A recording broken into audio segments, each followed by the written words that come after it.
Madame Boss and the Ao Chi family, having endured numerous trials, had just returned from the depths of the secret realm known as Yumen Guo to Wangchuan, only to be ambushed. The assailant was none other than the North Sea Dragon King Cangshuangqing, who, driven by an ancient prophecy concerning the fate of the Dragon Clan, vowed to eliminate the Ao Chi couple as if calamity were not enough. One of the celestial treasures, the Xiao Hu Yan, had mysteriously vanished. Ultimately, it was Madame Boss who recovered this item, prompting the Heavenly Emperor to send messengers to the East Sea for inquiries. To protect those dear to her and to clear their names, Madame Boss and Ao Chi were compelled to embark on yet another journey to uncover the whereabouts of the Xiao Hu Yan. All clues ultimately led to the perilous and monster-infested region known as Ximeiyouhai. What awaited them was an enigma and crisis darker than the depths of the sea. Chapter 1. Han Shuang. In this world, fortunes and misfortunes are inescapable. That which is destined will come to pass. No matter the path taken, as long as we walk together, it suffices. We can indulge in good food, care for our health, wash vegetables, cook, and share laughter, yet we can also wield swords to protect our family. And so it shall be. East Sea, Dragon King's chamber. The golden whale floated idly in mid-air, lazily swishing its tail. Below, the Dragon King, donned in a sleeping robe, sat cross-legged on the ground, intently chiseling the remaining strokes of an unfinished mahjong tile, murmuring, 8-1. Just one more to go. The floor was strewn with an assortment of white jade mahjong tiles. Seated across from him was Ao Chi, who observed the Dragon King's every movement and stared intently into his eyes for an extended period. "Old man, stop playing," he suddenly exclaimed, snatching the mahjong tile from the Dragon King's grasp, suppressing his growing anxiety as he spoke softly. "Look at me. I've returned to see you." The Dragon King extended his hand. "Get it back. What is wrong with you?" Ao Chi, exasperated, felt the urge to jump but dared not make a scene. Where did this wild child come from? The Dragon King frowned. "Return at once, or I shall summon someone to come in and thrash you. I'm calling for help." Reluctantly, Ao Chi returned the mahjong tile to him. "Take it then. If you love it so much, you might as well swallow a whole." "You fool. Mahjong is meant to be played, not eaten." The Dragon King rolled his eyes and resumed his carving, still 2 strokes shy of completion. "You are the fool." Ao Chi raised his voice. "You are the esteemed Dragon King of the East Sea, yet you're here, carving mahjong. You are the Dragon King of the East Sea. Your entire family is the Dragon King of the East Sea." The Dragon King rolled his eyes even more dramatically. "Stop bothering me. If I don't finish this, I won't be able to take them to win money tomorrow." Ao Chi slapped his forehead in frustration. After enduring a cumbersome journey back to the East Sea to visit this old fellow, he had not anticipated such a scenario. The elderly matron, who had been standing behind him, hurriedly pulled him aside and whispered, "Young master, do not rush. The king has been like this since he awoke. They say he has lost his mind, yet he does not appear to be mad. He is living in a state of confusion, alternating between carving mahjong and playing, and he plays exceptionally well, winning every time. But if asked about anything else, he is utterly oblivious. Even I, who have been caring for him, he does not recognize. I already warned you to brace yourself, and yet you remain anxious." Taking a deep breath, Ao Chi inquired, "When did he awaken?" "About a month ago, he suddenly opened his eyes and demanded food. After eating, he expelled the doctors who came to examine him." The matron sighed heavily.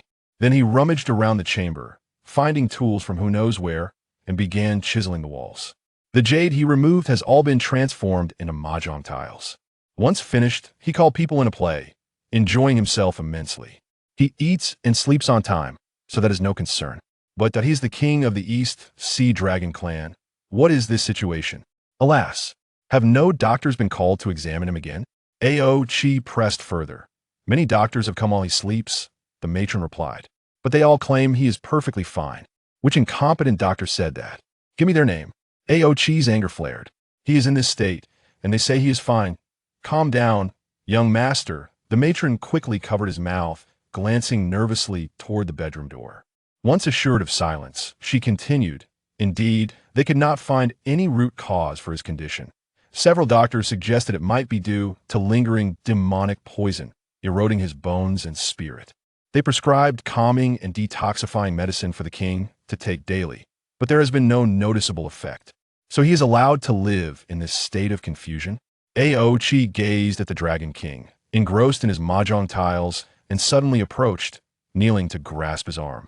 "Grandfather, can you please wake up?" It had been many years since he had uttered that word. The Dragon King merely shrugged off his hand, retreating to a distance and grumbling, "Are you annoying or what? Do not disturb me. If you wish to play, wait until I finish carving, and then we can play 8 rounds. Young master, do not do this." The matron stepped forward, her eyes glistening with tears, gripping Aochi's arm. "Listen to me. Just observe for now, and do not undertake futile endeavors. Regardless, he is still the king of the East Sea Dragon clan. His status remains, and he is well provided for. Allowing him to recuperate in the chamber is currently the only option. Perhaps, in time, he will suddenly awaken. You, on the other hand, should focus on yourself." Aochi rubbed his aching head vigorously. "I am fine.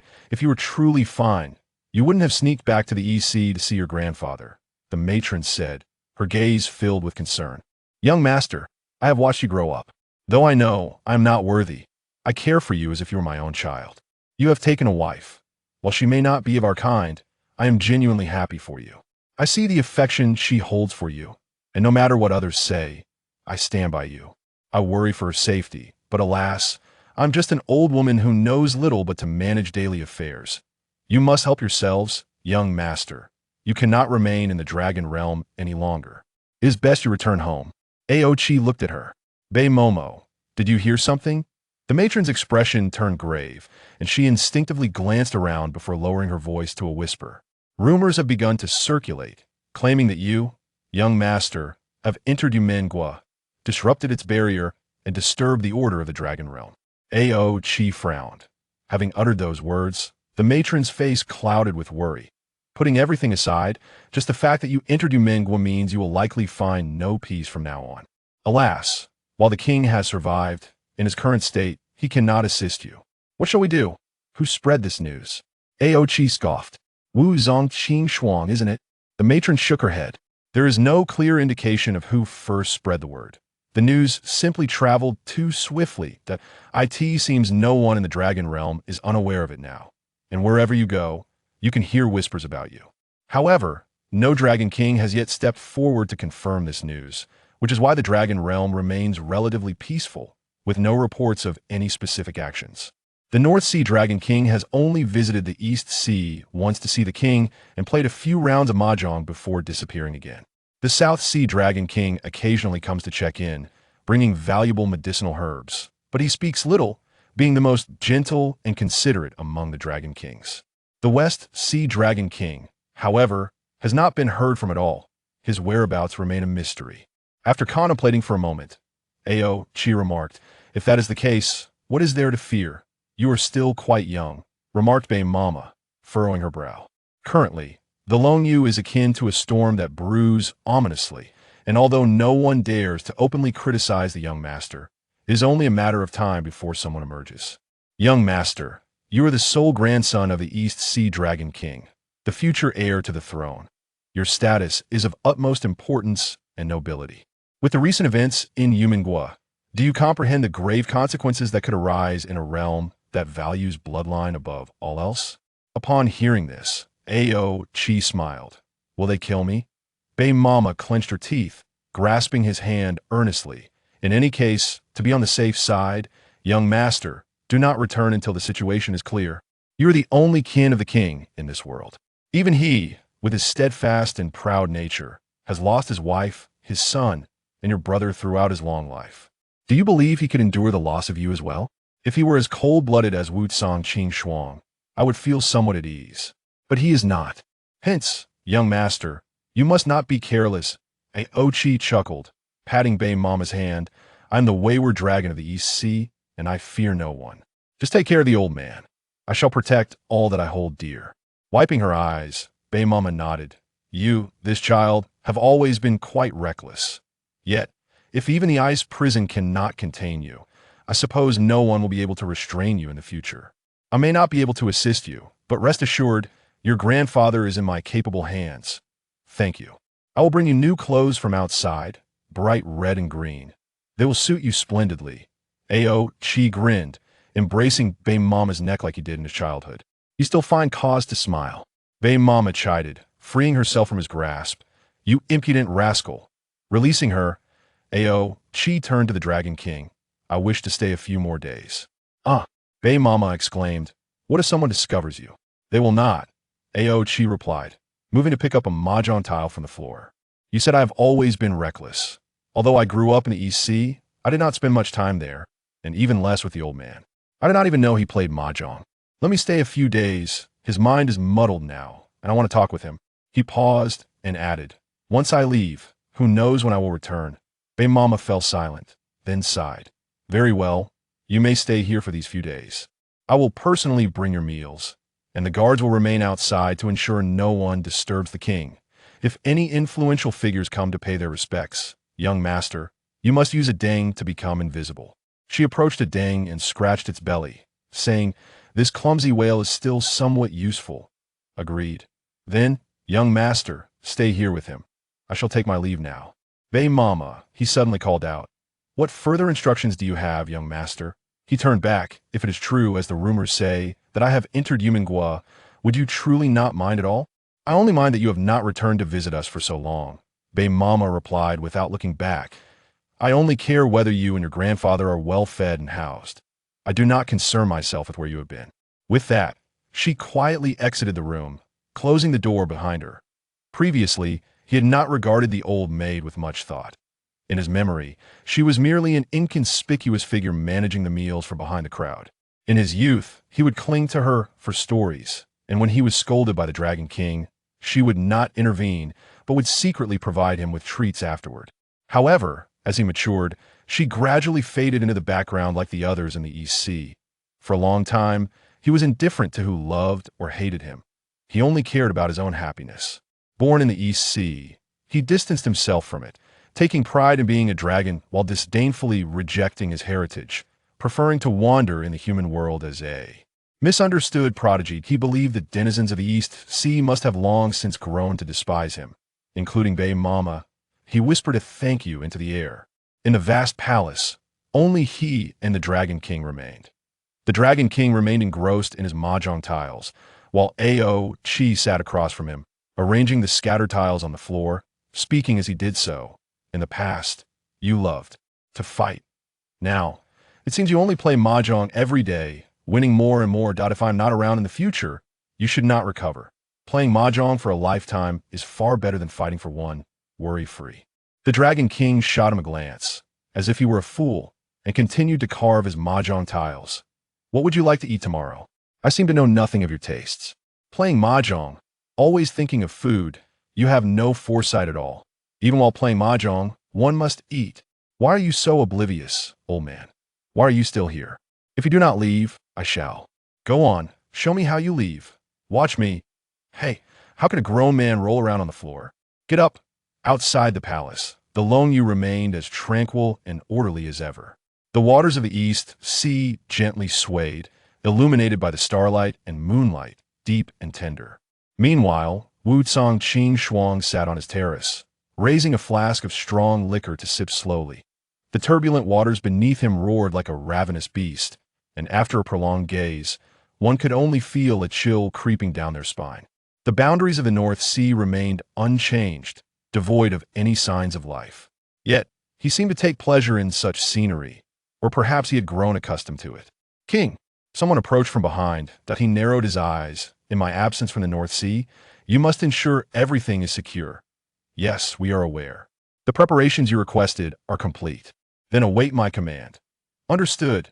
He raised his flask, the strong liquor flowing slowly into his mouth. Chapter 2. Wangchuan. Everything began to vanish. People walking, birds soaring, cats leaping on rooftops, and trees and flowers that had grown in the same spot for countless years, all disappearing, one after another, transforming into vapor. Yet, instead of ascending, it receded into the earth, resembling a fantastical film played in reverse. The vapor accumulated, expanding the void in the world devoid of sound, lacking the terrified screams and cries. The silent force swiftly obliterated every corner, and I desperately chased after it, hoping to intercept this power before anyone else. The ground beneath my feet shifted in color, wilting from vibrant greens to patches of gray-black. The faster I ran, the more the void spread. I had no idea where I was going, only that I must not stop. I could not perceive speed or time. Suddenly, my feet gave way, and I plummeted into an abyss of silence. This cannot continue. With a gasp, I opened my eyes, sitting bolt upright in bed, cold sweat trickling down my forehead. The early winter sunlight slanted through the window onto my blanket, and outside the half-open window faintly echoed the sounds of sales pitches from loudspeakers, mingling with the warm air that carried the familiar scent of cooking oil alongside a hint of laundry detergent. Zhao Gongzi, uncle, were my sweet and sour ribs. All right, Wei Ji. Go upstairs and check if your mother has woken. If she has, call her down for dinner. Qing Tong, stop. Give that back. That's my watercolor pen. Who is Qing Tong? That's you. Have you forgotten again? Did I not tell you to write it down and stick it on your forehead? Oh. Then who are you? I'm the glue. This is a never-ending job. You are the helper here? Xian Long. Where have you two disappeared to? Did we not agree that you were responsible for reminding her every day which rascal put the whole egg in the microwave? Did we not say that it cannot be used like that? Ji pian wakan jian weiji fongda. Sherma, xiao weiji ni bia pao, wagini tan tan. Voices of various sizes echoed from downstairs, each one familiar to me, that I took a deep breath 3 times, wiped the sweat from my forehead, and the inexplicable dream gradually faded away. As I gazed at my surroundings, the heart that had plummeted to the depths in my dream found solid ground. This was my unceasing place, blooming in the realm of Wangchuan, my true home, belonging to me and the noisy folks downstairs. I rubbed my slightly swollen head and yawned, every nerve finally returning to normal. If my memory served me correctly, today marked the 7th day since I returned to the unceasing place. The kingdom of Yumen had become merely a fleeting memory, only occasionally flashing before me in dreams. To be precise, there was no longer a kingdom of Yumen in this world, just a group of people living far away, embarking on a new chapter in their lives, along with an apron I had preserved, a tangible reminder of my journey, which I intended to keep close that day. As we returned to the unceasing place in the evening, I could smell the familiar aroma of dinner before we even entered. At that moment, I felt that there was no better scent in the world than this: firewood, rice, oil, and salt, the essence of earthly life. Someone was cooking, and someone was waiting. The house I had lived in for many years stood steadfast in its old place, untouched and unblemished. The essence of security lies in having a place you always long to return to, and can indeed return at as for the excitement of young Master Zhao and Ji Pian upon seeing us. 1,000 words could be spared here. In any case, Ji Pian ended up in tears again, taking several rounds with a hairdryer to dry off.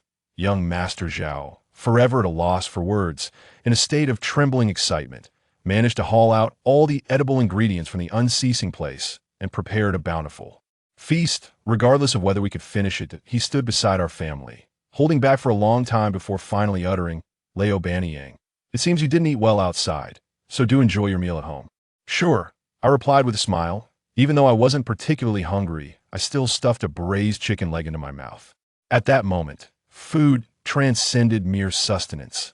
It became the joy of reunion. Eat more, eat more. I still have noodles boiling in the pot. They'll be ready soon." Young Master Zhao watched us for a while before suddenly darting back to the kitchen, and soon we heard the sound of him weeping uncontrollably. Men seldom shed tears, especially one clad in iron armor. On ordinary days, young Master Zhao was the most composed in the unceasing place, rarely smiling or speaking out of turn, quietly mastering the art of domesticity. After our return, he said not a word of Leo Banyang. "I miss you so much," or even inquired Leo Banyang, "Where have you been?" His sole pursuit was to wait steadfastly.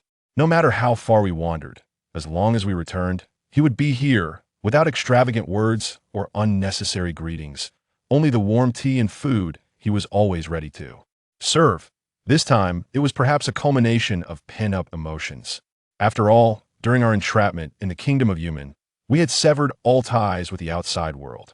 Those left behind had no means of knowing our whereabouts. Furthermore, before departing the unceasing place for the Eastern Sea, I had assured young Master Xiao that our absence would be brief, at most a month, and that we would inevitably return.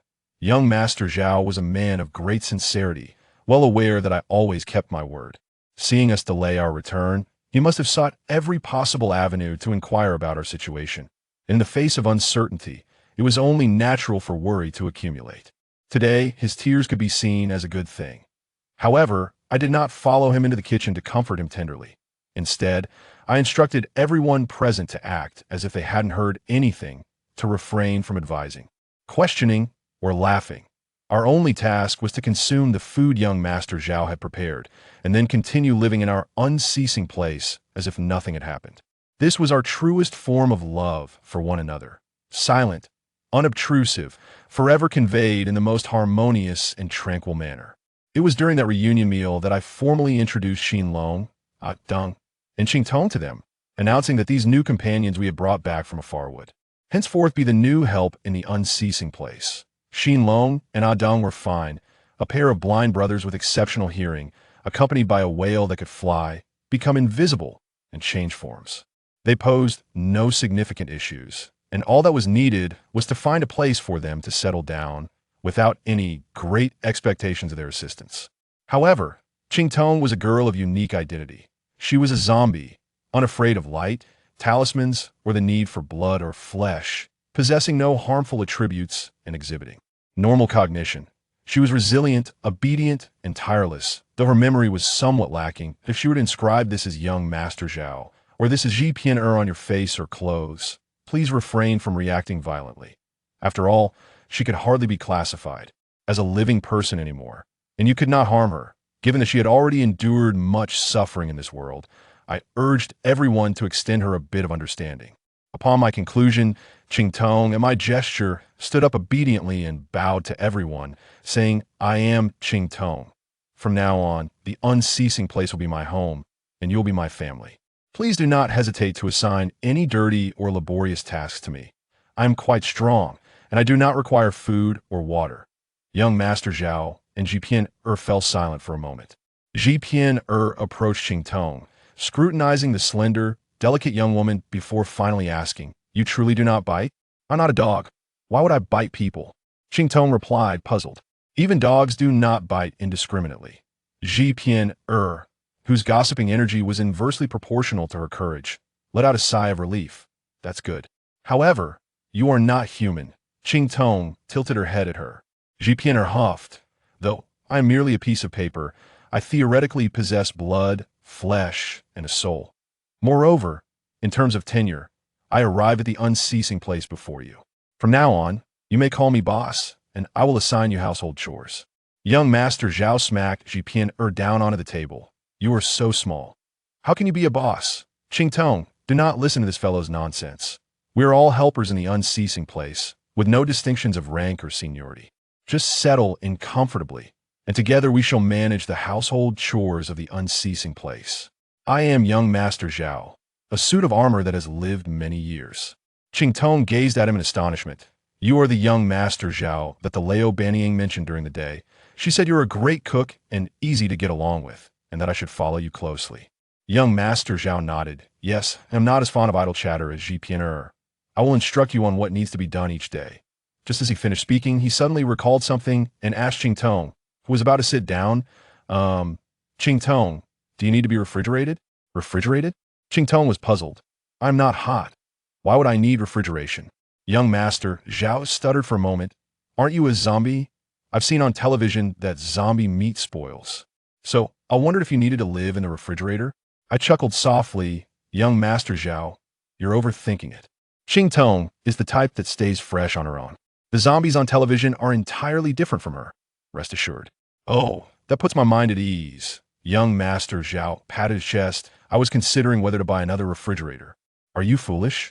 Xipian leaped from the table and landed on young Master Zhao's head, treading heavily. "After cooking for so many years, you should be able to tell if meat has gone bad just by smelling it. You should spend less time watching dramas and read more." Xipian and young Master Xiao. Qingtong looked at them innocently. "I am Qingtong, not just a piece of meat." "Understood. This is not your concern now. I am reprimanding this big fellow. Jipian turned away, continuing her commotion with young Master Xiao, who allowed her to bounce on his head, occasionally grunting in response without engaging in a verbal spar. The atmosphere at the dining table suddenly became more lively. I lowered my head to eat, feeling inexplicably joyful. This was the essence of my incessant existence. This was the manner of interaction that my companions should embody. We often found ourselves at odds with one another, yet our bonds remained unbreakable. Amidst it all, the quietest presence was that of Ao. I had never witnessed him consume food in such a subdued manner, neither competing for morsels with the unknown nor criticizing young Master Xiao for the saltiness or blandness of the dishes that I sensed that his heart harbored thoughts of another. In the late hours of the night, I stood by the window while he wrapped his arms around my waist, resting his chin upon my shoulder, gazing intently at the nightscape outside. The nights here are quite pleasing to the eye, he remarked. Finally, you can freely indulge in your sweeping machine, I laughed. And my floral shirts, he replied, content, nudging my shoulder with his chin. I surmise there must be new styles available. Do procure a few for me upon your return. Dear sir, it is winter now. I reminded him that I can wear a down jacket outside. Once in a warmer place, shedding the outer layer will still dazzle you all. He chuckled. With a resigned sigh, I said, very well. When you return from Donghai, I shall buy you a dozen floral shirts in various patterns and colors. You can flaunt them daily, ensuring no 2 days are alike. Are you pleased? He paused, loosening his grip around me momentarily. Stop pretending. I know why your mind is elsewhere, I said, pulling his hand down and turning to face him. You should go back. After all, that is your grandfather. Despite his grumbling, he holds a special place in your heart. He fell silent for a moment before replying, I shall make a swift return. You all remain here. This place is far superior to Longyu. At least, should anything arise, you can summon ample assistance. Take a dang along, I advised. I suspect someone has already broadcast your audacious entrance into Yumen Guo. In the worst-case scenario, the entire Longyu is aware that you have ventured into the sacred grounds inaccessible to true dragons, and they are sharpening their blades to cleanse. The realm, a Deng's invisibility mode will be most suitable for your return to Donghai. Agreed, he nodded. I intended to keep a low profile, especially considering the current state of affairs between the old man and Longyu. Rest assured, I still value my life. I embraced him, resting my forehead against his chest. Depart early and return swiftly. Avoid conflicts with anyone. No matter what happens, come home first. Understood. Sleep now. It has been ages since we rested in our own bed. By the way, where is Jiu? Did you not entrust him with the care of our abode before we left? Have you checked the inventory? He hasn't consumed everything and fled, has he? I straightened up, responding with annoyance. Young Master Xiao mentioned that after our departure, Jiu stayed for a few days and then vanished. However, a fortnight ago, he was spotted rushing down from our second floor. Young Master Xiao curiously inquired about his arrival, wondering why he hadn't seen him enter. Jiu merely replied, Your lady boss nearly got me killed. I'm done playing with you all. I'm returning to my winery bye. Since then, there's been no word. That blue-haired lunatic. Aoji scoffed. Lights out. Time to sleep. On the first night back at our abode, my slumber was neither restless nor peaceful. I drifted in and out of dreams, occasionally stirred by Aoji's snores, before finally succumbing to true sleep. The following morning, Aoji accompanied us for breakfast before departing, taking a dang along. 5 days have passed, and he has yet to return. I emerged from my cocoon, massaging my aching neck and shoulders. Just as I donned my attire, the door was cautiously pushed open, revealing Wei Ji's face peeking from behind it. Upon seeing me awake, she rushed in, exclaiming, Mom, breakfast is ready. I heard you loud and clear, I admonished playfully, walking over to ruffle her hair. Let's go downstairs. Great. Young Master Xiao has prepared a feast, Wei Ji exclaimed, darting to the full-length mirror in my bedroom to admire her pink hoodie and little skirt, asking, Mom, does it look good? It does. Your father rarely manages to procure a normal outfit, I replied, standing beside her before the mirror, reflecting on how quickly little Wei Ji has grown. When we visited Yumen Guo, you were just a tiny thing, and now you are quite the big child. I had mentioned how swiftly these 2 little ones were maturing. Born less than 2 years ago, they now resembled children of 5 or 6. Thankfully, Aoji had excitedly purchased clothing for them from infancy to 18, providing Wei Ji with ample resources for her vanity. Mom, Wei Ji said, touching her head and glancing in the mirror, I feel a bit strange without horns. Looking at her reflection, I explained, Wei Ji, we are currently in the realm of humans, living a human life, which does not include horns. For our convenience and to spare human feelings, I must temporarily conceal your horns. After all, you are growing up and will gradually need to interact with the world outside. She touched the small red on her forehead, resembling a cinnabar mole, and asked, Mom, if you place something here, will others not see my horns? Indeed, when we were in Longyu, your body wasn't strong enough. I feared that the talismans might harm you, so I only allowed you to wear a hat. Moreover, whether in Longyu or Yumen Guo, the beings there differ from our world. Even if they discovered your horns, it wouldn't be too shocking. However, now that we have returned to the realm of humans, if they realize a little girl with dragon horns is among them, it could lead to complications. I gently tapped her nose. So, this way, little Wei Ji will be just like any other girl outside. You can run around this world and make all sorts of friends. After pondering, she inquired, Mom, we aren't really humans, right? Correct. As I have previously mentioned, I am a tree spirit, and your father is a dragon of the East Sea. You and Jiang who inherit the bloodlines of spirits and dragons, making you the most extraordinary and adorable beings in existence. I continued, however, this is something you must only share with the most trustworthy friends in the future. Remember, once you step beyond the doors of our abode, you and Jiang who are simply children of ordinary human parents who run a shop. Okay, I'll remember. Wei Ji nodded vigorously, her face lighting up with anticipation. So, can I, like the children on TV, carry a backpack to school and meet lots of friends? Honestly, this posed a slight dilemma. Their growth patterns diverged significantly from those of human children. If they were placed in a human school alongside ordinary kids, it would only be a matter of time before their true nature was revealed. They might even grow into college students before finishing elementary school. Well, that's something I will arrange. Just wait until you and Jianghu grow a bit more. I can only deflect for now. I sighed inwardly, wishing for a school specifically for the offspring of spirits. Let's go eat, I said, taking her hand as we exited the room.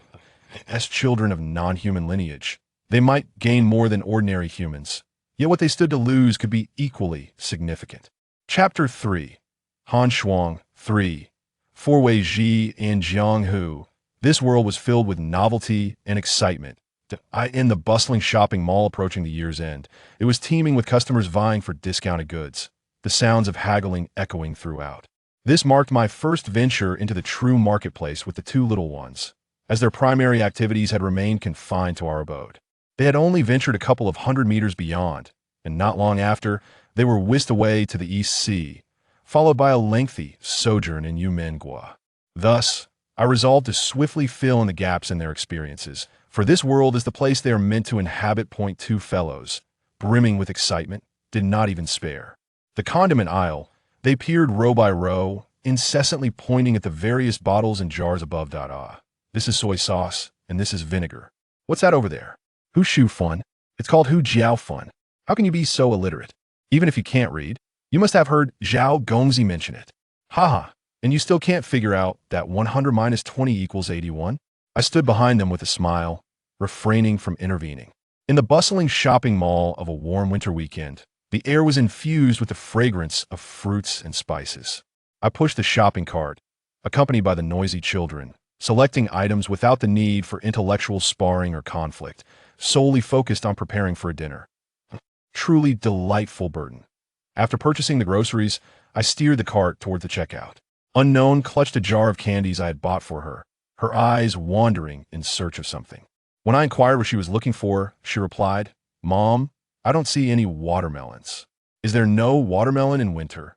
In the past, there were no watermelons in winter, but with advancements in technology, we can now grow them even in winter. However, summer is still the best time to enjoy watermelons. What's wrong? Do you want to eat watermelon? My dad loves them. Unknown looked up at me. When he comes back and sees watermelon, he will surely be very happy. Mom, when will Dad return? I patted her head. You should be back soon. Dad went to Donghai to visit your great-grandfather. You know he has been unwell, and we didn't get a chance to say goodbye before we left. He would be unhappy. Oh, will great-grandfather come to see us once he gets better? Unknown asked again. If you miss him, He will come. I smiled. If we miss someone, that person will come. Nearby, Xiao Hu pondered, then if we don't miss someone, that person will never come. Right? Who do you want to see? I casually asked while placing the items on the counter. The man in black who hurt my ears in the Dragon Palace and made unknown fall. Xiao Hu stated seriously, I don't like him. Yes, indeed. I don't like him either. In fact, I find him quite frightening, scarier than any monster we have ever encountered. Unknown pouted. I paused for a moment as I realized that I, too, did not wish to see him again. However, does my aversion mean he will no longer seek me out? Don't worry, this is not the Dragon Palace. And with your father and me around, even if that uncle were to return, you would not be harmed that I winked nonchalantly at the two little ones now. Come help me with the bags. After paying and collecting the numerous bags, we had just stepped out of the checkout when Xiao Hu and Unknown were captivated by a row of colorful claw machines nearby. Curiously asking Mom, what is that? Why are there so many dolls inside? After patiently explaining the mechanics and gameplay of the claw machines, I realized that I would not be able to leave the mall anytime soon. One coin after another was fed into those insidious money-grabbing machines, and half an hour later, we had nothing to show for it. Each toy crammed inside seemed to wear a mocking smile, as if to say, come on, try again, you won't catch me. The more elusive they became, the more I was determined to catch one. I lost track of how many times I exchanged coins, yet that accursed metal claw refused to grasp anything. Several times, I nearly succeeded only to have the toy slip through my fingers at the last moment, prompting us to stomp our feet in frustration and curse the unscrupulous. Merchants, just as I was about to unleash my powers in a fit of anger, a hand swooped in and snatched the remaining coins I held, deftly tossing them into another machine nearby. What? Is someone robbing me in broad daylight? I turned sharply to see a young man clad in a gray down jacket, black pants, and shoes, his entire appearance as plain as a winter day, with a familiar pair of sunglasses perched on his high nose. With your skills, you wouldn't even be able to claw out a single toy even if you went bankrupt. Jia manipulated the joystick effortlessly and soon emerged victorious with a rabbit, which he casually tossed to Unknown. We stood in astonishment until Unknown squealed with delight. Uncle Jia, you're amazing. It truly was Jia. Since his last return, aside from Jiuju's absence, he had also been missing. Zhao Gongzi remarked that Jia Yi's whereabouts were always a mystery. Sometimes he would return for dinner, while at other times he would vanish for weeks on end. Asking him where he had been was futile. He would never answer. Just a month before our return, he had left again, and who knows where he had wandered off to this time. Zhao Gongzi even sighed, lamenting that this batch of helpers was inadequate, doing nothing but eating and disappearing. Before I could respond, Jia efficiently clawed 2 more toys from the machine, neither of which he missed. He handed a cute little wolf cub to Xiao Hu and his silly-looking cat to me. His expression remained perpetually frozen, calm as ice, neither smiling nor frowning, yet with a hint of mockery at the corner of his mouth. If I were you, I would just go upstairs and buy one instead of torturing yourself. The delighted little ones were overjoyed. To them, Jia was now a superhero with his own background music, completely disregarding their mother standing nearby, frowning in the autumn breeze while holding a silly cat. I'm not angry with you right now. I forced a gracious smile. But can you please tell me why you didn't stay put in the shop and instead appeared out of nowhere behind me? Jia shrugged. There was nothing for me to do in the shop. Zhao Gongzi and Ji Pian were handling the cooking and cleaning. I just wanted to come out for a stroll and happened to run into you. It's quite unfortunate. The issue is I instructed you before I left that if guests came, especially humans, I hoped you would handle the reception. After all, Zhao Gongzi and Ji Pian are not suited for meeting people. I struggled to keep my temper in check, smiling. I could not lash out in public. That was what you told Jiuju. I told both of you at the same time. Besides, Jiuju is missing. If he's not here, you should step up. What if someone comes looking to do business with me? Wouldn't that jeopardize my income? Jia, he looked perplexed, whether Jiuju is here or not. That's his responsibility. It has nothing to do with me. As a helper, you should act like one. Even if you're not cooking or cleaning, at least keep an eye on the door. Just leaving without notice is so irresponsible. I couldn't hold back anymore and stomped my foot in frustration. You're simply unfit to exist in this world. What do I do when I see you? Tell me. He crossed his arms, gazing at me earnestly. Do you really think I want to see you? You. He grabbed the shopping bags I had placed on the ground. Since we've crossed paths, Let's head back together. Without awaiting my reaction, he walked towards the mall exit on his own. Wow, Uncle Jia hasn't changed at all, Unknown remarked as she watched his retreating figure. He's still so cool. Indeed, Jia had not changed one bit. He could still verbally best me in an instant. Why was I angry? Since the moment I met him, he had always been this way, never giving me face and always wearing an expression of indifference towards the world. This was the normal Jia Yi. He stood before me without any surprises, and I should be pleased about that. In truth, I was somewhat pleased, even if he was so irritating. This blend of anger and joy is hard to articulate. Your Uncle Jia Yi isn't cool. He just has low emotional intelligence. I tossed this remark over my shoulder, taking the hands of the two little ones as we continued forward. On the way back, I asked him 3 times where he had been all this while, to which he finally replied nonchalantly, just taking a look around. What did you see? The houses are appreciating in value. The number of elderly ladies dancing in the square is increasing. The streets are becoming more congested, and the air quality is deteriorating. Is this how you choose to spend your time? I take pleasure in observing the authenticity of life. Have you not found any young lady appealing? None. Why not let Kian assist you in finding a girlfriend? After all, he runs a matchmaking agency. Seeing how lively you are, why not carry your own things home? Young man, don't be like that. Once you transition from a solitary dog to a loving dog, you will find the world a more welcoming place. Hey, don't walk so fast. I'm being serious. On the bustling streets at dusk, I held my child's hand, noisily trailing behind Jia and Yi.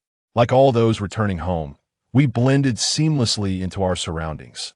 Though we may be considered monsters, we too cannot detach ourselves from this vibrant world filled with joy, sorrow, and every emotion in between. If each day were to unfold in this manner, I would have no objections. Chapter 4. Han Shuang, 4. Are you done yet? I exclaimed, come on, think it over. If not, I might just contact Kuei Yan when I return. My relentless attempts to persuade Jia and Yi were not driven by a genuine desire to introduce him to a girlfriend, but rather by my amusement at the rare expression of embarrassment on his face. Surely, he had never experienced romance before. Otherwise, why would he always be blushing? As we turned into the alley, we spotted someone standing at the entrance of the establishment, conversing with Qing Tong, who was behind the door. The previous protocol dictated that if only Zhao Gongzi and the paper figurine remained in the establishment, no response would be given to any human knocking at the door. However, with Qing Tong present, there was now someone capable of handling the situation. At the very least, she appeared to be a normal girl, diligent in her tasks, albeit with a poor memory, unlike Jiu and Jia Yi, whose reluctance to answer the door was predictable. A man approached the establishment, appearing to be in his 30s, tall and slender, with an unremarkable face, clad in a thick dark blue cotton jacket and round-framed glasses, carrying a black briefcase that seemed rather plain. Miss, if you're not the owner of this establishment, could you please pass my phone number to him? The man said, handing a note to Qing Tong. Qing Tong accepted the note, scratching her head in confusion. What is an owner? The man, exasperated, wiped his brow and replied, haven't I just explained? The owner of this house. Are you a relative or a friend of the owner? I pondered for a moment, retrieving a small notebook from my pocket, and reciting as if memorizing, my name is Qing Tong. This is an establishment that once sold desserts and operated an inn, but now mainly conducts tea business. We have a proprietress and her husband, and I am a helper here. I really can't listen to this any longer, I interjected, stepping forward with a cheerful smile. Pardon me, good sir, but may I inquire who you are? I'm the owner of this place. The man adjusted his glasses, scrutinizing me from head to toe, before pulling out a form from his briefcase, glancing at it a few times, and asking, are you Miss Xia Xiaoshu? I nodded in affirmation. He sighed in relief, wonderful. Luckily, you have returned. My surname is Ma, and I am the deputy director of the community office in Guangming Community.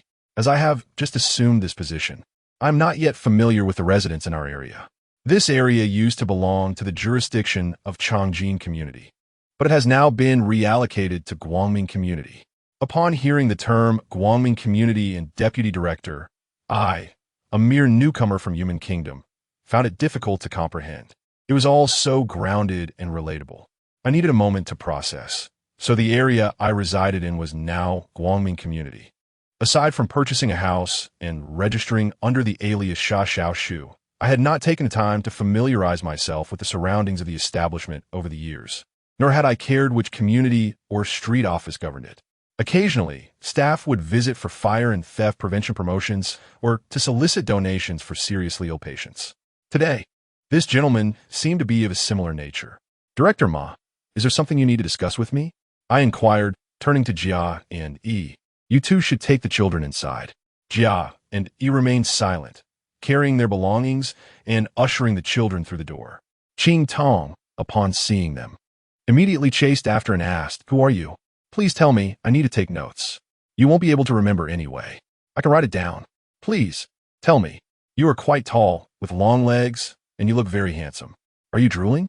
"Oh dear, I am. How could this happen?" Upon overhearing this exchange, Director Ma chuckled awkwardly. "Your place is quite lively, with many people around. There's no choice. Running a small business necessitates hiring some helpers." I laughed heartily, adding, "But you haven't mentioned why you came to see me." "Oh, right." He clumsily rummaged through his briefcase and handed me a paper. "Our community, in response to the call for a harmonious society and to promote neighborly love and harmony, has decided to hold a community gathering next Saturday at Minglu Mountain Villa in Baifeng Town. Each street has randomly selected some owner representatives, and we hope you can bring your family to attend. Everyone is busy, and there are few opportunities for neighbors to connect. We hope this will strengthen our relationships and encourage more support for community initiatives." I examined the paper in my hand, brightly colored with the words harmonious society, neighborly love, Guangming community, New Year gathering printed on it. Underneath, the detailed address and a map were provided, stamped with the red seal of Guangming community. Noticing my silence, Director Ma quickly added, "This is entirely a benefit provided by the community to residents, with no fees involved. If it is inconvenient for you to drive there, you can report the number of attendees to me in advance, and our community will send a bus to pick you up. It is the end of the year, and this is also part of our community work. Otherwise, the year-end report will be difficult to write. Your support would be greatly appreciated. Baifeng Town has beautiful scenery and fresh air, plus there will be a barbecue feast. You can eat, drink, and meet nearby neighbors. It is not a loss." However, I had no desire to meet the neighbors in the vicinity. Over the years, I had intentionally maintained my distance from the local humans. The door of the establishment was not meant for just anyone to enter. Of course, I did not voice this sentiment. I folded the flyer and said, "Thank you. I'll take a look. If my husband returns and we can manage the timing, we will consider attending." "Excellent. I hope you will support my work." Director Ma, behaving like a seasoned bureaucrat, shook my hand and then retrieved another form from his briefcase. "Please keep this as well. If you participate in the event, kindly fill out this satisfaction survey afterward. I will have someone collect it later." "All right." I accepted it, smiling. "You all seem quite busy with your work." Director Ma offered a wry smile. "Work is always like this." "Well, I won't delay you further. I have a few more households to visit. Safe travels." I waved him off. "Please hold on." He looked up at the lantern hanging under the eaves. "Your lantern is beautiful, and the words on it are lovely. Stay and drink tea, a fleeting dream of life. I heard that you are in the tea business?" "Indeed," I replied with a smile. "It's a small business. It doesn't tea earn much." "I must try your tea sometime," he remarked as he walked away, inadvertently stumbling over a stone and adjusting his glasses awkwardly. "See you next time. Do be careful," I called after the clumsy man, then turned my gaze back to the lantern, which had hung at the entrance for several years, now spotless and pristine, just as it had been upon my arrival. I stared at it, lost in thought, reflecting on a person who had long since faded from my life, like a specter, a general who had seemingly vanished from existence. When would I be able to grasp this person who had gifted me the lantern and discern his true visage? Suddenly, a large hand landed on my shoulder. I jumped in surprise and turned to see A.O. Chi glaring at me. "You're just standing there staring at the lantern like a fool? What are you looking at?" "You're back." I could hardly engage in banter with him. My joy was unmistakable on my face as I grasped his hand tightly. "Is everything all right?" Besides an old lady who watched me grow up, no one knows I returned to Donghai. His eyes showed a hint of fatigue as he embraced me tightly. "The old man has awakened. His life is preserved." I exclaimed in delight. "Really? Let's go inside. I'm hungry." "All right." By the way, where S.A. Deng? He just went through the wall.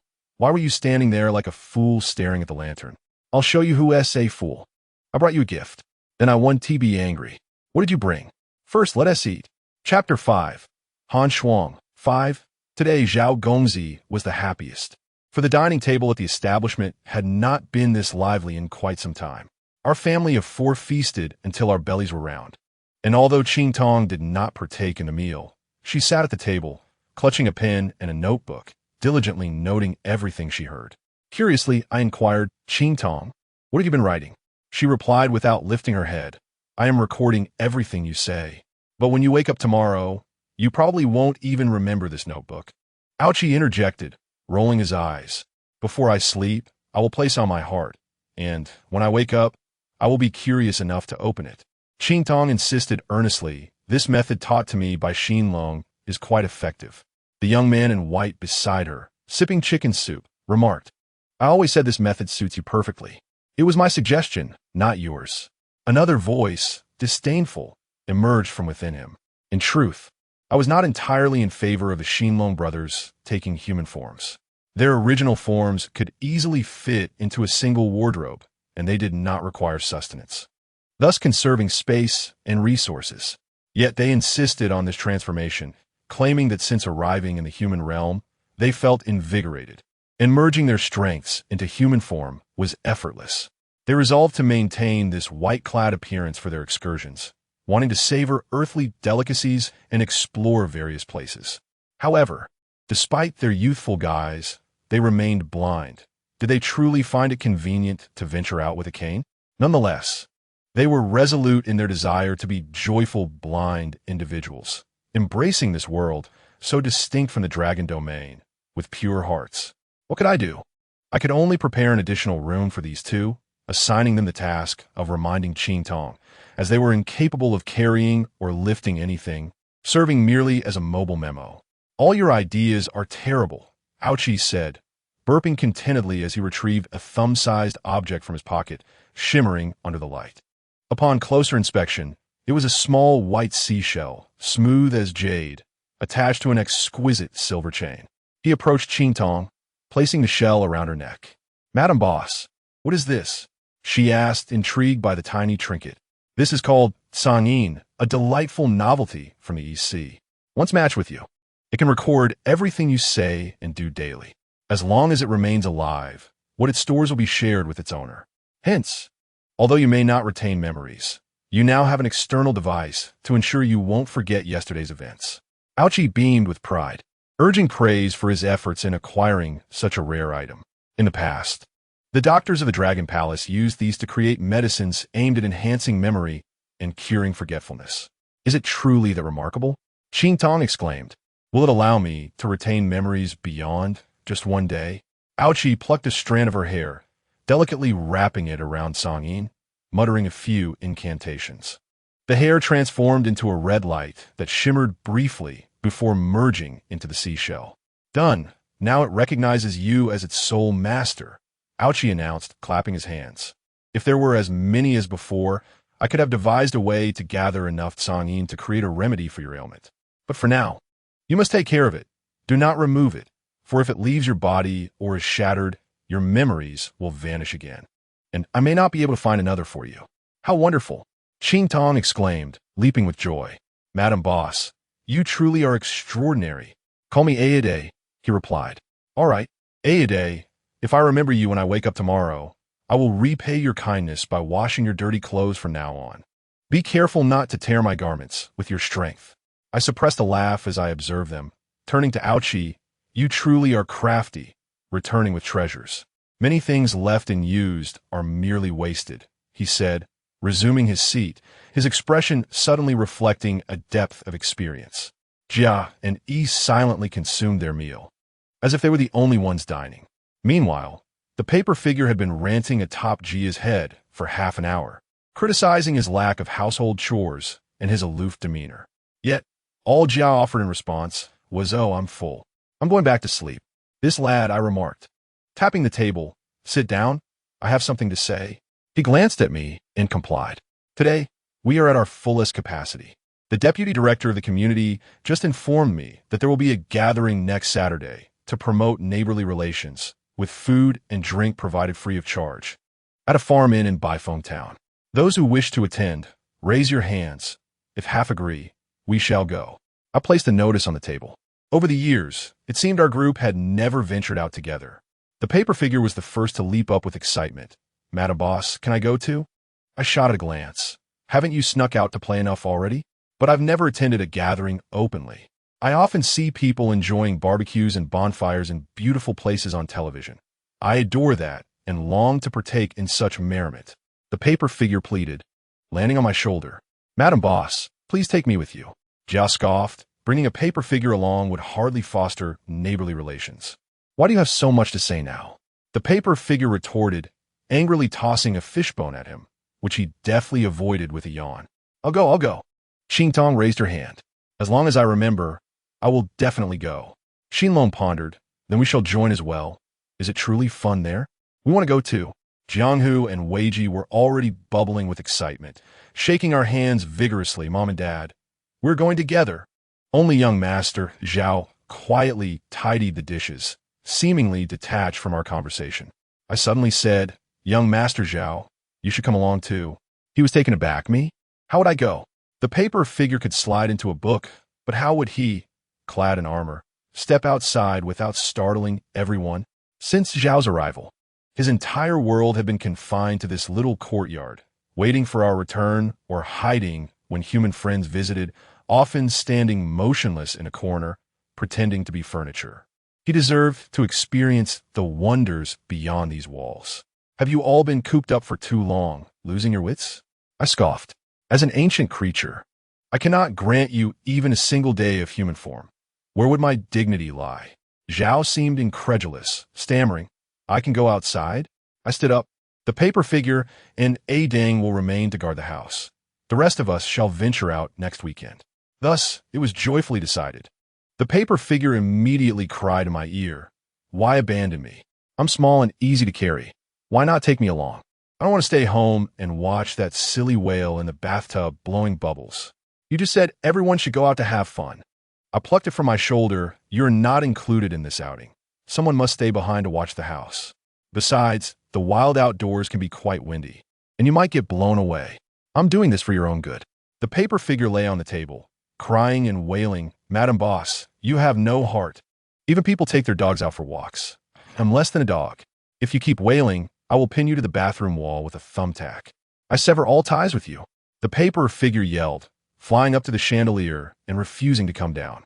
Young Master Zhao, unable to bear it any longer, said, How about I stay behind and let the paper figure go play? Upon hearing this, the paper figure swooped down, hugging Zhao's head and kissing him. You're my true brother. I contemplated, let us flip a coin. Those who guess wrong will stay. Paper figure, you have no objections, right? The paper murmured, Well, let's guess now. The paper rushed to say, I guess the reverse. Young Master Zhao shrugged. Then I can only choose the front. I handed the coin to the paper. You do it yourself, to avoid accusations of cheating and later howling. All right. The shiny coin was tossed by the paper, freely falling until it came to rest, showing heads. The paper plopped down on the ground, lamenting, If you don't want to go, then don't. I don't care. You all go feast, just be careful of eating free food and getting stomachache. It was fate. I smiled and patted it. Laughter erupted around the dining table. Chapter 6. Han Shuang. 6. After washing up, I returned to my room. The clock's hands indicated it was already 11 at night. Normally, Ao Chi would be sound asleep by now, but today the desk lamp was still lit. Ao Chi sat before the vanity, intently threading a needle, with a delicate box filled with colorful beads before him. What are you doing? I approached and casually picked up a bead from the box. Although small, it was crystal clear, radiating light. Where did these beads come from? Ao Chi carefully threaded each bead onto a transparent fine string, saying, Though the old man is awake, his mind is completely muddled. I was taken aback and quickly moved a stool to sit beside him. What do you mean muddled? Dementia, he said with a bitter smile. Now, all he knows is how to play mahjong. He doesn't even know he is the king of the East Sea Dragon Clan or who I am. His thoughts are utterly chaotic. Is there no way to treat it? I frowned. At least, those in the dragon realm have yet to find solution. His movements were slow, taking a long time to thread each bead, but there was no cause for concern. His health seemed intact, capable of eating, sleeping, and winning at mahjong without losing. In the Dragon Palace, he would receive the best care. I pondered for a moment and said, if the Dragon Realm has no means to treat him, surely the human world does. I'll think of someone skilled in medicine. As I spoke, another thought struck me, and I asked him, what is the situation like over there in the Dragon Realm? At least during my stay, everything was calm. He continued threading beads, but my entry into Yumen Guo had already been spread by kind-hearted individuals. Although no Dragon King had confirmed the matter, my halo should have faded. I never had much of a social circle in the Dragon Realm. They fear me more for my identity as the heir of the East Sea Dragon King than my fierce temperament. I silently observed his profile. He rarely appeared so focused and composed, and a subtle loneliness fell upon him, illuminated by the lamp's light. I won't say it's all my fault. If you hadn't come to Yumen Guo to find me, you would still be the exalted heir of the East Sea Dragon clan. I only know that if you hadn't come, I, along with the 2 children and perhaps all the creatures in Yumen Guo, could have perished in flames. If I and Jiang were gone, your world would be more than just lonely. What are you daydreaming about? Chi flicked my forehead. Don't think too much. I have no interest in the position of Dragon King. Even if I never return to the Dragon Realm, I wouldn't feel upset.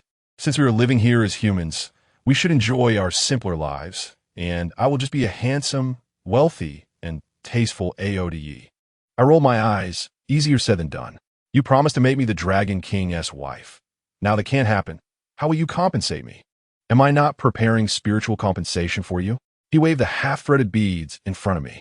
During my time in the Dragon Palace, I not only found Song Yin, but I also discovered a jewelry box in the old man's bedroom, filled with these beautiful little beads. Oh, and I found this. He lifted the top of the jewelry box and took out 2 small yellow items. Gold, I exclaimed as I looked closer. Indeed, they were little objects made of gold. One a ruby knot and the other a small bell. Though small, the details were exquisite, and they appeared to be vintage, exuding an air of antiquity. So adorable. I couldn't help but be captivated by the gold, completely unable to restrain myself. Isn't your birthday approaching? He grinned widely. I was thinking of personally making you a necklace. The last time I made you the Vajranat chain, it was still too crude. During my days in the Dragon Palace, I specifically learned craftsmanship from Granny Bay. You give me the angry-faced Dragon King, and I'll replace it with new gear. December with snowflakes falling, my birthday is indeed approaching, and I almost forgot. He remembers. I took off the angry-faced Dragon King necklace from my neck and handed it to him. Since I had put it on, I hadn't taken it off even while bathing.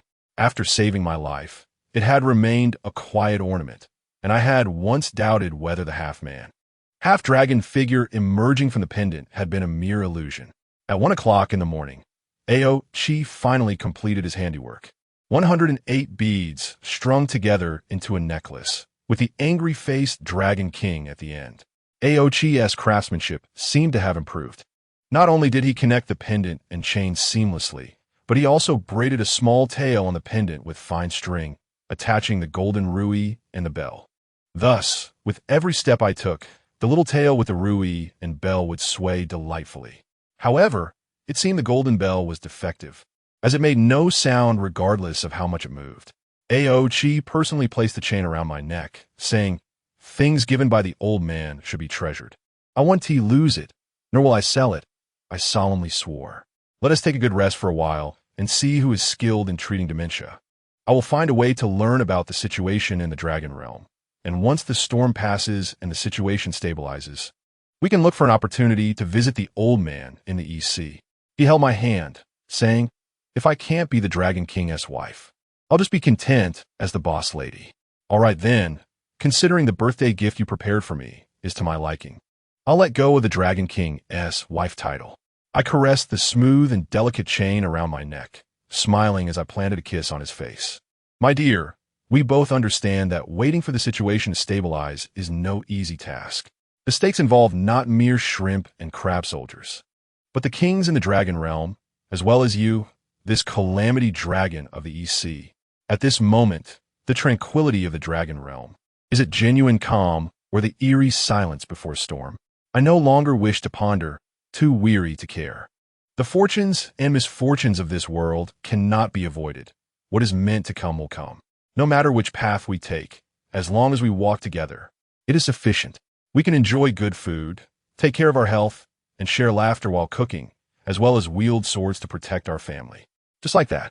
Chapter 7. Hanshuang 7. This world indeed suits my taste. Even waking up amidst the cacophony of various noises each day brings me joy. Since Ao Qi returned, I have seldom experienced nightmares. Whether it is because I no longer worry about his safety, allowing me to sleep soundly, or if the necklace possesses a calming effect, regardless. I now sleep soundly every night until dawn. I managed to get in touch with Juju after a year apart. This fellow has surprisingly started selling wine on social media, claiming it to be a beauty-enhancing elixir. I messaged him, "We're back. Where have you been?" He replied with a dismissive expression. "On Saturday, we're going to a community-organized social gathering with free food and drinks. Are you coming?" "Oomph. If you're not coming, forget it. Don't forget to transfer me the money for the 3 bottles of red wine and 5 bottles of whiskey you drank from the cabinet. If you dare block me, I'll send Ao Qi to discuss life with you." The other party responded with a gif of someone dramatically leaving. I tossed my phone onto the sofa, rubbing my face and sighing. Look at the kind of people I know. I had no idea what kind of trauma Juju had suffered. It had been so long since we returned, yet he hadn't come to see us. Song Yin truly is Qin Tong's savior. With it, this girl no longer has to undergo daily emotional formatting. Moreover, she truly is an invaluable assistant. Whatever young Master Zhao instructs her to do, she executes with remarkable efficiency and diligence. Presently, the two of them are preoccupied in the kitchen, preparing breakfast, as well as provisions and beverages for the gathering in 2 days. Young Master Zhao expressed uncertainty regarding the sufficiency of the food at the gathering. Hence, it is prudent to bring some along as a precaution. Jia and Er, as usual, indulging in a leisurely slumber in their room. Xian Long has developed an inexplicable fascination with Tai Chi, practicing diligently in the courtyard every day, claiming that even if his vision were to fade, he would strive to become a paragon of both literary and martial prowess. Meanwhile, Ji Pian is visibly irked, absent-mindedly wiping surfaces with a cloth, inadvertently treating Ao Ji's head as a table on several occasions, resulting in a commotion. The most tranquil and untroublesome is a Deng. I place several frog toys in the bathtub, and he is content to remain there for the entire day. Behold, this is the essence of my unchanging daily life. Returning to such a routine is indeed my greatest fortune. Jianghu and Wei Ji are perched before the living room window, drawing patterns with their fingers on the frosted glass. "Mom, do you think the rabbit I drew is adorable?" Wei Ji inquires, pointing at a rather awkward-looking creature etched on the glass. "Indeed, it is quite charming." My gaze passes through the frosted pane, rendering the outside world a blur. "Mom, I see a layer of white, chilly substance covering the glass and the flowers in the courtyard. Has it snowed?" Jianghu curiously asks. I extend my hand, tracing a circle on the glass, and reply with a smile, "That is not snow. It is frost." When the weather is exceedingly cold, this white, cool substance condenses from the air near the ground. Once the sun rises and the temperature increases, the frost will melt away. I glance at the clock. It is nearly 10 o'clock. Although it is not a bright sunny day, the sunlight makes a faint appearance, yet the frost on the window shows no signs of melting. Has this winter truly become so frigid? I turn to Ao Ji and remind him, "Be sure to recharge the electricity card. If the power goes out, we will freeze." "I know." Ao Ji responds absently, engrossed in his mobile game without lifting his head. I settle beside him, casually picking up the remote control and changing the channel from a tedious soap opera. The morning news features a segment on a winter marathon competition, which fails to hold my interest, prompting me to change the channel again. It is all news, either conflicts between mothers-in-law and daughters-in-law, or the clearing of illegal street vendors. I find myself yawning incessantly and toss the remote aside, reaching for a gossip magazine to peruse. The news continues to play in the background, where a delicate female anchor articulately reports, recently, the Lu Dao archaeological site in Baifeng town has been vandalized. According to relevant personnel, the Lu Dao burial pit, which boasts a history of 1,000 years, was destroyed overnight, and the extent of the damage is still being assessed. The police have initiated an investigation. By Feng Town, I look up towards the television. The camera shifts to the scene, showcasing a large pit surrounded by barriers, in disarray, yet it appears devoid of any valuable artifacts. It is merely a pit. A balding, round-faced, middle-aged man stands at its edge, addressing the camera with hopes of swiftly apprehending the perpetrators. Our Lu Dao site has a history of 1,200 years. This burial pit contains nearly 100 ancient remains, along with invaluable archaeological stone tablets. We have always maintained this site with care, preserving it as a historical site for future generations. It is heartbreaking to see it so brutally violated. This is also a desecration of national heritage. 100 ancient remains, I ponder. How could a mere pit contain so many remains and be classified as a historical site? I turn to AOG and ask, "Hey, have you ever heard of the Lu Dao site?" AOG, preoccupied with his game, answers distractedly, "What knife?" Just a moment. I'm currently forming a team. I shoot him a look and take out my phone, typing Lu Dao site into the search engine. Several results emerge. The most detailed one explaining that Bai Feng Town is approximately 100 kilometers from Wangchuan City. Historically, the town was plagued by bandits, who called themselves the Lu Dao Men, committing unspeakable atrocities until the government eliminated them. The bandits' remains were buried in the wilderness, and a stone tablet was erected beside the burial pit, inscribed with the words, "Heaven's way eliminates evil. Turning back is salvation," meant to caution future generations to abide by the law and avoid straying from the righteous path. After a millennium, the stone tablet still stands. Presently, Bai Feng Town is picturesque, with enchanting landscapes and a 5-level national forest park under construction, making it an ideal destination for tourism and vacationing. I tug at AO, handing him my phone. "Take a look at this." "What is it?" AOG impatiently sets down his game, glancing at my phone. "Just a pit where bandits were buried. Calling it a site is ridiculous." I glare at him. "Didn't you hear the news just now? They said the pit was excavated." "So what if it was excavated?" "The excavators are the real absurd ones. It's not some royal tomb. What could a bunch of slain bandits possibly leave behind?" He scoffs. "Unless those bandits buried some treasure. But if there was treasure, it's far too late to excavate it now, over 1,000 years later. I suspect it might be a greedy developer wanting to claim the land for construction, causing this farce due to a failure to negotiate properly." I shrug. That place doesn't seem special, but if there are indeed bones from a millennium ago buried there, disturbing their resting place is quite unethical. "Indeed, unethical," he replies dismissively. I'm continuing my game. "You can play by yourself." AOG brushes me off, engrossed in his game like a middle-aged man with an internet addiction. The television news segment concludes. It was merely a brief report, not nearly as lengthy as those featuring family disputes.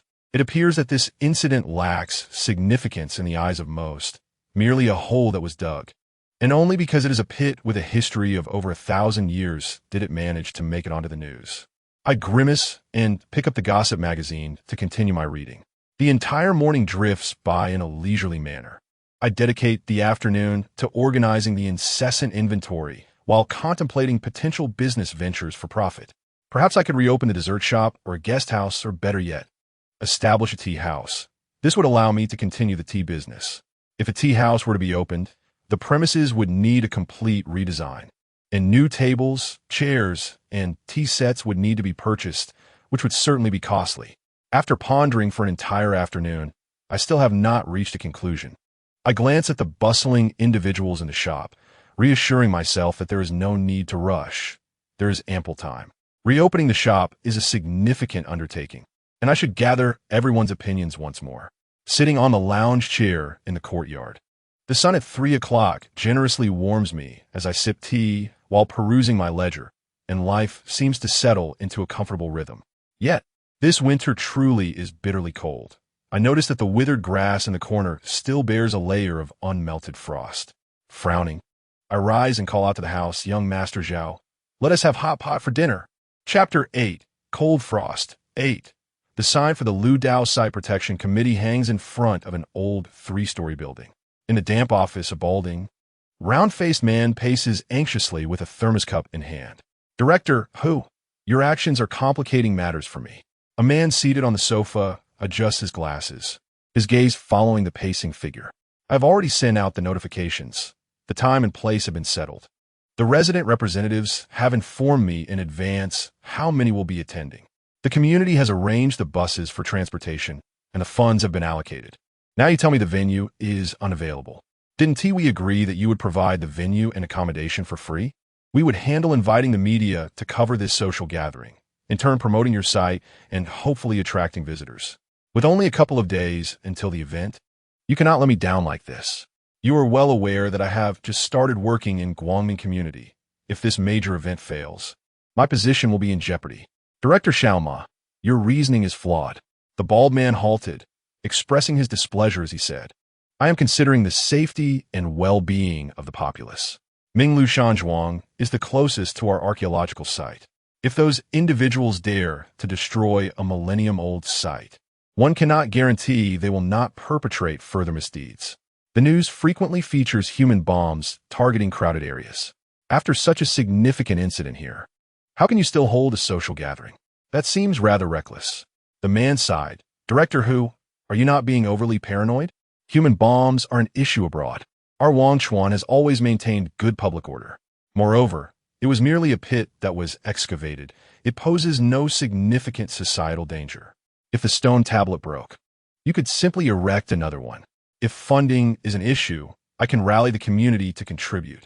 As he spoke, he retrieved a piece of paper from his briefcase and continued, I am aware that the proprietress of Minglu Shanzhuang is your sister-in-law. Without your approval, she will not open her establishment for business. This is the rental agreement. She stated that without your signature and seal, she will not engage in our transaction. Look, I am here. Just stamp the document for me. The bald man glanced at the note, retreated to his seat, took a sip of water, and remarked, Director Xiaomai, I'm not afraid to tell you that the reports of the site being destroyed are merely the surface of the issue. The man was taken aback. Surface? Is it not that simple? Let me be candid with you, but you must promise not to disclose this to others. The man nodded vigorously. The bald man lowered his voice, saying, There are indeed nearly 100 skeletal remains buried in the burial pit. Is that so? The man blinked. Isn't that common knowledge?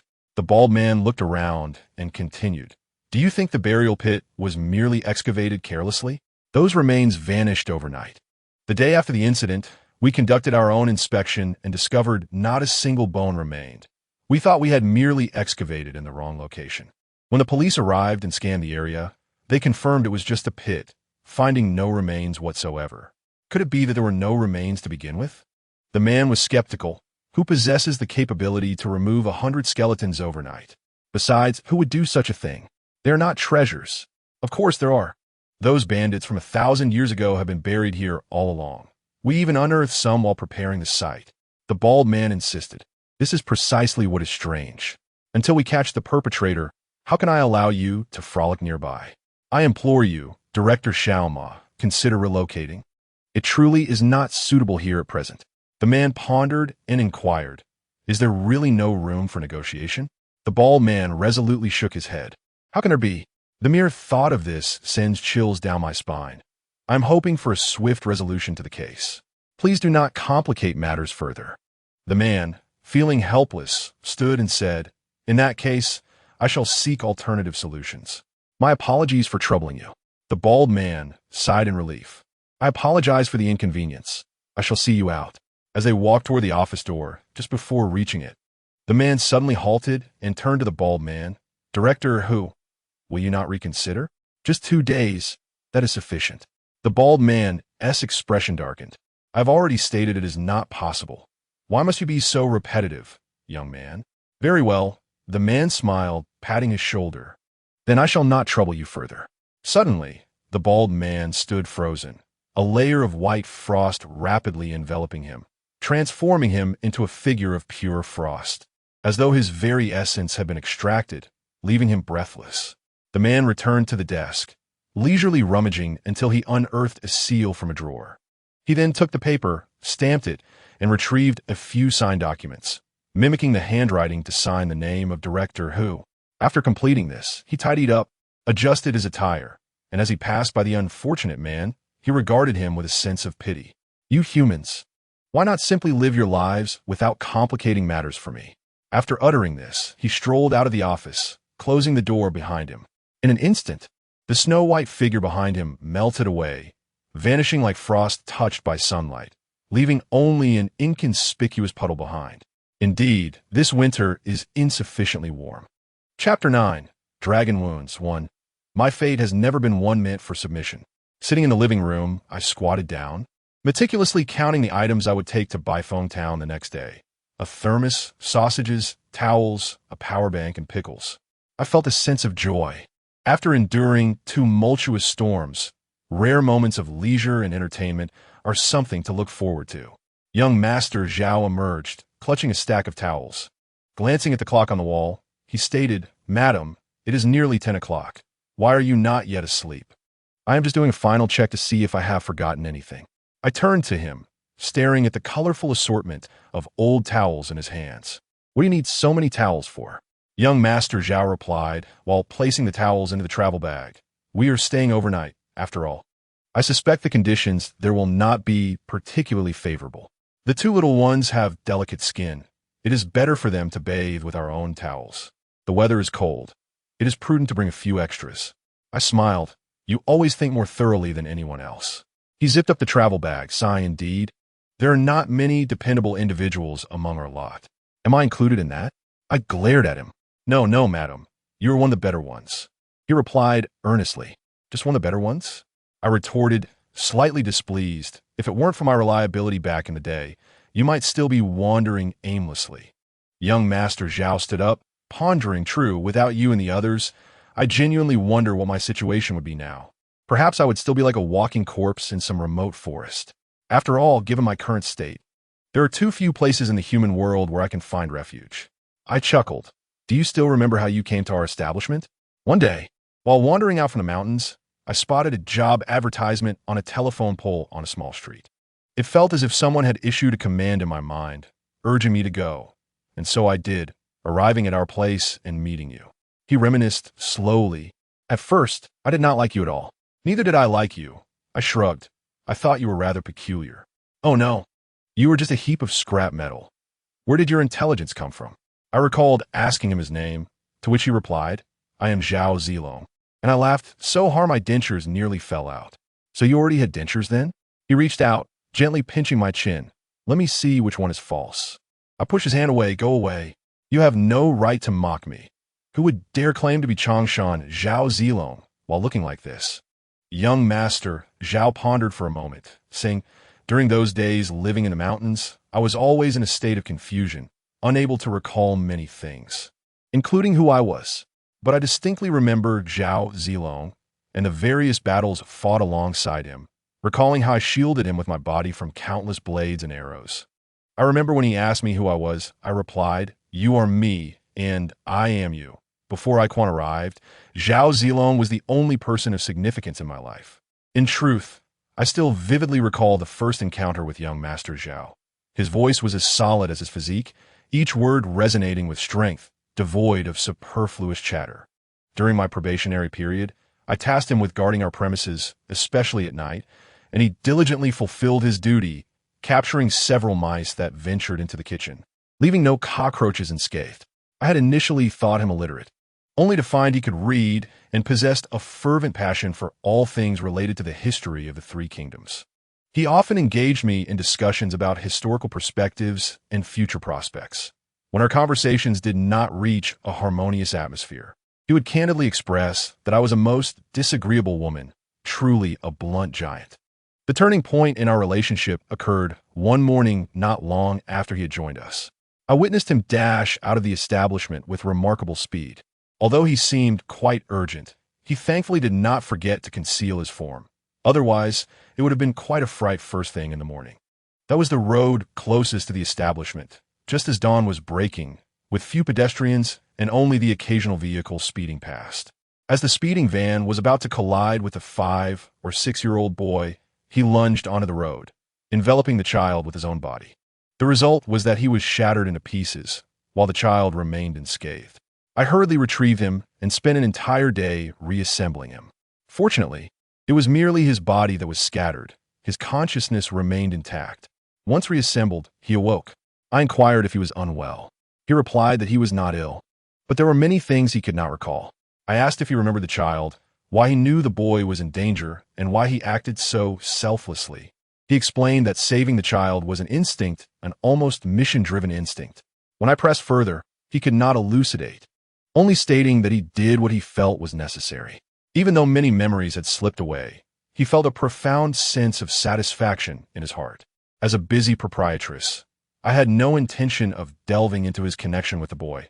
I only remembered that the child had a spirited appearance, with an air of heroism about him. He once remarked that, because of him, Zhao Zilong had fought valiantly throughout his life without a single injury. Perhaps even to this day, he continues to fulfill his duty. Perhaps that child truly bears the surname Zhao. I mused, and subsequently made a decision. I would reluctantly accept this armor, and let him remain in the establishment to assist me with pest control. After this incident, he never spoke ill of me again. He diligently worked in the establishment every day, gradually transforming into the Zhao Gongzi known to you all. I possessed the ability to maintain your human form for 3 days. I settled onto the sofa, patted the space beside me, inviting you to sit down and converse with me. Do you wish to become Yinzu or Dehua? Whatever you desire. I have the means to help you embody their likeness. Zhao Gongzi took a seat beside me, visibly excited, exclaiming, "How wonderful! In my memories, I have never been able to walk out as a person, confidently and openly.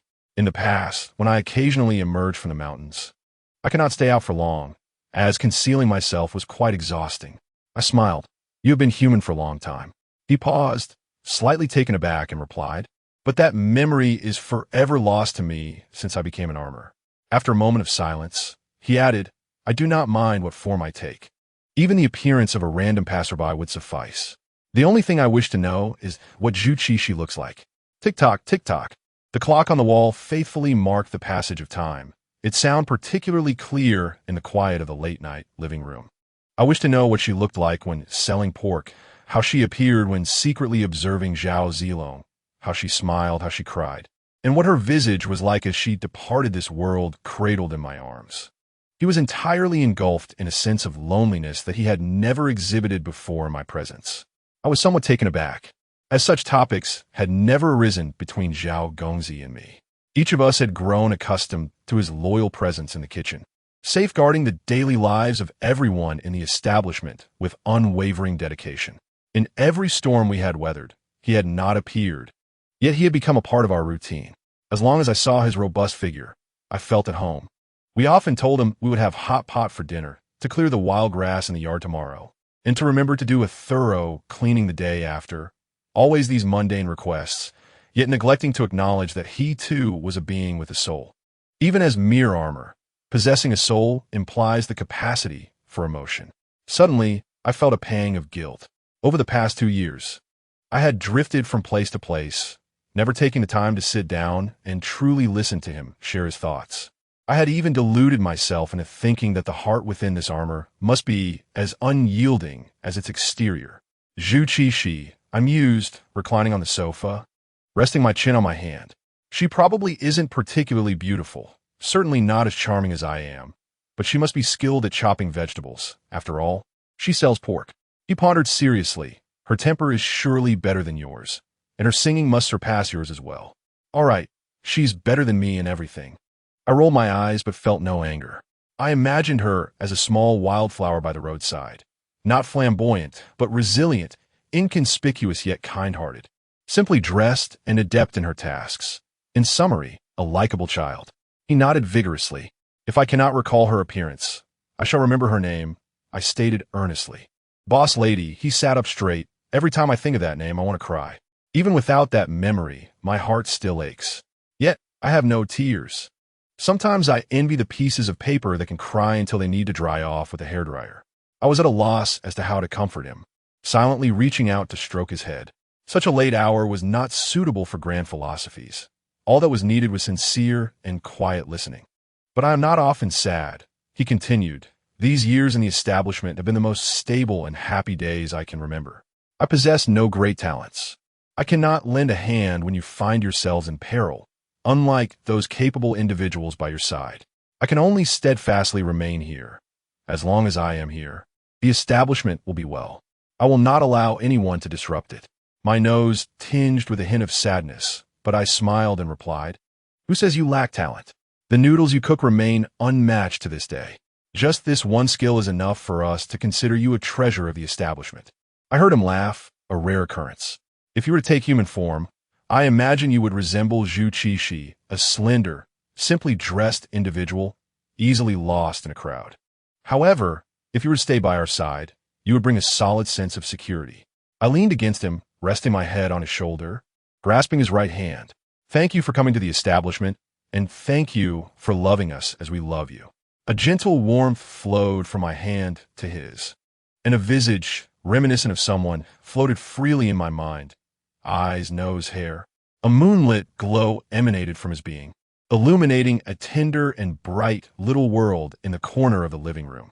The armor, devoid of warmth and expression, became lost in the scattering light, while the shoulder I leaned upon transformed into something soft and warm. A young man with black hair, dressed in a white shirt and gray trousers, slim and tall, with sharp brows and bright eyes, stood beside me, composed and steadfast, his spine straight. In my understanding, this man, who had descended from distant snow-capped mountains, dedicated to alleviating the suffering of others, would, if not for transforming into a protective armor for an important individual, embody the very essence of what I beheld at that moment. He maintained an immovable posture, as if afraid that even the slightest motion would revert him to his original form. "Boss lady," he said cautiously, "have I changed?" I smiled, deliberately pressing my head against his shoulder. "Indeed, you can now walk out of the establishment freely, without needing to hide, boldly going wherever you wish." He fell silent for a moment and said, "I am truly happy, but I do not dare to move." "Then let us take it slow," I suggested, linking my arm with his. "Tomorrow, we shall go out and have a splendid time." "All right," he began to agree, but before he could finish, a projectile flew toward us from our right side with great ferocity. He swiftly deflected the projectile with a punch, and a soft thud echoed as a fluffy slipper fell to the ground. "Let go! Let go!" shouted Ao Chi, clad in a nightgown and wearing only one slipper, brandishing the other as a weapon, his hair in disarray and fury evident in his eyes. "You bring a stranger into my home in the middle of the night and act so intimately. Am I to die? I merely wanted to use the restroom. Why must you break my heart like this?" Xiao Gongzi instantly stood up, seizing Ao Chi's wrist. "You misunderstand." "Misunderstand what?" Ao Chi glared at him. "Oh, you have quite a grip. Dare to stop me. Are you out of your mind?" I pressed my forehead, feeling a throbbing headache, and urged, "Please use the restroom properly without disturbing our conversation." Aoji's eyes widened in disbelief. "You dare speak on behalf of the traitor?" "Aoji!" Xiao Gongzi firmly grasped his hand, otherwise that slipper would have long been thrown at his face. "Calm down, would you? I am Xiao Gongzi. Get lost." Aoji retorted, "Do you think I am blind? After living together for so many years, how could I not recognize Xiao Gongzi?" "It really is me," Xiao Gongzi replied helplessly. "Listen to my voice." Aoji paused, turning his eyes in contemplation. "The voice does seem somewhat familiar." Xiao Gongzi sighed in relief, but still dared not release his grip. "Have you forgotten? We are to embark on a journey together tomorrow. The proprietress mentioned she would assist me in taking human form." Aoji scrutinized him from head to toe, regarding him with suspicion and disdain. "Is it truly you? Considering how many floral shirts I have washed for you, you ought to trust me." Xiao Gongzi insisted. "It's late. Waking others is unkind." Releasing his hand, Xiao Gongzi exhaled deeply. Aoji then turned his head towards me, casting a fierce glare. "Why did you make him so handsome? Can't he just look ordinary?" I returned his glare with a great eye roll, expressing my disinterest in engaging in this late-night banter. Aoji picked up his slipper, a look of utter confusion on his face, and yawned nonchalantly as he returned to bed. Xiao Gongzi sighed deeply and turned to me. "Having known him for so many years, he truly hasn't changed a bit. Yet you still dutifully wash his floral shirts." I remarked with a chuckle. He smiled, perhaps still unaccustomed to the fluid movement of his facial muscles. His smile was sincere, yet somewhat stiff.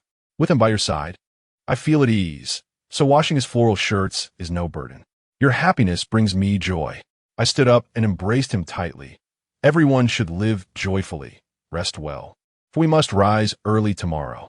I'll go check the mirror, he exclaimed, and I watched as he dashed away gleefully.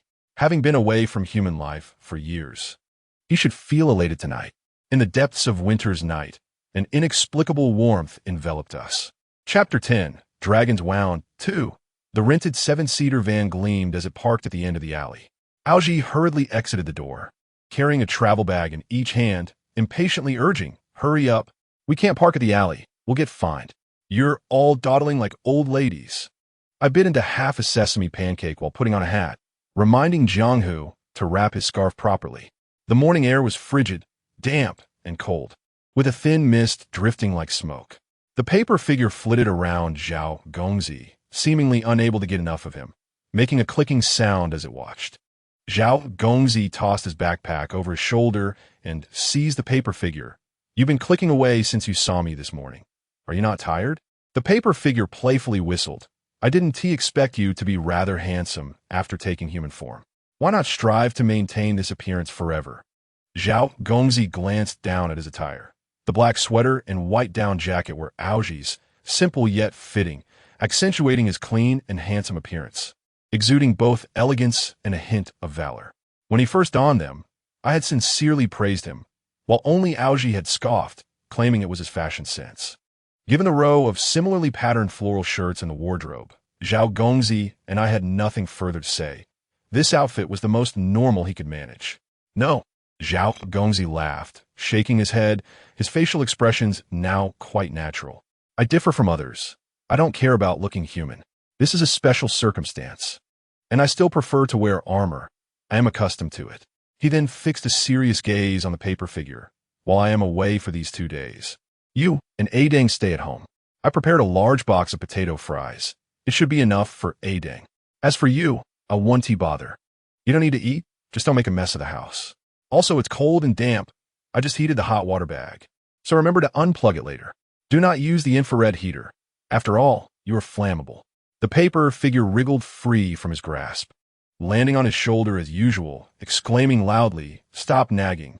"I must nag," he replied, tapping its head gently. "After all, you have never left my side all these years." The paper figure pushed his finger away. All right, go on. I want to miss you, a bunch of traitors." He smiled foolishly. "Don't be mad. I'll be back soon." Just then, Qing Tong yawned and appeared behind us, tugging at his slightly oversized blue winter coat. "Boss, can I not wear such heavy clothing? I'm not afraid of the cold. In this thick coat, I feel like I can't move. You wear this so others feel comfortable. You may not be cold, but you can't stroll around in summer clothes, can you? Don't you worry others won't realize you are not human?" I chided. "Stop complaining. It fits well. I spent a lot on it. Winter clothes don't go on sale." "Excuse me, let me through." Before I could finish, Jia shoved past me towards the door, carrying nothing, still dressed in his drab outfit, resembling a persistent shadow that failed to reflect the vitality befitting his age. Only Qing Tong seemed to be enchanted by him, constantly calling him Brother Jia and inquiring about him, claiming he had never seen such a handsome and imposing young man before.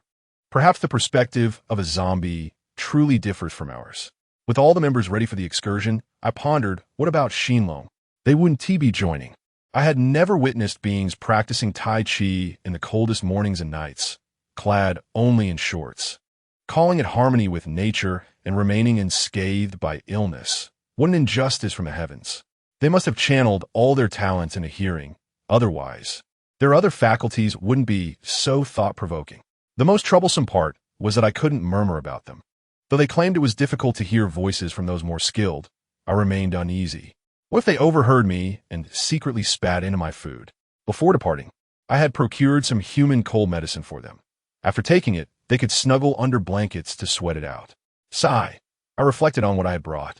Had I known it would be this foolish, I might as well have left them in human country. Every time I thought of human country, my heart would involuntarily twitch, wondering what the scene was like there now. Free from shackles and the essence of prison, had the people there discovered another way of life? Since leaving the Long Yu, I had not heard any news related to human country. Even Aoji's brief return to Donghai yielded no discussions about it. Perhaps nothing had stirred in Yumen country. The people might still be living their lives as before.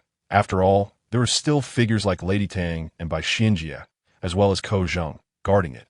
Perhaps there were even more individuals I had yet to meet, loving the place as fervently as those who once protected Yumen country. And here I was far removed, wishing them all well from afar.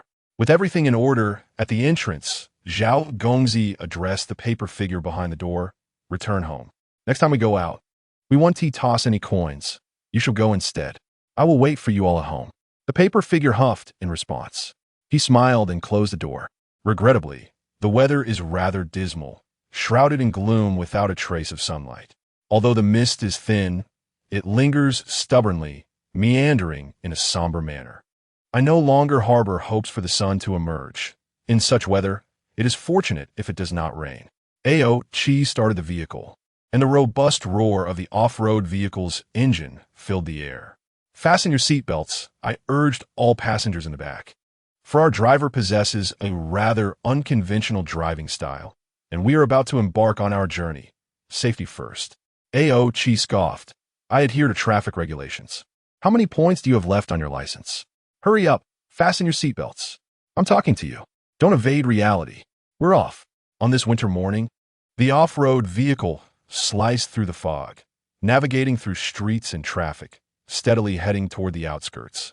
Chapter 11, Dragon Wound 3. There was little scenery to behold along the way. Every sight was a palette of gray and black. Withered branches and desiccated grass piled high on the low hills flanking the road, and occasionally a few trees clung to a sparse greenery. Yet they too appeared weary and shrunken. Perhaps this winter has been excessively harsh for them. I felt that no winter in previous years could compare to this one. The cold was unexpectedly intense. Few vehicles accompanied us, as this was hardly weather conducive to outings. Gazing at the rapidly receding view outside the window, I suddenly felt a sense of regression. It was merely a trivial community gathering, not an extravagant banquet. There was no need to brave the bitter cold to traverse mountains and rivers. It would be far more sensible to visit the supermarket, procure some groceries, and return home to enjoy a hot pot with a group of friends gathered around the hearth. With this thought, my mind returned from the ever-changing scenery outside to the interior of the vehicle. Just as I was about to voice my reflections, I heard Qing Tong's excited voice. This girl had grasped Jia Yi's sleeve, pointing at a few farmhouses we had just passed, asking, "Are people living there too? Is that little house for children?" Jia Yi, with a stern expression, replied, "That's a toilet." Ha! Qing Tong amused herself with her own joke and immediately pointed to a distant iron tower, asking, "What is that? Such a tall frame. Can one climb up to see the scenery? That's for power transmission in the wild. If you're not afraid of being electrocuted, then climb up to enjoy the view." Jia Yi yawned. "But I won't die," Qing Tong cheerfully retorted. "Jia Yi, take me up there to look. The scenery below must be beautiful." No, Jia Yi leaned back against the seat, turning away from her. However, Qing Tong's curiosity about this new world did not wane. When Jia Yi ignored her, she turned to Jiang Hu and Wei Ji, asking them to explain every unfamiliar object we encountered along the way. Zhao Gongzi sat in the last row, next to Jiang Hu and Wei Ji. He hardly spoke throughout the journey, merely gazing out at the fleeting landscapes. I could clearly see the joy on his face. Presumably, this was his first time in a car, being whisked away on a journey he had never experienced before. The world was familiar to him, but only through television and the internet, so I understood that his delight and astonishment were sincere and instinctive. The lively banter of Qing Tong and the two little ones contrasted sharply with the desolate stillness outside. Ao Chi was in good spirits today, driving steadily and smiling throughout. When I inquired about his amusement, he responded that it was nothing. Perhaps the lack of traffic had uplifted his mood. He likely enjoyed the vibrancy within the vehicle. The most important thing was that family and friends were together, enough to offset any displeasure caused by the inclement weather. If that were the case, I decided not to disrupt their merriment and abandoned the thought of canceling this outing. After traversing 3 tunnels and driving several kilometers, we finally spotted a sign for Baifengzhen just before lunchtime. The sign was grand and exquisitely crafted, resembling a simplified archway standing amidst the withered grass, adorned in vermilion with golden edges. It appeared that someone indeed sought to transform this place into a tourist attraction. Unfortunately, there were few vehicles passing through. We only saw a couple of dilapidated trucks emerging from side roads, disappearing into the black exhaust. The road leading into Baifengzhen was not in good condition. Many sections were under construction, yet no workers were in sight. Potholes occasionally emerged, causing our vehicle to jolt along the way. Aochi complained, "What did you say earlier? That this place is being developed into a scenic area? With such road conditions, it's a complete joke." That's what it said online. I clutched the overhead handle tightly, trying to steady myself. If it were better, fewer people would come. What difference does it make? Just look around. Aside from the chaotic woods, what else is there? Who would want to travel all this way to a place devoid of highlights? I'll scoff. We haven't even entered the town yet. Perhaps the scenery inside is better. I slightly cracked the window, letting in a gust of cold air, which made me gasp in surprise before quickly shutting it again. Look, if nothing else, the air quality is far better than in the city. A breath of fresh air is quite refreshing. Chi rolled his eyes and pressed the accelerator, steering deeper into the winding woodland road. Aside from him, the others maintained a high level of enthusiasm and excitement. Weiji even eagerly asked if we could truly grill meat ourselves. She wanted to be the chef and prepare a delicious feast for all of us. Qing Tong inquired whether the farmhouse was a place for farmers to live and if there were fields outside with water buffaloes. In them, I saw a singular truth. It did not matter where we went. What truly mattered was who we were with. Approximately half an hour later, we came upon a fork in the road. The left path led to the center of Baifengzhen, while the right led to Ming Lushan Zhuang, adjacent to the Lu Dao ruins. Aochi halted the vehicle, checking his phone's navigation to confirm the direction. My map doesn't show Ming Lushan Zhuang or Lu Dao ruins. Are you certain we should go this way? I pointed to the paper map in my hand. Look, this is how it's marked on the list given to us by Director Ma. I'll shiufit. A place not even marked on the navigation wants to become a scenic area and charge entrance fees? Now I understand why that director brought you all here. It's cheap. The more obscure the location, the cheaper the food and lodging will be. You should prepare yourselves for the conditions at this so-called mountain lodge. As he spoke, he turned the steering wheel and drove to the right. As noon approached, the sky showed no signs of clearing. Although the mountain air was fresh, the humidity and low temperature were increasingly oppressive. When the winding, broken road finally reached its end, a cluster of white, antiquated buildings finally came into view. 3 stories tall, with eaves that curved elegantly, intricately carved railings, and wooden doors and windows. There was nothing particularly striking about it, resembling many small inns adorned in a traditional style I had seen before. The grayish-white brick walls formed a circular enclosure, with a vermilion circular door at the center, inscribed with the 4 characters Ming Lushan Zhuang in a neat seal script. The facade was delicately painted with auspicious patterns, and 2 large flower pots, resembling water tanks, sat on either side, revealing only a cluster of bare branches and a few withered leaves.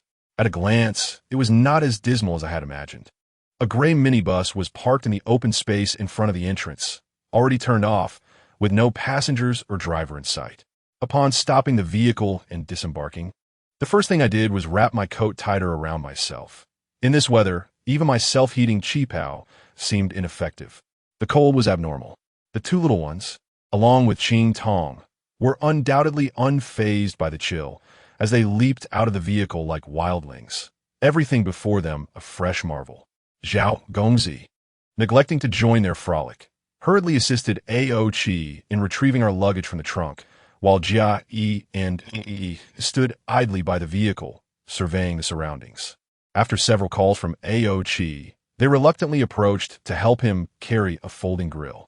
The commotion outside startled those within. The round door swung open, revealing the light patter of footsteps.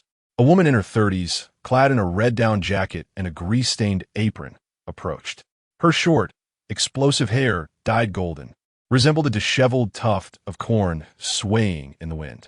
Stout and robust, her round face bore 2 natural blushes that resembled poorly applied rouge, epitomizing the image of a diligent woman toiling in the fields. She was quite affable, Even before stepping outside, her booming voice resonated. "You must be from the Guangming community, right? Why are you so late?" I responded, "Indeed, we are from Guangming community. It was difficult to find your place, which caused a delay." "Difficult to find? Didn't I provide a map?" My director even had it printed on the invitation. She retorted with a glare. "We're accustomed to using our phones for navigation." I replied with a smile. "May I ask your name, dear sister?" "My surname is Qian. You can call me Qianjia," she answered, wiping her hands and warmly shaking mine. She gestured towards the courtyard behind her. "This Minglu Mountain Villa was built by my late husband and me. Just as it began to flourish, he passed away. I managed it all these years on my own. What do you think? It doesn't look too shabby, does it?" Aochi was about to speak, but I interjected, "It looks wonderful. I never expected such a fine establishment in this area. Business must be thriving. I hear you are turning this place into a tourist attraction." I feared Aochi would bluntly remark that it looked mediocre. After all, this widow had built a business alone. No matter how modest it seemed, she deserved commendation. "If business were good, I wouldn't have time to entertain you frugal tour groups," Qianjia candidly stated, pointing to a minibus. 20 people came, with 2 days of meals and 1 night as accommodation, at 100 yuan per person. "What do you think I earn?" I sympathetically inquired. "Is Guangming community covering your expenses?" "Of course not." When that little mod director approached me, I distinctly told him a minimum of 200 per person. Yet he bargained like mad, claiming this was a charitable event. Profit wasn't important. What mattered was promoting our villa's reputation. He promised to arrange media coverage for this event. Isn't it more crucial to gain publicity than to earn a few thousand yuan?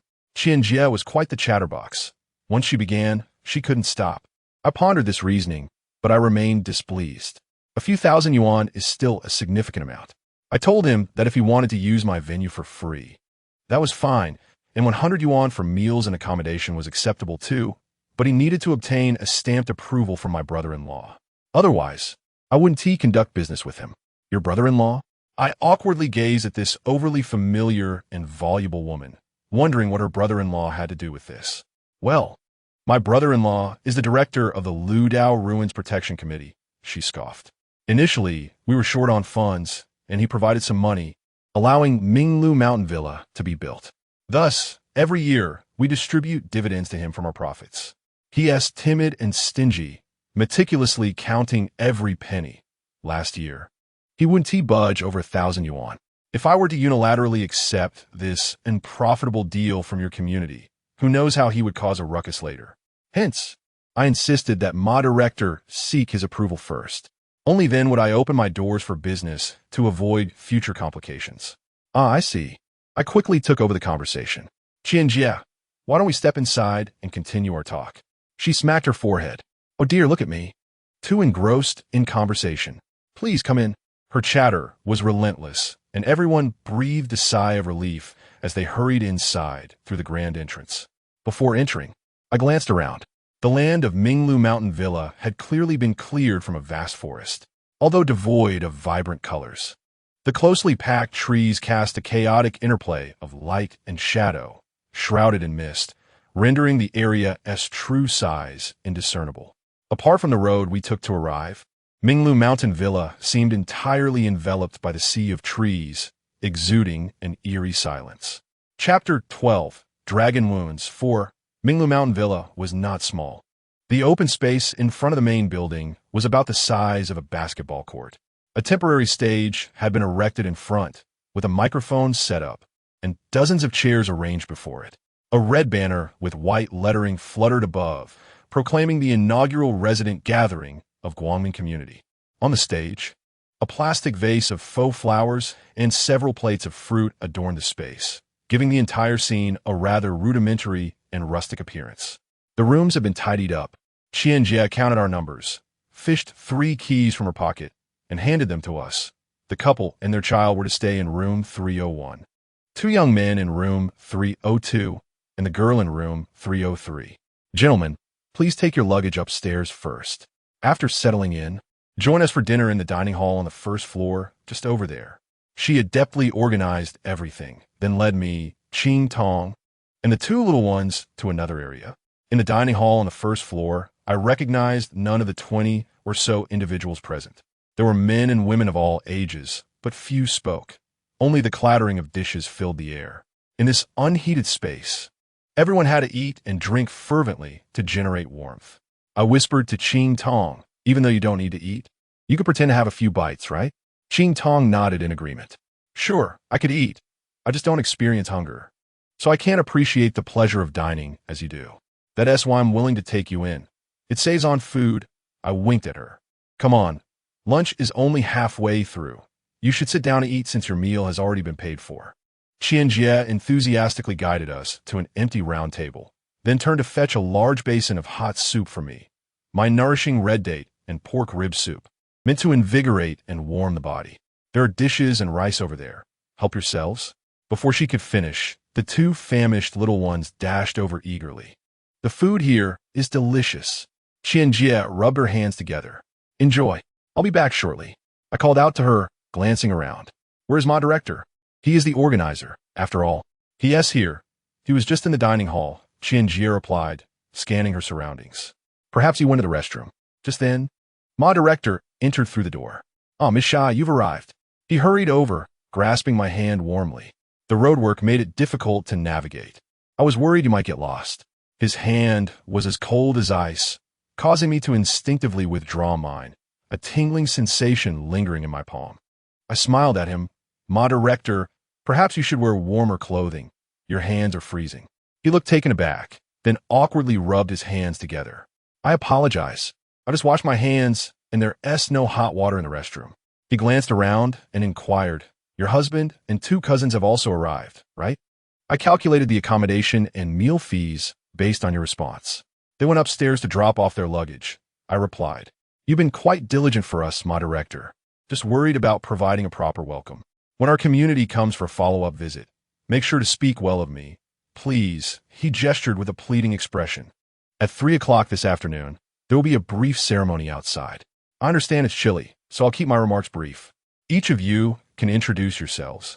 As neighbors from Guangming community, we'll be friends from now on. Lastly, I'll take a few group photos to document the occasion, and afterwards, you'll have free time. We'll conclude our trip tomorrow afternoon and head home. I turned to observe the unfamiliar neighbors behind me. They continued to eat and sip their soup at a leisurely pace, the only sounds being the clinking of utensils. It appeared that the neighbors were not particularly chatty. I pursed my lips. Mom, I got stir-fried tomatoes with eggs and shredded pork with green peppers. Unbeknownst, a voice emerged from the side, placing 2 dishes on the table, with Xiao following behind, carrying a bowl of rice. The food they brought had already lost its warmth. I said to the 2 little ones, in winter, one should not eat food that is too cold. Meals left outside cool down easily. Do not be lazy and take the ready-made ones. You must fetch your own bowls and serve from the warming pots. The 2 children exchanged glances, and one of them touched the plate, then the rice bowl, and curiously remarked, but I just served from that large pot over there, and it was still hot when I brought it over. I had also ladled my rice from the warming barrel, and it was quite scalding when I carried it. Xiao carefully touched the rice bowl, a puzzled expression on her face. Oh, I looked down at the soup that Sister Qian had served me. I was unaware of when it had happened. But the bowl of steaming soup had transformed into a cold, solid mass, with even a thin film of oil partially solidified. Sister Qian, anticipating my reaction, exclaimed, "What a ghost! It was boiling hot. How did it suddenly turn cold?" She mumbled as she picked up the soup bowl and, feeling embarrassed, said to me, "I'll go get you a hot one. This dreadful weather." In truth, I wanted to tell her that no matter how cold it was outside, it was impossible for a bowl of hot soup to cool down in such a short span of time. How odd.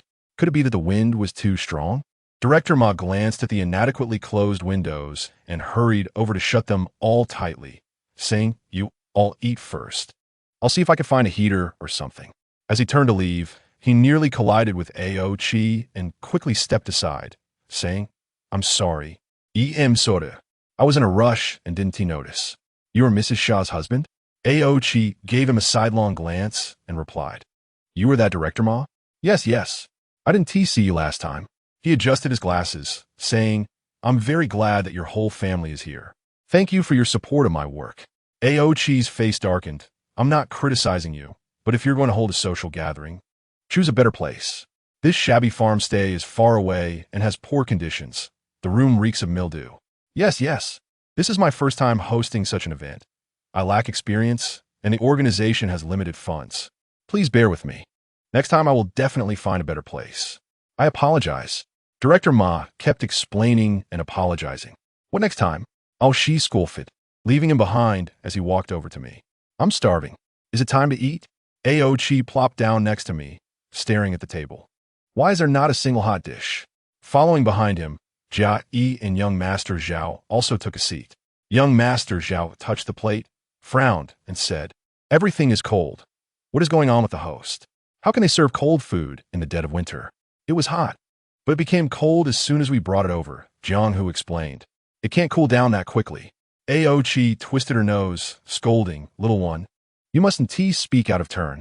"It's true," Jiang Hu quickly corroborated. All right, regardless of whether it's cold or hot, I'll eat a few bites first. I'm too hungry." Ao Chi casually picked up his chopsticks and was about to put a mouthful of shredded meat into his mouth. I seized his hand, snatched the chopsticks away, and tossed them back onto the table. "What are you doing?" He looked at me in confusion. I gazed steadily at everyone present and calmly stated, "Let us go home. We shouldn't stay here." Everyone was taken aback, and Qing Tong asked, "Why? This place is fun." Ao Chi touched my forehead. "Are you all right? You were the one who wanted to come, and now you want to leave?" I haven't even warmed my seat yet. Only young Master Zhao never questioned my decisions. He stood up and said, "The owner says we should leave. There must be a reason." Jia Yi frowned and remarked, 20 people are eating, and not a single one is speaking." The oblivious Ao Chi turned to look behind her, and the others continued eating as if it were the only important thing in their lives, ignoring who had come or what had been said. "I'll go get the luggage," Ao Chi announced. I stopped him. "Do you have the car keys?" "Yes." "Forget the luggage. Let us go." An unprecedented sense of unease, even fear, washed over me. The most terrifying thing was that I was experiencing fear. Within my consciousness there was someone fleeing, and just ahead lay a path of escape. Yet the pursuers were ever so close. I had weathered countless storms and peculiarities. I could be hurt. I could feel sorrow. I could worry. But I had never known such profound dread. I was desperate to leave this place, unable to remain for even a moment longer. Chapter 13. The Dragon's Wound 5. I heard Sister Qian's voice behind me. Hey, where are you all going? Aren't you going to eat?" There was no time to explain, not even for farewells. We swiftly boarded the car, and I instructed young Master Zhao and Jia Yi to hold the two little ones securely. Ao Chi turned the car around and sped back the way we had come. No one pursued us, nor did any strange occurrences transpire. Our vehicle progressed smoothly. Once we passed through this grove, the road leading to the highway lay ahead. "Owner, can you now explain what happened?" Young Master Zhao could no longer contain his curiosity. "Are the people at Minglu Mountain Villa problematic? Have you ever seen a group of people eating together in silence?" Ximeiyouhai replied coldly. "Those people may not even be our neighbors." "Huh?" Qing Tong was puzzled. "If they're not our neighbors, why would they be here? That Director Ma is too careless, leading people here without proper investigation and even paying for meals." I looked at the road receding in the rearview mirror. Director Ma was far too ordinary, far too common. A small community director could hardly be deemed unusual. Ao Chi focused intently ahead, still unsure of how to place his hands and feet after my reprimand. I furrowed my brow. The more ordinary a person is, the less likely they are to be suspected. Suspected? Ao Chi asked in confusion. "That guy is just lacking in workability. He is not suspicious at all. I don't know. I just feel danger." I confessed. Honestly, I felt uneasy the moment I stepped into Minglu Mountain Villa, but I couldn't pinpoint what was wrong. "Oh," I suddenly cried out, clenching my right hand tightly. "What's wrong?" Ao Chi slammed on the brakes. My hand felt icy sweat break out on my forehead. The excruciating pain, accompanied by a tingling sensation, surged from my palm, and glancing at my hand, a layer of white frost enveloped my fingers, slowly creeping down to my wrist. "Owner, what happened to your hand?" Qing Tong exclaimed. Young Master Zhao immediately attempted to jump out of the car towards me. "I'm fine. Don't move, or get out of the car," I commanded loudly. Ao Chi's expression turned grave, and he grasped my right hand. Soon, A wave of fiery energy surged from his hands into my body, and I saw a brilliant interplay of gold, blue, and red light flickering between his palms. This is Ao Chi's true essence. He was actually willing to risk himself to dispel this mysterious layer of frost. This was utterly reckless. It was merely an eerie frost, and I should be able to suppress it with my own strength. Yet, I dared not speak, fearing it would distract him. Outside, sparse snowflakes drifted lazily across the glass. This was likely the first snowfall of the season, and everyone should have been celebrating, but within the car, there was only silence. Everyone gazed at Ao Chi, tacitly refraining from uttering a single sound. Even Jianghu and Unknown pressed their lips tightly together. Huddled in young Master Zhao and Jia-es embrace, anxiously watching their parents. The heat emanating from Ao Chi became increasingly apparent, almost overwhelming, as if a fire was tightly enveloping my right hand, fiercely combating something. Large beads of sweat began to bead on Ao Chi's forehead. I gritted my teeth, glaring at him. Had he forgotten the life and death battle with the Fire Mother? Had he forgotten that his own body had not yet returned to its previous state? 1 minute. 5 minutes. As I counted the seconds painfully, the frost on my palm gradually melted from my wrist to my fingertips, finally dissipating into a wisp of vapor. Ao Chi released a deep breath, letting go of my hand and wiping the sweat from his forehead. It's fine now. Was this necessary? I look at his slightly pale face. I could resolve this sorcery myself. You cannot resolve it. His brows were tightly knit, revealing a hint of anger. It was clearly not an illusion. I was taken aback. His gaze remained fixated on my hand, which, despite being unscathed, bore the mark of a dragon's wound. A dragoness wound? I had never encountered such a term from his lips before. My sea blue true fire was also a dragon's wound. Each of the 4 sea dragon clans possesses its unique method of attack. Had I not intervened to heal your injury, based on past instances, that layer of frost would have rapidly spread across your entire body, ultimately transforming you into a puddle of icy water. He glanced outside the window, where the snowflakes had vanished, leaving only wisps of mist-like vapor rising ethereally. The trees on either side rustled in the wind, shrouded in an aura of mystery akin to a dream. Suddenly, my mind buzzed. I had been attacked by your dragon clan, while completely unguarded? I instantly grasped his implication. Was it he? The Northern Sea is the coldest place in the dragon domain. The closer one gets to the dragon palace, the more frigid it becomes. Any intruder from beyond the Northern Sea, lacking significant prowess, would soon succumb to the unforgiving cold. Even we from the Eastern and Southern Seas find it unbearable. That cold does not stem from the external environment, but rather surges from one's very flesh and soul, extinguishing all will to survive. Thus, aside from official matters, no one would willingly venture to that desolate place. I had loathed him since childhood and detested his visits to the Eastern Sea. Each time he arrived, the plants in our Dragon Palace garden inexplicably withered, and even the flames used for cooking seemed feeble, lacking their usual vigor. In short, he was exceedingly vexatious. He forcefully turned the car key, but the engine emitted an odd roar. He attempted to ignite it repeatedly, yet to no avail. Everyone out, he decisively ordered, indicating that someone was intent on preventing our departure. As we disembarked, we were all taken aback to find that the black car had, unbeknownst to us, transformed into a white one, cloaked in a thick layer of frost. Each breath we took turned into dense white vapor, and the temperature plummeted to an unbearable degree. Uncle Jia, I'm cold. Wei Ji clung tightly to Uncle Jia, shivering slightly. Uncle Jia said nothing, removing his coat to wrap around her.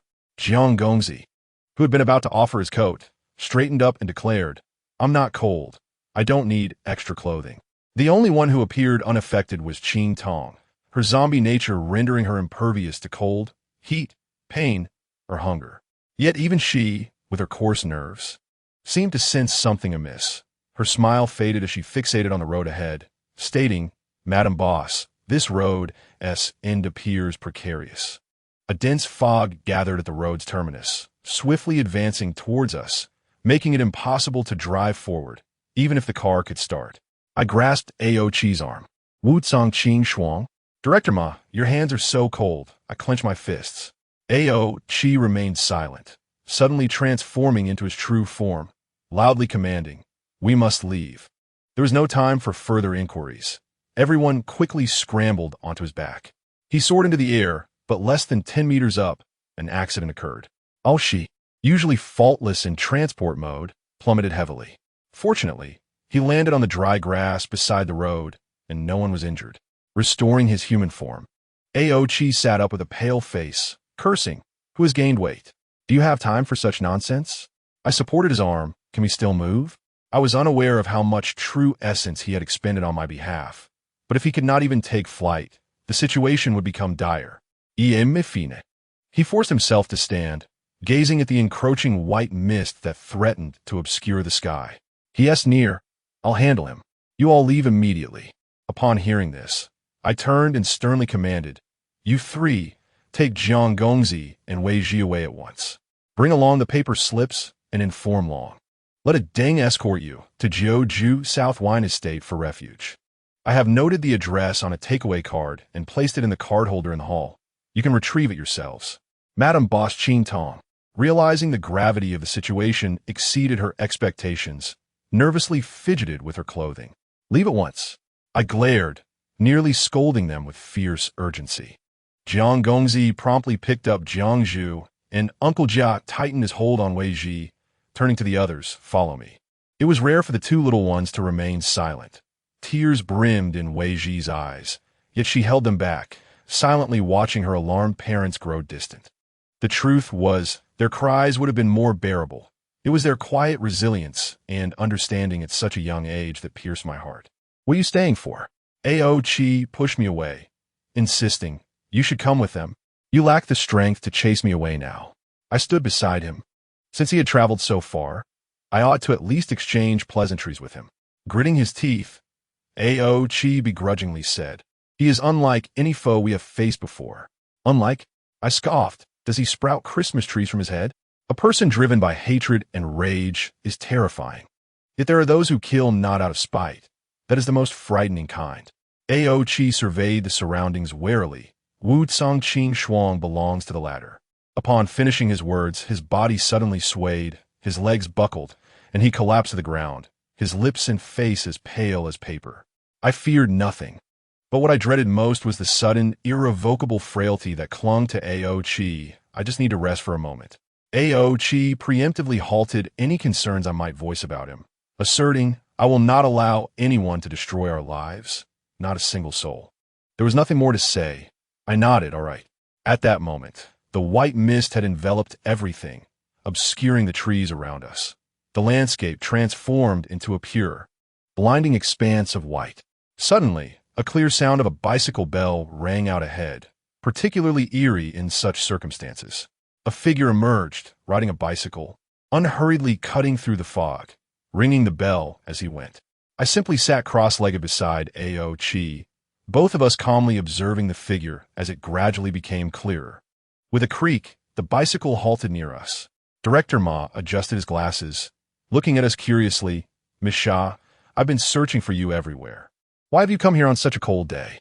It's freezing at your Ming Lu Mountain Villa too." I looked up and smiled, appreciating Director Ma's dedication to searching for us in such frigid weather. "Oh wait, should I call you Wu Cangqing Xuan Director?" Ao Qi glared at him coldly. "Do you know why I despise you? Because you always live like a ghost. When will you act with integrity? At least, as the Dragon King of the Northern Sea, you could maintain some dignity. Instead of these petty tricks, why not simply come and confront me directly? It would save us all time." Upon hearing this, he chuckled, dismounting his bicycle, leisurely securing it, and standing 3 paces away from us, gazing at Ao Qi with a mixture of warmth and resignation, as if watching a mischievous child. "Ao Qi, your temper has never changed from childhood. Many may despise you, but I am not among them. I see you as a child who is yet to grow up." Suddenly, Director Ma's body swayed, his gaze froze, and he collapsed to the ground. I distinctly heard the sound of his head striking the ground. The dense white frost crept over him like a specter, enveloping him in moments and transforming him into a figure of pure white. In the howling cold wind, the form swiftly melted, soon becoming a chaotic puddle of water. The black cloak billowed in the wind, its fluttering edges sharp as blades, with strands of silver woven into his waist-length hair, glimmering faintly. Wangchuan Shuang remained unchanged, standing there like a grand, nightmarish vision. He squinted his slender eyes, showing no interest in the puddle on the ground, as if it were merely refused to be discarded. In this man's eyes, human life was as inconsequential as weeds. He is the son, husband, and perhaps even a father of someone else. As the Dragon King, you casually occupy his body, and after using it, you leave nothing but a desecrated corpse. This is utterly excessive. I do not conceal the disdain and disgust in my tone. The fury coursing through my veins is restless. Perhaps if he utters one more outrageous word, I shall confront him with weapons drawn, vowing to never relent. I harbor no interest in his life. I merely require his identity to engage with the beings of the human realm, as I scarcely tread upon their world. Acquiring a ready identity allows for greater efficiency in my endeavors. It is unfortunate that humans are such fragile creatures. The moment I depart from his form, this body becomes incapable of sustaining itself. Were he sufficiently robust, he would merely suffer a cold, not lose his life. Hence, I did not kill him. Wangchuan Shuang chuckled nonchalantly, remarking that even with my true abilities unleashed, he did not dissolve into a puddle, which merely proves that he surpasses ordinary men, thus deserving the right to continue living. He paused, then added with a smile, "Moreover, in such a crowded human realm, my eliminating a few of them is indeed a service." I yearned to retort like a shrew, hurling every venomous word at him, but I must remain composed. Such individuals thrive on witnessing their adversaries in distress, and I cannot afford to utter a single superfluous word. Thus, it seems you are rather feeble yourself. I smiled. You resort to underhanded tactics because you fear Ao Chiyo? Wangchuan Shuang regarded me with keen interest. This is quite intriguing. You merely exploit me to deplete Ao Chi's true essence, alleviating your concern of being defeated by him. At this moment, my forehead undoubtedly bore the words I looked down upon you. He laughed heartily, stating that among the demons, I was one of the quicker-witted. I know that you are presently cursing me as a shameless scoundrel, but I am not offended. In your eyes, I am a rogue, yet in my view, this is merely efficiency. Each battle I engage in is meticulously calculated. If the odds are too low, there is no reason to waste time. A swift strike is my preference, as Wangchuan Shuang. Ao Chi inhaled deeply, rising to his feet, and coldly declared that you have gone to great lengths to demonstrate that I am not a true dragon. Now that you have achieved your goal, I must inform you that whatever you intend to do, bring it on. However, should you dare to lay a hand upon my wife or children, you are aware that even if I am not a genuine dragon, I possess at least half the blood of one, and my willingness to risk my life is beyond your calculations. He smiled, casually brushing aside a wisp of white mist, stating that the place he selected for us is rather pleasant, spacious, and beautiful. Come spring and summer, it will surely bloom with flowers and shade from lush trees. I exchanged a glance with Ao Chi, inwardly scoffing. Is he suggesting he has chosen our burial ground? Such arrogance. As a creature accustomed to freedom, even when my time comes, it should be I who decides where I lay to rest, not him to dictate. Since you enjoy calculations so much, have you not considered that we may not even arrive here? I surveyed the surroundings. Was all your elaborate performance in vain? If Director Ma cannot invite you, it matters not. He grinned slyly, for there would still be Manager Li, Ms. Zhang, or Aunt Wang to extend invitations. It need not be a neighborly gathering, but could very well be a family outing or complimentary vouchers to a new restaurant. There would certainly be something to entice you. He truly relishes this, attempting once, and then 2, 3, or 4 times, unwilling to relent until he achieves his aim. I was seething with anger. This dragon's character was an affront to his appearance. You are exceedingly tedious. Ao Chi scoffed, declaring that if he wished to take a life, he would do so directly, whereas you only dare to borrow another's guise, resorting to deceit akin to a woman. Wangchuan Shuang smiled silently. Witnessing his composed demeanor, I suddenly realized that in Wangchuan Shuang's style, he would never engage in any endeavor that wasted time. It appeared he had arrived in the human realm long before, yet was in no hurry to act against us. merely utilizing Director Ma's identity to lure us to Minglu Mountain Villa without raising our suspicions, then employing me to weaken AO Chi. This indeed seems superfluous. He could have disguised himself as any passerby and ambushed me anywhere, even amidst chaos, and then struck after AO Chi had tended to my wounds. Yet, he chose to orchestrate such a convoluted scheme to draw us to this desolate location before making his move, unless he was wary of something. The death of one person, or even 20, is inconsequential. However, should hundreds, thousands, or even tens of thousands perish at once, my efficiency would be compromised. He seemed to see through my thoughts, unabashedly stating that while I care not for how many lives are lost in the human realm, I must still afford some consideration to the countenance of those from the heavenly realm, although they currently do not intervene in the sufferings of humanity. They do claim to be its guardians. Should matters escalate, they will inevitably come to the dragon domain seeking trouble, and I have little inclination to deal with that. I suddenly understood. He feared that striking in a populous area would result in collateral damage. After all, his targets are the wicked dragon and the tree demon. A battle of life and death, regardless of which side strikes, would unleash formidable attacks. Should chaos erupt, it could very well leave the surrounding area in ruins overnight. And such a disturbance would surely draw the attention of the celestial lords, as this is their protected territory, and witnessing it ravaged by outsiders would be intolerable. So, you fear the heavenly realm will come after you. AO Chi sneered, believing you to be unafraid of heaven or earth. Efficiency, it all comes down to efficiency. Wangchuan replied candidly. I have never feared anything in my life. I merely wish to execute my duties and cleanse the dragon domain of all that should not exist.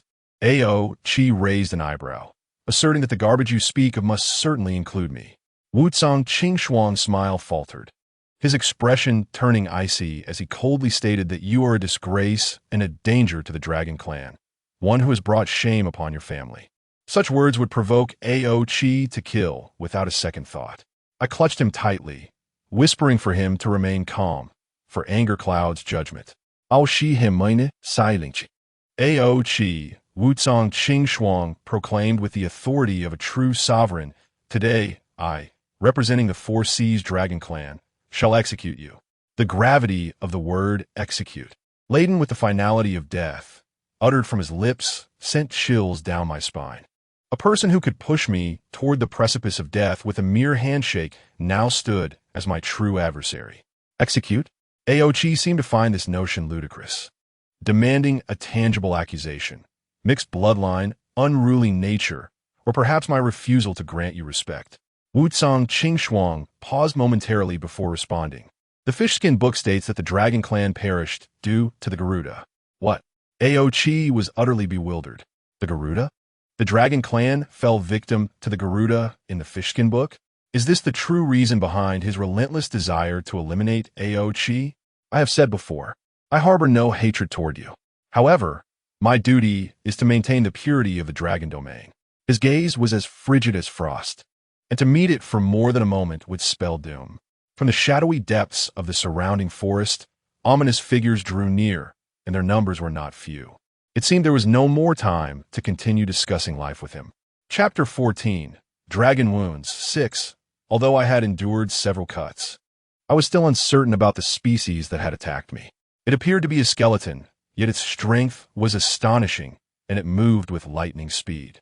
One moment it was to my left, and the next, it had darted to my right, wielding an extraordinary weapon, a long, white blade resembling a sharpened bone.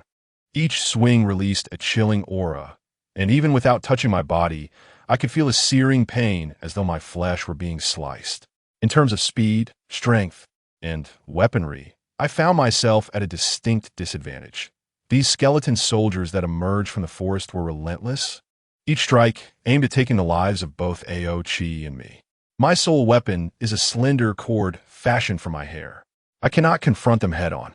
I must instead evade amidst the countless bone blades that rained down upon me, seeking the narrowest openings to slip through. I then set my sights on the nearest neck, or rather, the stark white cervical bones, and deftly looped the wire-thin cord around it.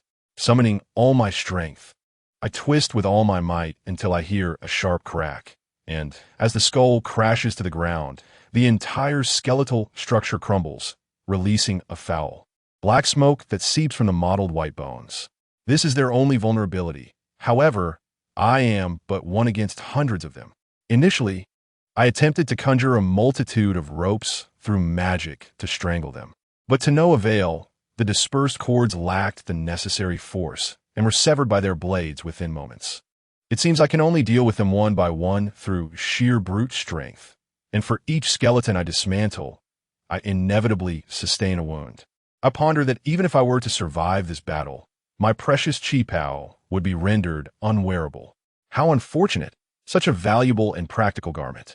Half of the attackers aim to kill me, while the other half assail Aoqi, who is nearly buried under a heap of skeletons and flashing blades. My anxiety intensifies as I find myself trapped, unable to move an inch. I hear Aoqi's furious roar, followed by the sound of several skeletons shattering into pieces. Their assorted white bones scattering across the ground. Devoid of sufficient true essence, he cannot unleash a powerful spell. In the midst of the chaos, I catch sight of the grievous wounds adorning his body. This exemplifies the efficiency that Wuzong Qingshuang advocates, this rascal. It is at this moment that I regret not having diligently learned a few devastating techniques capable of annihilating the enemy en masse. Beyond utilizing my hair to reinforce the riverbank or transforming it into ropes to bind one thing or another, what other skills do I possess? Nothing at all. Years ago, I could at least wield a sword and slay foes like the withered leaves, but now I find myself sleeping more than cultivating, wielding chopsticks more than blades, and reading novels more than ancient texts. My ability to pick and choose in the supermarket far surpasses my capacity to battle and break through. In this critical moment, witnessing the imminent peril facing my most cherished person, I find myself unable even to approach him. The grotesque skulls oscillate before me, and when the bone blades strike, I can no longer feel the pain. Through the tumultuous scene, I see Wuzong Qingshuang standing at the edge of the fray, arms crossed, casually observing as though everything is well within his control, even without having to lift a finger. This is my adversary, the king of the Beihai Dragon Clan. Should both Aoqi and I meet our ends here today, dying in such an ambiguous manner would indeed be distressing. Yet my strength wanes, and I fail to sever the necks of the skeletal soldiers on several attempts, even enduring 2 more cuts. Would a meal provide me with greater vigor? My word, that blade is perilously close to my head, descending upon me. In a moment of dire urgency, an individual descends from above, colliding forcefully into me, leaving me dazed and unable to rise. I hear a cacophony of clashing sounds, reminiscent of blades striking metal. "Madam, are you still alive?" The voice of Zhao Gongzi reaches me through the haze. Why am I the one bearing him? I open my eyes in shock, realizing I have somehow become a vessel for Zhao Gongzi. The skeletal soldiers, indifferent to my transformed state, perceive my fall as a golden opportunity, and they commence a frenzied assault. I shield my face with my hands, and amidst the clanging sounds, several bone blades split apart, deflecting away. One even cleaves the neck of an unfortunate skeleton. Seizing the moment, I rise, adorned in armor that feels surprisingly light. I never imagined I would don this invulnerable armor. But there is no time for words. Having finally gained reinforcements, I swiftly kick one skeleton aside, seizing its bone blade, and with a swift motion, I decapitate its companion, slicing through the ranks with the ease of cutting vegetables. With Zhao Gongzi's protection, I fight with abandon, free from concern. In mere moments, the foes that ensnared me lie as a mound of white bones at my feet. Exhausted, my hands tremble from the exertion of wielding the blade. Yet I cannot relent. I charge toward Aoqi, swinging my weapon to dispatch the last 10 or so skeletons. Aoqi's arms, legs, and shoulders are marred by cuts, yet his face remains unscathed. I gasp for breath as I pull him up. "You're not dead, are you? I've taken care of the skeletons. Why are you wearing Zhao Gongzi's attire?" Aoqi, panting, stares at me while kicking aside a half-broken skeleton that had fallen on his leg. Madam's head was almost severed, Xiao Gongzi exclaims, still shaken. Indeed, it's fortunate he arrived. As I begin to speak, a sudden dread fills my heart. How did you return? I couldn't escape. The calm voice of Jia, he comes from behind me. I turn to find a tear-streaked face before me. Mother, how did you and father get hurt? Jianghu rushes towards us, on the verge of tears yet restraining herself, looking at us with sorrowful eyes. Why did they want to harm you? I saw from a distance as those skeletons attacked you. I wanted to help, but Qingtong held me tightly. Gratefully, I say to Qingtong, thank you. I cannot allow him to join the fray. As a child, he would surely perish. Qingtong glares at Wuzong Qingshuang from across the battlefield and quietly asks me, is he the leader? Though he smiles, I sense a murderous intent. The leader? Yes. I almost forgot that we have merely dealt with the minions. The leader remains ahead, watching us benevolently. Wuzong Qingshuang sighs from mere paces away. I had thought these bandits would suffice, yet they proved to be utterly ineffectual. It seems their strength in life was insufficient. They deserve to lose their heads. Bandits? I've heard tales that the ruins of the Willow Blades are buried with ancient bandits. Did you unearth them to serve as your assassins? I stare at him in disbelief. That is one of the reasons I selected this location. During my visit to the human realm, I did not bring my army from Beihai. In truth, I deemed it unnecessary. After all, I have long dealt with those who are breathless, making them easy to manipulate. By my calculations, had it not been for this armor intervening, you too would have been shattered by now. He shrugs regretfully, but it matters not. It does not affect the larger picture. Madam, who is he? Xiao Gongzi inquires. I've never encountered this person before. Why does he wish to see you? And Ouchi torn apart. The Dragon King of Beihai, Wuzong Qingshuang. I glare at him. You were concerned that bringing your own army would allow the aura of the United Dragon Clan to be sensed by Ouchi, making it difficult for you to strike covertly. Am I correct? An efficient individual must know how to utilize local resources, he replies with a smile. And what are the 20 individuals you transported here on a small cart? They seemed only to know how to eat. What did you do to them? This area is sparsely populated, unlike the city. I am not like you long-term residents of the human realm. After all, emerging from the pristine Beihai, my aura is particularly conspicuous. Before I made my move, I hoped these humans could provide me with a moment's cover. They were merely passers-by. I picked at random, and I employed a little magic to ensure their compliance. He chuckles. In truth, I sincerely wish to host a delightful barbecue gathering for your family. I've heard that before human criminals are executed, officials allow them to enjoy a final meal. It is unfortunate that I underestimated the situation. A few cold dishes and the silence of humanity expose the flaw. Otherwise, had you dined well before departing, I would have felt more at ease. I no longer wish to berate his nonchalant murder. I am only concerned with the two words family. He indeed referred to family. I did not mishear. Why can't we leave? I turn to Jia. This entire area is under a spell. We've been walking straight ahead without turning. Yet we ultimately returned to the starting point.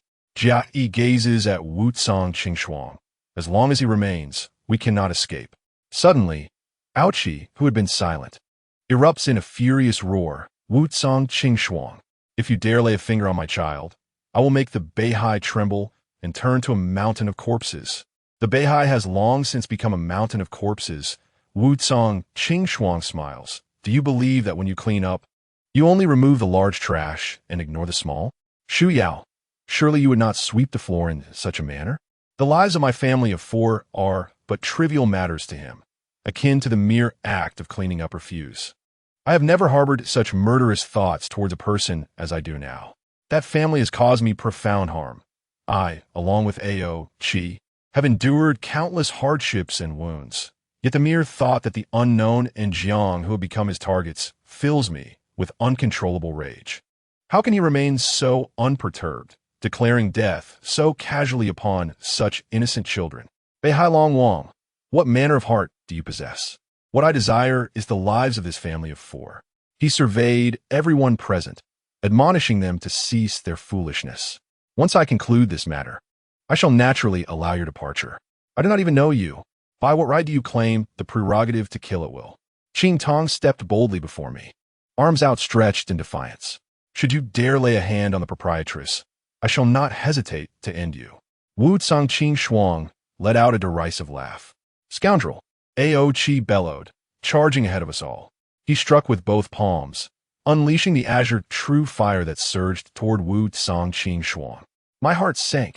He was risking his life, and Wu Cangqing Shuang was surely far more formidable than by Fanghua Mu. Wu Cangqing Shuang spread his arms wide, levitating into the air, retreating fluidly as a beam of white light emanated from his fingertips, forming an invisible shield before him. The azure true fire hissed upon contact, its intensity rapidly diminishing, as though its power were being neutralized by this shield. Ao Qi's expression shifted dramatically. He suddenly coughed up blood, his legs buckling as he sank to one knee, his arms trembling violently against the ground. The toll on his body was finally reaching its limit. Wu Cangqing Shuang regarded him with cold detachment, raising his right palm. A swirl of snowlight coalesced within his hand, ultimately taking the shape of a blade. You cannot be allowed to remain, truly. The ethereal blade sliced through the air, bearing flames as it executed its singular purpose, to pierce the heart of this vile dragon from the East Sea and shatter his very soul, ensuring that he vanished completely from this desolate wilderness. I cannot recall how I propelled myself between them, embracing Ao Qi fiercely just before the fatal blade could plunge into his heart, exposing my back to its edge without a shred of hesitation. In that fleeting moment, my memory was a blank slate. Even my body felt foreign, my every action driven purely by instinct, disregarding the consequences. I merely felt that my body was stronger than Ao Qi's. Even if pierced by a blade, I believed I could survive. Yet Ao Qi could not. That strike would surely be his last. What could be more terrifying than the thought of Ao Qi's eternal departure? I held him too tightly, feeling him struggle against me, hearing his furious roar, yet I would not release my grip. It was utterly impossible. As a tremendous force collided with my body, an explosive sound resonated against my spine. Boom! It did not hurt, yet I felt as though I had been pierced, an inexplicable chill enveloping me. I sensed myself soaring. Ao Qi ahead, his words lost to me, his expression obscured, only seeing him drift further and further away. Countless crystalline shards whirled about me, glimmering with brilliant light, intertwining to form a seemingly endless passage. A figure slowly walked toward the other end, waving at me as he progressed. Though I could not discern his face, I glimpsed a vague silhouette. It appeared to be a slender man. What could shatter so beautifully? Each fragment sparkled like a star. I fell heavily to the ground, the sounds around me indistinguishable, whether they belonged to Jianghu or the unknown. Xiao Gongzi. A cold sweat broke over me as I suddenly recalled Xiao Gongzi. I sprang to my feet, glancing down to find no trace of armor, only a ground strewn with glimmering white shards. Chaotic sounds crashed into my mind.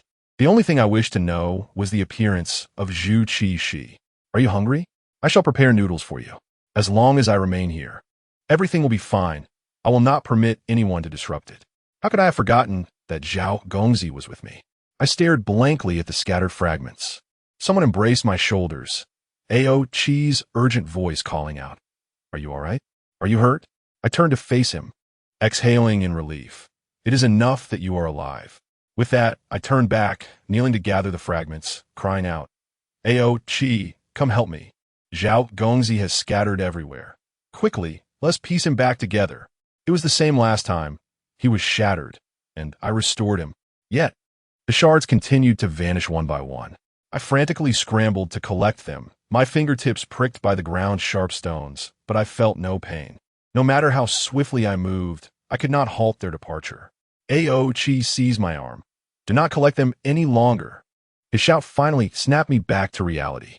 I looked at my empty hands, abruptly realizing that I could no longer reassemble a complete Xiao Gongzi. The naked murderous intent of Bei Hailong Wang left no room for redemption. It had been many, many years since I felt such a soul-crushing pain. I had witnessed too much life and death, yet those dear to me had never truly departed. The unknown wept, Jianghu wept, and Qing Tong, with a sorrowful expression, called out Xiao Gongzi's name. He stood like a wooden post, silent. Even his breathing slowed. I suddenly found myself at a loss for how to cope with this heart-wrenching anguish. Gripping Ao Chi's hand tightly, my body trembling uncontrollably, yet I did not weep. My tears were nowhere to be found. Not far away, Wangchuan Shuang sat on the ground, one hand pressed against his chest. A look of agony etched upon his face. He approached my side, speaking softly. His blade was rebounded by Zhao Gongzi. That is indeed unfortunate. He then kicked up a bone blade from the ground, clasping in his hand as he stepped toward Wu Shuang. I seized him by the arm. Gritting my teeth, what are you doing? After all, who will cook for me? I'm very angry. He shrugged off my grip, insisting he would express his fury in his own way. You're no match for him, Ao Chi roared. Even injured, he remains Wu Shuang. Over there, Wu Shuang stood, taking a deep breath. It truly does hurt. He looked up at Jia. What is it, young man? Do you intend to kill me to avenge that armor? You are not permitted to go. Ao Chi yanked him back. Jia remained silent, the hilt of the blade creaking under his grip. Wu Shuang wore no trace of fear upon his face, smiling at each of us. Finally locking his gaze upon me. Perhaps you have aided many and saved countless lives, yet you have never understood that whether demon or human, our abilities are limited. You may only reside like ants in this realm of humanity, never daring to dream of changing anything, nor uttering foolish words about altering fate through effort. Fate, for you, exists only to be submitted to. My teeth nearly shattered under pressure. My mind was a tumult of confusion. Wu Shuang's form lifted slowly from the ground, his black robe billowing like dark clouds amidst the mist. A blinding flash of light erupted from within him, revealing a colossal black dragon with mirror-like scales. Exhaling white mist and spiraling through the air, its silver eyes seemingly containing the icy expanse of the universe, coldly surveying each individual below. Blood seeped from every wound upon Ao Chi, who rose and gazed upward at the imposing black dragon. If your family had been more agreeable, you would not have dragged others into this. Wu Shuang's voice thundered like a storm. Every being should live, even an ant or a cockroach. Yet you, Ao Chi, your very existence is a mistake. Ao Chi's eyes suddenly turned crimson, a twisted blood mark emerging between his brows. He seized the blade from Jia Yi's hand and leaped into the air, aiming a fierce strike at Wu Shuang. As the flash of Wu Shuang darted forth, a brutal gash was carved into Ao Chi's back by the bone blade, blood cascading down like rain. Yet, Ao Chi was struck forcefully to the ground by the sweeping tail. Had it been another, their bones would surely have shattered into fragments. However, Ao Chi seemed impervious to pain, leaping up in a frenzy, disregarding all reason as he transformed back into his original form, engaging in a fierce struggle with Wu Shuang. The dragons of the North Sea and the East Sea were consumed by a murderous intent, and in an instant, the skies darkened with swirling clouds and flickering lights, as two colossal beings clashed, shaking the very mountains and earth. No soul possessed the power to quell such a battle. For a fleeting moment, I felt as if Ao Chi was no longer himself. I could not fathom what force granted him such a wild counterattack, only knowing that in his present condition, he could scarcely manage to run. As the fierce winds rose and dust swirled, after my vision was obscured for the second time, I heard Ao Chi emit a pained howl. I watched helplessly as Wu Shuang's claws grasped tightly around his neck, before violently slamming him to the ground. The earth trembled as if shaken by an earthquake. Wu Shuang stood resolutely, his foot pinning Ao Chi down. With a mere fraction more of strength, Ao Chi's neck would surely snap. I am still at a loss as to the sins we have committed to warrant such slaughter, and my deepest regret is for young Master Zhao, who had exhausted himself saving 2 lives, only to likely lose them again. I fear not death, but the indignity of a futile demise. Though I am merely a tree spirit lacking in strength, I yearn to drag my enemies to hell alongside me. Above all, I wish for my children to survive. Turning to Qingtong and Jia Yi, I instructed, in a moment, cover the children's eyes. My destiny is not one to be submissive. Chapter 15, A Journey. 1. For your sake, I shall not part ways. I shall exert my utmost effort, and I hope you will as well. The ghostly chill in the air was unbearable. Jiuju gazed out at the bleak, cold world beyond the window, exhaling heavily into his hands before turning back to stoke the fire in the hearth. A pile of packed boxes lay atop the living room table as he stifled a yawn and lazily filled out a stack of delivery slips, muttering to himself, even to such a distant place, they still offer free shipping. A miser like this is destined to remain single. How amusing. They buy a bottle of wine and expect a plethora of freebies. If it weren't for the sake of good reviews, I wouldn't sell to you at all. Alas, being in business is far more arduous than being a deity. After finishing, he tossed the pen aside and picked up his silent phone, staring at it for an eternity before sorrowfully exclaiming, "That wretched woman promised to accompany me for the spring festival this year. And now, at the year's end, not a word from her. Does she believe I would forsake her? Oh, how heartbroken I am. In her eyes, I'm likely less significant than a mere corpse." Heaving a sigh, he cast aside the phone and collapsed onto the sofa, clutching a cushion adorned with a cat's face, lamenting, "In this frigid weather, I am all alone, unable to find even a companion to share a drink with. I shall not return there. I do not wish to see anything related to it for a year. Darn it, ensnared by a book, it imprisoned me for so long. Such humiliation. No, I must visit. The tree spirit couple has returned from the EC, and they must have brought back a trove of valuable items. Seeking some compensation for emotional distress is hardly excessive, is it? Yet, I have already messaged her for reimbursement, and she has yet to respond. A most inconsiderate proprietress. Perhaps I shall drop by tomorrow? It has been far too long since I last saw those little ones. Their mother hardly ever posts on social media to share updates. How excessive. In Jiuju's winery, he found himself utterly alone, with no pets to keep him company. This free-spirited wanderer, flitting from place to place, had no time to care for himself. If a cat or dog were to accompany him, they would likely starve if unable to learn to procure their own food. An absolute silence pervaded every corner of the winery. Summer was manageable, tranquil, and soothing. But winter brought discomfort, loneliness, desolation, and coldness, all negative elements seeping forth from the oppressive stillness. Aside from the occasional flutter of the gauzy curtains, everything else stood silent as stone. Mountains and water, calligraphy and blue and white porcelain seemed to sigh in unison with Jiuju's profound boredom. "I'm so bored. No one to play with." Jiuju lamented to the cushion bearing the cat's face. "The woman I adore ignores me, and the proprietress I despise also turns a blind eye. The deity of matchmaking refuses to descend for a drink, and I have yet to finalize the recipe for my new wine. Without that, I lack the motivation to venture out. If I cannot go out, I am consumed by loneliness. What am I to do?" The cushion remained silent, and were it alive, it would likely let out a deep sigh.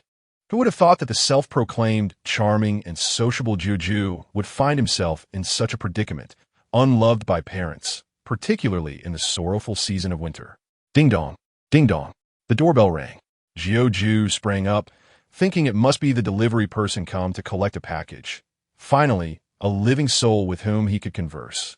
He hurriedly donned his fluffy slippers and dashed to the door.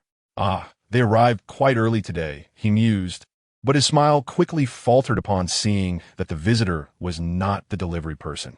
He scrutinized the newcomer from head to toe before exclaiming, "What an honor! It appears I have burnt some exceptional incense to attract your excellency, Liao Yuan. One does not visit without purpose. I merely seek a cup of your wine." The man at the door replied coolly, "Ah, you startled me. I thought you had taken up a career in logistics," he said, patting his chest, stepping aside to invite him in. The sparse snowflakes drifted down as the door to the winery closed behind them. I was aware that Jia Yi or Qing Tong were shouting behind me, but their words were lost to my ears, merely urging me not to go. Yet I could not refrain. The one currently underfoot, in peril of losing his life, was my husband, who had committed no sins deserving of death. Swords and blades would be useless against this dragon. I could only rely upon my one true weapon, my hair.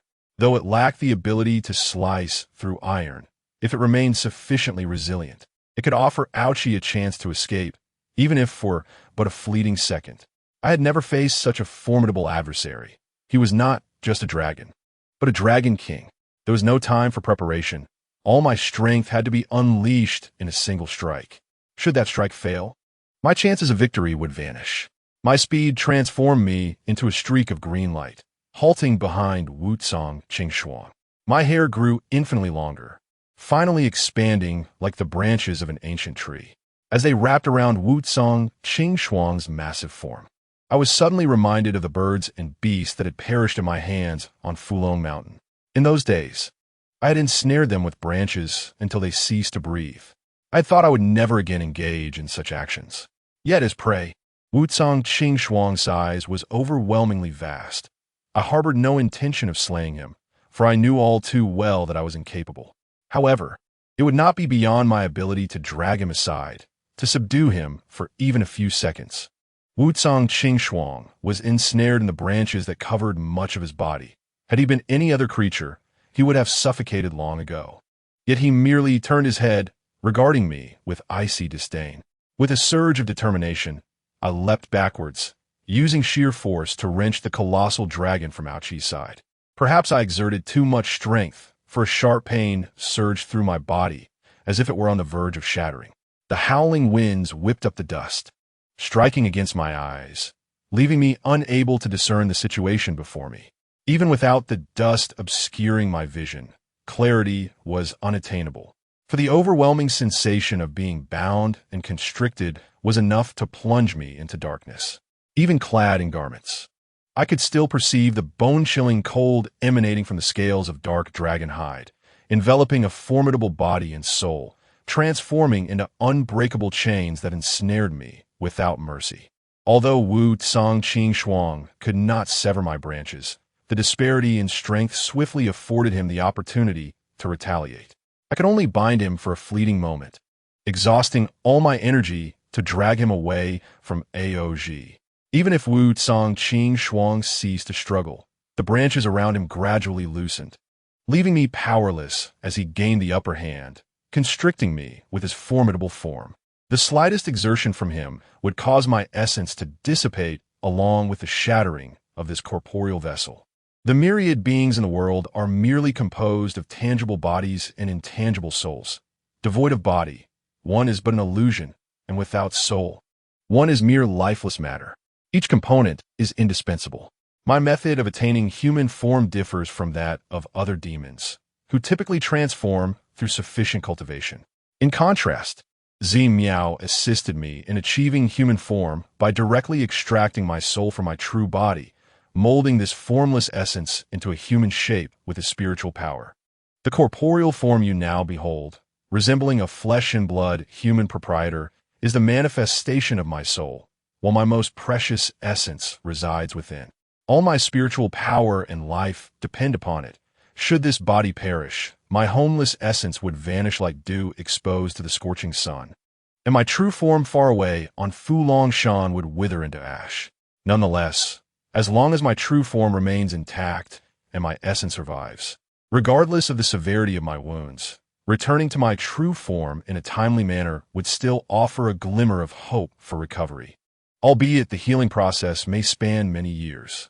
In earlier times, when my cultivation was insufficient, I had to return to my true form annually, aiming to fortify my wandering soul with the most tangible and fundamental life force contained therein. Although I have since grown strong enough to forego this practice, it does not imply that my soul is invulnerable.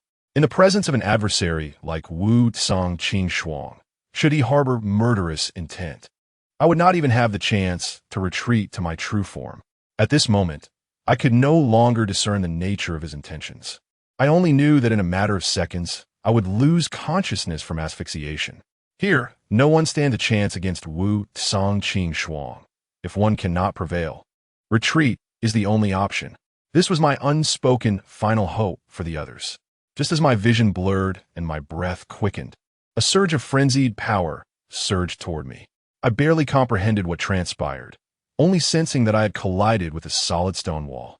The sensation of stars exploding in my eyes could hardly capture the intensity of the moment.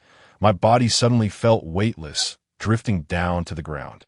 I felt no impact upon landing, only a release of tension as warm water splashed upon my face, igniting a tickling sensation in my throat, as if something were about to escape. Simultaneously, I heard the sound of something heavy crashing to the ground, causing the earth to tremble violently. I seemed to recover slightly, enough to discern my surroundings. A few meters away, Wangchuan Shuang lay sprawled, his massive form resembling a mountain, a conspicuous wound gaping at his side, blood gushing forth, saturating the soil beneath him. My face and body were also smeared with his blood. On the other side, Aoj remained suspended in midair, his body marred with injuries, his eyes ablaze with fury, offering no respite to his prey as he lunged forward, claws poised like blades, aiming ruthlessly at Wangchuan Shuang's throat. I gazed at him in a daze, sensing the shadow above me growing larger. I was mere inches from Wangchuan Shuang, and with the ferocity of Aoj's attack, even if I were spared from his claws, escaping unscathed would be a challenge. Could it be that Aoj was so preoccupied with slaying the enemy that he failed to notice my presence? The events unfolded too rapidly for my almost paralyzed self to even shift aside. I could only watch as the familiar purple dragon charged toward us with the momentum of mutual destruction. Alshi! I shouted instinctively, covering my head. A flash of light flickered before me, red and blue, shooting forth like arrows, and suddenly, silence enveloped the surroundings. I looked up to see a dragon-tailed figure grasping Aoj by the neck with one hand, effortlessly pinning him to the ground. As they landed, Aoj's dragon form dissipated, bloodied and unconscious. The enraged Dragon King, whom I had nearly forgotten, had saved me once more. Do not harm him. He is Aoj, I exclaimed vehemently, recalling how he had reduced that stone tiger to ashes, fearing that he might act indiscriminately. He retracted his hand, casting a glance my way without uttering a word. I felt a slight relief. He could hear and understand me. It was thanks to him that the imminent bloodshed finally reached a halt. Wangchuan Shuang reverted to human form, clutching his waist wound, pallid as he rose. Casting a cold gaze at this unwelcome guest, he turned, suddenly raising a hand to point at Wangchuan Shuang, still speechless. Yet his simple gesture was laden with warning. Then he vanished in a flash of light, two beams of red and blue returning to my heart. I inhaled sharply, instinctively clutching the stone that had twice rescued me from peril, regrettably unable to express my gratitude. Wangchuan Shuang regarded me with a sardonic smile, exclaiming, "The enraged Dragon King has entrusted you." I was perplexed by the source of his amusement, sensing malice in every motion he made. Wangchuan Shuang, you have slain my friend and harmed my husband. I typically harbor no grudges, but I will make an exception for you. I struggled to sit up, my throat still itching, a metallic sweetness rising within me, releasing a mouthful of blood. Jia approached to support me. I am grateful you did not come to meddle. Leaning against him, I finally recognized the pain coursing through me. I cannot discern whether it was from Wangchuan Shuang's injuries or from the impact of my fall. I had landed so lightly. Was it all an illusion? I am also relieved that you are unharmed. Jia reverted to his usual emotionless demeanor, stating, I would not have intervened in your previous predicament. Given the disparity in our combat abilities, my involvement would only result in a loss. If you cannot survive, it merely indicates your weakness. Do not blame others. What a heartless individual. Yet, I thank you for covering your unknown eyes. I managed a weak smile, glancing over at Aoj. I saw his chest still rising and falling. He was likely not dead. Jia observed Wangchuan Shuang, remarking, he is not dead either. Do not concern yourself with him. With Jiayi's assistance, I rose to my feet, patting my chest. I had reinforcements, and he surely harbored some trepidation.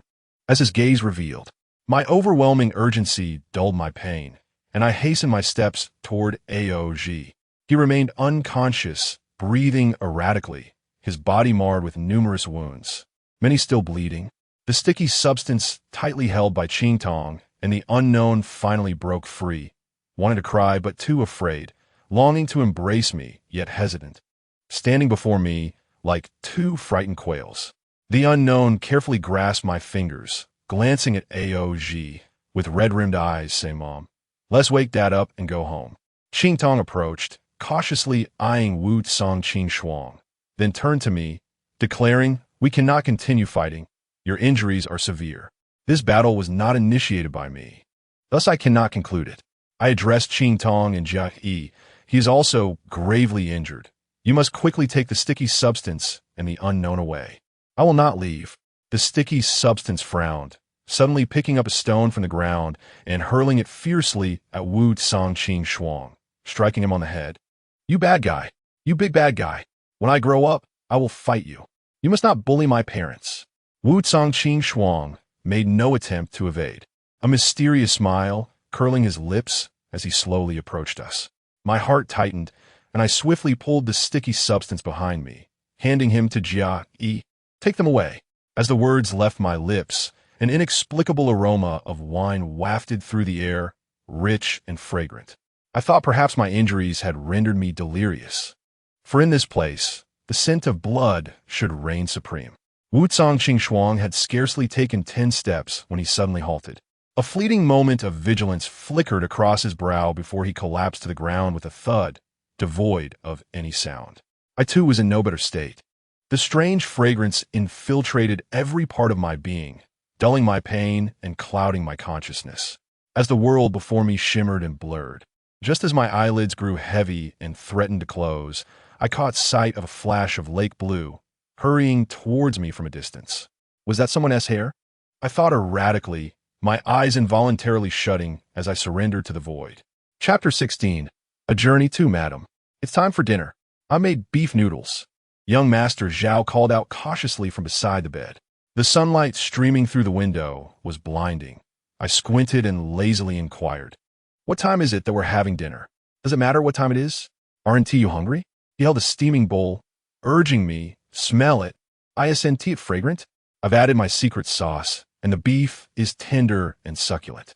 The aroma was indeed enticing, and I swallowed hard as I sat up, reaching for the bowl of noodles. Yet my fingers grazed empty air. Young Master Zhao stepped back a pace.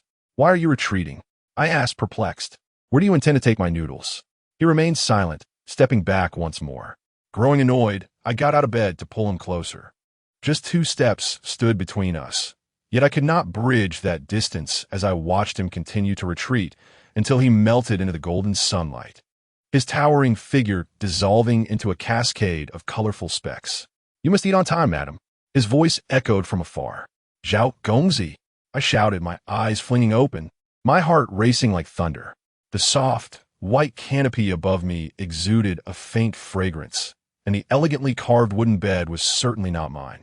Turning my head, I saw Ao Qi sitting beside me, one hand clasping mine, the other arm bound in bandages, and his head also wrapped, thick gauze stained with blood. His face bore 4 adhesive bandages, a testament to his injuries. "I must get up," I declared, but he pressed me down. "Do not move. You may have internal injuries." Aside from a pervasive soreness and a slight heaviness in my chest, I felt no other discomfort.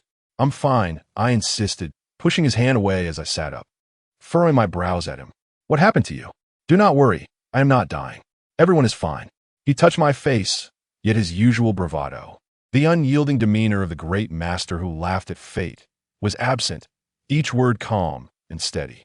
"Xiao Gongzi," I grasped his hand, suddenly feeling a tugging in my heart. I had dreamt of Xiao Gongzi, who had brought me beef noodles.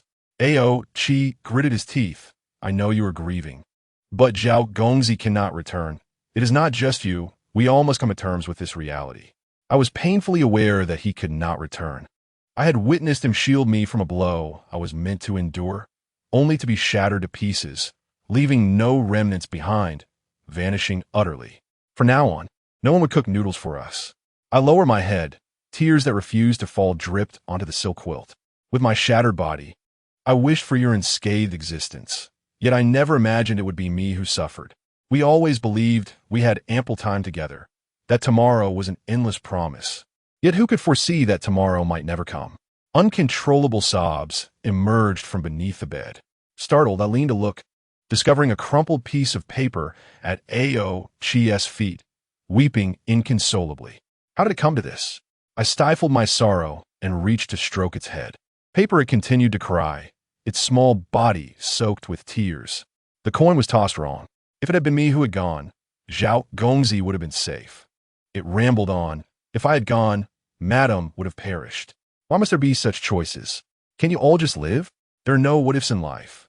No alternatives.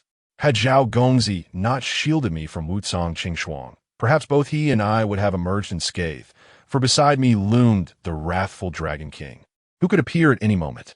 Yet, even if Zhao Gongzi had known, would he have stood by, watching me be attacked, wagering on the slim chance I could be saved? He was Zhao Gongzi, and he would never do that. In my place, I could not afford to gamble either, for it would be the life of someone I cherished, demanding my utmost effort. I understood the logic, yet I could not suppress my grief, for we had lost a loved one. Cry, let it all out. When you have cried enough, you will gradually feel better. I withdrew my hand, taking a deep breath. The paper wailed loudly. A.O. Chi gazed down at it and sighed. I've had Jiu prepare the hairdryer. It can cry as much as it wants. Jiu? I looked around. Is this Jiu's winery? What else could it be? Who else possesses a place as serene and elegant as mine? The slightly ajar, doors swung open, and Jiu entered, holding a porcelain cup. Drink. He handed me the cup, which contained a dissolving Baiwa Ganlu pill, effective for bruises and promoting circulation, ideal for someone like you who has met their demise. Do not leave a single drop. This is a birthday gift from the fairy of Haidang. The celestial beings who sustain injuries must consume this. It is quite precious. I accepted the cup, the pale rose liquid swirling within, its fragrance enveloping me. Heavenly medicine? I regarded this old friend with a wry smile. But I am a demon. If I tell you to drink, just drink.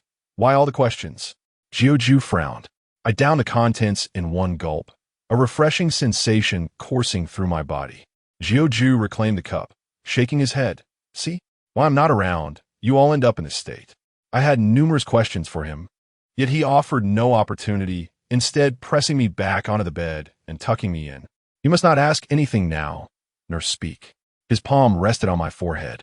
His lake blue hair shimmering under the light like a dream. Sleep now. When you awaken, all will be well. The warmth of his hand radiated from my cool forehead.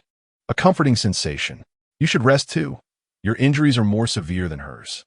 He patted A.O. Chi's shoulder, reassuring him that her recovery would not hasten if he remained at her side. I will stay here, A.O. Chi declared, refusing to budge. Jiu resigned. No longer pressed him, merely stating before leaving, you need not worry about the two little ones. I shall watch over them. Our reunion with Jiu was devoid of embraces or greetings, merely genuine concern and an unspoken understanding. I had once told A.O. Chi that if anything should happen to us, only Jiu could be entrusted. The room fell into silence. The bronze beast head incense burner on the wooden table releasing tendrils of delicate smoke, calming and fragrant. The paper, likely exhausted from crying, lay atop A.O. Chi's feet. Fast asleep. A.O. Chi too had succumbed to fatigue, resting beside the bed. I gazed at his sleeping face, pondering the dreams he might be experiencing. His brow furrowed, even in slumber. Fingertips brushed through his hair, the clusters of dark strands shimmering with deep purple hues, reminiscent of countless times I had teased him for his hair's steel-like stiffness, much like his unyielding temperament. To many unaware, this sleeping man seemed to be fate's favored child, adorned with noble status, a formidable physique, the ability to do as he wished, and a wife and children who loved him, basking in the glow of his fortunate circumstances. Yet, the tears he shed in the city, the injuries he bore for those he cared for, the unspoken softness and sorrow, were forever concealed from others. Only I could see. The dragon clan perished at the hands of the Garuda. This was Wuzong Qingshuang's motive for wanting him dead. In just 7 short words lies a grave accusation. Since I am the only one who can see the hidden facets of A.O. Chi, it is solely my duty to steadfastly stand by his side, without allowing even a hint of malice from others, regardless of the rationale. Sleep eludes me, so I quietly rise, get out of bed, and gently drape a blanket over A.O. Chi before stealthily leaving the room. Chapter 17. The Journey 3. How about a drink? I stand behind Jiu, observing his silhouette against the window, where snowflakes dance upon the misty glass.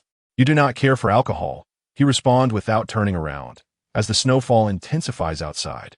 This year, Wangchuan is particularly frigid. I did not expect it to be the same here. I gaze at the swirling snowflakes. He turns to me, retrieves the coat draped over the chair, and wraps it around my shoulders. Maintain your body heat. It will aid in your recovery. He scrutinizes me, expressing concern. It is rather unfortunate. I have never seen you both in such disarray.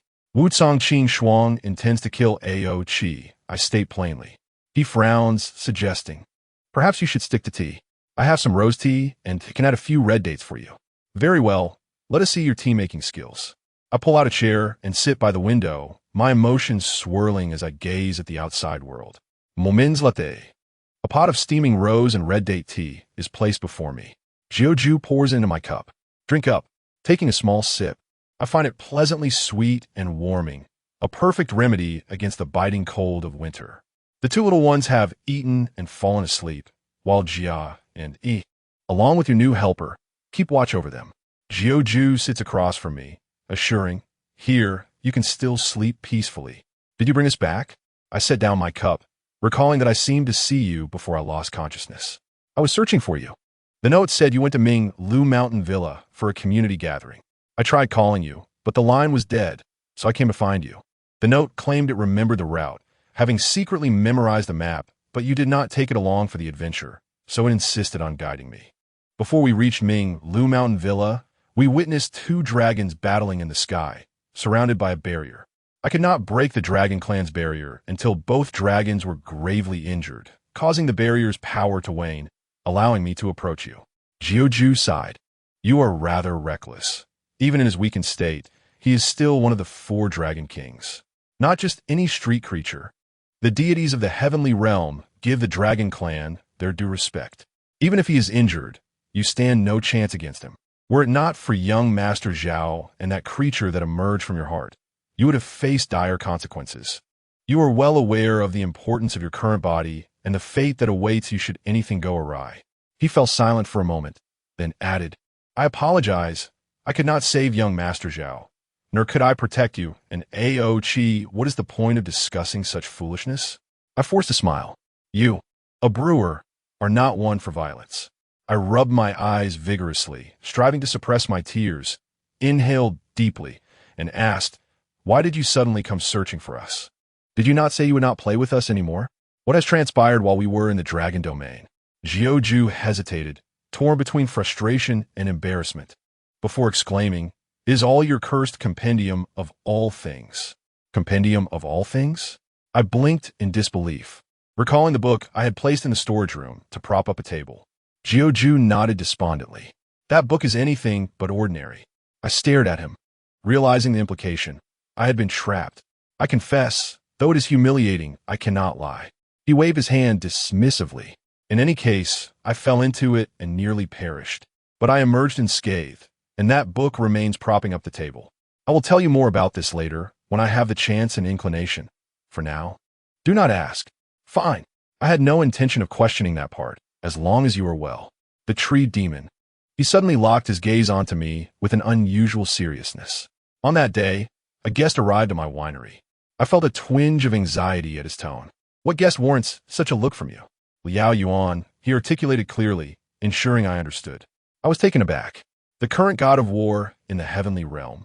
Liao Yuan? Who else could it be? He rubbed his forehead.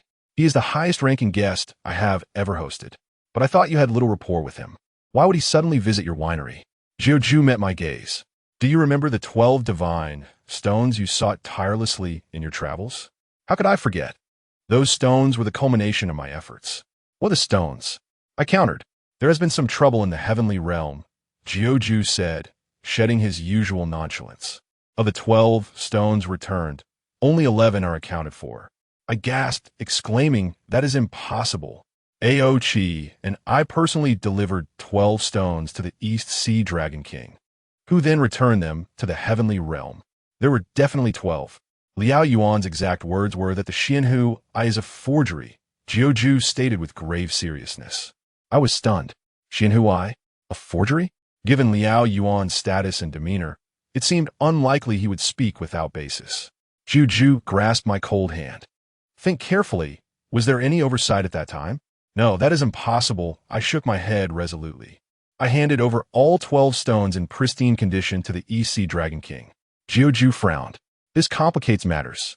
The Heavenly Emperor is furious over this incident and has ordered Liao Yuan to conduct a thorough investigation. His words intensified my confusion. If Liao Yuan was investigating, why would he seek you out? This matter should not concern you.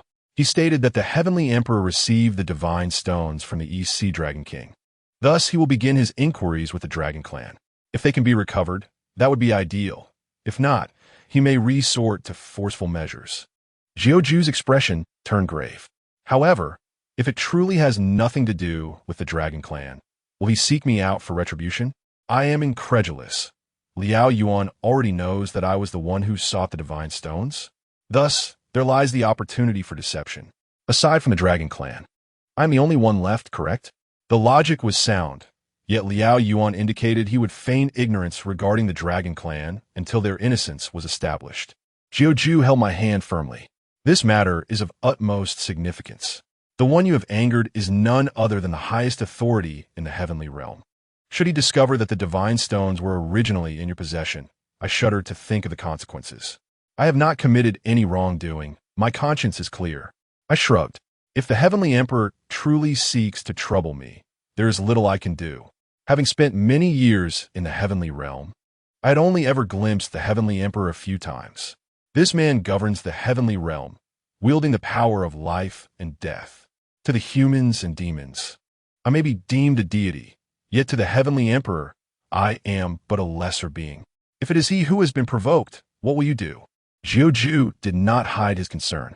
I pondered for a moment and asked, I still do not understand why Liao Yuan would take the time to inform you of this.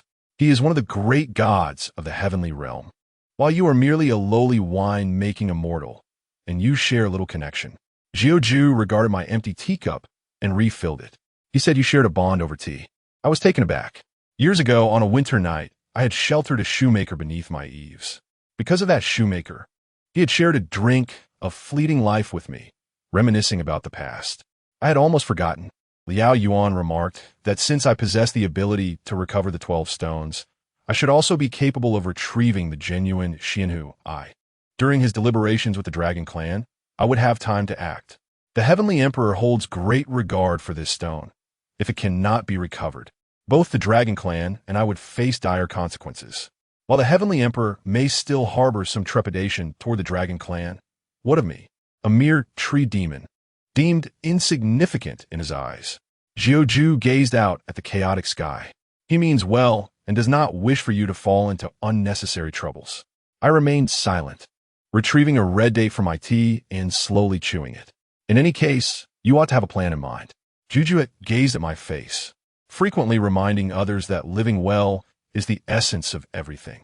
Can you truly embody such wisdom yourself? I gently traced the rim of my teacup, pondering the difficulty of reclaiming what has been lost. Not a single clue remains. There are always alternative paths. Surrendering without a fight is not in your nature. Xiaoju stated earnestly, I am aware that the Dragon King of the North Sea has become quite a predicament. Discussing this matter with you now may only dampen the mood further. Yet the sooner we comprehend it, the more time we will have to prepare. Surely, in my past life, I must have committed particularly unscrupulous deeds. I chuckled nervously. Rubbing my head vigorously, I laughed like a madman, wondering how much smoke would need to rise from my ancestral grave to attract both the Dragon King and the Heavenly Emperor at once. Truly, it is absurd. Jujue scratched his head, then pondered aloud.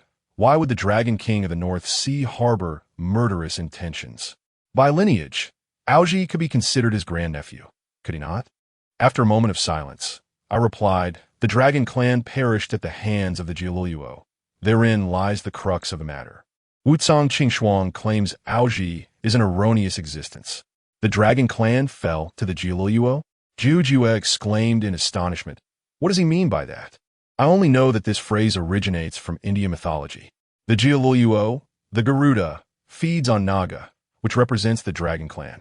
Most critically, the Ximeiyouhai and Naga are, in fact, half-brothers.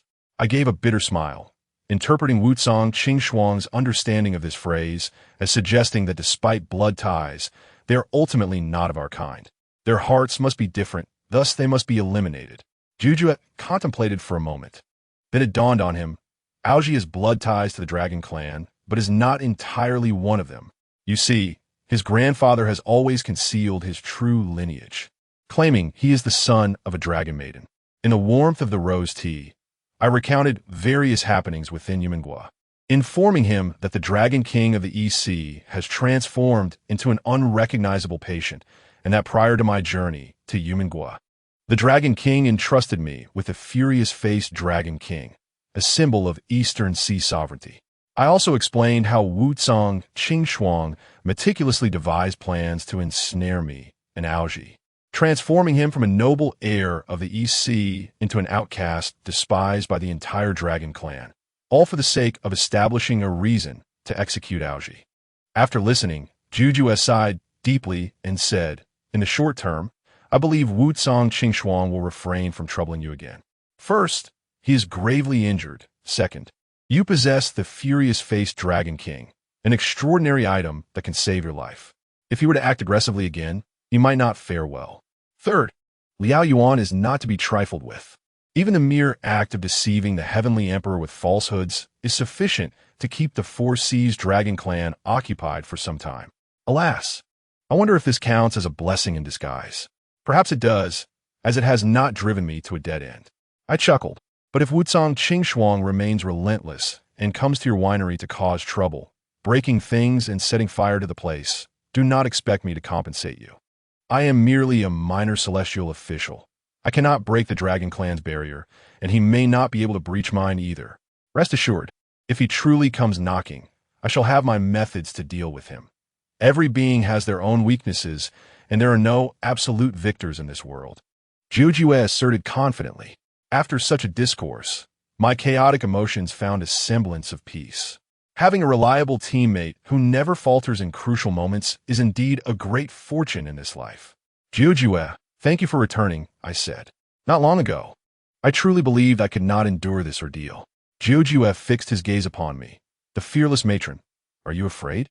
His words struck home, and I clenched my fists. Before Juju, I felt no need for concealment. "Yes, I am afraid.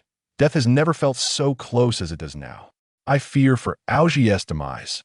I fear for Jianghu's uncertain growth, and I dread inadvertently falling into the hands of an enemy vastly stronger than myself, a situation from which there may be no return. I am but the matron who brews a cup of tea and shares stories. I do not wish to wage war or make enemies.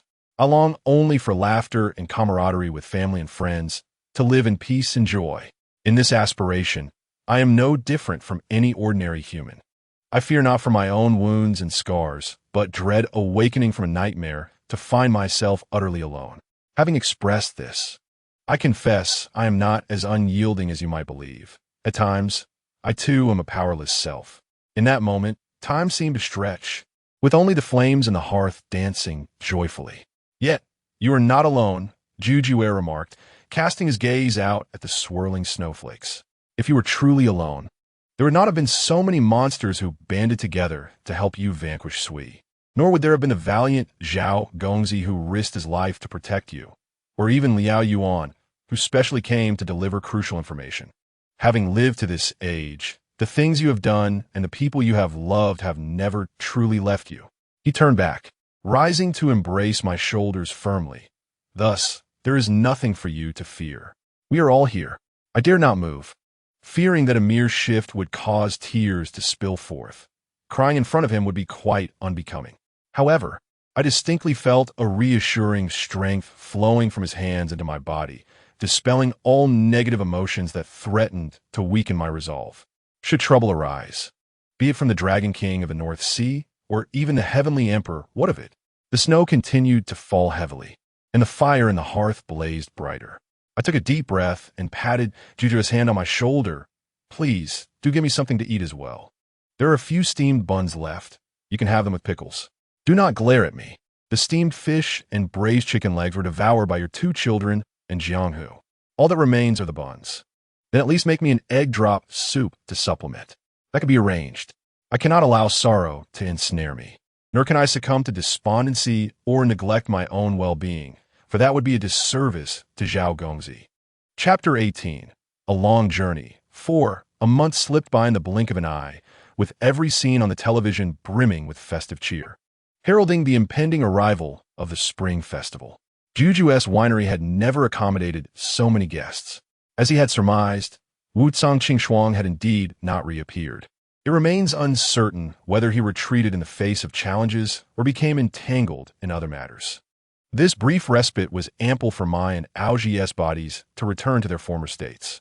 Juju even made a special trip to Wangchuan, assuring me that all was well. While we were away, Xinlong had surprisingly learned to cook potatoes, even though the two brothers did not require sustenance.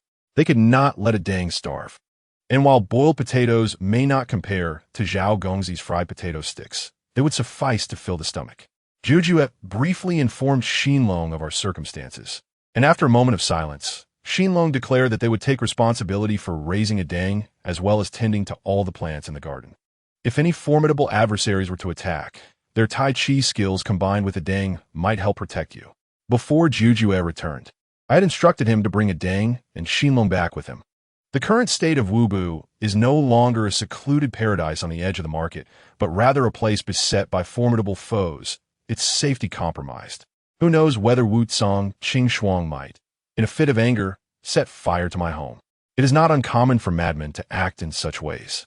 However, Xinlong refused, stating that they cherished the little courtyard in Wubu, finding the practice of Tai Chi therein most agreeable. In any case, they now have a home to which they can belong and do not wish it to be bullied. Even if that bully is the Dragon King of the North Sea, even if he truly does burn down the house, with them and a dang around, there would at least be someone to extinguish the flames. Otherwise, if everything were to be reduced to ashes, how heartbroken would the matron be upon her return? When Juju shared this with me, I was somewhat taken aback. Xinlong and Adeng had not been with me for long, and we had not experienced many life-and-death situations together. Upon reflection, if they could treat me with such loyalty under these circumstances, I could not allow anyone to destroy our lives for any reason. Wubu must continue to thrive in its corner of Wangchuan, bustling with business, inhabited by monsters, and filled with laughter and joy. Juju did not pressure them, remarking that while these two may appear somewhat simple-minded, they possess trustworthy faces. It is said that the rare cold wave of Wangchuan has passed, and the temperature has returned to normal, even slightly warmer than in previous years. Has Wu Shuang truly departed? In just 2 days, it will be New Year's Eve. Yet the winery, situated in the outskirts of an unfamiliar city, lacks any festive atmosphere. Even though Joju has symbolically hung a pair of red lanterns at the entrance and bought a box of fireworks for the unknown, the lively spirit seems distant from us. Today, the weather is splendid, with a blue sky and warm sunlight. A.O. Chi sits on the stone steps in front of the winery's garden, a piece of paper flipping in his hands. Yet he is unable to fold it into the desired shape. He had promised the unknown that he would make her a paper crane, but it was only after he made that promise that he remembered he lacked this skill. During his time at the winery, he has been somewhat absent-minded. I sit beside him, observing his feigned concentration. The bandage is no longer needed. The wounds on his face have healed significantly, and the injuries on his body have scabbed over. A.O. Chi's self-healing abilities far surpass those of ordinary individuals. I gaze at his elegantly sculpted profile, my fingers tracing from the scar on his forehead to the center of his brow, smooth and unblemished. However, I distinctly remember that during the fierce battle with Wu Shuang, a vivid red mark had once adorned this very spot. Don't touch, it tickles. He turns his head to evade my fingers, continuing to fold the paper. That's not how you make a paper crane. I snatch the paper from him, folding it as I speak. A.O. Chi, you've been rather gloomy these days. Over the past month of recuperating at the winery, A.O. Chi has indeed spoken very little. Aside from eating, sleeping, and exchanging morning and evening greetings with the two little ones, he spends most of his time lost in thought, sometimes staring blankly at the fireplace from the sofa, other times gazing out at the rain and snow, or simply burying his head in sleep. Whenever I attempt to engage him in conversation, he finds excuses to walk away. Aside from showing concern for my injuries, our communication has been nearly non-existent. This is quite unusual. Does your chest still hurt? He inquires. I shake my head. I can run a marathon without any issues. Sunlight filters through the branches overhead, casting irregular patches of light on the stone floor before us. Aochi's gaze seems to wander aimlessly, and as I slowly fold the paper crane, the atmosphere has never felt so desolate. Tell me, if you were to marry a man like Joju, would you be a bit happier? He suddenly asks. My hand slips, nearly tearing the paper. Joju? I look at him, smiling. Why don't you ask if marrying Ximeiyouhai would make me happier? That wouldn't do. Marrying him would make you a widow. He scratches his ear. Joju is better. He may seem carefree and unreliable, but he never holds you back in critical moments. Although he enjoys taking advantage and dining for free, that trait is quite similar to yours. He may not be as handsome as I am, but he's passable. I can no longer bear it and grasp his ear tightly. Explain yourself. What have you been doing these days? Have I offended you in some way? Now that your injuries are healing, you're contemplating my remarriage? Have you soaked your brain in the toilet? He does not resist, allowing me to vent my frustration. Your injuries frighten me. He finally speaks before my grip on his ear loosens. I'm taken aback and instinctively touch my face. Have I been disfigured? No. He looks at me. You truly do not remember how you were injured? I am momentarily speechless. I could suffer internal injuries severe enough to cause vomiting blood. One reason being that Wu Cangshuangqing intended to strangle me, but he did not succeed. The brute force he applied caused certain harm, but that was not the root cause. The second reason is that when I fell from the sky, I landed so heavily that I briefly felt as if I were floating down. The third reason, which propelled both me and Wu Cangshuangqing away, was the stone wall that collided with us. In truth, it was not merely a stone wall. It was Aochi, having escaped Wu Cangshuangqing's restraint, striking down with his tail. The force of that strike was astonishingly immense. Had it not been directed at a tree spirit and the Dragon King, other beings would have long since been shattered and perished. Moreover, if it were not for the furious Dragon King's appearance, even if I had not been killed by Aochi's blow, I would not have evaded his claws, which were aimed to end lives. Even though I was not his intended target, at that moment, he had no regard for my survival. This matter gnaws at me like a thorn. I do not wish to speak of it, yet cannot swallow it down. So I must persuade myself that it is merely an illusion. Anyone who harms you, I cannot possibly let them go. How could I, Aochi, allow anyone to lay a hand on my woman? I have always been so resolute, have I not? He laughs self-deprecatingly. Yet I did not foresee that one day, the one who nearly killed you would be me. No, that was merely an accident. I immediately rise and crouch before him. Is this what you fear? It is not an accident at all. Aochi raises his voice, anger and guilt blazing in his eyes. I clearly remember what I was doing. I was already exhausted, my strength nearly depleted.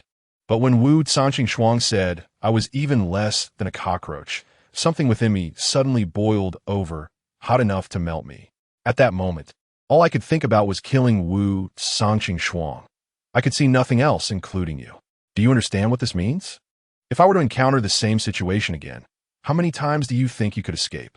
He lowers his head in despair for many years. Others have called me a cursed dragon. Perhaps I truly am a dragon that may one day turn against my own kin.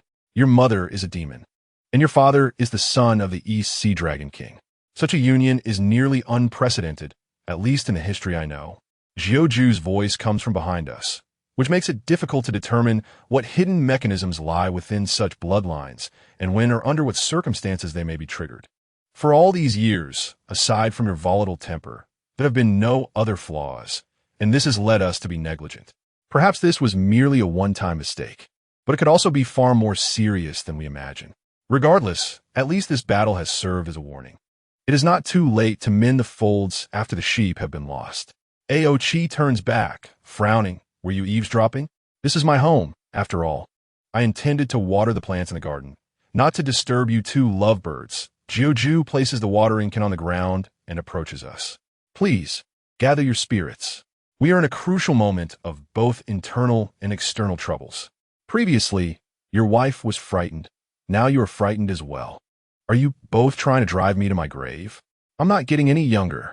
Aochi and I exchange glances, remaining silent. Get up, come with me.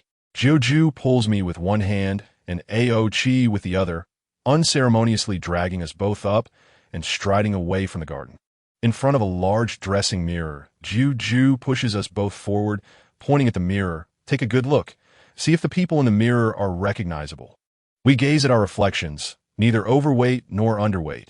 Our appearance is unchanged, still the proprietress and the East Sea cursed dragon, unchanged and very much alive. Have you not faced enough storms? When problems arise, seize the time to resolve them. You fear that the other will encounter misfortune. Does that mean that fearing it will prevent it from happening? Is such a simple truth something I must explain to you old-timers? Ju crosses his arms, looking as stern as a father. The most important thing is to stay together. What does the prophecy of Ximeiyouhai matter? Who knows if Wu Cangshuangqing was deceived?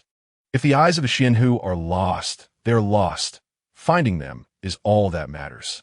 If they cannot be found, a new set will suffice. If the body malfunctions, there is no need to fear. There will always be someone who can repair it. Have you forgotten how Tsusher wreaked havoc on this world back in the day? After going in circles, how can you allow yourselves to make the same mistake? Are you mere feathered dusters, only sweeping others and not yourselves? After saying this, he huffs. Forget lunch. Just stand here and stare into the mirror. I'm so angry. From the mirror, I see Ju sweeping away in a huff. Perhaps he is indeed upset. We stand before the mirror like fools, not a word exchanged. Indeed, the problems we need to solve are glaringly present before us. What we need now is action, not mere contemplation. I slowly raise my arm, cautiously grasping Ao Chi's hand. Gazing at him in the mirror, I said, the most important thing is to be together. No matter what, do not shy away from me. The thought of enduring another 20 years, or even longer, in solitude is far more agonizing than being struck down by your tail. I would only say this once. If you cannot remember it, then may you perish. Ao Chi fell silent for a moment before responding. Never have I been so afraid. Just a hair's breadth away, and you would have ceased to exist. I pulled out the chain, shaking the new Mian Long Wang in front of him. With it, I have survived 2 great calamities. He regarded the translucent stone with sudden seriousness and declared, I need you to take a solemn oath. I was taken aback. What? If new Mian Long Wang reappears to save your life, then regardless of what he does to those who seek to harm you, you must not intervene, no matter who that person may be. He lowered his gaze to meet my eyes.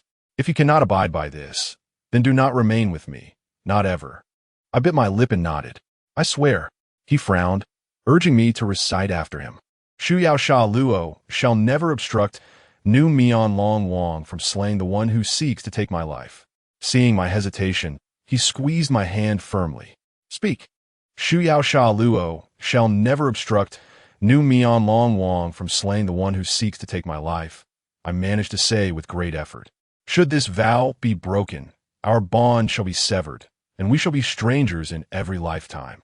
He articulated each word with clarity and gravity. Should this vow be broken? I paused for a long time before continuing. Our bond shall be severed, and we shall be strangers in every lifetime.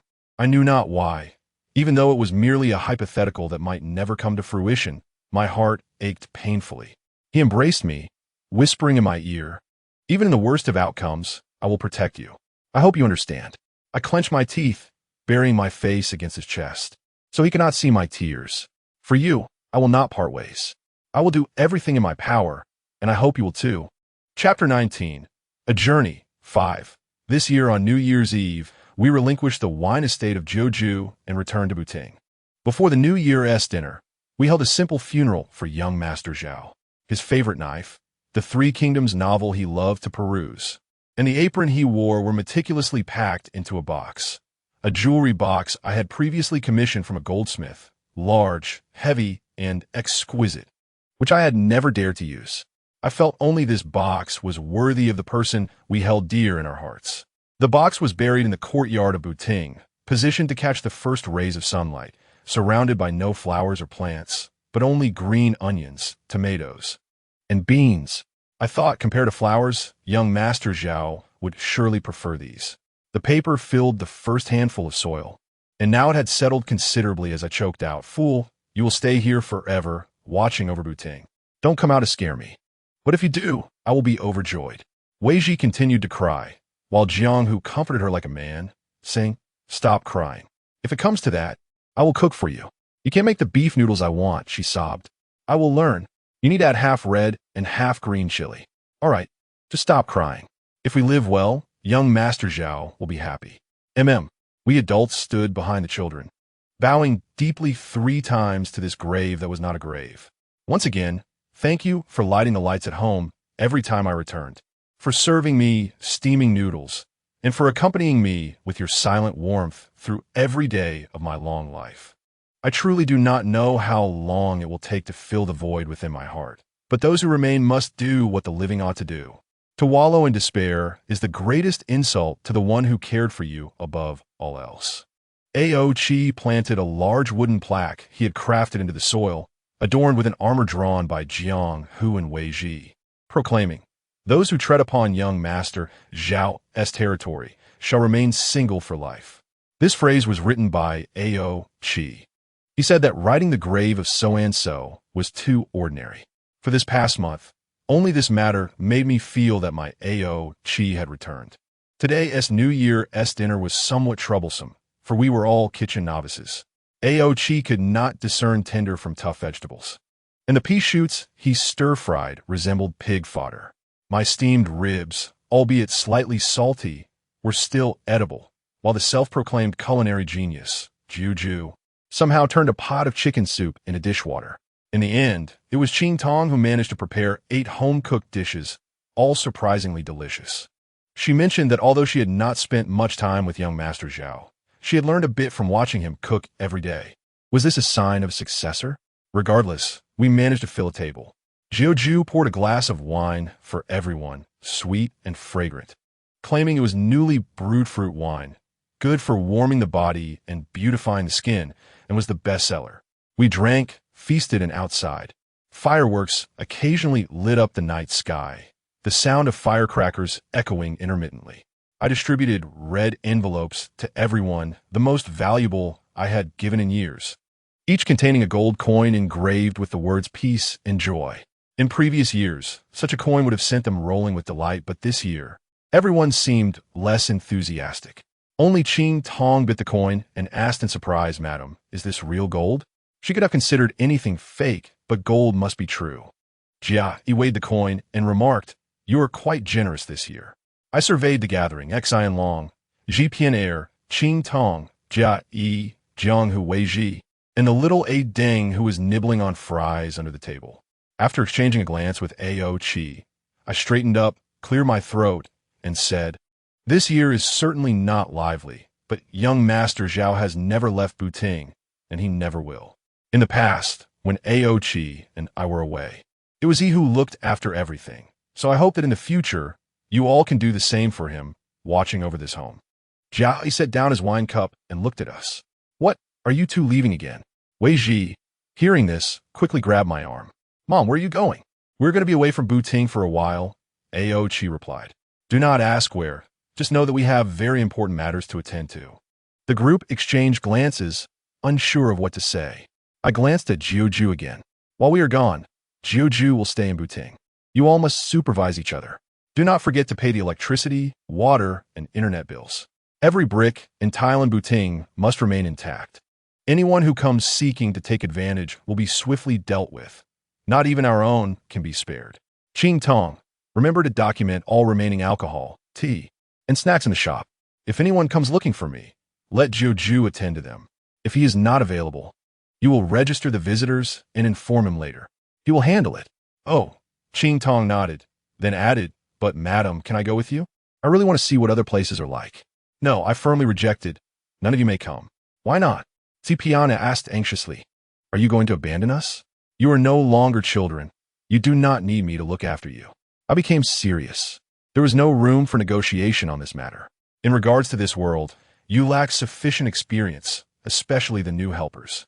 I turned to Xian Long. "You two brothers continue practicing Tai Chi while you may not seem particularly useful. I still appreciate the small help you provided me in Yumen Guo. While I am away, you may play after finishing your chores. But be responsible for your safety and do not return too late." "Understood," Xian Long nodded. "We can handle household chores.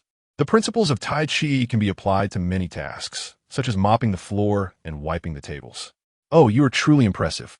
I clapped for them, adding, "But if you break anything, it will be deducted from your wages." Xin Long fell silent. The small piece of paper. I gently picked it up and placed it in the palm of my hand.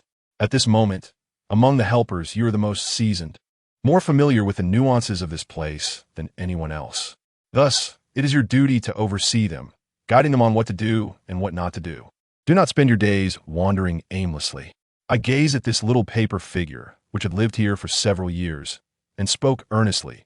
"Please take care." The paper figure lowered its head. "Whatever you say goes. What else can I do?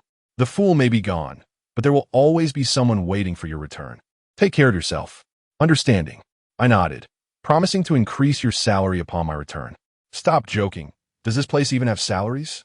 The paper figure shrugged, stating it had never seen one. I took the lid of the soup pot and placed the paper figure underneath, saying, "Since you don't eat, you might as well take a nap. You don't need to attend the upcoming meeting." No matter how much it protested beneath the lid, I could no longer hear it. At that moment, Weiji timidly tugged at my clothing. "Mom, aren't you taking me with you and Xianghu?" Xianghu remained silent, yet looked at me and Ao Chi with eager anticipation, hoping for a different answer. I patted Weiji's head. "Didn't you say you preferred playing with Jiuju? And you haven't seen him in such a long time.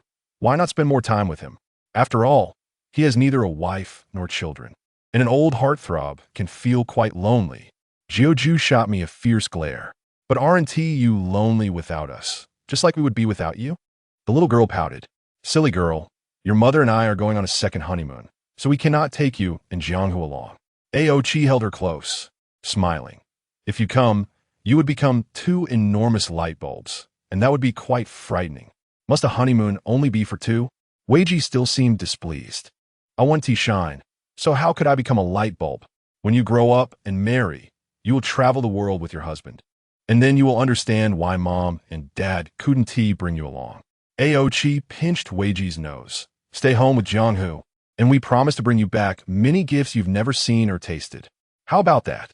Many gifts?" Weiji looked up. "Certainly." Ao Chi made a pinky promise with her. "When have I ever lied to you?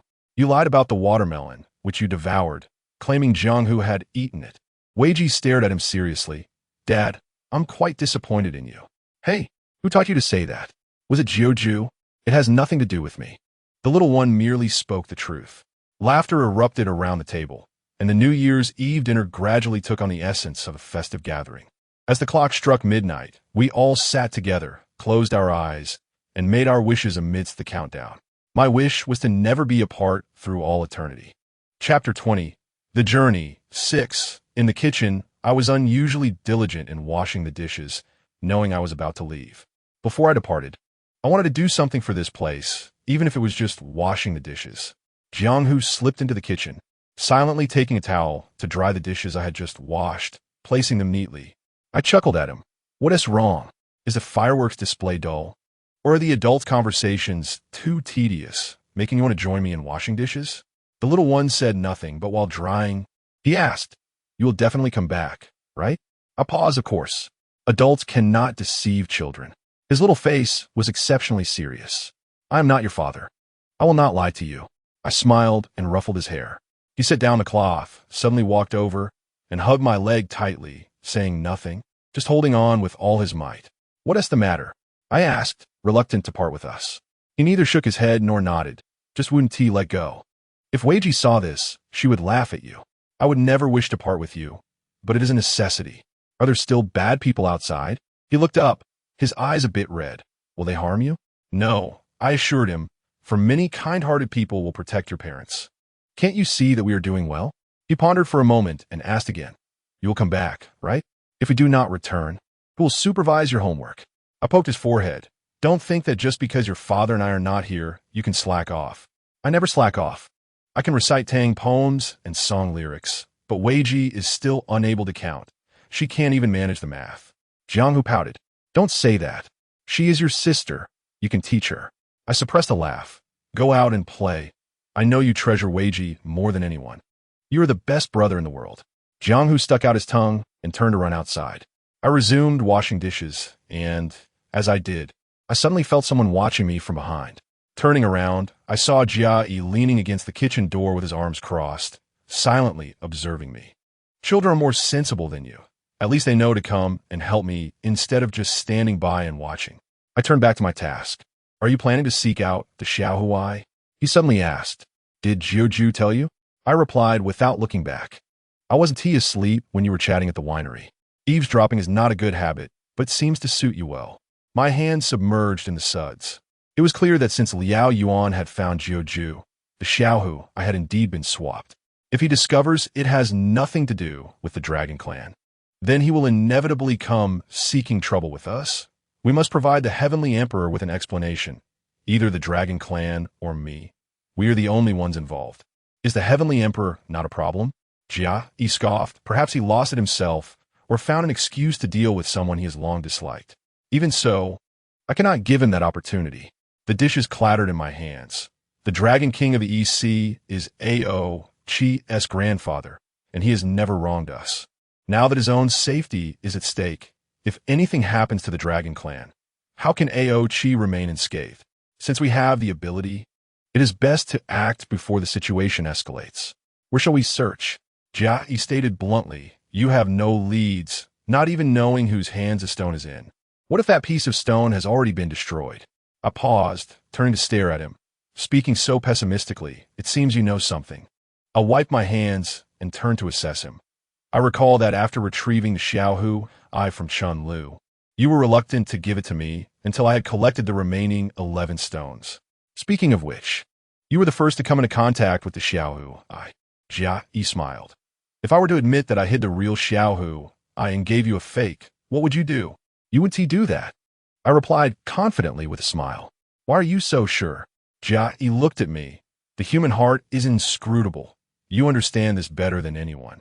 If you were capable of such an act, it would only be because you deeply loathe me and could not kill me, thus resorting to a backhanded approach.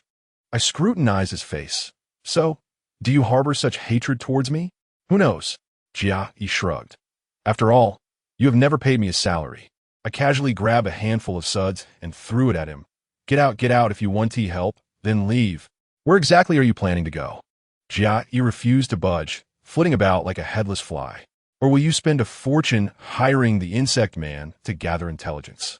The insect man is not omnipotent. I turned back to resume washing dishes. I must personally seek out an old friend. An old friend? If I cannot find the piece of Xiaohu from Chun Lu, then the Xiaohu is unlike other fox demons, originally scarce in number.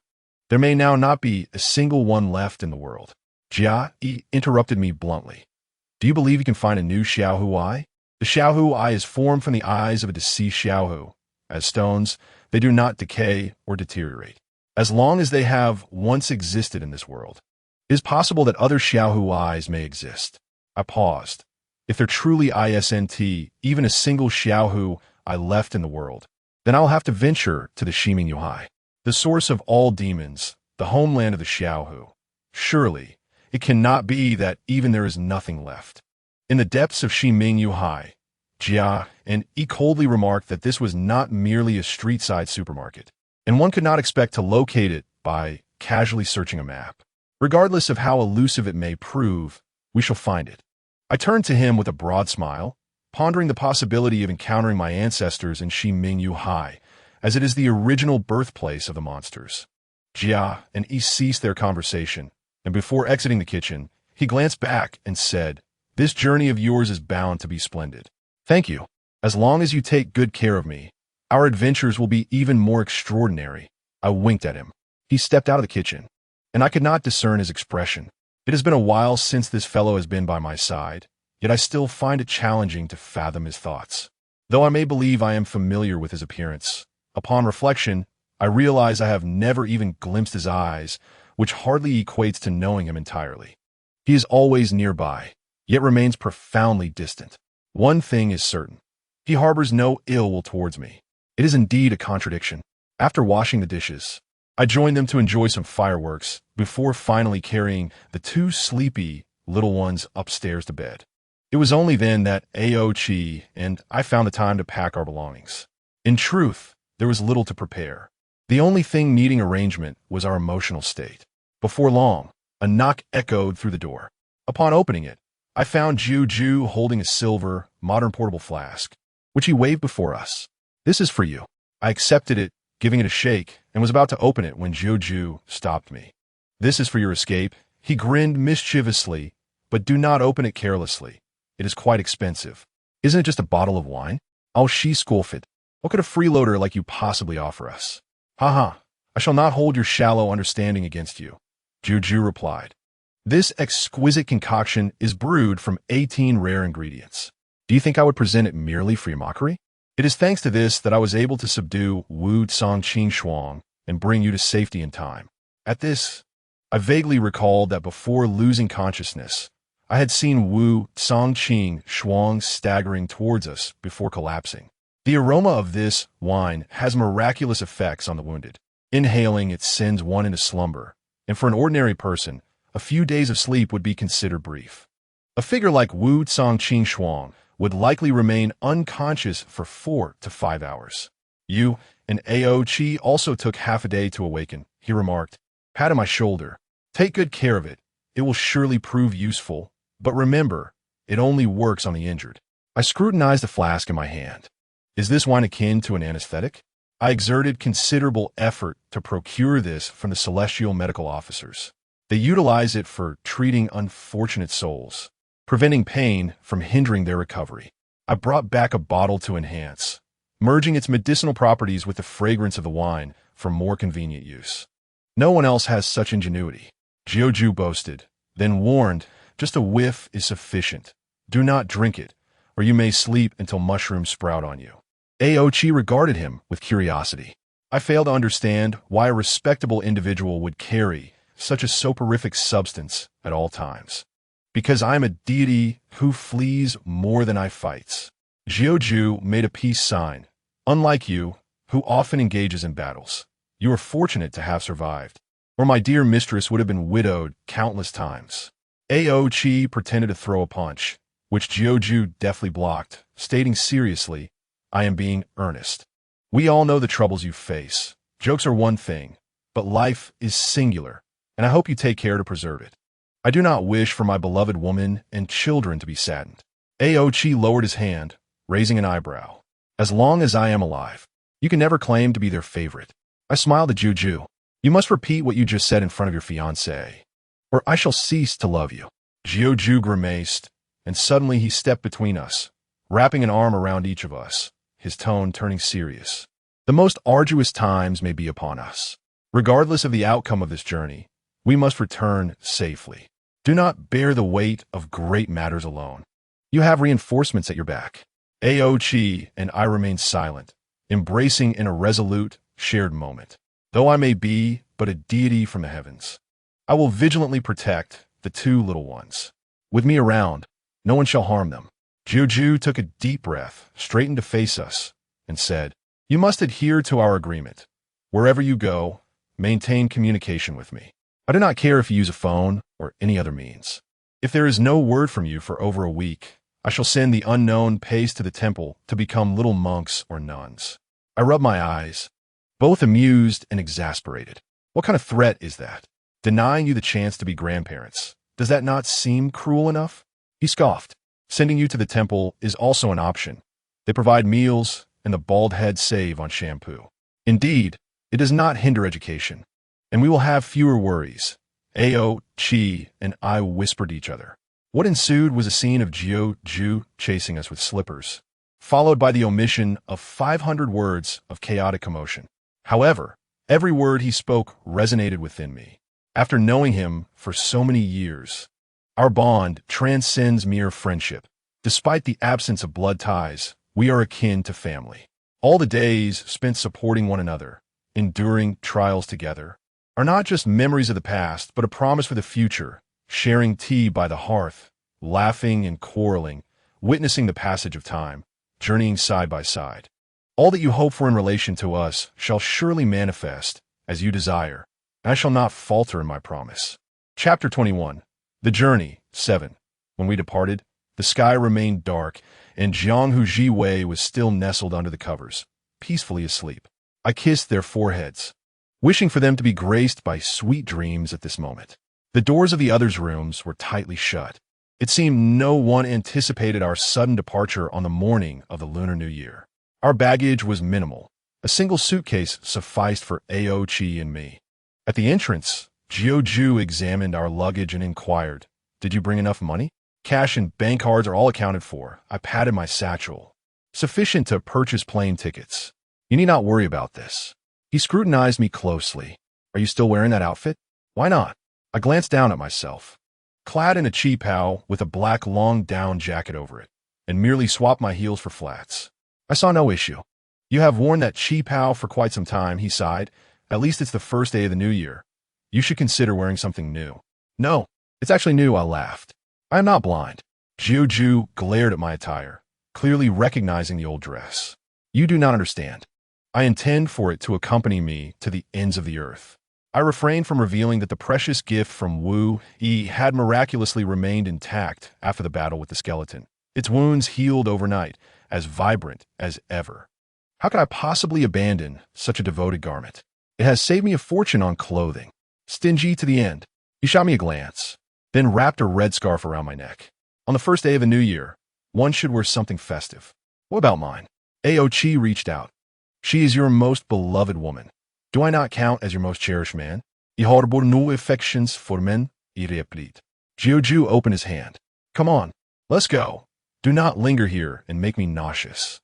Stepping outside, I gazed up at the lanterns swaying in the morning breeze, reminiscent of the past when they illuminated the incessant paths of numerous monsters. I hoped that upon my return, they would still shine brightly, welcoming me home. "Let us go. We have an early flight." Aochi encouraged, giving me a gentle pat. I nodded, linking my arm with his as we moved forward. Jiuju once advised us to refrain from using our spiritual powers along this journey, urging us to utilize all tools available to ordinary people. Our bodies have only partially recovered, and carelessly invoking our powers would not be beneficial to our health. In essence, we must forget that we are Shu Yan Yalong and tread the world with the awareness of a common person. The more low-key we are, the less likely we are to attract unnecessary attention. This sentiment resonated with us. The winter in Wangchuan is perpetually damp and cold, with the wind biting at one's skin, seeping chill into one's bones. Should we wear masks? "The wind is quite strong," I suggested.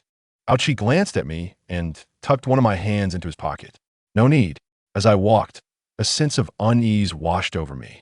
After traversing a short distance through the alley, I halted and turned back.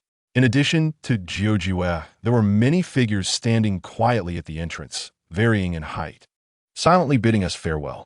It appeared they had not yet fallen asleep. If young Master Zhao were still here, he would surely be the tallest among them. Suppressing the urge to run back, I forced a broad smile, regardless of whether they could see it clearly, and waved at them. I thought we could linger, yet we were leaving so soon. The name Wangchuan truly resonated with me.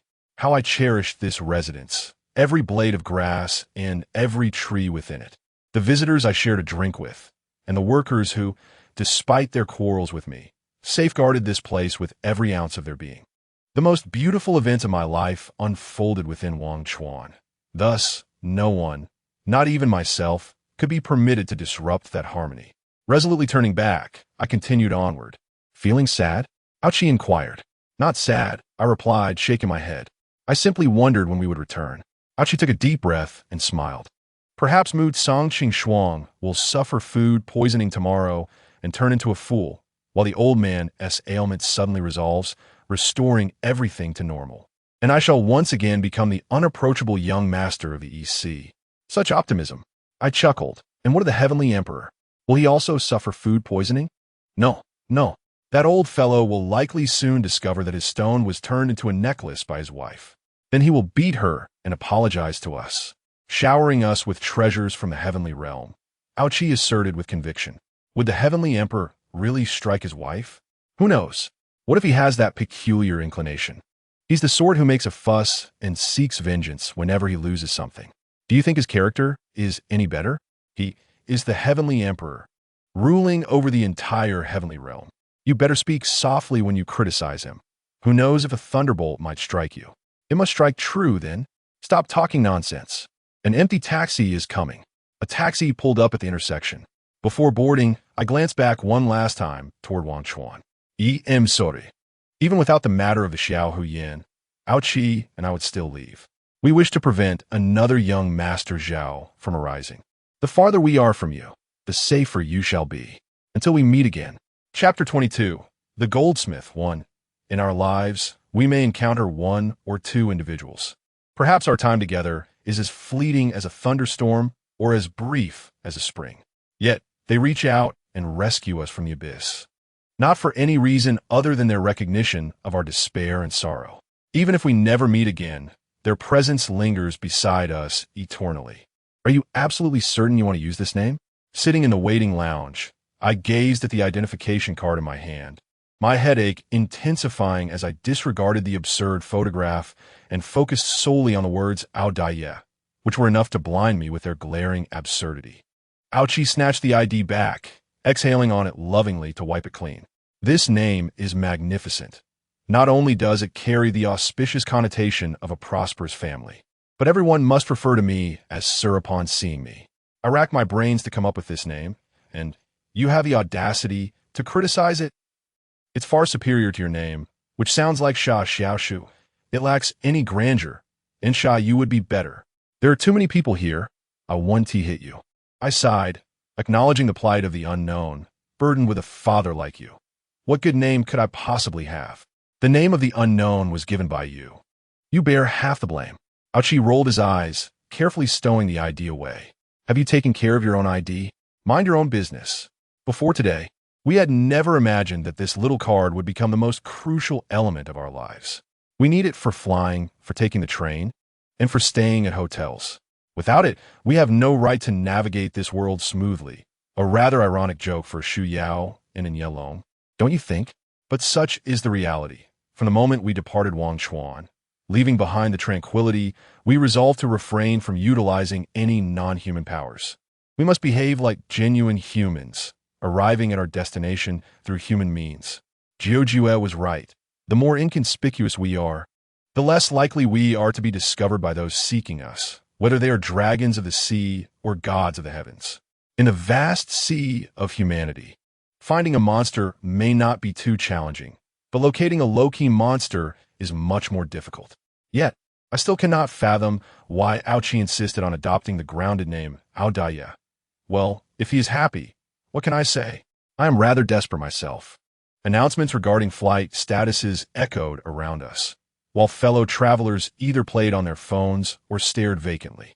One individual had sprawled across several seats, sleeping soundly.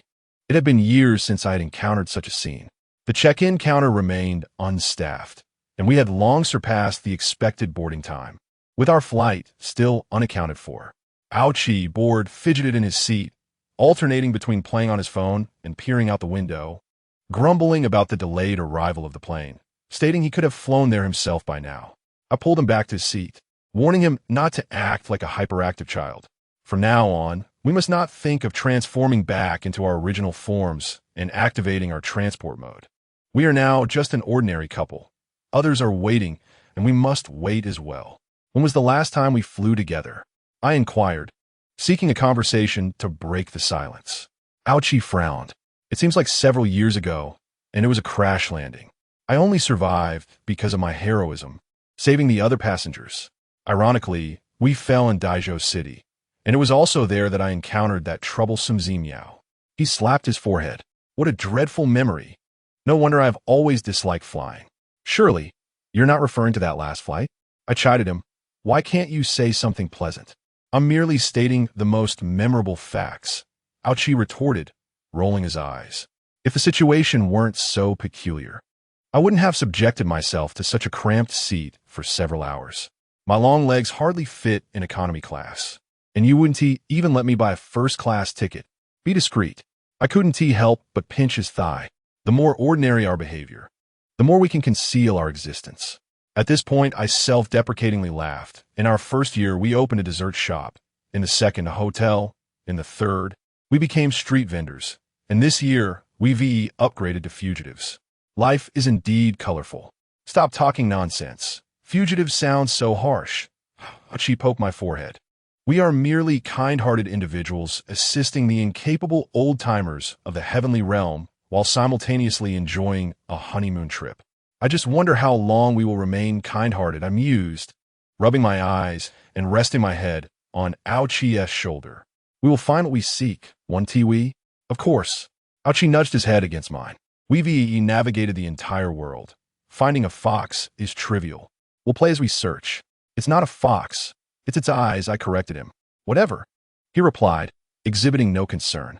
Aren't you always saying that as long as we move forward, we'll be fine? Yet I couldn't shake the unease. I worried whether the two little ones could adapt to life without us nearby. We were never meant to remain by their side indefinitely.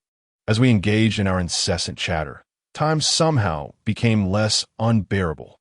Ground staff finally emerged at the check-in counter, yet the announcements regarding our flight had repeatedly echoed apologies, stating that the departure time remained uncertain. A subtle commotion began to stir in the waiting area, as several individuals could no longer suppress their grievances. A few rushed to the counter, inquiring anxiously while glancing at their watches with evident impatience. I was stifling a yawn when two fellow passengers across from me caused a disturbance. The situation arose when a young man, seated to the right, requested a woman in her 40s on the left to put on her shoes, remarking that it was quite uncivilized to go barefoot in the waiting area. The woman, displeased, retorted with a brusque attitude, stating that her feet were uncomfortable and questioned why he should be bothered, suggesting he should not sit there if he found it objectionable. Thus ensued a heated exchange, with one accusing the other of lacking manners, while the other countered with a retort about the airport not belonging to him.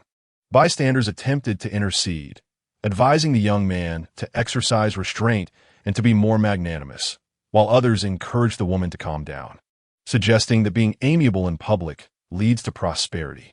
Ultimately, the young man withdrew, donning his headphones to ignore her, while she muttered a few more resentful words before quieting down, bringing the minor uproar to a close.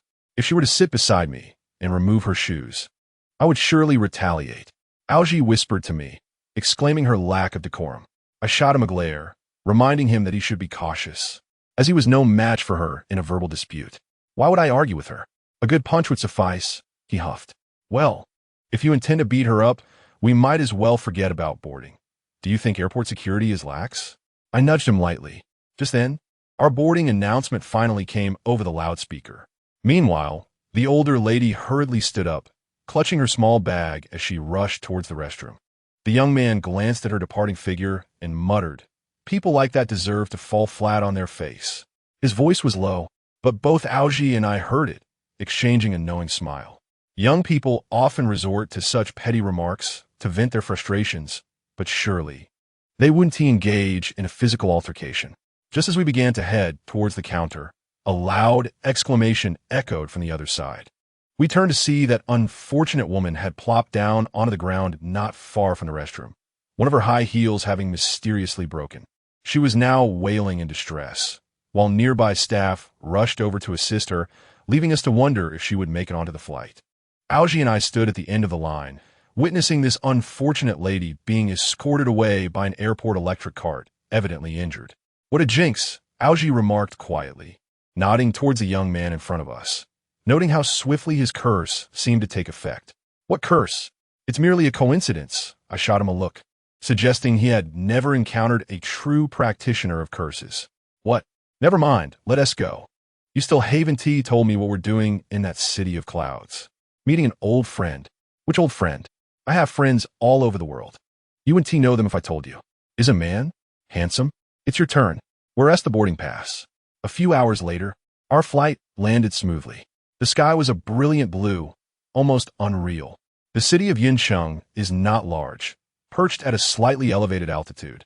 In recent years, it has transformed into a popular tourist destination, boasting advantages such as blue skies, white clouds, and a temperate climate that feels like spring all year round, attracting artistic souls and wandering adventurers alike. The airport here is quite small. After disembarking, passengers only need to walk a short distance to reach the terminal. Algie hurriedly donned his sunglasses, muttering that he had heard the UV rays here were intense and that he wouldn't want to get sunburned. I thought to myself, I really want to yell at him that he was never particularly fair-skinned to begin with. After retrieving our luggage, I quickly connected with the driver, Xiao Hu, whom I had arranged to meet. In his 20s, Xiao Hu is a local, exuding warmth with his ruddy complexion, which appeared exceptionally healthy. When he spoke, his eyes crinkled into crescent moons. Under the golden sunlight, our car swiftly departed the airport, with Xiao Hu expertly steering towards my designated destination. Along the way, he enthusiastically described the culinary delights and attractions of Yuncheng, to which I eagerly nodded, assuring him that I would definitely visit if time permitted. "Is this your first time in Yuncheng?" Xiao Hu inquired. "Yes, indeed," I replied with a smile. "It's truly a remarkable place with vast skies and expansive clouds."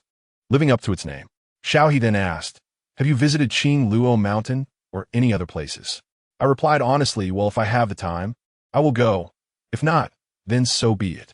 "Oh," Xiao Hu appeared puzzled, mentioning that few tourists regarded Qingluo Mountain as a primary destination, as most typically headed straight for the ancient city and only considered Qingluo Mountain if they had extra time. "Is that so?" I laughed heartily, stating that I was of an age where I prefer to spend a few days in tranquil, less crowded places. "You're of age? I think you're about my age," he chuckled. "However, there really isn't much to do at Qingluo Mountain. There's only an old library built atop the mountain.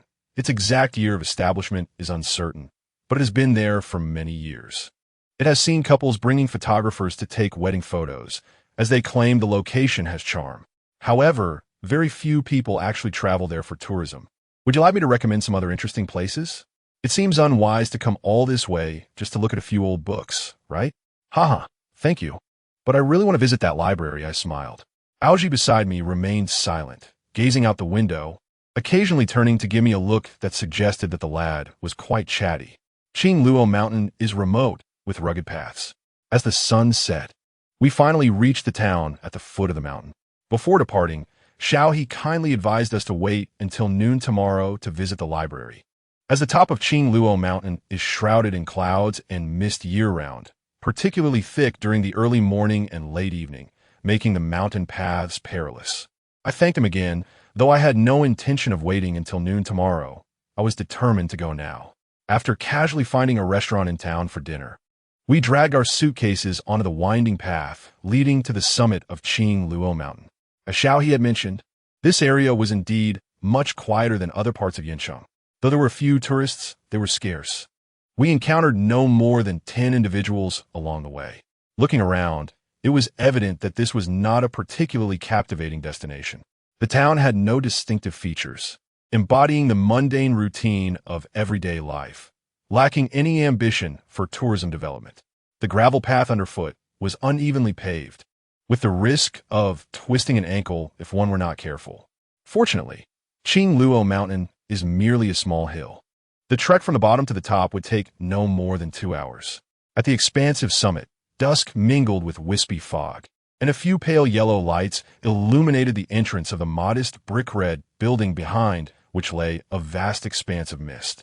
The structure stood alone, exuding an extraordinary beauty that seemed to reflect the passage of time, explaining why some chose to come here for wedding photos. Yet, there was no one around, not even a dog or cat. The tranquility was profound, accentuating the sound of our own breathing. The wheels of our suitcase clicked on the ground as Algie and I stood under the dim light, gazing up at the words Xiao Shu Guan hanging above the door. The gold paint on the black wood had dulled considerably, with some areas even peeling, and it was evident that no one had bothered to touch it up. This fellow, as always, remains engrossed in ancient texts, oblivious to the world around him. I had lied to Xiao Hu. This was not my first visit to Yuncheng. The last time I came was perhaps a century or two ago. "Are you sure you want to enter this haunted house?" Algie wrinkled his nose, detecting a musty odor that suggested a long-neglected space, as if an ancient mummy had resided there for millennia without a bath. I sighed, explaining that the scent was a rare fragrance emitted from ancient and unique texts, and only he would liken it to a mummy-esque stench. Thus, one must read more if one is less than pleasing to the eye. Ao Chi let out a scoff, exclaiming, "What fragrance of books! All I sense is the odor of an unwashed zombie. Our household is no stranger to zombies. Have you ever detected an unusual scent?" I pinched him slightly. "Ching Tong, on the other hand, does not smell. Perhaps he simply excels at preservation? Enough chatter. Let's go inside. No need to knock. When did you become so polite? I have always been quite the gentleman. The saying that not embarrass you? Chapter 24. The Goldsmith 3. The library's grand door was unlatched and swung open with a gentle push. Upon entering, we found ourselves in a small courtyard adorned with green bricks, where patches of moss peeked through the crevices. The courtyard was home to magnolia trees, and in the mild winter of Yuncheng, it was currently in full bloom, with white flowers gracing the branches, appearing particularly exquisite under the soft glow of lanterns. Before us stood a quaint two-story building. The lights from the second-floor windows glimmered, accompanied by soft melodic singing. I paused to listen closely. It was an old song by Ximeiyouhai. The setting sun is intoxicated. The rosy clouds are intoxicated. No one can conceal it. Because of my heart, I am already intoxicated. I smiled. A solitary mountain, a small building, a serene courtyard, and an old song. Clearly, the person I sought was still here. The door to the first floor was also ajar, inviting us in. A few lamps graced an ancient yet immaculate black wooden desk, while rows of bookshelves stood neatly behind it, the air suffused with a faint scent of ink. It was indeed a diminutive library. The reading room could scarcely accommodate 10 individuals. There was no one on the first floor. Ascending the wooden spiral staircase adjacent to the reading area, I pushed open the mahogany door at the top of the stairs. A wave of the distinctive aroma of aged books greeted us. Towering wooden bookshelves unfolded before our eyes, meticulously organized with various books, their arrangement so precise that it inspired awe. Only true bibliophiles could care for them so well. Were we perhaps distant guests returning a tome? Behind the bookshelves, a voice emerged, gentle and cultured, utterly unstartling. Following the sound to the third row of bookshelves, I chuckled, pointing to an old tape recorder resting on the ground. Once a common item, now rarely used. Is this what you use to listen to music? The man clad in a white traditional Chinese robe, appearing to be in his early 30s, had his long black hair tied back in a bun. He sat against the bookshelf on the floor, cradling a weathered book, and smiled up at me. It works quite well, hasn't broken, and I can't bring myself to part with it. Aochi's greatest concern had materialized. This man was no grumpy old fellow, but rather quite handsome. The allure of his refined features was eclipsed only by the profound aura of knowledge that surrounded him. Such a person possessed no sharp edges, exuding warmth and simplicity. Even a mere smile from him felt like a gentle spring breeze, compelling one to respond with their most charming smile. Wangchuan had always been such a person. Oh no, rather such a spirit. Yet my gaze could not help but be drawn to the exquisitely crafted golden pendant resting on his chest. A perfectly round piece, tied with the simplest brown cotton cord, its edges adorned with intricate, rune-like carvings. At its center lay a design resembling a golden vajra, embellished with coral and turquoise-like stones at its center and corners, grand and dignified, so beautiful it made me want to roll on the ground in delight. Most importantly, it was substantial. After all, such a sizable piece. To be frank, I had coveted that pendant for many years, ever since I first laid eyes on it. Your drool is about to spill, he remarked, closing the book and rising from the floor. After all these years, the books you've borrowed should be returned, right? I rolled my eyes toward the heavens. What books? I am unaware of any. The Yao Ling Chong Shengfang. He was not at all angry, as if observing a mischievous child. While other spirits might concoct ways to sneak a copy, you had the audacity to carry the entire thing away. Copying books is exhausting. I shrugged. Don't be so stingy. Keeping it here is no different from keeping it in my possession. After all these years, you truly haven't changed at all. He smiled helplessly, his gaze falling upon Aochi. Is this the legendary husband of the tree spirit? Legendary, Aochi exclaimed indignantly.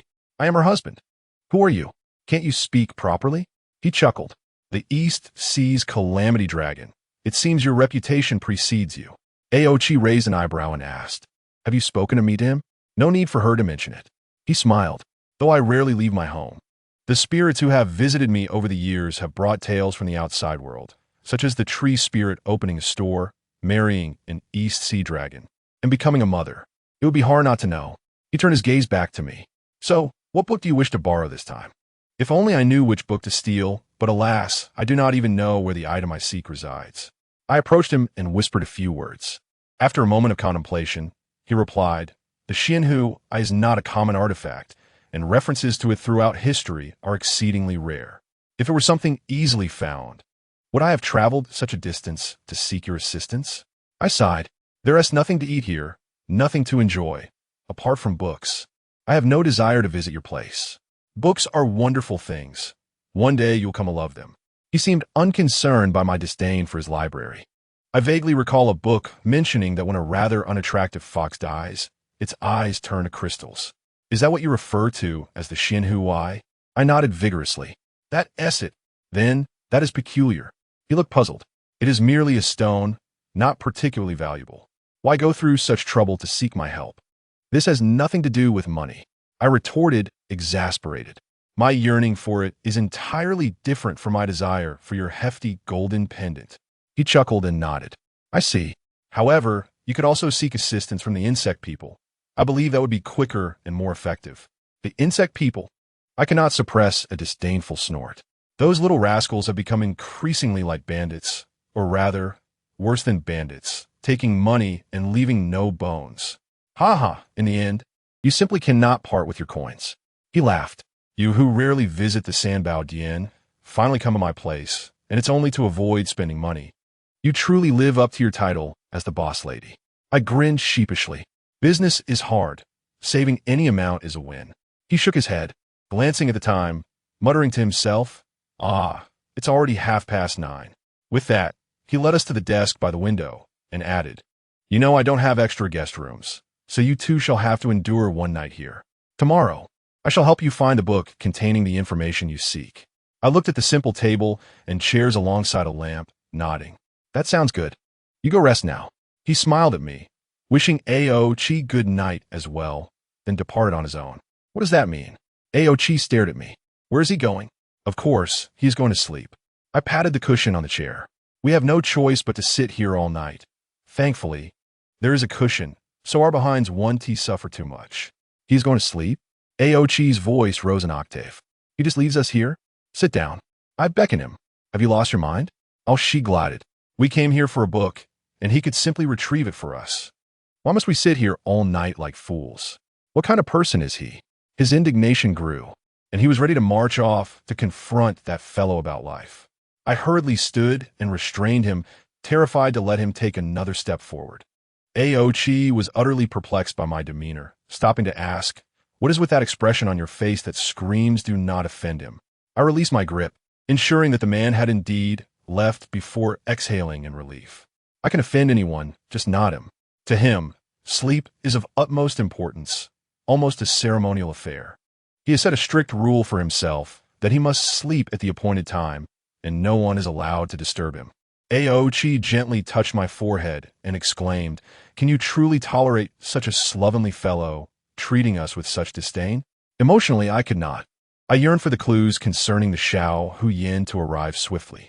However, rationally speaking, I could not afford to provoke him, nor did I dare to incite his ire. You must exercise caution as well. I pulled him back to the table, resigning ourselves to wait through the night. Observing the seriousness etched on my face, Ao-Chi reluctantly took a seat and inquired, "What is this fellow's true background? Why do we extend him such deference?" I gazed into the soft glow emanating from the old lamp and replied, "Wangchuan is a curse." Chapter 25. The Goldsmith. For Wangchuan is a name he bestowed upon himself, casually selecting a book, flipping through a couple of pages, and combining the final characters. As a creature dwelling among humans, it is imperative for a monster to possess a name that resembles that of a human. The old dynasty had fallen, and the new one was just establishing itself. The world seemed to sprout anew from the ruins, with people harboring inexplicable hope, yet living with great caution. Scissors Street, located to the west of the capital, is neither extensive nor lengthy, and no one seems to recall who designated it with such a casual name. Nevertheless, the shops lining the street aptly reflect its moniker, being either blacksmiths or goldsmiths, with some specializing in copperware, although it cannot rival the bustling streets that offer cosmetics. gourmet foods, and fashionable garments, it still sees a fair number of passers-by daily. Wangshuo's small bookstore stands as an anomaly on Scissor Street. He neither forges iron nor sells copper, but instead manages a quaint shop brimming with books, earning his livelihood through selling and renting them. Business is modest, most days. One finds him seated alone in a bamboo chair at the entrance, savoring a cup of tea while engrossed in an old tome. His demeanor appears incongruent with the residents of Scissor Street. He is polite, with no trace of coarse language, treating everyone with respect. Some speculate he may be a failed scholar, brimming with talent yet unable to find an outlet for it, reduced to a life of selling books, which is indeed quite pitiable. There have been attempts by some local women to inquire about finding him a wife, noting that he is a solitary figure, and most importantly, rather handsome. Although he seems to be slightly past 30, the daughters of both the blacksmith and the goldsmith have discreetly expressed their affections. Yet, he consistently responds with courtesy, offering warm tea to the eager matchmakers and engaging them in pleasant conversation. But no matter the tactics they employ to glean his secrets, he always skillfully evades their inquiries. Thus, the usual outcome is that the women leave his little bookstore, cheerful yet none the wiser about his personal life. As time passed, interest in his private affairs diminished. Last year, the blacksmith's daughter married, and this year, the goldsmith's daughter followed suit. He remained alone, with a cup of tea and a book, undisturbed by the storms of life, leading a tranquil existence. The shop across from his, which had been vacant for several years, was finally rented out. Previously, it had been a tea shop, but its business had faltered, resulting in its closure within 6 months. The new tenant was a young goldsmith in his 20s, neither tall nor short, neither plump nor thin, neither unattractive nor striking. One of those individuals who would easily blend into a crowd, referred to by everyone as Master G. Master G was accompanied by a girl of about 14 or 15 years old. Initially, Wangchuan mistook her for a boy, as she was as thin as a twig, donned in male attire, with her hair haphazardly piled atop her head, trailing behind Master G with a heap of belongings, much like a subordinate. The girl was named Xiao, and her appearance indeed resembled that of a little loach, dark and slender. According to the customs of Scissor Street, any newcomer opening a shop must bring a small token to greet each neighbor. Thus, when Master G and Xiao stood at the entrance of the bookstore, he smiled and said to her, "So, you're a girl after all." Xiao seemed rather embarrassed, lowering her head as she offered him some pastries. "Thank you, and I wish you prosperous business," he replied, extending his hand to pat the girl on the head, only for her to flinch back as if startled, never daring to meet his gaze. Observing this, Master G quickly interjected, "Please do not take offense. We have just arrived from a small town, and this child is inexperienced and timid, not accustomed to the grander world." "Not all. It is quite normal for a young girl to be shy," he said, waving his hand dismissively. However, as his gaze swept past Master G's shoulder, he narrowed his eyes slightly, but soon returned to his usual demeanor and turned to Xiao. Inquiring, "Can you read?" Xiao glanced up at him for a moment before hastily lowering her head again, nodding. "Then when you have leisure time, do come to my bookstore to read," he suggested with a smile. "I may not have much, but I do have plenty of books." She cautiously lifted her head and asked, "Is there a fee for reading here?" He burst into laughter. "Oh, you clever girl, for one so young, you think quite astutely. Very well, you may come. I will not charge you, considering we are neighbors." "Really?" It seemed she had mustered considerable courage to fix her gaze upon his face. "Of course, it is quite true," he chuckled, thinking the little girl quite amusing. "How can that be acceptable?" Master G interjected, pulling Xiao back gently. "Young Master Wang also needs to earn a living. How can you expect to read without compensating him?" "Not at all. My business is different from others," he replied, patting Master G on the shoulder. "At her age, she should be reading more, so let her come by whenever she wishes. If I ever strike it rich and wish to commission a gold piece, you must offer me a good price, Master G," he added. Of course. Master G nodded eagerly.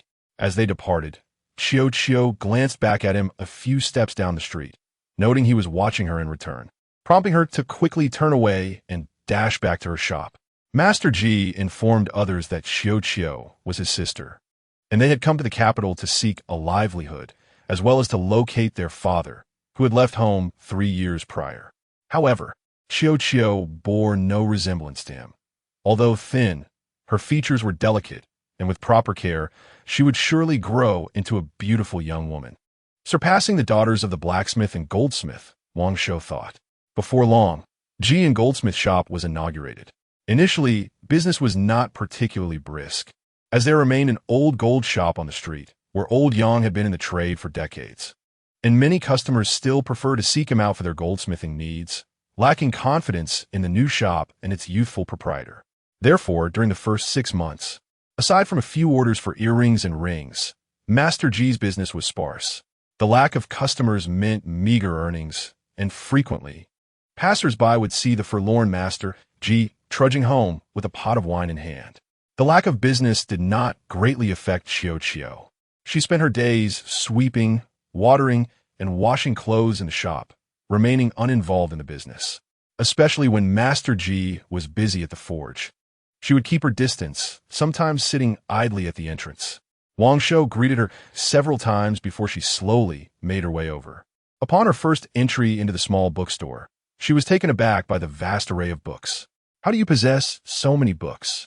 she exclaimed, standing beneath the rows of mahogany shelves, inhaling the faint scent of paper, her face finally illuminating with the innocent exuberance appropriate for her age. "Because I have no other hobbies besides reading," he replied with a smile, pulling a book from the shelf for her. "This is a picture book, with not only words, but also amusing illustrations and entertaining stories." "Really?" She accepted it, as if it were a treasure, and hurried to a well-lit spot at the door. Squatting down to read. "Sit down. It must be tiring to squat," he said, bringing her a small stool and urging her to sit comfortably. Then placing some snacks on the table, "Here, eat." She shook her head. "If I take food, the books will get dirty." "You certainly are particular," he remarked with a smile. "It is not that I am particular," she replied earnestly. "My father has said that every profession has its own principles." "Principles?" he asked with a chuckle. "What does that mean?" "I cannot quite explain," she admitted. She scratched her head and recounted. "My father always said that a swordsman must not mistreat his sword, just as a teacher must not neglect his students. As goldsmiths, we must cherish gold, Uncle Wang. As a bookseller, you too must treat your books with respect. Others should do the same." He paused momentarily, then laughed. "Uncle Wang sounds quite pleasant. Am I really that old?" She scrutinized him earnestly and replied, "You are only a tad younger than my father. Is it inappropriate to call you Uncle Wang?" "Well, as long as it pleases you."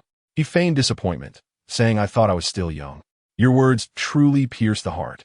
Shall I call you Brother Wang then?" She winked. "Better stick with Uncle Wang," he chuckled. "But remember, while calling me uncle is fine, if any female guests come to your place for gold work, do not refer to them as aunties or mothers. Always call them sisters. Otherwise, they might take offense. Is that so?" She pondered, realizing such customs existed in the capital. "All right, let us get back to your books." He was amused by her innocence, having never encountered such a straightforward child. As they delved into literature, their relationship grew increasingly close. Xiao began visiting the small bookshop more frequently. Occasionally, as a means of reciprocation within her capability, she would take it upon herself to dust the bookshelves. If someone came to borrow or return books, and Wangchuan was busy, she would assist with the registration.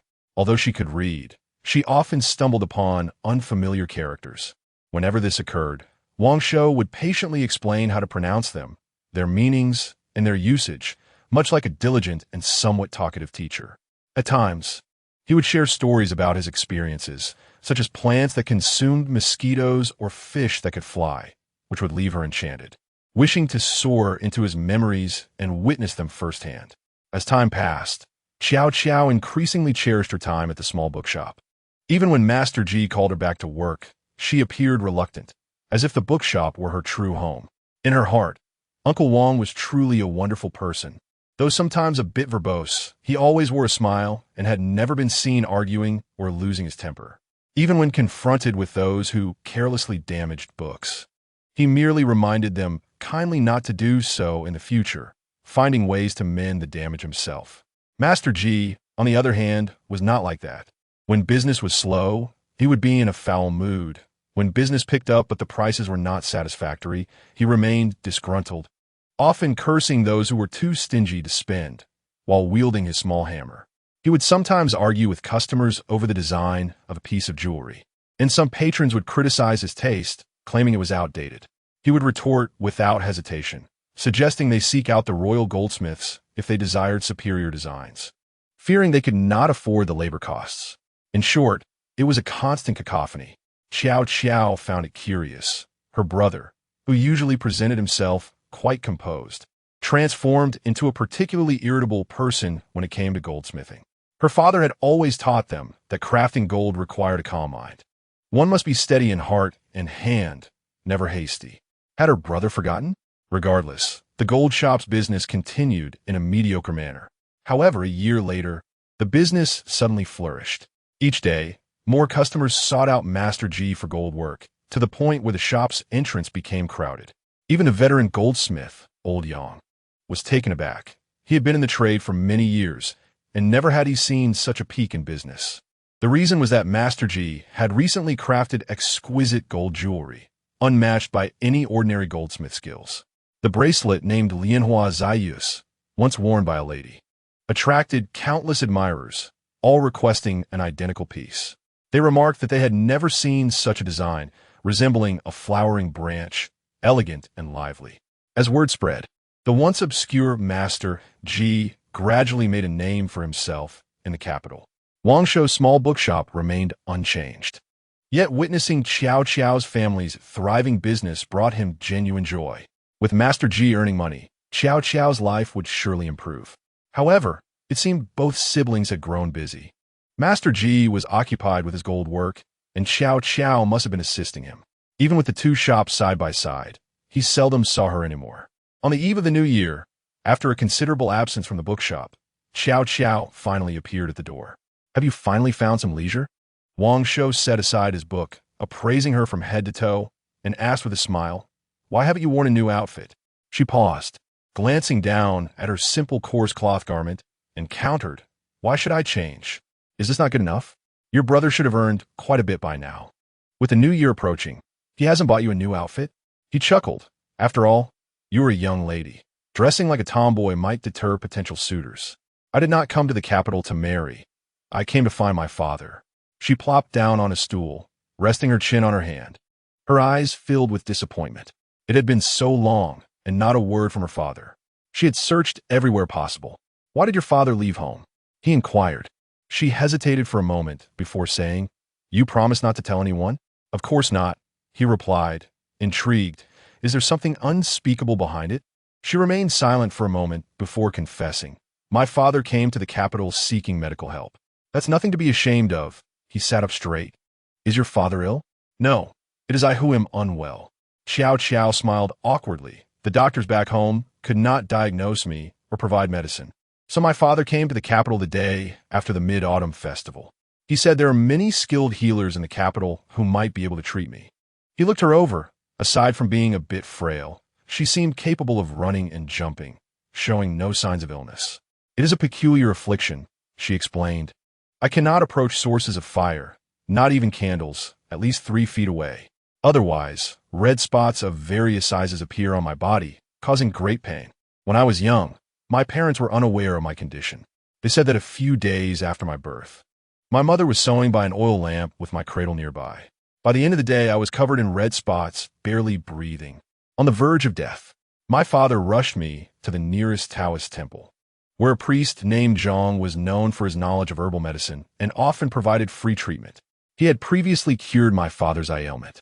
Upon seeing me, he took my pulse, asked for my birth date, but offered no explanation. He merely said my fate was like paper, that I should avoid fire, and that my life was fragile, unlikely to survive past 20. He claimed it was a strange condition inherited from my mother's womb, and such karmic ties were beyond remedy. He advised my father never to let me near fire, urging him to encourage good deeds, saying that if I were fortunate enough to meet a wise person in the future, I might find a cure for my ailment. After sharing this, she anxiously looked at him. "Those back home who know of my condition call me a monster, claiming I have come to collect debts from my parents. You do not dislike me, do you?" He smiled. Those people have never seen a monster. How can they claim to know? Pausing, he reached out and gently ruffled her hair. Even if you were a monster, I would not dislike you. She sighed with relief. Uncle Wang, I am glad you are my neighbor. Observing her newfound ease, he inquired, is your father a goldsmith? With such a condition, will you not be able to inherit the family business? That is why I have a brother, she replied, gazing at the Yumen gold shop across the street. When I was 3, my parents adopted my brother. At that time, he was already 15, a whole decade older than me. My father said his parents had passed away, and he was taken in by a relative who owned an iron shop where he was often scolded. Yet, he worked diligently and efficiently, earning my father's favor. Since my father was acquainted with the blacksmith, he decided to take him in as an adopted son, raising him as his own. The blacksmith came into possession of some of silver and, having cast off his burdens, was naturally overjoyed.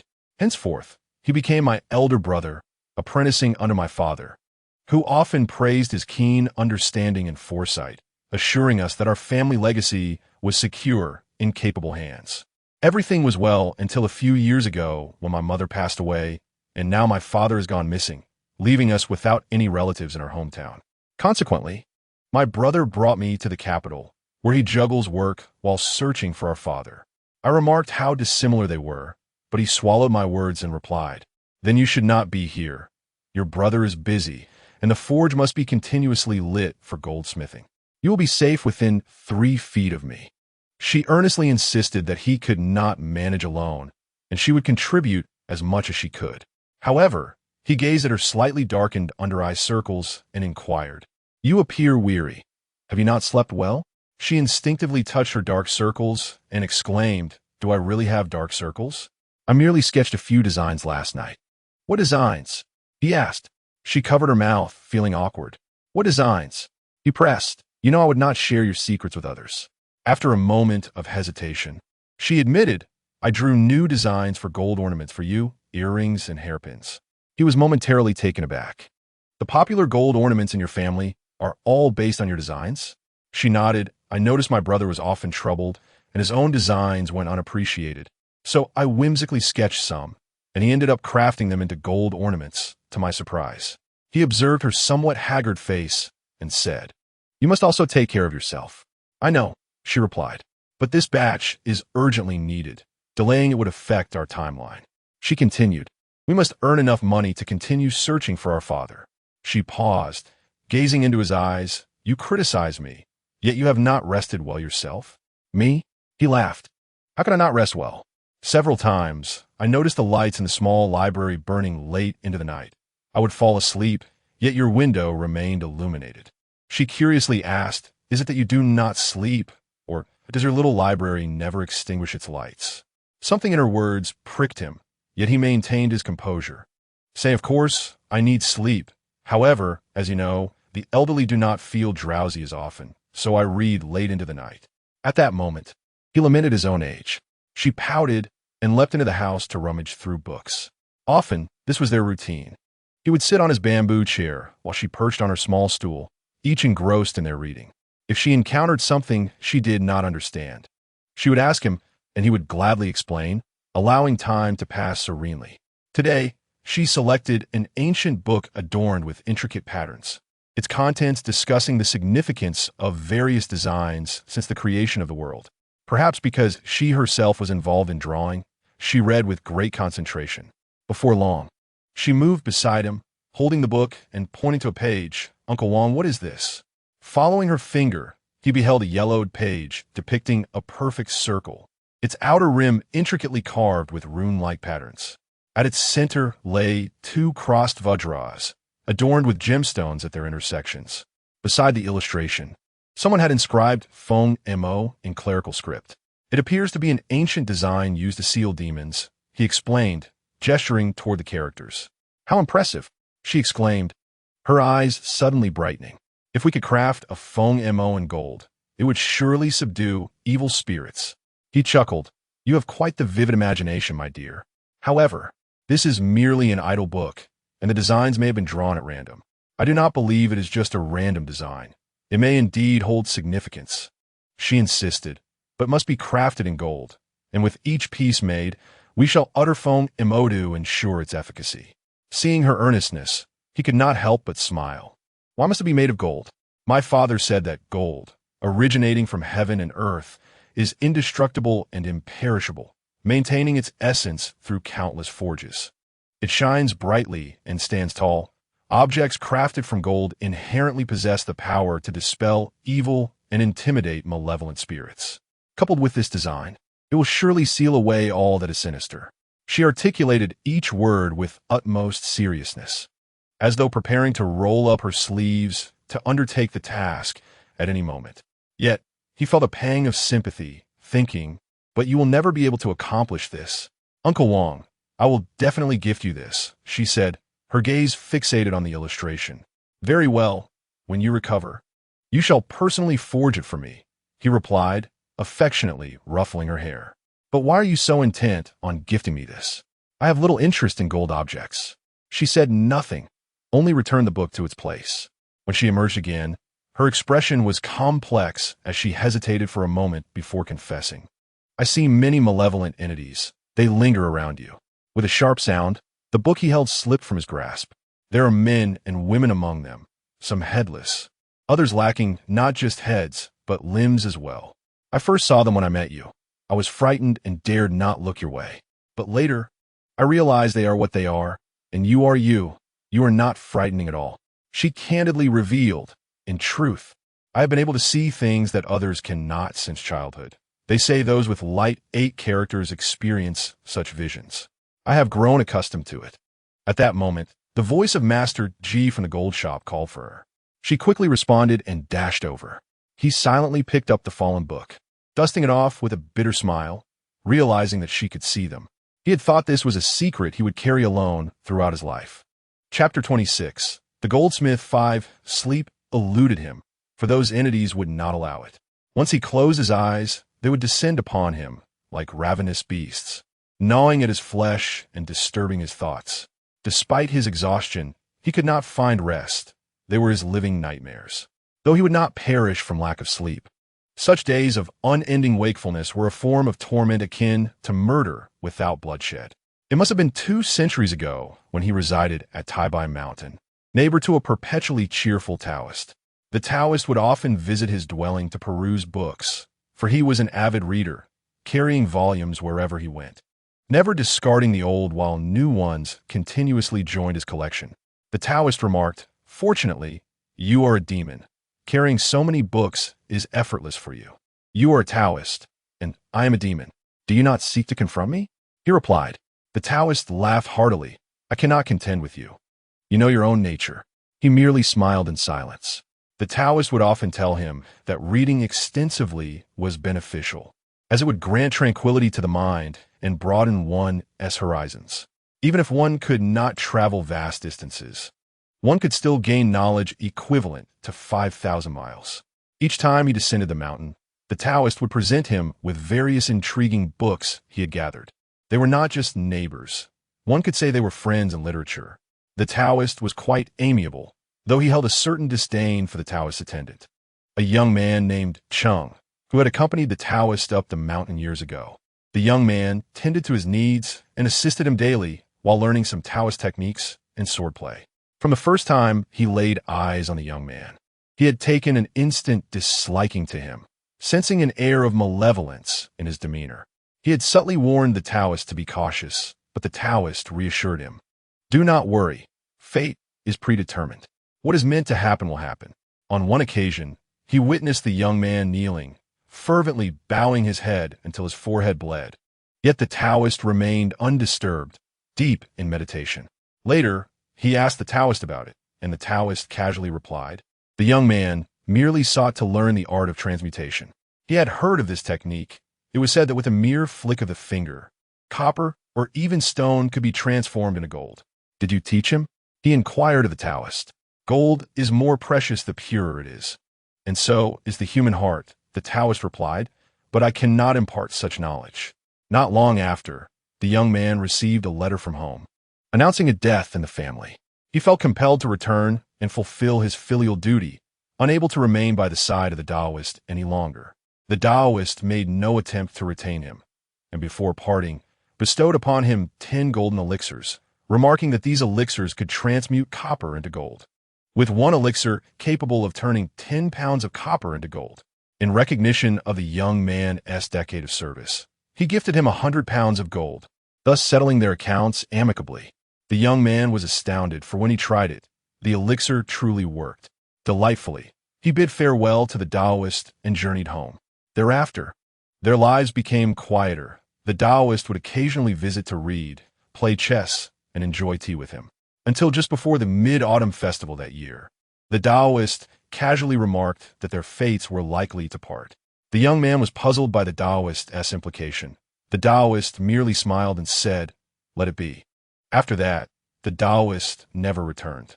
One morning, he spotted the Taoist leisurely descending the mountain, assuming he was merely going down to fetch some wine. However, days passed without the Taoist's return. He descended the mountain and made his way to the marketplace, where he heard a disquieting rumor.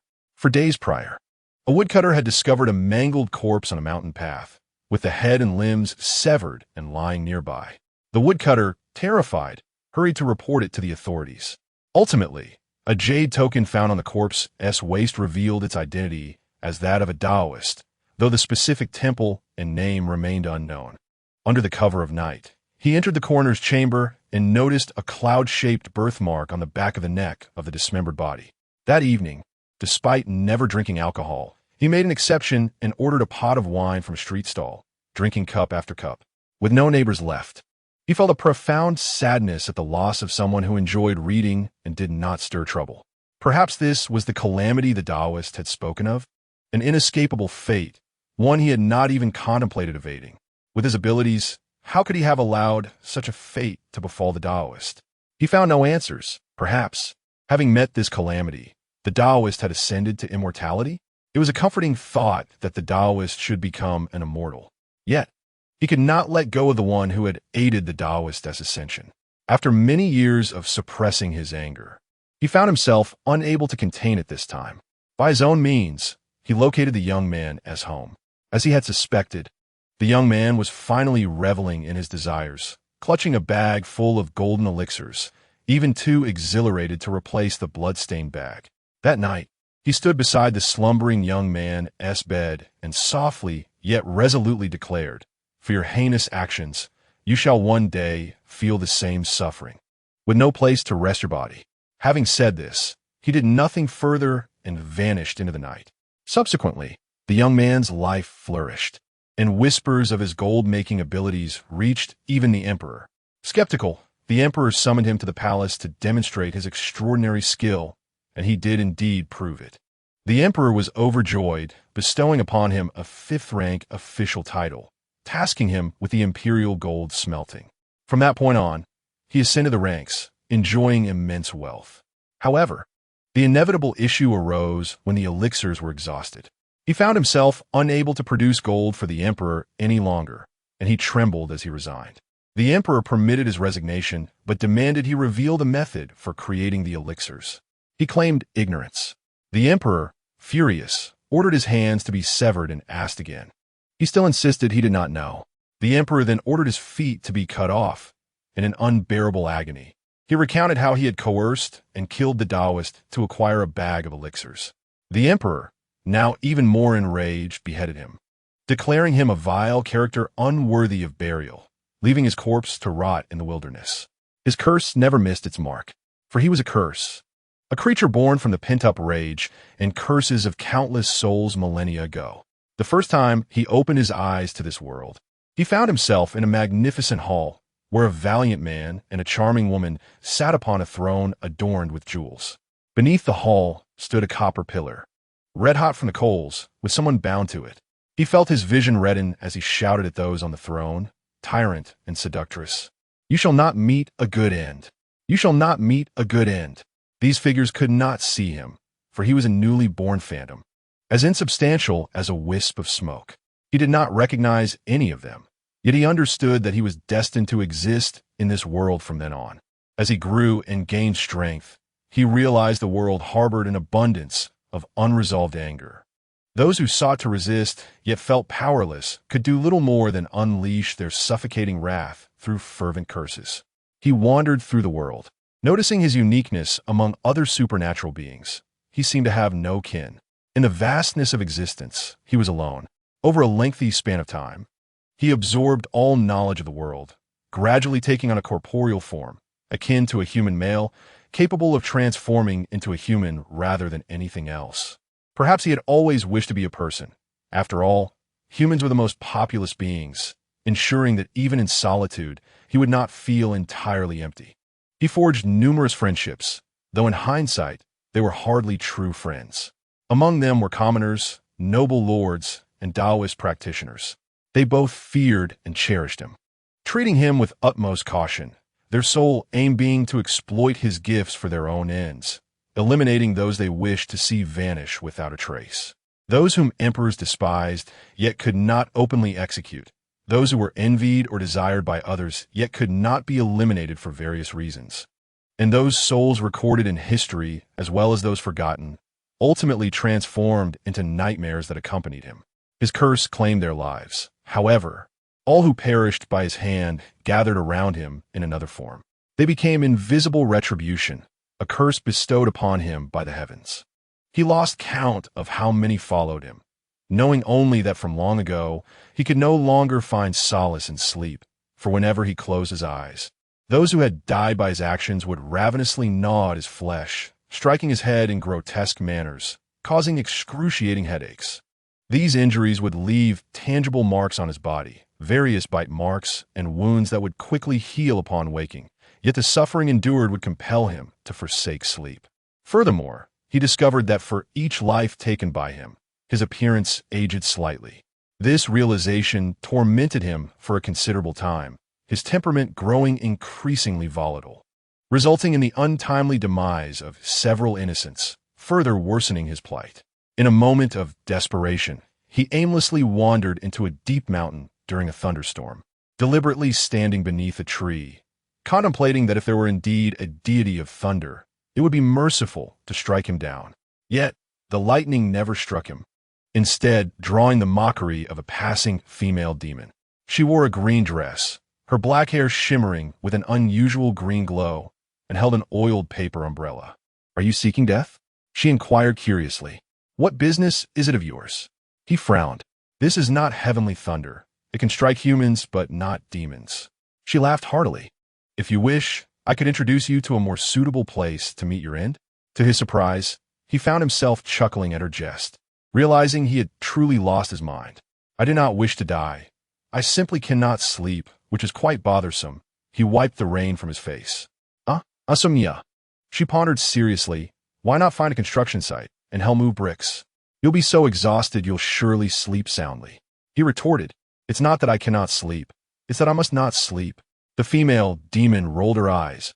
"Are you jesting with me? You truly are a boring demon. I'm leaving. I am a curse." He did not know where this thought originated, but perhaps the pent-up feelings within him demanded expression. She halted, turning back a curse. She was merely a fleeting stranger, a mysterious entity, and she did not appear to be particularly unpleasant. Consequently, he vented all of his past grievances in one go. Holding an umbrella, she listened attentively, and her first reaction was to feign a mournful expression and say, "Dear sir, have I angered you? Please do not curse me. I still have a future." He couldn't help but chuckle. If I were to have another such loquacious companion by my side, I would never find peace and sleep again. Sighing with relief, she continued, "Actually, monsters do not need sleep to survive. It is merely a matter of adaptation. I believe your troubles stem from having too much idle time. Cultivate a hobby, plant flowers, raise livestock, read, write, or even practice massage therapy. Anything will do. Before you address the chaos surrounding you, dedicate your time to the most meaningful pursuits you can find, and you shall find solace. Reading, in particular, brings tranquility, reducing anger. If you're not angry, you will not curse others, and they shall not perish, and your companions will not multiply. This is my conviction. Do not blame me if I am mistaken." "Hobbies?"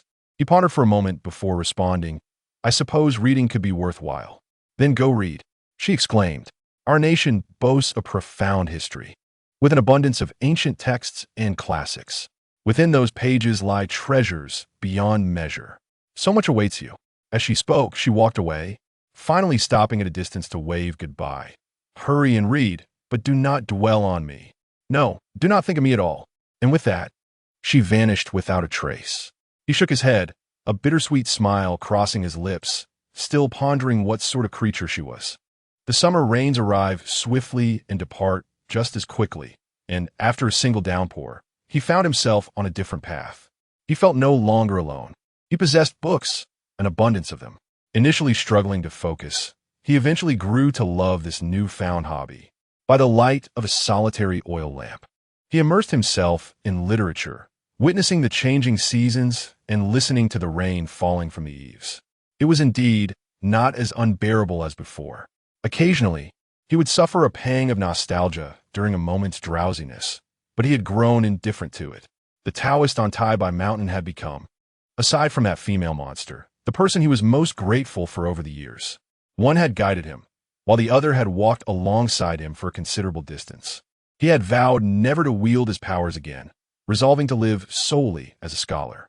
Yet, he had broken that vow. It seemed that the most crucial thing was to avoid anger. However, once surrounded by a multitude of individuals, it proved exceedingly difficult to remain unperturbed. For human nature is indeed inscrutable. Thus, it seemed wiser to avoid deep connections with others and to embrace the company of books instead. With this thought in mind, he traversed countless seasons. Perhaps extensive reading genuinely nurtured his temperament. For now, it was challenging to provoke his ire. If it were not for Qiao noticing the peculiarities around him, he might have nearly forgotten that he was a monster. Chapter 27. The Goldsmith 6. Tomorrow marks the Lantern Festival. This evening, Qiao brought over a plate of glutinous rice balls she had crafted herself, raw and uncooked. She shyly remarked, "You should cook them yourself." He accepted the rice balls with gratitude, glancing outside to see the lights of the neighboring gold shop extinguished. "Has your brother retired for the night so early?" he inquired. She shook her head. "He mentioned he might glean information about my father's whereabouts from a friend. He's gone to speak with him. You must have searched nearly every corner of the capital by now." He observed the suppressed disappointment in her eyes. "Have you considered what your plans are if you never find your father?" She rubbed her nose and smiled. "While I was back home, I reported him missing. The authorities searched for a while, but found no trace, and then they ceased their efforts. But I cannot give up. How could a good person simply vanish? My father is impulsive and stubborn. He likes to complete tasks in one go, much like crafting gold. If he does not achieve it, he can remain locked away in his room for days. He has always felt guilty for my condition, believing it to be his and my mother's fault. Thus, I suspect he is still in a hidden corner of the capital searching for medicine for me. His reluctance to return indicates he has not found it." He nodded in understanding. "That is fair. Now that you have established yourselves in the capital, continuing your search should not pose a problem." With that, he picked up the rice balls and headed toward the kitchen. "Stay and eat with me. After all, you have no one at home." Outside, the sounds of firecrackers and fireworks erupted as a group of playful children raced past. The shops on Jianshao Street had closed early, and everyone returned home, joyfully preparing for the Lantern Festival. He had no place to return to. For the past few years, the small bookshop had been his home. He was indifferent to festivities, yet he conformed to local customs, pasting spring festival couplets for himself and enjoying mooncakes alone during the mid-autumn festival, with no one to share them with. This evening, they divided 12 rice balls between them, filled with sweet red sugar and date paste. He placed the oil lamp far enough away so that its light barely illuminated their bowls. "Uncle Wang," she said, swallowing a rice ball, "you are not like ordinary people, are you?" He paused, momentarily startled, returning the rice ball he had brought to his lips back into the bowl and laughing. "What if I were not human at all? Would you still dare to sit here and eat rice balls with me?" She took another bite and replied, "What is there to fear? Since I was young, I have been able to see what others cannot. I know there are other existences beyond mere mortals." She hesitated, then looked up, her gaze piercing through the dim light to his face, and said, "But I do not like those things that follow you. I sense malice in them." He popped a rice ball into his mouth, chewing for what felt like an eternity before swallowing. "You need not worry. They will not harm others, only me." She stared at him, her eyes filled with profound confusion. Perhaps it was time to be honest, he thought. as the fireworks and firecrackers outside reached their peak at midnight. He calmly recounted his story. Throughout this exchange, Xiao remained silent, finishing her rice balls and even drinking the soup from the bowl without uttering a word.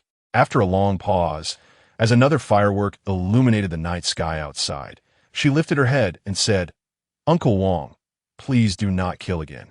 A light flickered in her eyes, reflecting the fireworks or perhaps something else entirely. He was taken aback for a moment, then smiled. "I only read now." She nibbled on her chopsticks and added, "It must be terribly uncomfortable not to sleep. I have heard of someone who lost their life due to prolonged insomnia. I am not human and cannot die." He reached out to gently pat her head. "If they all vanished, you could sleep soundly." She looked at him, asking, "What exactly are they? Are they spirits?" "They are not spirits," he replied with a smile, shaking his head. "They are merely the consequences of my transgressions. It has taken me several hundred years to realize that even a monster like me cannot take the lives of others lightly. Yet, some truly deserve to die." She grew agitated. "Why must you bear such consequences?" "Indeed, many should live," he mused, gazing out into the dark night. "Xiao, if your ailment were to be cured, what would you desire most?" "To become a goldsmith, of course," she declared earnestly. "I would dedicate myself to crafting the finest goldware, bringing joy to myself and my customers." "If you are so passionate about this vocation, why not let everyone know that the goldware they cherish is born from your hands?" He suddenly inquired. She scratched her head. "Though I design the patterns, it ultimately depends on my brother to forge them. Besides, he has advised me to keep it a secret. He believes that my peculiar condition might lead others to view my involvement with the goldware as ominous, which would adversely affect our business." He let out a cold smile, remaining silent. Thus, the night before the Lantern Festival passed in such a manner. The days that followed bore little difference from before. The Jixiang gold shop continued to flourish, with an increasing number of customers drawn by its reputation. It was said that their name had even reached the imperial court, prompting the palace ladies to send people to order jewelry. Master Ji had taken on an apprentice who assisted in the shop, further enhancing its prosperity. However, the situation for Xiao was not as fortunate. Gradually, 2 patches resembling frostbite appeared on her cheeks. Rather than enhancing her complexion, they imparted a subtle air of morbidity, and her vitality seemed diminished compared to her usual self. Nonetheless, whenever she found herself with leisure, she still made her way to the small library to sit for a while, though she rarely possessed the time or energy to finish an entire book. Do not draw for him any longer. On this particular day, he placed a cup of steaming red date tea before her. She cradled the cup, cautiously taking a sip, and remarked, "This batch is meant for the palace. It must not be delayed. Once this order is fulfilled, I shall rest." His gaze fell upon her fingers, where several small red spots were faintly visible beneath her skin. Noticing his scrutiny, she quickly set down the cup, rolled up her sleeves to conceal her fingers, and stood to leave, saying, "I must return. There are still matters to attend to." "Very well," he nodded. Just as she turned to depart, he suddenly called out to her. Xiao turned back, puzzled by his inquiry. "Does your father have a black mole beneath his left eye?" he asked unexpectedly. Xiao was taken aback and quickly nodded. "How did you know?" "Oh, it occurred to me yesterday. About 2 years ago, a middle-aged goldsmith passed by the small library and asked me for a drink. I vaguely recall he had a black mole under his eye, and his accent was not local. He fabricated a lie with grave sincerity." Xiao rushed back, seizing his hand in excitement. "Uncle Wang, why did you only mention it now? Where did he go afterward?" He did not specify a destination, only stating that he intended to find something in the capital. He patted her hand, excusing Uncle Wang's faltering memory due to age, and reassured her that it indicated her father was likely still in the capital. "I shall find a way to help you locate him." "Really? You are willing to assist me?" Her eyes sparkled with hope. "Uncle Wang, are you truly going to help me?" Perhaps she felt that a creature of the supernatural seeking a person would increase her chances. He nodded. "You should return now. Rest well. I will reach out to a few friends over the coming days." He still gently patted her head, smiling with calm assurance. "All right, I will diligently wait for your news," she joyfully exclaimed as she hurried back home. He watched her retreating figure with a soft sigh. "Child, you can perceive the things around me. yet remain blind to those beside your brother.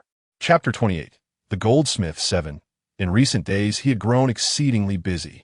He perused every book related to ailments in the small library, memorizing their contents, yet failed to uncover any clues relevant to Xiao's condition. He sought out the most renowned physicians in the capital, even consulting those supernatural beings residing there, explaining Xiao's symptoms to them. But both doctors and demons alike admitted they had never encountered such an affliction and were at a loss for treatment.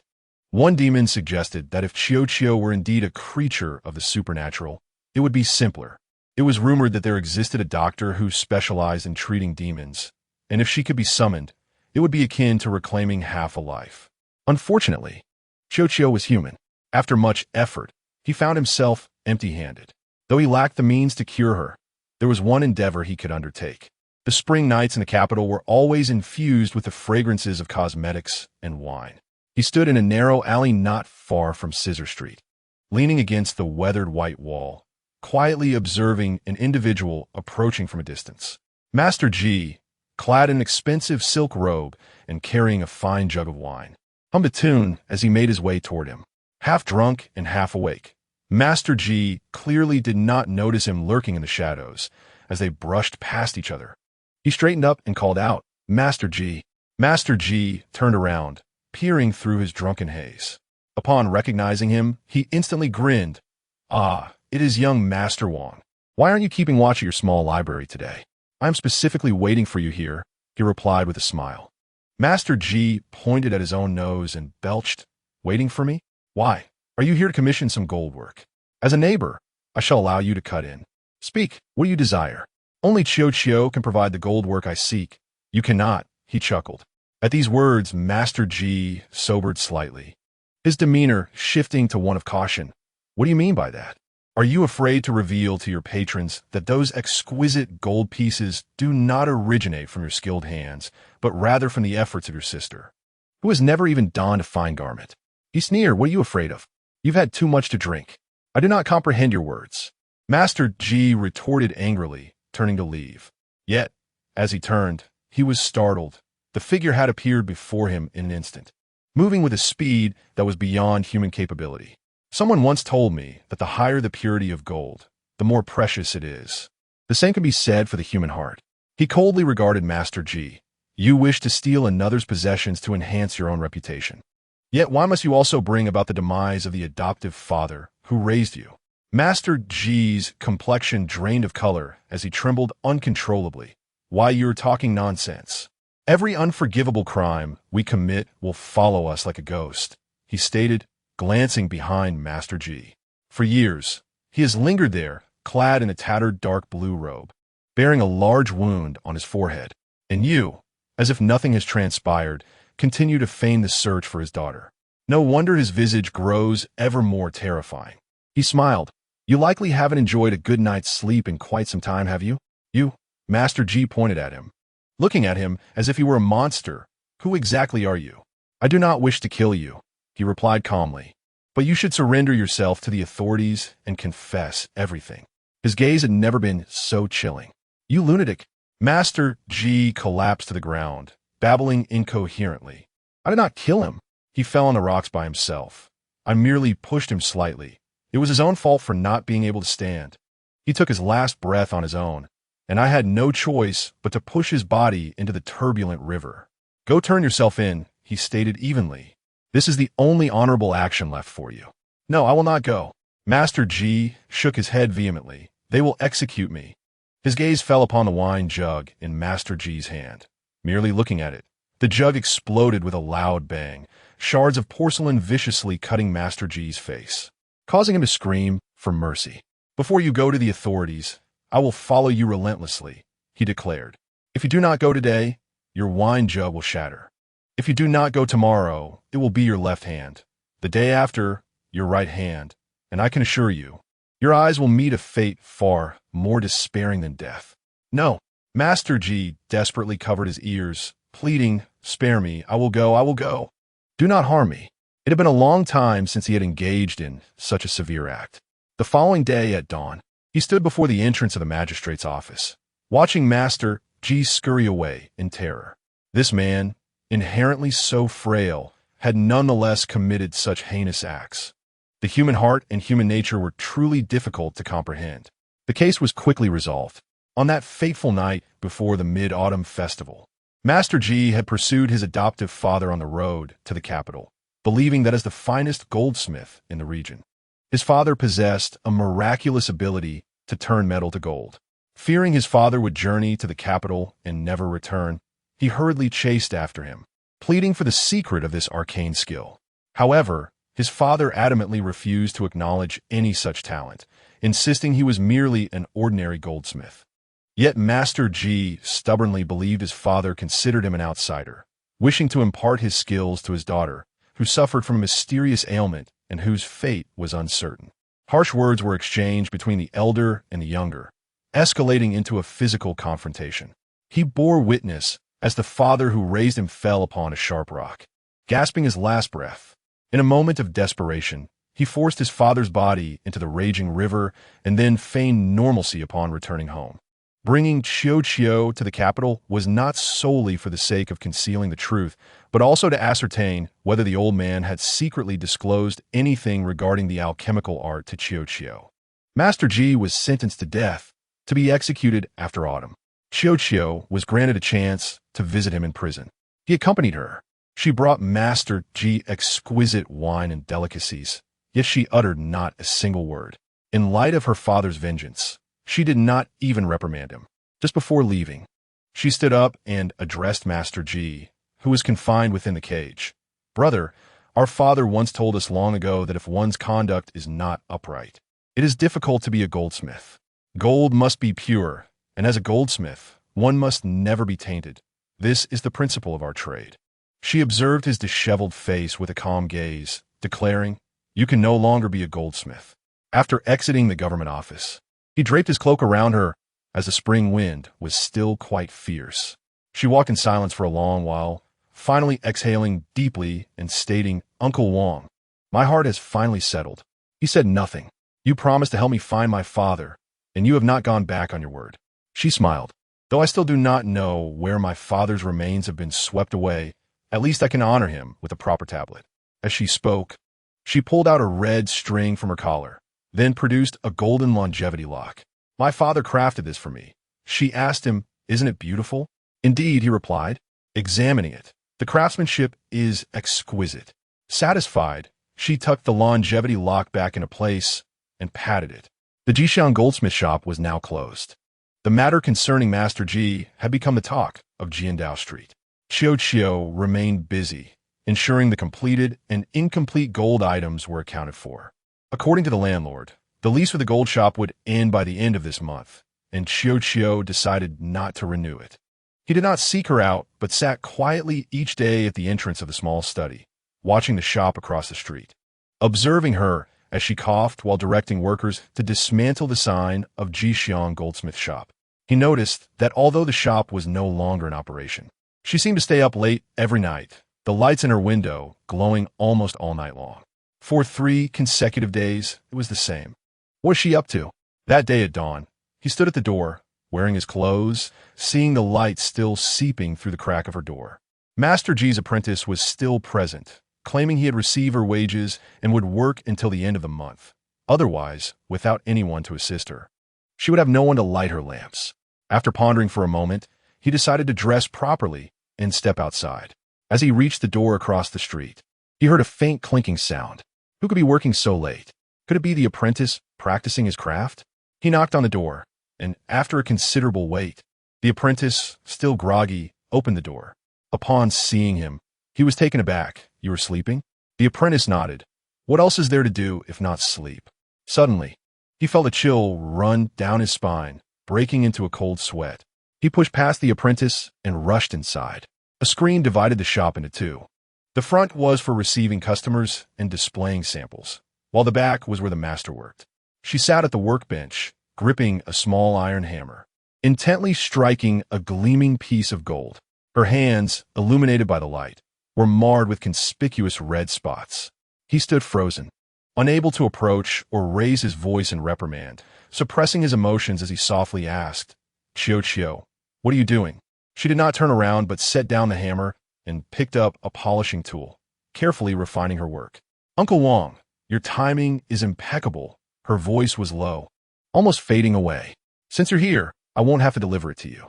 Just wait a moment. He felt paralyzed, like an ancient spirit standing foolishly amidst the bright lights. Plop! She submerged the golden pendant into a basin of water, swaying it back and forth, then lifted it with a soft cloth, meticulously drying it. Finally, she rummaged through a drawer for a dark brown cotton cord and threaded the pendant onto it. Done! She exclaimed, rising and turning to him, relief washing over her as she held up the pendant, which resembled the ceiling pattern, exquisite in its craftsmanship. However, the visage on the back of the pendant nearly brought him to tears, although he had never cried before. Xiao's face was nearly overtaken by deep and shallow red spots, with some areas showing signs of ulceration. You won't be frightened by my appearance, will you, Uncle Wang? She forced a smile, stepping closer to him, tiptoeing to hang the pendant over his heart. I promised I would give you this. I can no longer wear the longevity lock. It is better to melt it down for you. You see, gold has this advantage. Even if it changes form, it remains gold. He stared blankly at the pendant over his heart. You cannot approach the fire. Have you lost your mind? I am well aware of my own body. She replied nonchalantly. Even if I avoid the fire, I cannot last much longer. Since half a year ago, the red spots on my body have multiplied, and my spirit has dwindled day by day. Therefore, I must seize the time to finish what I intend to give you. If you let me linger for another year or two, it is better to condense that time into 3 days and let me joyfully complete something I have always wanted to do. Her fingers gently caressed her creation. It is truly beautiful. He caught her as she began to slide to the ground, urgently calling her name. After a moment, she regained consciousness, saying, Uncle Wang, I have not cut corners. With each strike, I utter the sealing incantation. Try it and see if you can sleep well afterwards. All right. He gritted his teeth, forcing back tears. Regardless of life or death, I will not remove it. She grinned. I suppose I'm a goldsmith now, am I not? He nodded vigorously. She smiled again, resting her head against him. I will take a short nap. All right. The apprentice stared blankly at the scene before him, murmuring, I do not understand how Sister Xiao has become like this. She has not allowed me inside these past few days. Go sleep. He held Xiao tightly. Sister Xiao is simply exhausted. It is all right. The apprentice hesitated for a moment, not daring to ask further, and hurried back to his own room. He extinguished all the lights in the room, holding her and sitting on the ground. The world grew quiet, weariness creeping into his heart like a little bug. For the first time, his dreams were not filled with fragmented cries and the wails of the dead, but with blue skies, white clouds, blooming flowers, and flowing streams. He sat by the stream on a stone, watching a little girl in a floral dress play in the water, catching fish and splashing water on him. Uncle Wang, let us open the small study in a picturesque place where is spring all year round. The girl laughed gleefully at him from afar. All right, he responded with a smile. It turned out that dreaming could be so joyous. In the dark room, only the golden glow over his heart flickered in the cold night. Chapter 29. The goldsmith ate. The emperor accused him of deceit and threatened him with military force. Bai still stood by, eventually severing his hands as a warrior. When he remained silent, they chopped off his feet. Aochi held a book titled Guang, e.g., stuttering through the ancient text, exclaiming, Is this true? The emperor truly had this despicable man's hands and feet cut off? Historical records are often difficult to discern, so one need not delve too deeply. I stretched languidly as the morning light streamed through the window. Aochi snapped the book shut, patting his chest. I didn't offend him yesterday, did I? How would I know? I shot him a glance. Oh dear, what should I do now? He is most adept at cursing people, right? The infamous crow's mouth? What if he curses me to become a bald old man tomorrow? Then get divorced? I'll look skyward if you lose your looks. What other merits do you have that I would miss? Heartless and ungrateful, superficial woman. He scoffed, then broke into a mischievous grin. So this must be the legendary old Wang across the street, right? Whether he is Wang or not, happiness belongs to you, me, and him. Wangshou quietly emerged from behind a row of bookshelves, holding a tattered book that lacked even a cover. Aochi yelped, quickly retreating behind me. Why didn't you say you were up? What is there to announce when getting up? He approached us, placing a book upon the table. Earlier, I had already searched for you, and this is the only volume I possess that chronicles the locations and events of the elusive Xiao Hu over the years. The title and author remain untraceable, and the era it hails from is shrouded in obscurity. It may prove useful or entirely futile. Take it, but handle it with care. It is not a gift, merely a loan. I treasured it greatly, clutching the book to my chest and bestowing upon him a broad smile. Thank you immensely. At last, my airfare has not been squandered. He chuckled. Shall we have breakfast before you depart? Certainly. I nodded vigorously. May I treat you to a cup of tea before you leave?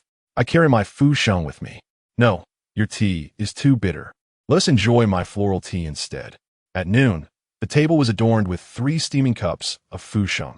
He furrowed his brow as he took a sip, remarking, "The taste remains unchanged. Are you able to sleep well these days?" I inquired. "Indeed," he replied, glancing at his heart, gripping the pendant in his hand. Strangely enough, since that day it adorned my neck, I have enjoyed restful slumber, and those long-time companions of mine have vanished one by one. He paused, adding, however, I seem to have lost the ability to curse others.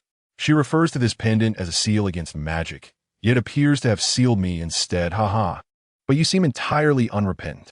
I sipped my tea, gazing at the magnolia tree flourishing in the sunlight. He smiled silently. A gleam of satisfaction in his eyes. So you can no longer curse others.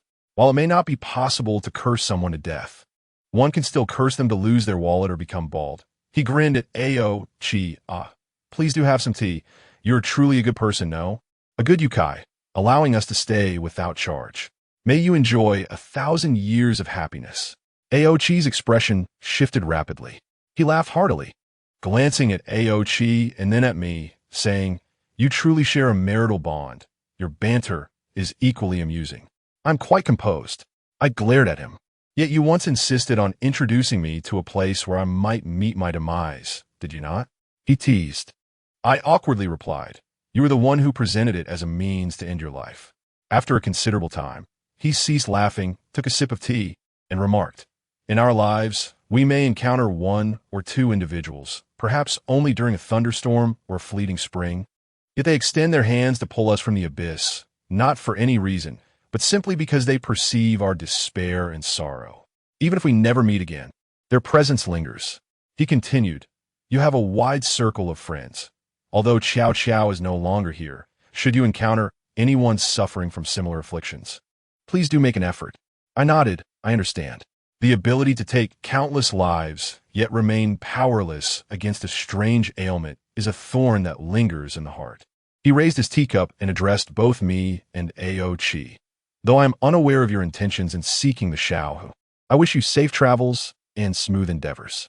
Let us toast with tea, and we drank deeply.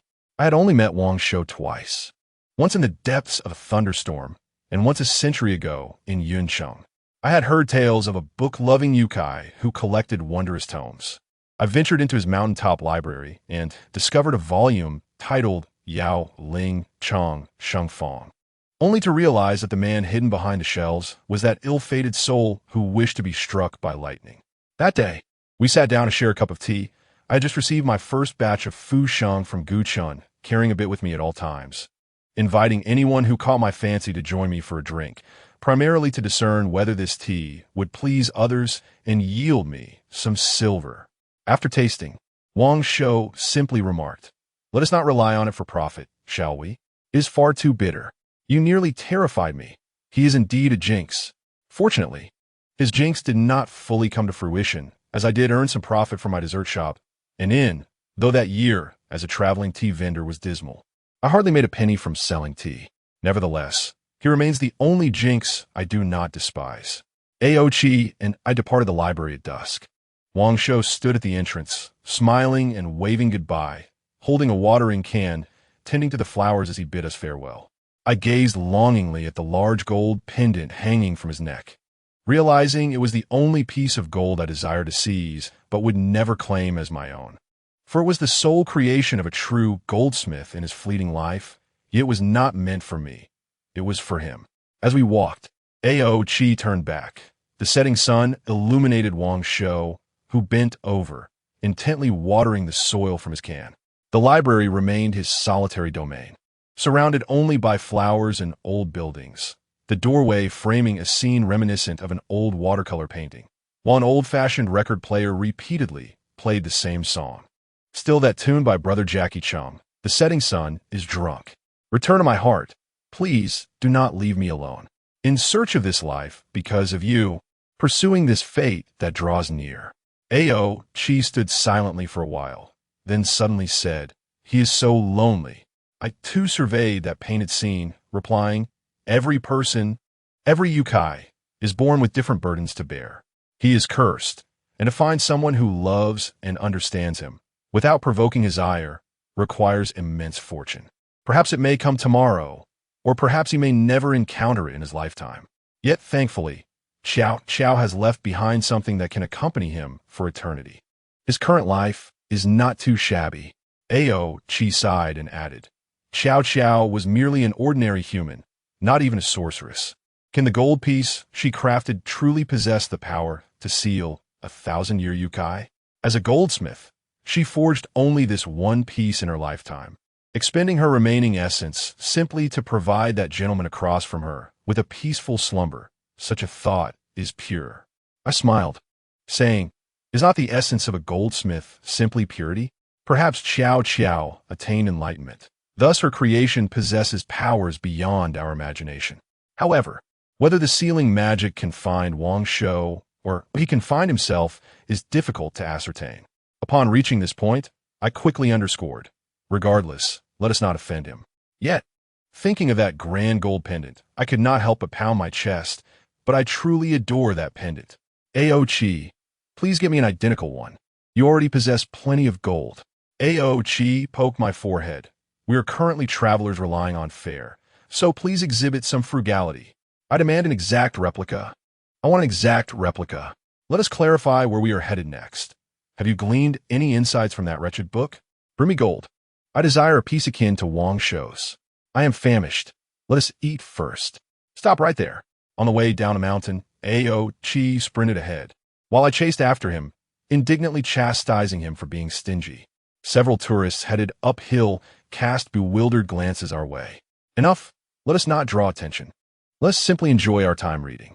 If possible, let us be gentle and polite and engage in conversation with that guardian of the library. The weather in Yuncheng today is splendid. Spring has arrived earlier than elsewhere. Chapter 30, Peace 1. Your destiny henceforth, entrust it to yourself. Bring your phone closer. No, it makes my face look large. Why are you so chatty? Hurry and release my family's unknown glue. They are currently learning Tai Chi from Ximeiyouhai. It is practice time, and they will not entertain guests. Did you not see them just last night? Can Ximeiyouhai already take disciples? Indeed, the martial arts world relies on them to flourish. Enough of this. Is everything well? You have asked 800 times. All is well. Qing Tong clings to Jia Yi daily, following him wherever he goes.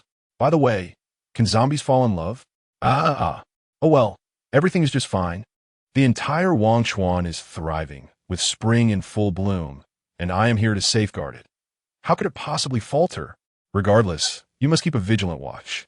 Should any disturbances arise, notify me at once. Do not concern yourself with my affairs. However, you all have only just arrived in Yunqing. And how is it that you find yourselves in some obscure Maxian so soon? This place is scarcely marked on any map. Wangchuan's book mentioned that many years ago, there were traces of the Xiao Hu here. Maxian is not particularly distant from Yunqing, so I shall try my luck. If all else fails, I shall seek the Chongren. Your efforts are akin to searching for a needle in a haystack. You do not even know if the old book contains truth. I believe it does. The Xiao Hu is no ordinary fox spirit. Records associated with it are exceedingly rare, and few are even aware of its existence. Thus, the likelihood of fabrication is significantly diminished. Moreover, the Chongren is exorbitantly costly. Do as you wish, just do not ensnare yourselves. Very well, I shall end the call now. I will reach out to you in a couple of days. Wait, do you notice any changes in my eyes? Are they not more beautiful and radiant? What do you want to say? I have purchased a new eye mask. No amount of eye masks can change the fact that you are over 1,000 years old. Isn't it better to accept this reality? Farewell. I ended the video call, and Jiu's indignant face finally vanished from the screen.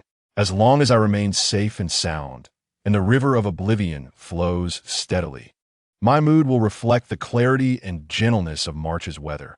And today happens to be the first day of March. Step away. I refuse to take that. Do not even think about it. Turning back, Aoqi continued to cause a ruckus, clinging tightly to a tree, utterly unwilling to let go. Before him stood a tractor, and a plump, amiable woman beside it was trying to persuade him. My dear brother, the roads in Maxian are quite treacherous. The destination you seek is even harder to reach. Ordinary vehicles cannot navigate it. If you do not take my tractor, you may have to find a plane to get there. Fine, I will fly in. I refuse to ride in that tractor. I would rather die. Aoqi shot her a disdainful look. The kind woman was at a loss, wringing her hands in frustration, and jogged a few steps towards me. Miss, I can see you come from a wealthy family accustomed to fine vehicles, and I understand that you might think my tractor is shabby. But there truly is no other option. Please discuss among yourselves to see if you wish to go to the place you mentioned. It was around 10 in the morning, and Aoqi and I stood outside the only long-distance bus station in Maxian. Like any small, underdeveloped county, aside from the poor road conditions and chaotic environment, the blue sky, white clouds, and unpolluted air were quite delightful. Outside the station, there were vendors selling snacks, solicitors, small inns, restaurants, and people waiting for customers in tractors or donkey carts. Maxian's province borders Yunqing, taking around 8 or 9 hours by train, followed by another 5 or 6 hours by long-distance bus to reach the provincial capital. While still on the train, Aoqi had initiated an endless stream of complaints. As someone who had rarely ridden a standard green train, he could not comprehend why the boxed meals sold aboard were so unappetizing. Nor could he fathom why the woman across from him allowed her child to urinate on the seat. He also did not understand why those behind us insisted on playing cards and shouting. And had it not been for my watchful eye, this train might never have reached its destination. It seems that my dear Aodaya still requires time to adapt to the life of ordinary folk, navigating the pervasive mundanity with ease. We are indeed going. I smiled at the woman. We have come to Maxian specifically to go there. The woman was very enthusiastic. As soon as we exited the station, she inquired about our destination and busied herself with our luggage, offering a very reasonable fare. I pondered for a moment. While taking the tractor might make us appear less distinguished, riding a donkey cart was hardly more glamorous. Besides, surely the tractor would be quicker than the donkey cart. Would it not? Yet, Aoqi was proving to be bothersome, making a scene the whole time. I seriously considered knocking him unconscious with a brick to resolve the matter.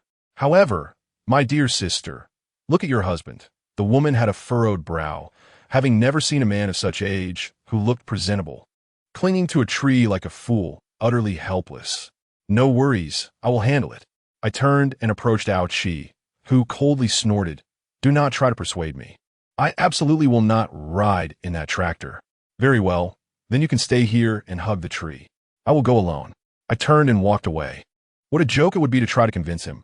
What a waste of time. The woman, undeterred, again called out to him, Brother, do not be so troublesome. It is quite comfortable sitting here, with ample space and fresh hay laid down. It does not pinch at all. The woman was referring to the trailer connected to her tractor, which indeed had a thick layer of hay, and when I climbed up and sat down, it was rather comfortable. Do not mind him. Let him hug the tree as long as he likes. You may set off now, I shouted to the woman. After a moment's hesitation, she slapped her thigh. All right, we shall do as the young lady says. The tractor roared to life, the exhaust pipe releasing cheerful black smoke. And amidst the gentle jolting, the scenery beside us gradually slipped away. I silently began counting 1, 2, 3. Indeed, within 10 seconds or so, Aoqi came rushing up, plopping down beside me, and seriously declared, This matter is akin to the Zhuangyan incident from years ago. You must promise to remain silent about it forever. I stifled a laugh and replied earnestly, Riding in a tractor is quite impressive. I dare say no relative of yours has ever done so. You can use this experience to look down upon them. Aoqi pondered for a moment, finding some sense in my words, and ceased his clamoring, sprawling out and mumbling, Not bad, quite soft. The woman, hearing the commotion, turned around in surprise. "Brother, when did you get on?" Ouchie huffed. "Focus on driving. I will take a nap. Just drive steadily." "All right." The tractor moved along the narrow cement road, and the population of Maxian was neither too many nor too few. Everywhere we looked, there were car repair shops and fertilizer stores. While moving, we had to be cautious of the unruly cattle and goats that disregarded traffic rules. The slightly humid air, warmed by the rising temperature, fermented a subtle aroma of earth and manure, making everything feel as though time lingered here, as if it had been suspended for 2 or 3 decades compared to elsewhere. At a fork in the road, the tractor suddenly slowed down. I turned my head to see 3 black SUVs, quite luxurious, parked on the not-so-wide road ahead.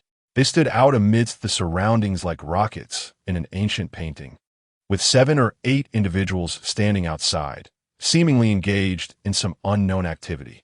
The tractor halted, and I heard the woman muttering in dissatisfaction. "What are those people doing now?" "They're blocking the way." "What is it, Annie?" "They do not seem local," I inquired. I did not know where these gentlemen came from. "They have been here for days, doing nothing but driving around Maxian. Sometimes they even take out their cameras to ask questions," she replied, a hint of worry in her voice as she took a large sip from her oversized water cup. "Now they're blocking the road again, and it is narrow. How'll we get through? If we accidentally damage their cars, I fear I would have to sell my house to compensate." Ouchie had sat up at some point, eyeing the convoy. "Each of those cars is worth over $1 million. Just one will cost more than your tractor." I smacked him lightly. "Do not scare the lady. I am being serious." Ouchie insisted, scrutinizing them. "This is a small county, without any tourist attractions. It is truly a waste for them to come here in such vehicles." No sooner had he spoken than a man in sportswear and a baseball cap approached us from the convoy. He appeared to be in his 30s, quite tall and with regular features. Yet he did not seem like a tourist. Although dressed as one, his gaze was anything but relaxed. "Good day. I apologize for the interruption. May I ask if any of you have seen this young lady?" As he spoke, he handed me a photograph. I took it. Though it hardly qualified as a true photograph, it appeared to be a 3D rendered image of a young woman in her teens or early 20s, with short hair and a pair of dimples that emerged when she smiled, thus rendering her petite beauty. I examined it, followed by Aoji, and then the auntie leaned in for a closer look. We all shook our heads in unison. The man, seeming unconvinced, asked again if we were certain we had not seen her before. We had just arrived that morning from the bus station and genuinely had not encountered the young lady. I offered an apologetic smile and glanced towards them, inquiring if she was a friend of theirs. If she was missing, they ought to report it to the authorities promptly. "Thank you."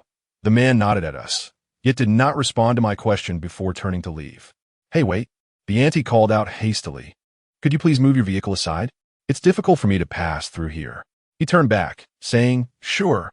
We'll be on our way shortly. Apologies for blocking your path." I observe him returning to the last SUV, speaking a few words to the passengers in the back seat before climbing into the front passenger seat. Soon, all 3 vehicles roared to life and departed down the fork in the road. The auntie, relieved, hopped onto the tractor, starting it as she said, "Finally, they're gone." It's rather strange, though. What could such wealthy individuals possibly want in our impoverished area? I chuckled. Even emperors have their humble beginnings. It's hard to say. I wish them luck. With the obstruction cleared, our tractor finally galloped forward with ease, leaving behind the houses and pedestrians, the concrete road gradually giving way to rustic paths, leading us to a place that would surely be quite desolate. Chapter 31. Peace, too. As the sun began to set, I finally beheld behind a hillside adorned with wildflowers a mountain that bore a resemblance to a statue of Guanyin. "Oh dear, how did you come to know about Guanyin Peak?" The auntie inquired with curiosity. "This is merely a small county town, not a tourist destination. Guanyin Peak isn't particularly famous even locally. It's just a name passed down through generations. If you hadn't encountered this old fellow today, those young people who attract visitors might not even know what Guanyin Peak is." I fabricated a casual excuse for her, explaining that an elder of mine had visited many years ago and remarked on the breathtaking scenery of Guanyin Peak, which left a lasting impression. Furthermore, my partner and I have a penchant for wandering wherever the scenery is lovely, leading us to Maxian to explore, guided by the travelogue. The tractor came to a halt, and the auntie disembarked, taking a large gulp of water before looking ahead and saying, I can only take you this far. The road ahead is too narrow for the tractor. She glanced around and sighed. Things aren't as they once were. Guanyin Peak hardly resembles Guanyin anymore. Following her gaze, I noted that the distant mountain indeed bore little resemblance to a statue of Guanyin, merely a vague outline. Had I not already known its name, I likely would not have associated it with such a shape. What has happened? Aoji remarked candidly. Now it looks like a gigantic corncob. The Annie chuckled, replying, Decades ago, it truly resembled a statue of Guanyin. However, as time passed, you chopped trees, I chopped trees, and gradually much of the mountain became bare. Originally, this area extended far beyond this small hillside. For miles, it was a sea of flowers. When spring arrived, it was breathtaking. There used to be a river behind, its waters so clear that one could see the fish scales distinctly. I remember as a child, I often came here to play with the adults. She gestured towards the right front. Over there used to be a village and even a school. About 20 years ago, a group of outsiders came, claiming they wanted to requisition the land for some factory. They dug and dug, but after a few years, we heard nothing more, leaving only a wasteland. I'm not sure what they did. The river became murky, the flowers ceased to bloom, and even the nearby crops failed to thrive. The villagers gradually moved away, leaving only the school behind. I wonder if there are still students there. Ah, how wonderful those days were. I looked around, noticing that aside from this patch of hillside adorned with flowers and grass, the surrounding land was largely a desolate, muddy expanse, with a few clumps of wild grass scattered about. The dark earth lay lifeless under the last rays of daylight. The river long vanished, leaving only a faint outline of a dried-up riverbed. You seem quite familiar with this place, I remarked to the auntie. To be honest, I attended school here as a child, she said with a hint of pride. I was the most educated one in my family. I assessed her with a smile. It's remarkable that a place like this had a school several decades ago. The key is the teachers did not charge tuition. The auntie continued. The school was small, with only one teacher. I still remember him, a middle-aged man with round glasses, exceptionally gentle. Sometimes other older students would come to teach us to read and write. I studied there for a few years, but my family didn't allow me to continue. There was too much farm work to be done, and I had no time for school. Additionally, back then, we had some outdated customs. Sons were considered more precious than daughters. If anyone was to be educated, it had to be the sons, while daughters were expected to marry and bear children. However, things are better now. People's attitudes have changed. Nowadays, there are schools everywhere in our county, treating sons and daughters equally. My eldest daughter and youngest son both got into the best university in the province and are now working as doctors and lawyers in the city. After my husband passed away a few years ago, they insisted I move to the city, but I didn't want to. The air is poor, and I'm not used to the food. I prefer working on the farm in my hometown, and when I'm not busy, I take on passengers at the bus station. It's quite pleasant. After saying this, she glanced at the sky, noting, it's getting dark. You chose an unfortunate time to arrive. There are no hotels or guest houses nearby. That's all right. A stroll in the evening to enjoy the mountain's night scenery sounds delightful, I replied with a smile, pulling out several RMB notes to hand to her. Thank you for taking us so far. Please be careful on your way back. She grew flustered, only taking one note and insisting on returning the rest. I can't accept so much. We agreed on 100. She urged, take it back. I don't want to seem like I'm extorting money. Your driving was excellent. We were comfortable, and you shared stories about this place's past with us. Consider it a token of our appreciation, I firmly insisted. She reluctantly accepted the money, but remained uneasy, saying, I see many young people who come here to play have tents and such. Did you bring any? Aoji, annoyed by her chatter, bluntly replied, Auntie, you needn't worry about us. Even if we were to hang from a tree, we'd manage to sleep just fine. Rest assured, we relish being close to nature. Upon hearing this, the auntie appeared displeased and quickly scolded Aoji, hanging from a tree. You speak without thinking. She urged him to spit 3 times for good luck. Seeing Aoji's puzzled expression, she insisted, hurry. Her insistence amused us, and I urged Aoji, listen to the auntie. Reluctantly, Aoji complied, spitting 3 times. The auntie finally relaxed, but I sensed her tension was not unfounded. I asked Auntie, why is that phrase considered taboo? My husband loves to joke around, Aoji added. The auntie hesitated, glancing at the last golden rays of sunlight, and lowered her voice. You see, speaking of hanging from a tree is considered a taboo. I heard from the elders that hundreds, or even 1,000 years ago, Guanyin Peak was not a good place. Back then, it was inhabited by a savage tribe, and whenever they had an excess of girls or disabled children, they would bring them here to discard them. She sighed, lamenting the meager chances of survival for the discarded children. Periodically, their kin would come to collect the remains, adhering to a custom that dictated the remains be wrapped in cloth and hung from a tree, only to be retrieved and buried 7 days later, as if this practice afforded the souls of the deceased ample time to ascend to the heavens. Thus, numerous innocent children had once been suspended from the trees in this vicinity. In my childhood, the elders had cautioned me against climbing the trees at Pusafong, and to refrain from uttering any words associated with those hanging from the branches, fearing that we children, in our ignorance, might inadvertently disturb something. Absurd, all she thrown it, incredulous that anyone could commit such barbaric acts. I refer to those who abandon children. I am unaware of the practices from centuries past.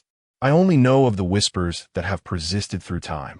The old woman gazed at the sparse old trees in the distance, recalling a memory from my youth when I witnessed a person abandon a newborn boy, devoid of hands, in a hollow nearby, completely unclothed. I rushed home to inform the adults, but they admonished me to mind my own business.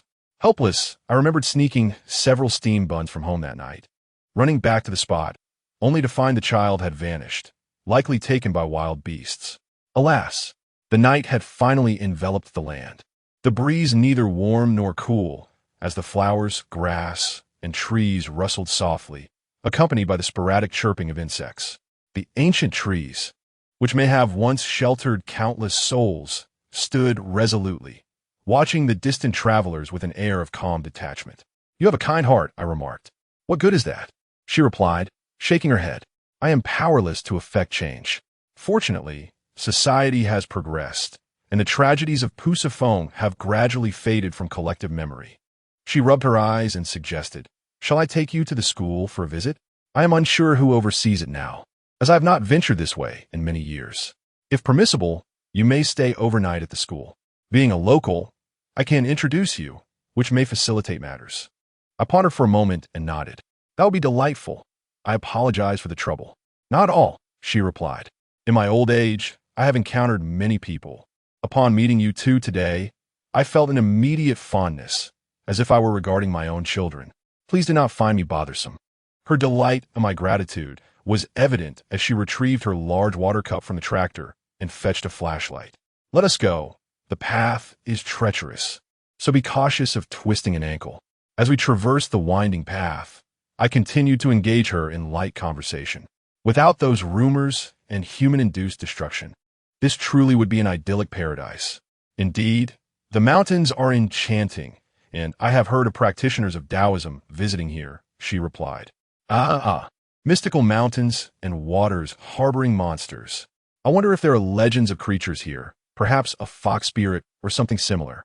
Monsters? I have heard tales of weasels that have transformed and of encounters with snake spirits, but I have not heard of fox spirits. I see, I was merely jesting. I replied, Oh, you certainly have a penchant for drinking water. This habit of mine is such that I feel discomfort if I do not consume several large cups daily. Chapter 32, Piece 3. Before us stood a row of dilapidated tile-roofed houses, their walls overtaken by moss that concealed the original hues of the bricks and stones. The creeping vines clung to the walls like an unending beard, swaying in the wind with a sense of venerable pride. Old-fashioned light bulbs hung beneath the eaves, their glow attracting moths that flitted about. The weathered wooden fence had long ceased to fulfill its role as a gate, barely standing in our path. A wooden sign, tethered with wire, bore the inscription Peace, its letters faded and worn, the board and script imbued with a deep patina, so smooth that not a splinter could be discerned. The old woman directed her flashlight at the sign, murmuring, It's still here. Realizing we might not comprehend, she quickly added, I mean this sign. I remember it was here when I attended school, identical to this day. Seeing it now evokes a sense of nostalgia. As her words faded, a rustling sound emerged from behind us. Turning around, we saw a man leaning on a crooked cane, a plastic bag filled with various items in his left hand, slowly making his way toward us. His demeanor suggested that of an elderly man, yet under the warm yellow light, a youthful yet weary face was illuminated, adorned with short hair as white as snow, clad in a faded blue Zhongshan suit. He appeared as if he had wandered onto the wrong film set, youthful yet exuding an unmistakable air of age. "May I inquire whom you seek?" he asked, his voice soft and melodious, reminiscent of wind chimes stirred by a gentle breeze. "Ah, hello there. Might I ask who is in charge here?" The old woman inquired swiftly. "I reside in the county and have brought 2 visitors from afar to Pusafone. As night has fallen, they lack accommodations, so we hope to borrow lodging at the school." "Certainly," the man replied readily, appraising us with a discerning gaze. "However, do note that my accommodations cannot compare to a grand hotel. The beds are hard and the blankets thin, so I fear you may find it uncomfortable." "That is of no concern. We are sturdy and can sleep soundly anywhere," I assured him. "May I ask your name?" He smiled, revealing 2 mischievous little canine teeth. "I am a teacher here, Hu Ping'an. You may simply call me Xiao Hu." "Your surname is Hu?" the old woman exclaimed, astonished. "I recall that my teacher from years past also bore that surname. You too were once a student here?" Hu Ping'an's eyes widened, his expression adorably animated. "I have been here for less than 5 years, but the former principal mentioned that the previous principal did indeed share the same surname. He was old Hu. I am young Hu." Ah. He was anything but staid. His appearance was misleading. "Gumin, although it is spring, the nights can still be quite chilly," he said, continuing to move slowly as he pushed open the unlatched wooden fence, politely granting us passage. "Be cautious upon entering. This door is rather elderly as well, and a rough bump could certainly lead to a fracture. There are no doctors here to mend the door," he added with a playful stick of his tongue. He was genuinely someone one could grow fond of in a short time, though he seemed somewhat frail. His words and laughter bore the spirit of a child donning adult clothing, playful yet enigmatic. Upon entering, he trailed behind us, still moving at a leisurely pace. Aochi glanced back several times, eventually returning to point at the bag in his hand. "Let me carry that for you." No, I can manage." "It is not heavy," he insisted. "Hand it over, do not dawdle. That small frame of yours is hardly suited for such labor," Aochi interjected, taking the plastic bag from his grasp. Raising an eyebrow, he remarked, "This is what you call not heavy? No wonder you're moving slowly." He sheepishly scratched his head. "Then thank you. You are the guests, yet you are helping me. That hardly seems fair." "Not at all. Keeping him occupied is for the best. His idleness is a nuisance," I chimed in, turning to pat his shoulder, my gaze falling on the contents of the bag. "What have you collected?" "Nothing of value. Merely discarded bottles and containers, along with some odds and ends," he explained as we walked. "Though I am in a remote area, people still wander by from time to time. Many are preoccupied with play, leaving behind a mess that I take the liberty of tidying up. Every few months, a scrap collector comes by. This way, I not only clean up the environment, but also earn a few coins." I chuckled.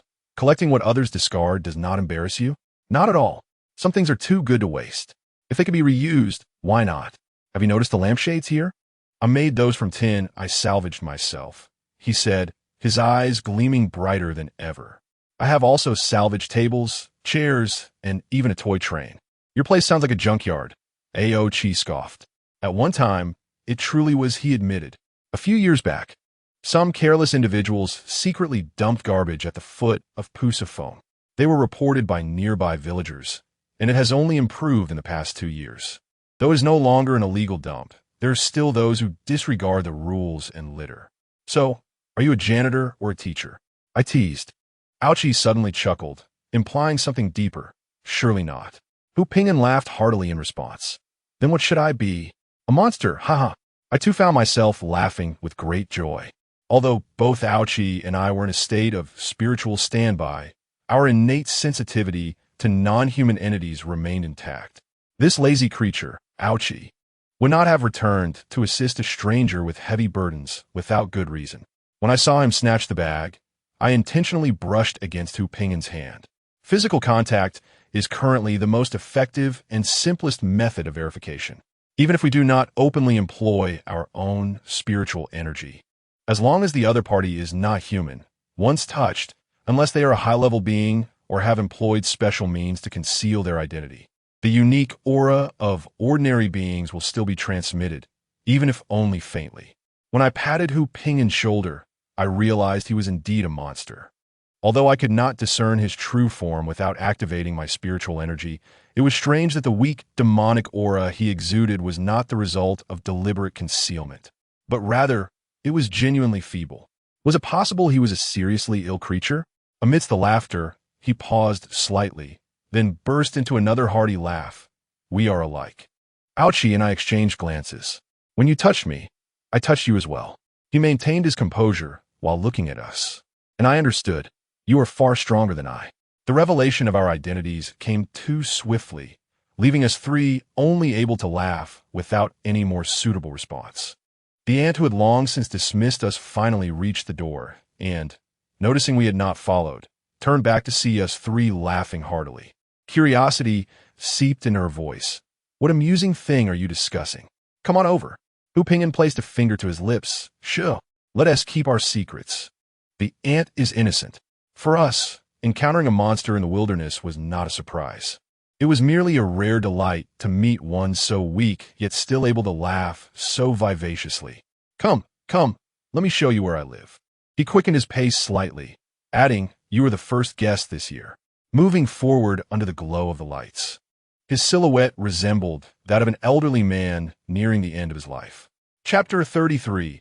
Pingin. 4 bottles. Everywhere there were bottles, glass, plastic, ceramic, transparent, opaque, each polished to a shine, filled with clear water, some holding a wildflower, others a tender sprig, and some corked with wooden stoppers, containing paper-folded animals, cats, frogs, and a variety of others, glistening under the light, filled with youthful charm. In Hu Pingin's room, whether on the shelves or the tables, an array of bottles was displayed. It was my first encounter with someone so enamored with bottles. He gestured for us to sit, pouring tea as he spoke. First, let us have some tea. I'll see what else I can find to satisfy your hunger. You must not have eaten yet, right? Teacher Xiao Hu, you need not worry about me. I merely brought them here and will leave once they are settled. The ant waved her hands vigorously, then moved to the nearby cabinet, bending down to inspect the bottles, occasionally reaching out carefully to touch them, her eyes sparkling with a childlike wonder that belied her age. These bottles appeared so endearing to her. She turned to Hu Pingin. Are these all yours, Teacher Xiao Hu? Hu Pingin nodded. Please don't laugh at me. I don't have many hobbies, just a fondness for collecting these little trinkets. They are beautiful. I, with my clumsy hands, could never manage them without breaking them. The ant chuckled, reluctantly withdrawing her finger from the bottle. All right, I shall return now. Is the road safe to travel at night? If not, why not stay and leave tomorrow? I expressed my concern, as the ant was already in her 60s. Though she appeared quite spirited, driving a tractor on a dark road was never particularly safe. The ant laughed. No, I have a dog at home. If I don't return, it won't have dinner tonight. You all rest well and enjoy yourselves. I'll leave you my phone number. If you need to go to the bus station, just call me, and I'll come pick you up. After expressing our thanks and bidding her good night, I escorted the ant to the door. Standing outside, she looked around, sighing. Not much has changed. It's still the same as before, a school, a teacher. Please come by more often. My door is always open. Hu Pingin emerged behind me, smiling as he addressed the ant. It's rare that you are still a student here. Time flies. This school has aged, and so have you. Even I've grown old. Haha, what you say is amusing. It's just your hair color that's a bit outrageous. Dyed, perhaps? I noticed many young people in the county now favoring bizarre hair colors. She pointed at his hair, adding, please take good care of these two. Rest assured, I will look after them. Take care on your way home. The ant finally departed, but after a few steps, she seemed to have forgotten something, glancing back into the brightly lit room with a searching gaze, yet ultimately withdrew her gaze empty-handed, leaving through the door at a leisurely pace. Are there still students here? I asked as I returned to the room, not looking back at him. Not this year. He slowly entered, his cane tapping on the floor, a sound echoing in the quiet space. People are dwindling. The children have all followed their families to settle in the bustling county. I have grown old and can no longer teach. Have you been here for many years? Ouchi inquired. Perhaps nearly 800 years, or maybe 700. I can't recall.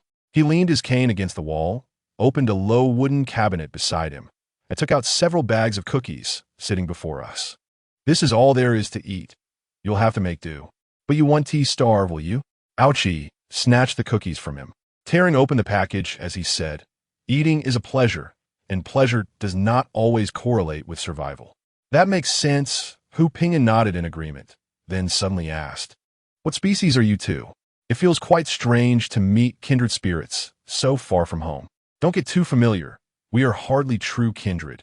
Ouchi corrected him while munching on a cookie. "First, tell us what you are." Hu Pingyan chuckled, not answering, and turned his gaze to the nearby calendar, murmuring, "It's already March. Time flies." "You still haven't answered my question," Ouchi pressed on.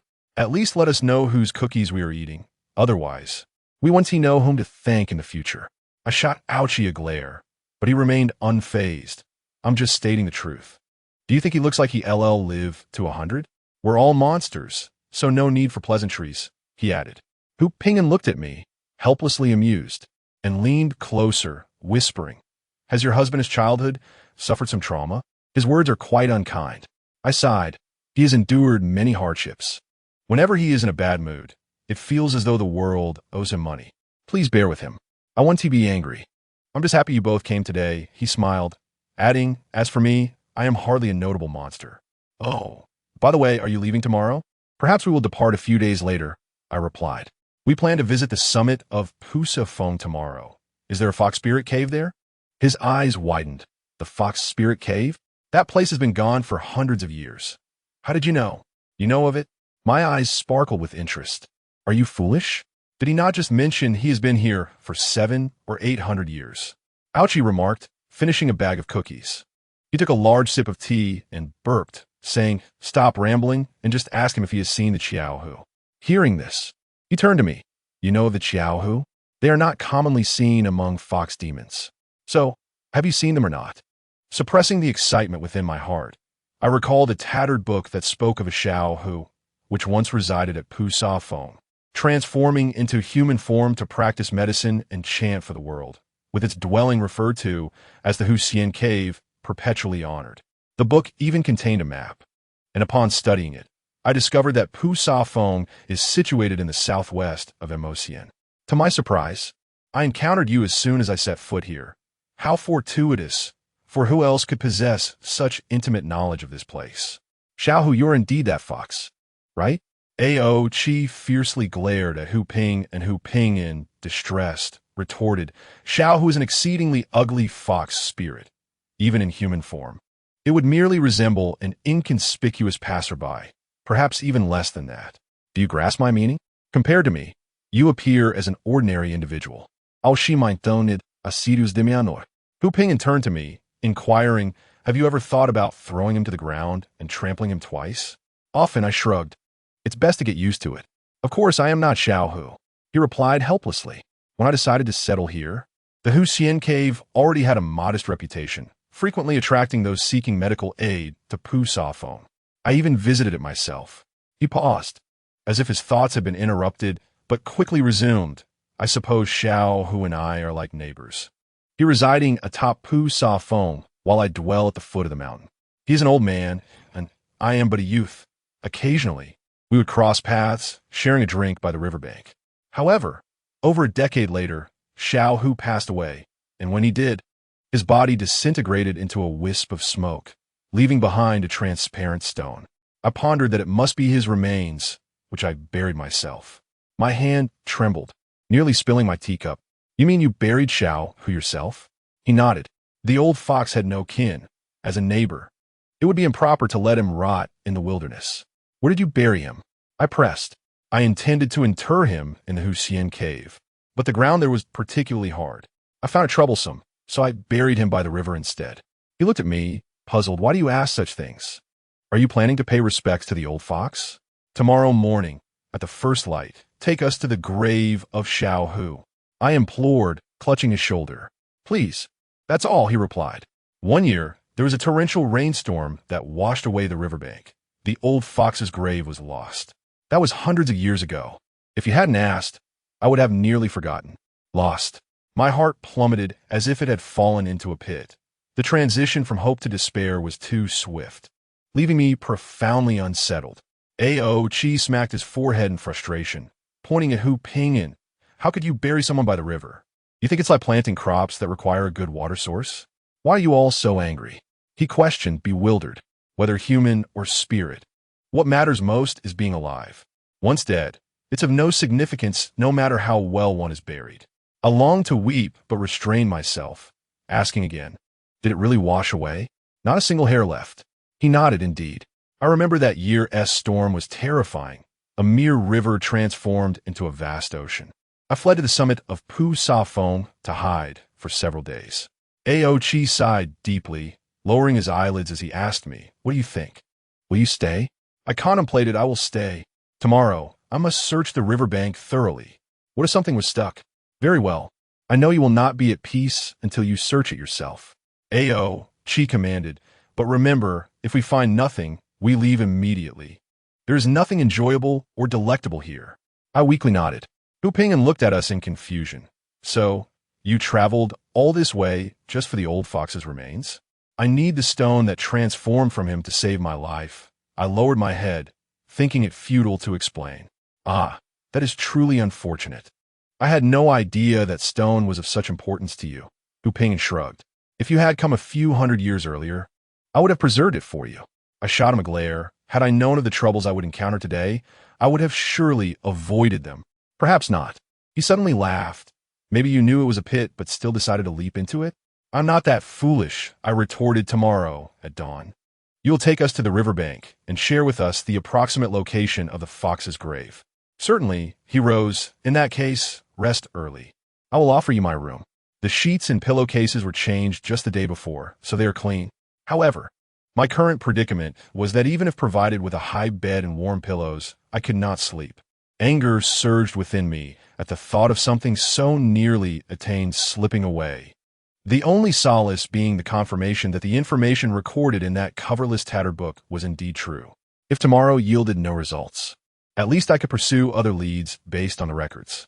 I patted my chest, urging myself to remain calm, and turned to A.O. Chi, who appeared utterly undeterred, curiously inspecting the various bottles in the room, occasionally picking one up to shake it. Be careful. If you break something, you'll regret it. I admonished, moving towards him. Put that back. It one tea open. He defied my warning, stubbornly trying to pull the cork, but it remained steadfast. You're insane. I initially intended to tug at his ear, but suddenly sensed something amiss. It was A.O. Chi attempting to extract the cork, and it was inconceivable that he could not remove it. I took the bottle, trying to pull the cork out, but it would not budge. A subtle flow of energy brushed against my fingertips, resisting my efforts.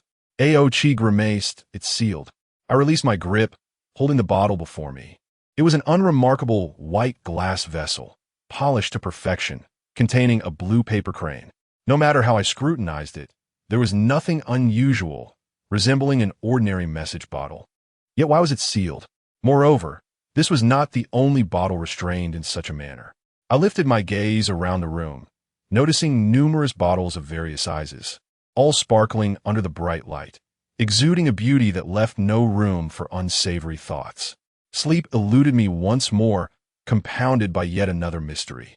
As I lay in bed, the air in the wilderness felt refreshingly pure, the surroundings profoundly tranquil. The silvery moonlight cast a dreamlike glow upon the curtains, reminiscent of a fairy's enchanting reverie. The occasional chirping of insects was not bothersome, but rather served as a simple and effective lullaby. However, it was ineffective for me. Lying on a relatively comfortable bed, I tossed and turned, unable to find sleep. A.O. Chi did not snore, and I cannot tell if he was in a deep slumber or merely awake like me. If this night were to pass peacefully, it wouldn't be too bad. At least I wouldn't have to spend even a dime on lodging. Yet, I was acutely aware that nothing comes without a price. At 3 a.m, our door was suddenly burst open by a bloodied figure. Fortunately, before A.O. Chi could deliver a punch, the newcomer weakly called out, "Hu Laosher," in a girlesque voice. causing A.O. Chi's fist to halt perilously close to her face. Had it been any closer, she might have suffered a broken nose. The room was dimly lit, yet not dark. The light from outside and the moon illuminated her clearly. She was about my height, with short hair and delicate features. Had it not been for the blood-stained gunshot wound on her chest, she might have been considered a beauty. Evidently, she was more frightened than we were, retreating 2 steps, her pale lips trembling as she stammered. "Who are you? Where's Hu Laosher? You been shot?" I frowned, recognizing that gunshot wounds should be rare in such a small county. "Where's Hu Laosher?" She disregarded my inquiry, her focus solely on her injury, her gaze filled with palpable hostility. "What have you done to him?" "We are merely travelers seeking shelter." I pointed at her wound. "If you lean a bit more, it could hit your heart." "Are you sure you don't want to tend to yourself?" "You can't be tourists." Ordinary travelers' wound T remained so composed. She gritted her teeth and turned toward the door. Before she could cross the threshold, she collapsed, landing right into the arms of Hu Pinyin, who had just emerged from the side of the door. I suddenly recalled that this young lady was the very same person from the photograph I had seen during the day, the one sought after by that group of individuals in luxurious cars. Hu Pinyin, with limited strength, found it exceedingly arduous to hold onto this frail girl without both of them collapsing to the ground. He cast a pleading glance towards us, silently imploring for assistance. Aoj let out a cold snort and swiftly moved to lift the girl, placing her gently onto the bed. I briefly assessed her injuries. It was evident she had lost a significant amount of blood, and without immediate medical attention, her chances of survival appeared grim. Dressed in pajama pants and a coat, Hu Pinyin stood at the bedside and gently tapped my shoulder, indicating he wished to take over. I relinquished my position for him, and he sat down beside her, positioning his palm just above her wound. With small, circular motions, he breathed softly towards the injury, his actions reminiscent of a parent soothing a hurt child, whispering reassurances that the pain would soon fade. The distinction, however, was that he was not merely offering psychological comfort. In a matter of moments, the bleeding ceased, and the wound began to heal, leaving only a substantial bloodstain on her clothing to attest to the severity of her prior injuries. Neither AO, nor I expressed surprise.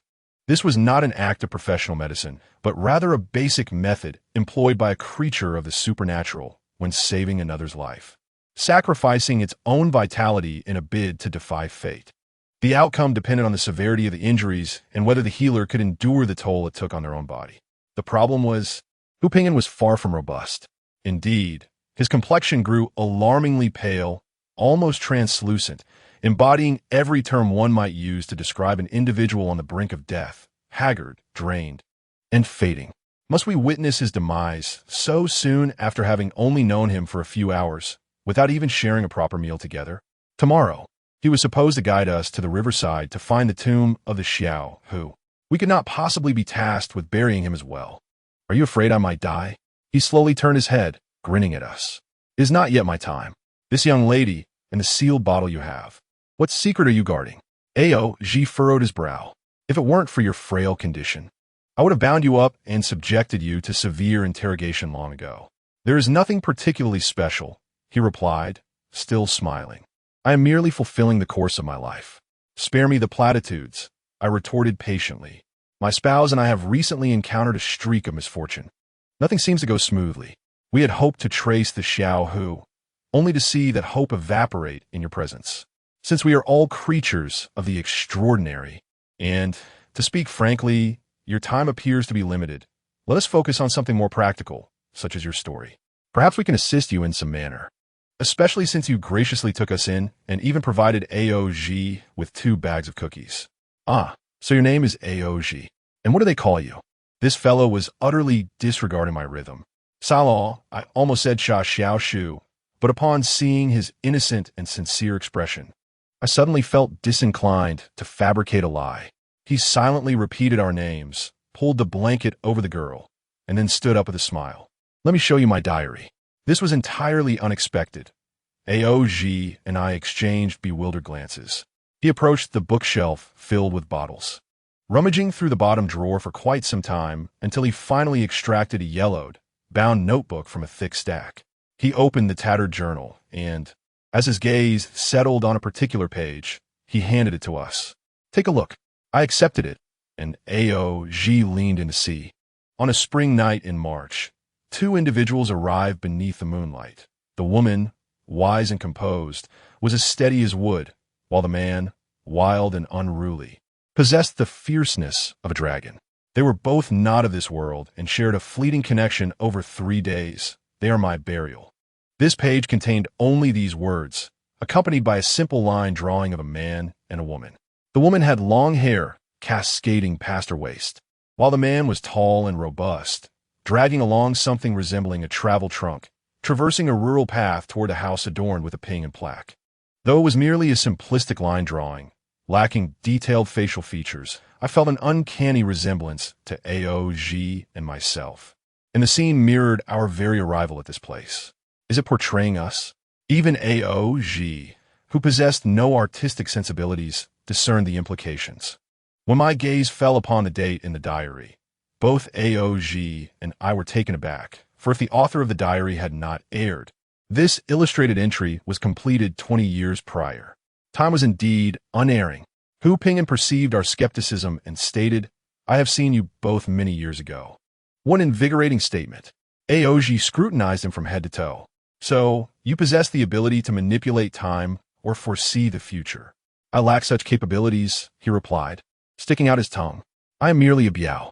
Early the next morning, Hu Ping'an leaped from his bed, shouting, and dashed to the mirror, examining himself from all angles, which only escalated his screams as he burst out of the room. Master! Master! He slammed open the door to his master's chamber, crying out, I have transformed into a monster. It is terrifying. The old nun, busy folding blankets, turned to assess him, her expression shifting between surprise and amusement as she noted the tears and snot streaming down his face. My dear child, why are you running around naked in the dead of winter? Do you not fear the cold? She swiftly grabbed a robe from the rack and wrapped it around his bare body. He was utterly frightened, unable to comprehend why his master seemed so unfazed. Master, I can walk on 2 legs. Master, my tail is gone. Master, I have no fur. I feel so exposed. The old nun chuckled heartily and flicked his forehead. You have taken on human form, no longer a biao, so of course you are without fur. But he protested, squirming within the garment. I do not wish to be human. Walking on 2 legs is exhausting, and being bare is not appealing. Foolish child, the old nun scolded gently. Many creatures long to attain human form. You have achieved such a transformation in just 80 short years. You should be grateful for the blessings bestowed upon you. Is that so? He questioned, a hint of doubt creeping into his voice. Come, let us express our gratitude to the Bodhisattva, the old nun urged, hastily ushering him out of the room. In the Wangchuan monastery, there was only the old nun, Hu Ping'an, and a dog and cat, forming the entirety of this small sanctuary. Until now, he had not grasped the meaning of 1 day in the mountains equates to 1,000 years in the world. Today, upon hearing his master's words, he realized he had been residing in Wangchuan monastery for a full 80 years. Kneeling before the solitary statue of Guanyin, he bowed his head, lit incense, and, at his master's prompting, expressed gratitude to the Bodhisattva for granting him a new beginning in life. Prior to this day, he had been a biao. In simpler terms, he was the 3rd cub born to a tiger. However, upon his birth, he was abandoned by his mother, not due to loss, but because she had rejected him. He had long pondered this abandonment, bewildered as to what he had done to deserve such treatment. It was possible that his ability to stand immediately upon birth, coupled with his coat of white fur, had startled his mother. He even recalled her leaping away in fright, regarding him with the eyes of a creature encountering a monster, emitting warning growls, while his 2 brothers lay helplessly, still blind and wriggling on the ground. Eventually, he was swatted away by his mother's paw, tumbling down the hillside. He remained oblivious to what he had done wrong, spending an entire day struggling to climb back up, only to find that his mother had already left with his brothers. Anxiety consumed him as he followed their scent, yet no matter how many times he approached, his mother regarded him with increasing hostility, her claws growing heavier with each encounter. Yet, he was hungry, his brothers could nestle beside their mother and drink her milk, while he could only chew on leaves and wild fruits, enviously longing for their warmth. At times, he would stealthily venture down to the village at the foot of the mountain, shamelessly mingling among a flock of lambs to drink a few sips of ewe's milk. Yet, he was invariably discovered and promptly sent fleeing by the sharp horns of the ram. Nevertheless, he managed to survive. Within less than half a year, his brothers had transformed into formidable figures resembling great tigers, their golden coats gleaming under the sun. In contrast, he, although adorned with stripes, remained perpetually as white as the fallen snow of winter, his size akin to that of a dog, peculiar and awkward. He longed to return to his mother, often lingering timidly not far from them, attempting to express his goodwill by piling the most delectable fruits he had found near their dwelling. However, they hardly spared him a glance, trampled his offerings underfoot, for they feasted on meat, instilling fear in the nearby deer and rabbits. Until one fateful day, his brothers, enraged, struck him on the head for daring to approach them. He harbored no ulterior motives, merely wishing to coexist like the other creatures of the mountains who had parents and siblings, content to follow behind like a little tail. When blood streamed down, stinging his eyes, he finally comprehended that he could never belong with his family. He had been abandoned from the very beginning, destined never to exist in their lives. The following day, he departed from the great mountain of his birth, wounded and forlorn. Fortune did not favor him, for before he could reach the foot of the mountain, he fell into a trap, ensnared in an inescapable net. When humans came to retrieve the net, he heard their delighted voices exclaiming about their good fortune in capturing a small, white tiger. Subsequently, he was thrust into a cage and transported to a strange, walled enclosure, vast and filled with flowers and trees, where caretakers arrived daily to feed them meat, though he had no appetite for it, preferring grass instead. He shared this place with other tigers, leopards, wild boars, and wolves, most of whom were frail and injured. He once inquired about the leopard, who revealed that it had previously followed a traveling theater troupe, forced to perform various acts, enduring beatings and hunger if it misbehaved. Eventually, its paw was injured, and as its age caught up with it, the troupe deemed it worthless and sold it here for a pittance. In time, he learned that this was a man-made hunting ground where all animals were confined, awaiting their fate at the hands of those willing to pay for the pleasure of the hunt. The leopard soon fell victim, an arrow piercing its heart. After all, it was old, and with a disability, it could not evade even the most clumsy archer. The tigers, wild boars, and wolves met similar fates. Some survived, but only to drag themselves in agony, arrows embedded in their bodies. Each day, he navigated the whistling arrows, uncertain if luck would continue to favor him. Instinctive fear burgeoned within him, and one fateful night, fueled by desperation, he summoned an unknown strength to leap over the towering wall, a feat he had failed countless times before. Then began a reckless flight. He had no knowledge of what lay beyond the wall, only a singular focus on escaping the hunting ground. He dashed through rugged paths and dense thickets, unaware of his destination, simply seeking distance from the hunting grounds. Exhausted to the point of near collapse, he failed to see a figure ahead and collided with an old nun, sending her sprawling into the air while he tumbled to the side, stars dancing before his eyes. "Goodness, you little tiger cub, how reckless you are!" Under the luminous moonlight, the old nun sat on the ground, clutching her waist. "I apologize for not seeing you," he blurted out. The old nun, taken aback, exclaimed, "You can speak, little tiger cub?" He nodded foolishly, for he conversed with all, his mother, his brothers, and his companions in the hunting ground, though only the leopard truly understood and responded to him. The old nun beckoned him closer, and he observed her, noting her gentle demeanor devoid of malice, unlike the creatures in the hunting ground. After a moment's hesitation, he cautiously approached her. The old nun gently patted his head and inquired, "Are you the third child of your mother?" He nodded. "I thought so," she mused, realization dawning upon her. "You are a Biao." Biao? He did not fully comprehend. The third offspring of a mother tiger is known as Biao, born with unique markings, able to communicate with all beings, inherently gifted, yet often abandoned by the mother, she patiently explained. In essence, a Biao is a sort of creature that, while born of a tiger, does not quite belong to that lineage. Do you not feel different from your mother and brothers? He felt a pang of disappointment. I know. He looked up with a hint of confusion in his eyes. Am I a monster? Indeed, she affirmed. Where do you intend to go? I know not, he replied, shaking his head. Perhaps I will find a mountain to dwell in, while accompanying me to Yuchinen. What is Yuchinen? He asked, a hint of trepidation in his voice. Just do not shoot me with arrows. Huh, I possess no weapons, only a temple filled with Buddha statues, mountain springs, and vegetable gardens. You shall guard the garden from wild boars and monkeys. Will I be fed? Indeed. Then let us happily make this arrangement. He placed his trust in the kind-eyed old nun within the briefest of moments, and for the ensuing 80 years, he would refer to her as his master. Although she tasked him with tending the vegetable garden, she also taught him to read, write, and study Buddhist teachings, often taking him to meditate atop the mountains to the west of Yuchinen, instructing him to seek the spiritual dew among the flowers and trees during twilight. Thus, for 80 years, the life of one being and one creature unfolded, as described, unchanging in its essence. The old nun bestowed upon him a name, Hu Pingen. He inquired why he was given a name instead of a dharma title. The old nun playfully asked if he wished to become a monk.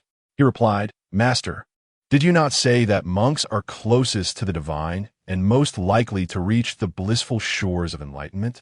She tapped his head, saying, It is not merely the monks who are closest to the divine. Rather, it is those who harbor compassion that embody the divine. He did not entirely grasp her words. Yet it mattered little. The notion of becoming a monk seemed cumbersome. After all, he was a biao.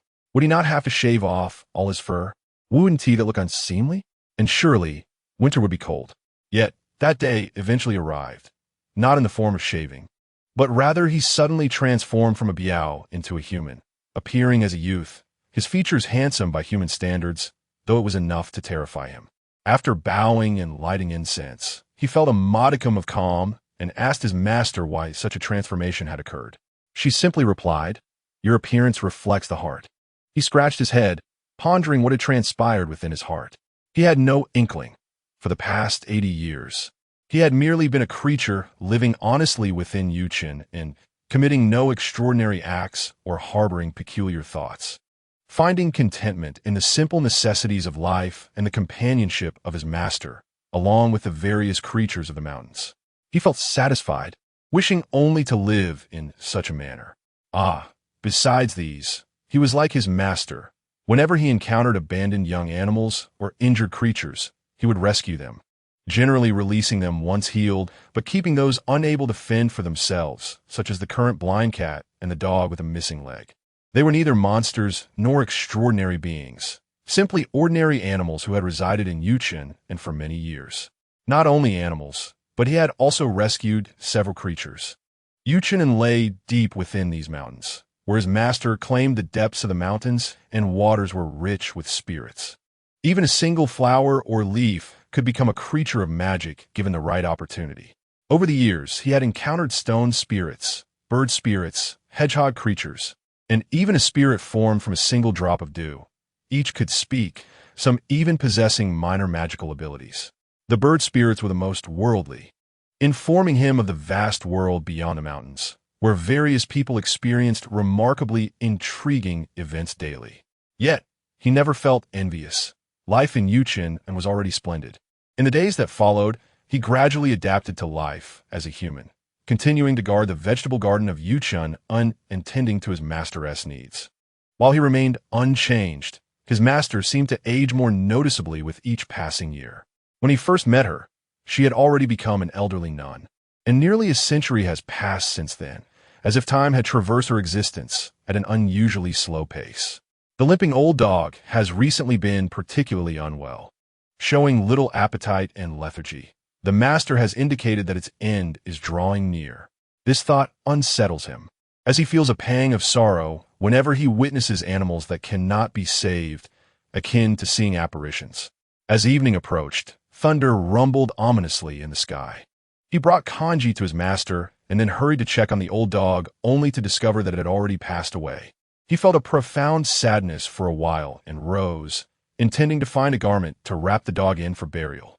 However, after taking only a few steps, He halted, as a faint voice calling for help reached his ears from the edge of the vegetable garden.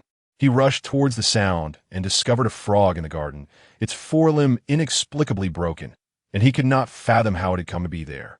"It hurts. Save me," the frog seemed to plead, its belly swelling and contracting in evident distress. He quickly scooped up the frog and dashed to find his master. The elderly nun examined the frog and shook her head, saying, "This body is beyond saving. It cannot be rescued." This was not their first encounter with such situations. They had rescued numerous creatures, yet many had perished despite their efforts. Ultimately, the master would chant sutras for them as they transformed into lifeless corpses, and some minor spirits would even dissipate into mere wisps of smoke. Holding the feeble frog in his hands, he mournfully said, "Master, the old dog has also died." The elderly nun nodded and uttered a prayer, suggesting, "Let us bury it alongside the old dog. At least it will have company on its journey." "Very well," he replied, disheartened as he exited the room. Just before stepping out, he turned back and asked, "Master, will you also die?" The elderly nun smiled gently and simply said, "Peace. Come to the stone platform where we meditate tomorrow morning." "Oh," he responded, feeling a twinge of anxiety. That evening, he had already dug a grave for the old dog, while the frog lay in a box he had prepared, its breath growing ever fainter. "One requires a sound body, while the other needs to vanish," he murmured, staring blankly at the old dog and the frog. Somehow, he felt a sudden clarity in his heart, prompting him to instinctively cradle the frog in his palms and gently place it upon the dog's lifeless body. He did not withdraw his hand, still covering the frog, as a warm current flowed from his palms. A flash of white light erupted, and the frog vanished without a trace, while the once deceased dog slowly opened its eyes. What transpired next became quite complicated, for not only had the dog returned to life, but it could also speak in the voice of the frog. This peculiar creature, neither fully frog nor dog, immediately berated him, demanding to know why it had been transformed into a dog. He was at a loss for words and felt unjustly accused. Eventually, he had no choice but to seek out his master, standing before the elderly nun alongside the exuberantly hopping dog. Upon learning the details of the situation, the elderly nun was initially taken aback, but soon accepted it with a smile, saying, "The most extraordinary trait of a biao lies not in its innate wisdom or ability to speak, but in its possession of unexpected powers. It seems you have acquired a remarkable gift, allowing a mortally wounded spirit to find life anew upon the remains of a mundane creature." I had no idea," he stammered, feeling bewildered. "My mind was a blank at that moment, and I do not know why I acted as I did." "That is your gift, a most unforeseen biao," she said, affectionately ruffling his hair, then turning to the frog dog. "You should thank him. Now you can continue to live in the form of a dog." The frog dog sprang up with indignation, exclaiming, "Why should I thank him? I am a frog spirit. How long can a dog live? I was a spirit, after all. My lifespan is far greater. And what of being a spirit?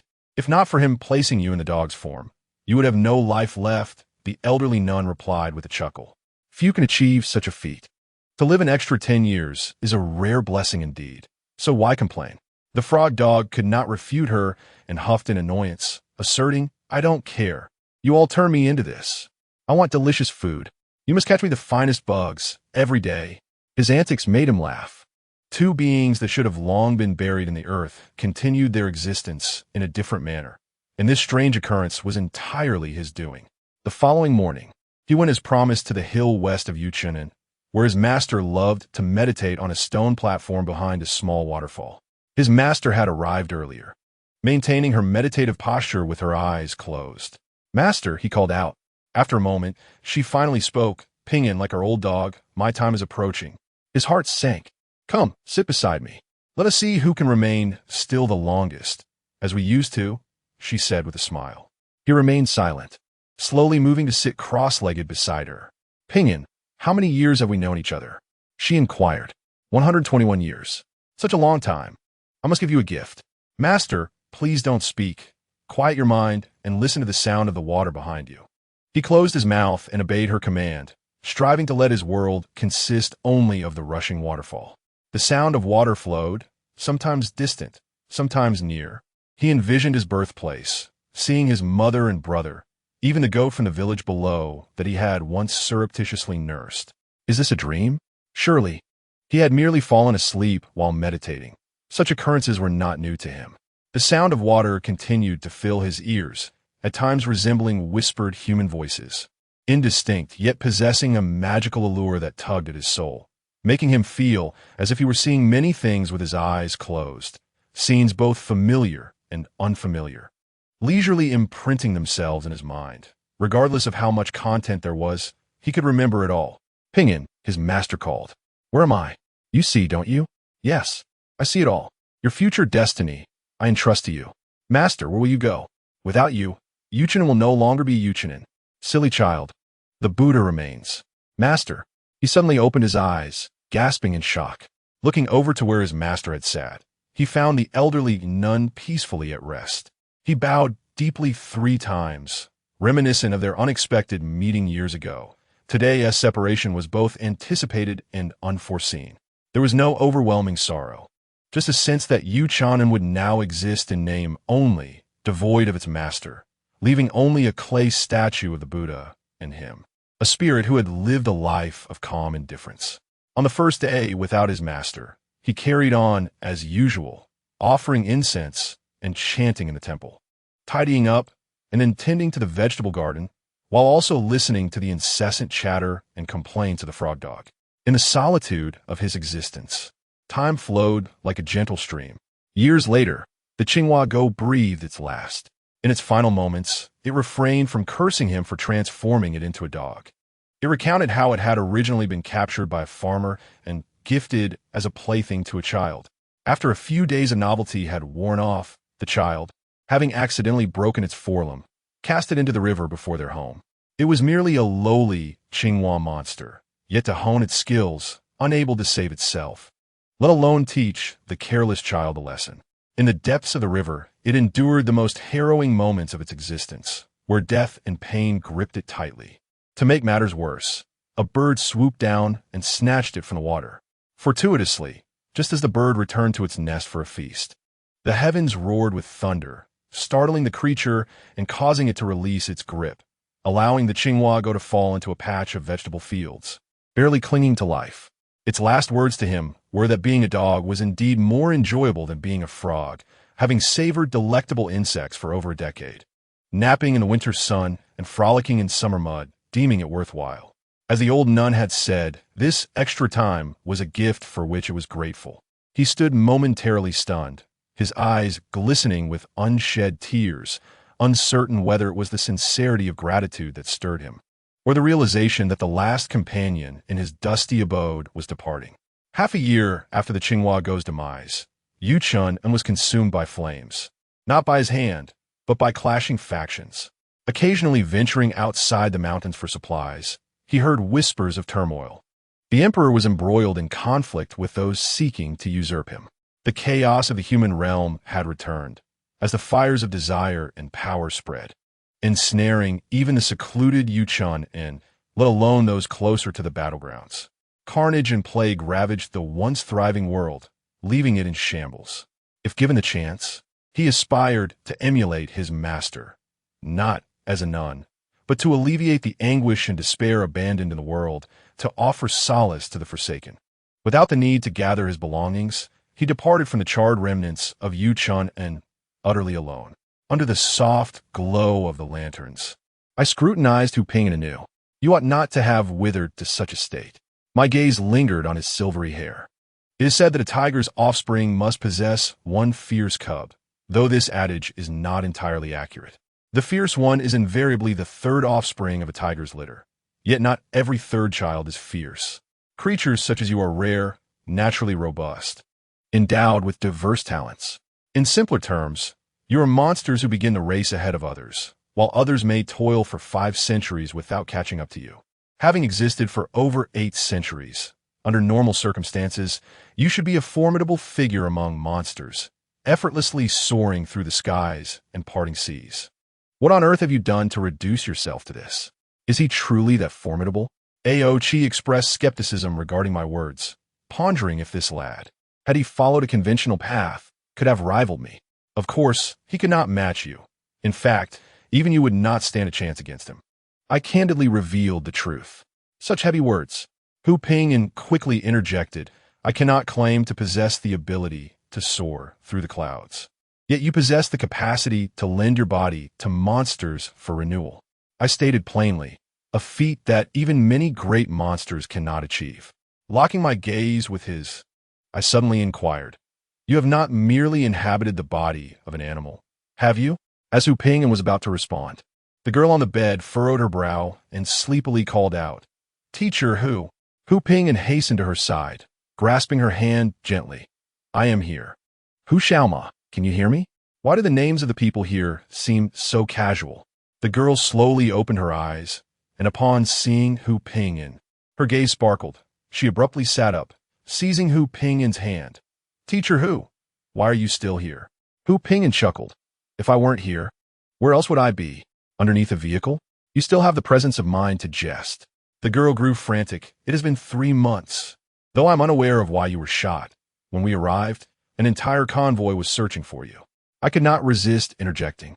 It was at this moment that she finally acknowledged our presence, scrutinizing us before her gaze fell upon the travel bags we had placed in the corner. Her complexion shifting dramatically. She leapt up, grasping our hands, frantically urging us towards the exit. Get out. You must leave. The farther from Teacher Hu, the better. Hurry. Though her strength faltered, her fervor was palpable, akin to a frenzied lunatic. Xiaoma. Hu Pingyan admonished her with an unprecedented severity. If you continue to cause a ruckus, do not call me teacher again. The girl paused, gradually losing strength, and slipped from our grasp. Ao Qi and I exchanged glances, yet refrained from voicing our discoveries. This girl emanated a presence of monster energy, albeit subtly veiled amongst her humanity. I remained uncertain whether it was an accidental contamination or a facet of her being. How intriguing. We had presumed we had stepped into the most mundane of places, yet monsters lurked everywhere. Perhaps this was simply our fate. If you are unwilling to accompany her, I shall not compel you.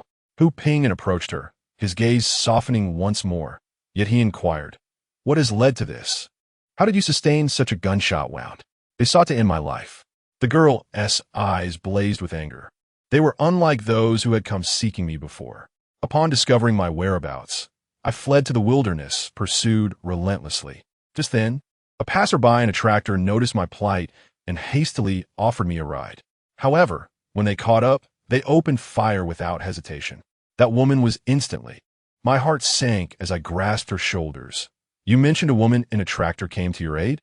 Was she short, with a round, dark face? She nodded. You say she has died? Ao Qi's voice rose incredulously. She nodded again. A sudden silence enveloped Ao Qi and me.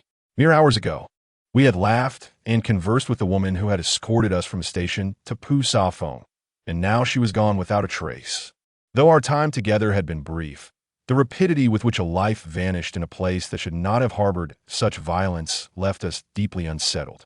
The scene shifted abruptly. One moment, we were enjoying a leisurely day in a small county town, and the next, we were embroiled in a chaotic wilderness shootout. Moreover, the involvement of a fierce creature remained a mystery, as did the cryptic mention of those who bury me in a 20-year-old diary, rendering Hu Pingyan's tale woefully incomplete. I surveyed the girl named Hu Xiaoma once more. Apart from her slightly more appealing features than the average passerby and the faint aura of a monster she possessed, she was otherwise unremarkable. Her impulsive actions towards Ao Qi and me suggested she was not particularly cunning or experienced. It piqued my curiosity about the events leading to her being pursued. Hu Xiaoma, are you certain that woman has perished? Hu Pingyan suddenly asked, his expression grave. She bit her lip. The bullet struck her head, killing her instantly. Upon hearing this, Hu Pingyan sighed deeply, murmuring, this could pose a significant problem. He turned and approached the cabinet, examining a collection of glass bottles, ultimately retrieving one containing a folded paper fish. Since the commotion has reached such a level, it seems you will not be able to sleep tonight. He turned back, calmly addressing Ao Qi and me. How about assisting me with a small favor? What do you intend to do? Ao Qi questioned, unsure of his intentions, wondering if he believed 2 bags of cookies could sway us. There is no time for jesting. He stepped closer, if you wish to avoid witnessing a scene of carnage upon stepping outside tomorrow morning. Without our inquiry, a sudden sharp bird call pierced the air from outside, reminiscent of an eagle's cry, but even more piercing, as though fine steel needles were penetrating my ears, causing a slight pain. This was soon followed by the sound of gunfire and the roar of car engines, accompanied by the chaotic shouts of people. Aochi decisively extinguished the lights and swiftly approached the window, carefully parting the curtains to observe the situation outside. Suddenly, shadowy figures of various sizes fell from above, landing on the cement ground in front of the room with a dull thud. I distinctly noticed Aochi instinctively retreating a half-step, his expression markedly unsettled. I hastened to his side and tugged at his sleeve, inquiring about the commotion outside while reaching for the curtain. Aochi grasped my hand firmly, questioning whether I had eaten anything that night, reminding me that I had consumed all the biscuits and that I had promised to skip dinner on odd days for the sake of losing weight. I glared at him, wondering what foolishness possessed him to ask such a question at this moment. He exhaled slightly, urging me to take a look. I pushed him aside and lifted the curtain just enough to peer outside. In an instant, I understood why Aochi had questioned my dinner. He feared I might be sick. Just a few meters from our room, a disarray of body parts lay scattered, human remains to be precise. In such a state, it was nearly impossible to discern the man's clothing or appearance. It was evident he had been brutally torn apart by some immense force and then cast down from the sky, the sight gruesome in its horror. In the distance, bright headlights flickered erratically, interspersed with 7 or 8 powerful flashlights, their beams searching the sky, while the gunfire continued unabated. Suppressing my discomfort, I looked up at the sky, which remained brilliantly illuminated by the moonlight, save for a few drifting clouds. What were those people searching for? As I pondered this, a sudden shadow darted from an unseen angle, revealing under the moonlight an enormous creature resembling an overgrown seal, flapping its long, large fins and trailing 2 tails, moving through the night sky with an eerie grace. A palpable aura of malice descended upon us, if one were to gauge its strength by size. This monster could easily disassemble everyone present, should it choose to. Aochi leaned closer behind me, his face a mask of astonishment, incredulous that such a formidable beast could lurk in this rural area. Indeed, I had not anticipated it either. Yet something felt amiss. If this creature had existed nearby for any length of time, its overwhelming aura would have surely alerted both Aochi and me. Unless it had only just materialized. It was a Xiaoqi. Hu Ping'an approached the door, tightly gripping a glass bottle in his hand. Chapter 37. Spring Burial 1. What you have discarded, he has retrieved. Xiaoqi. I was skeptical, my gaze fixed on the shadow gliding through the night sky. If this creature truly was a Xiaoqi, its size would exceed this. Aochi shared my disbelief, stating that one should not think they could deceive him simply by offering 2 bags of biscuits. He had witnessed a Xiaoqi with his own eyes. The only advantage this demon possessed was its size, large enough to consume mountains and seas, and they were scarce, having likely perished long ago. Should have perished. Hu Ping'an sighed. Is indeed a Xiaoqi, albeit an inferior one. He gazed at the glass bottle, expressing a hope that we would refrain from delving into that matter for now and focus on rescuing it instead. Rescue it? Aochi glanced at the chaos outside, where it was currently engaged in murder. At this moment, it was driven solely by the primal instincts of a Xiaoqi, perceiving anything in its path as an obstacle to be obliterated. We must restore its true nature before it causes even greater havoc. Hu Ping'an approached the door, asserting that he could not accomplish this alone. Aochi coldly retorted, questioning what aspect of its true nature needed to be restored. Considering the biscuits, I might contemplate assisting you in slaying it. No, Hu Ping'an interjected firmly. It is unlike its kin. Please spare its life. The ferocity of this creature was evident before us. Did he not realize that asking for its life to be spared meant endangering many others? Aochi, though impatient, exhibited a glimmer of murderous intent in his eyes. I recognized that the Donghai Dragon Clan had engaged in their fair share of demon slaying. Among the ancient malevolent demons born alongside this world, At least a third had been eradicated by the dragon clan. This was why, in some human legends, dragons were depicted as ferocious beings. Aside from some of their wayward kin, the root of this perception stemmed from their role in clearing obstacles from the world, often misconstrued by the uninformed masses as slaughtering innocent lives. After all, they were familiar with dragons, but not with the deceptive nature of demons. The dragon clans had borne this burden for ages. There was even a period when humanity glorified dragon slaying, driven by ignorance and the insidious instigation of demons, yearning for the day their blades would pierce a dragon's heart. Aochi remarked that during that time, life was not easy for them, as slaying malevolent demons could be done without restraint, but dealing with self-righteous humans required a delicate balance. To strike too hard risked appearing as bullies of the weak, while being too lenient would fail to serve as a warning against further provocations. It was a troublesome predicament, which fostered a deep-seated animosity towards those demons that incited hatred between dragons and humans.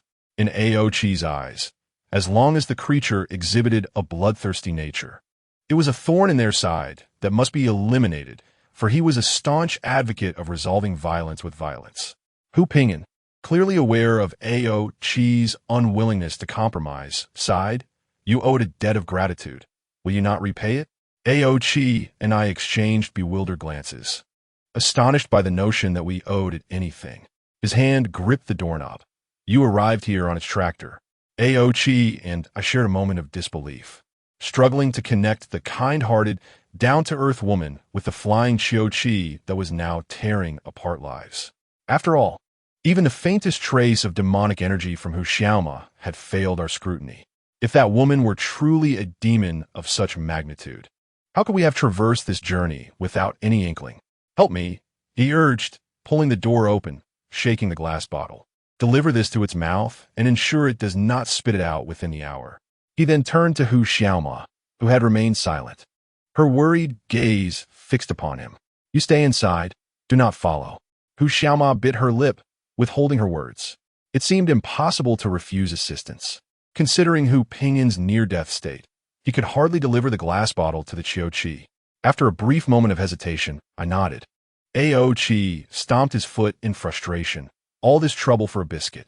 The unidentified convoy had arrived at the school gate, their headlights and flashlights creating a chaotic spectacle outside.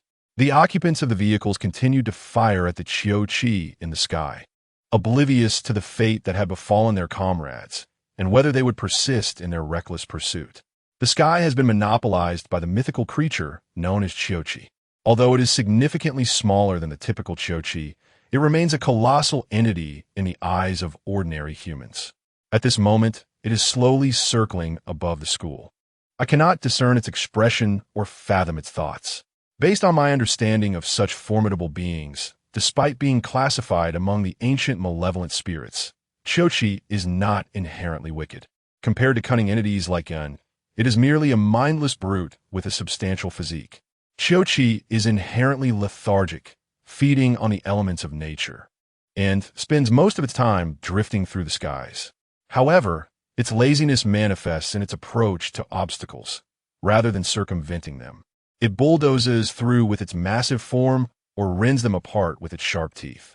In essence, it is a creature so indolent that it insists on following its own path, displaying ferocity only towards hindrances. Should it tire and wish to rest, the situation becomes even more precarious. The saying goes that 9 out of 10 orange cats are fat, and the remaining 1 collapses the bed. This applies equally to Qiuqi. The issue lies in the fact that when Qiuqi lands, the consequences are disastrous. If it happens to choose a populated area, its descent can lead to catastrophe, crushing everything beneath it. However, this is precisely when it becomes most vulnerable, for while ordinary people are merely afraid of it, those knowledgeable about such creatures will seize the opportunity to hunt it down for its hide. Garments fashioned from Qiuqi skin are said to be impervious to water, fire, and blades, rendering the wearer immune to toxins, thus making it an invaluable treasure worth a fortune. Nevertheless, despite its non-aggressive nature, Qiuqi cannot shake off its inherent destructiveness. Being classified as a malevolent spirit, albeit somewhat reluctantly, is not entirely unjust. As the assault persisted, it was only a matter of time before Xiao would perceive these attackers as mere obstacles to be obliterated. As expected, before we could intervene, two reckless men jumped from a vehicle, brandishing machine guns and firing at Xiao as they ran. Within mere steps, they were yanked into the air by an invisible but potent force. Once they neared Xiaoqi's maw, the remnants of their weapons would only add to the debris. Though I found their reckless gunplay infuriating, Ao Qi and I took to the skies, each of us seizing one of the men and pulling them back from the brink of disaster. Upon landing, the two men were ashen-faced, shockingly silent, revealing they were not mere buffoons but trained individuals. Yet, their bodies remained rigid with fear, staring vacantly at Ao Qi and me. Despite this, the gunfire continued unabated. Ao Qi cursed the fools, darting forward like a gust of wind. In a swift round, the remaining 7 or 8 men staggered and fell, clutching their bellies and faces as their weapons flew from their hands, carried away by Ao Qi still shooting. Ao Qi stood before them. Do you think that thing could be subdued by guns? Your actions will only incite its wrath, branding you as necessary obstacles to eliminate. Just then, a figure leaped out from the driver's seat of the off-road vehicle, glancing at Ao Qi before bellowing, "Evacuate immediately." I recognized the speaker as the man who had questioned us earlier, now clad in a black leather coat and gloves, exuding an air of someone on a special mission. Upon hearing his command, the men scrambled to their feet, including the two we had just rescued, hurriedly retreating to their vehicle. Amidst the roar of engines, the two off-road vehicles sped away. However, Xiaoqi suddenly accelerated towards the direction of the departing vehicles, opening its massive mouth while its fins tensed, unleashing an overwhelming suction force aimed at the leading vehicle, effortlessly lifting it off the ground. That was the Man-S car. The force it exerted was exponentially greater than that used against the previous two men. The several-ton vehicle was torn apart mid-flight, metal fragments scattering as the 5 occupants were hurled towards Xiaoqi's gaping maw, screaming. But Xiaoqi was not done yet. Ao Qi snorted, launching himself into the air. I quickly followed, but this time it was evidently more challenging. Together, we exerted all our strength to pull 4 of them back to safety, while the leader, the man we were unable to rescue, hung perilously close to Xiaoqi's mouth. In that moment, the struggle morphed into a true test of strength, with the man suspended just 3 meters from Xiaoqi's jaws.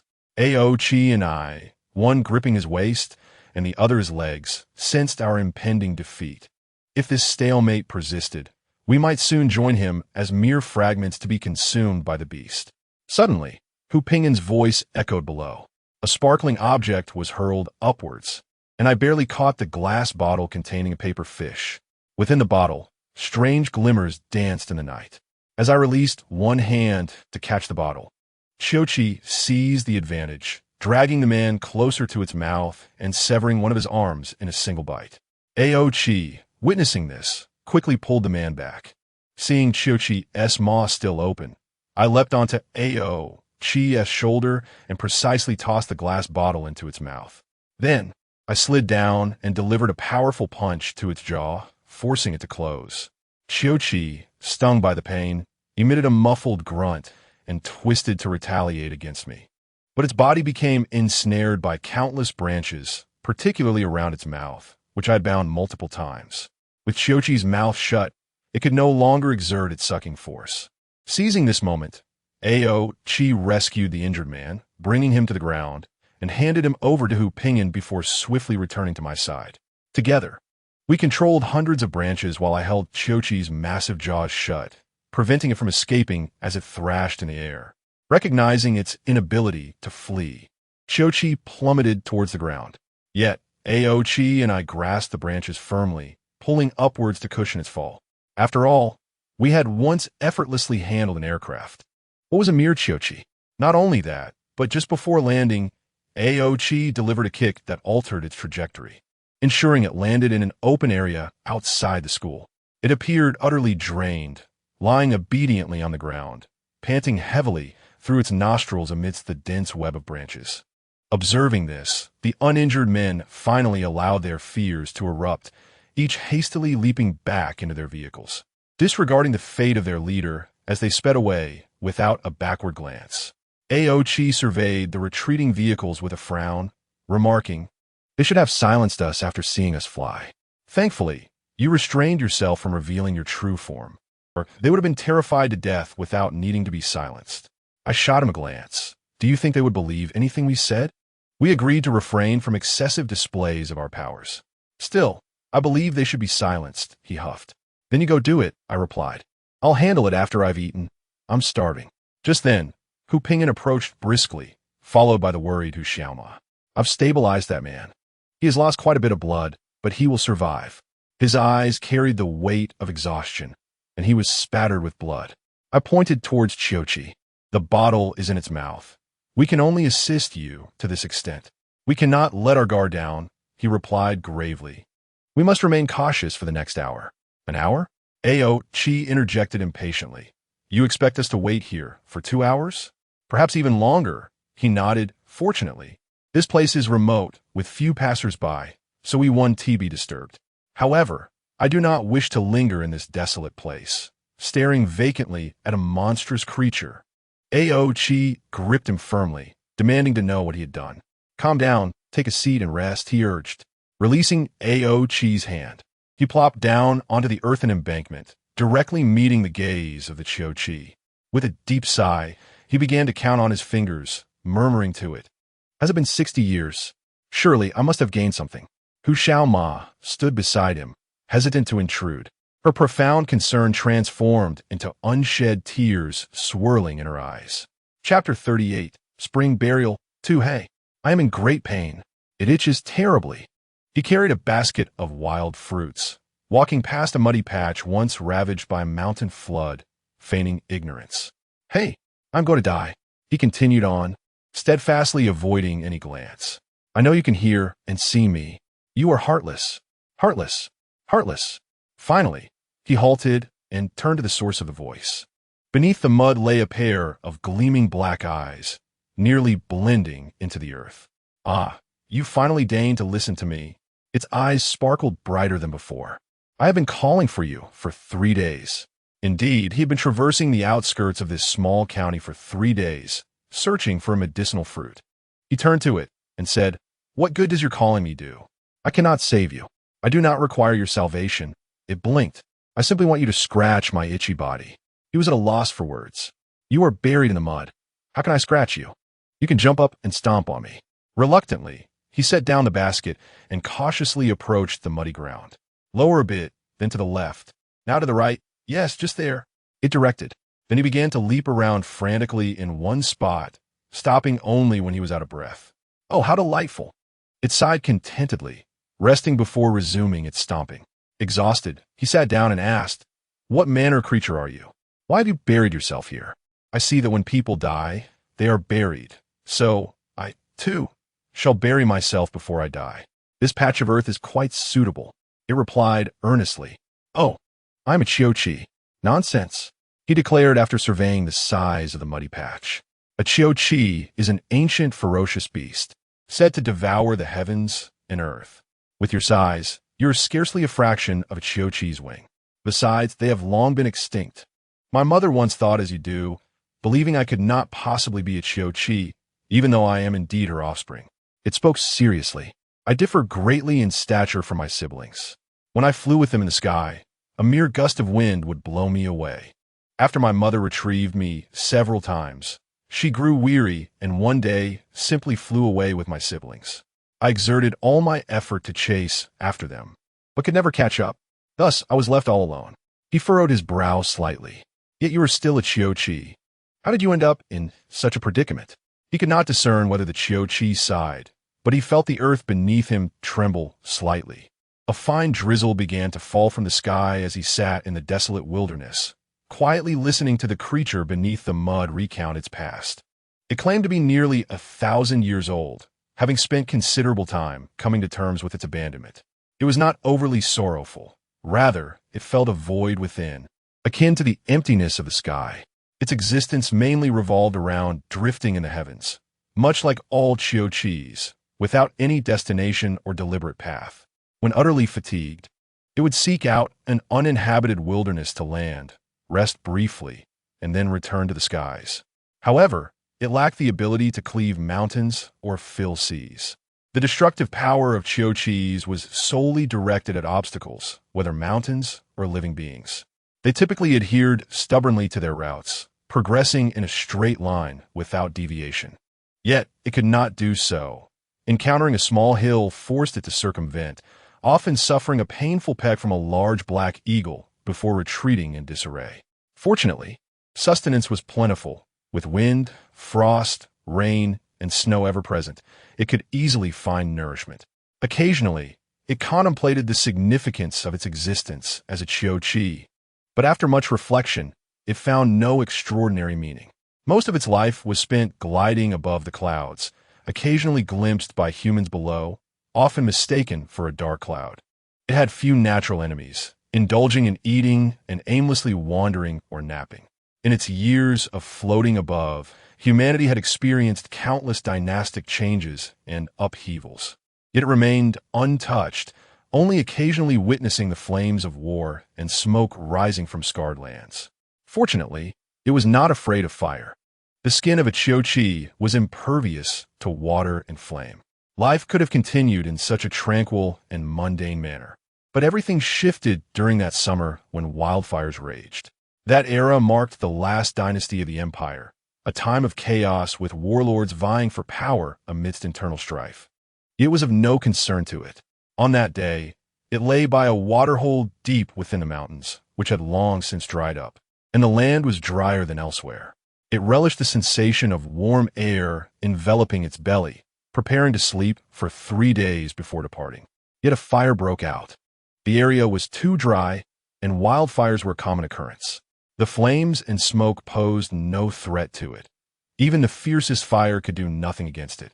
Forced to halt a mere foot away, what disturbed its peace were the terrified cries of humans. A girl, 7 or 8 years old, sat trembling against a tree, crying as the flames approached. Heaven knows where this child had come from. It felt a surge of irritation and curled its tail around her, coiling its body tightly around her. It had no noble intention of saving her life. It simply feared that her cries would prevent it from sleeping. Stop crying. The fire cannot reach you. It turned to look at the terrified girl. If you continue to cry, I won't be able to sleep. The girl paused, hastily covering her mouth with her hands. The world grew quiet, and it contentedly closed its eyes. The fire raged until the following evening before finally extinguishing, leaving the air thick with the stench of charred remains. The girl wriggled free from its embrace and bolted away. However, after a few steps, she turned back, retrieving a wild fruit from her clothing, carefully wiping it on her chest before placing it in front of it, then dashed away. No one had ever given it anything, not even a single fruit. It swallowed the fruit whole. The taste was quite satisfying. The next day, she returned, this time bringing 2 fruits. Although it had intended to leave, curiosity about whether she would come again and if she would bring 3 fruits compelled it to stay. On the 3rd day, she indeed returned, bringing not only fruits but also several round cakes. I do not lack for food, it finally remarked. The girl stood at a distance, timidly replying, but this is all I have for you. I do not require anything from you. It found her amusing. Are you a divine beast from the heavens? She whispered, I am a monster. It felt no need to deceive a child. After a moment's thought, she said, if only you had come sooner. My parents would not have perished in the fire. It blinked in surprise and asked, you have no parents? She nodded, about to leave when she turned back to ask, will you fly away? I saw you have wings. I will sleep for a few more days before departing. She appeared somewhat disappointed and quietly walked away. On the 4th and 5th days, she did not return. It had slept enough. Indeed, it had long since had its fill of slumber. Yet, just as it was preparing to leave, commotion erupted near the waterhole. A throng of people, both young and old, rushed towards it. Leading them was a middle-aged man, dressed oddly, holding a staff carved into a peculiar shape. The girl was among the crowd, being watched over by a village woman. It blinked, uncertain of what was happening, pondering whether it should flee immediately. The middle-aged man raised his staff, and everyone instantly halted in their tracks. He locked eyes with it for a brief moment before suddenly kneeling, his forehead touching the ground, and uttered, I have met Lord Qiuqi. It found this amusing and inquired, "How did you know I am Xiaoqi?" "The life of Shanhua has been spared, all thanks to your benevolence," the man replied, lifting his gaze. "To be candid, I am the priest of Feishi village, and I have paid great attention to matters of the divine and the supernatural. Upon hearing Shanhua recount her extraordinary encounter, I surmised with an 80% certainty that it was you who intervened." As he spoke, tears welled up in his eyes. Feishi village has long suffered from the scourge of wildfires, yet the villagers are afflicted by a strange malady. Once they leave their homeland, crimson rashes appear upon their skin, causing unbearable pain and itchiness with no remedy in sight. Thus, for many years we have known this place is unsuitable for habitation, yet we cannot depart. As a priest, I am powerless to break the curse of Feishi village or alleviate the villagers' suffering, which pains me immensely. It blinked. What does that have to do with me? The man pressed his forehead to the ground once more, saying, "I know that Xiaoqi is impervious to fire and water. If I could obtain a piece of your skin, I could fashion a fire-resistant thread, wrapping it around the village. In the event of future wildfires, the village would remain unscathed. I never dared to dream that I would encounter a living Lord Xiaoqi. Please, grant me this request. I have no other recourse." After pondering, it asked, "You're asking me to give you my skin?" He quickly replied, "Just a small piece will suffice.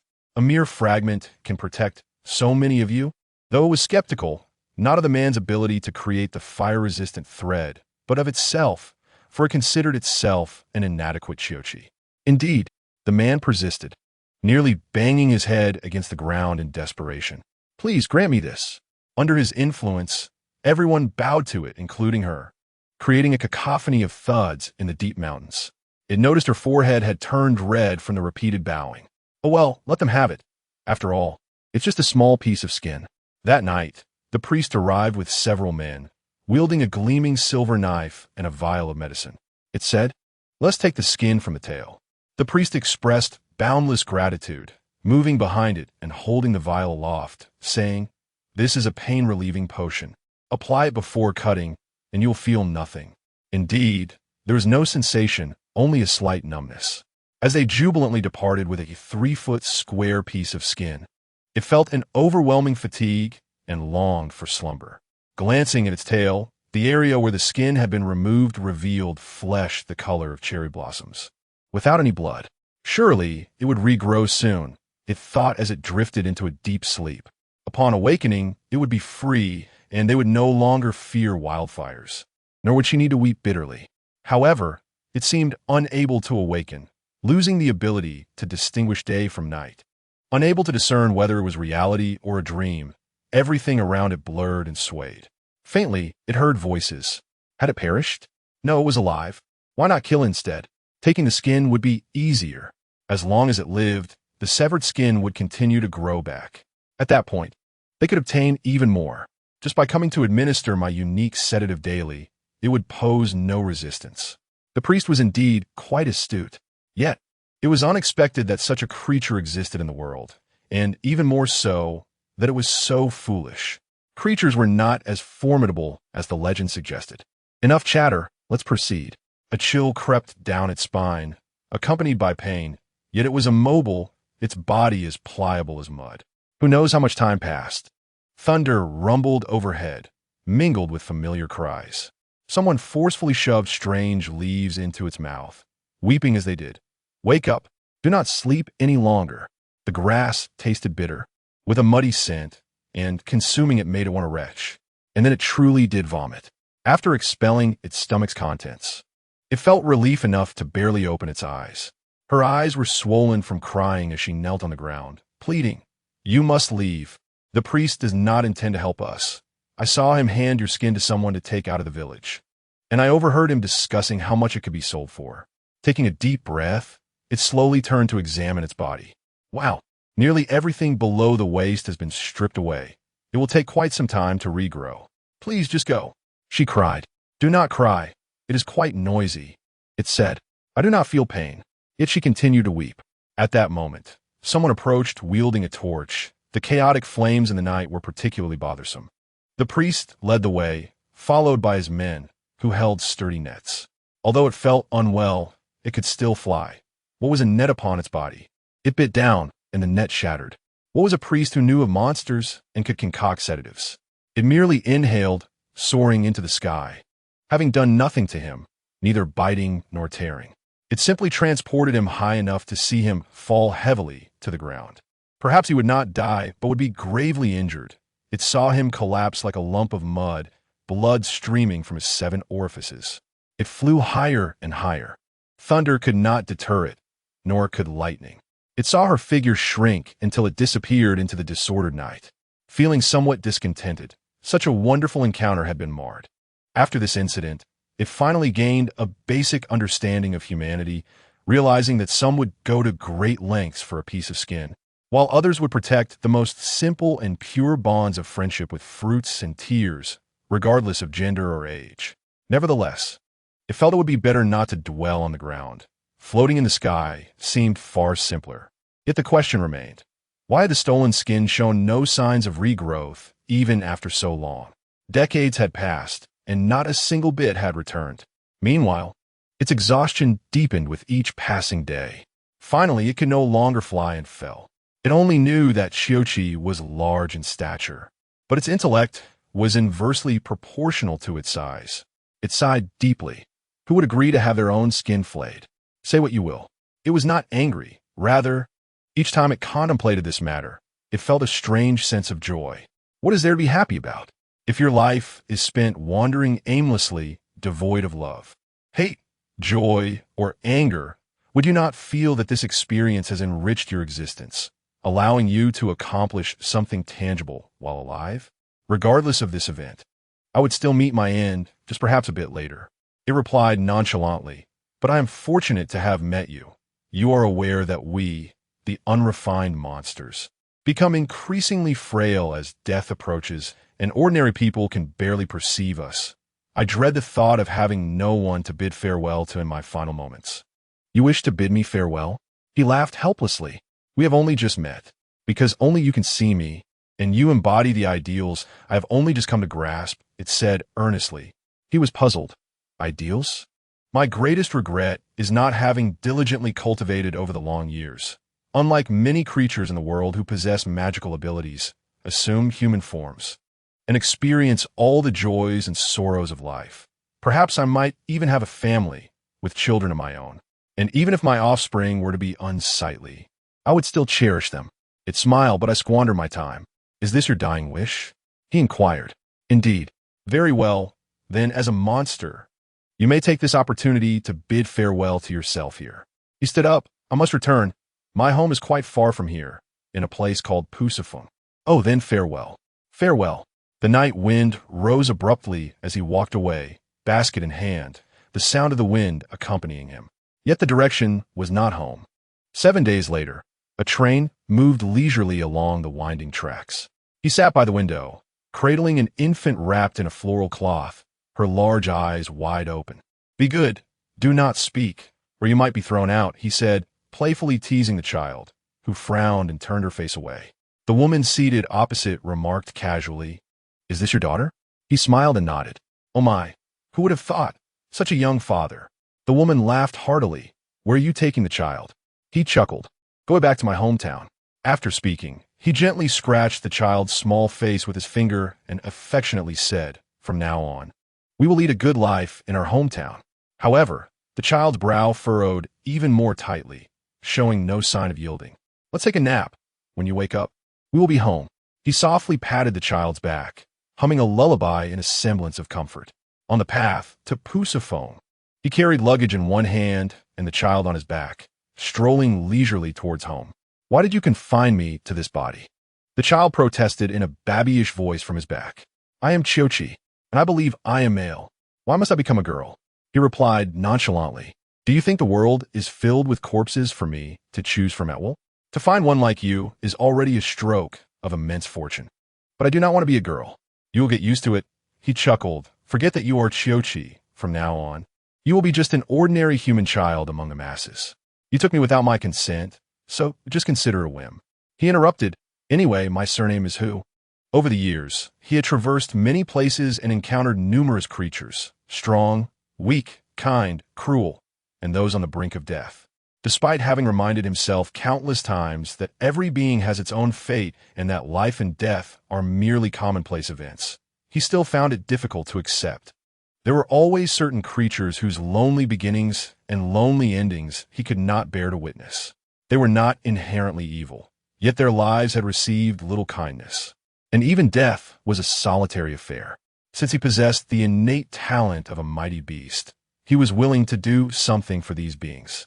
During times of war, finding a suitable body for a dying creature was not too difficult. However, once the chaos subsided, it became a daunting task. This time, fortune favored him. While wandering nearby county towns in search of an appropriate vessel, someone fished the lifeless body of a girl from the river, an utterly naked little being, devoid of breath. Some were indifferent, believing it was not unusual for anything to wash down the river, even a deceased person. Others were furious, asserting that the child had been deliberately discarded due to her gender, and some expressed sorrow, speculating that perhaps it was merely a careless accident on the part of her parents. Regardless of the true reason, it could not alter the fact that the child had been completely abandoned. He stepped forward, asserting that the innocent child was too pitiable and volunteered to take her for burial, considering it an act of virtue. Naturally, it was best if someone else handled it. In this remote little county, most people were more concerned about whether they would have food to eat the next day than to spare attention for an unnamed little corpse. He returned to the one who awaited death with the child in his arms. She was completely unaware of his intentions, only observing as he placed the child onto her own body, then sought the position of her head and covered it with his palm. After that, she knew nothing more. She felt her body grow incredibly light and small, as if compressed by a force, and then with a whoosh, she flew far away. When she awoke, she found herself in this tiny body, her flesh and skin indistinguishable from that of a living person. Even though she had previously seen the child's body devoid of any signs of life, pale, stiff, and even beginning to decay. How did you do this?" she asked, her voice now high-pitched and baby-like. "It is a talent," he replied, cradling her gently. "Let us return to my hometown. Life there should still be bearable. But you must not speak along the way, or we may be captured for research, and that would be troublesome." She could hardly utter a word, paralyzed by the enormity of the transformation. Wasn't it said that creatures needed years of cultivation to take human form? How could he accomplish this so effortlessly? Was he human, demon, or deity? She lamented her inability to discern his essence. Thus, she lay quietly in his embrace, her mind drowning in questions. "This place is called Pusaphone. I have a school here." On the final stretch of their long journey, he turned onto a charming little path adorned with blooming flowers, pointing towards the faintly visible buildings ahead. "Children from nearby homes can come here. I teach them to read and write. I have lived here for several hundred years, and to avoid suspicion, I change my appearance every 20 years or so, sometimes ugly, sometimes handsome, sometimes older, sometimes younger." "You are truly remarkable," she remarked. "Such talent is something other creatures could never cultivate in a lifetime." He smiled, but did not respond. "So, after you take me back, will you raise me as your daughter?" Her tone had improved significantly, especially after she savored the milk and sugar water he had fed her, discovering that human taste buds offered a variety of delightful flavors, unlike those of demons. "I will raise you, but not as I." "What do you mean?" He no longer answered, quickening his pace until they finally returned to the humble school before sunset. Inside the school were a dozen or so children, all around 7 to 9 years old, eagerly calling out "Teacher Who." A few little girls even held up pieces of candy to tease her, asking, "Teacher Who? Whose child is this? Where have you been for so many days? Was it fun outside?" "She is a relative's child, entrusted to my care for a while," he replied with a smile, then pointed to the new books and stationery piled on the table. "I did not go out to play.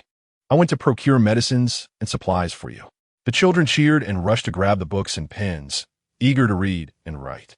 For a group of children living in such an isolated mountain village, every item he brought back from the outside world, be it books or snacks, even a single pen or magnifying glass, was a precious treasure. He cherished these children. It did not matter that he taught them for free. Yet there was a time when he found it difficult to love this place. After leaving Yuchen, he wandered from place to place, ultimately choosing Pusa Fong as his haven, not only for its beautiful scenery, but also for the restless spirits that lingered. Centuries ago, a group of humans, of an indeterminate clan, resided beneath Pusa Fong. Even they could scarcely describe themselves. The elders knew nothing of contemporary writing, only carving strange symbols on stone slabs for daily records. The younger generation was slightly better, at least willing to venture into nearby towns for trade and knowledge. He recalled that their clan emblem was a circle adorned with incomprehensible patterns, which they referred to as Ximeiyouhai. He could never remember this name, so he simply called them the Circle Clan. Though the Circle Clan appeared robust and savage, they were friendly towards him, an outsider who settled near their territory. His teaching career began here. Most children of the Circle Clan did not attend school, having to assist adults with hunting and farming from a young age. His presence was a novelty for them, particularly since he had seen so much of the world they had not and knew many fascinating stories and people. Most importantly, he had a good temperament, even when they teased him. He would not get angry, but would smile and gather the children to share stories and teach them to write and draw. However, he was not the first person to coexist peacefully with the Circle Clan. There was another individual who arrived before him, a knowledgeable old man residing in a cave on Pusa Fong, well-respected and often sought after for medical assistance. Even rumored to be immortal, upon visiting the old man's cave, they quickly discerned each other's true identities. He was no deity, merely a cunning old fox who had practiced for many years. The old fox sniffed him and remarked, "Not quite a tiger, perhaps a mighty beast?" They both readily acknowledged their identities. He had once curiously asked the old fox why fox demons morphing into humans were typically beautiful women or handsome men, while he was an ugly old man with crooked eyes and a lopsided mouth, deliberately keeping a low profile. The old fox, feeling aggrieved, lamented that it was not a lack of desire for beauty that hindered him, but rather his inherent limitations, for he was a Xiao Hu. Even with a millennium of cultivation, he would still bear an unattractive visage.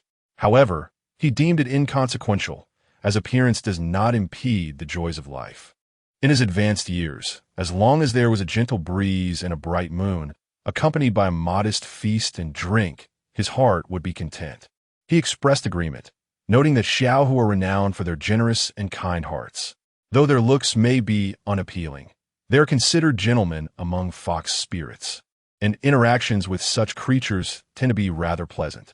In the days that followed, he often brought wine and snacks to the old fox, who in turn would come down from the mountains to share drinks with him. Most days passed with ease, until one fateful night, in a state of inebriation, he unwittingly stumbled into a grove deemed forbidden by the Wangchuan tribe. This grove was not particularly remote. It was encircled by a labyrinth of stones they had stacked into a formidable barrier. He was aware of the grove's existence. It was said to be established by the tribe's elders, a place imbued with protective powers that would lead ordinary people out without allowing them to reach the innermost sanctum. Though skeptical of such enchantments, he respected the wishes of his neighbors, believing that if it was deemed forbidden, he should refrain from trespassing. However, that night, he had indeed indulged too much. The exquisite osmanthus wine provided by the old fox had proven irresistible, prompting him to consume 2 jars. Wandering amidst the intricate stone pathways, he unexpectedly breached the boundaries of this mysterious grove. Before him swayed a row of towering ancient trees, and he thought to himself, "What is this? Merely a small woodland, and it is considered forbidden? Yet what are those?" They appear to be cloth bundles, swaying from the branches. Fueled by his intoxication, he climbed the tree and pulled down one of the heavy bundles. Upon descending, he opened it, and to his shock, he found a lifeless newborn girl, seemingly dead for several days. He looked up and noticed 2 more bundles hanging from the branches. When he unraveled them, one contained another girl, while the other held a boy of about 6 months, seemingly born without legs. In that moment, all traces of inebriation vanished. This incident ultimately ignited a significant conflict between him and the Wangchuan tribe. He confronted them, demanding to know what transpired in the Forbidden Grove. The tribe was incensed, accusing him of disrupting the souls of the children on their ascent to the heavens. Their customs dictated a preference for males over females, and the physically impaired were similarly regarded as less valuable. To ensure the tribe's optimal reproductive success, they would adhere to their rules, disposing of surplus female infants and disabled children. The reason for hanging their remains in the trees for 7 days before burial was to facilitate their soul's ascension. By his actions, not only had he disturbed their peace, but he too would face retribution. Their arguments echoed in his mind like a cacophony, and he had not felt such fury in many years. The flames of anger burned within him, rendering him increasingly silent. They presumed his silence stemmed from intimidation, forcibly expelling him and proclaiming that no child of the tribe was permitted to attend his school or learn to read and write, marking him as a harbinger of misfortune. He could not recall how he left their village that day, only that a torrential rain fell, yet the fire in his heart would not extinguish. He sought out the old fox, who shook his head and sighed, remarking that discarding burdens is instinctual, but some individuals habitually regard living beings as burdens, and such cruel abandonment likely extends beyond just the Bozafeng. He resolved that this could not continue. The old fox replied that such deeply entrenched beliefs and habits among those at the foot of the mountain were challenging to alter, especially as they remained steadfast in their convictions.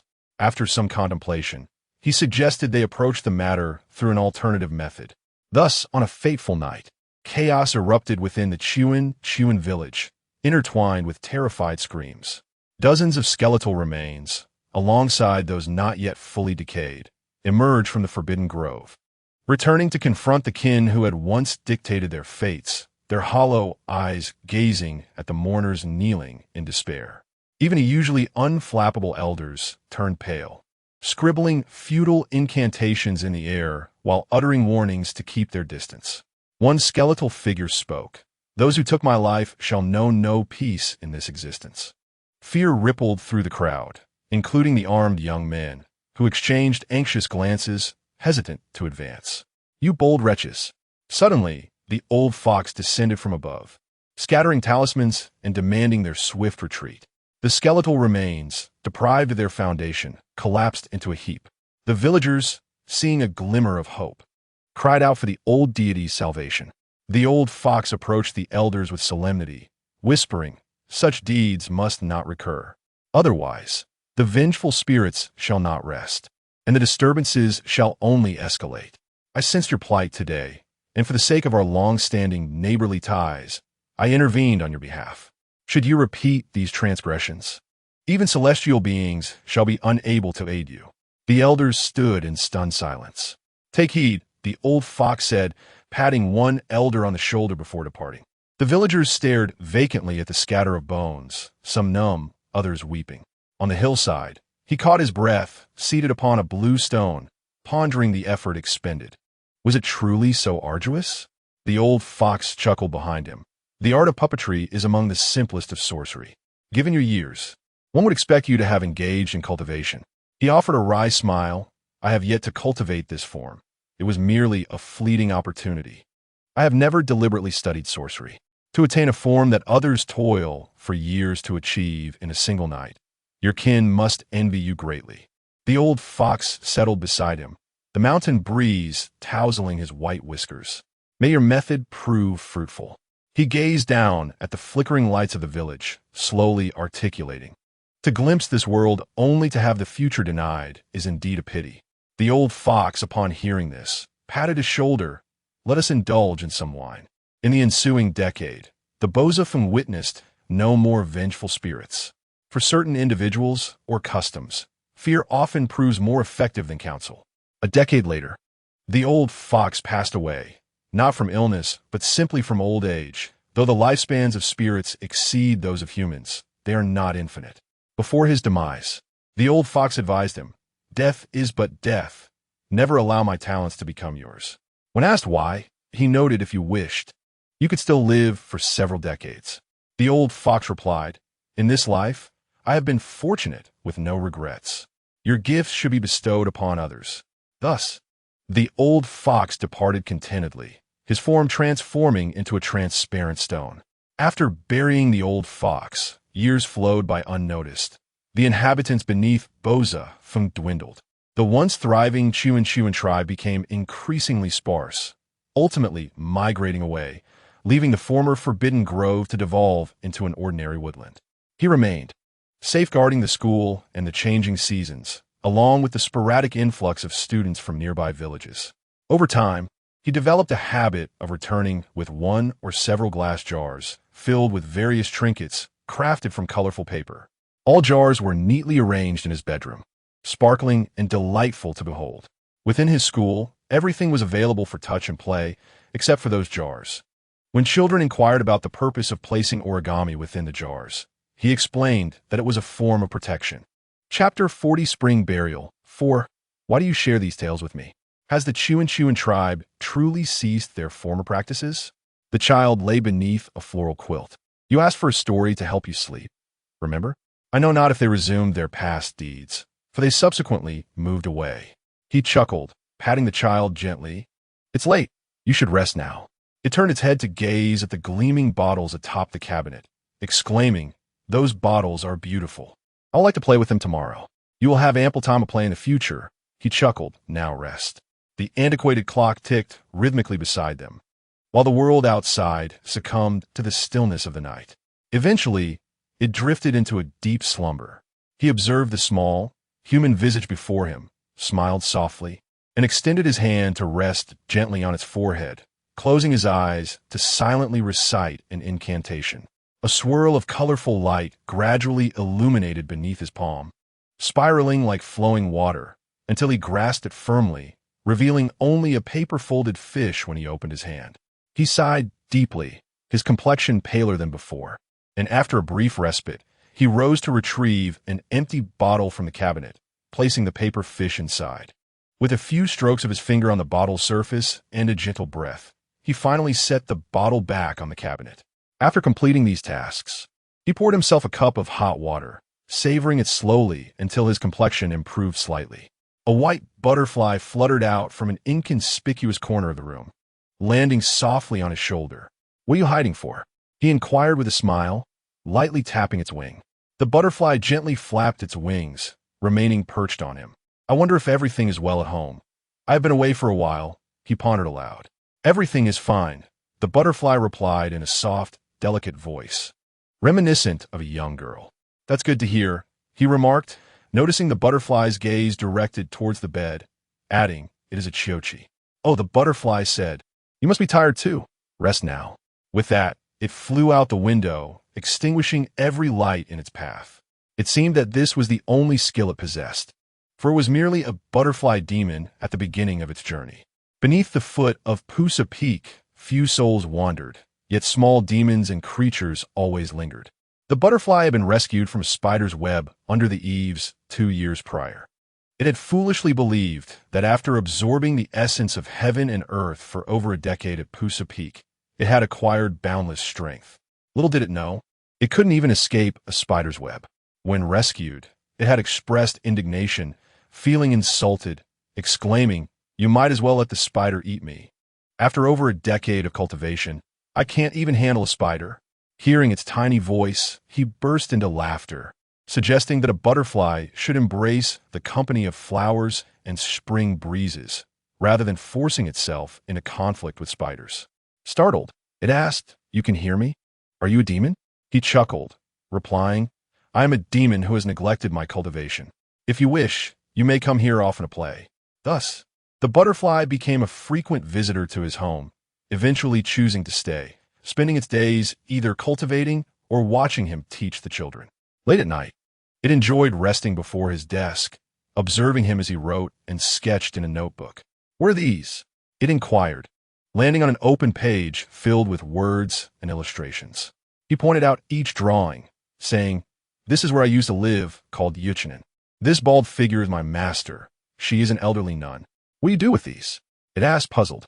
"I have nothing better to do," he replied with a smile, "and I wish to see how long life can be." The butterfly remained unconvinced and flew away in boredom. Over the years, he could speak freely about his past, but only in the presence of the butterfly. The following day, he was awakened by the sound of wailing. The little creature in the bed cried out like any ordinary human infant, finally quieting down after consuming a bowl of rice porridge, turning its eyes towards him and occasionally giggling. He cradled it in his arms, noting that it was now truly her, with no trace of the wandering Qiuqi left behind. Only a baby girl without a name. He bathed her and dressed her in fresh garments. 2 days later, he stepped outside while holding her. After walking several miles, he paused at the door of a farmhouse, where a straightforward woman had been eagerly waiting, unable to contain her joy as she accepted the child from his hands. This child was abandoned by her parents, but is healthy. I entrust her to you. He gently touched the child's cheek, adding, if possible, may she never discover that she is not your biological child. Rest assured, Mr. Hu, this matter will remain between me and her father for a lifetime. The woman declared resolutely, we have been childless for years and will cherish her as our treasure. That's good to hear, he replied, bidding farewell as he turned to leave without looking back. Behind him, the sound of the child's cries echoed. He exhaled in relief and quickened his pace, repeating to himself, I am a demon. You are human. From now on, we shall meet but not recognize one another. Each farewell was accompanied by this thought. Yet, 8 years later, she returned. By that time, he had transformed into a middle-aged man, sporting round spectacles upon his nose. A deliberate choice, since his youthful visage did not blend well with humanity, even as a pretense. The woman who brought her had aged and slimmed down compared to years past, her voice remaining as boisterous as ever. Upon seeing him, she exclaimed, Oh, Mr. Hu, you must have had your hands full teaching. You can't be 40 yet. How come you have gray hair? He laughed heartily. Indeed, it has been demanding, unlike you. You still look so youthful. Youthful? I'm a mother of 3, she replied, enjoying the compliment, her laughter causing the wrinkles at the corners of her eyes to soften. 3 children? He exclaimed in astonishment. Yes, she affirmed, pulling her daughter forward and introducing her. This is your new student. Please teach her to read and write. The little girl tilted her head, studying him for a moment before elongating her voice to greet. Hello, Mr. Hu. Very good. He smiled, ruffling her hair. Come to class tomorrow morning. Okay. The young girl, though not yet old, exuded a refreshing vigor that made her quite endearing. Before the mother and daughter departed, he accompanied them for a short distance, and, as the little girl chased after a butterfly ahead, he quietly asked the woman, Did you not say you were unable to bear children? The woman grasped his hand and patted it firmly. That is indeed the case. The village doctor confirmed it. But perhaps with this daughter, fortune has smiled upon me, as I had 2 sons shortly after. Is that so? He nodded thoughtfully. Mr. Hu, I know what you are thinking, she said. Rest assured, she is my biological daughter. Her father did not wish for her to attend school, but I want her to learn. As long as I have food, she will not go hungry. He smiled, I believe you. Thus, she became one of his students. Although their teacher-student bond lasted merely 3 years, her education ceased following the woman's untimely demise. All he could do was gift her books and pens during her last class, urging her to live well, regardless of life's challenges. This was the end of their journey together, just as it had been 8 years prior. He sent her from one world to another, marking an eternal boundary between them. She was human and should have no further entanglements with demons. She understood well, saying she comprehended. The ensuing decades bore witness to her understanding, as she blossomed from a young girl into a woman, eventually becoming a wife and mother, leading a life that was both ordinary and fulfilling. This was the future he had longed to see. The schoolhouse underwent renovations repeatedly, with students coming and going, the numbers dwindling year by year. As time progressed, people distanced themselves from the remote landscapes of Pusa Peak, with the thriving industrial cities becoming the ultimate aspiration for many. Only the butterfly remained, having cultivated its powers for decades, yet still falling short of mastery, perhaps due to insufficient innate talent. Now, it could barely manifest a translucent, human-like outline, restlessly twisting before him. He had advised the butterfly several times that being able to fly, see, and speak was already an impressive feat for a butterfly demon. Why should it remain fixated on attaining a human form? The butterfly retorted that it was easy for him to say, as he had not expended any effort to achieve a human form, and thus could not grasp the frustrations of others.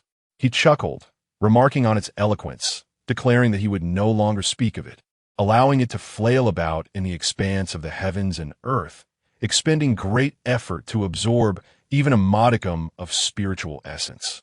His collection of diaries grew ever more extensive, and each time he set down his pen, he could not help but reflect on the fact that life was indeed quite long, filled with countless events and encounters. The butterfly consistently scoffed at his habit of journaling, claiming he was merely enriching those who sold notebooks, who could endlessly peddle them to him. He countered, indicating a stack of empty notebooks piled on the other side. Once I finish those, it will be sufficient. What does sufficient mean? The butterfly queried in confusion. It means it will be over, he laughed. Now, it is nearly twilight. You should go absorb the essence of the world. The butterfly huffed, hurriedly taking flight. Beneath the setting sun, he stood alone by the window. The scenery outside had remained largely unchanged over the years, though the air was no longer as pure as before, with many trees having perished and the river no longer as crystal clear. The school had undergone countless repairs, and he had taken on many roles, sometimes as Hu Laosher, sometimes as Li Laosher. Students came and went. Some never returned, while others, remembering his guidance, occasionally visited to assist him in teaching the new children, bringing tidings of the world outside. Yet, regardless of how the world transformed, his own years continued on unchanged. He had long resolved that on the day he departed, he too would be buried here, like the old fox. He cherished the simplicity and stability of this place, no matter where one wandered. There was always a place to return to, and that perhaps was home.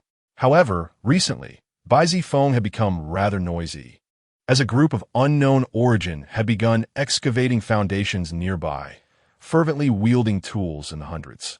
Driven by curiosity, he observed, noting that most of the individuals were particularly young, around 17 or 18. They spoke of building a power plant at Baizifeng to alleviate the local populace's difficulties with electricity, per directives from higher authorities.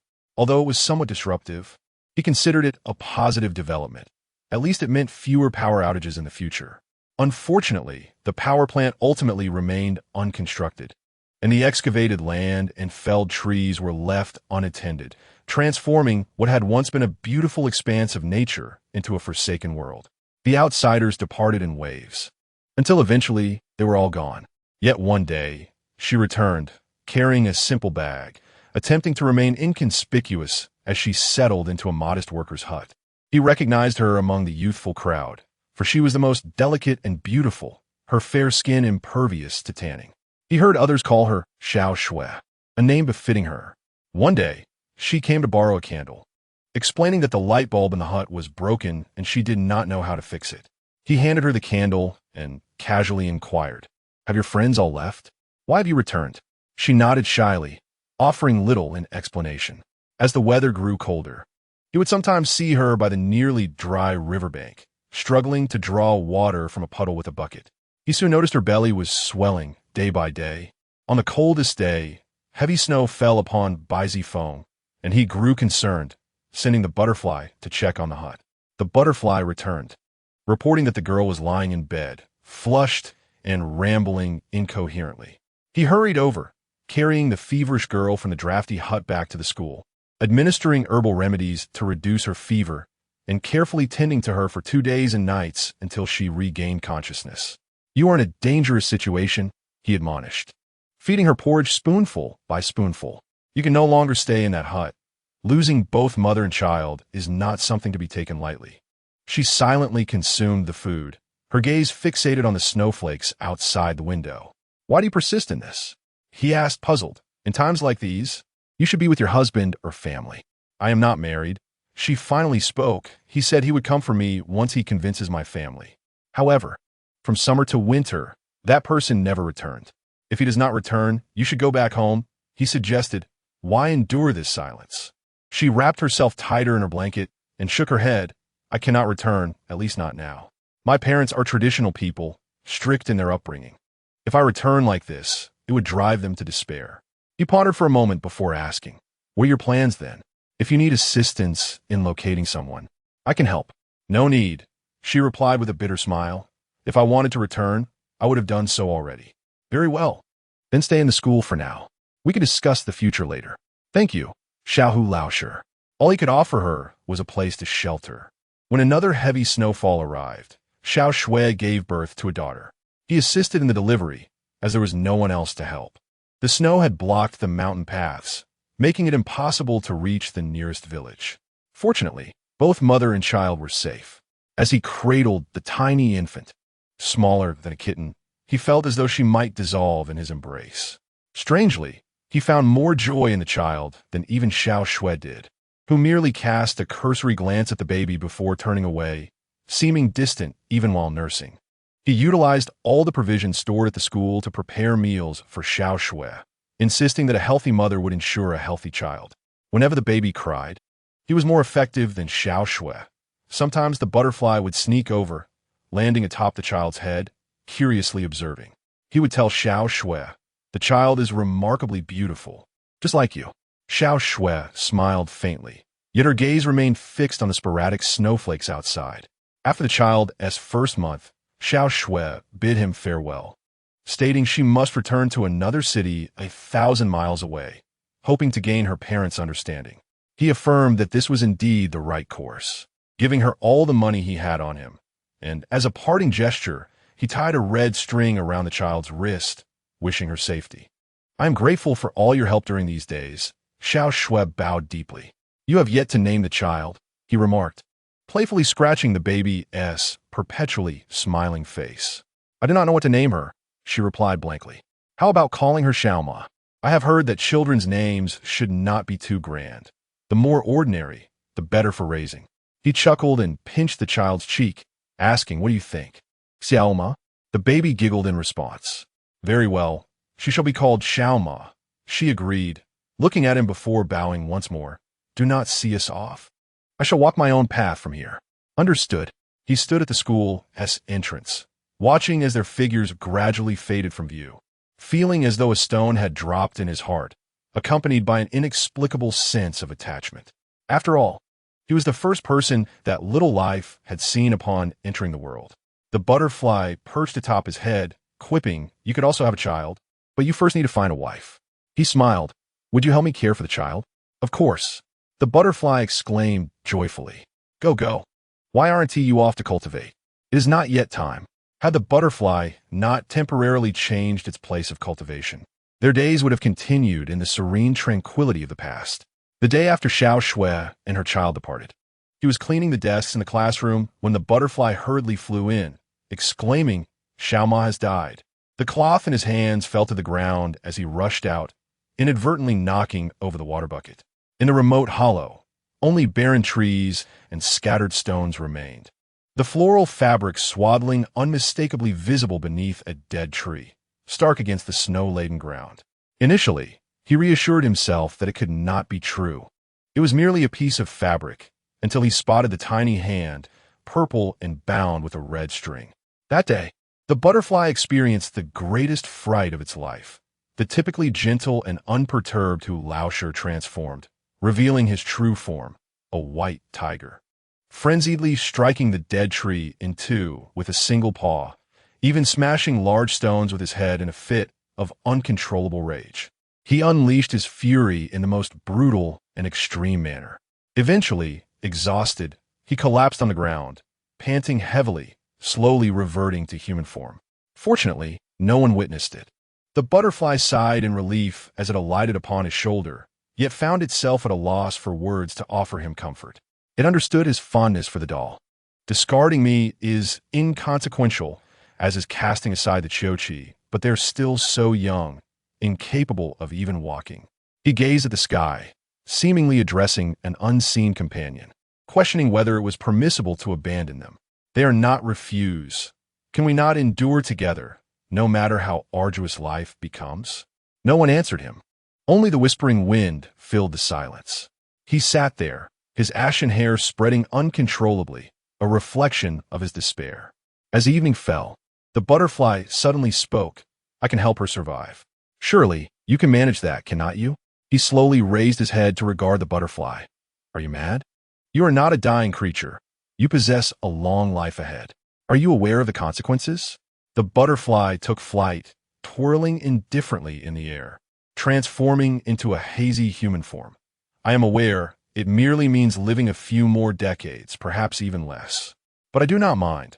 I yearn to experience humanity, to run and leap upon the earth, to savor delicious foods, and perhaps encounter a soulmate to grow old with. He fell silent, his gaze falling upon the small body beside him, and his numbed heart ached like a knife. This night was interminably long for him. In truth, this night felt equally prolonged for me and Ao Qi as Hu Pingyan recounted his life story as if it belonged to another. The horizon began to brighten with the first light of dawn. Before us, the Qiuqi, trapped within the branches, had become semi-transparent. What we had dealt with last night was not the Qiuqi itself, but merely its ethereal essence. My gift lies in binding the souls of demons to the recently deceased, allowing the nearing demise of the demon to sustain the life of the departed. Hu Pingyan regarded the Qiuqi, recalling that when I first undertook such tasks, I overlooked the issue of demonic energy. Even the souls of demons concealed within human forms carry this energy, posing a risk to them. So, you later resorted to extracting the memories of the demons and sealing them in bottles? I inquired, frowning. That was taught to me by an old fox. He chuckled. Indeed, it was an erudite fox. It said that demonic energy is a rather enigmatic phenomenon, one that many cautious demons spend their lives seeking a method to eliminate entirely. Yet most do not succeed. I asked if there were effective means, for I wished to shield those with the opportunity to live anew from undue disturbances.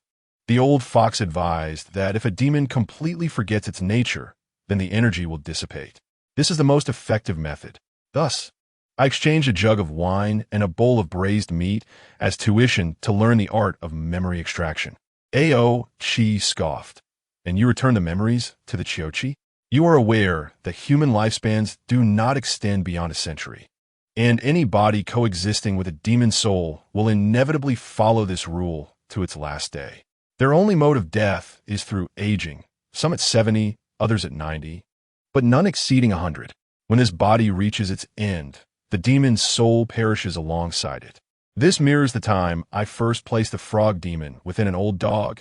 Typically, cats and dogs live for about 10 years. So the frog demon departed with the body after a decade.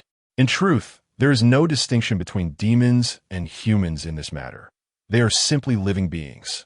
However, he paused before adding, if someone were to deliberately end their life before the body aged to death, the demon's soul, having suddenly lost its vessel and lacking its original memories, would likely succumb to a violent outburst. This eruption would manifest the demon soul in a temporary physical form, revealing its most ferocious instincts, yet would not last beyond a day. The only remedy would be to restore the memories to prevent greater harm before the demon's soul fades away. Before he could finish speaking, the Qiuqi unexpectedly spoke, slowly, like a child just learning to articulate. So, this is how you have arranged my existence. You place me within a girl, allowing me to remain unacquainted with you for decades, only to have me beaten and bound like a zongzi. You certainly dealt with those people quite severely. It sighed. That individual ended my life with a single shot. I believe it is not unreasonable to demand an arm in return. The Qiuqi huffed indignantly. Let go. He gazed into the Qiuqi's eyes and smiled. This body has existed for over 60 years, and you have not fared too poorly during these years. Indeed, the Qiuqi blinked. I do feel somewhat reluctant to part with my children. Please, do check on them for me and deliver some pickled vegetables I prepared. They are stored in the kitchen cupboard. Very well. He nodded, then suddenly asked, do you hold any resentment towards me? The Qiuqi fell silent for a moment before responding. Others have cast me aside, yet you took me in. Do you believe I would harbor grievances against you? He chuckled, and the Qiuqi joined in with a light laugh. You truly hurt me. If I had more time, I would certainly give you a good beating. It glared at me, and Ao Qi, rolling its eyes. You could never defeat me, Ao Qi admitted candidly. I could crush both of you with a single plummet. How is it that your demeanor has changed so drastically since your days as a matron? The matron was so kind to others. Back then I was human. Now, I'm a demon once more. Rest in peace. The light in the sky grew brighter, and in the cool morning breeze, the Qiuqi's essence finally transformed into a wisp of luminous dust, vanishing completely, leaving no regrets. I gazed at the empty ground and inquired, after living for so many years, how many times have you engaged in such acts? He laughed. I cannot recall. There have been too many. By this measure, who knows how many lives have been impersonated in this world? Ao Chi scoffed. You so recklessly meddle with life and death. It is fortunate you have not been apprehended by the celestial or infernal realms. He replied calmly. I do not require them to seek me out. I shall bear the consequences that are due. Just then, a familiar roar echoed from afar. The group that had fled the previous night had astonishingly returned, and their numbers had swelled to 6 vehicles. His expression grew grave, and beside him, Hu Xiaoma clenched his fists. Ao Chi whispered to me, I have a feeling that the debt for those 2 packets of biscuits has yet to be settled. The convoy halted before us, and from the lead vehicle, 2 unfamiliar men emerged. They then dragged forth an unstable individual from the back seat, who appeared to be one of those we had rescued from the Chiochi the previous night. That person weakly pointed at us, declaring, It was them. They flew up to confront the demon, and there's a large demon that resembles a fish. Ao Chi sneered. Have you had too much to drink? You're claiming to have seen a demon at your age? At that moment, the door of the second vehicle swung open, revealing a woman clad in a black coat, appearing to be around 40, with an elegant stature and luxurious demeanor. The diamond ring on her finger was large enough to serve as a mirror. I observed her face, thinking she was a mature version of Hu Xiaoma. They bore an uncanny resemblance.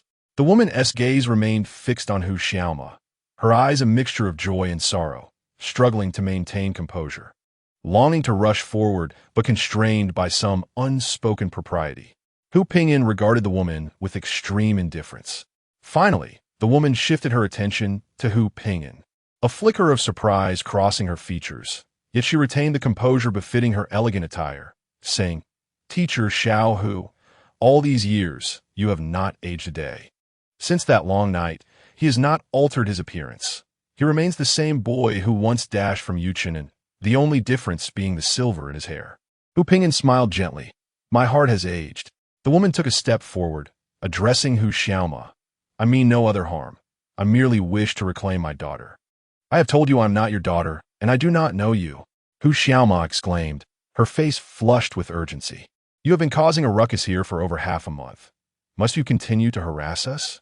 The woman could no longer contain herself as she rushed forward, grasping Hu Xiaoma's hand with fervor, exclaiming, I am your mother. For so long, I believed you had perished. Yet a month ago, when I visited Pusafong to pay my respects, I saw you emerge from a small shop in town. I recognized your visage and seized you, inquiring whether you were named Xiaoma. You denied it, but how could I mistake my own daughter?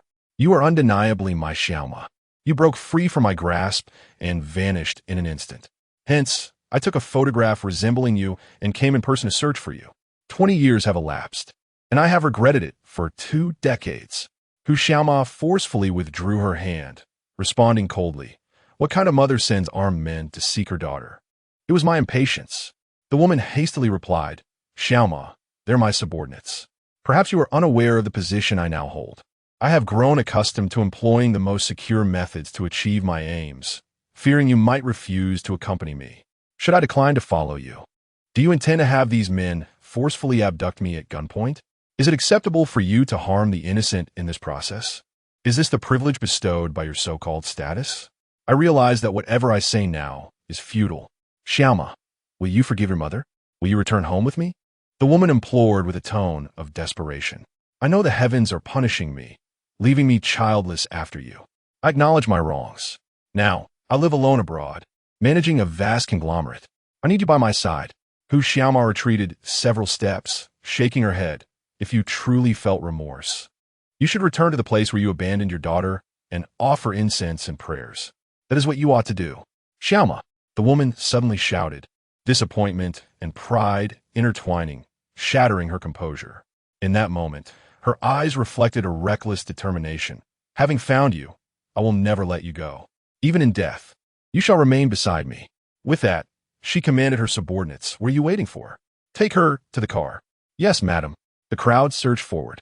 In broad daylight, they dared to resort to abduction. Ao Chi stepped forward to shield Hu Xiaoma, and before the men could approach, they fell to the ground, their weapons dismantled in a swift motion. I approached Ao Chi and addressed the woman. Esteemed lady, I believe it would be wise to refrain from violence. One of your subordinates lies injured in a nearby room at the school. Though he will survive, I advise you to seek medical assistance for him first. Who are you? She retorted, her brows furrowing. I am dealing with matters concerning my daughter. Outsiders need not interfere. We are law-abiding citizens. At the very least, we do not resort to abduction or murder. I smiled before my expression turned serious. If you continue to cause a ruckus here, those requiring medical attention may not be limited to just one. She, humiliated and enraged, barked at her flustered subordinates. Whoever brings her to me today will receive an additional reward of $100,000. Desperation has driven you to abandon your dignity, resorting to bribery. The promise of substantial rewards ignited the morale of her men, and they advanced menacingly. Yet did it matter? Who among them could rival Ao Qi? The outcome was inevitable. They fell like leaves in a storm. As Ao Qi grasped the woman by the throat, Hu Pingyan suddenly shouted, "Stop!" Ao Qi retorted coldly, "She is a menace. Let her go." Hu Pingyan interjected, patting Ao Qi's arm. "Allow me to speak with her." Reluctantly, Ao Qi released her, muttering, "If she raises a gun to your head, I won't save you." He chuckled, turning to the woman, "Ximeiyouhai, walk with me. No one here wishes to harm you." With that, he strode towards a nearby path. The woman pondered for a moment, then gritted her teeth and followed. Hu Xiaoma attempted to join, but I restrained her. We followed at a distance, observing Hu Pingyan lead her to a barren area strewn with dead trees and rocks. He pointed to a specific direction. There were once 2 large stones here, shattered by someone's head. The woman's complexion grew increasingly grim. "Ximeiyouhai," he turned to face her, "I too wish to return your daughter to you, but regrettably, I cannot." Furrowing her brow, she retorted, "Xiaoma stands before me. 20 years ago, in winter, your Xiaoma was lost." He gazed intently into her eyes. "From the moment you chose to abandon her here, you forfeited the chance to reclaim her." "You lie," she protested, shaking her head vehemently. "That is Xiaoma. She looks just like me." "You only claim she resembles you," he replied with a smile, gesturing to himself. "Do you truly believe anyone remains unchanged after 20 years? Last night, those who returned to report to you likely recounted their experiences. Do you consider them to be delusional?" A cold sweat began to bead on her forehead. "Ximeiyouhai, enough is enough." He stepped closer, taking her icy hand. "Your bond with Xiaoma ended that winter 20 years ago." "No, no," she cried out, pushing him away and clutching her head, desperately trying to appear composed. "I intended to take her with me that day, but upon contemplating the hardships we would face, I was gripped by a sudden, maddening fear. I thought it best to keep everything I experienced here secret, for I lacked the capacity to keep her by my side. My mind buzzed. I left her here, but I returned on the 3rd day. I returned, yet she had vanished. For years, I believed her dead until I returned home recently, came here to pay my respects, and witnessed her alive. I speculated that perhaps you had found and raised her, so I sought you at the school, but you were absent. I was there, but I wished not to be seen by you." He sighed. "I thought you would leave upon realizing you could not find her, yet you persisted." He gazed at the now brightening sky, speaking slowly. "That winter was far too cold for a child barely a month old. What you discarded, no one can help you retrieve." She stood frozen, her legs buckling as she knelt to the ground. He turned away, returned now, as you once envisioned, and regard all that transpired at Pusafong as a secret or a dream. "Teacher Hu," she suddenly called after him. He paused, but did not turn back. "Is she truly not Xiaoma?" Her eyes were red, clinging to the last shred of hope. He shook his head. She erupted into heart-wrenching sobs, pounding the ground in despair. I could not discern whether her sorrow stemmed from unfulfilled wishes or the guilt that would never find absolution. All we could do was leave her there, severing any ties to the past and future. Chapter 42. Spring Burial 6. Today marks the 3rd day since we met Hu Pingyan. That very night, upon returning from the hollow, he collapsed, his body as light as a fallen leaf. On a March spring night, 2 figures walked under the moonlight. The woman, wise and composed, stood firm as wood, while the man, rebellious and fierce as a dragon, was no ordinary being. Together, they shared a bond forged over 3 days, culminating in a burial. Ao Qi muttered softly, "To collapse just like that, more punctual than an alarm clock. Surely this is not a mere act." I shot him a glance. Hu Ping'an's condition was far too grave to be feigned. Suddenly, he opened his eyes, smiled faintly, and with great effort, threw off the covers, beginning to unbutton his shirt. Hu Xiaoma, standing by the bedside, attempted to stop him, but he halted her. Have you lost your mind? She exclaimed. What are you doing stripping? Ignoring Ao Qi, he unfastened all the buttons and pulled apart his garment. I gasped in shock. On his chest was a gaping wound, the size of a fist with faint, vein-like patterns shimmering within, a sight both terrifying and heart-stopping. Ao Qi gasped, What has happened to you?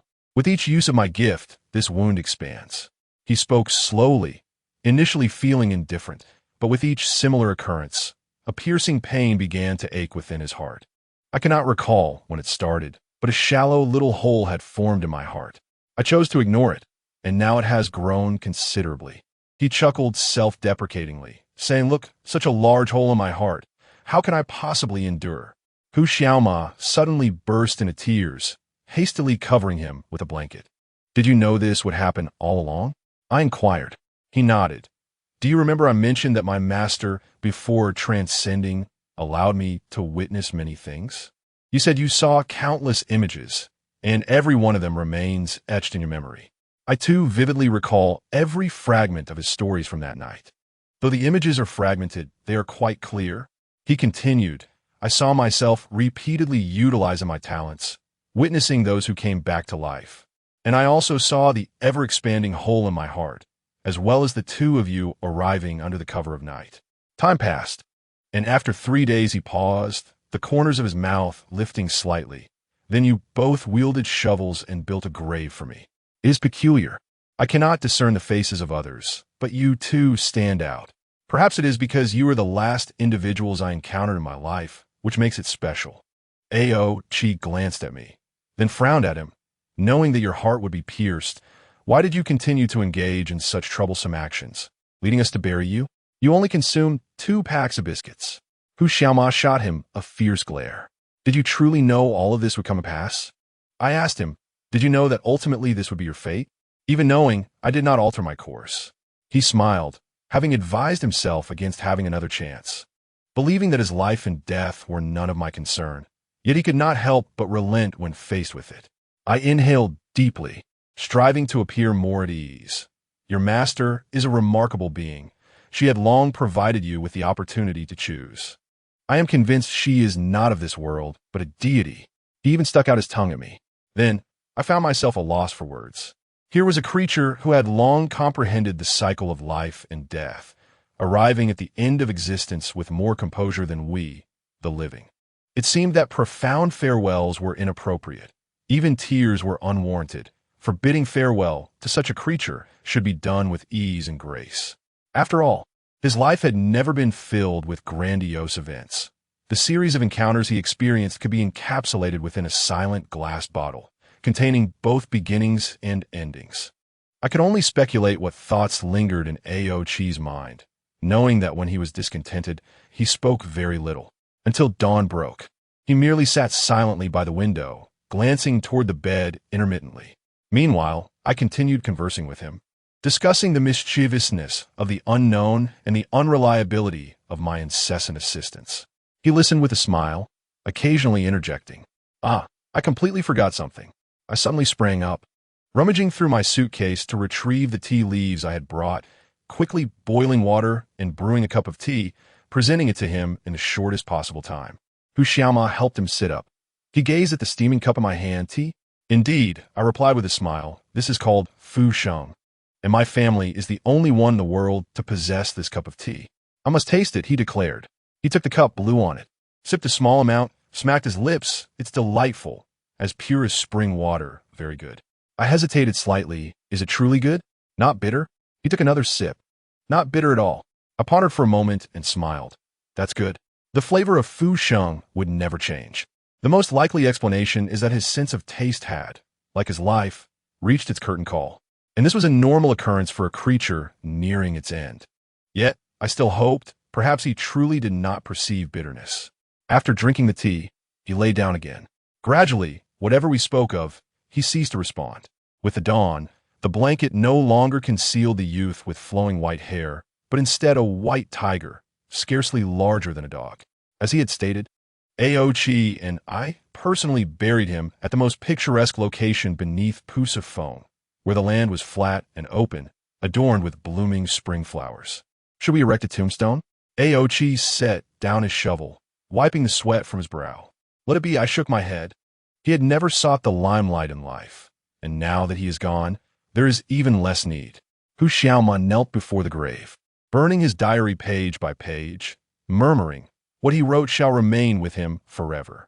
I turned to Hu Xiaoma. I previously believed you were at least one of the most significant female protagonists in his life. Are you disappointed now? She chuckled. Did you think there would be some earth-shattering love story between us? He shrugged. He miscalculated. I'm merely a butterfly he rescued from a web. She gazed at the new grave before us, reflecting on how many creatures are fixated on cultivating human forms not out of a genuine desire to become human, but rather to relish the splendor and desires of humanity with their lengthy lives as creatures. What about you? I asked. Aren't you also striving to cultivate? If I'm a butterfly, then I can never cook or do laundry for him, nor can I pour him a cup of hot tea when he feels unwell. I can only flutter around him, exchanging words of joy and sorrow, she replied softly. Once you make that decision, you can never revert to being a creature. You will gradually age over the coming decades until you ultimately pass away. I regarded her delicate profile, finding no trace of regret upon it. You must never have experienced the despair of being trapped in a web, awaiting death. The moment his finger touched mine, I knew I could never leave him. No matter what, I had to do my utmost to treat him kindly. She smiled sadly, but what I did for him was far too little and ordinary. And in the end, I even caused him trouble. That is not your concern. I contemplated before asking her, did you know long ago that he would meet this day? She smiled. I have perused his diary. 20 years ago, he depicted you both. And I naively believed that if I could just keep him away from Pusafone and prevent him from encountering you, his prophecy would not come to fruition. Aochi furrowed his brow and interjected, no wonder you were so frantic to drive us away upon seeing us. I pleaded with him for a long time, hoping he would leave Pusafone before March, but he would not budge. She rose, brushing off the dirt from her pants. If he chooses not to leave, then so be it. I know he considers this place his home. What are your plans now? I inquired. She pondered and replied, I suppose I shall venture to a larger city. I have several decades left to explore other places. She chuckled lightly again. Perhaps I will indeed encounter a young man with whom I share a deep connection, marry, have children, and during Qingming, bring them back to pay respects at the grave, telling them that their grandfather lies here. I laughed. In terms of age and lineage, he could indeed be their grandfather. Thank you both for this, she said earnestly. Though I do not know your backgrounds, I believe you are certainly not ordinary individuals. Please forgive my previous transgressions. We did nothing, I replied sincerely. We merely passed by and witnessed a creature's life. He had never had the opportunity to share all his stories with others. Persistently writing those diaries was likely due to his lack of someone to confide in. She bowed to Aochi and me, though he was abandoned at birth. At least he did not leave alone. In any case, thank you. The spring breeze swept by again, and the mist atop Pusafone seemed to have dissipated significantly. Taking a deep breath, I felt my crumpled heart begin to unfurl. Before departing from Pusafone, Aochi and I visited Hu Pingin's grave once more. I buried a small pouch of fu sheng in the earth, as I had nothing else to leave behind for him. Aochi also brought something. He specifically traveled far to find a convenience store and purchased 10 packs of biscuits to place at the grave. What others discard, you pick up. He gazed at the grave in silence for a while, then added, but you certainly gained. 2 packs of biscuits led us to do so much for you. However, I, Lord Ao, am not a person who accepts things without a price. Here are 10 packs of biscuits for you, and we are even now. From now on, do not disturb me with any matters, no matter how significant. I delivered a punch to him. Is this how one pays respects to others? I was speaking the truth. What do you mean by disturbing the dead? As if someone has ever disturbed you. Of course there has. Ximeiyouhai, that king of disturbances. Oh, please stop hitting me. In fact, Hu Pingin is quite a man. He is not as fragile as he appears. Suddenly, Aochi, who was being chased by me, exclaimed, Oh, I thought I misheard him. When has Aochi ever taken the initiative to praise someone? He was fully aware of the outcome of his actions, yet proceeded. He proudly declared, "This is quite similar to my own behavior." How so? I rolled my eyes. If someone were to fill my mind with visions of the future, if I knew that loving you would lead to my utter ruin, then no matter how many times I was given the choice, I would still choose to love you. Though I still had him by the ear, he firmly patted his chest in righteous indignation. I released my grip. This guy always turns the conversation unexpectedly. However, how could I allow you to face utter ruin? Keeping that thought to myself, I linked my arm with his. Let us go. Where to? Forward, of course. But there is a pit ahead, dear sister. Oh, then let us go right. Chapter 43. Do not lose. 1. How does one resolve the feeling of wanting to win her, but being unable to win her heart? Aochi had been furious these past few days. Look, I still did not come in first. On the bumpy long-distance bus, he clenched his phone tightly, gritting his teeth. I was thoroughly annoyed by him and glanced at his phone screen, reveling in his misfortune. Have you lost to her again? It is sheer luck. Aochi jabbed furiously at the obnoxious ID on the screen. Do these people have nothing better to do? Don't they have jobs or studies to attend to? They're just there leveling up every day. I scoffed. Regardless, they defeated you. If you have the skills, then level up too. Am I the kind of person who wastes time on games? Aochi shot me a glare and continued to poke at that ID. I simply cannot stand that guy. If you break your phone, he will still be the first. I yawned in thought. Seeing you fuming like a pufferfish, I might as well offer you a suggestion. Aochi, still fuming, asked what? I pointed at the game S friend list on his phone. Remove this person who surpasses you from your list. Then you can reign supreme in a world devoid of him. What do you think? A very permanent solution, right? Oh, Aochi's eyes lit up. But then he quickly drooped his eyebrows. That's not good. Why not? I pouted. Without him, you would be first. It would be an unearned victory, hollow in substance. Aochi huffed. Just wait and see. I will hit him hard with my strength. I am a gentleman of integrity, not a lowly trickster. Then you should practice your leveling up. I turned my head, sleepily gazing at the scenery retreating outside the bus window. But I must remind you, your mobile data for this month is nearly depleted, so spend it wisely. I have been telling you to get a monthly plan. Why would I pay for a monthly plan when I can find Wi-Fi everywhere? It is a waste of money. You spend all your time in remote mountains and forests. What Wi-Fi are you going to find there?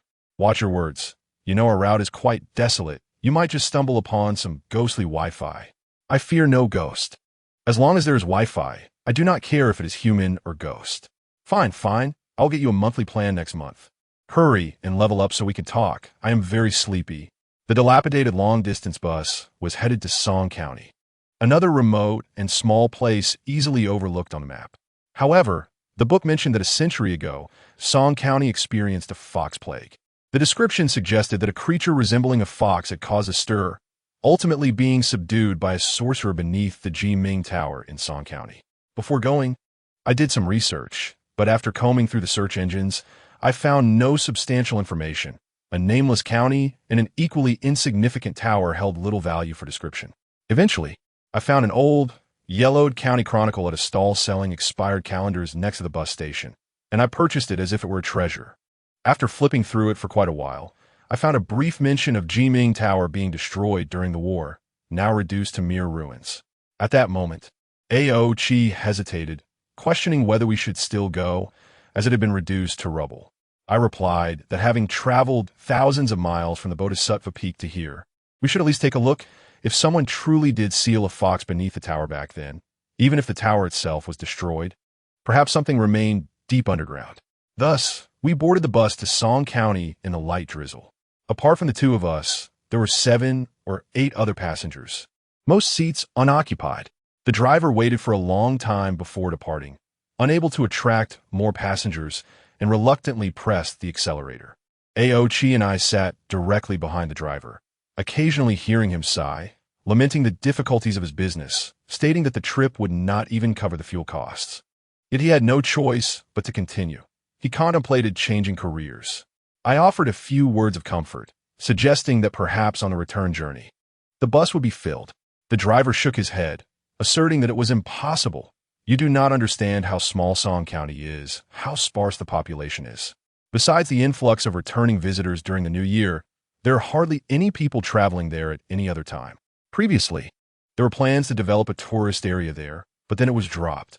Moreover, Song County lacks resources. It is just yellow earth and sandy hills, with not even a decent river.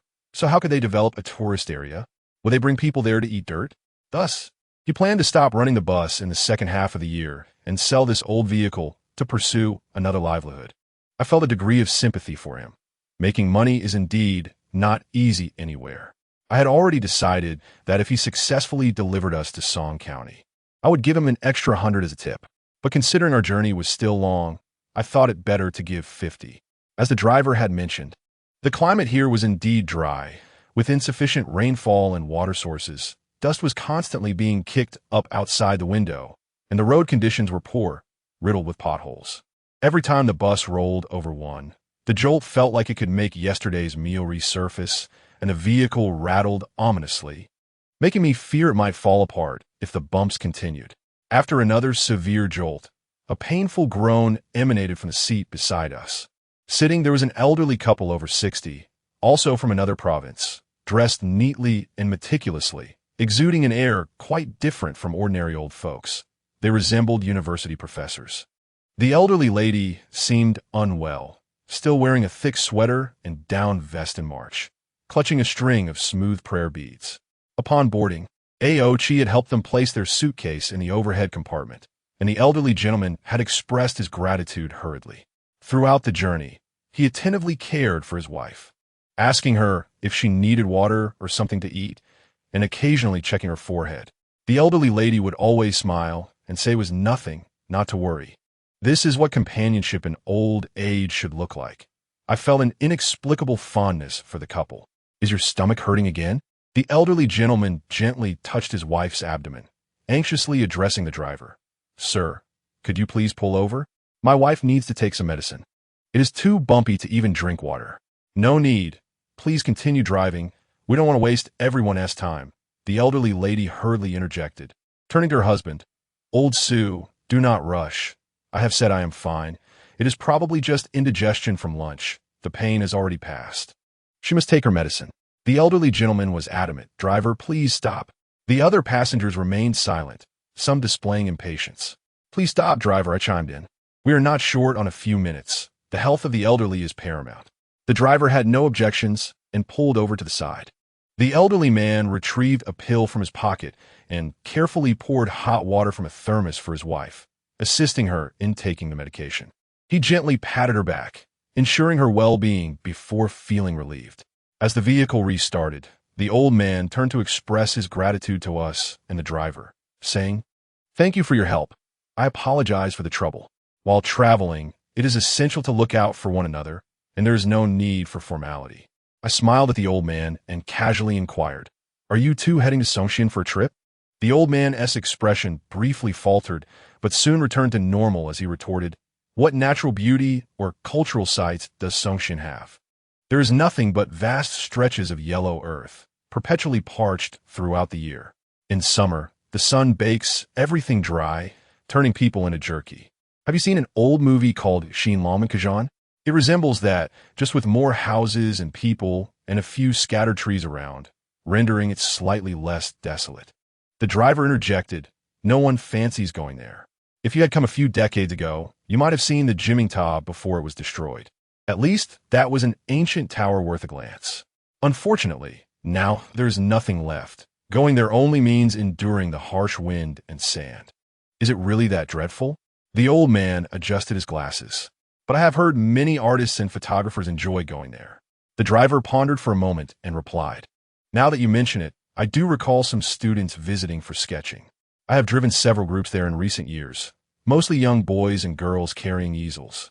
A rough fellow like me doesn't understand what is appealing about that barren land with yellow sand and mud houses. The old man leaned forward, asking, Do you remember when you took those students to Songshan? The driver thought again. It must have been 3 or 4 years ago. Yes, 3 years. As my wife was giving birth that year. The old man's tone grew urgent. After you dropped them off, did you pick them up again? No. The driver replied decisively. The timing was off. Those kids had no idea when they would leave. I couldn't wait for them. so I returned with some cargo instead. I don't usually drive to Songxian. I've only been doing it more frequently this year, mainly transporting goods. If I relied solely on transporting passengers like you, I'd go hungry. Oh, the old man said, slightly disappointed, retreating to his seat. He smiled at his wife but said nothing further. The elderly woman remained silent, merely twisting the beads of her Buddhist prayer bracelet. My curiosity piqued. I leaned over to ask the old man, "So, you're not going for leisure?" "No," he chuckled. "I'm just here to handle some matters." Not wishing to pry further, I pointed to myself and Ao Chi, saying, "My surname is Sha, and his is Ao. We're a couple in the tea business. If you require any assistance, please do not hesitate to ask. We are young and able-bodied and could at least help carry your luggage." "Thank you. Thank you," the old man replied hastily. "It is fortunate to encounter such warm-hearted young people like you. My surname is Su, and I am a professor at a university in the provincial capital. This is my wife, Liang. She teaches at the same institution." "Oh, so we have a professor and his wife," I exclaimed. I knew my instincts were right. "You are indeed knowledgeable and cultured." His wife turned to greet us with a smile, saying, "Pleasure to meet you. You may call me Teacher Liang." I apologized for the trouble earlier. "Not all," I assured her. "If I may ask, what subjects do you teach?" Teacher Liang replied with a smile. "I am from a Chinese department, and he teaches physics." "Oh, it seems we may not find common ground in our academic discussions," I mused. "You two are likely the ones visiting Songxian for leisure, right?" Professor Su inquired. "I know many young people prefer to explore off-the-beaten-path places, showing little interest in popular attractions. To you, even a patch of yellow earth or a stone can be quite romantic. Without Wi-Fi, nowhere is romantic," Ao Chi sighed, lifting his phone in search of signal. "Why is the signal so poor? I've been disconnected 3 times. I replied, "Do not expect any Wi-Fi. The further you venture into Songxian, the more remote it becomes. After a while, you may not even be able to make a phone call, and will have to find a landline in Songxian to contact the outside world." The driver chimed in. "It is like that here. We are not in sync with the times. Also, if you truly are visiting for leisure, I must advise you that while Songxian is small, it is still significantly larger than your living room. A stroll around the county town is sufficient. Do not wander too far, as the areas outside the city are desolate. You could easily lose your way, and communication is inconvenient. If something were to happen, you might not even find someone to help you. I'm not trying to scare you, but there have been several missing persons cases in Songxian. I heard about them from my cousin who works there. Apparently, they were all outsiders looking for something unique, and they just vanished without a trace." Professor Su's expression darkened upon hearing this. He nodded and said, Yes, you are correct, driver. Please be cautious during your travels. We wouldn't want your families to worry if something were to happen." "Of course, we will certainly pay attention to safety," I replied. "However, my family is quite laid back." I chuckled, thinking about my friends who would undoubtedly laugh at my misfortune before considering how to help me out of a predicament. The conversation ceased as Teacher Liang rested her head on Professor Su's shoulder and drifted off to sleep. Professor Su also closed his eyes to rest. And apart from the lively music the driver played to stay alert, the cabin was mostly silent. The passengers in the back were largely slumped over in slumber. "What will you do if this trip ends up fruitless?" Ao Chi suddenly whispered. I frowned. "I will continue searching." "What if you have explored every lead and still find nothing?" He gazed at me, asserting that relying solely on a tattered book was akin to searching for a needle in a haystack. Our chances of success were exceedingly slim. I pondered for a moment, turned to him, and whispered, "If all else fails, I will venture to Ximeiyouhai." Ao Chi fell into a prolonged silence before finally saying, "All right, wherever you wish to go, I will accompany you. As long as there is Wi-Fi, right?" "Indeed. Then go play with your phone." Chapter 44. Do not lose, too. I fell asleep and dreamt. In my dream, I was adrift in an endless expanse of void, chaotic fragments whizzing past me like shooting stars. I reached out to grasp them, but whatever my fingers touched vanished instantly. How despairing it was. Suddenly, a jarring jolt sent everyone in the vehicle bouncing, and I awoke abruptly, noticing that Ao Chi was still sleeping soundly beside me. I smacked his face, exclaiming, "Still sleeping? Get up, it's time to level up." All right, he exclaimed, suddenly wide awake. "Is there Wi-Fi now?" I pinched him hard, replying, "All you think about is Wi-Fi. Look outside, it's already dark. Before I could finish, I too exclaimed in surprise. How could it be dark already when our vehicle was still navigating the mountain roads? I had checked the map earlier. According to the distance, even if we traveled at a snail's pace of 40 kilometers per hour, we should have reached Songshan by now. You two are awake, Professor Su said, glancing at us with a hint of anxiety. Yes, we overslept, I replied, looking out the window. In the dim light, everything appeared hazy, with the distant mountains undulating swiftly in reverse. Why have we been traveling for so long without arriving? Ouchie leaned toward the window and then shouted at the driver. Are you on the wrong road? The driver's tone seemed off, entirely unlike his earlier relaxed demeanor. I'll try again, he stammered. Have you truly taken the wrong route? Ouchie asked angrily. What is going on? You boasted about being an experienced driver.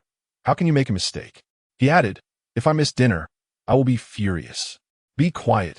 The driver suddenly raised his voice, appearing angrier than Ouchie himself.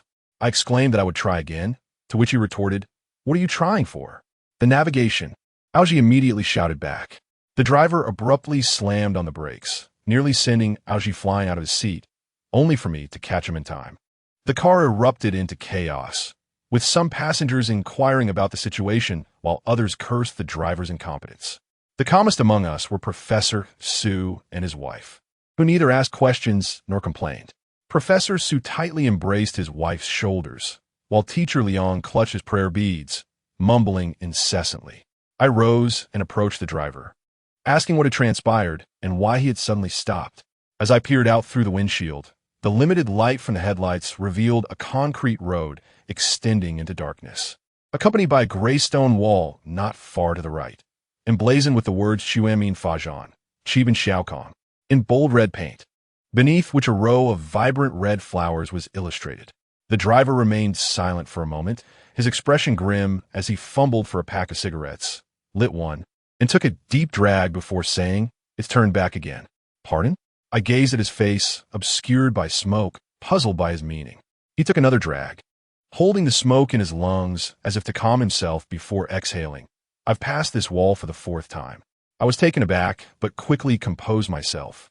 Are you certain that this is the only wall with those 8 characters along the road? I have traversed to Songshan many times. He broke into a cold sweat, insisting that this was indeed the only wall with those words and flowers, and that I had passed this way 3 or 4 hours prior without a word, fearing it might alarm the rest of the passengers. What were we waiting for? Some passengers called out, impatience rising as they noted the time. Almost 9 o'clock. Are we stopping here for dinner? The driver remained mute, unsure how to explain the current predicament. I turned to the passengers with a smile. Everyone, please return to your seats. The driver has indicated that we took a wrong turn. He will verify it once more. Please be patient. One burly man with a beard pointed at his watch. Look at the time. I had plans to get home for dinner. Shouldn't we have arrived by now? If you don't know the way, you shouldn't be driving. Did I not tell you to sit down? Ow! She shot a glare at the man with all this shouting. You might as well run to Songshan yourself, or sprout wings and fly there. Hey, who do you think you're to talk to me like that? The man rolled up his sleeves, ready for confrontation. I'm simply annoyed by your incessant whining without offering any constructive suggestions, Aoji replied, looking out the window. He then turned to the driver. Let's move forward. Staying here is not a solution. Professor Su and his wife remained silent observers throughout the commotion. Teacher Liang's prayer beads rattled in her hands, trembling slightly, whether from anxiety or otherwise. The driver extinguished his cigarette and, gritting his teeth, stated, fine, let's go. I doubted the wisdom of this decision. With a heavy foot on the accelerator, the vehicle roared forward at a much faster pace, causing even more jostling among the passengers. They began to shout that the driver was shaking their bones apart. This shabby vehicle had likely never traveled at such speed, and the driver, gripped by fear, was not merely driving, he was fleeing. I repeatedly urged him to slow down, cautioning him to be mindful of the road ahead, for at such speed, the potential for catastrophe loomed large. Yet he seemed impervious to my admonitions, muttering anxiously to himself, impossible, I don't believe in such things. Not true. Approximately 30 minutes later, another sudden stop ensued. This time, the passengers could no longer contain their frustration and surged to the front, shouting and gesturing. expressing their displeasure with the driver and their hunger. The bearded man appeared particularly enraged. I was certain that if the driver dared to respond, he would be met with violence. Yet, how could I explain to them that we were caught in a phenomenon colloquially known as ghost hitting the wall? Meaning that no matter how fast we advanced, we would inevitably return to the same spot, even if we were moving in a straight line. A sharp-eyed girl in a pink outfit suddenly pointed to the wall on the right, exclaiming, "Look over there! I feel like our car just stopped here." Her observation drew everyone's gaze, and under the headlights, the vivid words and images on the wall became strikingly apparent.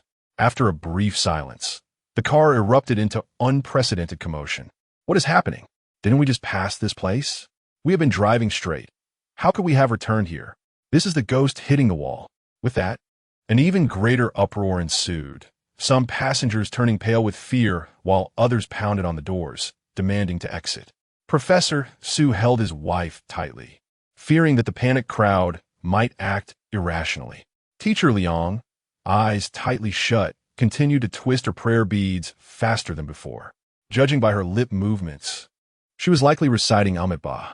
The driver wiped the cold sweat from his forehead, finding himself at a loss in the face of this bizarre incident, remaining unmoved by the shouts and curses as he sat frozen in his seat. The bearded man suddenly lunged forward, punching the driver's arm, angrily demanding, "Are you deaf? Can't you hear me telling you to open the door?" The driver leaned against the window, taking a moment to regain his composure, swallowing hard before speaking. "I think it's best not to get out. Let us wait until dawn." "Wait for what?" the man exclaimed, grabbing the driver's collar. "I've lived this long without seeing a ghost. You expect me to believe in this ghost hitting the wall nonsense? Open the door now," he declared. "Wasting time with you fools is pointless. I'll walk to Songshan myself." "Really? You plan to walk to Songshan?" I chuckled at the man. He snorted, "So what? Why should I be trapped here with a bunch of idiots who believe in ghost walls?" "Very well," Aoji interjected, seizing the man's hand to compel him to release the driver. He then turned to the driver. "Just open the door. Anyone who wishes to join him may do so." The driver hesitated momentarily before tremblingly unlocking the door. The man grabbed his bag from the luggage rack, pushing past the others as he stepped out, casting a disdainful glance at everyone as he left. "Is no one going with him?" Aoji asked once more. The remaining passengers exchanged uncertain glances, remaining silent. Only the girl in pink timidly asked, "What should we do?" "I'm so scared. I'll go take a look," Aoji announced, turning to leave. "Hey, wait." Professor Su called after him. "What are you doing?" He responded, looking back. "Isn't it unsafe?" Professor Su expressed his concern. "It's better to stay here with everyone. Don't worry. I'll accompany him to check things out," I reassured Professor Su with a smile. "You both should rest in the car." I glanced at Teacher Liang, who seemed lost in another world, her brow furrowed as her fingers continued to twist the prayer beads without pause. "Be careful, everyone," Professor Su sighed helplessly. I stepped out of the car, inhaling the unique air of the mountainous countryside, infused with an indistinct mix of floral fragrances and a subtle hint of manure, carried by the evening breeze. The geographical location was undeniably disadvantageous, arid and dry. Each breath felt like inhaling dry sand, which was quite uncomfortable. It was little wonder that the county records indicated Songshan had been one of the emperor's favored places for exile for thousands of years, where few exiled prisoners ever return alive, succumbing to thirst or illness in great numbers. Although we have yet to truly enter Songshan, we are undoubtedly not far from it, and it is indeed not a pleasant place. The climate here is not only arid, but also exhibits significant temperature fluctuations between day and night. While we did not feel much of it inside the vehicle, stepping outside into the open air, all exposed skin quickly turned icy. Aochi and I walked to the front of the vehicle, and from a distance, we could still hear the man striding forward with a sense of purpose, his footsteps echoing for quite some time before fading into silence. Looking around, there was merely a narrow cement road winding through the wilderness, barely wide enough for two vehicles to pass. There were no lights visible on either side, only the vague outlines of indistinct structures, whether dwellings or warehouses, and beyond that, the undulating hills stretched endlessly. Observing the road ahead and behind, we were the sole vehicle in sight. No cars approached from the opposite direction, nor did any follow behind. We seemed to be an isolated fragment, stranded and helpless in this desolate place. The silence was unnerving. Something's off with the old folks, Ao Chi yawned. I chuckled. Teacher Liang must be the most frightened person in the vehicle. He has almost worn out his prayer beads. Could it be them? Ao Chi pondered. That seems unlikely. They are merely mortal beings, and they do not appear malevolent. It was clear that the troublemakers were not those aboard the vehicle. I was convinced it was merely an ordinary illusion, and we could find a way to dispel it. If I were to reveal my true form and unleash a torrent of azure flames, the malevolent spirits would surely disperse. Have you lost your mind playing games? Do you really need such an elaborate display? I shot him a disapproving glance. By the time the illusion is shattered, those people in the vehicle will be terrified to death. That would be the swiftest method, Ao Chi retorted nonchalantly. The terrain here was vast and intricate. It would be exceedingly simple for any small creature to find a hiding place. If we were to scan the area with our spiritual energy, it would take considerable time and be quite exhausting. Why not let those inside rest for a bit? Absolutely not. I firmly rejected. Are you unaware of your own health? Have you forgotten the injuries you sustained? You can't keep resorting to brute force and risking your life. I've recovered quite well, he insisted. Regardless, I say it's not an option. Think of another way. Just as I was about to continue, a heart-wrenching scream pierced the air. Help! Help! There's murder! There's murder! The man's voice was a stark contrast to the confident demeanor he had when he left. It was now so desperate that even the loudest of speakers could scarcely contain it, and his tone had become discordant. Before long, that lumbering figure, as massive as a tower, finally dashed into the beam of our headlights. He appeared as if he had seen a ghost, sprinting with such speed that it seemed he might take flight, stumbling twice, yet refusing to utter a sound of pain, quickly rising each time to continue his frantic escape, eliciting a pang of sympathy within me. In the wake of his cries, I sensed a strange rumbling sound. I tugged at Ao Chi. Did you hear that? It sounds like the clattering of hooves. Ao Chi frowned. I think I heard horses. It's not just a figment of my imagination. There are indeed horses. My gaze remained fixed behind a man. Remarkably, in an area untouched by our headlights, a ghostly azure light emerged, drawing closer, the sounds intensifying. It was a horse-drawn carriage from an era long past, pulled by neighing steeds that seemed to hover above the ground. Each carriage was laden with armored soldiers. Silent and stern, their murderous intent palpable. Help me! The man, now weeping and snotting, lunged towards us, clutching Ao Chi. Get back to the vehicle. Ao Chi kicked him away. The man hurriedly dashed toward the door, and at that moment, those inside the vehicle clearly witnessed the scene, their startled screams rising in a cacophony. This is no mere illusion. Such a spectacle is beyond the capabilities of small creatures. Ao Chi frowned. Get in, Xiao Hu. Professor Su's head emerged hastily from the window. Before we could return, the panicked driver abruptly reversed the vehicle. Stop! Don't move! I shouted. Yet, the bus continued its reckless retreat, and in his panic, the driver lost control. Not having backed up far before we heard a loud crash as the bus careened into a deep ditch, overturning completely.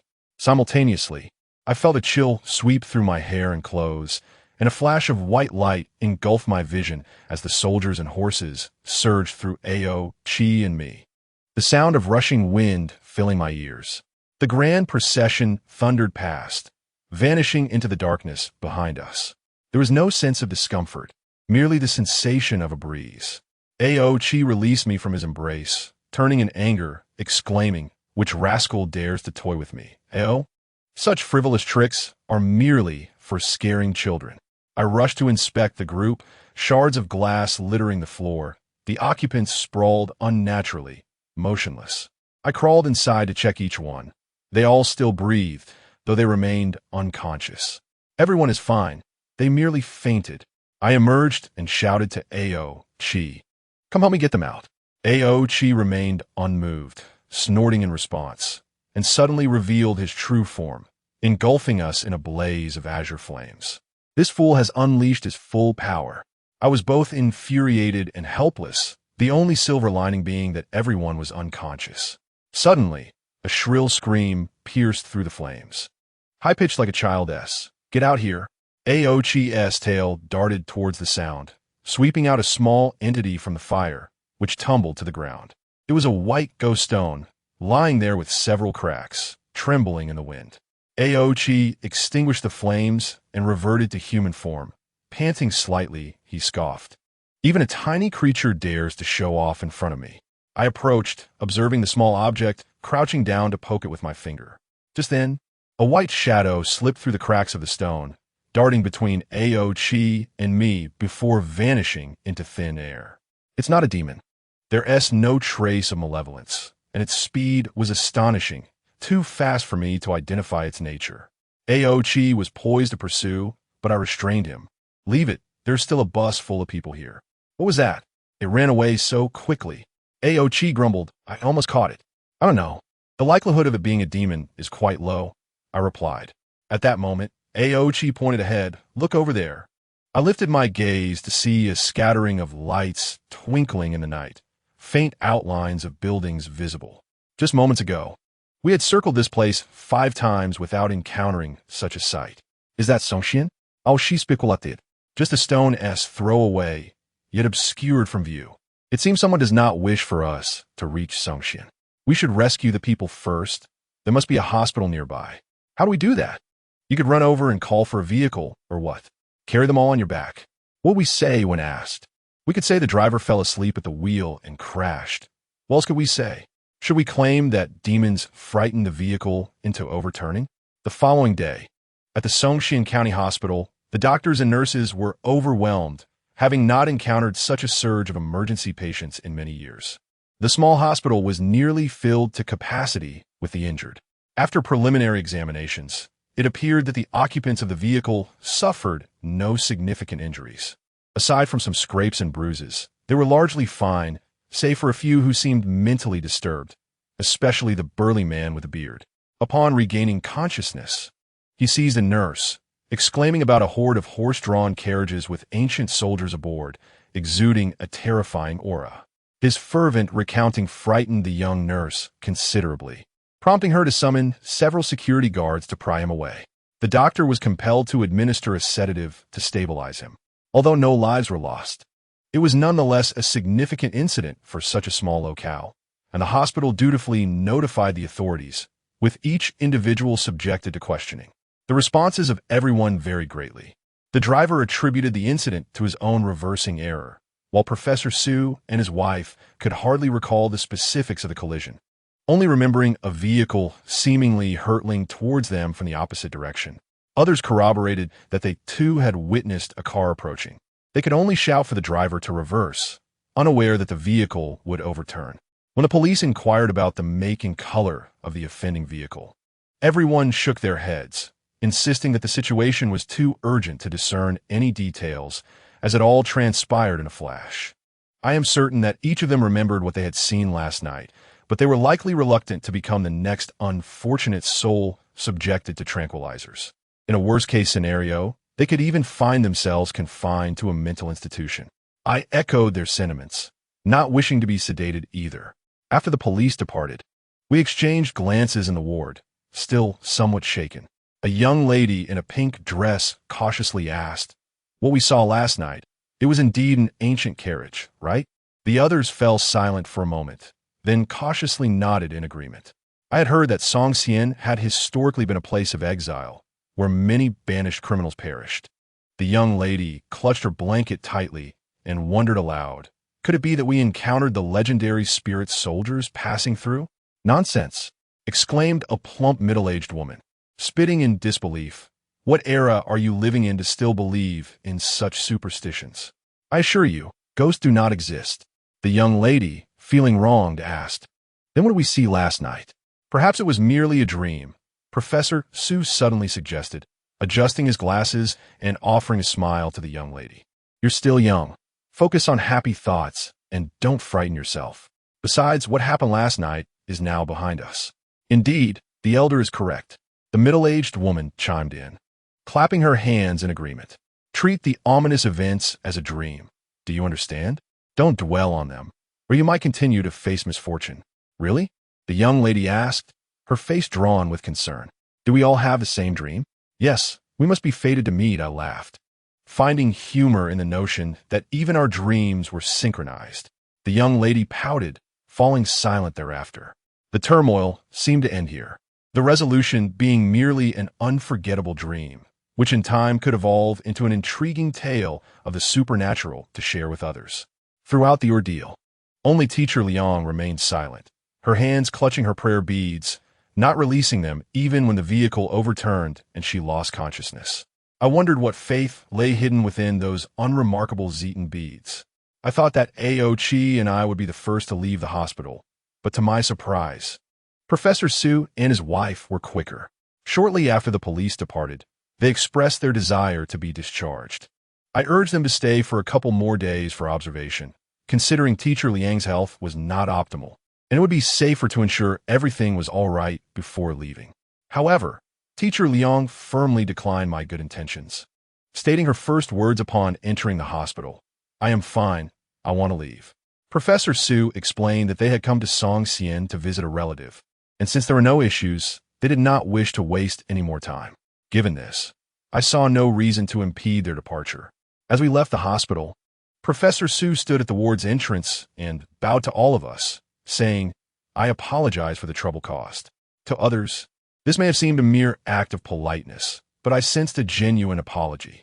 Watching the elderly couple depart the hospital, Chi nudged me, asking, "So, shall we head to Teeming Tower?" I had already inquired with a nurse, who informed me that the ruins of that dilapidated tower were located to the west of the county and could be reached by bus, although the fact that they charged an entrance fee seemed outrageous. "Let's eat first. The boxed meal we just had was dreadful. Let us find a place that is both expensive and good." After wandering about, we stumbled upon a restaurant that stood out among the numerous fly-infested eateries. Its facade clean and elegant, with a name that was decidedly unique. It was merely a noodle shop, which was not unusual, but the problem was that the menu at the entrance featured only one option: sauerkraut vermicelli. Is that it? Just one dish? I had never encountered a noodle shop that offered only one type of noodle, and sauerkraut was not particularly to my taste. What kind of business would force itself into such a corner? Even when I ran a dessert shop, I would never limit myself to a single item. However, looking around, I could see that in this small county, there was no establishment more visually appealing than this one. Moreover, I was quite curious about what sort of owner would name a shop that only sold one flavor of noodles and mo sure. Such a place would likely attract only someone like me, a discerning old soul, rather than names like Fresh and Delicious or Big Bowl Noodles, which would have been far more enticing. Aochi had been persistently urging me to check out the barbecue place across the street, where at least we could see some meat. As I suspected, the shop was not particularly busy. It was not large, accommodating 7 or 8 wooden tables, all immaculately cleaned, with even the condiment bottles polished to a shine. This neatness and cleanliness instilled a sense of comfort, making it forgivable if the noodles were not to my liking. At that moment, only one table in the corner was occupied, and to my surprise, it was none other than Professor Su and his wife, who had left the hospital even faster than we did. In another corner, an elderly woman dressed in black was wiping down a table, her back to us. Professor Su and his wife had likely just been seated, as their noodles had yet to arrive. Upon our entrance, the elderly woman turned at the sound, revealing a rather expressionless face, etched with deep wrinkles, appearing to be in her 60s or 70s. She regarded us with mild indifference and asked, "2 bowls of noodles?" "Yes, noodles," I replied with a smile. "Would you prefer a large bowl or a small bowl?" She inquired again. "I'll have a small bowl." "And this gentleman will have a large bowl," I said, guiding Aochi toward Professor Su's table. Upon seeing us, Professor Su was initially taken aback, but quickly rose to greet us, even shaking Aochi's hand. "What a coincidence." "Indeed, quite the coincidence," I laughed. "It seems we are destined to cross paths." "It's not merely coincidence," Teacher Liang remarked, her spirits seemingly lifted as she smiled at me. "Look at how well little Xia carries herself. She is indeed a refined person. In this Songxian, this place is the cleanest and brightest, so naturally, you would choose to dine here. Our meeting must be fated." Teacher Liang, being a Chinese teacher, truly had a way with words. I accompanied Aochi to join them at their table, Those meant to meet would inevitably do so. If that is the case, then so be it. Teacher Liang sighed with a wry smile. Have you seen your relatives yet? I inquired. Professor Su paused for a moment, then shook his head. Not yet. My wife said she was hungry, so we came here first. Just as he spoke, the elderly woman emerged from the kitchen with 2 steaming bowls of noodles. Placing them on the table. 2 small bowls, enjoy. The utensils were quite exquisite. Not the cheap, low-grade bowls, but rather fine, delicate porcelain, adorned with half-open lotus blossoms on the rim. The chopsticks were also elegantly crafted, made of silver-plated bamboo, accompanied by vermicelli so fine it resembled silver threads. Immersed in a rich broth, topped with a handful of vibrant green vegetables, presenting a delightful appearance that made it seem delectable, regardless of taste. You two will have to wait a bit longer, the elderly woman remarked before turning to leave with her tray. Excuse me, ma'am, Teacher Liang suddenly called out to her. The woman paused and turned, her cloudy, aged eyes not focusing on any of us, standing there in a daze without asking what was wrong. Are you the owner here? Teacher Liang inquired. The elderly woman shook her head. The owner is busy inside. I apologize for the impertinence, but may I ask how long you have worked here? Teacher Liang continued. The elderly woman, seemingly lost in thought, replied, I can't remember. It must be several years. Upon hearing this, Teacher Liang promptly retrieved a photograph from her bag. I stole a glance and saw it was of a young girl with long, straight hair, sitting in front of an easel, beaming with a sunny and sweet disposition. You were here 3 years ago. Did you happen to see this child? She asked as she handed the photograph to the elderly woman. The elderly woman glanced at it casually, and I even doubted whether she truly recognized the person in the photo. I haven't seen her. The elderly woman's tone was resolute as she departed without a backward glance. I observed her silhouette and noticed that Ao Chi, like me, was fixated on the same direction. Teacher Liang, disheartened, settled down, while Professor Su offered a comforting remark. Do not be anxious. It is natural for the elderly to have impaired vision. We shall inquire further when their employer emerges. For now, let us eat the noodles before they turn cold. Teacher Liang nodded, dejectedly stowing away the photograph. Is the relative you are searching for in this photo? I turned to the elderly couple, feeling a sense of camaraderie as we had all endured the same hardships during our journey. If we could be of assistance, we would not hesitate. Professor Su fell silent for a moment before saying, I know you 2 young people harbor no ill intentions. Although our encounter is fortuitous, my age has endowed me with the discernment to recognize character. I shall speak plainly. The person in the photograph is our daughter. My wife and I were only blessed with this one child in our middle age, and we cherish her dearly. Has she gone missing? I furrow my brow. Is she here? Teacher Liang, who had been silently consuming his noodles, could no longer contain himself and set down his chopsticks, tears cascading down his cheeks as though he had been struck at his most vulnerable point. Ao Chi leaned closer, whispering to me, How is it that yet another daughter has disappeared?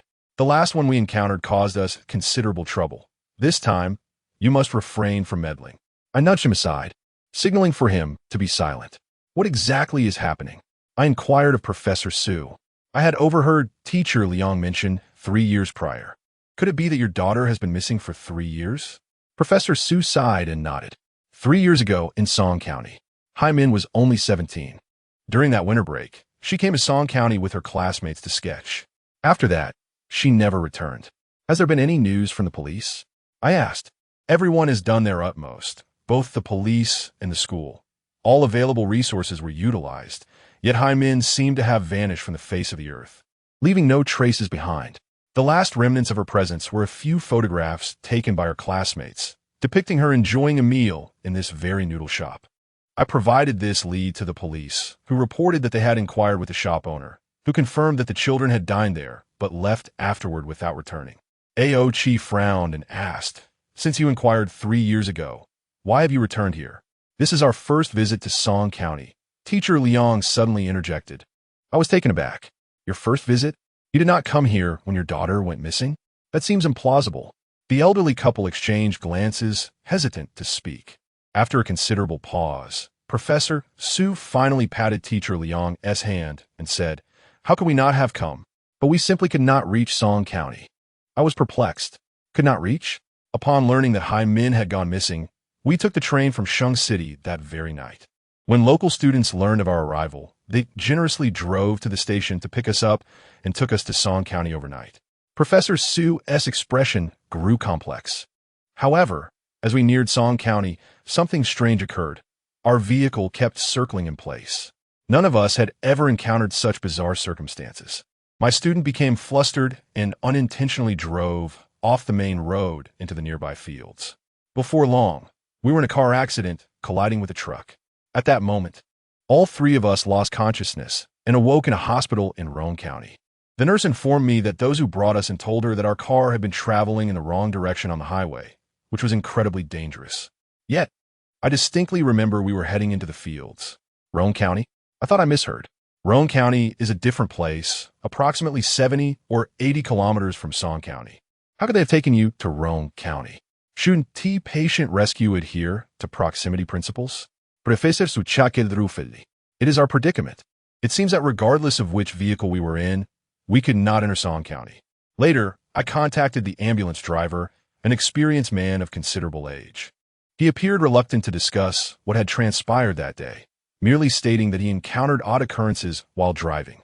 Eventually, he realized he had inadvertently headed in the opposite direction to Song County, and after several kilometers, he found himself securely on the road to Roan County. He even asked us if we had recently angered any peculiar entities. My wife and I are merely educators. We rarely venture out. How could we provoke anything strange? However, everyone who experienced the incident has chosen to remain silent. You understand, such matters are hard to believe, even for me. So what could be said? It is better left unspoken. Thus, to outsiders, we appear as a couple hastily seeking their daughter, only to be unfortunate enough to encounter a car accident. He habitually rubbed his glasses against his chest before putting them back on and continued, I feel quite guilty about that accident. My student was severely injured, narrowly escaping death. My wife and I also sustained significant injuries and had to return to the provincial hospital, requiring over a year of treatment before we could walk freely again. Upon learning of this incident, the local police urged us to focus on our recovery, promising to do their utmost to locate Min. I appreciated their goodwill and made efforts to find someone, but how could we find peace? Once our injuries healed, we immediately set out for Song County again. This time without notifying anyone, renting a car with a very experienced driver. Yet still, it proved futile. We could not reach Song County. The driver was thoroughly frightened. Fearing further misfortune, we retraced our route, and, indeed, everything returned to normal shortly after. I cannot comprehend it, nor can I explain it. It feels as though some unknown force is preventing us from reaching Song County. Ah, you are indeed persistent, twice thwarted, yet undeterred in your pursuit of a third attempt. Chi remarked, observing the rosary beads entwined around Teacher Liang's wrist. Did someone advise you on this? Teacher Liang instinctively grasped his wrist, his expression a touch awkward. In our desperation, we recounted our experience to a friend well-versed in various mystical matters. He found it quite strange, but knew we would never fabricate such a tale. After some time, he visited our home and presented us with this string of beads, claiming it was left by a high monk, imbued with spiritual energy to ward off malevolence. He suggested that if we were to visit Song County again, we should travel with a larger group, as the strength of many could lead to a smoother journey. I chuckled, though the rosary may not have served its purpose. Your friend was indeed correct about one thing. There is strength in numbers. Professor Su looked somewhat embarrassed. I sincerely apologize for not revealing the truth from the outset. Primarily, I feared that such an unbelievable tale would invite skepticism, and I also wished to avoid causing any unease. We had hoped that, with the rosary in hand, things might change, yet it only brought us more trouble. Thankfully, nothing disastrous occurred. Otherwise, we would never find peace in our lives. He paused, scrutinizing both Chi and me seriously. Although we do not know what allowed us to finally overcome that force S obstruction, I can't shake the feeling that it is related to your presence, especially after the accident. Despite my hazy consciousness, I vaguely opened my eyes and seemed to see a bright flame, intertwining red and blue. That must have been a dream, Chi interjected. I cannot say how you managed to overcome the barriers, but if you wish to express gratitude to us, you should be thankful that we were not able to reach the car in time. Otherwise, no one would have been there to take you unfortunate souls to the hospital for rescue. Indeed, we must express our gratitude to you. Professor Su nodded vigorously. Yet, regardless of whether our ability to enter Song County is attributed to your assistance, meeting you has indeed been a stroke of immense fortune for us. We do bear quite the resemblance to good luck charms, don't we? I teased before adopting a serious tone. What comes next? What happens upon your arrival in Song County? For 3 years, there's been not a single clue. Do you truly believe that relying on a mere photograph could yield any progress? Xiao, in truth, our visit today is no longer about seeking leads. Teacher Liang wiped her tearful eyes. It has been 3 years. Hai Min was an exceptionally sensible child, never causing us any worry. Thus, regardless of what transpired, if she has not appeared in 3 years, old Su and I have already prepared ourselves for the worst. We have gone to great lengths to come to Song County, and even we cannot articulate why we feel such an unwavering compulsion to be here. We simply wish to see the last place where Hai Min was seen, for otherwise, it feels as though a part of my heart is missing. I surmise that even if we manage to gather here, even if we show her photograph to every person in Song County, and even if they all claim to have seen her, telling us every place she walked, what difference would it make? She remains lost to us. This sense of helpless frustration has clung to me like a plague over the years. Can you comprehend the feeling of wanting to do something, yet finding every effort fruitless? Having spoken, she could no longer contain herself and buried her face in Professor Su's embrace, sobbing quietly. The sunlight that had just been present slowly faded, and a gust of wind swept the sand into choking clouds. Most passers-by hurried home, grumbling under their breath. As I looked around, there was nothing to lift the spirits, especially with a heartbroken elderly couple sitting before us. Neither Ao, Chi, nor I felt inclined to jest. We truly wished we could act as talismans, alleviating the despair of these elderly souls. I understood Teacher Liang's emotions profoundly. I too grapple with the unknown, and I equally cannot bear the pain of losing any of them. In such moments, any words of comfort feel utterly inadequate. When Teacher Liang's emotions settled somewhat, I remarked, "Did your daughter not mention coming with her classmates? Surely there were teachers accompanying them. They should have been inseparable.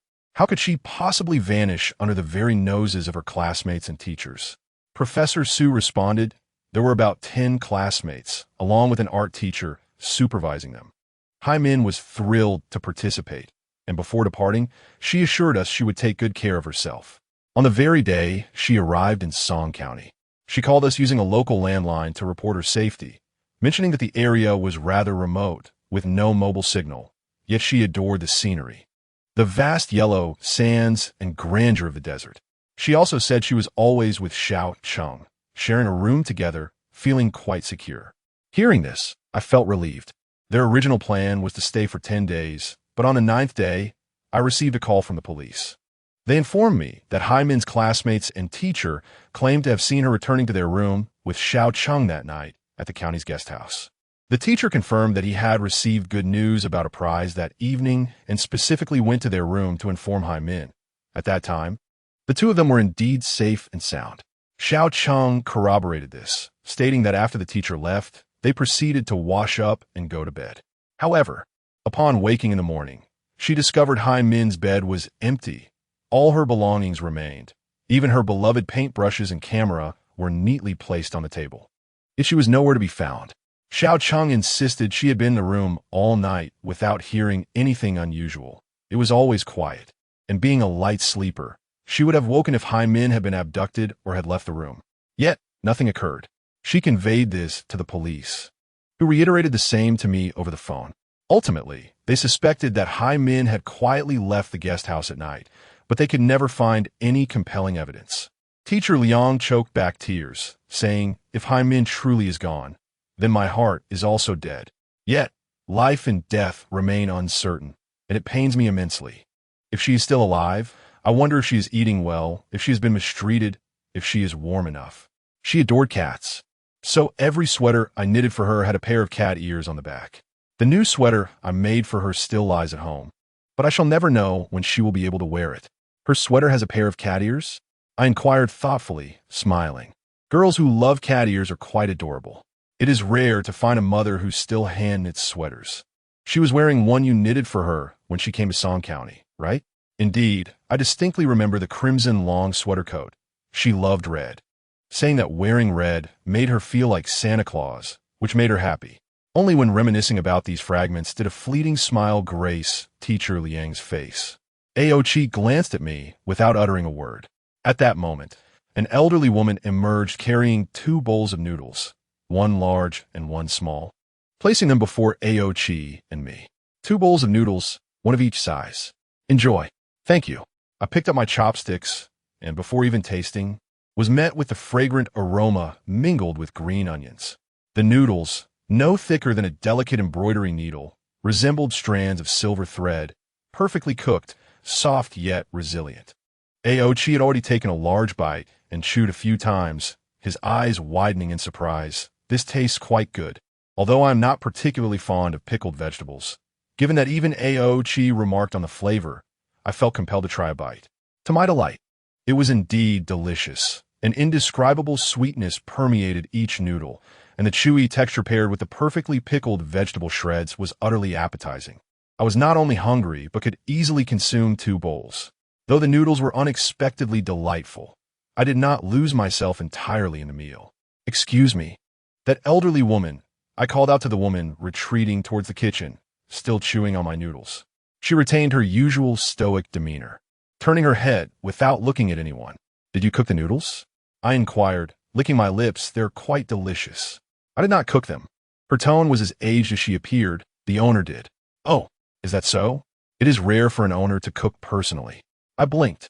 I must insist on praising him once he finishes. The owner is still busy. Her expression remained impassive. No worries. I can wait until he is finished. I smiled. The elderly woman did not respond further, carrying her tray back to the kitchen. I had not expected to find such culinary delight in such a modest place. I took another bite, noting that the more unassuming the food, the harder it is to create standout flavors. The owner of this establishment is quite remarkable. I urged Professor Su and his wife to hasten their noodle consumption, as theirs was growing cold. It would be a shame to leave it uneaten.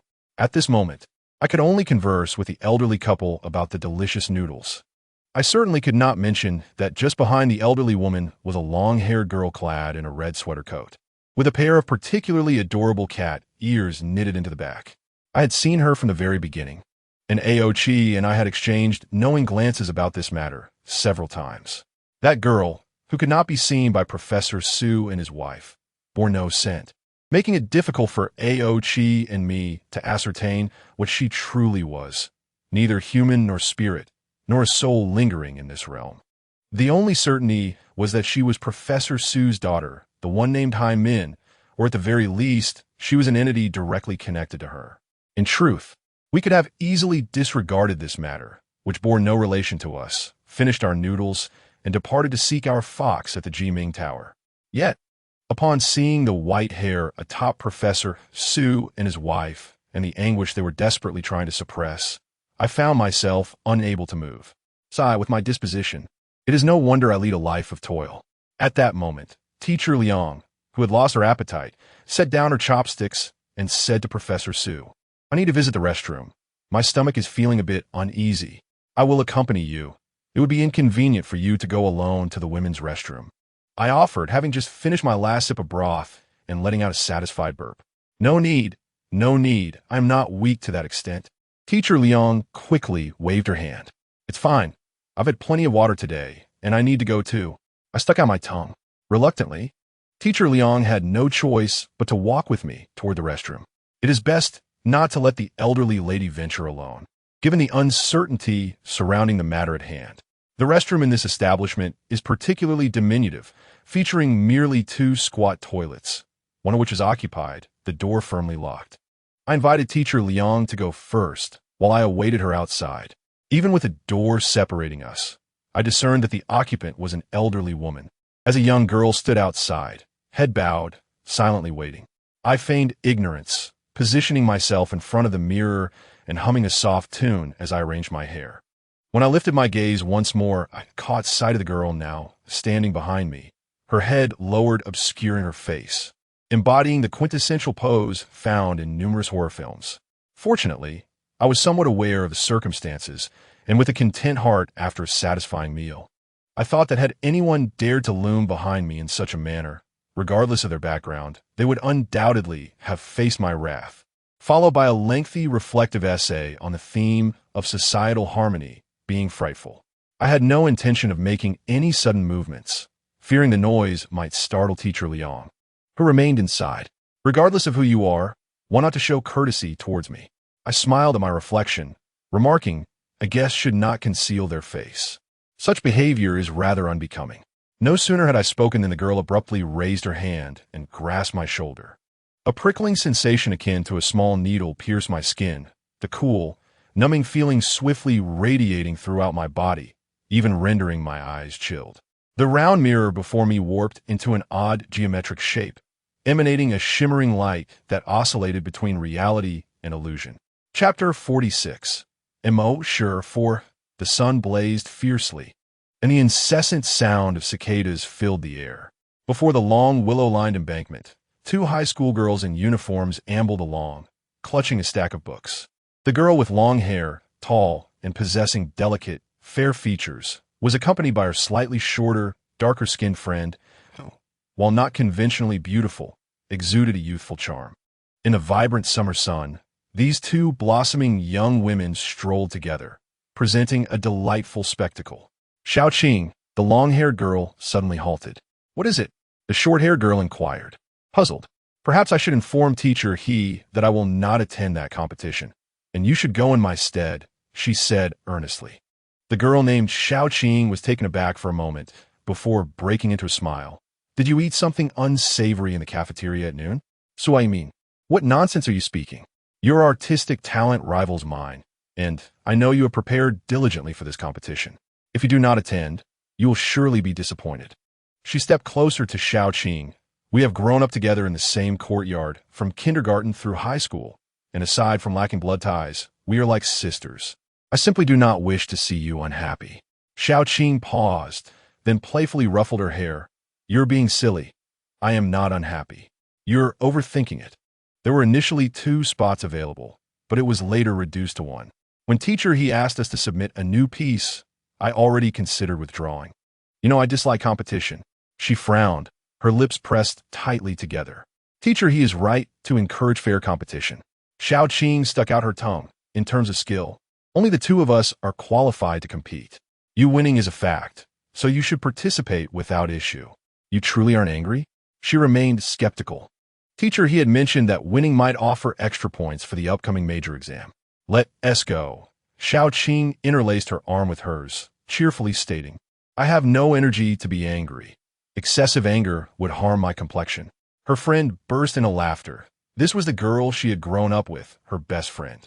As she had said, apart from lacking blood relations, they were akin to sisters, having played hide and seek together as children and now sharing a bed, giggling about which boy was the most handsome. Whenever one felt down, the other was always the first to notice, a testament to their years of mutual understanding and affection. Sunlight filtered through the gaps in the leaves as they walked hand in hand toward their dormitory. A bicycle halted before them, and a boy from the neighboring class, often the subject of their bashful discussions, handed a beautifully wrapped gift box to Ximeiyouhai, wishing her a happy birthday. Xiaoqing watched his retreating figure, noting how pristine his white shirt appeared, almost blindingly so. Today was also her birthday. The 2 shared the same day. In fact, she had hinted to him earlier. Perhaps he had forgotten. He had gifted her a delightful box of bear-shaped cookies, and Ximeiyouhai had kept the accompanying card, giving all the cookies to Xiaoqing, saying she knew they were her favorite. She smiled as she accepted them, taking a small bite. However, that was all she could manage, for after leaving the dormitory, she discarded the entire box into the downstairs trash bin. Before long, winter arrived, with snowflakes drifting lazily from the sparse sky. A passenger bus traveled along the road to Song County, the cabin filled with laughter and chatter. Young students carried their art supplies, led by their teacher to the unfamiliar county, rumored to be filled with sandy expanses and bizarrely shaped hills. The teacher claimed there was no place wilder or more magnificent. Perfect for sketching. At this age, the children, while ostensibly there to draw, were truly eager to escape the confines of campus for a moment of unrestrained fun. Even the typically demure Ximeiyouhai Min joined in the singing and laughter, while Xiaoqing remained her vivacious self, ensuring there was never a dull moment wherever they ventured. The initial days in Song County passed swiftly. This evening, Xiaoqing lamented that the dinner provided by the inn was unpalatable, insisting on dragging Ximeiyouhai Min out in search of better fare. After some searching, she settled on a restaurant that appeared clean and bore the peculiar name Monsieur. How amusing, a restaurant serving only one flavor of noodles. It was no wonder business seemed lackluster. However, hunger prevailed, and they decided to dine there. That evening, they were the only patrons in the establishment. Upon entering, they noticed a woman with long hair cascading past her waist, dressed in a simple yet elegant white qipao, munching on sunflower seeds while watching television on the wall, occasionally erupting into melodic laughter. "Excuse me, are you open for business?" she called out to the woman. The woman turned, revealing an exquisite face devoid of makeup that took their breath away, a beauty seldom seen even in paintings.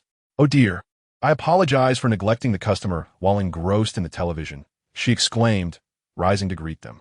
They were momentarily taken aback, only then noticing that the woman had but one right hand. Her left arm had been lost at the elbow. What a pity, such a striking beauty, with no flaw in her features, figure, or presence. "Please, sit down." She warmly invited them to take a seat, and, after a brief pause, added, "You must try my family's secret pickled veggie silver noodle. I am certain you will adore it." As it turned out, she spoke the truth. The noodles were indeed delectable. Xiaoqing consumed 2 bowls, still yearning for more. The woman sat beside them, warming herself with a pot of rice wine, smiling as she observed the 2 girls. The aroma of the rice wine wafted through the air, enticing Xiaoqing, who remarked, "That smells wonderful. Would you care for a cup?" She cheerfully asked. "It's quite all right for young ladies to enjoy a small glass of rice wine in this cold weather." "Xiaoqing, once you're full, let us head back. You shouldn't be drinking wine. Teacher, he will surely reprimand you." Ximeiyouhai Min immediately interjected, hastily pulling out money from her wallet and placing it on the table. She then nodded at the woman. "Thank you for your hospitality. The noodles are exquisite." "No need for thanks." She sipped her rice wine, adding with a smile, "You are always welcome to return. My rice wine is just as delightful as the noodles." Reluctantly, Xiaoqing was led away. However, after nightfall, Xiaoqing returned alone to the restaurant. Upon seeing her, the woman was not surprised, inquiring with a smile, "Little girl, are you back for noodles or seeking more wine?" "Both," Xiaoqing replied, taking a seat at the wall-side table, her complexion far less radiant than during the day. The noodles and wine were quickly served before her. She hardly consumed any noodles. Instead, she indulged in cup after cup of drink. The woman did not deter her much. If she desired to drink, she would present her with more until Xiaoqing felt a slight intoxication, at which point the woman seized the wine jug from in front of her. Only those in distress would drink so much, she chuckled, thinking that at her tender age, such worries should not plague her. Xiaoqing remained silent, propping her face in her hands, gazing at her. "I always lose to her." "Oh." The woman languidly settled across from her, referring to the girl who had come with her during the day. "At kindergarten, she had accumulated more little red flowers than I did, and we were always in the same class. Her grades were perpetually first, while I remained second. Even in drawing competitions, where only one spot was available, I lost to her. The teacher claimed she possessed talent, yet I exerted great effort too. I often practiced my writing until midnight. She had no idea. She thought I was indifferent and unbothered, believing we would always be good sisters." Slightly tipsy, she spoke somewhat incoherently, adding humorously that the boy we both fancied only had eyes for her. "I never imagined I would lose to her in this matter as well." She let out a hiccup and straightened up, waving her hand at the woman, saying, "But do not misunderstand. I am not jealous, truly. I am not envious at all. I simply cannot comprehend why, in our rivalry, I can never be first. I genuinely wish to experience the feeling of victory I truly do. The woman chuckled. Little girl, you have had a bit too much to drink tonight. Not too much. I am quite clear-headed, Xiao Cheng immediately retorted, then lowered her voice to share a secret. Sometimes, I truly wish she would disappear. Without her, I will be first, wouldn't I? The woman laughed again. It seems there is some truth in that. Do you truly believe that if she vanished, your life would become brighter? Of course, Xiao Cheng laughed. As long as she disappears, no one can defeat me. Can they? Is that so? The woman pouted, pondering for a moment before suddenly reaching out and tightly grasping Xiao Cheng's left hand. It was the coldest hand she had ever touched. Colder than ice, the chill slicing through to her bones, accompanied by a tingling pain, as if some invisible force had penetrated her palm. Xiao Cheng exerted considerable effort, but could not withdraw her hand. The effects of the alcohol had nearly dissipated. Ultimately, it was the woman who released her grip, granting Xiao Cheng her freedom. Your hand is so cold, Xiao Cheng exclaimed, holding her left hand in surprise and looking at her. What are you doing? Helping you. She winked mischievously. Helping me? Xiao Cheng was perplexed. I have not asked for your help. We are merely strangers who met today. If you truly wish for that person to disappear, simply touch her with your left hand within 3 days, and she will cease to exist in this world. She smiled. And the days that should have belonged to her will henceforth be lived by you. 3 days, only 3 days. After that, no one can assist you. So think it over carefully. Xiao Cheng felt she should scold her for being insane, yet the words stuck in her throat.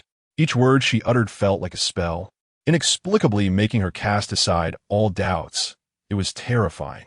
A noodle vendor, on a cold winter night, claimed to help her make someone disappear, and she did not regard this as the ramblings of a madwoman. Moreover, the sensation when she had grasped her left hand was undeniably strange, and, simultaneously, she sensed a peculiar power coursing through her body. She could not recall how she exited Ximeiyouhai, only remembering that on the sparsely populated street. She glanced back to see the little shop selling only one type of noodles had closed, with only a faint yellow light seeping through the door crack. Upon returning to the guest house, she spotted Su Haimin rushing towards her from another direction. Where have you been? I've been searching for you. She scolded.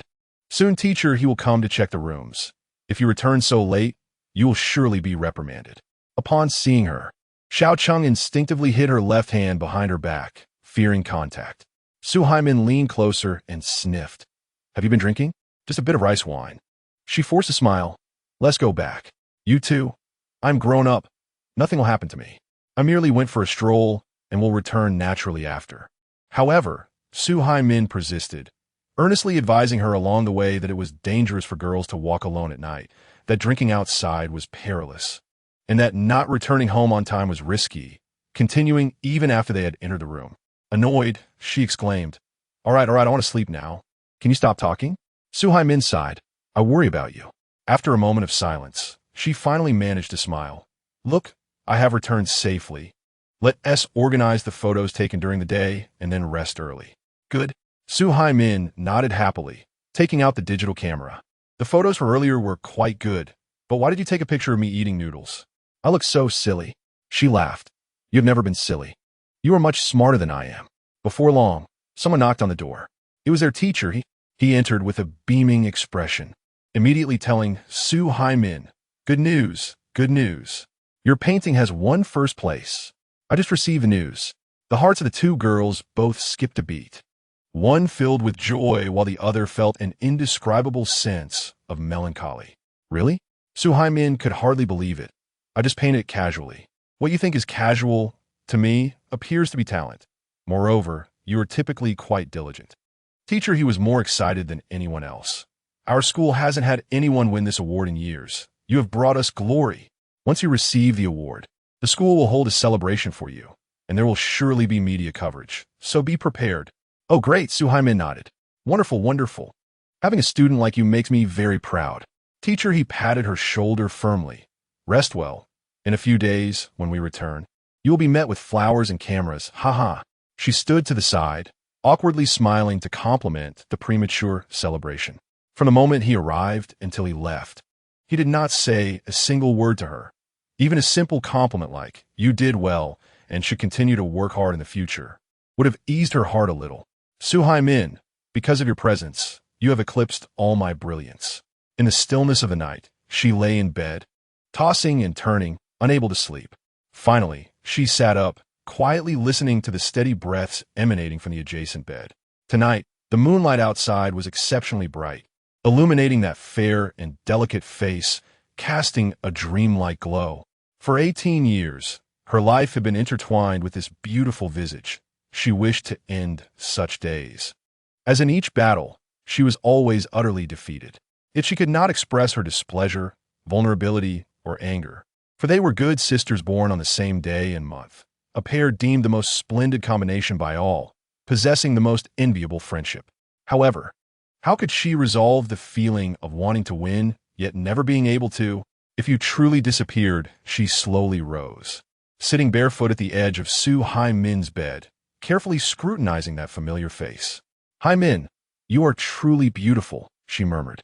The person on the bed was suddenly startled awake. Ximeiyou, eyes bleary with sleep, gazed at her. "What's wrong? Can't you sleep?" She nodded. "Is it a headache from drinking too much?" Ximeiyou sat up and reached to touch her forehead. Xiao Cheng quickly took her hand down. "I'm fine. The alcohol has worn off." "Then what's the matter? Are you troubled?" She looked into her eyes. "Yes," she nodded. "I was thinking, if only we had never met. Then we wouldn't have to fight." Ximeiyou was bewildered. "Never met? Fight? Xiao Cheng, what are you saying? You dare claim you are sober? I will get you some hot water." "No, I'm fine. Just sit still. Let me look at you again." She pulled her back to her original position and tucked her in again. "Xiao Cheng, please don't scare me. If you feel unwell, you must tell me." She looked at her with concern. "I'm not unwell." Xiao Cheng gazed at her with a gentle smile, gradually extending her left hand, which had been resting behind her, to softly caress her cheek. "Today, I met someone who said she could help me." Before the words had fully left her lips, the space beneath her hand felt empty. There was no trace of Ximeiyou on the bed. A living being had vanished before her eyes, as though erased from existence. Her left hand lingered in the air, petrified and unable to move. That woman had spoken the truth. She had truly disappeared, leaving not even a single strand of hair behind. Time stretched indefinitely before she finally lowered her almost numb left hand, numbly returning to her bed. She lay down, covered herself with the blanket, and turned onto her side, closing her eyes as if nothing had transpired. She could not discern whether she had fainted or merely fallen asleep. All she knew was that she drifted into an exceptionally long dream. In that dream, they walked hand in hand along the long willow path of the school, staying awake at night, huddled together under the covers, discussing which boy was the most handsome. The dream culminated in her standing within a solitary glow, while Ximeiyou was dragged into the darkness by countless pale hands. She heard her calling her name, yet she found herself immobilized. As the hand resting on my shoulder withdrew, the world around me returned to its normalcy. The mirror remained circular, and the faucet continued to drip a steady stream of water. The sound of flushing emanated from the adjacent stall. A door opened, revealing the elderly woman. I steadied myself and allowed her to proceed to wash her hands. I then called into the room, "Teacher Liang, are you all right?" "I'm fine. Just a bit of a stomachache," Teacher Liang replied. "Xiao Sha, you don't need to wait for me. I'm all right." From the time that had elapsed, it seemed that less than 10 minutes of reality had passed. I turned around, and the girl with an obscured face followed closely behind the elderly woman as they departed. I frowned. After a few more minutes, Teacher Liang emerged, limping slightly. I hurried over to support her. "Are you all right?" She smiled shyly. "At my age, if I squat for too long, my feet tend to go numb." Before we could return to the main hall, a cascade of melodious laughter wafted over. At our dining table was an additional person, dressed in a pristine white qipao, adorned only with silver floral embroidery at the collar and hem. Her slightly curled black hair, which fell to her waist, framed a face that could undoubtedly be deemed breathtaking. For a woman who wore no makeup, achieving such beauty was quite a feat. Her allure was innate, emanating from the depths of her eyes. Aochi appeared to be engaging in spirited conversation with her, and before I could approach, I heard him exuberantly complimenting her. "How rare it is for a small county to have such a beauty. Not only are you stunning, but your noodles are also delectable." "You flatter me, Ao Gu," she replied. As someone who has not seen much of the world, I can only remain here in this small county, earning a few coins through a bowl of noodles. You are far too modest. With your caliber, you would surely shine in any big city. Consider leaving this small place. I have acquaintances in many major cities who can assist you. I appreciated AOG's good intentions, but Sure had grown accustomed to life here and feared she might struggle in a big city. Oh, AO your words are as sweet as honey. I supported Teacher Liang as we approached the table, deliberately clearing my throat loudly before nudging AO aside. Make some room, AO. Yay! AO shot me a glare as he pulled me to sit down. You were the one who insisted on praising the noodle chef in person. Now that she is here, let me do it on your behalf. The woman smiled at me, who was wearing a grimace, and remarked, You must be the sister-in-law. You recognize family quite quickly, I replied. Oh, please just call me Xiao Sha. I smiled, beaming even brighter than she was. I'm certainly not fortunate enough to have a sister as grand as you. May I inquire about your esteemed name? She stood and extended her right hand towards me. My surname is Mo, and my given name is Sure. Those who are familiar with me call me Sure. While those who are not simply refer to me as boss. I glanced at her delicate, fair hand, hesitating momentarily before reaching out to shake it. A pleasure to meet you. My surname is Sha, and my given name is Xiao Shu. Whether familiar or unfamiliar, everyone calls me boss lady. Oh, you also run a business? I used to, I replied. I look forward to learning from you. Likewise, our hands clasped tightly together. It was rare to encounter someone whose attire mirrored mine. The green and white kipeos looked quite harmonious together, though their wearers might inadvertently spark some unsightly friction within this small establishment. Chapter 47, God of War 1, Before Dawn. I yearned for a moment of tranquility beyond the imperial city, where the smoke of battle could dissipate and I could find a place to call home. In the modest eatery named Mo, Sure, the atmosphere became exceptionally pleasant. I sat across from the enchanting Sure, discussing everything from the weather in Song County to the latest shoe trends, and from noodle preparation methods to the efficacy of facial masks. We seemed like long-lost friends who had finally found each other. Chi devoured 3 bowls of noodles, unable to interject amidst our conversation. As anticipated, Professor Su and his wife gleaned no valuable information from Sure. She recounted that 3 years ago, a girl had indeed visited her shop, but she had only seen her once and had no further news. Later, she heard that the girl had gone missing, and local police had visited multiple times, which she had communicated to them.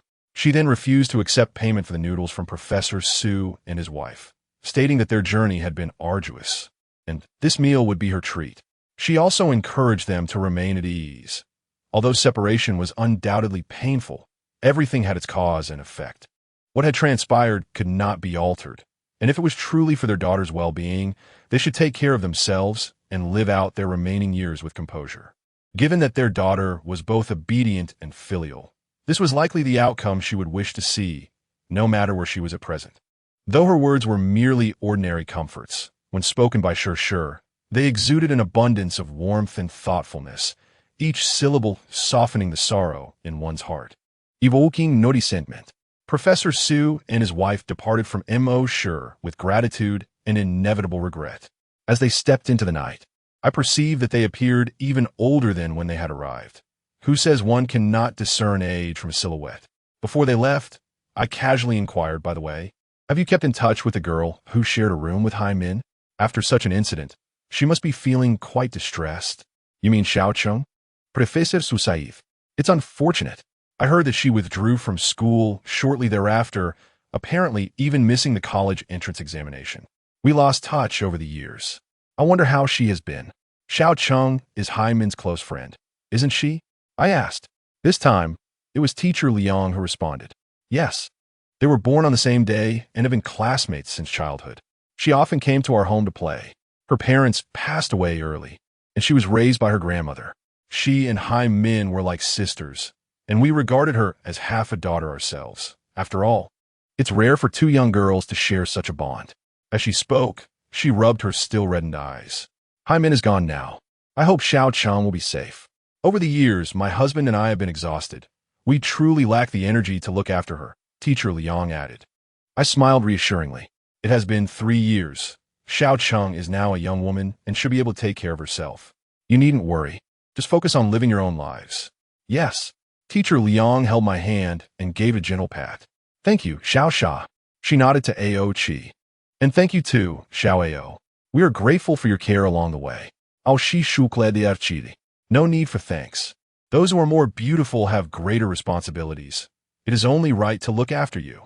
What nonsense!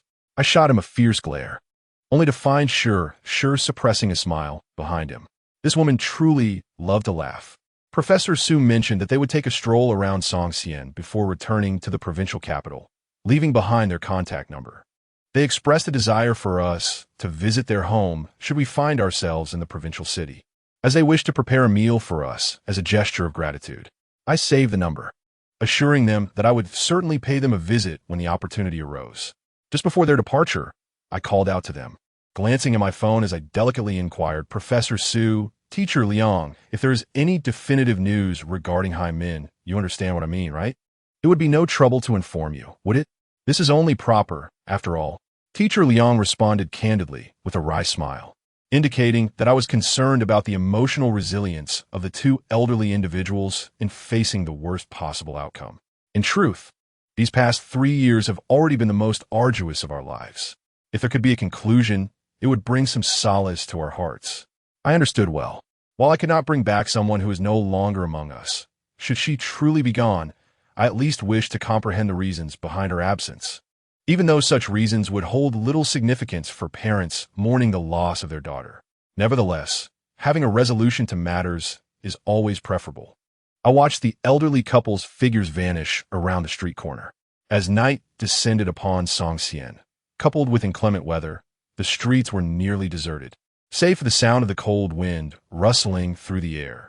On the surface, only 4 individuals remained in Mo, Sure, myself, Ao Qi, Sure, and the elderly woman. While Sure and I engaged in lively banter, the woman diligently wiped down all the tables and chairs with a cloth, then fetched a bucket and mop to clean the floor thoroughly. I could hear her faint breaths. After all, for a 67-year-old, such labor was somewhat taxing. However, Sure seemed utterly unconcerned, continuing our conversation without a thought for the elderly woman, whose treatment by Sure contrasted sharply with the kindness she displayed towards Professor Su and his wife, a sincerity that felt far removed from mere pleasantries. The girl in the red sweater remained silently beside the elderly woman, observing her without uttering a word, while the woman kept her head down, unwilling to meet anyone's gaze. As she mopped the last section of the floor, the woman slipped slightly, her back colliding with the edge of a table, prompting a soft gasp of pain. Just as I was about to rise and check on her, Sure spoke up first, her tone neither warm nor cold, addressing the woman with a casual, "Su Mama, are you all right?" The elderly woman quickly shook her head, assuring, "I'm fine, really just a slight bump." As she spoke, she bore the pain, rubbing her waist. "Then please continue cleaning. All the pots in the kitchen need washing today." Sure turned back, her face instantly brightening with a smile. "You just mentioned their essay lipstick that changes color? Which brand is it?" Before she could finish, Ao Qi's expression soured, but fortunately, the beauty before him was exceptional enough to temper his displeasure, and he managed to respond politely, Sure, isn't it rather inappropriate to insist on such labor from someone of her age? A fall could have serious consequences." Sure merely smiled, not lifting her gaze. "Su Mama, you're still all right, right? Iem me fine. Once I finish mopping, I'll head to the kitchen to wash." The elderly woman immediately picked up the mop again, this time with even greater diligence. Her actions conveyed a singular truth.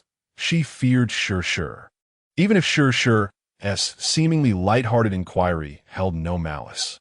Ao Qi furrowed his brow, his expression darkening further. "This is how it is in my shop. It's just the two of us. Though the chores are few, someone must attend to them." Sure, clearly aware of Ao Qi's discontent, lifted her incomplete left hand with a playful shake, smiling, "If I don't do it, should I expect you to?" It was at that moment, when her disability was deliberately presented before us, that I suddenly realized, indeed, she was a disabled person missing a hand, perhaps due to her stunning beauty and natural demeanor. I had completely overlooked her physical limitation in the brief time we had interacted, perceiving her merely as an immaculate beauty. How many trials must one endure? And how much experience must one accumulate to wield such grace? I chuckled. Sure, please don't take it to heart. She merely spoke offhandedly. After all, this is your establishment, and Su Mama is your subordinate. How you manage us is beyond our concern. That is a fair point, Aochi conceded. Even when discussing an unamusing topic, her laughter could evoke images of blossoms in various stages of bloom. If I were a man, I would surely be captivated by such a woman. As we conversed, Su Mama had finished tidying up outside and was now headed to the kitchen, where the sounds of pots and pans clanging in water soon filled the air. Aochi leaned closer, whispering to me, "She is far more intolerable than you. That goes without saying. When have I ever truly mistreated my past helpers?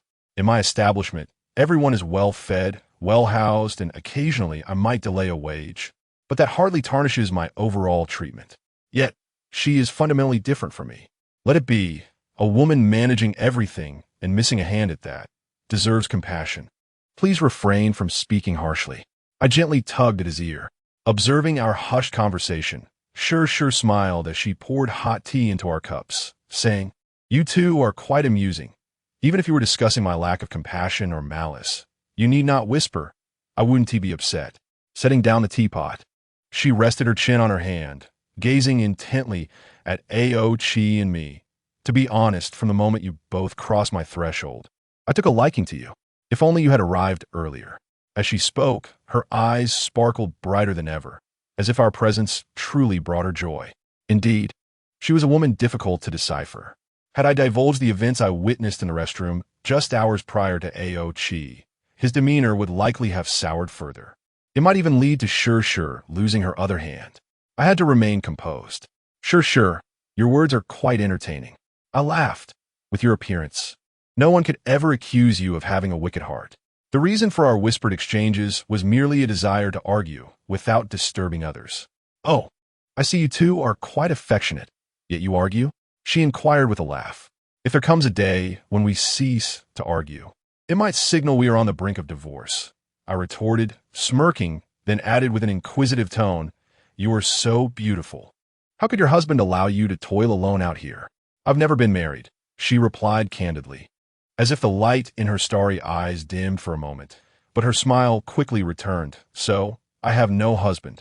Is it truly a lack of a husband? Or has your husband displeased you and vanished in an instant?"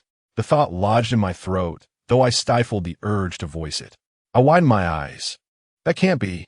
With your qualities, admirers should line up from Songxian to the provincial capital.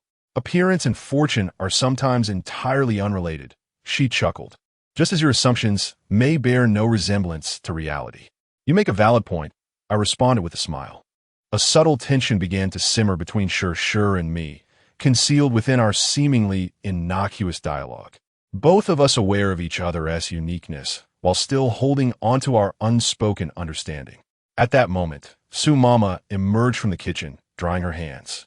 "Boss, all the pots and dishes are clean," she announced, approaching Sure with her head bowed, her demeanor that of a devoted servant awaiting orders. "All right, you may go rest now. It's getting late." Sure smiled at Su Mama. "You've worked hard today. It's all part of my duties." "No need for thanks," Su Mama hastily replied. "Shall I take my leave now?" "Yes." Receiving the most definitive permission, she made her way to the door, with the girl in the red sweater loyally shadowing her every step. Su Mama, just as she was about to step outside, I called out to her. Mother Su stood still, tilting her head slightly as before, avoiding my gaze, and asked, "Does the guest have any further inquiries?" I suddenly posed an unusual question. "Where does Mother Su reside?" She seemed taken aback, and after a moment's pause, replied, "Not far." I pressed on, "Is it spacious?" Sure observed me with a smile, casually peeling a sunflower seed, showing no intention to halt my peculiar inquiries. "Not really," Mother Su responded, appearing increasingly uncomfortable with each question. I chuckled. "If the place isn't large, isn't it a bit cramped for the two of you?" Mother Su froze, stiffly turning around. "I live alone." "Impossible." I gestured towards the young woman in the red sweater beside her. "You can't claim to live alone with her never leaving your side." Her wrinkled face finally displayed a hint of emotion, shock.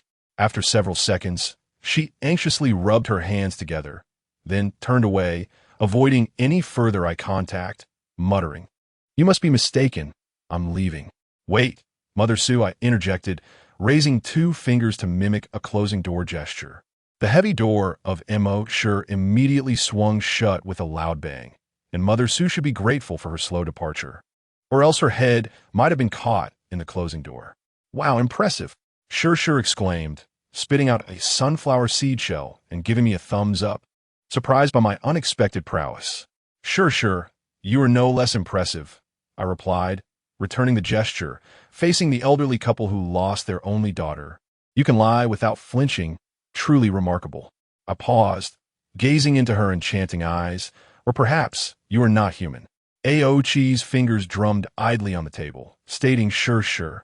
"There's no need to waste more time. You cannot possibly overlook the girl beside Mother Su. Indeed, her beauty was an undeniable advantage." At least this was the most polite interrogation I had witnessed from Aochi. We 3 remained composed, while only Mother Su seemed distraught. After a brief silence, she suddenly lunged at the firmly closed door, shouting, "I want to go back. Let me go." The girl beside her silently observed each of her frantic movements. "Mother Su, please refrain from shouting. If the guests do not permit your departure, you cannot leave," Sure remarked nonchalantly, shaking the teapot in her hand and murmuring to herself, "Oh dear, it's empty. I'll fetch another pot."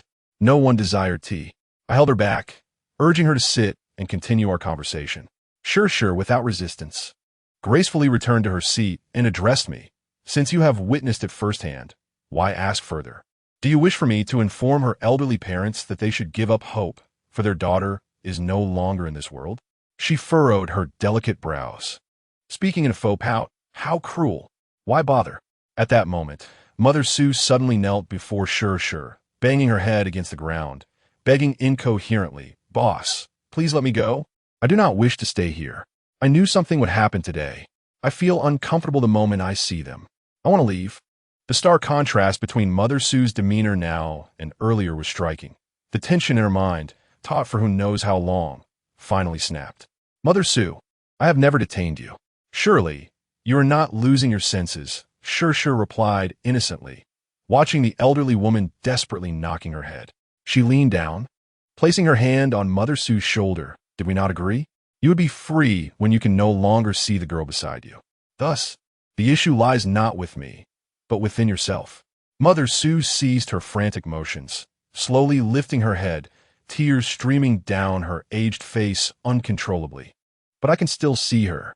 I can always see her. Are you asking me to gouge out my eyes?" "The problem does not rest with your eyes," Sure replied helplessly, retrieving a tissue from the box on the table to gently wipe away Mother Su's tears. "Even if you were to go blind right this moment, you would still be able to see her." Sure always wore a smile. Every movement she made was gentle. Yet, whether for Mother Su or for us, we could only sense the boundless coldness and despair emanating from her actions. Resolving the issue through conversation was futile. I looked at Aochi, succinctly stating, "While accompanying teacher Liang to the restroom earlier, I glimpsed some distant memories of certain individuals. Your Sure sister shook Xiao Cheng's hand 3 years ago, encouraging her that if she could not tolerate her superior best friend Su Haimin, she should simply touch her hand, and thus, that person would no longer exist in this world." Upon hearing this, Aochi fell silent for a moment, then turned to Sure. "Do you wish to offer a defense?" Sure glanced at the now slumped Mother Su, uninterested in her plight, straightened her posture, and smiled sweetly. "There is only one point I wish to contest. I do not instigate. They act thus solely because they choose to. Those hidden resentments have nothing to do with me. Do they?" The suspect's confession was more forthcoming than we had anticipated. Merely shaking a human hand could grant her the power to erase another's existence. If this were the case, Aochi and I would need to fortify ourselves in preparation. After all, we shared a bond over a bowl of noodles. Sure, sister. Why not reveal your secrets to us? Aochi's smile shed all warmth and kindness, revealing only growing vigilance. What secrets could a woman selling noodles in a county town possibly possess? Sure laughed heartily. I suspect that you and your sister are the ones with substantial resources. She was deliberately provoking us, with a hint of malice. Suddenly, Chi extended his palm, a flame igniting from his hand. Within the firelight, Shu's eyes sparkled even brighter. It's a small business. It's not easy. If it were to be reduced to ashes, wouldn't that'd be painful? Chi gently blew on the flame in his palm, a spark flying out and landing in the chopstick holder on the table, instantly turning a wooden chopstick to ash. Indeed, now this is the correct method of interrogation by my esteemed Aoda. Yet, I dare not relax my vigilance, for she was a woman capable of making others vanish into thin air, or perhaps a female demon. I could not fathom her depths and had to remain alert to her every move, especially the direction of her right hand. Was she intending to burn my establishment and harm my people? Sure widened her eyes in feigned innocence, then suddenly burst into laughter. That depends on whether you possess the capability. As her words fell, she swiftly retreated, levitating into the air, her dark brown eyes turning blood red in an instant. Her long hair flowing like water, eerily swaying. All warmth and gentleness vanished, leaving only a standard demonic figure adorned with a seductive smile. Mother Su trembled, huddling her head in fear, paralyzed with dread.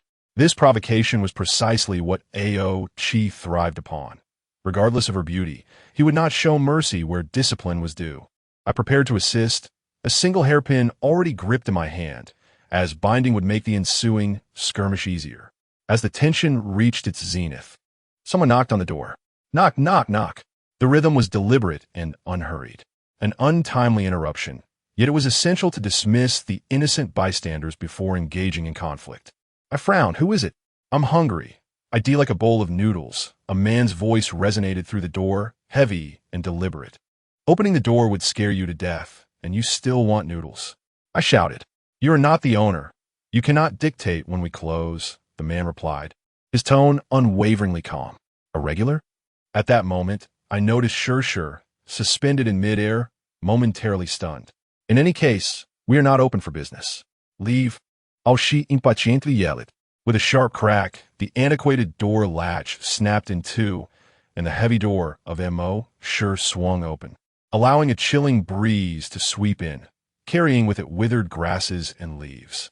Amidst the swirling dust, a man entered, clad in a black trench coat, black shoes, and a black baseball cap pulled low, obscuring all but the expressionless half of his face. His physique was impressive, the well-tailored clothing accentuating his well-defined muscles. And he stood tall, noticeably taller than Ji by at least half a head. At first glance, he resembled a male model who had just emerged from a photo shoot. He stepped inside silently, and the door slammed shut behind him. Prepare a bowl of noodles for me, he said as he seated himself, entirely disregarding the surroundings. Even as Sure remained suspended in midair. Big brother, we are rather busy at the moment. I managed to force a painfully awkward smile, given the circumstances. Are you really going to eat noodles? With that, I even waved my hand before him, wondering if he might be blind. He brushed my hand aside, removed his cap, and looked up. That is precisely why I hope you aren't so busy. The needs of the guest should come first. Wouldn't you agree, Madam Boss? His face, illuminated by the light, remained devoid of any semblance of a smile, while my heart raced as if 1,000 huskies were howling through it. Liao Yuan, I exclaimed involuntarily. He replaced his cap and replied, I thought you wouldn't recognize me, considering our acquaintance is limited to a cup of tea. The god of war, one of the 12 deities of the heavenly realm, Liao Yuan, was now genuinely sitting in a small county noodle shop, just as he had years prior, appearing without warning on that frigid night when he had a cup of floating life and shared a story before departing with an old cobbler devoid of memories. This exalted deity, often accompanied by an unwelcoming aura of conflict, violence, and intrigue, seemed entangled with the countless souls buried in the battlefield. Though I had only met him once, I was aware of his role as a capable assistant to the heavenly emperor, igniting wars according to the emperor's will and determining the outcomes of human conflicts. Among the 12 deities, he was the one I disliked the most, to be precise. I held disdain for his position. Ji glanced at him, then at the silent Sure, and addressed Liao Yuan. Speak plainly, which side are you on? I merely came to have a bowl of noodles, Liao Yuan replied indifferently. I had only heard a fragment of his story and had never witnessed his true power. I recalled the first time I saw him, a radiant light emanating from him, not of fire, but the essence of an incredibly potent soul, too fierce to be entirely concealed within flesh. He spoke the truth. If he were to side with Sure, AOG, and I might not even survive to have breakfast the next day. Liao Yuan glanced at the still suspended Sure and sighed. Must you make such a scene? With a wave of his hand, Sure suddenly plummeted to the ground, the abnormality vanishing from her. At his command, she reverted to the delicate beauty, devoid of any malice. He then turned a glance at Mama Su and remarked, "What you shouldn't here, do not listen to." No sooner had he spoken than Mama Su collapsed onto the ground with a thud. Whether unconscious or asleep was uncertain. Completely bewildered by this fellow's intentions, AOG pulled me behind him, coldly regarding Liao Yuan. "You may not get to eat your noodles today." Liao Yuan chuckled. Sure. Prepare a bowl of noodles for me." Sure, seated on the floor, looked momentarily stunned, her lips moving hesitantly, as if uncertain whether she had comprehended his words. "Go. I want to eat," he commanded, his tone devoid of any need for emphasis. Gritting her teeth, Sure slowly rose from the ground and obediently made her way to the kitchen. Halfway there, she paused and, without turning back, uttered, 890 years. Liao Yuan remained silent. She took a deep breath and entered the kitchen. Should one applaud?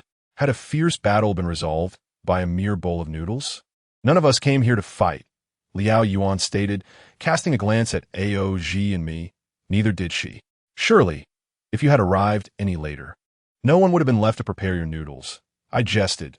"Do you think Sure's earlier fierce demeanor was meant to express affection?" You might disagree, but as he toyed with a pair of chopsticks, I was confident in my ability to see through people's hearts.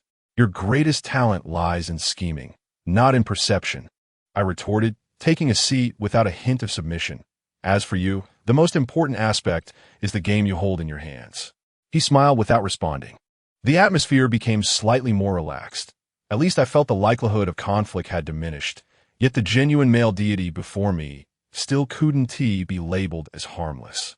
AOG also took a seat, pointing toward the kitchen. He inquired, "What does she mean by 890 years? She has not seen me for 890 years. Chapter 49. The God of War 3. He stood there, expressionless, with the iron cages beneath his feet stretching into an abyss.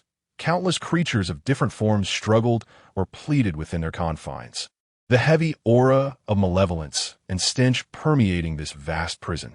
This was the underground of the heavenly realm's punishment king hall, built atop the enormous Xiao Hu mountain.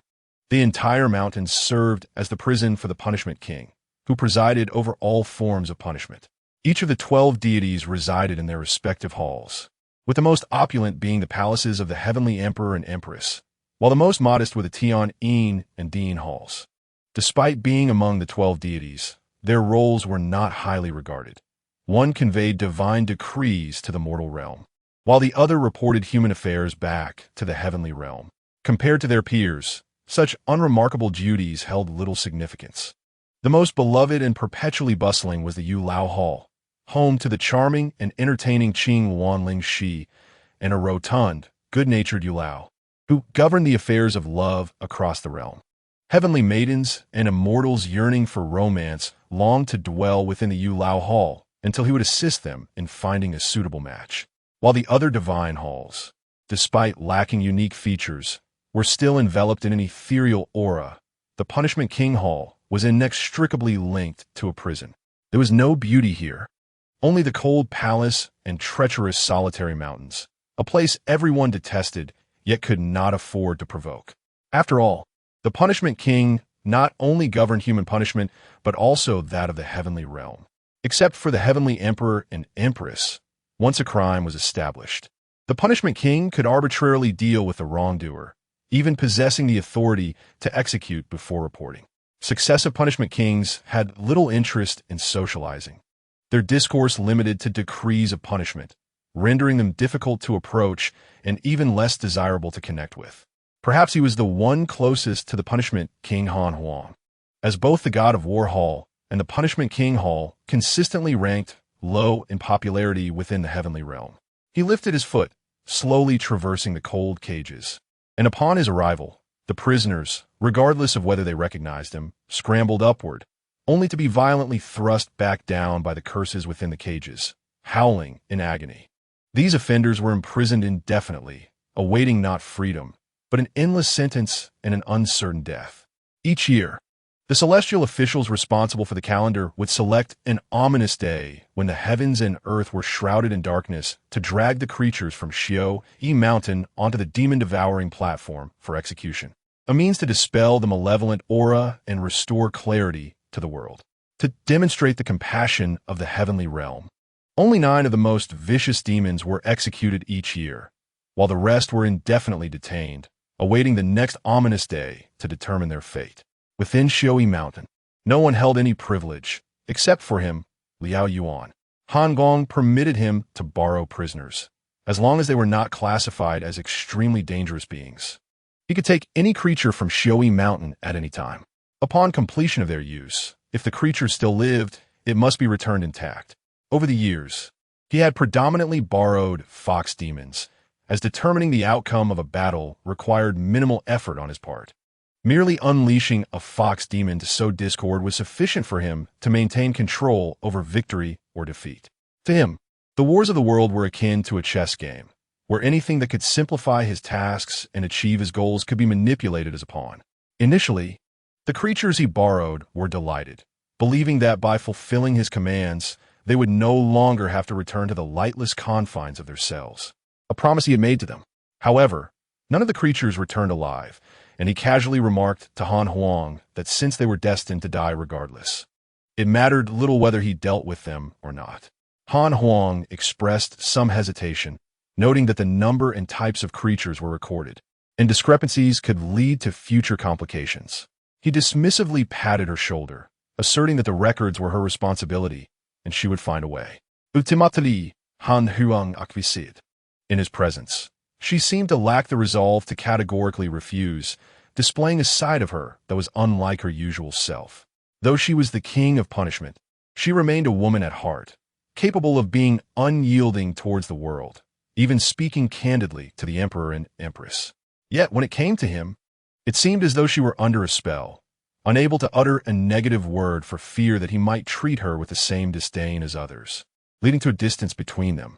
Nevertheless, he remained steadfast in his demeanor towards Han Huang, seeking her favor, yet never subservient, addressing her as a close friend without any overt displays of intimacy, existing in her life in a manner that was neither too distant nor too close. This arrangement was not without its merits. On countless chilly nights, when sleep eluded her, Han Huang would find solace in the thought. Liao Yuan also found it acceptable. After all, it was difficult for any war god to attain a commendable reputation. He could neither grant couples the joy of everlasting love like Yu Lao, nor could he ensure a life free of worries and abundant wealth like Jin Lao. He was not even capable of delivering good tidings to the mortal realm, being merely a god who instigated wars in accordance with the emperor's will, seeking balance among the realms. His presence evoked both fear and loathing wherever he went. Tranquility was disrupted, replaced only by the unyielding smoke of battle and the souls of those who perished on the battlefield. Ironically, many in the human realm worshipped him, praying for victory in their own conflicts, indifferent to the countless lives lost in pursuit of triumph. Each time, he would silently smile where they could not see him, whispering in a voice they could not hear that victory or defeat rested not in their hands, but in his. Yet the incense offered in his honor burned particularly brightly, often surpassing that of Yu Lao and Jin Lao during times of turmoil. The human desire for victory, at times, astounded even him, but it was only natural. Without such ambitions, how could the flames of war ignite? He increasingly felt that, as time passed, human conflicts need not unfold on the dusty battlefields where armies clashed. A royal city, a grand estate, or a heart filled with hatred, jealousy, or suspicion could all ignite a war, one that killed without bloodshed yet wrought devastation no less severe. His duty was to navigate such battlegrounds with ease, strategizing with foresight. Before he became a war god, He believed his role was to assist virtue and vanquish evil through warfare. However, upon assuming the mantle of the war god and entering the celestial domain's innermost sanctum, he gradually discerned the truth. Assisting good and punishing evil was merely a pretext. The Emperor of the Gods could not tolerate any exceptionally powerful being among humanity. Should one arise, they would be diminished through justifiable means. This was the Emperor's method of maintaining balance, and the external rationale was always grandiose. Humanity was sullied, disrespectful of heaven and earth, and thus deserved punishment through war. He could only faithfully execute these orders. Since he had ousted the previous war god from the chessboard nearly a millennium ago, he had largely forgotten how many wars humanity had instigated on their own, nor could he recall the rivers of blood that had flowed as a result of his directives. He had no habit of documenting. As long as the Emperor issued a command, he fulfilled his duty without asking unnecessary questions, ensuring he never disappointed the Emperor. In return, he gained the Emperor's greatest trust and affection, often being entrusted with matters beyond his jurisdiction. Despite being feared and hated by many, these sentiments did not diminish his stature as the foremost figure in the celestial realm. Whenever he encountered the guards of Xiaoyi Mountain, they were always respectful, bowing deeply as if fearing their heads might touch the ground, anxious not to incur the wrath of this veritable deity. Entering and exiting such a heavily guarded place, he needed only to arrive for the guards to promptly unlock the cells without a word from him. However, once he departed, these lowly subordinates could not resist rolling their eyes, muttering that he was merely a dog before the Emperor, basking in undeserved pride. He, of course, cannot hear this.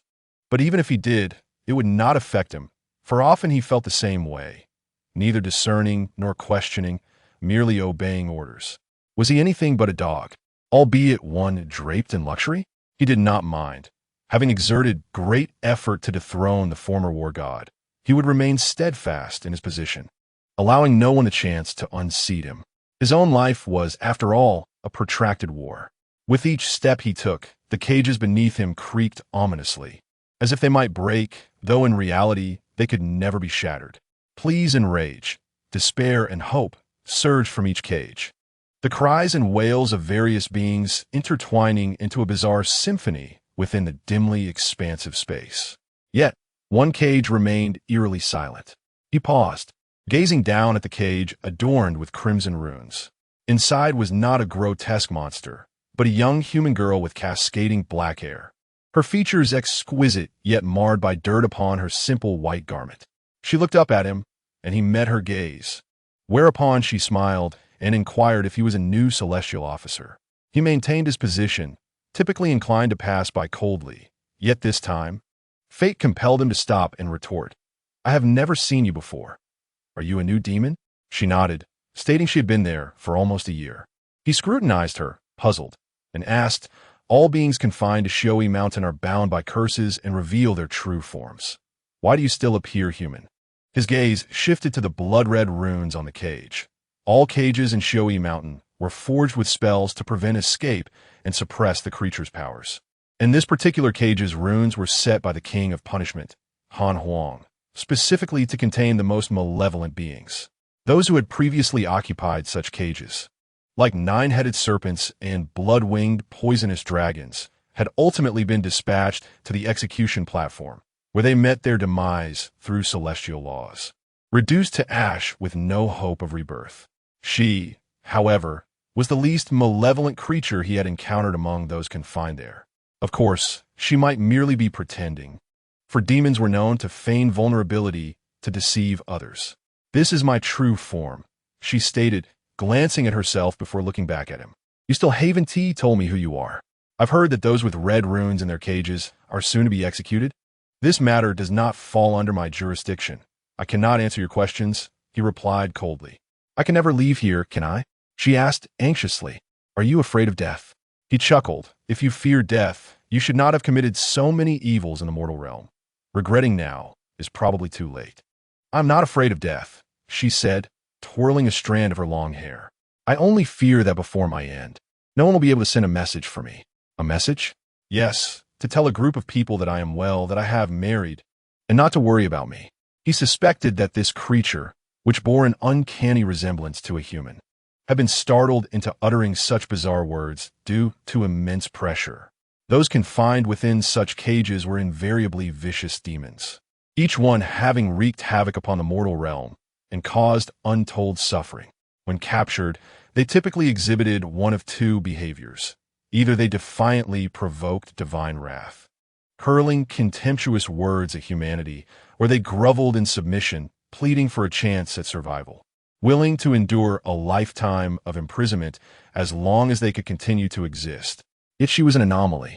"You are truly Lord Liao Yuan." His words were interrupted by the approach of a figure behind him. Han Huang remained unchanged, unadorned by cosmetics, clad in a simple robe, with her pale gray hair meticulously arranged atop her head. There was not a single ornament associated with femininity upon her, and from a distance, one might mistake her for a refined young gentleman. He turned, cupping his hands in greeting. "Lord Han Huang, it has been quite some time since we last met. I heard from the prison guards that you were in Changzhou on business. Indeed, there was a disturbance caused by minor demons, which has since been resolved." She cast a sidelong glance at the ground beneath him. "Upon your return, I heard the guard say you had come to Xiaoyi Mountain. Did you seek to borrow a demon from me?" He chuckled lightly. "Aside from this matter, I would not dare to disturb you at the Hall of Punishment." She surveyed her surroundings. "However, there have not been many fox demons captured recently. The few remaining are soon to be executed. Then simply lend her to me." He gestured downward. The occupant of the cage was startled. Han Huang frowned slightly, responding without hesitation, "That is not permissible." "Why is it not permissible?" He smiled, leaning closer to whisper in her ear, "I find her appearance exceptional, surpassing even that of the beautiful fox demon." In such proximity, Han Huang felt her cheeks flush and stepped back to distance herself from him, still shaking her head. "You may lend anyone else, but not her. I demand a reason." He pursued her, who deliberately avoided meeting his gaze. "Lord Han Huang, you have never been one to hesitate in speech." She remained silent for a moment before pointing at the cage. "Do you not see the runes above the cage? I saw them as soon as I arrived." "Then do you still not comprehend? We have known each other for many years. Do you truly worry that I would borrow without returning?" He gently patted her shoulder. "Things have been quite chaotic below. The Celestial Emperor's task is not yet complete. Were it not for the urgency of time, I would not have sought you out." Han Huang contemplated for a moment before striding toward the exit. "You will accompany me back to the Hall of Punishment." He nodded in acquiescence, glancing back at her within the cage before departing. Their footsteps gradually faded within the vast prison. She watched the eccentric man through the gaps in the cage, whom the Hall of Punishment referred to as Lord Liao Yuan, and even the Hall of Punishment addressed him as Lord. Could it be that he was among the most exalted deities of the celestial realm? She curled her legs beneath her, resting her chin upon her knees, and sighed. She felt no fear akin to that of other prisoners, even when the esteemed Lord Han Huang stood before her, coldly announcing that she had lost her right to exist in the mortal realm. She felt neither shock nor resistance. She had long known that many demons met their fate at the hands of the gods from above, taken to a prison devoid of light, where two paths lay before them, one leading to eternal captivity, the other to obliteration. She was indifferent to whichever path awaited her. In the Hall of Punishment, Liao Yuan found it hard to believe that Han Huang was jesting with him.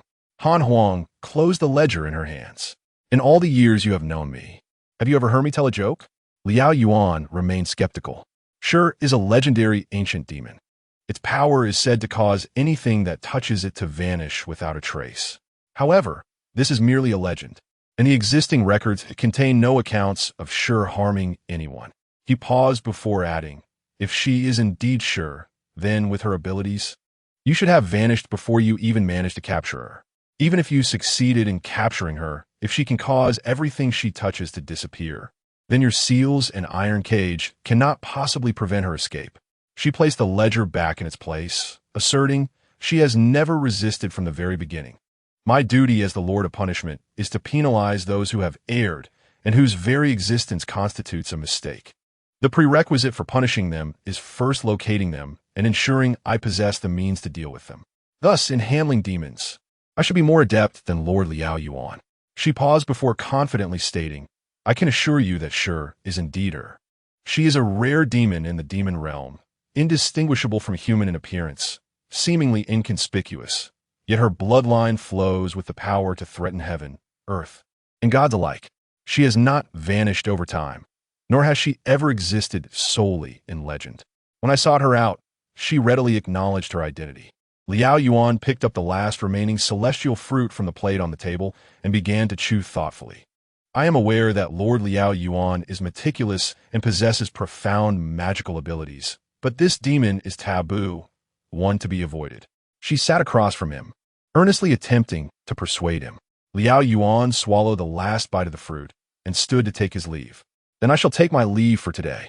She was taken aback and blurted, "Are you leaving so soon? I have instructed the staff to prepare dinner. I shall not partake. I have other matters to attend to." As his figure decisively vanished from the Hall of Punishment once more, Han Huang remained in a daze for quite some time before summoning the celestial attendant, instructing that dinner need not be prepared. She retrieved a carefully crafted rui knot made with silk thread, adorned in its center with a smooth, round bone from a dreamfish she had personally sought from the depths of the sea west of Changzhou. The bones of the dreamfish, which live there, were said to bring peace and tranquility to the wearer, allowing for a deep, uninterrupted sleep until dawn. He had once mentioned his struggles with sleep, frequently awakened by chaotic dreams, stating that if he wished to sleep soundly, he could only rely on strong liquor. She had meticulously committed his casual remarks to memory. The cold fish bone pressed against her palm, and as she clutched this gift she had never presented, a sudden wave of restlessness washed over her. In a fit of frustration, she hurled the small object away. The sufficiently hard fish bone shattered upon striking the ground. Despite knowing him for a millennium, others viewed their relationship as the closest among the deities of the celestial realm, yet only she understood that regardless of whether it was a millennium ago or now, the distance between her and Ximeiyouhai had never genuinely diminished due to any person or circumstance, even as she endeavored to take a step closer. She leaned over the table, suddenly overwhelmed by fatigue. On the following evening, a celestial official from the Hall of War came to deliver a message, stating that his master had summoned her to the Hall of War, bringing gifts. This was a delightful surprise. Having never looked in a mirror, she unexpectedly took the time to do so before departing, hastily smoothing her hair, which was hardly disheveled, before rushing to the Hall of War. She was led into the hall, where she took a seat and was served tea. Soon, a celestial attendant emerged from the inner chamber, presenting a plate of freshly picked celestial fruits with utmost reverence, saying, "My lord Ximeiyouhai instructed that this gift must be presented personally to the Lord of Punishment, stating that he had consumed the only celestial fruit in your hall yesterday and must replace it. Please accept this with a smile, my lord." At that moment, her expression must have appeared quite stiff, as if she had been suspended in midair, unable to ascend or descend, caught in an awkward predicament where she did not know whether to express her gratitude or take her leave in silence. "I thank your lord for this," she managed to say, striving to calm her tumultuous emotions. "But where is he?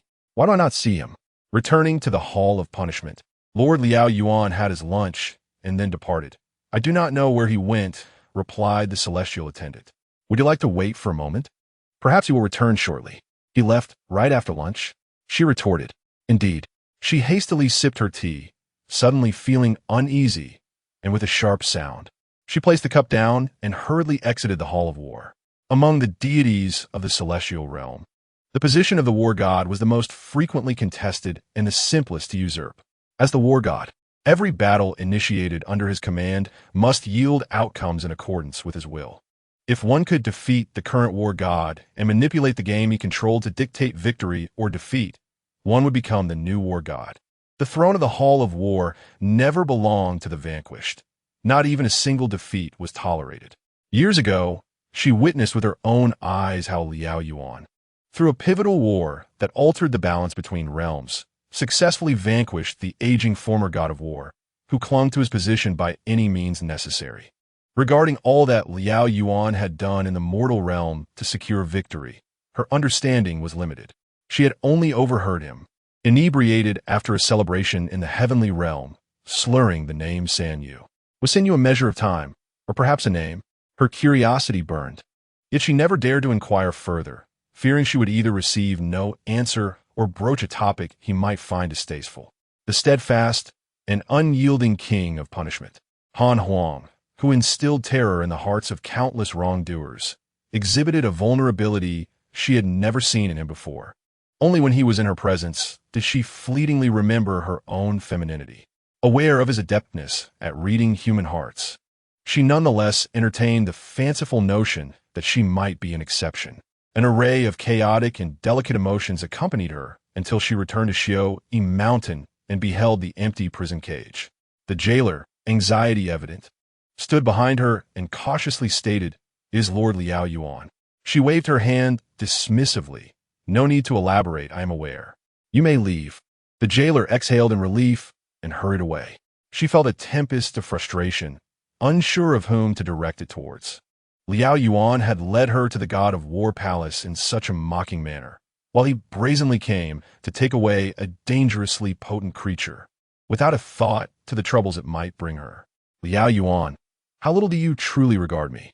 She crouched down, fixated on the vacant cage, and suddenly grasped one of the iron bars, snapping it in two with a resounding clang. Ahead lay the imperial capital. In early spring, the north of the empire offered no warmth. Standing in the open fields outside the city, the biting cold wind whipped the yellow sand against her face, leaving it stinging and sore. Inside the imperial capital was no better. Chaos reigned everywhere, and the populace was rife with trepidation. Soldiers frequently invaded homes, indiscriminately confiscating treasures and food, while women and young girls, disregarding the multitude of pleas behind them, were entirely ignored. Liao Yuan sat in a desolate tavern, a jug of strong liquor in hand, listening to the sound of the wind and sand battering against the window. She nibbled on a dry biscuit, as the tavern owner lamented that business was no longer sustainable. Grain and silver had been seized, and the swaying menu on the wall had become a mere farce. The kitchen was devoid of even a single bun, while the presence of starving rats was all too common. Only a few casks of inferior liquor remained, which he had only managed to keep by pleading that it was too poor for the nobility, lest he face punishment. Liao Yuan had not shortchanged him, providing enough coin to procure the finest wines in the world. Yet the owner displayed no joy, only sighing that in these times, one could not discern where to spend their money. Outside, the sound of wailing grew louder as an elderly man clung desperately to a soldier's leg, tears streaming down his face as he pleaded. Ahead of him, a young girl, bound and being led away, cried out for her father to save her. The soldier, not overly cruel, refrained from striking the old man, but spoke with a heavy heart. "Holding on to me does no good. It is not I who seek your daughter, but orders from above. Our emperor has been taken hostage, and we must gather money to ransom him. Do you think I wish to capture my own people and deliver them into danger? I have a wife and daughter too, but in these times, what can be done? Sir, she's my only daughter. Please, I beg of you." The elderly man continued to grasp at the soldier's leg, as if it were his last hope. Yet ultimately, the group hurried away with his sole daughter, leaving him alone on the street, weeping inconsolably. The passers-by barely glanced at him, for none were faring better. Each was preoccupied with their own struggles, desensitized to the suffering around them. The situation was even worse than when he had last visited. He sighed inwardly. He took a long swig of liquor and remarked, "You are free now. You can send word yourself." She continued to nibble at her bun, occasionally casting disbelieving glances his way. "No need to steal glances at me. I will not bind you. Just return to this tavern to see me before sunset on the 15th of next month." He wiped the liquor from his lips and muttered to himself, "Surely, this drink has been diluted."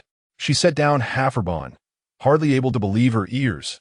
"You are not afraid I might not return? No one can truly disappear from my grasp." He reached out to pat her head, akin to an adult teasing an innocent child. "Remember, return before sunset on the 15th. She remained silent, her fingers twisting a lock of her hair. "Is the time insufficient for you, or are those you wish to notify too far away?" he inquired. "If that is the case, I can afford to grant you more time." "No," she suddenly stood, "that is enough. They are right here." With that, she dashed out, transformed from her former self. An intriguing creature, he mused with a smile, beckoning the tavern owner for an empty bowl, pouring the remaining liquor into it. A strand of her hair, entwined around his fingers, suddenly morphed into an inconspicuous light, falling into the bowl. He then gazed quietly at the bowl, indifferent to the cries and pleas outside. They were of no concern to him. She sprinted through the disordered streets. A creature of extraordinary origins, yet lacking the ability to fly or evade, burdened with the ancient reputation of a fearsome demon. She could not fathom where the misalignment lay. The imperial capital no longer resembled its former glory. Once a realm of strength and splendor, it now lay in tatters, vulnerable to humiliation and helpless to retaliate. Who was to blame? Perhaps him? If he had not interjected subtly, allowing the timid pro-peace faction to completely overwhelm the passionate pro-war faction.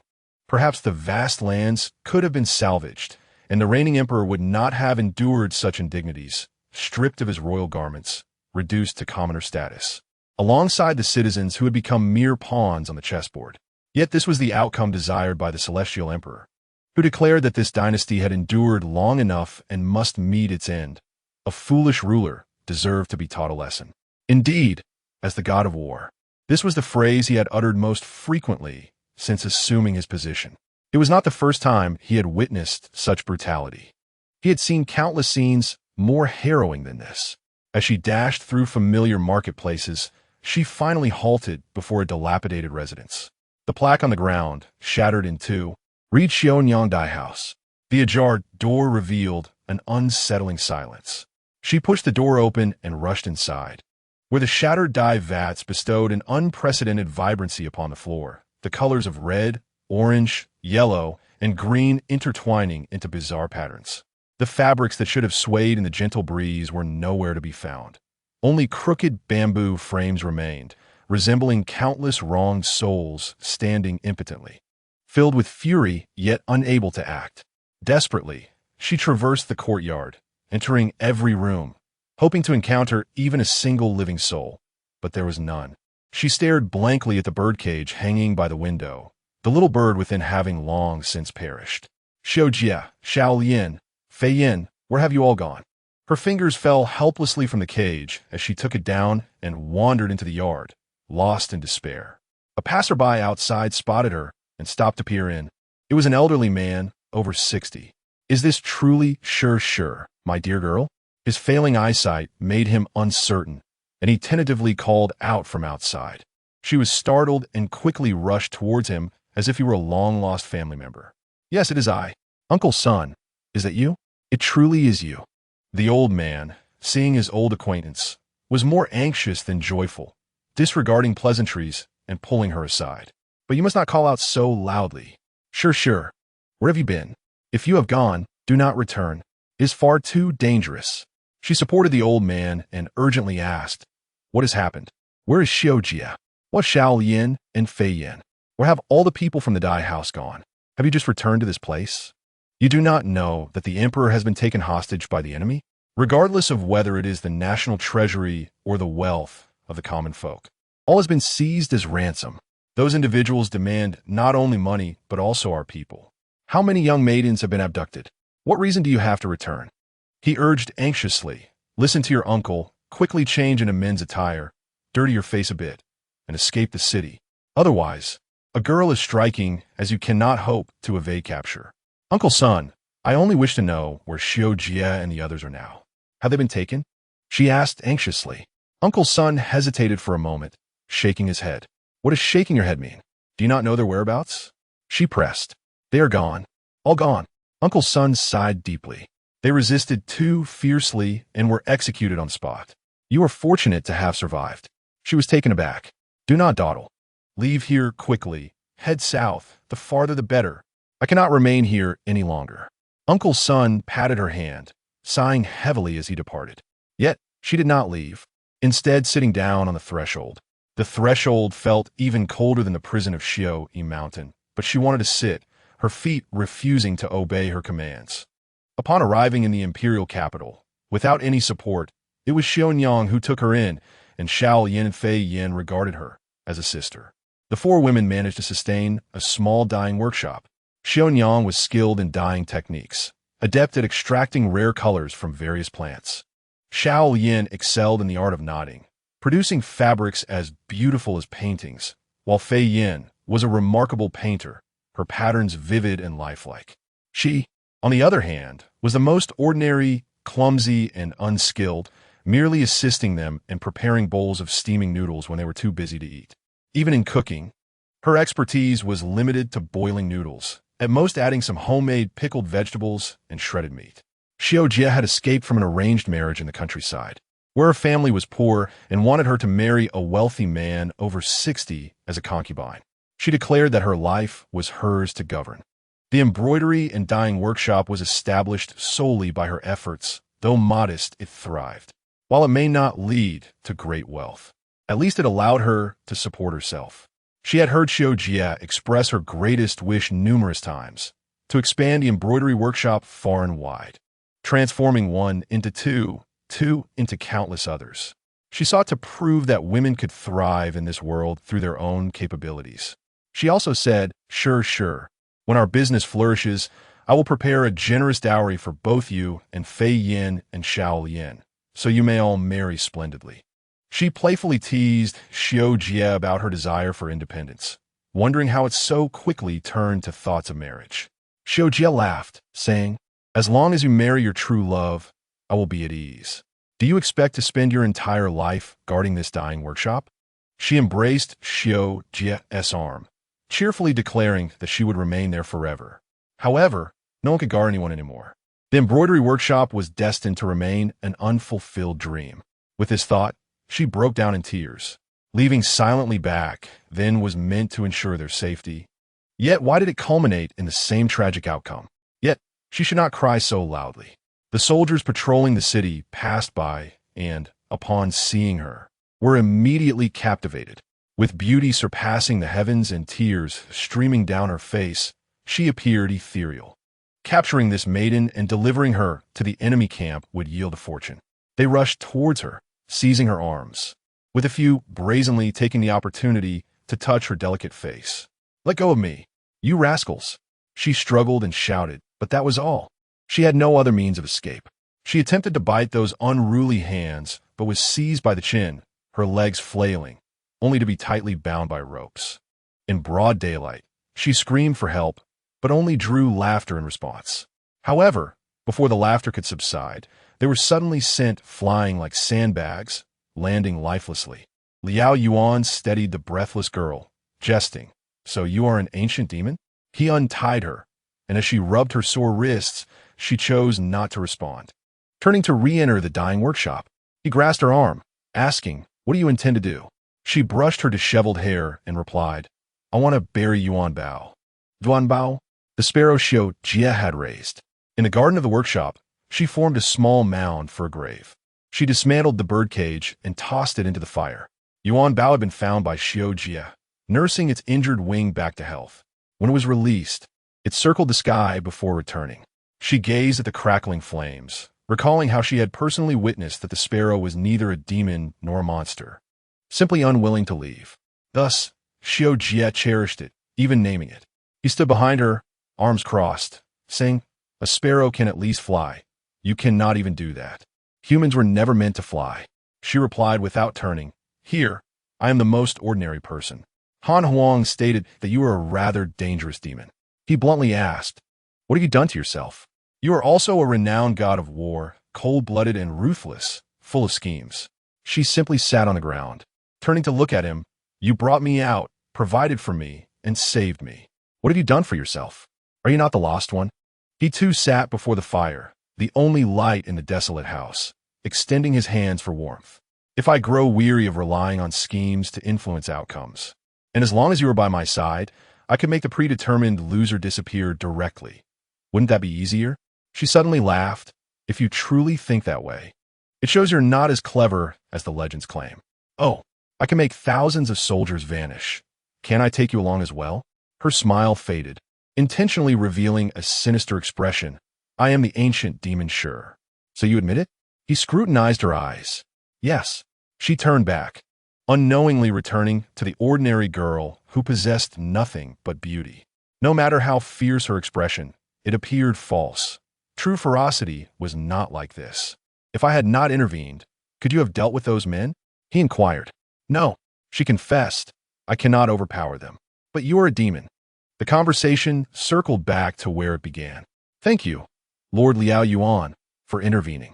She added more branches to the fire, lamenting that Xiao Jie and the others did not share such good fortune. Had I known you were so useless, it would have been better for you to be taken away. He sighed. I thought being kind would make you grateful. Lord Liao Yuan, she suddenly looked at him. Those who seek revenge must harbor hatred in their hearts, correct? He found the question foolish. Without hatred, there is no such thing as revenge. Have you ever hated someone? She pressed. Or have you never cared for anyone, given the countless lives lost at your hands? He smiled, remaining silent. Have you ever liked someone? Her words began to flow more freely. The fire blazed brighter, illuminating the faces of two individuals, each concealing their thoughts. I enjoyed roasting fish for a girl, and I liked cutting window flowers for her. He spoke slowly. Only when she called me little monkey did I feel genuine happiness. So even the god of war has someone he cares for. She propped her chin on her hand, finding it hard to believe. Did you marry her? She died. His gaze fell into the depths of the flames, recalling the inferno of war at Qi by many years ago.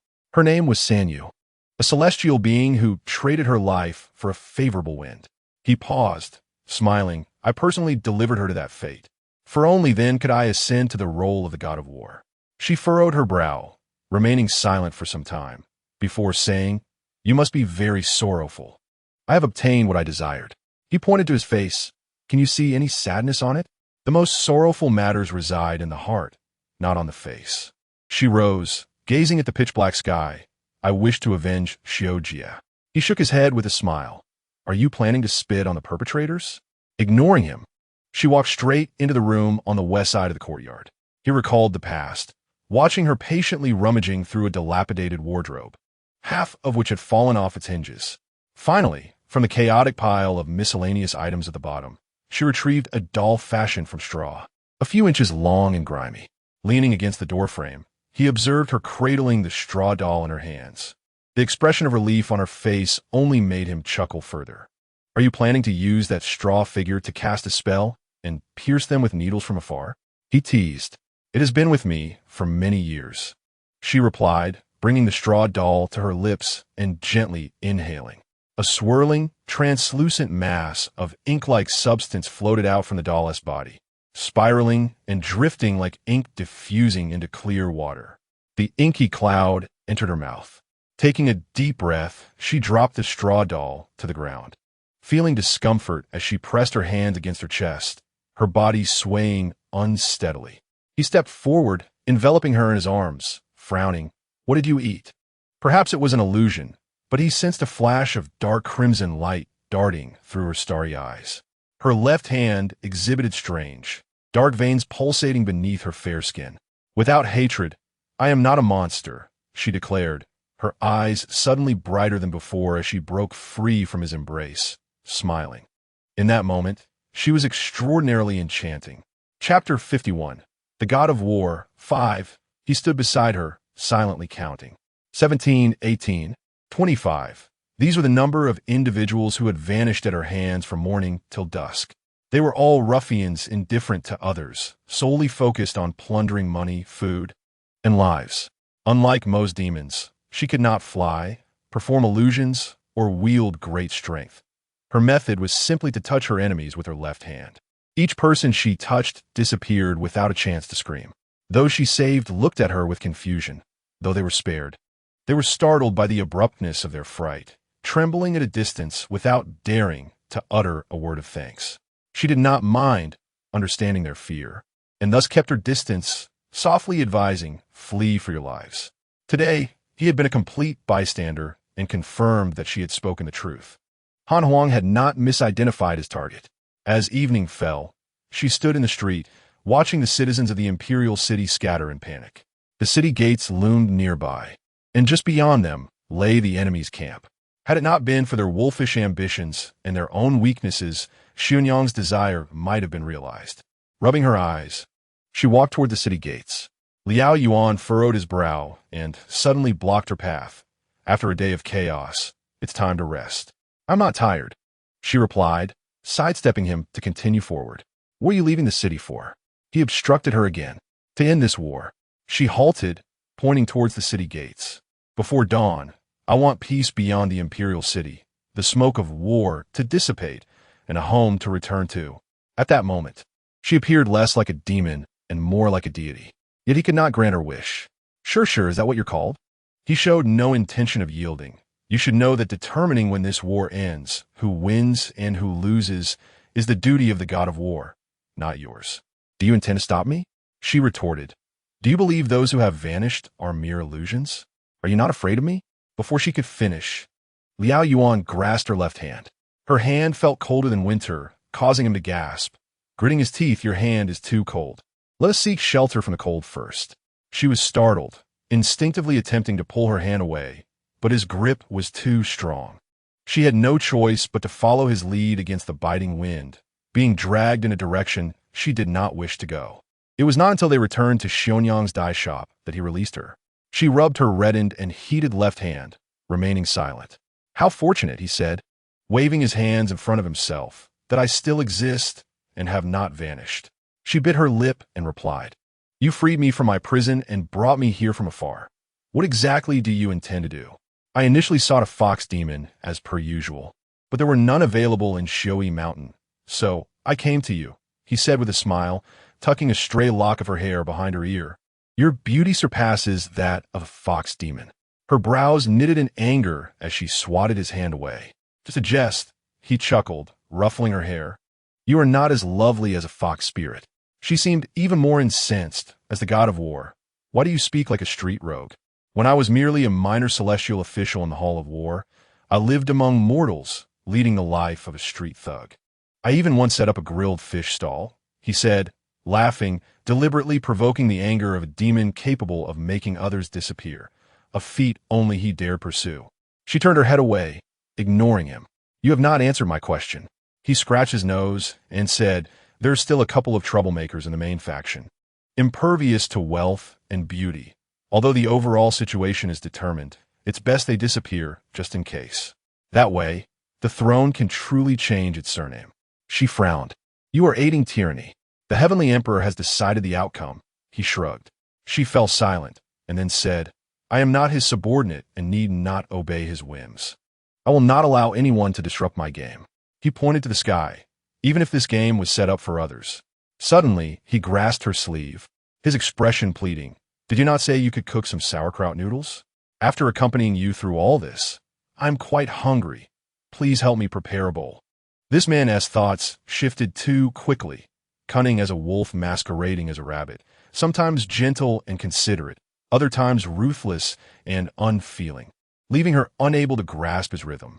Staring at him in astonishment, she exclaimed, You want me to cook noodles for you? I am a deity, not a stone. Of course, I can feel hunger. He grinned mischievously. Maybe once I am well fed, I will be willing to sit down and discuss our earlier conversation again. She found it both amusing and exasperating. Before yesterday, perhaps I held some reservations and did not dare to offend you. But today, why should I meekly obey your commands? Simply because I still stand before you, he insisted, taking her hand and leading her towards the kitchen.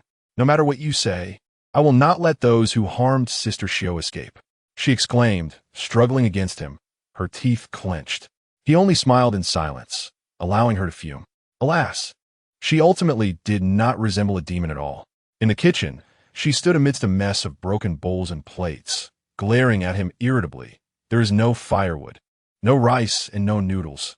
What do you want me to do? Here. He produced an oil paper package from his bosom and tossed it to her. She suspiciously unwrapped it, revealing a handful of fine noodles and a pinch of dried salted vegetables. While watching you save people, I found it rather dull. So I stopped by a nearby household to find some food. He lamented, unfortunately, in these chaotic times, finding even this in a commoner's home is a stroke of incredible luck. Though it is not sauerkraut, just some salted vegetables, it should suffice, right? It's enough for a bowl. Just add more broth. How could there be someone watching a demon continuously making her enemies vanish, yet not fulfilling their divine duties to stop or even eliminate her, and still have the audacity to search for food in other people's homes? Holding the precious little bundle of ingredients, she pondered that perhaps he was the true anomaly among demons. I will go fetch some firewood, he said with a smile. Stepping outside. What to do? Should she smash the ingredients in his face and flee to confront those ruffians outside the city? Or should she play the role of a good wife and mother, obediently cooking a bowl of noodles for him? Even as the water on the stove began to boil, she still felt unable to make a choice, yet her body acted independently of her thoughts, adding salted vegetables to the boiling water and stirring the noodles with chopsticks, all the while scolding herself for succumbing to such actions. He languidly leaned against the doorframe, tilting his head to observe her busy silhouette by the stove, and suddenly inquired, "Who bestowed upon you the scarecrow?" She paused momentarily and replied, "A man gave it to me many years ago." The myriad of malevolence in the world, though diverse in form, invariably stems from the affliction of hatred. He spoke slowly, "I have touched your hand, yet I remain here. The reason is not that your demonic power has waned or that my divine strength renders you powerless, but rather because you harbor no animosity towards me. Am I correct?" The delicate noodles danced in the boiling water, and she remained focused at the stove, sampling a strand to gauge its doneness before continuing, "Long ago, I lived with my 2 elder brothers, but our lives were far from stable. We constantly evaded pursuers. My brothers possessed an affinity for the human realm, regarding humanity as the most exquisite source of sustenance. My eldest brother was born with 2 heads, one male and one female, feeding on human shadows, while my second brother resembled me closely, taking on the form of an ordinary human, yet relishing the consumption of human memories. Those chosen by them met with a dismal fate. As for me, the scene you witness is what I have become. Thus, we were deemed ancient malevolent spirits, and the human world could not tolerate our destruction. Whether it be righteous individuals or those with ulterior motives, we became targets for extermination. Eventually, I became separated from my brothers, wandering far and wide, striving to disguise myself as a true human, carefully concealing myself within the mundane world. Perhaps I differ somewhat from my brothers. They disdain humanity, while I do not. I have always believed that I am not vastly different from humans, save for my prolonged lifespan and my ability to make others vanish." She gingerly lifted an empty bowl, carefully fishing for noodles, reflecting on how her appearance afforded her both conveniences and complications. "Yet, I fear not. After all, those who incite my wrath ultimately disappear at my hands. When I tire of one place, I simply relocate and forge new friendships. However, the number of those who vanished at my behest far exceeds the friends I have made. Until yesterday, I perceived no trace of hatred within you. Even confined within the prison of Ximeiyouhai Mountain, even knowing your fate would likely be death." He asked, "What did your scarecrow take away?" She continued to sift through the noodles. "That year, I misinterpreted a kind man who treated me well, believing he had come with a Taoist priest to capture me. In truth, he merely sought to help, having summoned a doctor who loved the art of healing to attend to my sprained ankle. What a trivial misunderstanding. Yet, I gave him no chance to explain, and in a moment of reckless hatred, I lost him. He had an elderly blind mother at home, who sat at the door each day, waiting for her only son to return.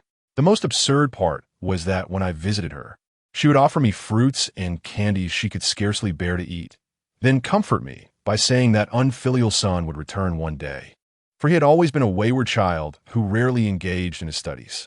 She smiled as she brought the noodles to the table, and it was only that day, gazing into the blind eyes of that old woman, that I truly realized I was no longer human. You are not mistaken, though I am a demon. My powers are born from hatred. If I were to relinquish my capacity for hatred, then no one would ever vanish again." She paused, looking at him. "Are you still standing there? If you do not eat, it will grow cold." He approached and sat down, first sipping the broth, then lifting several noodles to his mouth, exclaiming, surprisingly, "It is not as unpalatable as I imagined." She sat opposite him, casting him a glare. "Do you truly fear me not hating you? Must you speak such words to provoke me?" A mighty war god fell by a bowl of noodles. What a disgrace it would be for the heavens. He chuckled and took another hearty bite. "Without hatred, you are no demon." "Who aided you?" "A man named Yuan," she replied. "A transcendent being?" "A street vendor selling noodles." The mention of Yuan left him momentarily choked. "He taught me how to cook noodles." She smiled, her thoughts drifting back to many years prior on a snowy night. Wandering the streets when he invited her to dine, and asked her to tend to his business. In their casual conversation, they spoke of a recent murder in the vicinity. He lamented that both the perpetrator and the victim were not bad people, merely friends overtaken by a surge of malicious hatred that they could not contain. I remarked, if only there were a sage who could sever hatred. Yet he countered, it is natural for people to experience love and hate. One cannot simply excise such emotions. I found him amusing and jested. What if there were a demon capable of killing invisibly through hatred? Should we not excise such emotions from her? To my surprise, he immediately retorted, are you speaking of yourself? How intriguing. And then, he inquired while continuing to eat. I deliberately responded, what if it were me? Do you believe in the existence of demons? She continued, he said he did. As I finished my noodles, he handed me the scarecrow, stating that if I truly wished to relinquish my hatred, I should entrust it to the scarecrow. After saying this, he even flicked my forehead, and I felt a sudden heaviness in my chest, followed by an itch in my throat. I coughed forcefully and expelled a mass of ink-like light that landed squarely within the scarecrow's body. By the time I regained my senses to confront him about what he had done, he had vanished from the noodle stall, leaving only his voice echoing. If you ever wish to hate again, just take a breath from the scarecrow. The world is vast. We may never meet again. Take care. Female demon. His bowl had reached the bottom, and he set down his chopsticks, wiping his mouth. So you never encountered him again? She shook her head. Whether human, demon, or deity, I have no knowledge. That singular encounter on a snowy night altered the course of my life. Without the ability to hate, I no longer fear anyone disappearing in my hands, allowing me to face every person I meet with tranquility. Later, I arrived in the imperial capital, befriending Xiaoyang and others. Though life was mundane, it was the most peaceful and happiest time of my life. I regarded them as family, a sentiment I never shared with my two brothers. Therefore, when the king of punishment appeared before me, declaring that as a malevolent spirit, I had disturbed the human realm for years and was henceforth to be captured, I offered no resistance. He also mentioned that he did not fear my abilities, but hoped I would seriously consider the safety of Xiaoyang and the others. Clearly, the king of punishment had been planning for this moment for quite some time, aware of my Achilles heel. You will die. You do not comprehend the horrors of the heavenly realm's devourer of demons. He belched contentedly. Had I been human, I would have long since succumbed to old age. She smiled. Have you forgotten my lack of hatred? Even if the king of punishment treats me thus, I do not intend to harm him. If I were to perish at your devourer of demons, I would find relief. After so many years, I could finally pass away peacefully like a human. As long as you are content. He gazed at her. Yet I reiterate, you cannot disrupt my plans. The outcome has already been determined. The nation that must fall cannot be saved. Otherwise, we cannot discuss our friendship, not even over a bowl of noodles. She furrowed her brow, remaining silent for a moment before saying, regarding those few individuals you wish to see disappear, I apologize, even though I have reclaimed what I did not desire. I harbor no hatred towards them. Thus, I cannot assist you in fulfilling your wish.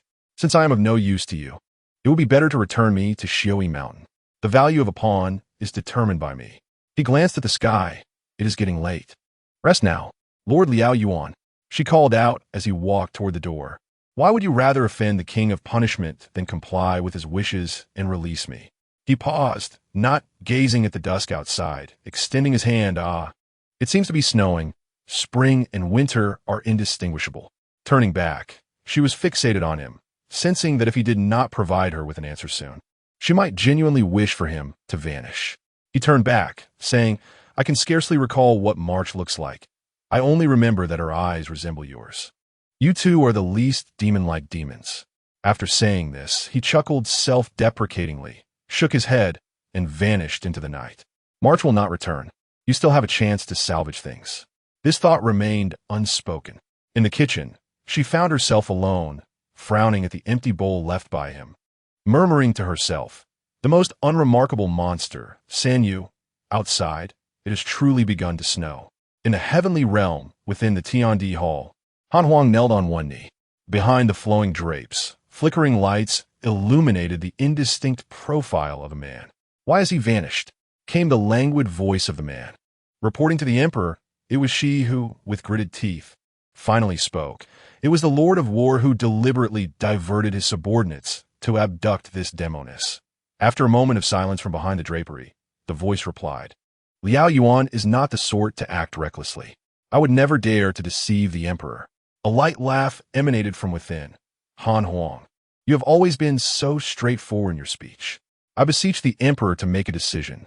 She clasped her hands, her tone growing more earnest. Go. Bring the person back first. This subordinate obeys.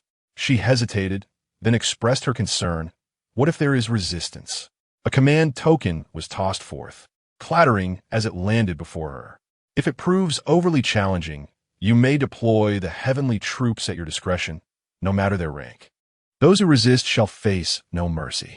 The voice was calm and casual, as if discussing the mundane nature of life and death. Yes.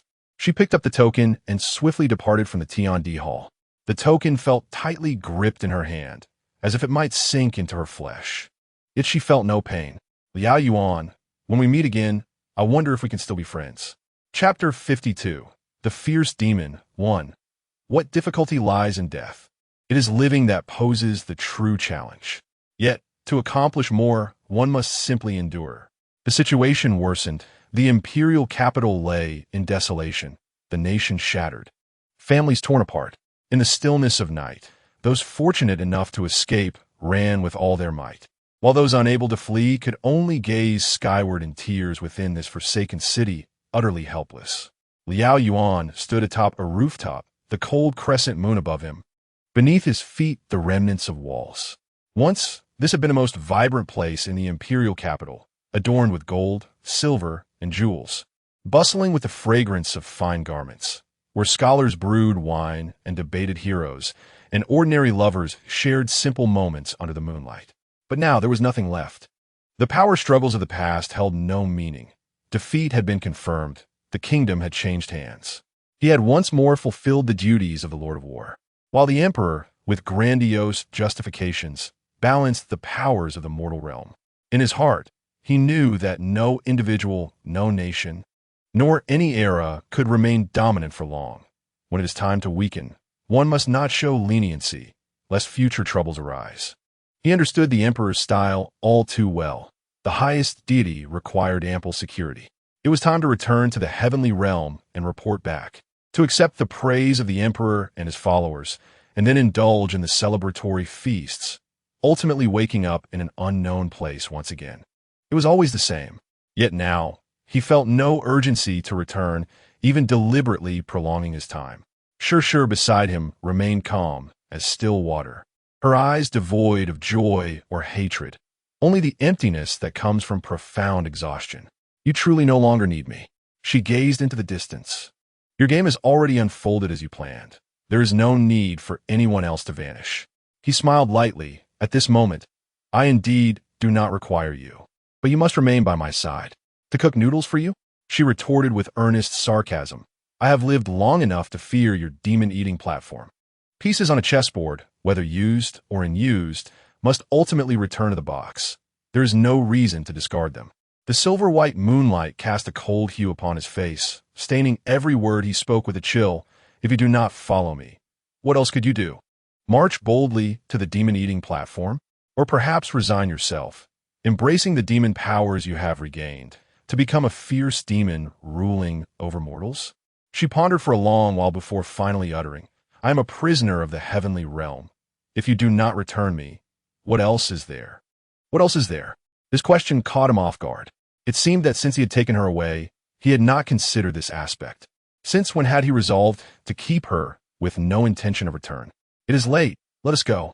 He grasped her hand and gently descended to the ground. Even if he reclaimed her hatred, she remained a demon unable to perform even the simplest light techniques. The only reason she had stayed beside him for so long was out of fear to leap from such a height. Alas! How could such a demon possess the courage to face the demon-eating platform without fear? On the streets cloaked in night, only he walked with composure, while she, firmly held, grew increasingly anxious, urgently questioning, Where are you taking me? Hasn't your task been successfully completed? Shouldn't you return triumphantly to the heavens to receive your accolades? He did not respond, continuing to lead her toward the Xunyang Dai house. What is it to be a celestial being dragging a demon through the streets? She exclaimed, both anxious and indignant. They reached the entrance of the Dai house, where he finally paused, glancing back at her. From now on, I shall be your prison. Being with me is no different from being confined in Xiaoyu Mountain. A sudden gust of cold wind swept past, causing her to gasp. What do you mean, I shall be your prison? How could such seemingly harsh yet ambiguous words escape the lips of a celestial being, directed at a condemned demon? She found this terrifying. Quickly using all her strength to wrench her hand free from his, stepping back several paces, frowning, I would rather return to the confines of Xiaoyu Mountain. Is cooking noodles for me so detestable? Liao Yuan sighed. I thought you would at least possess a modicum of gratitude for the kindness I have shown you. She grew agitated. Have you lost your wits or your senses? Since when have celestial beings and demons reached a point of expressing goodwill and gratitude toward one another? You inexplicably borrowed me. Why not simply return me as agreed? He rubbed his nose, laughing dismissively. Being obedient does not make one a lord of war. Is it amusing for you to toy with me like a mouse? She suddenly exclaimed, pointing toward the interior of the Dai house. My most important people are inside. Yet they are all gone. I am a demon, but I could neither prevent their deaths, nor even pursue the matter, for you have vetoed that thought. Very well, I shall do nothing. After all, everything is dictated by your celestial beings, life and death, victory and defeat, fate. And now, you are even more detestable. Your so-called kindness is more loathsome than beating, scolding, or killing me. He allowed her to vent her frustrations, and once she had finished, he extended his hand. If I am so detestable, then let me vanish. She, with reddened eyes, swatted his hand away and collapsed to the ground, sobbing. Surely, it was merely a sudden change in mood, he mused. For a demon renowned as an ancient fierce being, yet who had faced numerous trials in life, having finally cast aside her powers in search of the stability she desired, only to find herself with nothing, unable to resurrect her loved ones, unable to exact revenge, and even stifled in her impulse to confront the demon-eating platform.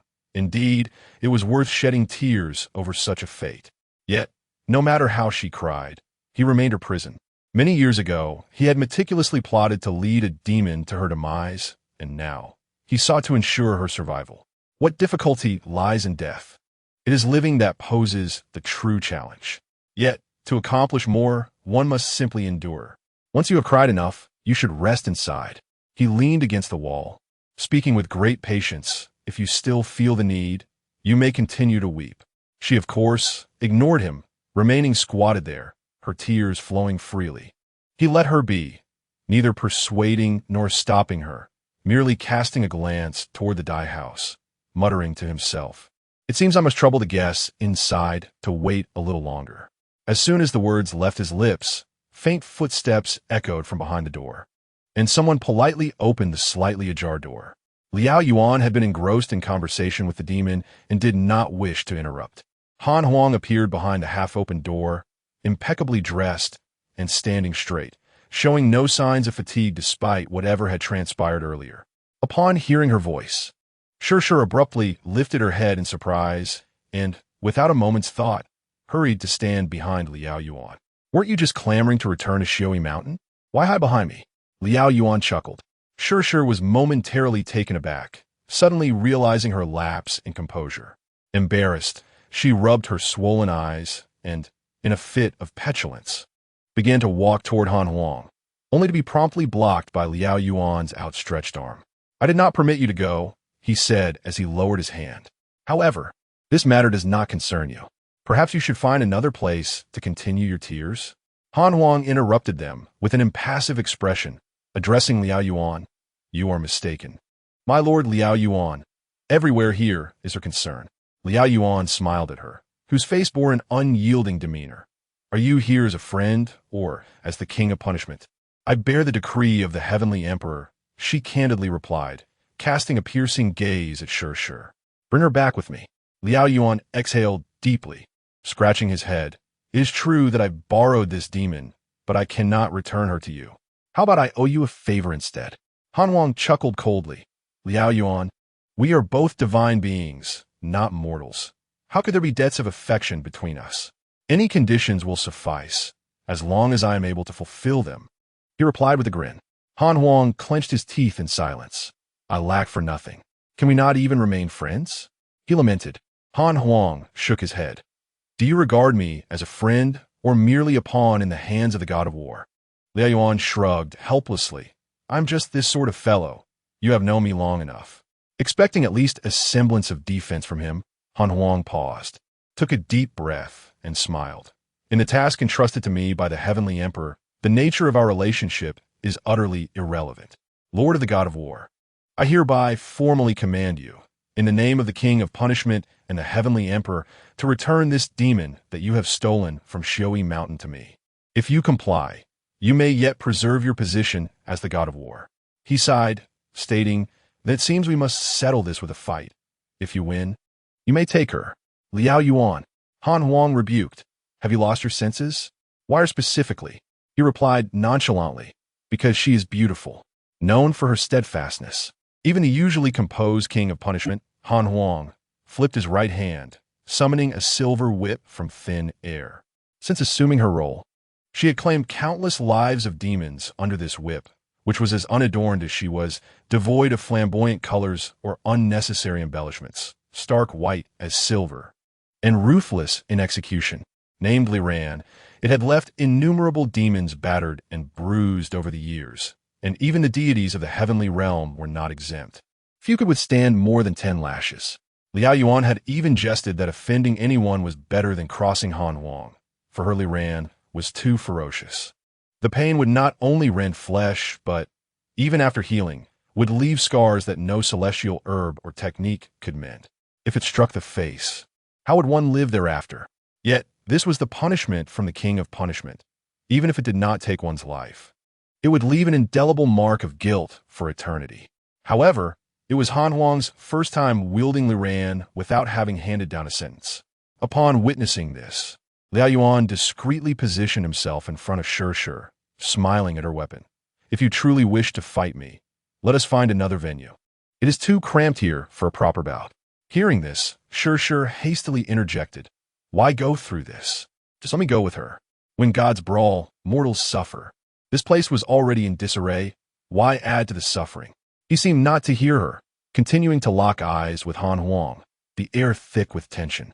Suddenly, Han Huang let out a sigh, and the Liran vanished without a trace. Change your mind? He asked with a smile.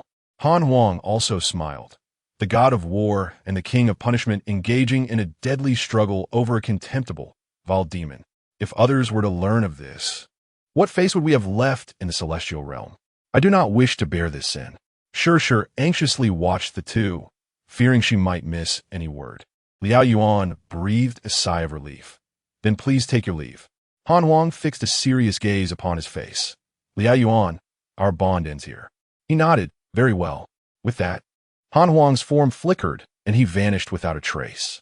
It is said that deities can transcend all and perceive destiny and foresee the future. It seems such claims were mere boast.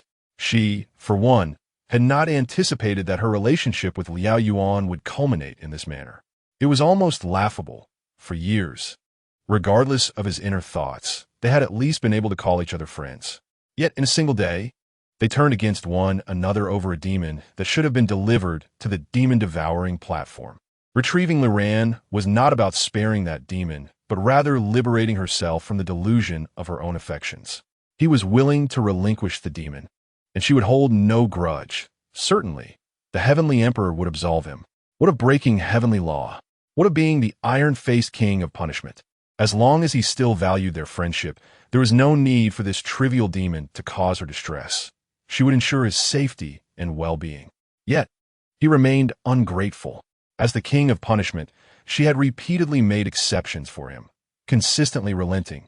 Today, she could not yield any further. The Heavenly Emperor decreed that if there was resistance, there would be no mercy. She clenched the command token in her hand and made her way to the divine armory. Once the divine arms were drawn, there would be no turning back.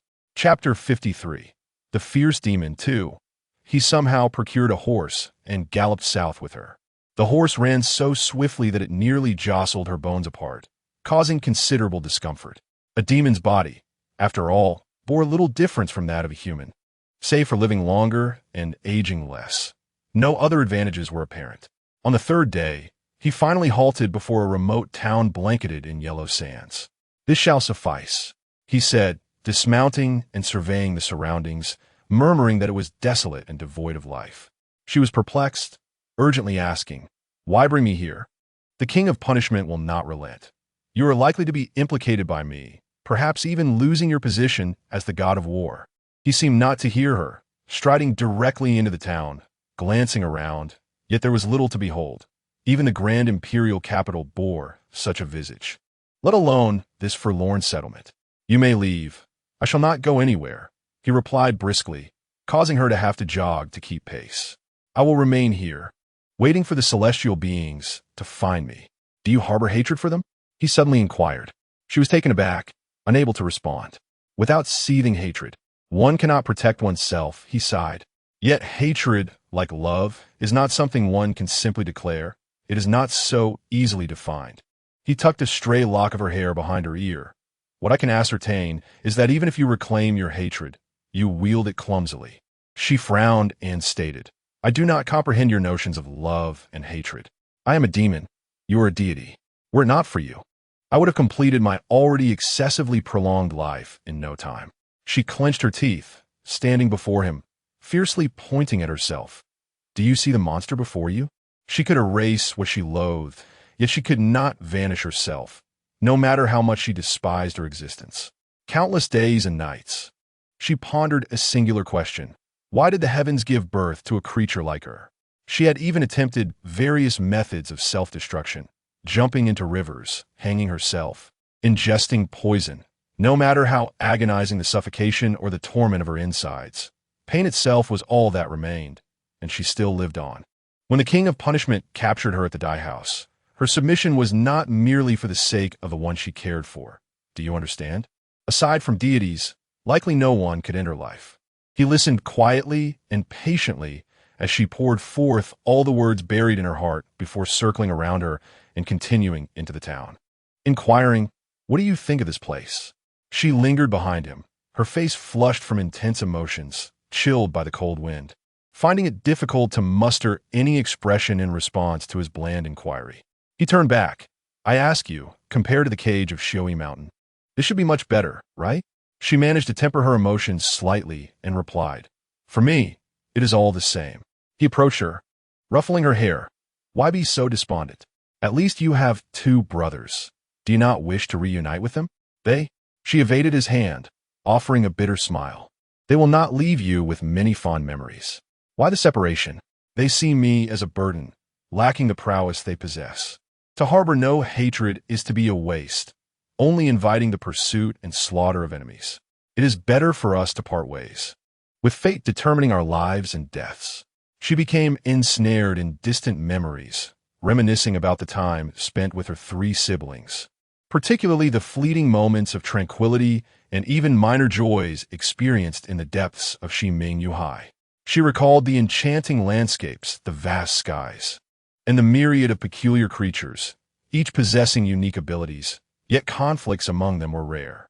The eldest brother, with his eccentric appearance, was remarkably intelligent, besides feasting on shadows. He delighted in unearthing the secrets of others, often relishing the latter endeavor more. He frequently spread gossip about which creature had a crush or held disdain for another, causing chaos while he quietly chuckled in the background. The second brother, mischievous by nature, often led her to pilfer food from others' domains, employing his skills to erase memories of their mischief. As she spoke, a smile involuntarily graced her lips, revealing a rare moment of joy. He observed the fleeting smile on her face and pondered. Had they truly left so few cherished memories? Indeed, they were limited. Her smile vanished as they departed from Ximeiyouhai and entered the human realm, where everything transformed. What had changed? The tempers of her brothers grew increasingly foul, and their powers swelled daily. She sighed, noting that her elder brother's appetite had grown insatiable, claiming that human shadows were the most delectable of all species and harbored the greatest secrets. Not only could he satiate his hunger, but but he could also engage in a multitude of intriguing activities with those secrets. The second brother had also expanded his talents beyond mere thievery. He consumed others' memories as nourishment, leaving individuals alive yet estranged from their loved ones, resulting in tragedies that weighed heavily, far beyond mere death. Not only they, but even she had changed. In Ximeiyouhai, she was oblivious to anger or resentment. The most infuriating incident was merely a bird pilfering the beautiful flowers she had painstakingly gathered, prompting her to track down the creature's nest, forcing it to repent while it stood bare of feathers. However, the human realm was different. The number of irritants multiplied, and their intentions extended far beyond stealing a single flower. In those years, she had indeed taken lives, warranting the title of a fierce demon. Had it not been for the subsequent events and individuals who altered her life, she might have long been targeted by the celestial realm and dispatched to the demon-devouring platform. After listening, he inquired, had she not met her brothers again? There had been no word from them. She shook her head, suggesting it was better that they did not meet. 3 demons like them gathering would not bode well. He contemplated and suggested, since life in the human realm is unpleasurable, why not return to Ximeiyouhai? Return? She replied wearily, Ximeiyouhai is not an inn where one can simply come and go at will. She paused, casting her gaze upon the parched earth beneath her feet, stating that there was no path left for her to return. What do you mean by no path? I can no longer find a way back to Ximeiyouhai. She offered a bitter smile, revealing that she had indeed contemplated returning. Yet, regardless of her efforts, she could not rediscover the route. She vividly remembered the winding mountain path shrouded in clouds and mist, and though she sought her original direction, not only was the mountain gone, but all that lay before her was a field of water with bare-bottomed village children leading oxen past. When she inquired of the villagers about the mountains, they claimed their ancestors had resided there, and the land was flat, having never seen a mountain. It was then she understood. Her hometown was a one-way street, forever unreceptive to a child who had forsaken it. He frowned. Was it easy for you to leave? Ximeiyouhai is not a cage. Those within can exit at will by traversing a serpentine path through the woods. She gestured skyward, asserting that their customs differed. There freedom reigned. Being able to go and return is true freedom. He corrected her. Why did you choose to leave? Outsiders, she replied. Ximeiyouhai also welcomes guests.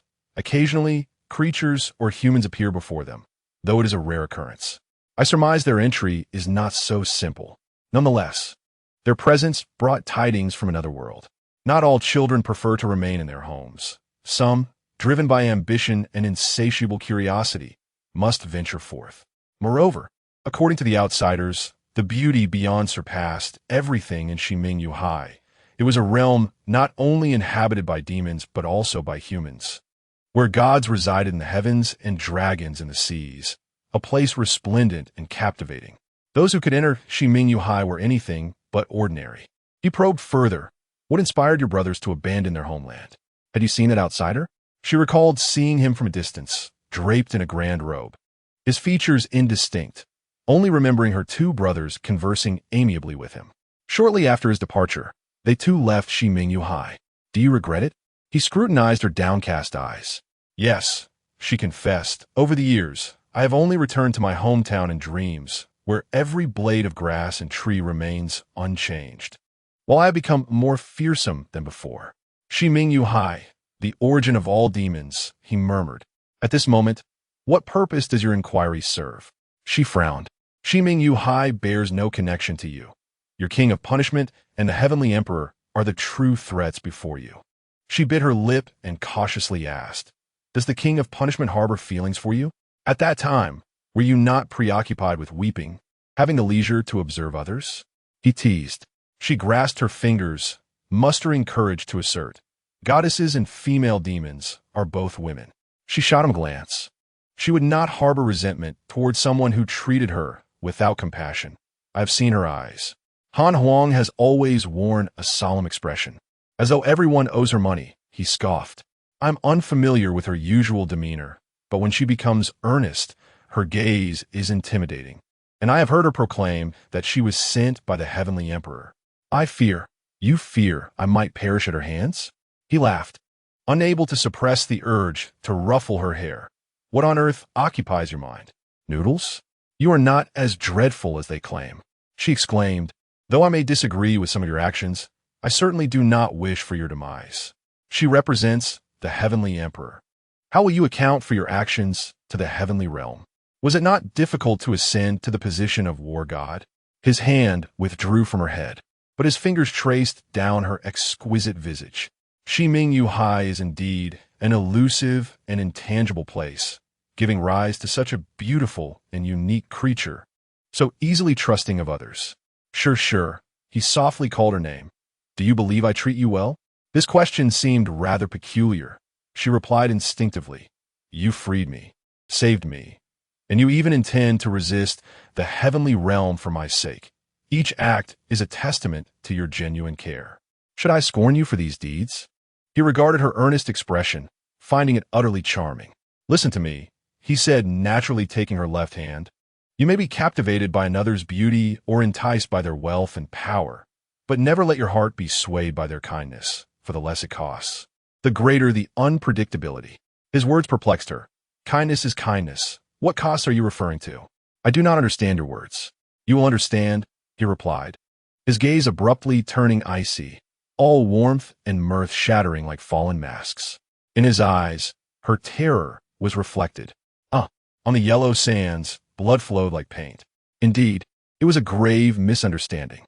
I know, Liao Yuan, you are always prudent and decisive, never violating the laws, nor committing acts contrary to the heavenly realm's regulations. The heavenly emperor is keenly aware of this. The affairs of the human realm have been resolved satisfactorily, and you have achieved another merit, thereby living up to your title of war god. Thank you, heavenly emperor, for your praise. I have merely fulfilled my duties. Very well. With this matter resolved, Han Huang, I entrust this demon's remains to you for proper handling. In the future, act with greater caution and discernment, lest you be misled by appearances and misunderstand your colleagues. It would be most inappropriate.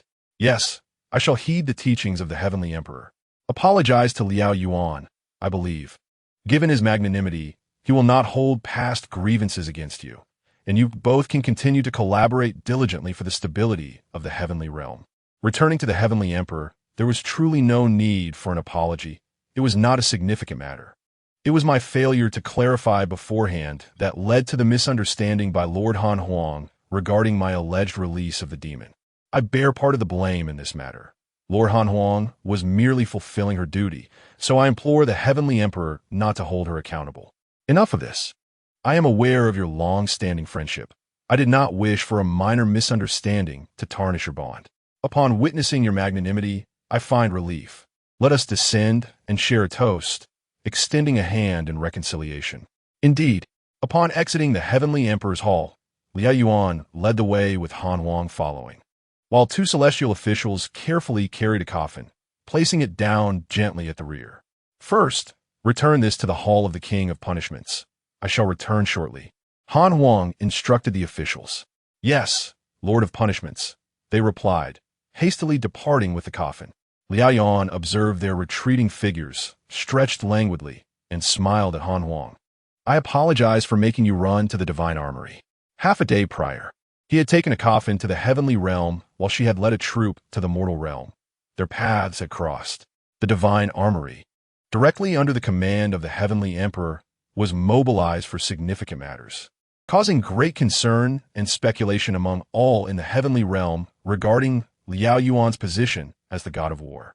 However, all conjectures were sharply contradicted by the truth, as even Han Huang felt a sting of disbelief when Liao Yuan, unfazed, opened the coffin before her, revealing a lifeless body with a severed left hand starkly on display.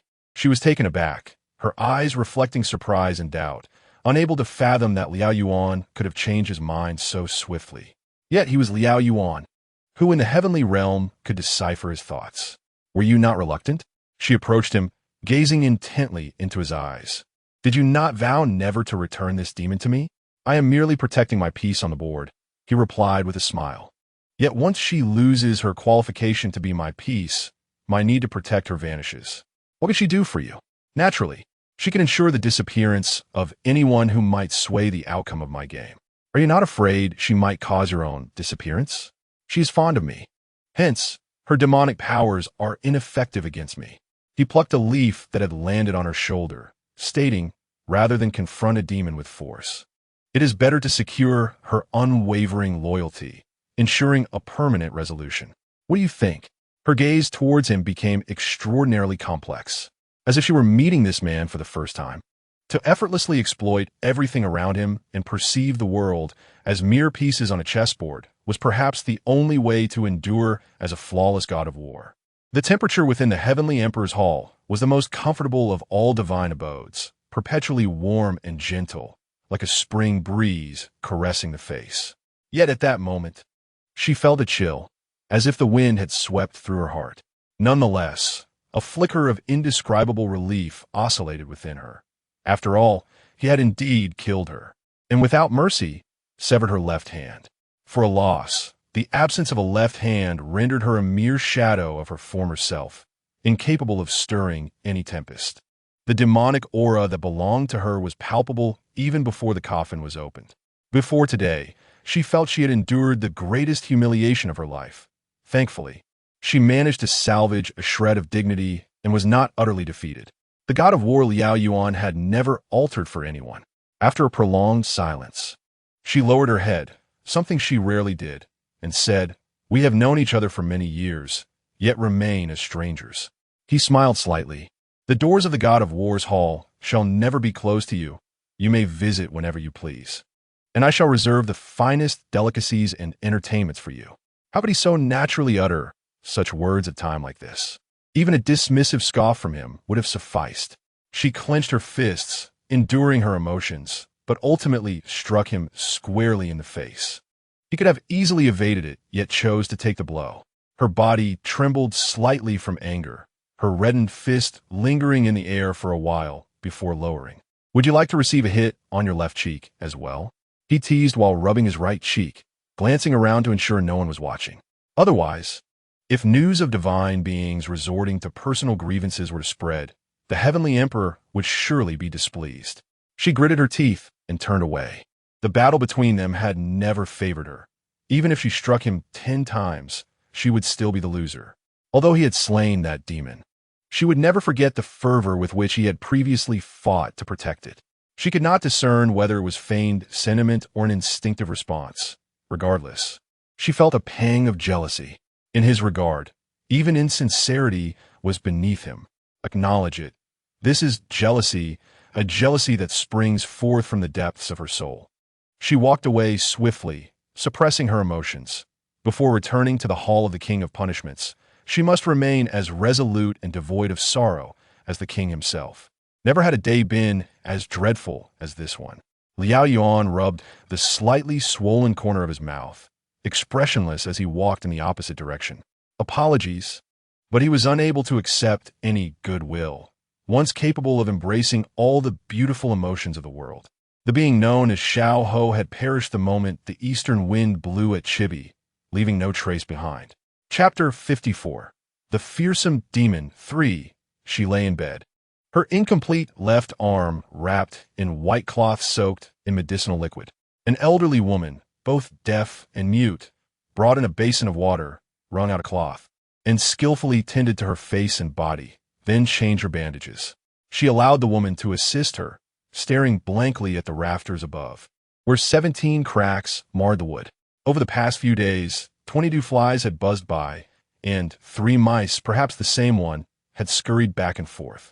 At the head of her bed lay a box of mixed black and white chess pieces, a toy she had unearthed from a corner cabinet, containing 181 black pieces and 180 white pieces, which she had counted many times. The world had become extraordinarily quiet. The simplicity of her life, free from self-care, granted her ample time to indulge in boredom.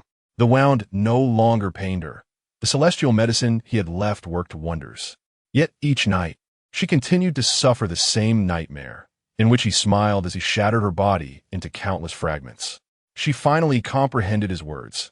The less cost required for something, the greater the variables. She also understood that the god of war Ximeiyouhai was indeed the god of war Ximeiyouhai, wholly unchanged from legend. He could eliminate those who dare defend her, tenderly ruffle her hair, and shield her against another deity. Yet, after performing all these acts, could abruptly sever her hand without warning. In that moment of severance, she thought she might die. The pain was indescribable. 1,000 poison blades piercing her flesh could not compare to the immense agony. Everything around her twisted into a grotesque parody, yet he remained unblemished, perfect as a deity in the temple. Whether it was love or death he offered, he rendered her speechless, devoid of resentment, as she passively accepted all consequences. The divine and the demonic had never coexisted so harmoniously within a single being.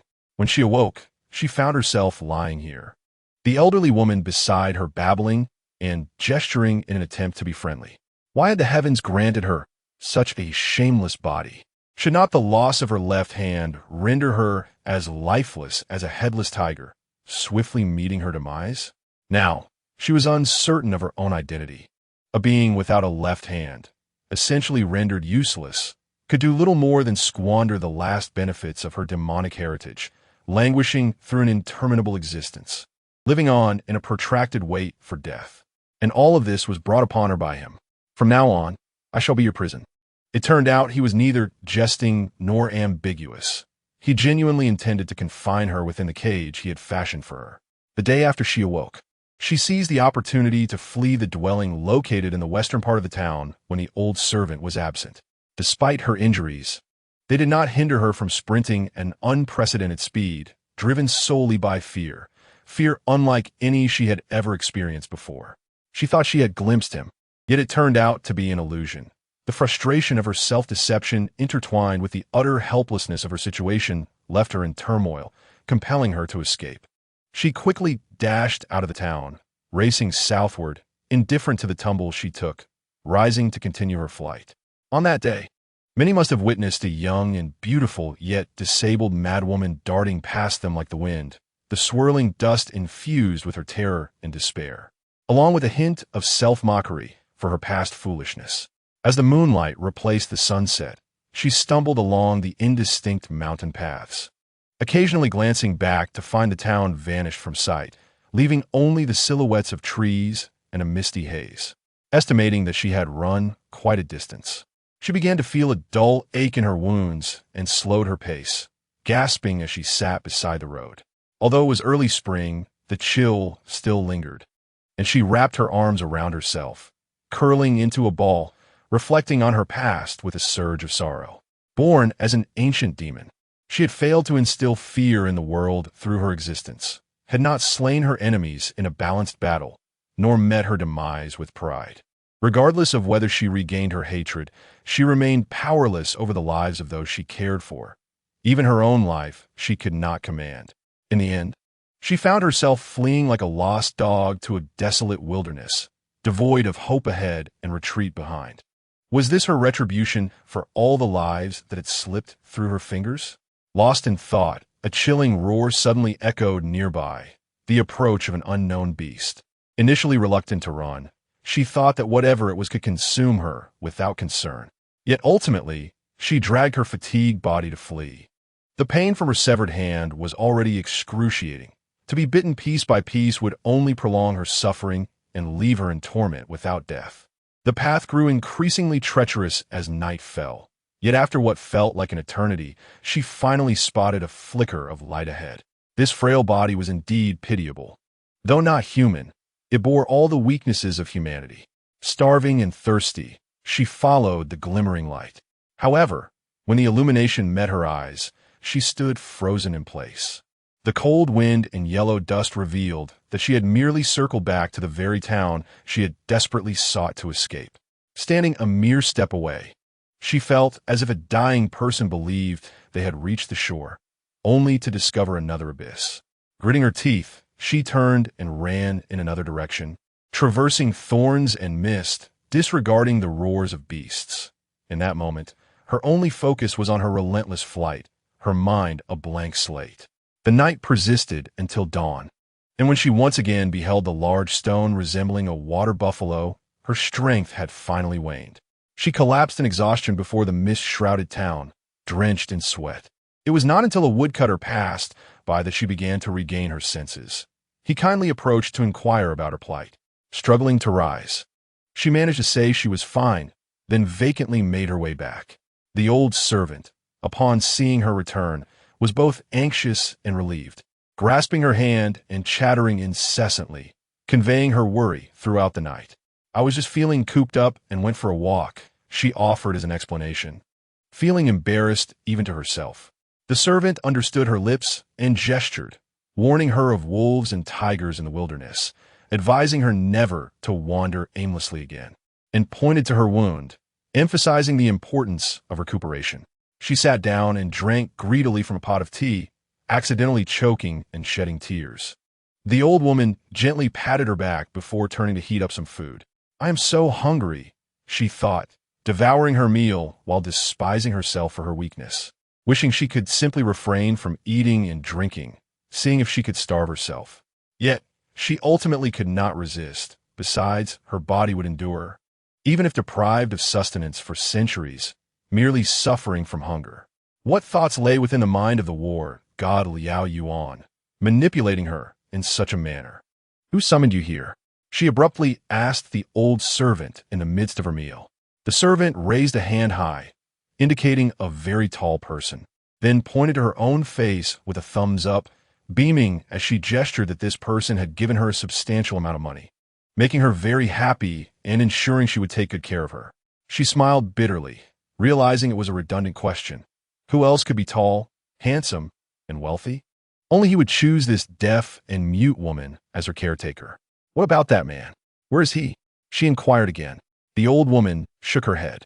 Surely, he would appear again. When that time came, she would grasp him firmly and convey that she needed nothing, no protection, no care. Either let her go or allow her to die, and then deliver a resounding slap to his face. Thus, she resolved to survive, determined to live until the day they might meet again. Taking a deep breath, she set down her bowl and chopsticks, her face smeared with dirt, crawling back into bed, cocooned in her blankets. A year passed, and he did not appear. A decade passed, and he remained absent.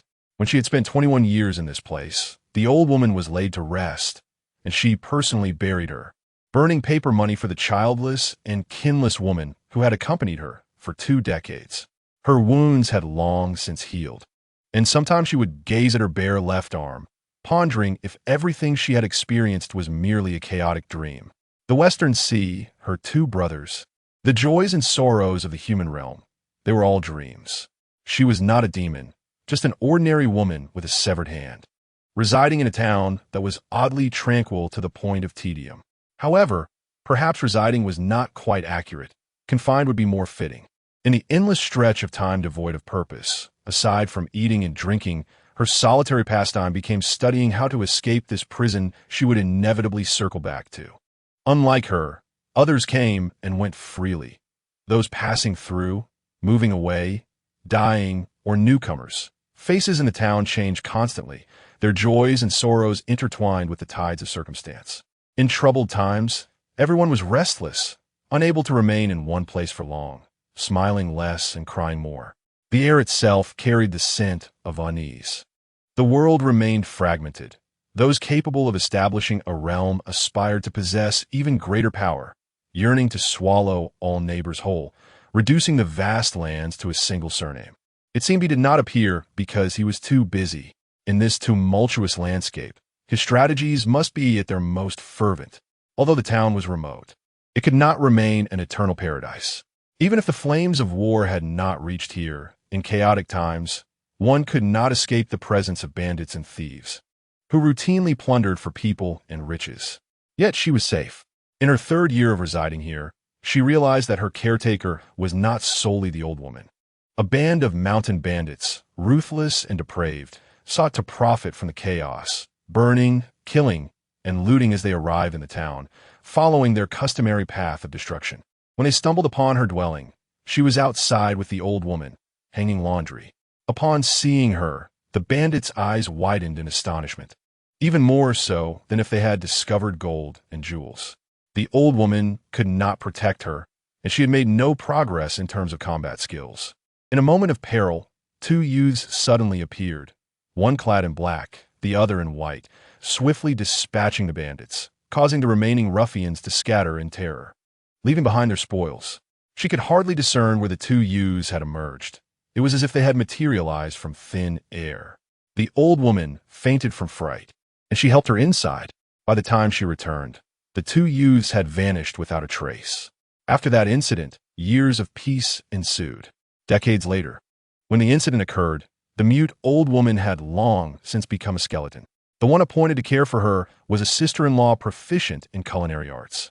Though not mute, she was reticent, preferring to retreat into the kitchen to explore new recipes, shunning interactions with outsiders. On that day, foreign soldiers came to pillage military provisions, behaving in a manner as crude as bandits. When they stormed into her home, two young boys descended upon them like divine warriors, annihilating the enemy without mercy. After decades apart, the boys remained unchanged, their youthful faces revealing not a hint of age. This time, she grasped the arm of the boy in white and inquired, "For where do you come?" The boy clad in white remained silent, while the boy in black stood impassively beside him. Another mute? She found it strange, but wished to express her gratitude. Remembering she had some osmanthus sugar made by her sister-in-law, she pulled it out and pressed it into the hands of the two boys, saying, "Thank you. There is nothing else of value, but this osmanthus sugar made by my sister-in-law is quite delectable." The boys gazed at the fragrant candy in their hands, exchanged a glance, and promptly devoured it. She smiled, thinking, after all, they're just children. Wait a moment, I have more inside. She turned to fetch a bag of osmanthus sugar, but when she returned, the two boys had vanished without a trace. She searched everywhere, puzzled by their sudden disappearance.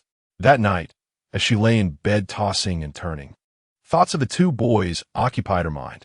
Their silence, their black and white attire, their unchanging faces over the decades. Suddenly, she sat up, her gaze falling upon the cabinet in the corner of the room. She leapt from the bed, lit the oil lamp, and hurried to open the cabinet door, retrieving a long-forgotten box of chess pieces from a corner. Back on her bed, she spilled the pieces across the covers and began counting them meticulously.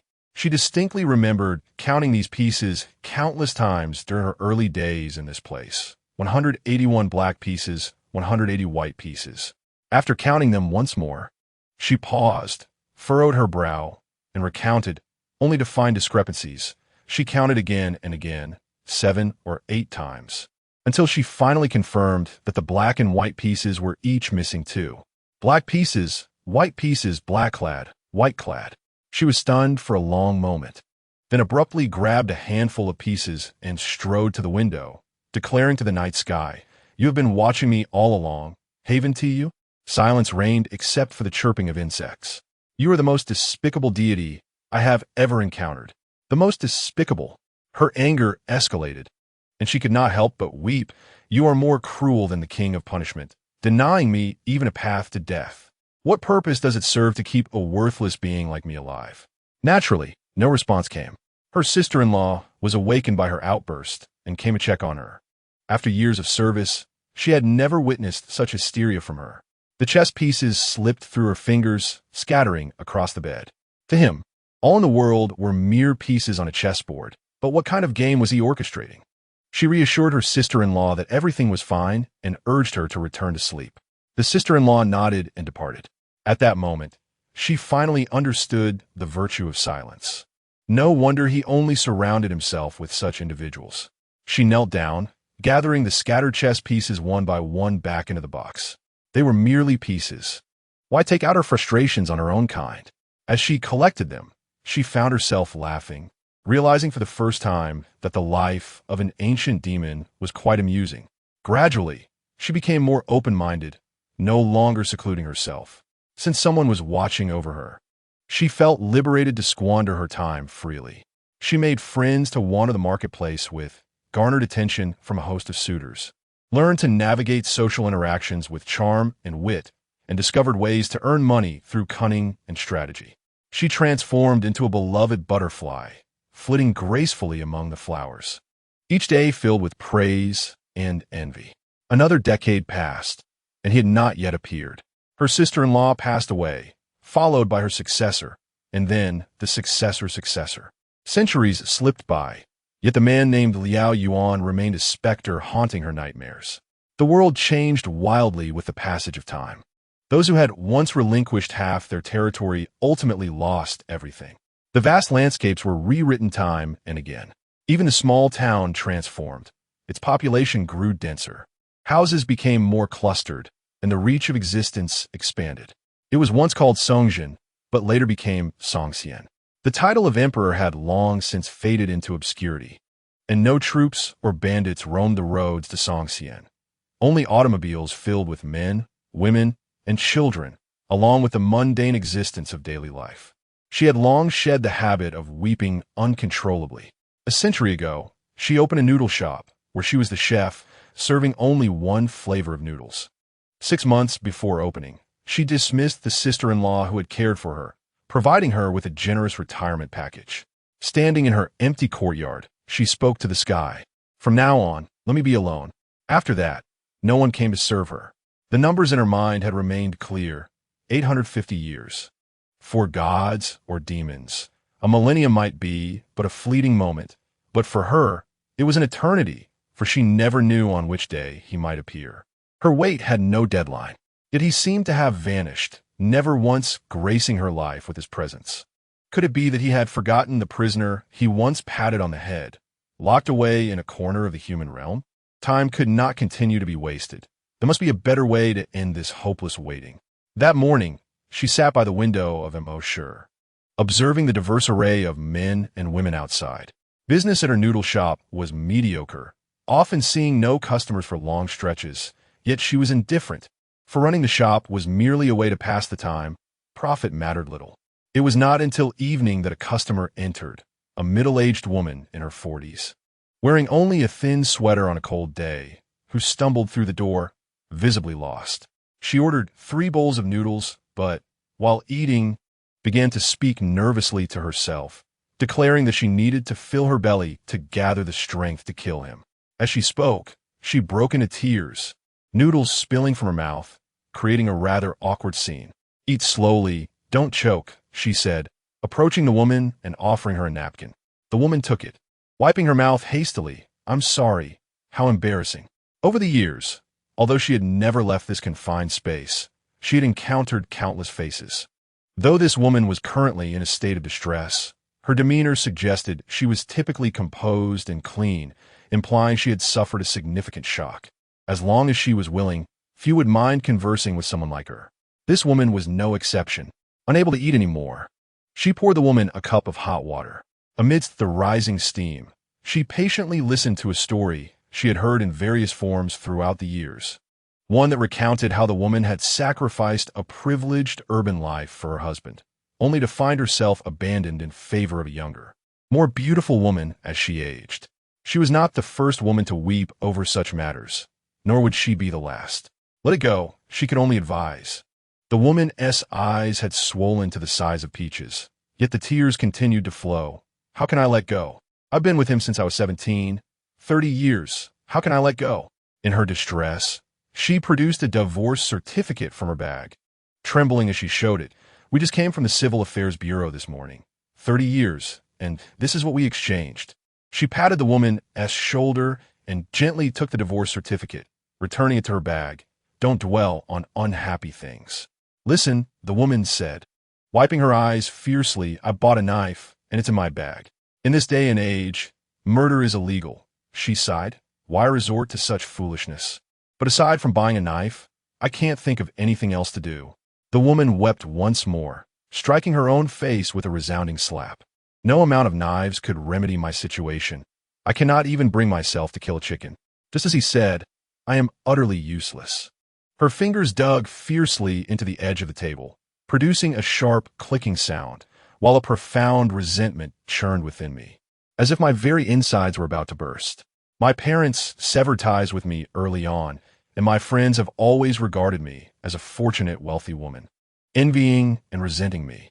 Yet the truth is, apart from this place, I do not possess a single location where I can cry freely. She gazed at the woman, who was at her wit's end, weeping inconsolably over the table of a noodle shop, and suddenly asked, "Do you truly despise your husband?" "Oh no, my ex-husband." The woman bit down hard as if her teeth would shatter. If only he did not exist in this world. She smiled faintly. "If you could make him disappear without lifting a finger, would you do it?" "Absolutely," the woman declared resolutely. "Alas, there exists no eraser that can wipe away those we loathe. What if there were? I would gladly trade my life for it. No need to sacrifice your life. Gulme, give me your hand." "Liao Yuan, you consider yourself a mastermind, calculating every possible outcome. Yet there remains one thing beyond your grasp." Before extending her right hand to the woman, she hesitated for a fleeting moment. This secret, once deemed an untouchable flaw, had been concealed for centuries, but today, perhaps only this secret could liberate her from Liao Yuan's control. As the woman departed, standing at the door, she said, "Little sister, I know you are trying to comfort me with good intentions. Even if it is a deception, I thank you." She smiled, thinking to herself, "I have never deceived anyone." Approximately half a month later, a notable news story broke in Song County. The prominent entrepreneur Ximeiyouhai had gone missing, prompting an active search by both the police and his family. The news made it to the local papers, sparking a wave of speculation. Some claimed that this affluent individual had surely been kidnapped by criminals, while others suggested he had fled abroad with embezzled funds. There were even whispers that he had abandoned his wife, leading to conjectures about what may have happened to him. Speculation remained mere conjecture. 10 years passed, and despite all resources exhausted in the search, the missing man remained just that, missing. Gradually, interest waned as people became accustomed to the daily disappearances occurring in the world, overshadowed by tragedies far more severe. She continued to tend to her modest noodle shop, serving a single type of noodle. Business was lukewarm, and amidst the various patrons, men and women consumed their noodles while lamenting their respective hardships or weeping openly. However, the woman who once wept before her, clutching a divorce certificate and red-eyed in the winter chill, never returned. As the ex-wife of a fated missing person, she was hardly deserving of any attention. It was not until the 10th anniversary that Song County's television news and newspapers reported a story. The entrepreneur, Ximeiyouhai, missing for a decade, had been confirmed dead on a certain highway, suspected to have been struck by a vehicle while crossing. The news included an old photograph of Xia, dressed in a suit, brimming with vitality. The public now had fresh fodder for discussion. How had a successful businessman vanished for 10 years, only to die in a location 180,000 miles away from Song County? A magazine focused on peculiar tales dispatched a reporter to the area, where locals recounted that the man had arrived about a year prior, renting the most remote house in the village. He was taciturn, avoiding eye contact, and, after moving in, remained holed up indoors, refraining from interaction with anyone. The villagers, while curious, were hesitant to approach, fearing he might be mentally unstable. As long as he did not disturb the peace or default on rent, he was allowed to stay. On the day of the incident, witnesses claimed they could not comprehend what had compelled this man to wander onto the highway, unresponsive to calls, before meeting his demise. The interviews were sensationalized in the magazine, eventually morphing into a serialized story imbued with mystery, even drawing connections to extraterrestrial civilizations. Yet surprisingly, it sold remarkably well. She too had seen it. That day, as she cracked sunflower seeds while perusing the magazine, rain began to fall outside, with the chill and dampness swiftly lowering the winter temperature. She closed the magazine and tossed it aside, murmuring to herself, "If he has vanished, then the life he ought to have lived must be lived by you." She walked to the door, her gaze piercing through the curtain of rain, extending her right hand to catch the icy droplets. "Liao Yuan, this is just the beginning," she uttered. "The title of ancient malevolent spirit should still apply to me. If you do not seek me, others will inevitably come." The sound of rain intensified, enveloping the world in a haze. Those seeking refuge dashed in different directions, yet amidst the ebb and flow of figures and voices, none were the ones she yearned for. Chapter 55, Malevolent Spirit. 4. A mountain of sunflower seed shells had accumulated before Aochi and me. At such a moment, nothing could better mask the tumultuous waves within us than cracking sunflower seeds. During this time, The exchange of glances between Ao Qi and me could fill a guidebook on conversing through the eyes. The strain of our movements felt akin to a tiresome dance. Liao Yuan recounted his past over the course of an entire evening, the weight of information overwhelming. I still vividly recall a winter night years ago when I first laid eyes on Liao Yuan. I took an instant disliking to him, not solely due to my inherent aversion to the deities of the heavenly realm who looked down upon the mortal world with an air of superiority. That winter night, he willingly shed the haughty mystery of a celestial being sitting in my humble abode, speaking to me of a time long past during a brief respite from the passage of life. He recounted an ancient memory that spoke to how he had manipulated the goodwill of a celestial being, possibly even love, subtly steering the spirit toward the path of sacrifice, allowing him to secure victory in a seemingly unwinnable battle. A minor celestial official within the war god's hall, he had, through cunning and ruthlessness, caused the former war god to lose his divine standing, departing in despair from the hall he once revered, no longer able to wield control over humanity. This victory was indeed striking, yet for him, whether it was a true victory or defeat remained ambiguous. The war god's hall now boasted a young and formidable new ruler who, unlike his feeble predecessor, did not need to engage in sordid acts to stave off the decay of age and loss of divine power.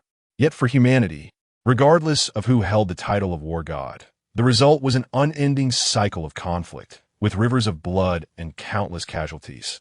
Unchanged by the shift in divine authority, the existence of the war god was inherently malevolent. Were I given the chance to erase one of the 12 deities of the heavenly realm, I would unhesitatingly offer that opportunity to Liao Yuan, who had just devoured 3 bowls of pickled vegetable noodles. He remained unchanged, savoring my brew of fleeting moments, unfazed by the bitterness of the tea. And now, as he enjoyed the noodles prepared by Ximeiyouhai, I noticed a large clump of unmixed salt within the dish. Heaven knows whether Ximeiyouhai was careless or deliberate. In any case, anyone could tell that the bowl of noodles was utterly inedible. Yet, he consumed the entire bowl with relish, leaving not a drop of broth behind, ultimately asking Ximeiyouhai to prepare 2 more bowls. Those unfamiliar might assume Liao Yuan had a peculiar palate, but I understood that it was not a matter of taste, rather that his ability to remain inscrutable surpassed that of anyone else. A war god skilled in manipulation, capable of causing harm without lifting a blade. How could he allow his preferences to be apparent, easily discerned by others? Thus, whether bitter tea or salty noodles, he treated them all equally. I reckon that such a position as war god is beyond my reach, beyond Ao Qi's, and beyond many I know, whether they be human or spirit, not due to a lack of skill or ability, but because our affections and resentments are too overt, easily revealing our vulnerabilities. Aren't you thirsty? Lao Yan gazed at me and Ao Qi before the guazishan, slowly sipping his tea. He was indeed an aged fellow, akin to a groundhog, incessantly nibbling away. Groundhog! Ao Qi and I exchanged glances, spat out the sunflower seed shells, wiped our mouths, and scoffed.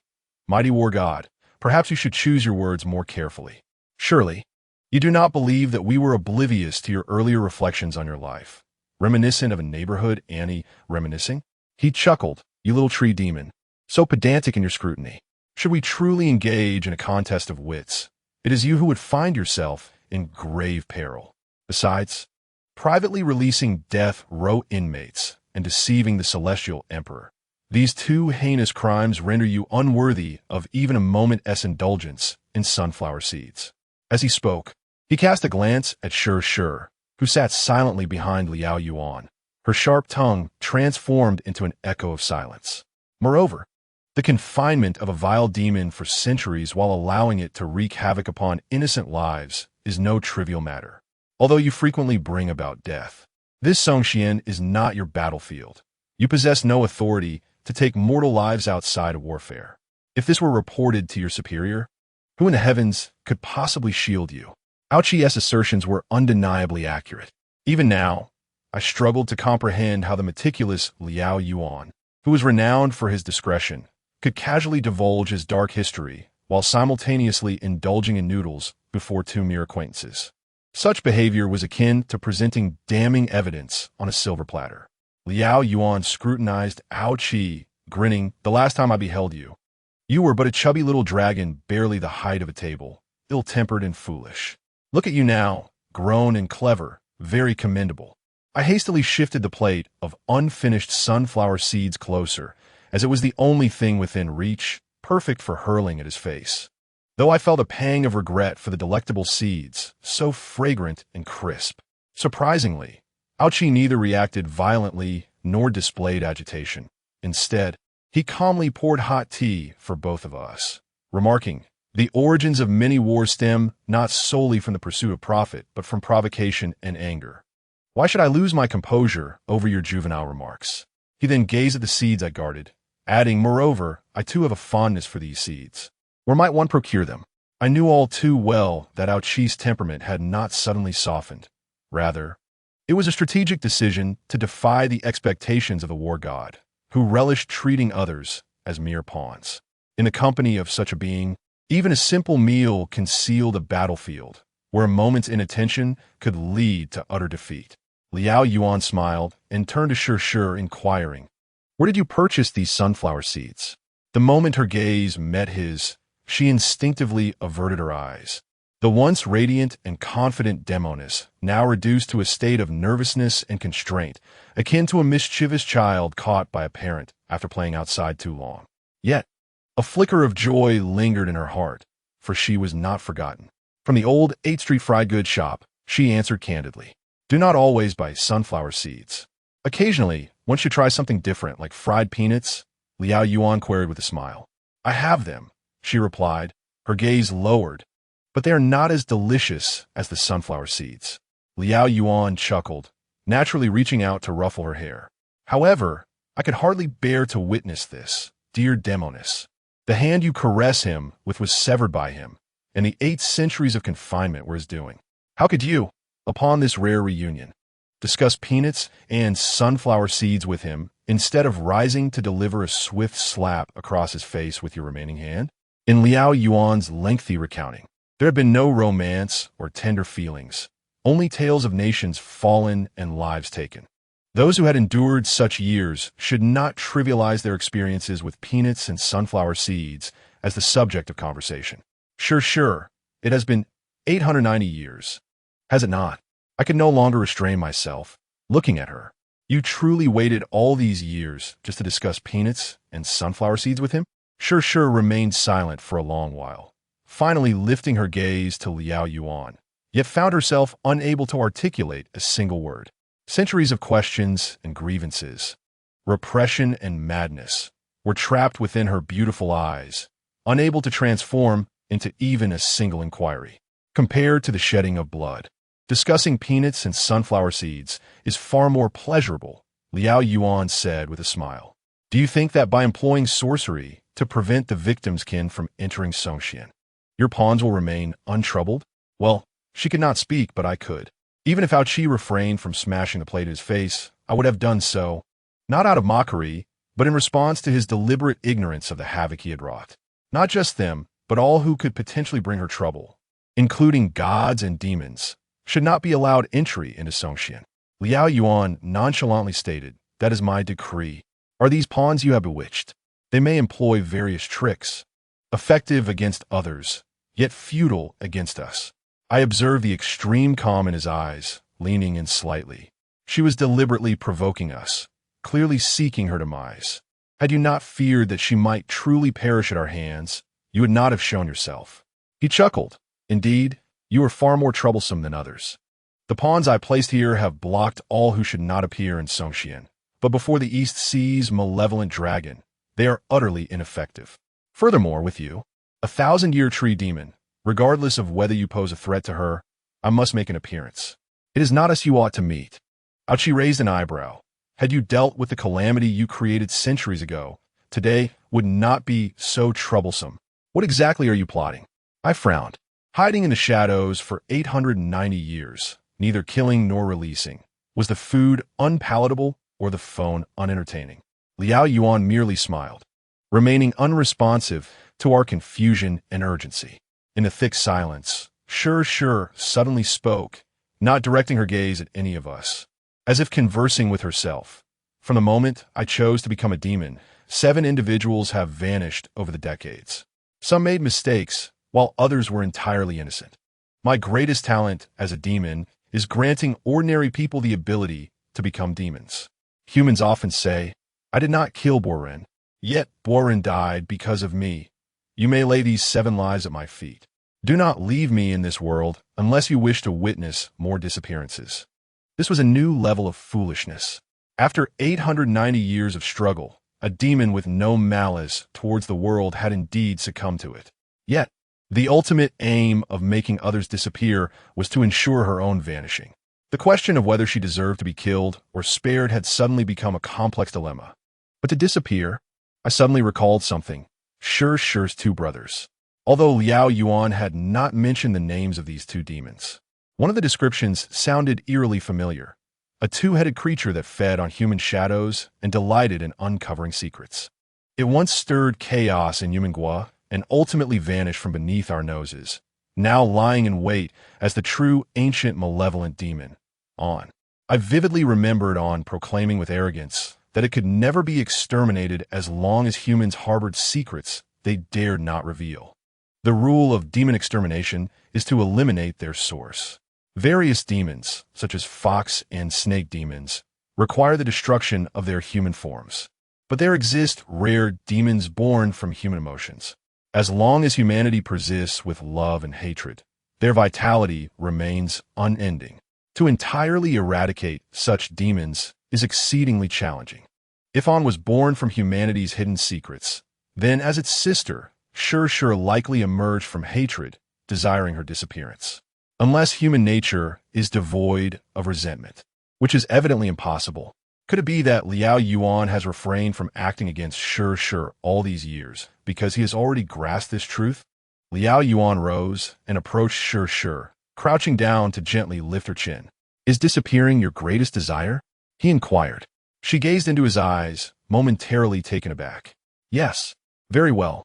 He retrieved a small porcelain vial from his pocket and poured a singular crimson pill into his palm. Specifically designed for those demons who could not withstand brute force but could be outsmarted, an inescapable poison. The effects were devastating. The poison's victim would be utterly obliterated, their essence dissipated. Before he could finish his sentence, she had snatched the poison and, without a moment's hesitation, placed it in her mouth. I was rendered speechless, unable to intervene. Liao Yuan stepped aside, watching as her complexion shifted drastically, and she collapsed to the ground, writhing in agony. In an instant, azure smoke enveloped Sure, as if she were ensnared by an invisible flame. Within mere seconds, all that remained on the ground was a pile of white ash. With a mere flick of his hand, Liao Yuan scattered the remnants. The events unfolded too swiftly for me and Ao Qi to react, even to express our astonishment. Was this truly the outcome everyone had anticipated? Liao Yuan tucked the vial away, clarifying that this was no illusion, but a genuine lethal poison for demons. A personal treasure of mine, its origins shrouded in secrecy and scarce in quantity, typically reserved for dire situations. Neither Ao Qi nor I uttered a word of commentary.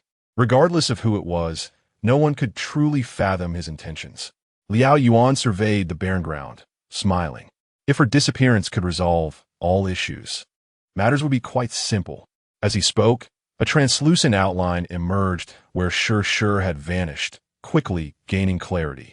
In no time, another identical Sure appeared on the ground, still curled up, yet her visage bore no trace of torment, as if in slumber, her chest gently rising and falling. I exhaled a long sigh. My previous conjectures about Sure had indeed been correct. She could not be eradicated. Liao Yuan assembled the chair and gently placed the unconscious Sure upon it, draping his outer garment over her. She had always wondered why none of her previous attempts to end her own life had succeeded, believing only a deity could extinguish her existence. In truth, even deities were unable to do so. I had contemplated this intriguing question on her behalf, dedicating considerable effort to investigate. Decades ago, to validate my hypothesis, I had instructed one of my pawns to lace her food with poison, After ingesting it, she had vanished momentarily, only to return unscathed. My poison yielded effects akin to those of the demon consumption platform. The divine's ultimate punishment inflicted upon her was no different. The sole side effect was that upon awakening, she would retain no memory of having been executed by a deity. "Have you confirmed your hypothesis?" I inquired, fixing my gaze upon her. "In other words, you still utilized your personal treasure despite your uncertainty regarding Shu's mortality?" "My hypotheses seldom err," Ximeiyouhai asserted, observing Shu's serene countenance. "After all, I am the god of war. The rules of survival for a deity dictate that not a single mistake may be made. As a god, are you also only half aware of the nature of such demons?" I recalled his mention of Shu initially being imprisoned on Xiao Hu Mountain as a condemned prisoner, destined for the demon consumption platform at the appointed hour. Could it be that even Han Huang, who had punished countless demons, was unaware that Shu could not be killed? Deities have far too many matters demanding their attention. Who would expend excessive effort on the plight of a lowly demon? Whether it be ordinary demons mingling in the human realm or bizarre entities from the Western Abyss, the harmless ones are left to their own devices, while those deemed undesirable are swiftly captured and executed in the name of safeguarding the world. The highest-ranking gods are primarily concerned with whether their divine authority is threatened. Everything else is trivial. Ximeiyouhai scoffed, pondering whether, had he not severed the left hand that contained the majority of Shu's demonic power, and instead crafted a false corpse for Han Huang to present as a report, allowing them to execute her on the demon consumption platform. Would it not have resulted in a grand farce? The noble and aloof deities would have exhausted all their efforts, yet still failed to eliminate a mere demon. In truth, who has slain whom remains uncertain. Aochi interjected with a cold laugh. If Shu were to unleash her wrath, she could easily cause those she despised to vanish, leaving even deities vulnerable. Theoretically, that should be the case, Ximeiyouhai sighed. Yet her most fatal weakness lies in her inability to harbor hatred towards anyone. Even if she were to reclaim the resentment she once abandoned, it remains a mystery what went awry in the Western Abyss when they forged her. She was born of hatred, empowered by it, yet devoid of a heart consumed by cynicism. Thus, she became a remarkably easy target for bullying, an ancient and fearsome demon. I gazed at the sleeping Shu beneath Ximeiyouhai's garment and asked, was severing her hand truly a measure to prevent future troubles? That was secondary, Ximeiyouhai confessed. Without removing the most potent part of her demonic essence, how could a fabricated body suffice? The heavenly emperor, in his lofty position, may not scrutinize the body of a deceased demon, but Han Huang most certainly would. I contemplated for a moment before inquiring, and afterward, did the king of punishment cease to trouble you? Apart from unnecessary gatherings in the celestial realm, I have had no further encounters with her. He jested. If she and Shu were to swap identities, you likely would never see me again.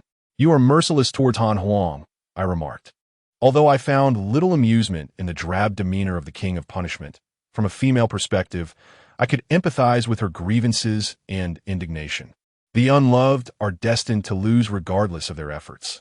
I hold this sentiment for all, Ximeiyouhai replied nonchalantly. Otherwise, do you think I would be so widely disliked? Including by you? But what of Shu? I pressed at that time. You were unaware that she was a demon who could not be executed on the demon consumption platform.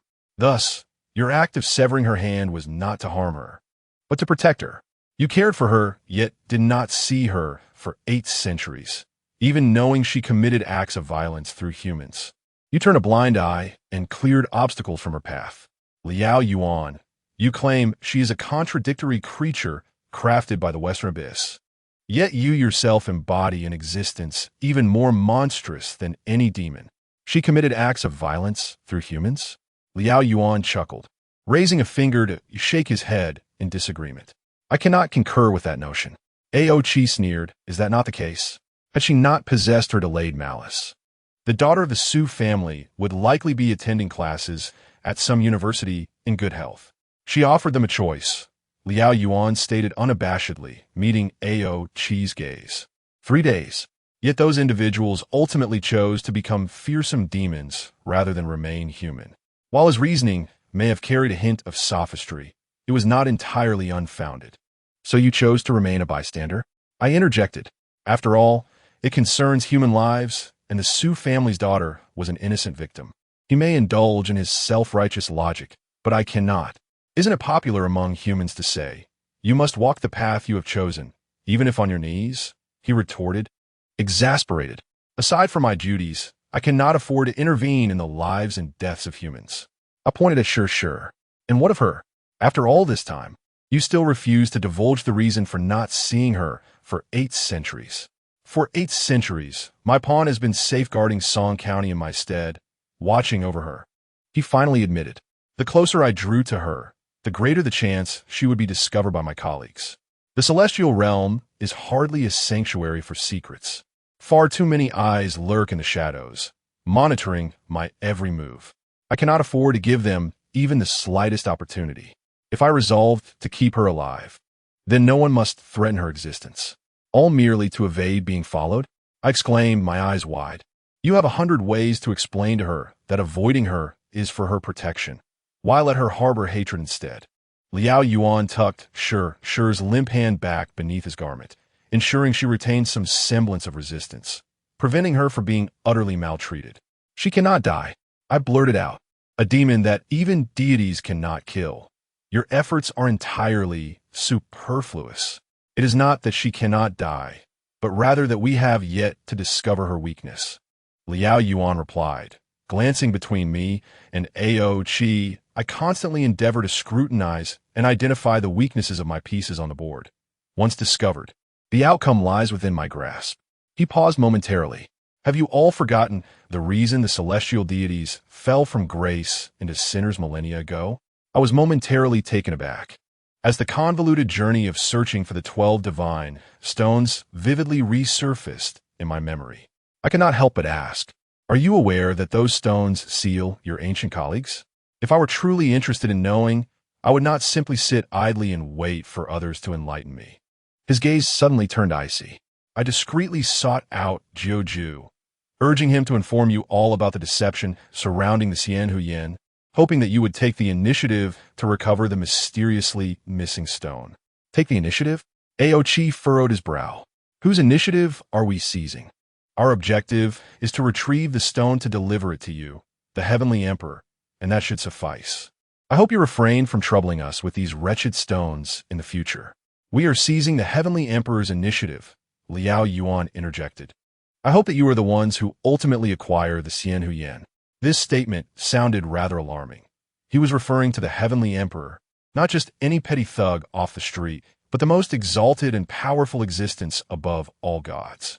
Even if there were a reckless individual bold enough to utter such words, it should not have been him, for he was still the loyal god of war in the heavenly realm and a trusted confidant of the Heavenly Emperor. I suddenly felt that everything was far more complex than I had initially perceived. This was not merely a matter concerning a ferocious demon. Liao Yuan was orchestrating a game that none of us had anticipated. You intend to scheme against the Heavenly Emperor? I asked calmly. I had never witnessed him so fervently eager to obtain something. Liao Yuan replied, the 12 divine stones must contain a great secret, and each one is indispensable. In other words, whoever possesses the Ximeiyouhai Yan holds the Heavenly Emperor's weakness. And then what? I frowned. Even if we acquire what you deem as his weakness, what then? Will we threaten him, overthrow him, or even kill him and take his place? I have no interest in taking his place, he stated without hesitation. I only know that if all 12 stones fall into his hands, it would be perilous, until I thoroughly uncover the secrets of those 12 stones. He must not obtain the Ximeiyouhai Yan first. Upon hearing this, Ao Qi contemplated for a moment, his expression shifting abruptly as he looked at me and said, if what this fellow claims is true, and the Heavenly Emperor's ultimate goal is to have us retrieve the 12 stones that once sealed the celestial deities, then have we not completely misjudged the direction? What he seeks is not just any Ximeiyouhai Yan, but the one that was swapped. I also realized this. However, if we were indeed misled into thinking that finding a new Ximeiyouhai Yan would suffice, then recovering the original would prove to be far more challenging and troublesome. I had no idea at which point the stone had gone awry. I am aware this is not an easy task, he calmly stated, but if it were simple, there would be no need for your assistance. I will do my utmost to buy you time, allowing the Heavenly Emperor to first direct his ire towards the East Sea Dragon clan. Aochi immediately grew anxious. The East Sea Dragon clan would never engage in such underhanded dealings, nor would my grandfather. Yet the stone was indeed handed over from his possession. Liao Yuan glanced at me. As of now, I have not disclosed to the Heavenly Emperor that it was you who retrieved the stone. However, this can't remain concealed indefinitely. For the safety of your East Sea Dragon clan, as well as your own, you must lend me your support. I raise an eyebrow. Is this a threat or a request? It is a reminder, Liao Yuan replied. The Heavenly Emperor's reaction this time is far too unusual. I harbor profound unease. However, to find his flaw, I will require time. So you want us to run errands for you? Aochi retorted with discontent. If the Heavenly Emperor harbors malicious intent, I need not elaborate on the potential devastation. Liao Yuan gestured towards himself, then to Sure. She, and all of you, including your offspring and kin, who can lead a peaceful life. This individual truly knew how to exploit vulnerabilities. There was no need for further elaboration. The mere mention of uncertainty made it impossible for me to refuse. Yet I queried, on what grounds do you suspect the Heavenly Emperor intends to acquire the 12 stones with ill intent?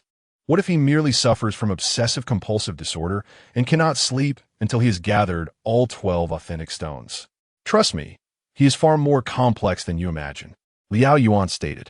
Then things have become exceedingly troublesome. Although we are still seeking the Xiao Hu Yan, everything must be reconsidered. A stone that has only passed through the hands of the East Sea Dragon King and myself. Where could it have gone? At that moment, the sound of roosters crowing echoed from outside. Checking the time, it was nearly dawn. None of us had anticipated hearing such a grand story in a modest noodle shop in a small county. Aochi stretched lazily, glanced at the peacefully sleeping Sure, and then at the elderly woman lying nearby. Let us not rush into other matters. What is the story with this old lady? How long had the old woman been lying on the ground?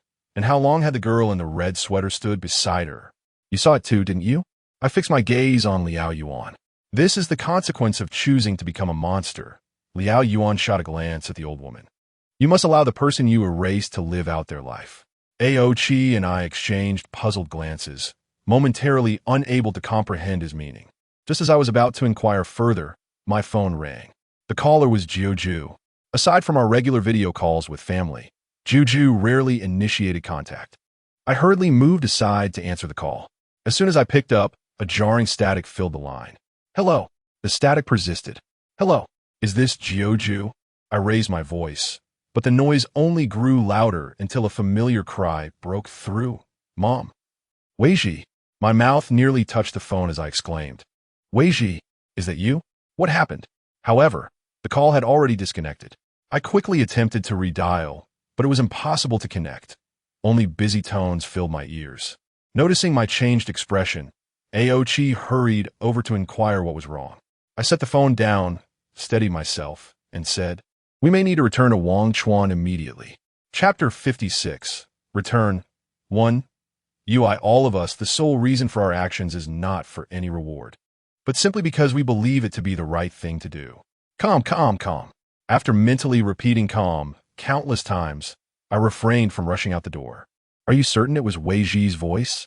Aochi fixed his gaze on my phone. I reflected for a moment. It certainly sounded like her. But that is merely based on sound. Immediately, Aochi began dialing each number from the contacts of those in Wangchuan, including both people and monsters.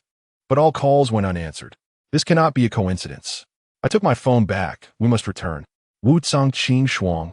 She thrown it. Has he found the time to stir up trouble in Wangchuan again? But his target is you and me, I speculated. It makes no sense that we have been out for so long without any movement from him. Gentlemen, Liao Yuan coughed lightly. Although I'm not entirely clear on the grievances between Wu Zhang Qing Shuang and you, he should still be preoccupied dealing with the Heavenly Emperor. If the Xiao Hu Yan is missing, the Heavenly Emperor's wrath will not only fall on the East Sea Dragon clan, but will impact all dragon clans across the 4 seas. Moreover, he looked at us. Song County has no mobile signal. Aochi and I were momentarily stunned, suddenly recalling that the driver had mentioned that Song County was remote and lacked communication facilities, relying solely on landlines to connect with the outside world. It was normal that Aochi cannot make a call, but incoming calls would. I glanced around and promptly walked to the nearby counter, where an old landline phone sat atop it. Hopefully it still works. After dialing Jioju's number moments later, his voice finally came through the receiver. Hello, who is this? It's me. Just now. Weiji used your phone to call me. Weiji? No. My phone has been in my hand the entire time. I've been playing a game, and you made me disconnect. Wait, why are you calling from a landline? I thought it was a spam call and almost hung up. We can only use landlines here. Where are Weiji and Jioju? Outside. The Xi and Long brothers are teaching them Tai Chi. Where have you two been wandering off to? I called several times, but couldn't get through. Are you all doing well? Absolutely. We can eat and sleep just fine. I let out a sigh of relief. Yet unease lingered. Did anything extraordinary occur after our departure? A new shopping mall has opened, with items so inexpensive that they seem almost too good to be true. The proprietor of the dry cleaning shop at the end of our alley has retired, and his nephew has taken over, displaying a rather indifferent demeanor towards customers. Furthermore, an old building behind the bus station has been rented out as a training center, thriving with both adults and children eager to learn. Though the chaotic parking situation outside is quite bothersome. Are these considered extraordinary? Just these? Then the rest nothing to worry about. Did you encounter any troubles? A minor issue, which has been resolved. Is there any clarity on that matter? Not for now. Let's leave it at that. I will contact you again once I have a signal on my phone. Please keep an eye on the two little ones. Take care, right? How has the facial mask you mentioned last time worked out for you? Has it rendered your skin as smooth as jade? I was talking about the eye mask.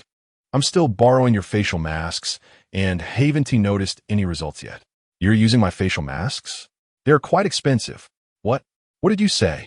The signal is poor. I must hang up. The call ended. How is it?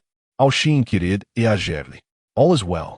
I set the receiver down, the yellow telephone wire swaying slightly. Yet that call was neither from an unknown number nor from Jioju. Aochi raised an eyebrow. But you clearly heard an unknown voice? I held up two fingers. First, Jioju was lying. That person may not have been Jioju at all. Second, someone impersonated the unknown and forged the caller ID. Which do you choose? I heard you ask about the mask. Aochi chuckled. Were you testing him? Just in case. I smirked. So, it seems to be the latter reason. Though the impersonator is quite skilled, daring to masquerade as a daughter in front of her mother, and I actually believed it. What could be the intention? Aochi furrowed his brows. To deceive us back to Wangchuan? But surely they wouldn't be foolish enough to think we would return without any verification? I shook my head. I cannot think of a reason at the moment. A single phone call suddenly became shrouded in mystery. The lingering unease made me yearn to return, to see with my own eyes that every individual in the depths remained unscathed. Only then could my heart be completely at ease. However, the matter at hand is not yet resolved. I had promised the elderly couple to provide them with closure. Throughout, the girl in the red sweater remained by the side of the comatose Mama Sue, her attention solely fixated on Mama Sue, indifferent to the comings and goings in the small shop, except for a brief exchange we had in the restroom earlier. Now the day had fully dawned, and the morning light streamed through the windows, illuminating the red sweater in vibrant hues. Liao Yuan, I gazed at the pale Mama Sue. I promised to deliver a conclusion for Professor Su and his wife. Will you assist me, or shall I awaken your sure to come? Liao Yuan stretched lazily, narrowing his eyes in the bright light, extending his fingers to frame Mama Sue's face, stating, if you wish to offer the elderly couple some solace, take a beautiful photograph of this lady, then send a photo along with the message that this elderly woman is their daughter, though merely a reflection of her last year of life. Aochi and I exchanged glances. Liao Yuan lowered his hands and approached the still sleeping Sure, gently placing her right hand, which had been resting outside, beneath her clothing. I'm unfamiliar with the region of Ximeiyouhai, as the records regarding this place in both the celestial and mortal realms are scant, rendering it difficult to deduce the nature of the demons that emerge from there. He spoke slowly. I believe that severing her left hand would provide a definitive solution, allowing her to traverse her prolonged existence in a simpler, safer manner. However, despite my meticulous calculations, I had not anticipated that she still possessed the ability to make others disappear, and that this ability could be even more terrifying than her direct annihilation of others. He paused. Once she activated the power she bestowed, it indeed could cause an undesirable person to vanish, yet the remainder of that person's life would then rest upon your shoulders. Suddenly, I recalled the unfortunate abandoned woman and the unfaithful man who emerged years later only to meet a tragic end, and I began to grasp the implications. He glanced back at the unconscious Mama Sue. I am uncertain how long the disappearance of an unwanted person could bring joy, yet I know that after that person vanishes, you will become the very individual you despise, living on in their guise. Thus, it may not be an entirely negative outcome. She interjected, positing that if a beggar made a wealthy man disappear, the beggar could then assume the wealthy man's identity, not only continuing to live under a new persona, but also acquiring all that belonged to the wealthy man. Mr. Ao, your reasoning is not incorrect. However, this particular demon operates under a different paradigm. He chuckled. You will indeed inherit everything of the other, but only in the form of their last year of life, bearing the weight of their lifespan and fate. The final year of life. I mulled over his words repeatedly, the images of Mama Sue and Ximeiyouhai Min alternating in my mind, until a sudden realization dawned upon me. You mean that if Xiao Cheng were to make Ximeiyouhai Min disappear, then 100 days later she would transform into Ximeiyouhai Min's likeness, yet it would be the visage of Ximeiyouhai Min during her final year of existence. Assuming Ximeiyouhai Min was destined to live to 80, then Xiao Cheng would have to continue living as an 80-year-old Ximeiyouhai Min. And if Xiao Cheng were the same age as Ximeiyouhai Min, only 18 when she caused the latter's disappearance, she would then have to live an additional 62 years masquerading as Mama Sue. Liao Yuan nodded. Your mathematics is not too shabby. Ao Chi counted on his fingers for quite some time, and eventually comprehended. The woman who made the unfaithful man vanish. Could it be that she transformed into her husband's form? And even if he did not disappear, he would eventually perish in a car accident 10 years later? Thus, that woman lived on for 10 years in the guise of this man, only to meet the same tragic fate? To exchange an entire lifetime for a fleeting moment of relief, perhaps they do not mind. Liao Yuan brushed aside a stray lock of hair from Shirshir's forehead. Ever since she discovered this hidden skill, she felt she possessed leverage to compel me into action. Yet she still underestimated the situation. He stood up, smiling at us. I am a god of war. Countless lives have perished at my hands over the years. I have grown numb to human life. Moreover, those who so easily contemplate making others disappear are inherently unworthy of sympathy. Thus, I never considered stopping her. If she finds joy in it, so be it. The barrier I erected in Song County serves not only to confine her and prevent the entrance of celestial beings and demons, but also to ensure that the 7 individuals she assisted over the years seldom return to Song County. Perhaps like that woman, they hide away from the trauma and never dare to face the world again, leaving no traces of Shirshir for the outside world to discover. Hence no one has sought Song County in search of those who vanished. The only one bold enough to return to Mo. Shirshir for help is Xiao Cheng. But the most troublesome aspect is that her testimony solidified that Ximeiyouhai Min's last known whereabouts were right here. I am not concerned about any outsiders investigating Shirshir's actions, as they will find nothing. However, the victims' families are different. Their relentless pursuit to find their loved ones may very well pose trouble for her. So without your intervention, the Su couple would never reach Song County. After listening, I remained silent for a long while, then unexpectedly let out a cold laugh. Liao Yuan, you also claim to be a victim's family member. You show no sympathy for Xiao Cheng and her ilk, allowing them to suffer misfortune. I have nothing to say. But what about Ximeiyouhai Min? What about each and every one of those who disappeared? You permit Shirshir to employ such foolish methods to coerce you. Yet do you not consider their lives? Here you go again. Liao Yuan sighed. I have already stated that those who cause their disappearance are not me, nor Shirshir, but those who wish for them to vanish. You are truly naive. Ao Chi shook his head with a smile. Liao Yuan frowned. What did you say? Naive? Ao Chi raised his voice, gazing directly into his eyes.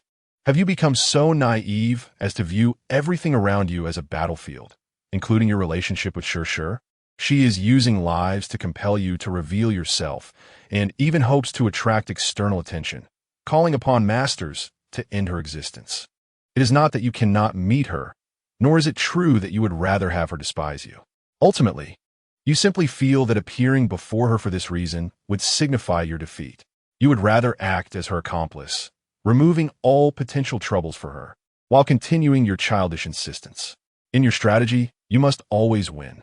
What does a life matter if you win, right? But in the end, you still lost. You are well aware that we cannot kill Shi, yet you still emerged. It is akin to reaching for something we cherish that has fallen, knowing it will not break, but instinctively reaching out to catch it because you care. God of War, in this round, your instincts have betrayed you. Ximeiyouhai was taken aback for a moment, then took a deep breath and smiled. I thought you were merely a brute who understood only fists.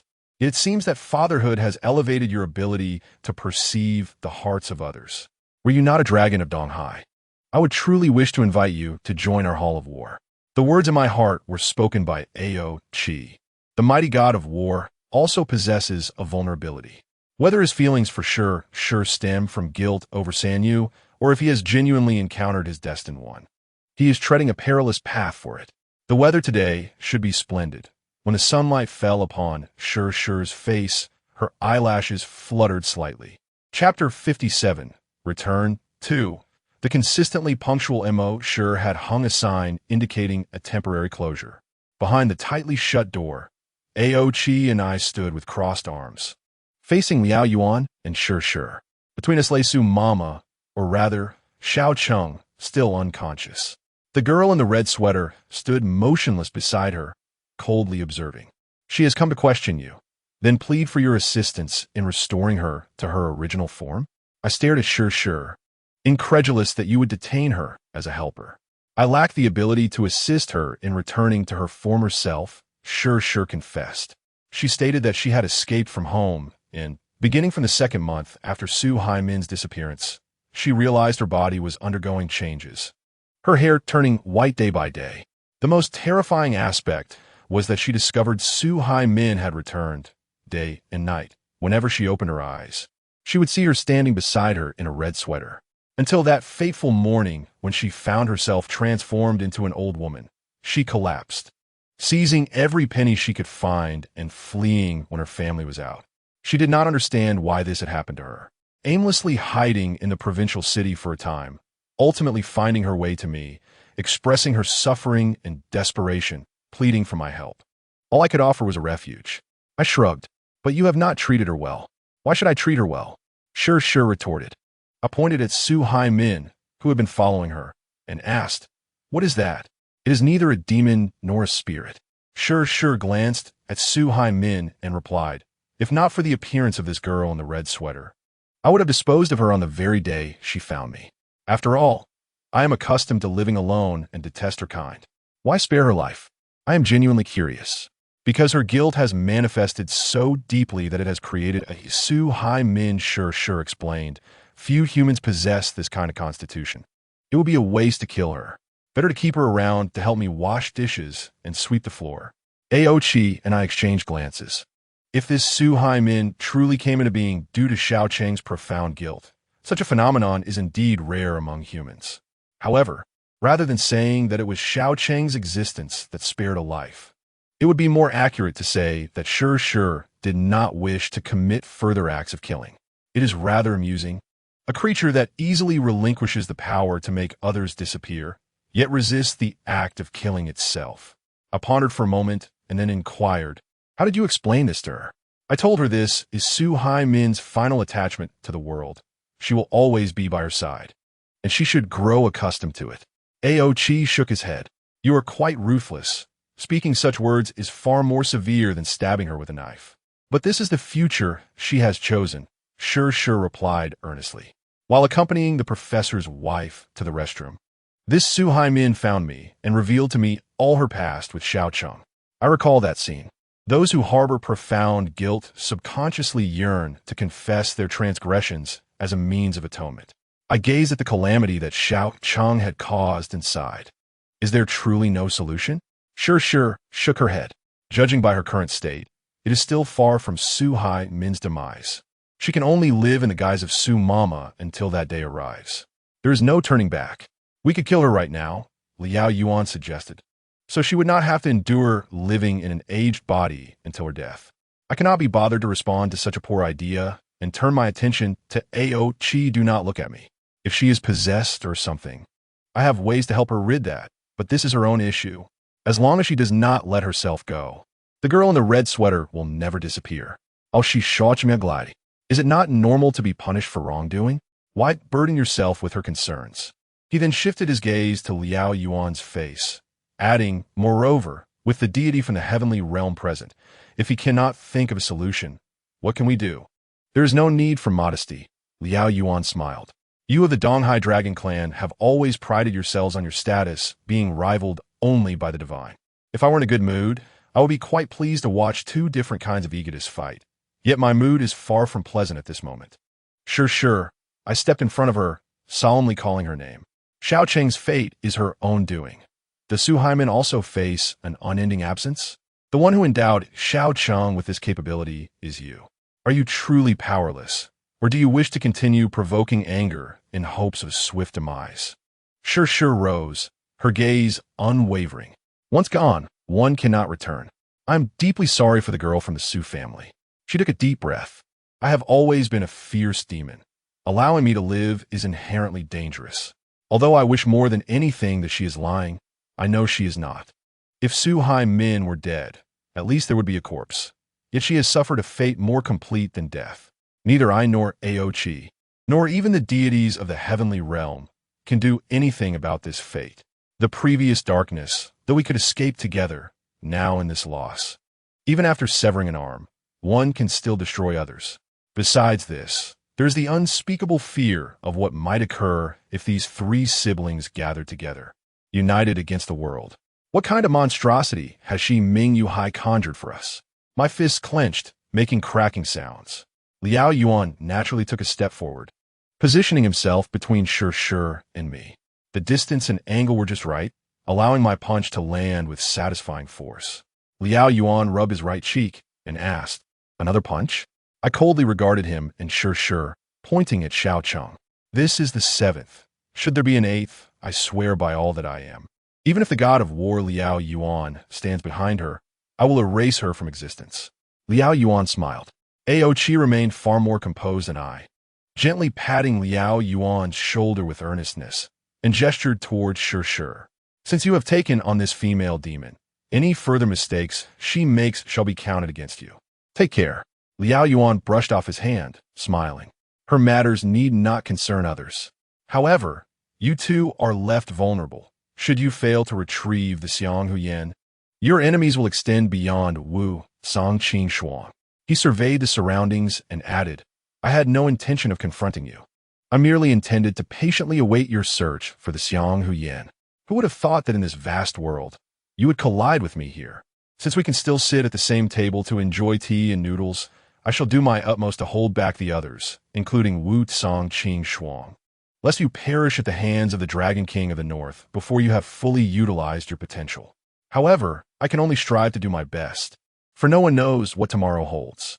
Furthermore, aside from Xiao Hu Yan, it will be prudent for you to comprehend why, despite being of the same dragon lineage, Wu Songqing Shuang is determined to eradicate you completely.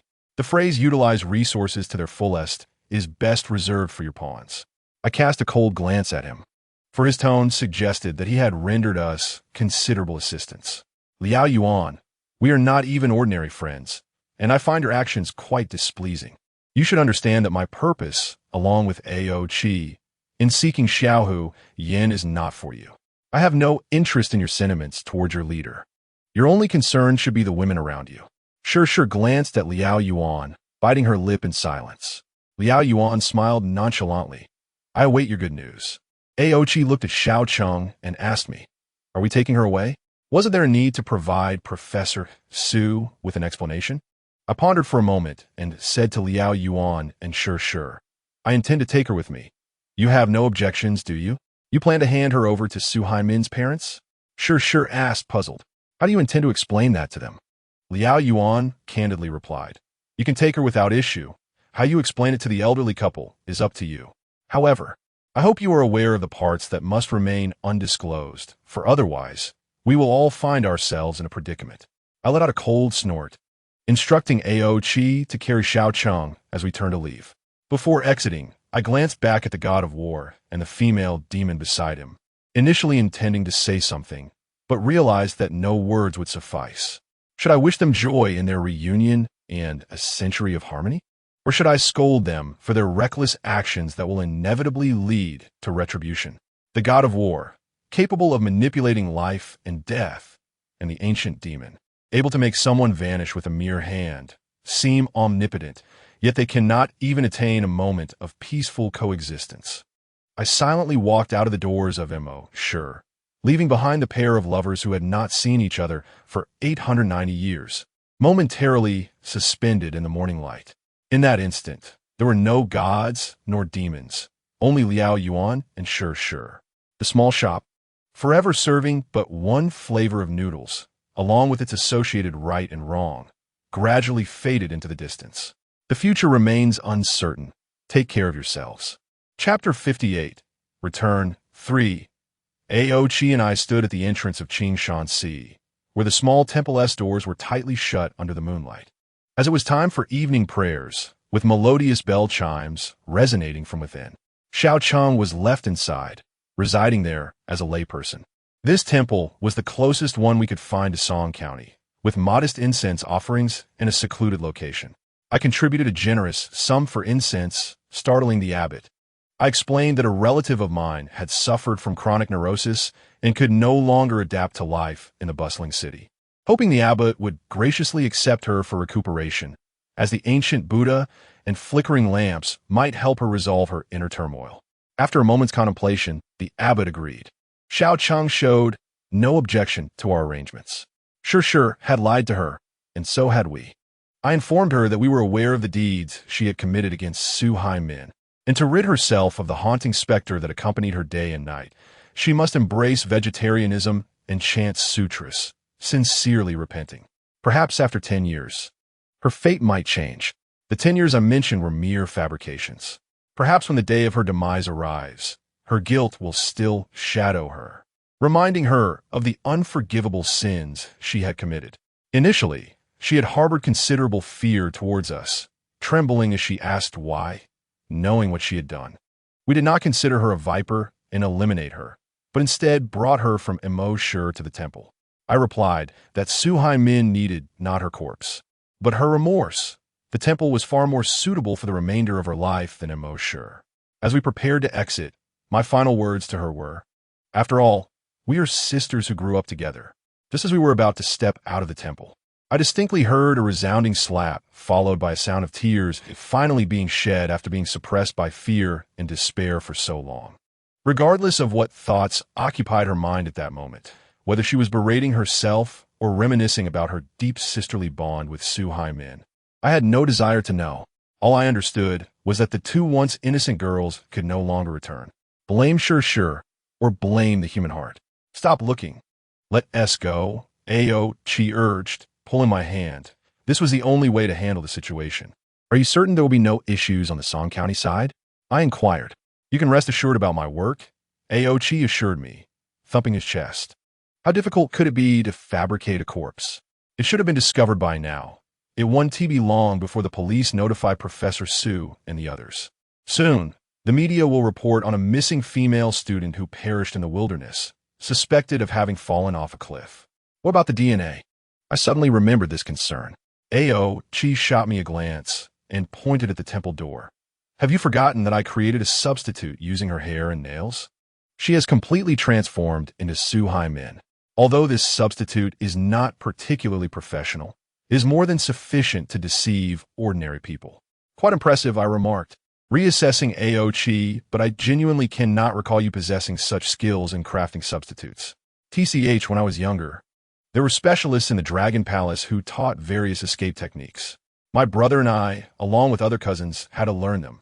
Creating substitutes was part of those techniques, though I was not particularly interested and often skipped classes. You know, Aochi, have never needed to run away. He spoke with evident pride, adding that he still remembered how to create a simple substitute and offered to teach me if I desired. Can you create a substitute of gold? One that is indistinguishable with identical purity? That falls under the realm of alchemy, not escape techniques. Give up on that notion. Then I have no interest in learning. I pouted, recalling that during our time at Fu Long Mountain, he taught me every spell except this one, fearing I might create a substitute and sneak away to play. Right? I never took such tricks seriously. He defended, lowering his voice. Besides, I mentioned I skipped classes, only learning the basics. The substitutes I made could neither move nor breathe.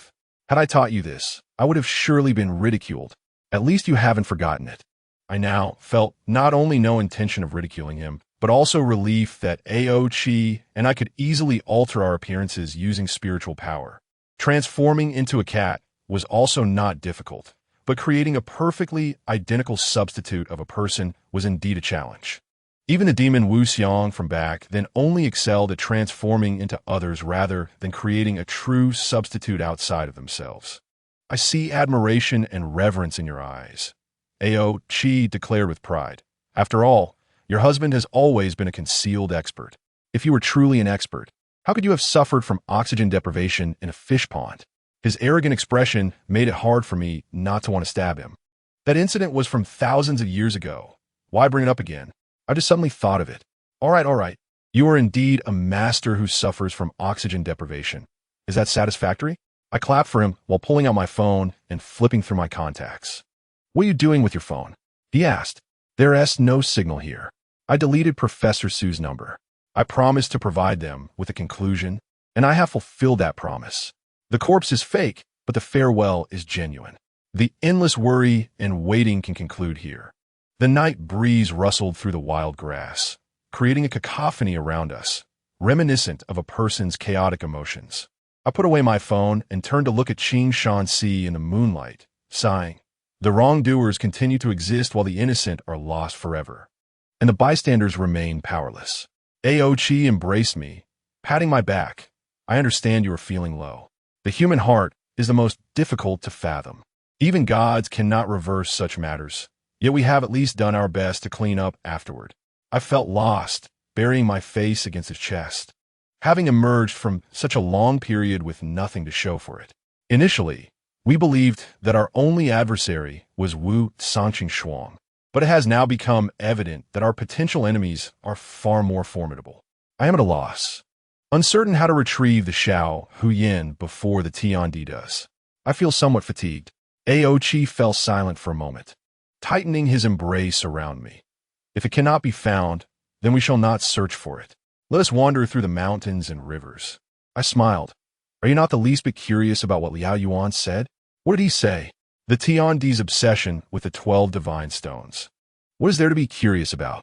Collecting all 12 divine stones will not summon a divine dragon, will it? The stones themselves are problematic. I raised my head.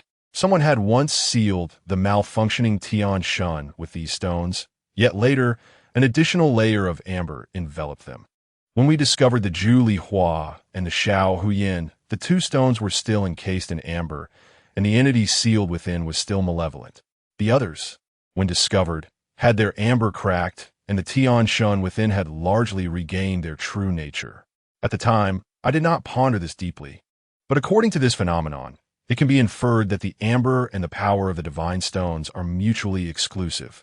Aochi gazed at me. Are you suggesting that the power of the divine stones can revert those Tian Shun to their normal state? Yet it appears that someone does not wish to see these Tian Shun saved, but cannot destroy the divine stones to release them. Hence, added a layer of amber to diminish the stone's power? And over time, the two powers have been in constant contention, ultimately resulting in the power of the divine stones prevailing. Thus 10 out of the 12 stones have broken free from the amber's grasp. Indeed, I nodded. If our hypothesis is correct, then who is that individual who does not wish for the divine stones to exert their power? Aochi pondered for a long time and replied, who knows? After all these years, it is uncertain whether that person is even still alive. Perhaps it is merely someone who thrives on chaos, eager to see the celestial realm an immortal realm thrown into turmoil by these corrupted Tianshan. All secrets lie within the stones. I murmured. You do not intend to retrieve them all from the Tiandi, do you? I'll chiffron it. To seize anything from that old codger, one must be prepared for an all-out war with the celestial realm. No, I shook my head. When the 12 stones were in my possession, if gathering them would lead to something significant, it should have already occurred. Therefore, even if I were to reclaim all the stones now, it would not guarantee the answers I seek. Ipauzid, gripping, ao, kayese garment, tightly. Yet I have a sense that the secrets within the stones are somehow related to me. Why do you feel this way? The first time I encountered the Julie Hua, I was touched by an intangible force emanating from it. Though it felt like a burn, it was not painful. Rather, it infused me with a strange array of emotions. Joy, anger, sorrow, and longing, all intertwined and flowing through my heart. I spoke slowly, but it was merely a fleeting sensation. Thus, I did not divulge it to anyone. If you merely wish to uncover one of the secrets, someone is already assisting you. Ao Qi turned his gaze into the distance. Liao Yuan? I frowned. This individual is morally ambiguous and possesses a depth akin to the ocean. I fear that without Shirshir's words, he could be a formidable opponent. But now he has Shirshir. Ao Qi appeared confident regarding the stones. We can stand alongside him. After all, no one is closer to the Tiandi than he. Yet, with only 11 stones remaining, neither the Tiandi, Liao Yuan, nor we can uncover the truth. I bit my lip, distressed and frustrated by the lack of leads, unable to search openly. I cannot even enlist the help of the worm people. Those little rascals charge exorbitantly and are quite gossipy. If word gets out that we are seeking the Xiao Hu Yan and it reaches the Tiandi, it would spell trouble. Ao Qi contemplated for a moment before murmuring. Before the 12 stones were handed to my grandfather, it was only you and I who had handled them. So the issue must have arisen during my grandfather's phase. That old fellow has become quite mad, and I cannot extract any clarity from him. Wait a moment. I interrupted him. Before we handed the stones to your grandfather, it was not solely you and I who had come into contact with the 12 stones. Ao Qi stared in surprise. Who else? Jiayi. I looked into his eyes. Have you forgotten? Before we found the final piece, the Qing Qi Jian, the Xiao Hu Yan was in Jiayi's possession. And it was only right before we were to hand the stones to your grandfather that he returned the Xiao Hu Yan to me. You suspect him? Ao Qi's eyes widened. Although I have never been fond of that kid, I cannot fathom a reason for him to act in such a manner. He has assisted us numerous times, even in life and death situations. I certainly have not forgotten that Jia Yi once shared life and death with us, but precisely because of that, I have never doubted him. If it were indeed him, knowing that such actions would plunge us into grave trouble, even risking our lives. I truly cannot comprehend why he would do so. I took a deep breath and shook my head. It makes no sense. If he desired our demise, he had ample opportunities. But the question remains, why would he wish for our lives when we barely know him? Ao Qi scratched his nose. Shall we invite him out for a discussion? No sooner had he spoken than my phone rang again, the caller ID still displaying Joju. Ao Qi and I exchanged glances, our expressions shifting as this call came through without a signal. I answered the phone and activated the call recording. Mom, the voice, familiar yet unknown, mingled with a cacophony of static. Unknown, Mom. The static grew louder, nearly drowning out the voice.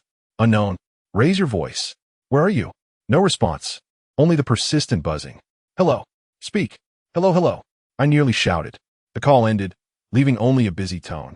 Another unknown? Ao Qi stared at me. What did it say? I shook my head. The noise was overwhelming. All I heard was her calling for me. Wasn't it recorded? Play it back and listen.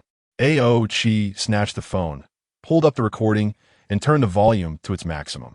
Amidst the harsh static, the clearest sounds were the two calls of Mom, which indeed resembled the unknown voice. What on earth? Ao Qi frowned and replayed the recording several times, yet still found no valuable clues. Give it to me. I took the phone, placing it to my ear, risking being deafened by the noise. I held my breath and listened intently from beginning to end.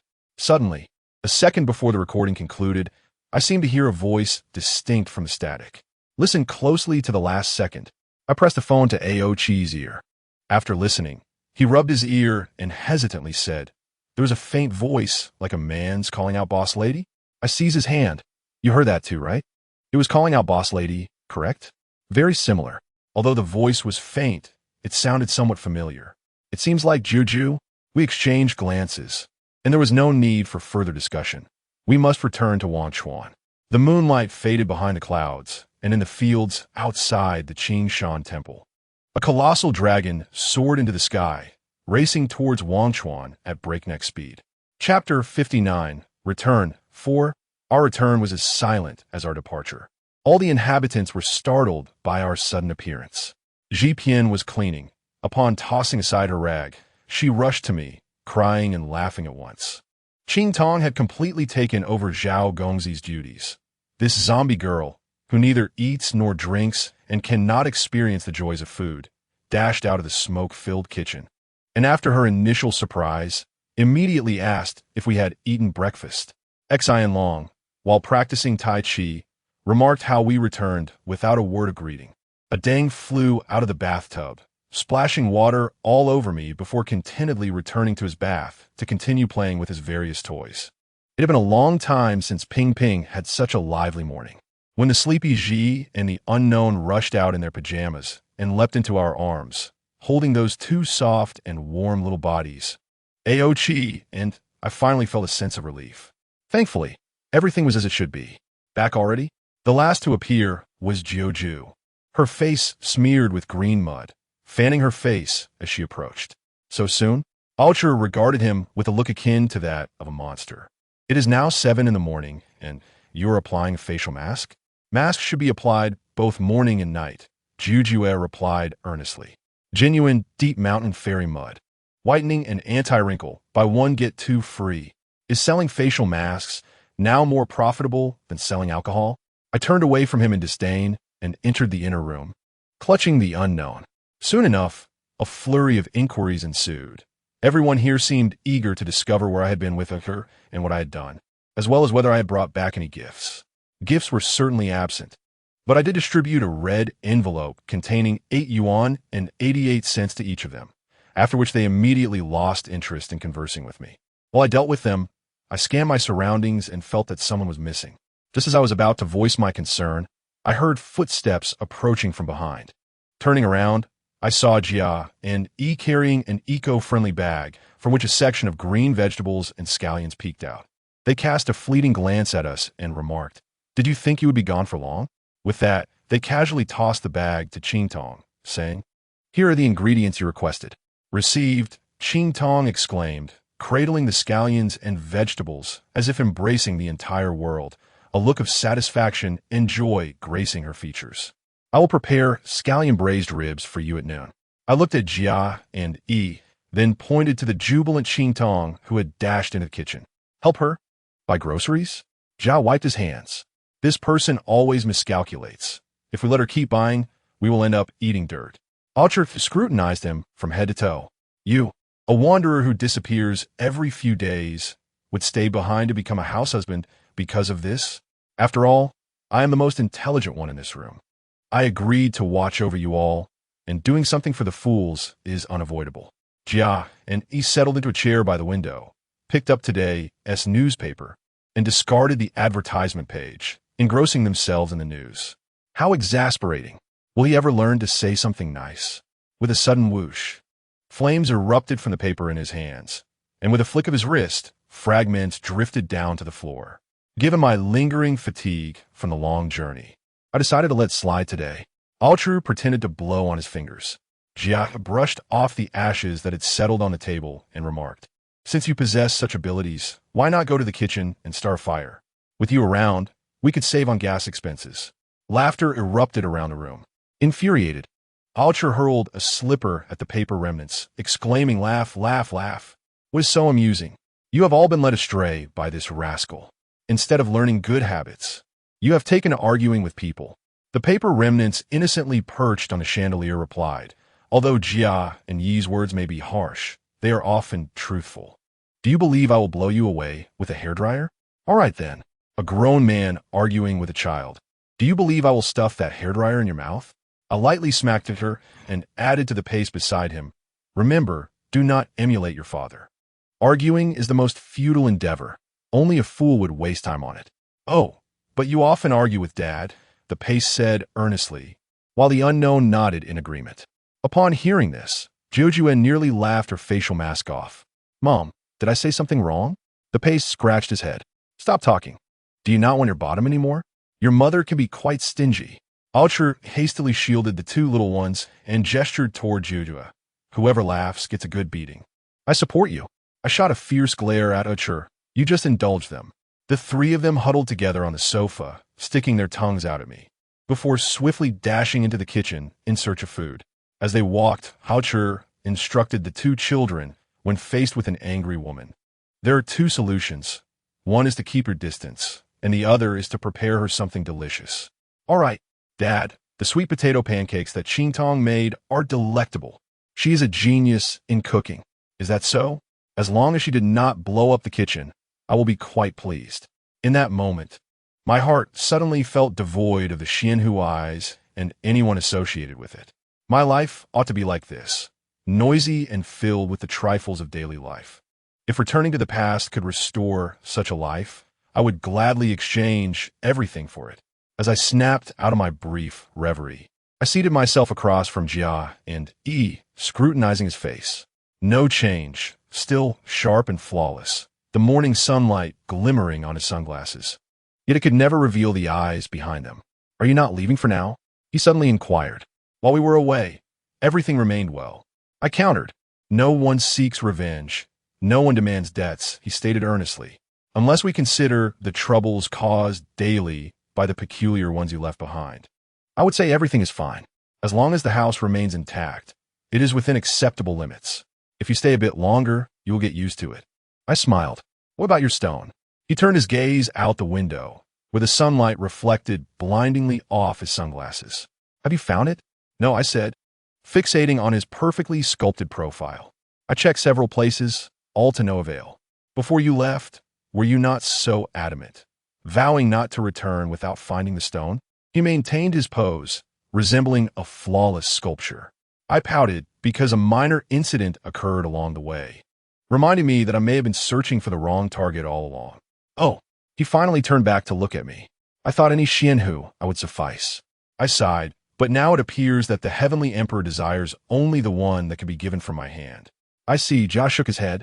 Then it is akin to searching for a needle in a haystack. Suddenly, I reached across the table to grasp his arm. He exhibited not even the slightest hint of panic, merely gazing at my hand. What is it? You'll help me, right? I fixed my gaze on his sunglasses, fervently wishing my sight could penetrate to his eyes. Without that stone, it would not only be the Donghai dragon clan that suffers. You are well aware of the consequences. I will do all that I can, he said, removing my hand. Now that you are back, rest well.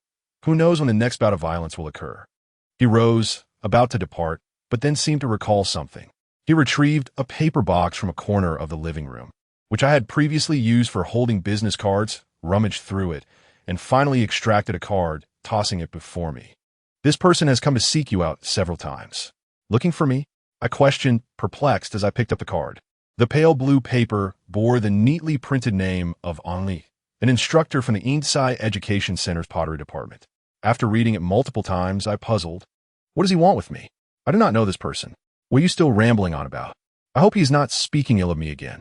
It is time to eat.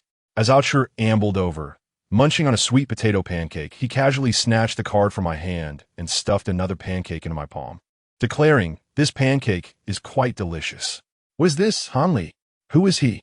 How would I know who he is? I bit into the pancake and gestured to Jia. He said this person has come looking for me several times.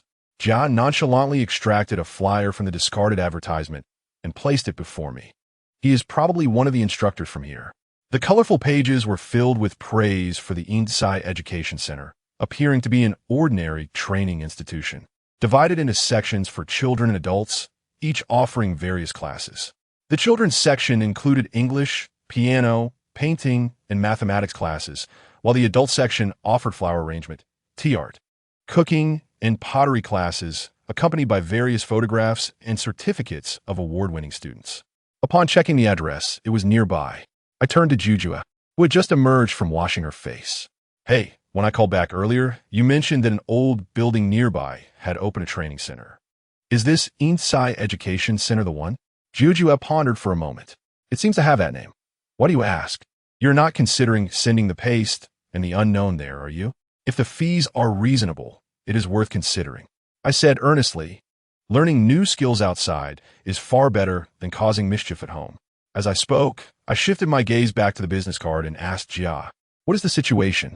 Jia recalled for a moment. There's a man who has been persistently seeking you out, claiming to know that the proprietress possesses extraordinary abilities and is willing to pay handsomely for your assistance. Handsomely? As my eyes brightened, I pondered how it had been ages since I last ran a shop, yet someone still remembered me. He is not human, Jia, he stated candidly. I was momentarily taken aback by the remark.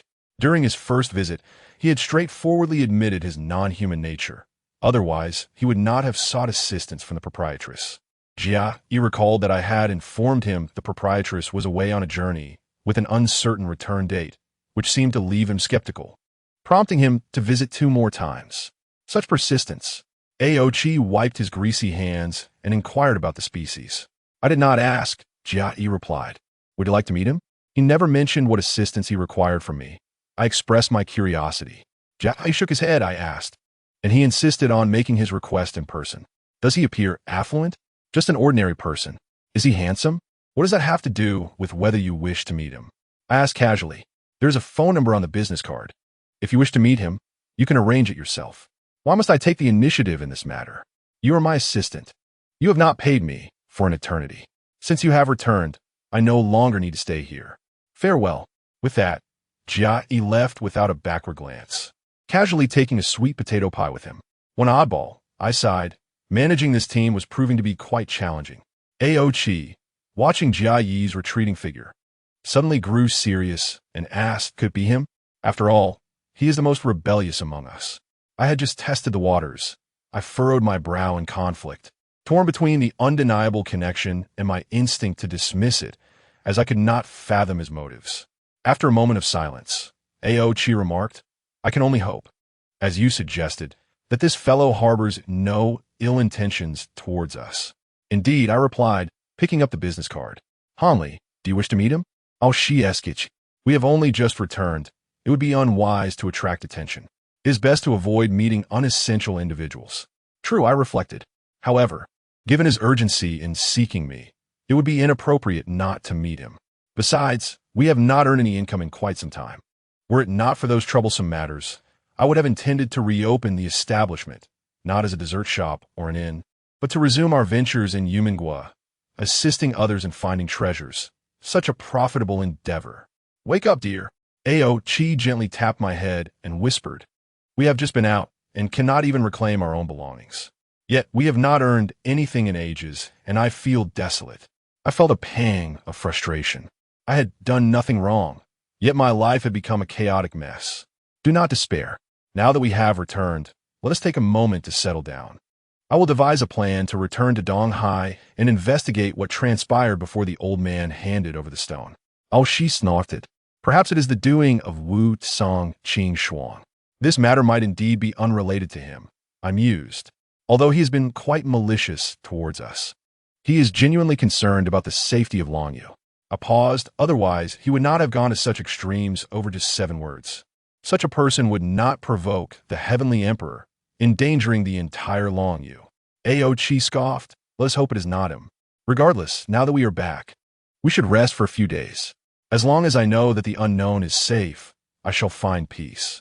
I set the business card down, deciding against the meeting to avoid unnecessary complications. Aochi turned to look at our companions at the dining table, indulging in their meal, and asked, are we still leaving? Reluctant? I countered. The farther we are from them, the safer we are. Aochi's expression turned grave. What if we are mistaken? The most important things must remain close at hand to be truly protected. Your dilemma is unsolvable, I confessed. Our departure could potentially divert a lethal crisis from them, but might also leave us vulnerable to malicious competitors. Conversely, remaining could allow us to safeguard them in the face of external threats, yet could also entangle them in unforeseen dangers. Thus, whether to leave or stay entails risks. Since we no longer need to search for the mysterious Xiao Hu Yan according to that old book, I will not leave. Ao Qi clenches fists, resolute. Regardless of whether it is Wu Tsongqing Shuang or the Heavenly Emperor, I will await their return at home. However, the stone must still be found. I gazed out at the familiar scenery that had accompanied me for years, unwilling to grant anyone the chance to destroy it. Ao Qi placed a reassuring hand on my shoulder. Rest assured, I shall not either. Over there, Jiuju waved at us. What are you two dawdling for? If you don't come eat now, there will be nothing left. Let us go, Ao Qi urged as he pulled me up. Once we are well fed and content. If you truly wish to reopen the shop for profit, I shall not hinder you. No need to wear such a glum face. You are the astute proprietress who is always eager for profit. I shot him a glare before donning an exaggerated smile. After a roundabout journey, it felt as if I had gained nothing, yet strangely felt closer to unraveling a deeply hidden secret. The events of the past, whether the 12 stones, the darkness sealed within Yumen Guo, or the sudden emergence of the ambiguous Liao Yuan and his Shir, seemed to intertwine in ways that defied initial appearances. The lost stone, which resided in the Long Mu, was now sought after. The Heavenly Emperor, realizing the goods were not as expected, dispatched his trusted General Liao Yuan to investigate. Yet, Liao Yuan, instead of assisting his superior, sought to buy time for me, hoping I could devise a means to seize what the Heavenly Emperor desired. The darkness I encountered in Yumen Guo and Shir, whom Liao Yuan fought to protect from thousands of miles away, turned out to be siblings. At this moment, I felt as if my hands were filled with scattered beads, each causing me a headache. Yet I sensed that if I could seize one critical thread, it would lead me to the string connecting everything. And this key must be near at hand. I must not panic, nor rush, nor fear. Maintaining a smile, I took my seat at the dining table. Since it remains calm for now, why not enjoy a hearty breakfast with my family? Moreover, I will strive to ensure that we can gather together for meals, sharing laughter each day. Chapter 60, Return 5, in the dead of night. I sat alone in the courtyard, a cup of long-neglected fushing beside me, perhaps due to an overabundance of thoughts weighing on my mind. The tea tasted more bitter than ever, causing me to frown as I sipped. Are they all asleep? Jiuju inquired as he settled beside me. Yes. After a day of madness with Ao Qi, the three of them have succumbed to slumber. I gestured towards my teacup. Care for a drink? Your tea is too bitter. I shall pass. Jiuju declined, shaking his head. Then have a sweet, I offered, tossing him a piece of candy. Thank you. For what? He asked, puzzled. I smiled. I once told Ao Qi that if anything were to befall either of us, you would be the one I could trust. He looked taken aback. What do you mean? I have done nothing. Such humility does not suit you. According to your usual manner, ought you not to demand a benefit with righteous indignation? I observe his serious expression and cease my jesting. Jiuju, you have been my longest-standing friend. From the peak of Fulong Mountain to the endless waters of Wangchuan, you have never left my side. For that alone, I owe you countless thanks. He scratched his head, replying, then say it. I am all ears. This past year has been exhausting for me. I leaned back against the chair, gazing up at the dimly lit night sky. At times, I feel insatiably hungry, as if I cannot be filled, and at other times, I feel overwhelmingly tired, as if no amount of sleep is sufficient. I am perpetually ensnared in strange dreams. This weariness and emptiness that seems to arise from deep within me fills me with unease. He reached out to touch my forehead. Are you ill? Or is it that your previous injury has not healed? I do not know. I inhaled deeply. Now that we have returned, let's rest.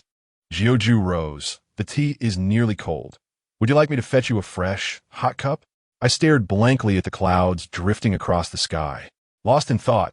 Lately, I have been reminiscing about the past, the days spent on Fulong Mountain, the adventures of wandering the Jianghu, and the friends who are far away and can never return. It is during such reflections that my heart finds a profound stillness. Jiuju remained silent. Shall we perhaps share a drink? I suddenly turned my head and smiled. You are indeed the Xinguan of winemaking. If you keep drinking tea with me, I fear your saying of Qianli Xuanxiang Lai will have no place to be used. Jianli Chunxiang Lai.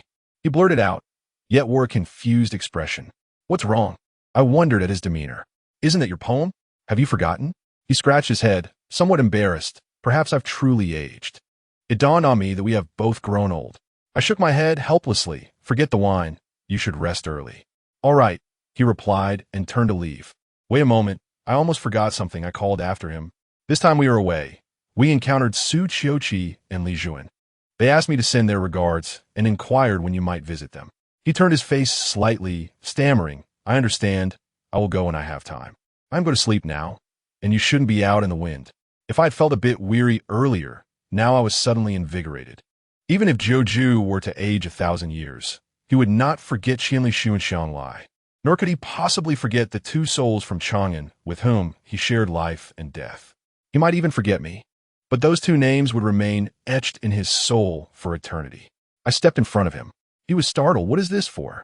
I scrutinized him from head to toe. His signature lake blue hair, unerring features, and even the faint aroma of wine that always lingered around him. Who are you? I gazed intently into his eyes. He faltered, I am Zhu. Yes, I am Zhu. I shook my head and I gazed sharp as a blade, enunciating each word. You are not Zhu. No, I am Zhu. His expression changed drastically, and he suddenly pushed my hand away, attempting to flee. I struck his back with my palm, and with a crack, a fissure appeared on his back, causing him to collapse into a pile of shattered earthenware. I crouched down to inspect. There was no trace of demonic energy, nor any hidden poisonous mist. It was merely ordinary pottery, akin to dropping a larger clay vase onto the ground. Reflecting on this, it was no wonder I felt something was amiss upon returning to Buting. Everything appeared fine, yet something felt different. The presence of Zhu had suddenly weakened. Although he seemed to warmly welcome me and engaged in conversation as usual, the more we talked, the more it became evident that he struggled to keep up. Zhu's loquacity was never inferior to Ao's. I could utter one sentence, and he would respond with 10. In our earlier serene exchange under the moonlit night, the real Zhu would surely weave a grand narrative with me, rather than dismissing me with a mere phrase. Indeed, who crafted such a lifelike imitation of Zhu and successfully placed it in Buting? Had it not been for my sudden recollection of past events tonight, I might not have discovered that my old friend was a counterfeit so swiftly. Even more frightening was the thought that if I were to leave Buting again for any reason, without the chance to interact with him daily, I might never perceive the flaw. Holding a cold shard of pottery in my hand, a chill coursed through my entire being. Moments later, a bleary-eyed Aog was dragged before the pile of debris. You mean Zhu is fake? He kicked at the earthen fragments on the ground. Is this what made the substitute? I nodded, but it doesn't seem aggressive. It tried to flee when I questioned it. I barely touched it, and it shattered. Is that so? Aog murmured, examining a piece of pottery closely. If it were truly formidable, it wouldn't have crumbled to dust. I meant the one who made it is impressive. Aog frowned. If it weren't for your long acquaintance with Zhu, it would be difficult to discern the ruse. After all, this counterfeit is remarkably lifelike, even mimicking Zhu's expressions perfectly. It can speak, laugh, and run, and seems to possess fragments of Zhu's memories. Otherwise, it couldn't have sustained the act from the onset. If the Zhu who spoke to me on the phone that day was an imposter, then the man's voice at the end of that call bore a striking resemblance to Zhu. Could that be the true Zhu? I grasped his wrist, pondering the implications of a call that transcended normal signals, which could signify a true emergency. Aog walked into the courtyard, gazing up at the unknown room above, where unrecognizable sounds echoed. A jolt of anxiety shot through me, and cold sweat formed on my palms. I feared I would not sleep well on this first night back in Buting. Chapter 61. Return 6. The temperature in Wangchuan had begun to rise, and the morning breeze, infused with sunlight and floral fragrances, no longer caused those in pajamas to sneeze. From my experience, this period from now until the onset of summer is the most languid and gentle in this city. It had been ages since I last sat at the dining table, enjoying a complete breakfast with the inhabitants of Buting. No one knew that Aog and I had not slept a wink through the night, nor did they realize that while they slumbered, we quietly observed their every breath and murmured dream from the foot of their beds, like two silent voyeurs. The ceramic shard impersonating Zhu had been tucked into our pockets, sealed away. We were apprehensive about the emergence of more such shards in Buting. Compared to the blatant traps and assaults of figures like Wu Tsongqing Shuang, this subtle deception caught us off guard. "Madam Boss, why aren't you eating?" Qing Tong stared at the untouched kanji before me. "I specially added longan and red dates. Don't you like it?" "It's not that, it's just a bit hot. I'll drink it later," I replied with a smile, surveying the familiar faces around the table. Jia and Yi had yet again spent the night away, wandering who knows where. Ji Pian stood at the table, wiping surfaces here and there with a cloth, while Qing Tong busily served an array of breakfast dishes from the kitchen. The Xinlong brothers, though they did not require sustenance, eagerly awaited Qing Tong to bring out the freshly fried potato strips. They even shared with me that since moving to Buting, their lives had become remarkably regular. Every morning after feeding a ding, they began practicing Tai Chi, feeling their bodies grow more supple, even saying they had grown taller. I laughed and congratulated them. Jiang Hu and Wei Ji, as usual, clutched their bowls and devoured food like two anxious little pigs. Especially Wei Ji, who had rice grains smeared all over her face, asking me in between bites whether AOG and I would be staying indefinitely. I gently patted her head, instructing her not to speak while eating. This breakfast felt agonizing. Gazing at the table full of familiar faces, a dreadful uncertainty loomed in my heart. Once Qing Tong brought out the last dish and settled down, AOG exchanged glances with me. Suddenly, he rose abruptly, slamming his palm on the dining table, then pointed at everyone present with a fierce tone. "Speak. Who are you?" The sturdy wooden table cracked deeply under his strike, causing bowls, plates, and cups to topple. Milk and kanji spilling everywhere. Whenever AOG adopted a serious demeanor, exuding an aura that could instill fear, it was indeed formidable. Wei Ji trembled, unable to keep her bowl steady, stuttering, I am Wei Ji." The others hastily followed suit, including Jiang Hu, who seemed stunned, all repeating their names in a flurry, but aside from desperately asserting their identities, they had nothing else to say. My heart sank. The flicker of hope I had clung to shattered like a bowl dropped on the floor.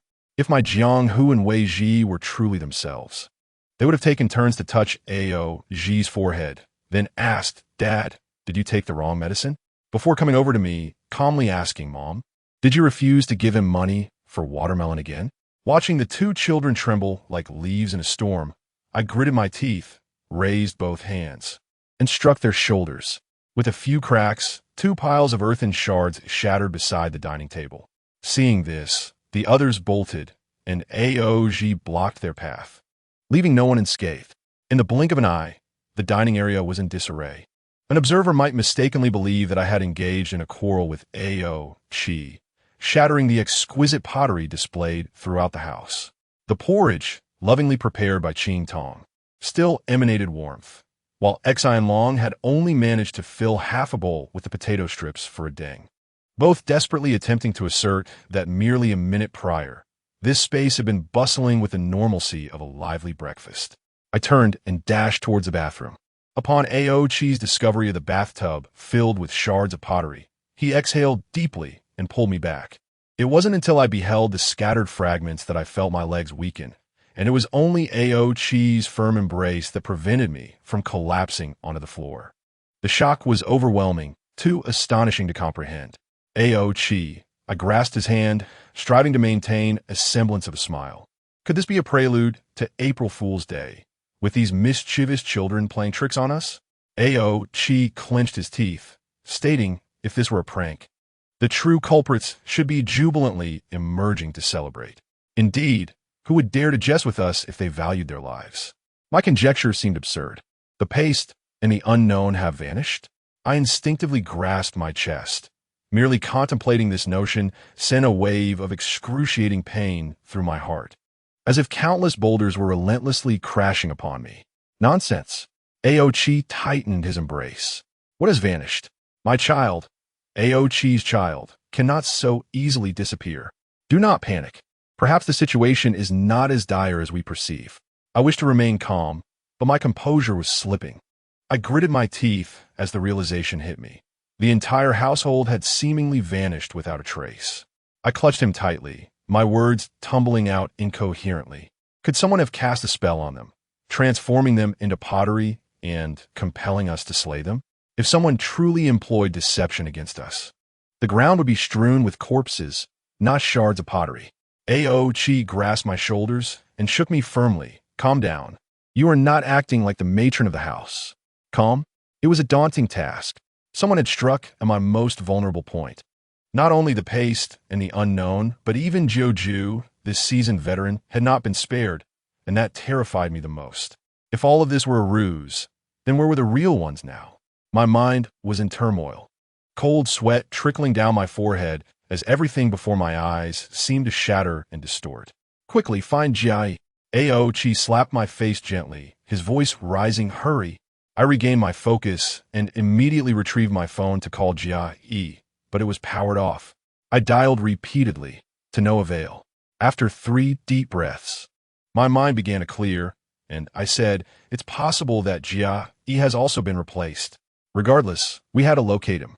I'll chiffon it, unless we see him shattered into pieces ourselves. Since we could not reach him by phone, we would have to resort to the formation. I gritted my teeth and ventured into his room to find something he often used. Just then, Ao Chi was about to ascend the stairs when a rhythmic knocking echoed from outside. We listened for a moment, confirming that someone was indeed at the door. Could it be that lad had forgotten his keys? Ao Chi and I shared the same hope and swiftly rushed to fling open the door. Instead of Jia, we were greeted by a stranger dressed in a white shirt and black trousers, a man nearing his 40s, of average height, with neatly combed hair, striking eyebrows, and an elegant demeanor that exuded integrity, a visage that suggested he would never engage in any unscrupulous behavior. Despite the upheaval in our home, we could not afford to lose our composure in front of an outsider. May I inquire who you are, sir? I scrutinized him from head to toe. The man returned the gaze, inquiring, I presume you are the matron and her husband? Who are you, arriving unannounced so early in the morning? She replied impatiently, eager to dismiss him. The man, unfazed, produced a business card and handed it to me with both hands. My surname is Han. I have visited your residence several times before, but unfortunately, you were away. It is a pleasure to finally meet you. I examined the card. It was identical to the one Jia he had given me yesterday. Han Li, a mentor at the ceramics department of the Yingkai Education Center. My focus sharpened on the word ceramics department, and if my gaze had heat, that card would have ignited. With shards littering the floor, the sudden appearance of this unfamiliar ceramics mentor was far too coincidental. Furthermore, I recalled Jia mentioning that this individual was not human. Mr. Han? I steadied my emotions. We just returned yesterday. Although my family provided me with your business card, I have not contacted you. Your timing is rather fortuitous. He smiled. It is not mere fortune. I anticipated your return. You anticipated? Ao Chi replied, taken aback. What gave you that notion? His gaze traversed between Ao Chi and me. Calmly settling on the space behind the door, I could sense that the substitutes I sent were all shattered, so I surmised that you had returned and discovered the situation. You sent substitutes? Ao Chi and I exclaimed in unison.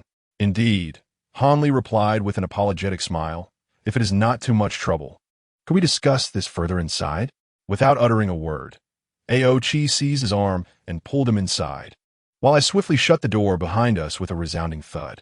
In that brief distance from the entrance to the room, I contemplated what misdeeds Ao Chi and I had committed to incur such an unprecedented calamity.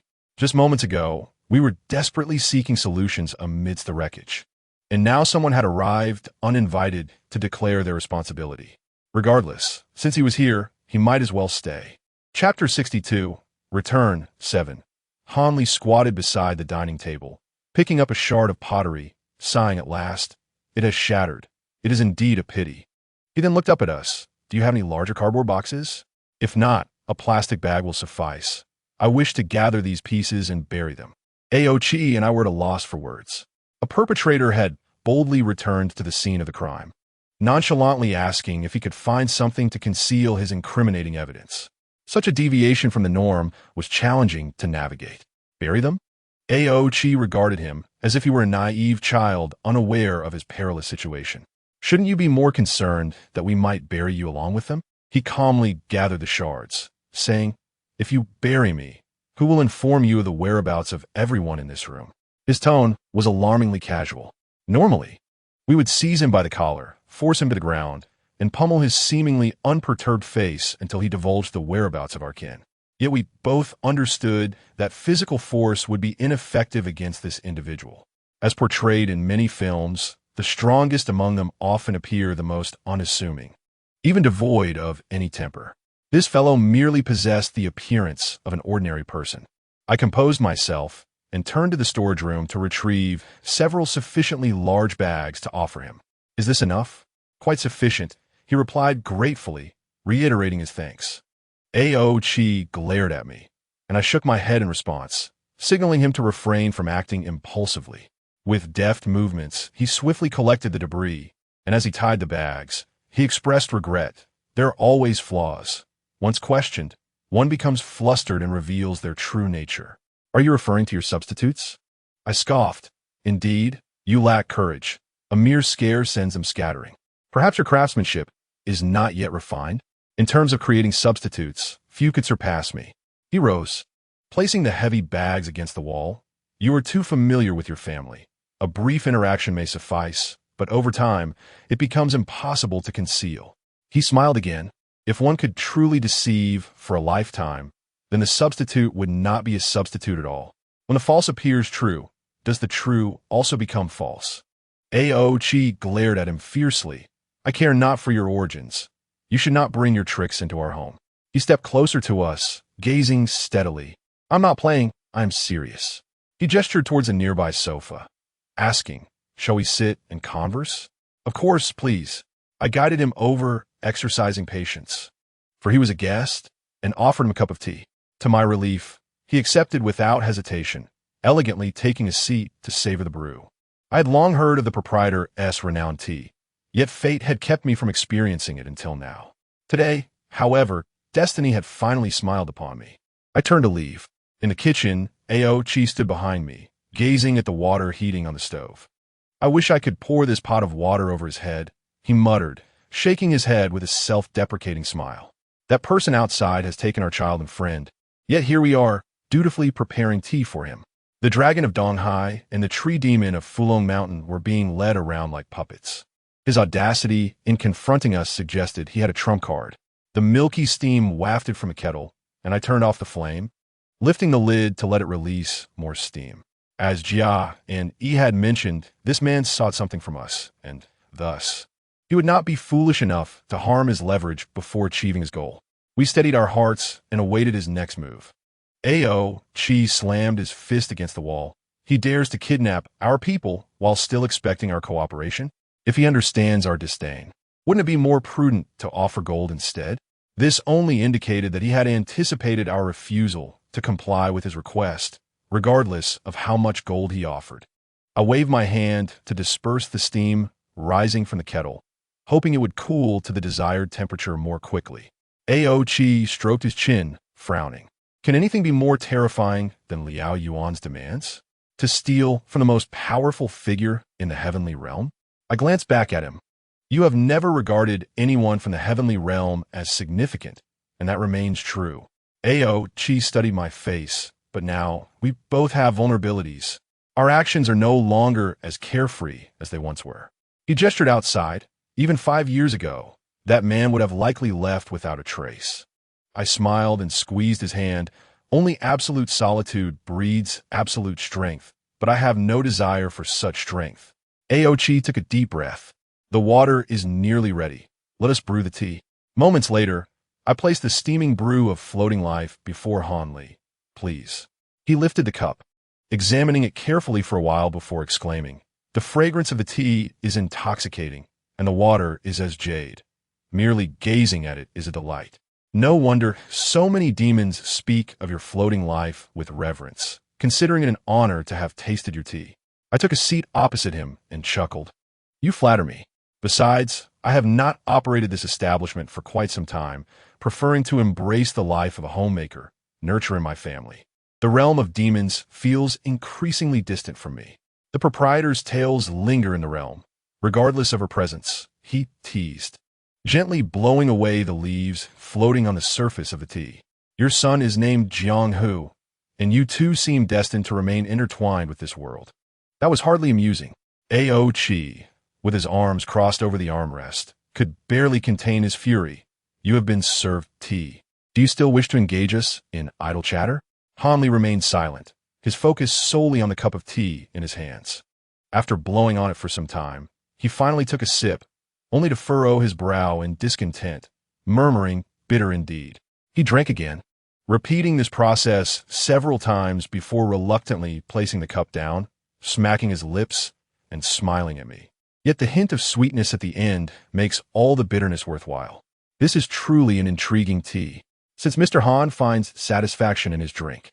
Perhaps we could discuss the matter of my kidnapped associates while the mood remains amicable. I scrutinized his features. He possessed an admirable demeanor devoid of any malice. The type of person who would return a lost wallet and kindly remind you to be cautious in the future. He bore an air of elegance, enhanced by a subtle scent of ancient cologne. If he truly earned his living through teaching pottery, his appearance was indeed fitting, a meticulousness that exuded artistry without being pretentious. Had he not openly admitted to being the culprit, I might have found his composed maturity quite admirable. I had spent some time in Wangchuan. He surveyed his surroundings, regrettably. You have not been present. I can only wait. His gaze returned to A.O. Chi and me. I have traveled to many places, yet only Wangchuan seems to hold the potential to assist me. I lifted my tea and took a sip. I operate a business to earn a living, not to engage in charity. For financial matters, consult a bank. For marriage, seek a matchmaker. For health, visit a hospital. Here, I can only offer you a seat and a cup of tea. That is all I can do. He smiled. Yet I have heard that you once risked your lives to protect the entire world. He turned to look out the window. The men and women walking the streets at this moment are unaware that their tranquility is a result of the efforts of a host of non-humans. I dismissed the source of his information. I know only that a kidnapper has no right to request anything from us. A.O. Chi gritted his teeth. Tell me where you have hidden them, and perhaps you will have a chance to survive.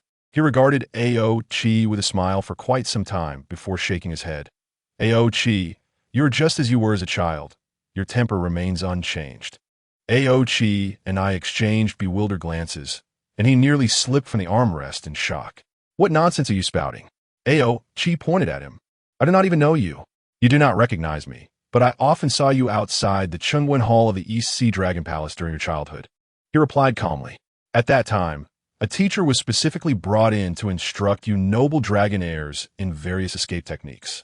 You consistently refused to sit still and learn, frequently skipping class. On one occasion, you even created a dummy to sit in your place, only to be caught due to its poor craftsmanship, leading the teacher to report you to the East Sea Dragon King for your laziness. Your grandfather confined you for 7 days. I was astonished, and A.O. Chi was even more so. Who on earth are you? A.O. Chi stood abruptly. You cannot possibly know such things. Though our statuses differ greatly, I too grew up within the dragon realm. Hanli said earnestly. I am a member of the unnamed realm. Unnamed realm? A.O. Chi paused. Are you one of them? Hanli nodded, smiling. It has been far too many years, but thankfully I have not forgotten where I came from. If memory serves, you were of a similar age to your young master at that time.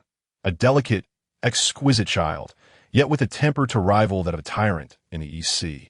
It was the first time I had heard someone describe A.O. Chi as delicate and exquisite. Noticing my puzzled expression, A.O. Chi awkwardly explained. The unnamed realm is a place in the East Sea Dragon Palace that specifically cares for orphans. Orphans? Like humans, we dragons have social hierarchies, and orphans exist among us as well. Those little dragons who lose their parents for various reasons are taken in and raised in the unnamed realm. Most of them come from lowly bloodlines, and some are even the offspring of dragons and other races.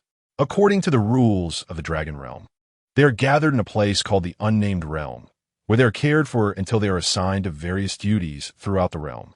Shi explained it, then fixed his gaze on Hanli. Though you were raised in the unnamed realm, you are still of dragon lineage.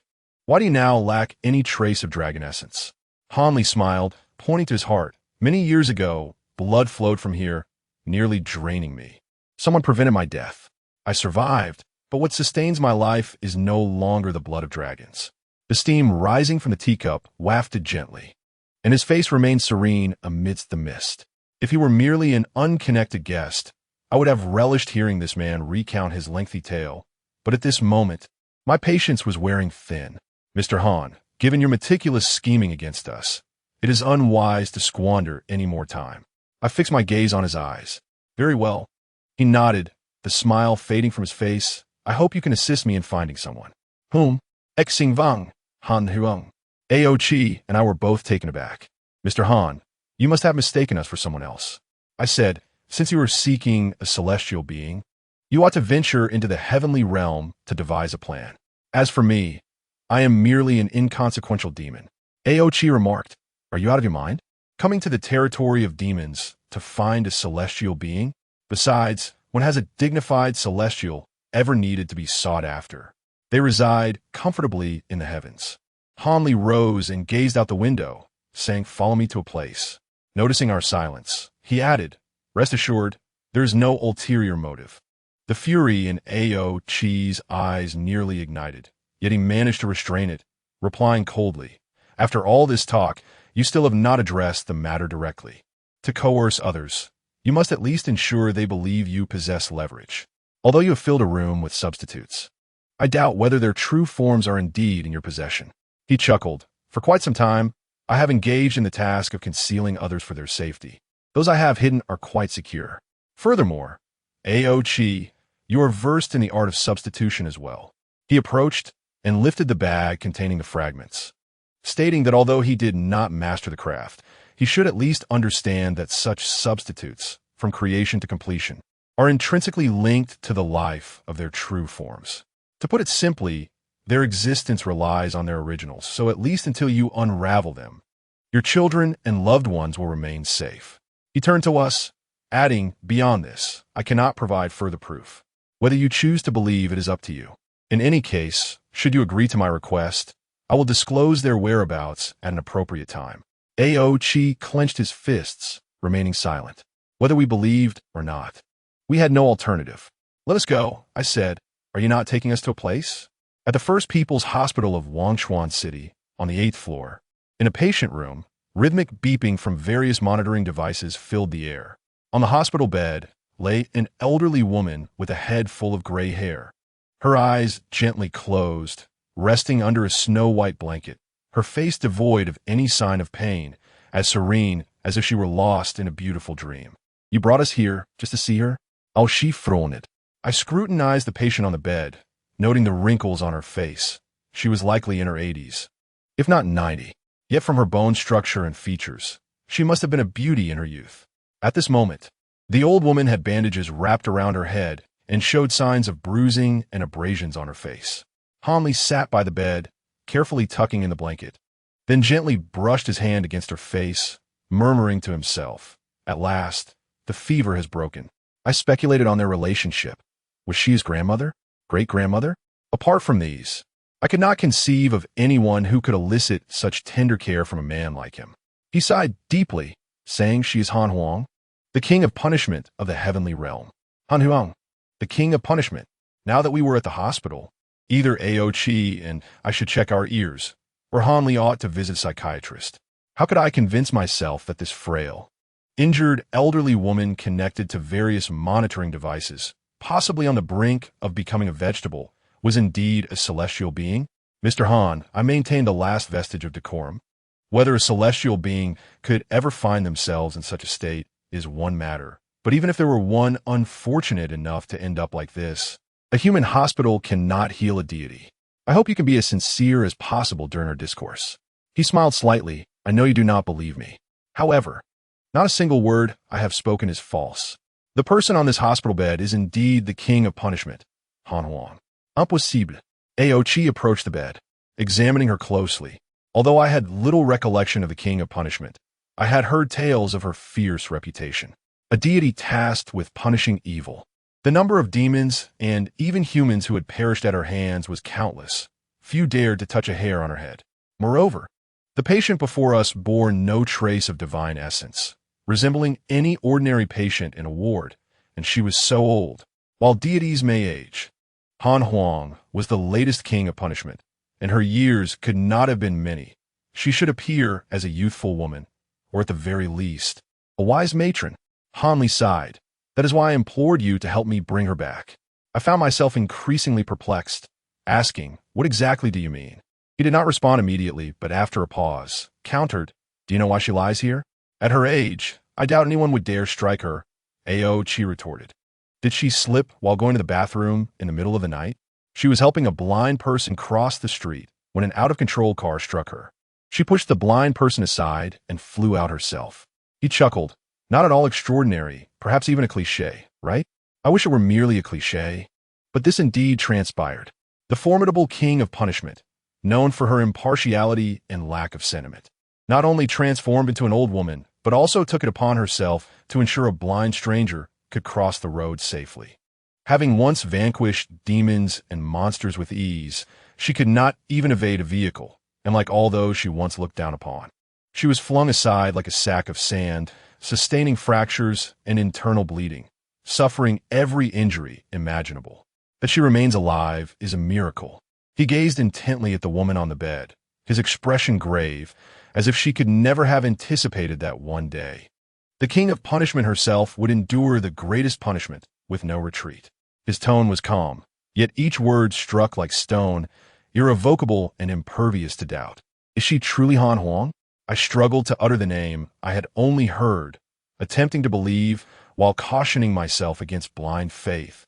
For attributing the identity of a celestial being to an unfortunate accident victim was utterly absurd. One could not even write such a plot in a novel. She is, Han Li pronounced, the weight of his words rendering disbelief impossible. I scrutinized the celestial being lying on a human hospital bed. Who had brought her to such a plight? Han Li remained silent, gently uncovering a corner of the blanket, carefully moving her left hand to rest over her heart, then shifting her right hand out as well. Look closely at her hands, he instructed. Ao Chi and I leaned in to observe. At first glance, the elderly woman's hands appeared unremarkable, yet upon closer inspection, they were entirely dissimilar. The right hand was much rougher and older, and even the shape of the nails differed completely from the left. As for the left hand, its skin was as smooth as cream and as pale as snow, although the veins beneath the surface appeared abnormal, excessively prominent and tinged with an unnatural deep crimson hue. This left hand, Ao Chi exclaimed, is not her own? The statement sounded odd, yet it was indeed the case. That is the hand of a demon. Anli Daklarat Sulamli. Years ago, the war god Liao Yuan claimed he executed the ancient beast Shur and brought its corpse and severed left hand back to the heavenly realm. The heavenly emperor instructed Han Huang to handle the demon's remains. He paused. During this process, an unexpected incident occurred. I was taken aback, not because of how the demon's hand came to be on the celestial being, but rather by the fact that the one recounting this tale was he, a narrative that only a celestial would know. Yet he spoke of it as if he had been present. He claimed to be an orphan from the dragon domain. Even if he had left the dragon domain for unknown reasons and renounced his dragon identity, he should not possess knowledge of such ancient events. Who exactly was he? Meanwhile, Ao Chi had seized Han Li by the collar. How do you know all this? I have no patience left. Do not force me to take action against you. Han Li allowed Ao Chi's aggression, not making a move to defend himself, his gaze fixed on Han Huang's face. Han Li is merely a name I fabricated. I was taken aback. My true name is Li Luan. Chapter 63. Return. 8. The inhabitants of the King of Punishment's palace have refrained from approaching Han Huang's chamber in recent days, even avoiding calling her for meals. As the room had remained silent for an extended period, as if no living being existed within. However, today was different. The commotion was startling. She diligently practices her skills at this hour every day, whether it be spells or martial arts. She has grown accustomed to her own relentless discipline over the centuries, never once allowing herself to make excuses for neglecting her training. However, today is somewhat different. The silver whip in her hand transforms into a furious bolt of lightning, and every innocent pillar and ornament in the room becomes a target. With each strike, a profound scar is left behind, and in mere moments, everything within her line of sight lies in ruins, marred and battered. Even her beloved ornate copper mirror has been cleaved in two, pitifully resting on the ground. Exhausted from her exertion, she finally halts, drenched in sweat, leaning against the wall as her arm that wields the whip continues to tremble uncontrollably. Suddenly, a white light illuminates the chaos, slowly coalescing into a humanoid form. The outline in the air becomes distinct, and a refined, elegant man draped in a soft glow approaches her. She lifts her sweat-drenched face to glance at him and solemnly states, "Did we not agree long ago that you would remain silent and unseen?" He does not respond, but instead retrieves a teapot filled with cold tea from the remnants of a surviving table. He crouches down, grasping her right hand, gently pouring the tea over her bloodied wound. The words of violence, too, cause pain to the hands that strike. He meticulously cleanses her injury, the faintly red tea flowing down her wrist and onto the floor. After a moment of silence, she abruptly withdraws her hand and replies coolly, "This minor injury requires no attention." He sets the teapot down and sits cross-legged opposite her, saying, "What should not remain should be disposed of promptly. You must provide an explanation to the Heavenly Emperor." He glances towards the inner chamber. It is inappropriate to keep that demon-esque corpse here. Her brows furrow deeply, and after a long pause, she replies, "I wish to observe it longer." Do you not trust that the Yaoyuan would kill her? Or is it that you do not believe you would lose to such a demon? He sighs. She is momentarily taken aback, then rises, coldly regarding him, "Liluan, the reason I have allowed you to remain by my side all these years is your silence and concealment. I require a weapon, not a confidant." With that, she sweeps away, retreating into the inner chamber and not emerging again. He gazes at the firmly shut door, shaking his head. The light glimmers, and he transforms back into the whip that coils upon the ground, a weapon that instills terror in countless wrongdoers at the hands of the King of Punishment. If the Dragon Clan were to discover that one of their own has become the whip of the King of Punishment in the Celestial Realm, a mere tool seemingly at the mercy of others, they might perceive it as a tremendous humiliation for their kin. Despite being a lowly orphan from the dragon domain, he is nonetheless a genuine dragon. Even if he were to remain in the dragon domain, sweeping floors and washing clothes, it would be preferable to being a slave to another race. Yet, there is likely no if in this scenario. Those of his kind in the dragon domain probably believe he perished long ago. Dragons raised in obscurity differ from those nurtured within the Dragon King's palace. From a young age, he learned that he must always be ready to sacrifice everything for the latter, including his life. The dragons of the Dragon King's palace embody the highest noble lineage of the Dragon Clan, while those from the Nameless Realm are akin to bricks unafraid of being shattered, ready to be sent into perilous situations at any moment, fulfilling their duty to shield others from swords and maintain safety, even if it means lying lifeless on the battlefield. He recalls a period of his youth when he was assigned to serve outside the Chungwen Hall of the EC Dragon Palace, performing tasks such as watering flowers and cleaning, while also attending to the needs of the noble dragon offspring who came study there. If a young lord forgot their textbook, he would fetch it. If someone grew hungry during class, he would procure food. The work was not arduous, and there was ample idle time, allowing him to often perch outside the window, attentively listening to the lessons within, finding the teachings quite remarkable. For instance, how to create a barrier that outsiders could not breach, how to craft a lifelike decoy, and all the skills necessary to escape danger. Unfortunately, the students below were mostly inattentive. Tardiness, early departures, and skipping class were commonplace. Among them, the East Sea Dragon King's grandson, A.O. Chi, was the most unruly. Not only was he inattentive during class, but when the teacher reprimanded him, he would unleash fire, setting the teacher's chair ablaze, leading subsequent instructors to dare not discipline him, even wishing he would refrain from attending class. Initially, he harbored no fondness for this spoiled and domineering individual, believing that if such a person were to inherit the Dragon King's position, it could spell disaster for the East Sea. Yet, he understood that work must continue, recognizing his station and settling comfortably into his current life. One day, a group of relatives of some unknown Dragon King mocked him, urinating into his lunch and claiming that if he took a bite, they would reward him with a pearl, more food for more bites, and if he refused, he would have to bark like a dog while crawling 3 laps in the garden. He did not provoke them, but they used such antics to alleviate their boredom at school. He declared he would not eat nor bark like a dog. The young lords immediately took offense, swiftly knocking him to the ground and using fists and feet to teach him a lesson for his insolence. No one came to his aid. Many merely laughed at the spectacle. The blows rained down upon him until a bowl of the tainted food was securely thrust into the face of one of his tormentors, bringing the assault to a halt.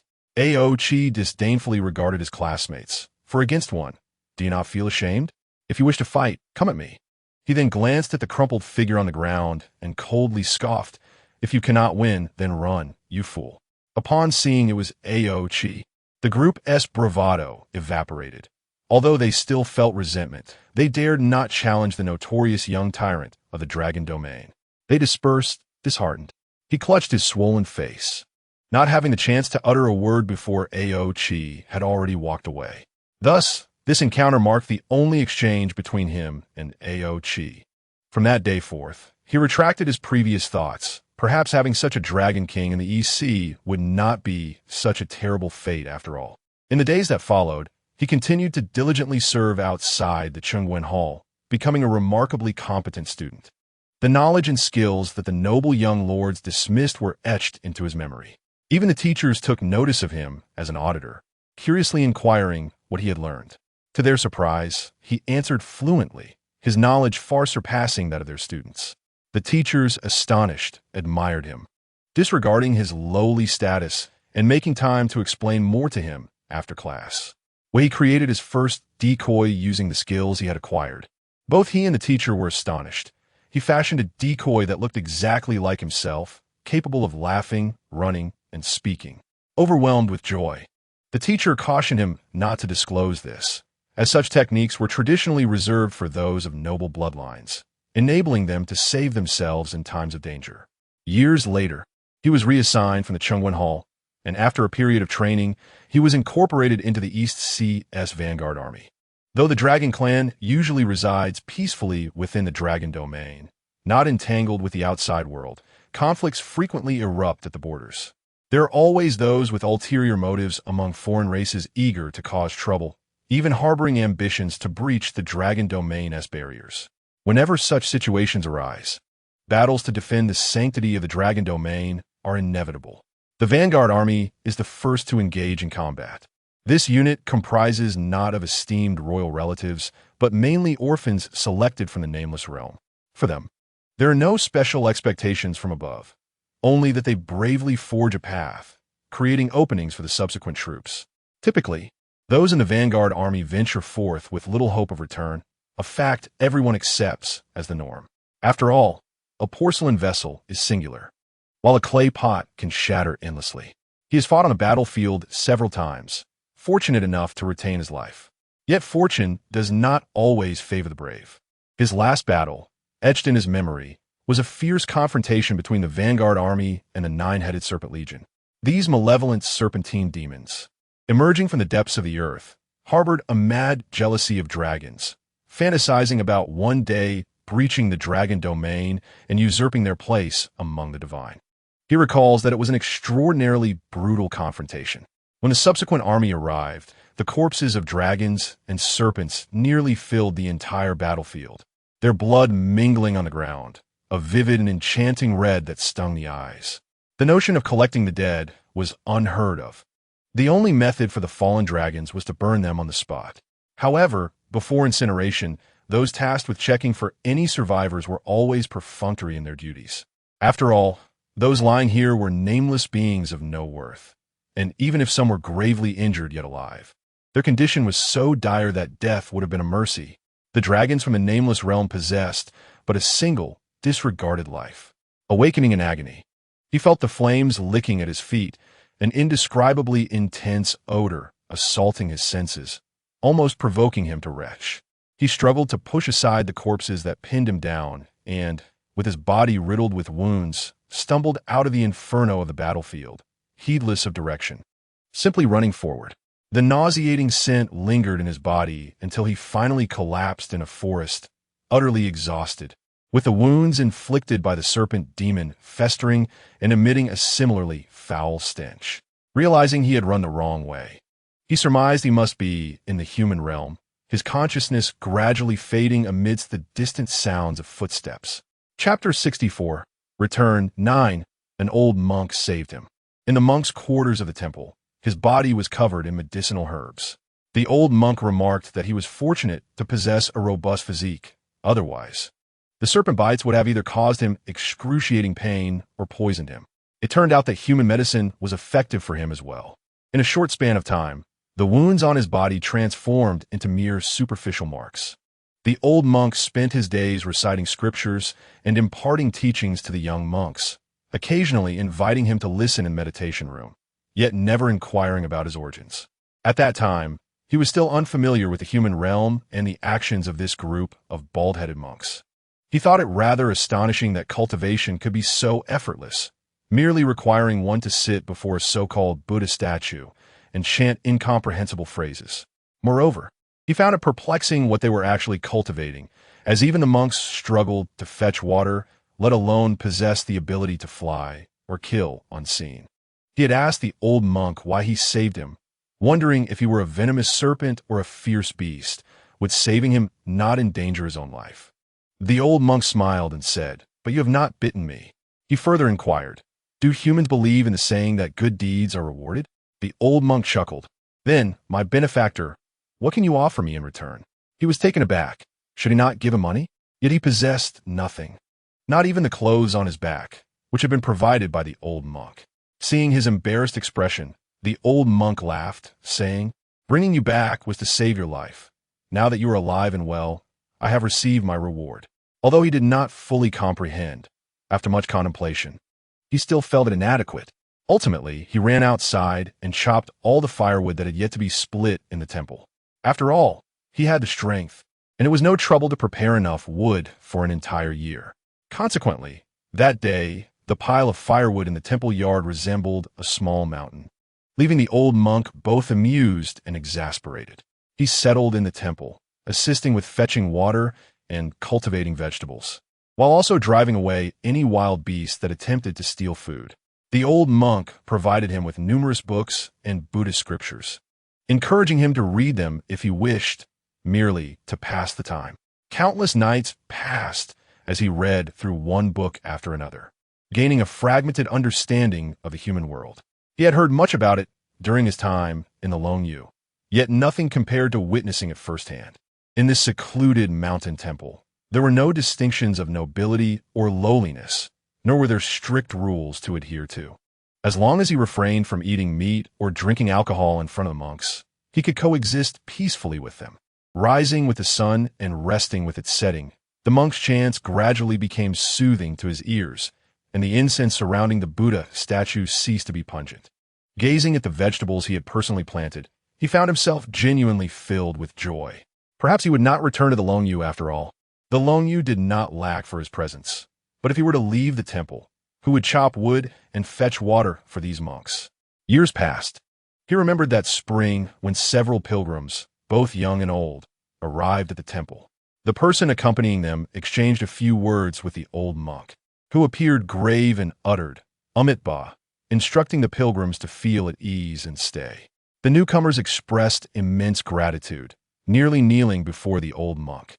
He discerned that these pilgrims were not like the ordinary worshippers, possessing remarkable knowledge and eloquently discussing matters of country and world affairs.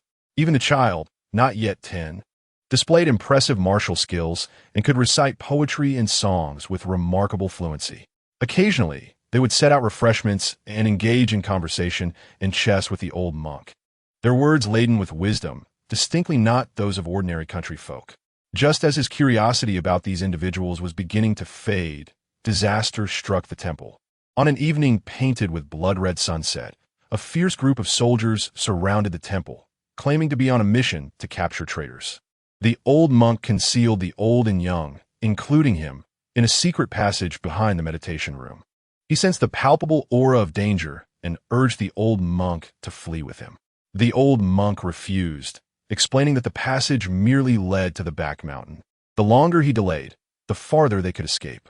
In the end, the old monk said, "I have never inquired about your origins. Yet I know you are no ordinary person. A dear friend has asked me to protect the descendants of a hero. I fear I must now rely on you. Quickly, go south, do not linger, the farther you go the better. There was no opportunity for further questions before the heavy door closed behind him. The last scene he glimpsed through the crack was the old monk's hurried retreat, from the back mountain to 100 miles beyond. He did not disappoint the old monk's request, leading the family to safety. However, the pursuit did not cease. He managed to evade capture multiple times, yet they could not fully escape. The pursuers seemed relentless, intent on seeing their targets dead or alive, unwilling to relent until they had achieved their goal. He inquired of them what crimes they had committed to warrant such calamity.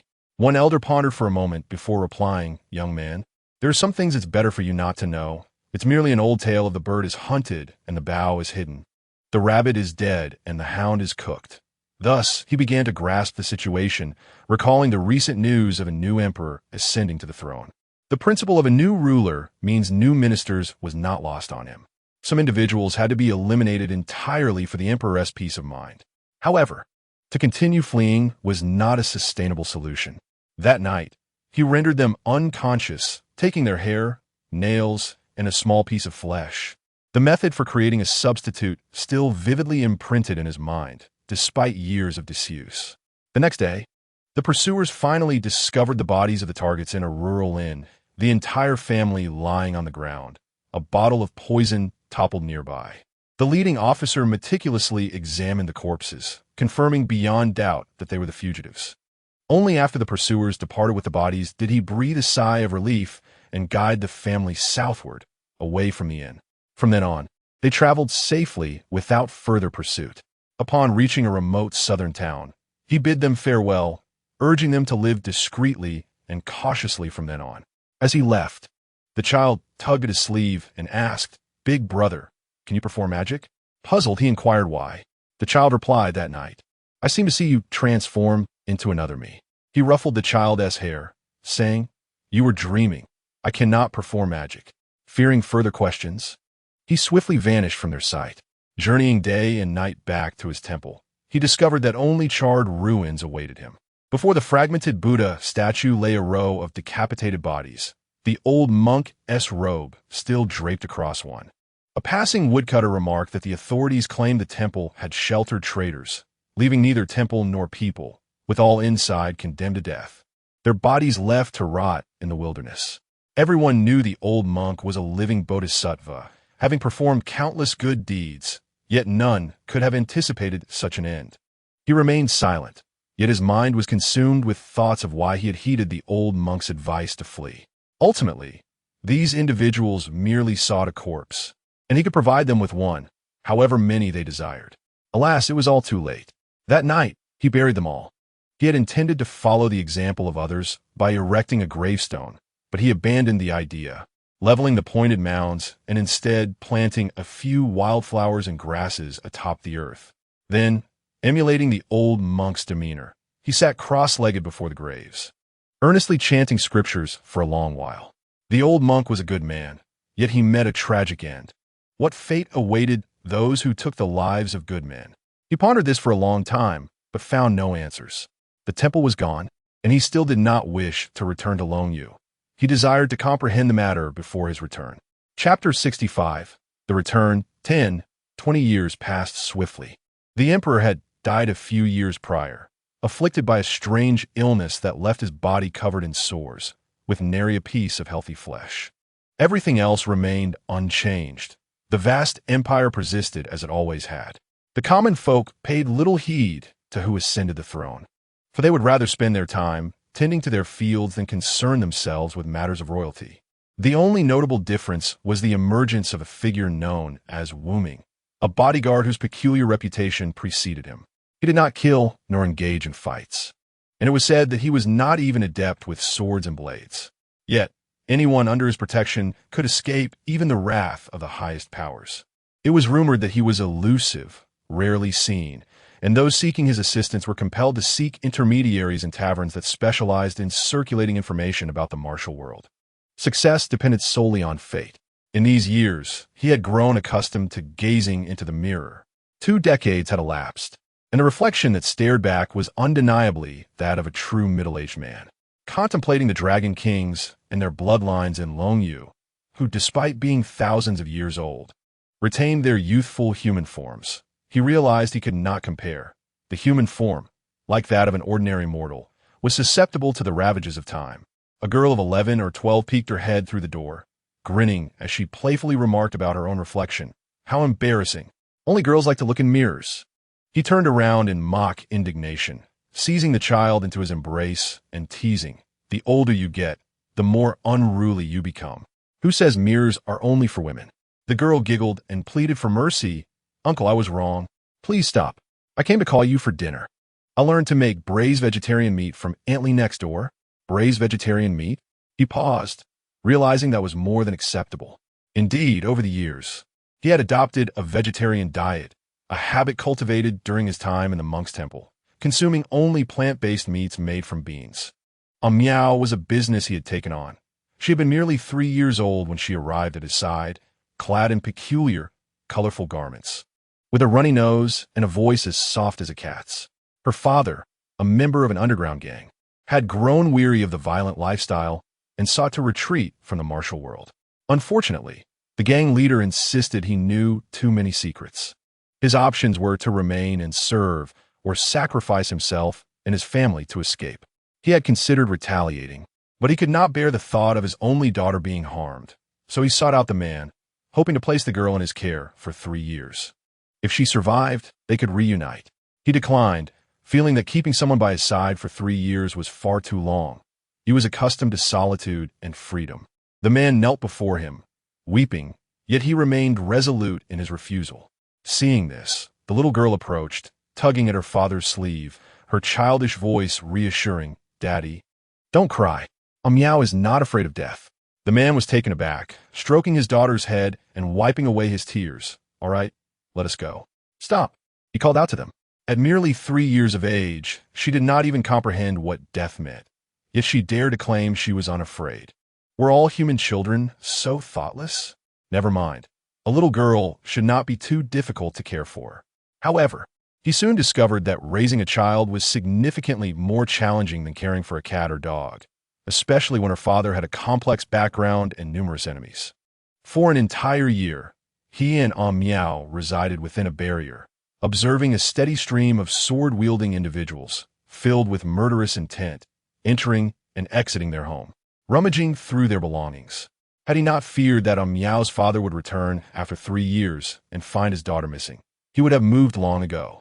He detested the scent of these individuals, which reminded him of the crumbling walls of the monk's temple and the deep crimson stains of dried blood on the robe. Over the years, he remained in hiding, refraining from taking lives, believing that as long as his hands were not stained with blood, he could still catch the faint aroma of incense from the temple, hear the clear mountain springs, and witness the verdant fruits and vegetables sprouting from the earth. As long as he could feel these things, the mortal realm held more reason for him to remain than Long Yu. Miao was obedient, not picky with her food. Whatever he provided, she would eat, and she seldom fell ill. From the moment she arrived, she washed her own clothes, combed her own hair, and even soothed herself to sleep at night, fearing to burden him or provoke his displeasure. In his memory, most 3-year-olds still lived lives of dependency. But Miao was an absolute exception. She would rather expend effort stacking up anything she could find to reach the cabinet than ask him for help. Initially, he pretended not to notice, allowing her to be self-sufficient, but after witnessing her fall twice on the second occasion, striking her head and forming a bump, he could no longer contain himself and asked why she did not let him help her retrieve things. "If I follow you, I can live. If you dislike me, you will cast me away. I want to live." He did not know if this was something her father had taught her or her own genuine belief, but regardless, it imposed a nightmarish pressure on a child of her age. That day, while applying ointment to her forehead, he assured her that he would not abandon her before her father came for her. Therefore, she must always communicate with him about any matters. If she continued to climb high to reach things, he might indeed grow to dislike her. From that day forth, he truly accepted the reality of having a child in his life. Many of his habits gradually changed. He began to cook softer meals, and when he ventured to the market, he could not resist bringing back treats and toys. He even sought advice from nearby aunts on how to braid a little girl's hair. Previously, his only concern had been the safety of his patrons. But now he knew which tailor made the best children's clothing and which shoe shop offered the most comfortable footwear. Miao's initial caution towards him gradually faded amidst these changes. She began to affectionately call him uncle, happily humming as she sat on a stool, patiently and expectantly allowing him to clumsily braid her hair, despite his numerous attempts resulting in uneven pigtails. "It's not my fault. The comb is too difficult to use," he defended earnestly. Miao examined her peculiar braids and said, "Oh, then you should buy me a better comb." They both erupted into laughter as they gazed into the mirror together. Countless summer nights saw him fanning her to ward off mosquitoes, while in the snowy winters, he stoked the fire to its fullest, reminding her to soak her feet in warm water before sleeping. The mere thought of waking up to see her running about the house the next morning filled his heart with boundless tenderness. Sometimes, he even found himself under the illusion that Miao was truly his daughter, and he was simply an ordinary middle-aged man, steadfastly pursuing the life he desired in the intricate and unpredictable martial world. Thus, when the 3 years came to an end, he felt a twinge of melancholy. Yet, Miao's father did not arrive. On that day, 6-year-old Miao sat in the courtyard all day, and, as the sun dipped below the horizon, she flitted into the house like a little bird, landing before him to say, "Daddy did not come." She appeared somewhat disappointed, but quickly brightened. "Uncle, you promised to buy me a new dress. Let us go," he said as he stroked her head. He let out a sigh of relief, yet genuine concern lingered within him. He hoped the reason for Miao's father's failure to keep his promise was not the worst scenario imaginable. 3 years had passed, and Miao was now 12 years old, yet her father still had not made an appearance. Neither of them dared to speak the truth. They both pretended that the man was still alive, merely delayed by certain circumstances. The red-braised vegetarian meat on the table was steaming, its appearance as delightful as its flavor. He gave Miao a thumbs up, saying, "After you marry, I shall no longer worry for your husband." Miao stuck out her tongue at him, replying, "Do I even have a chance to marry?" In her haste to eat, she scalded her tongue, but the playful banter masked a profound dilemma. A girl pursued for years. Perhaps she truly lacked the qualifications to discuss marriage before this perilous chapter of her life came to an end. Yet, the only solace was that for the past 3 to 4 years, her pursuers had not resurfaced. "Of course, there are," he declared with certainty. She smiled faintly and inquired, "Uncle, where exactly do you come from? I have never seen anyone who truly possesses magical abilities. How do you make those people pass by us without noticing us? And how can you create a decoy that looks just like them?" There were too many questions.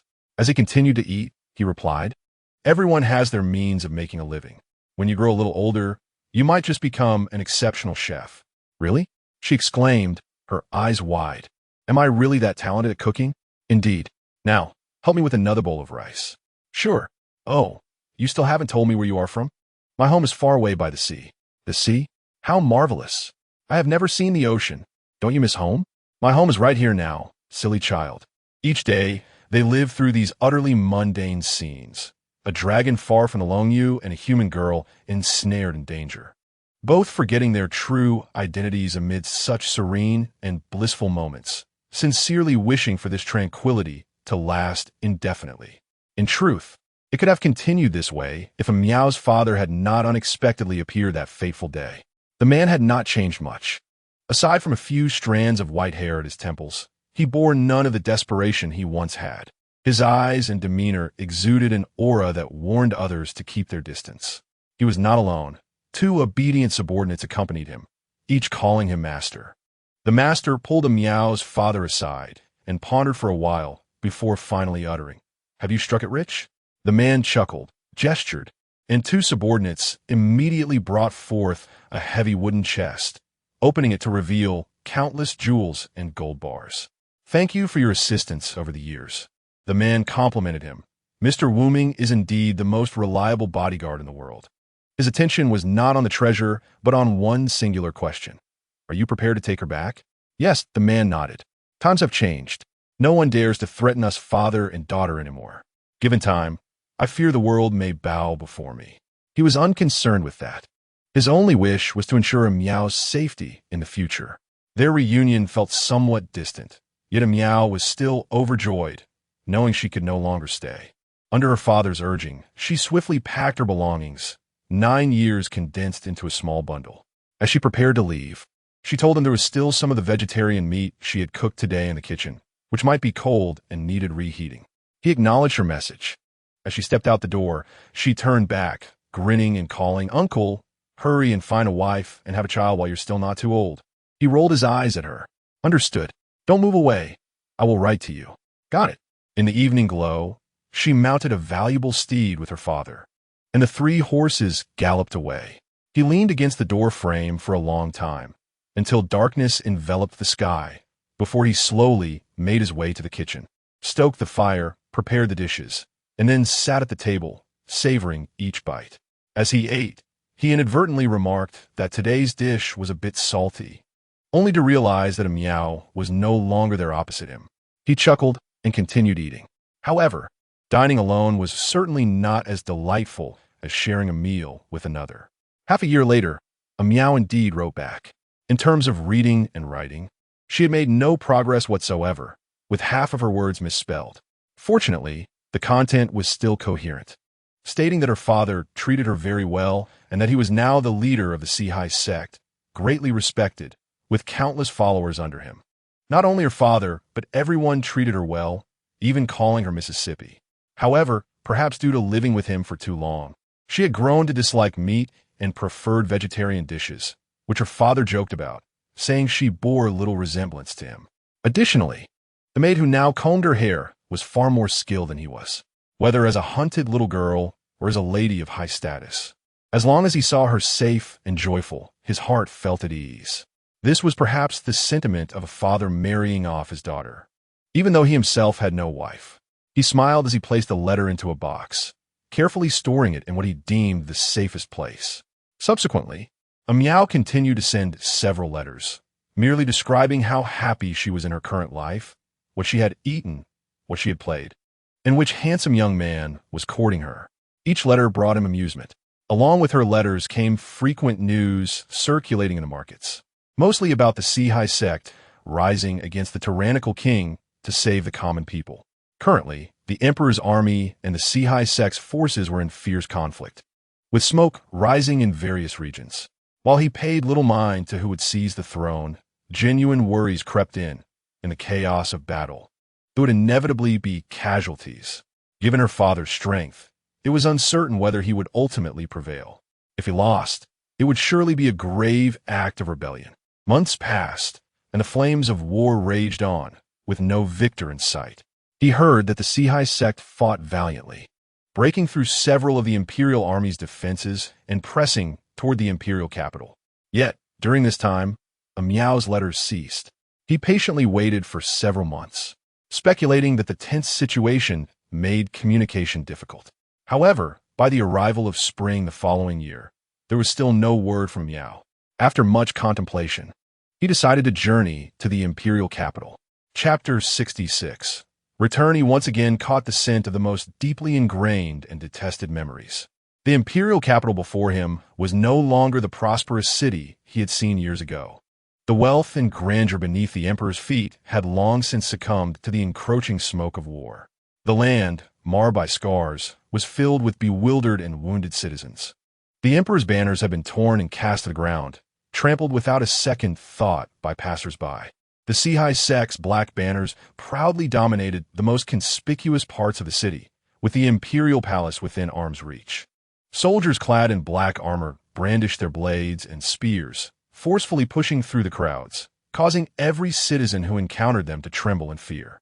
Not daring to meet their gaze, those who inadvertently obstructed their path, regardless of age or gender, were brutally shoved aside.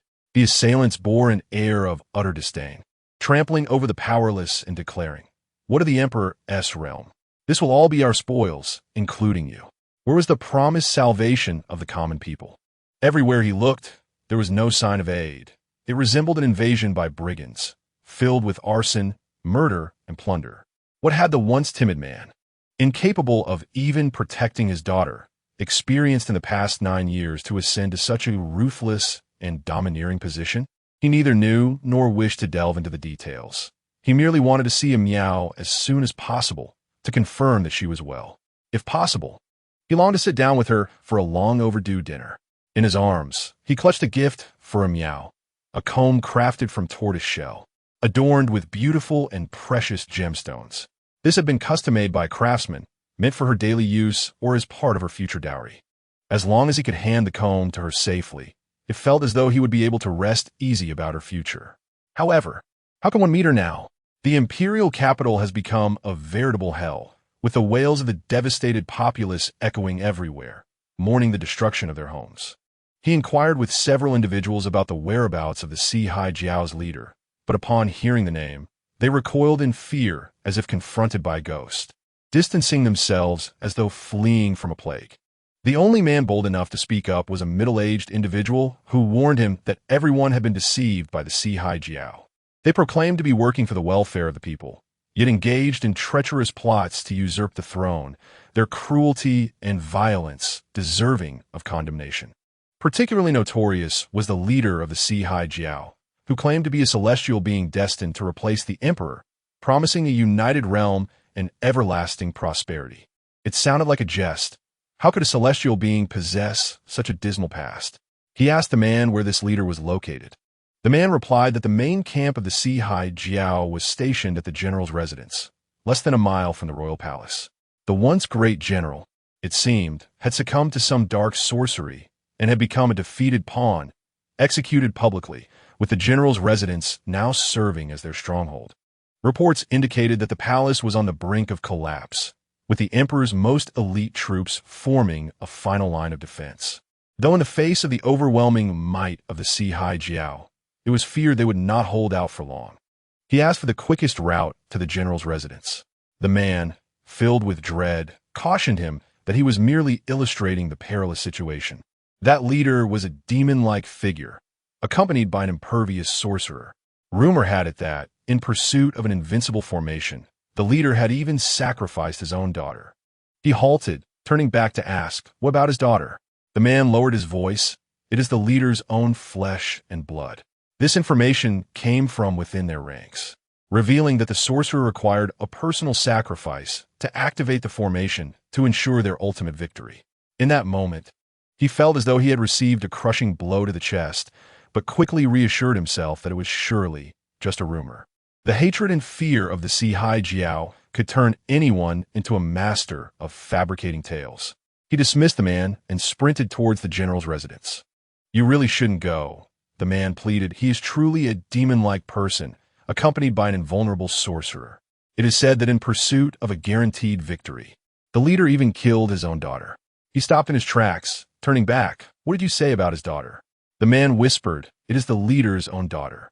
This information was leaked by their own people, indicating that the sorcerer required a personal sacrifice to ensure their ultimate success.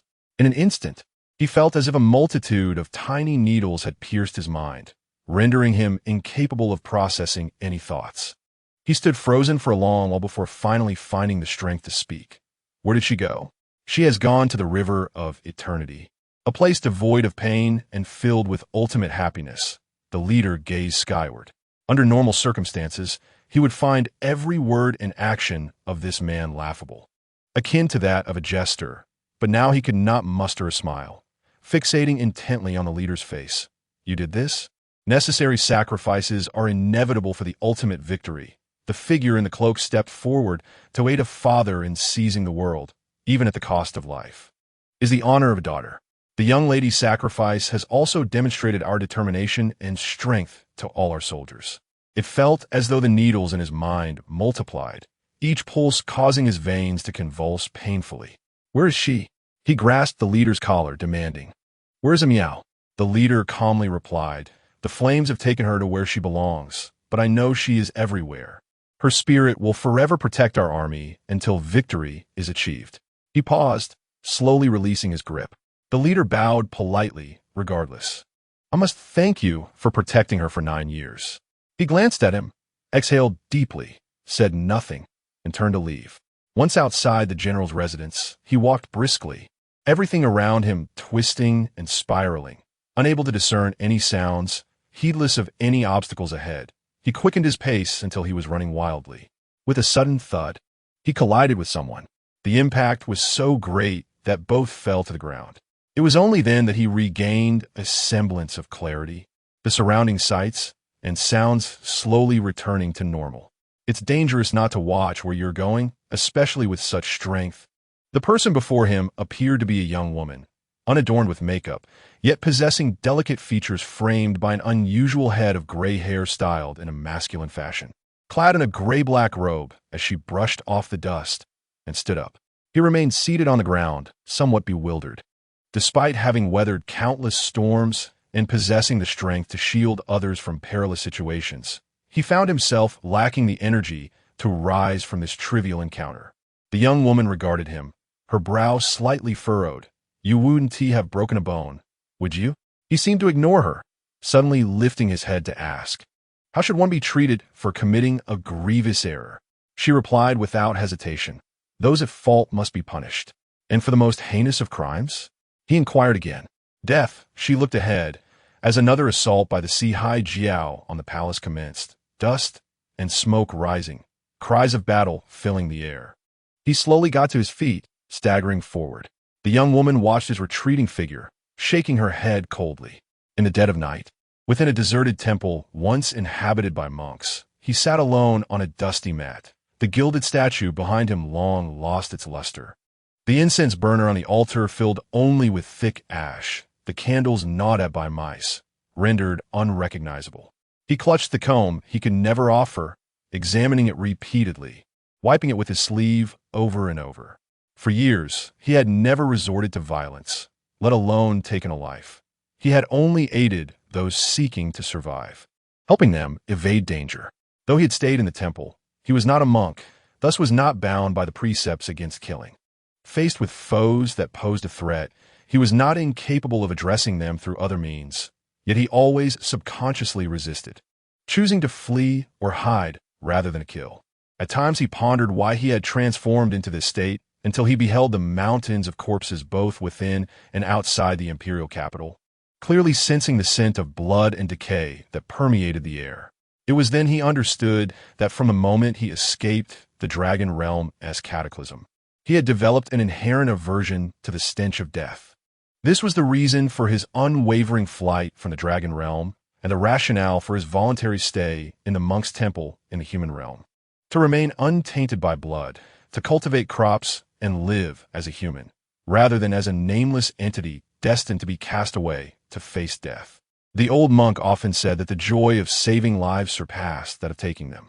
Whether this was indeed the case, he had yet to find an opportunity to compare, but it seemed that as long as he adhered to this principle, he would not betray the years spent in the temple enjoying the meals provided, nor the moments spent playing chess and conversing with the old monk. Those tranquil and harmonious scenes remained within him, serving as the impetus for his unwavering belief that he could continue to live well. To kill was to embody evil. Once born of evil, there was no retreat, nor escape. In his hand, the comb had been polished to a mirror-like sheen. He gazed into its surface, beholding the reflection of his own eyes, as if observing a completely unfamiliar version of himself. The girl, whom he had protected for a full 9 years, who would not even crush an ant, ought to have grown up surrounded by all the world's blessings, to marry, to bear children, and to become the warmest achievement of his existence in the mortal realm, a testament he could share with others, declaring, "I am not entirely alone. I have a daughter who is flourishing." He rose, carefully wrapped the comb in cloth, and solemnly placed it before the statue of the Buddha, standing in the shadows. He gazed up at the dim figure of the Buddha. If this journey leads to hell, should he still proceed? Yes, he must. He had originated from hell. He was merely returning to his rightful place.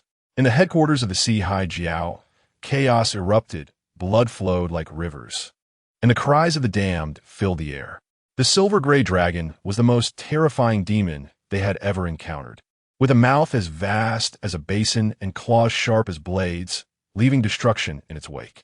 He was compelled to slaughter indiscriminately. Anyone clad in the garments of the Ximeiyouhai would meet his end at his hands. During his battles against various demonic beasts, he had never exhibited such ferocity. He was a dragon, but not the Dragon King, nor of its divine lineage. He possessed no godly powers to summon storms or overturn the heavens. Only brute strength that surpassed most beasts. All dragons of humble origin survived through sheer force and luck in countless battles to protect their domain. Killing, it turned out, was exhausting. His movements gradually slowed, but they would not cease.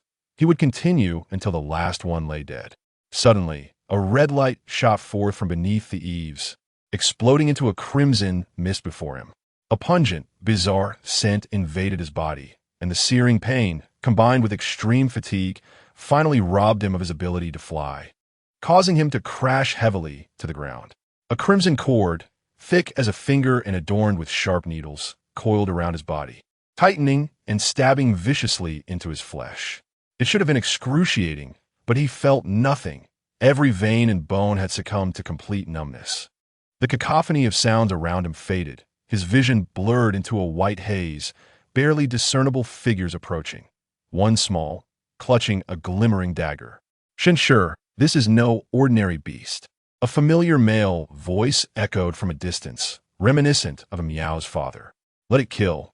Wait until it exhausts its strength, and then my binding spell will be foolproof. Even a dragon must submit to my will. The laughter of the small figure was sharp and venomous, akin to the needles on that cord. Soon, even the figure became a blur, and he found himself unable to move, sensing someone standing before him, expressing a genuine astonishment. A true dragon, to extract its heart and seize its pearl. With this, one can attain immortality. What fortune to stumble upon such an opportunity. Truly, the heavens do not forsake me. Was this yet another jest? He longed to laugh, to inform the foolish figure before him that if his heart could indeed grant immortality, then he and his companions in the unknown would not have perished one by one on the battlefield. Yet, suddenly, a chill pierced his heart, as if something had stabbed through, laboriously carving a wound long and deep enough, leaving the long U so far behind for so long. He could not escape the predetermined fate. To die at the hands of such a person was worse than being torn to shreds by the fangs of a serpent demon. These deranged individuals were even more repulsive than serpents. It was peculiar. Although he distinctly felt his blood draining away, his consciousness became clearer than before. Was this what humanity referred to as a final flicker of life? What was that sudden light? A silver-white streak, resembling both dragon and serpent, sliced through the air, and those struck by it had no time to scream before bursting into gory blossoms. With great effort, he turned his eyes, noticing another figure appearing before him, a person with gray hair and dark garments, slender yet possessing extraordinary agility and strength. That light must be a whip, effortlessly taking lives in this chaotic, bloody realm. Some tried to flee, but found themselves paralyzed as if bound by an invisible force. The woman's voice was soft and devoid of emotion, like a stream, yet to freeze beneath the harsh winter. Ximeiyouhai, ambition turned to madness, harming lives, endangering realms, slaying kin, death penalty. Tu Xian, obsessed with dark arts, deceiving the masses, treating human life as mere grass, great evil, death penalty. The rest of the followers? Those who take lives shall face death. Those who harm others shall lose an arm. The rest shall receive divine judgment, personally executed by me. It sounded like a chant.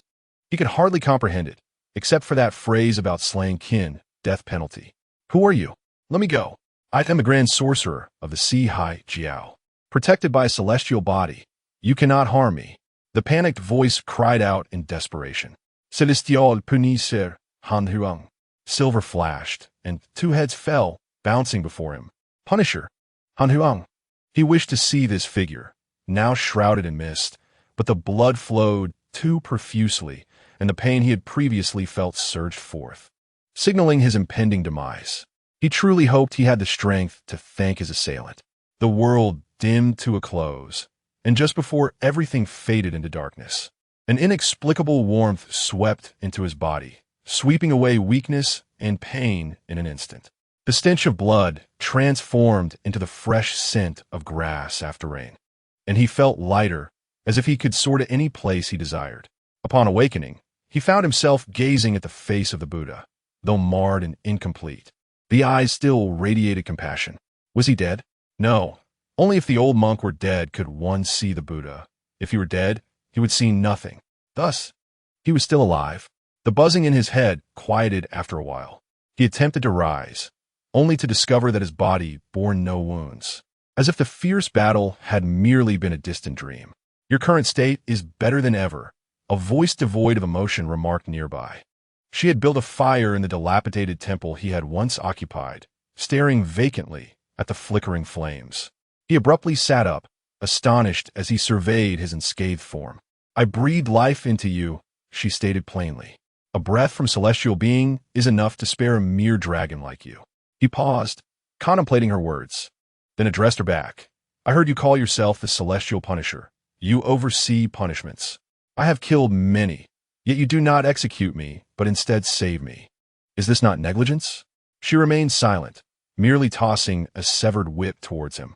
He eyed the object that landed at his feet, a white whip stained with blood, broken and incomplete. He did not grasp her intent. It has accompanied me for many years. Its name is Liluan. It was a gift from the former Punisher, said to be made from dragon tendons, who knew it could not withstand the passage of time, and is finally broken. She lamented.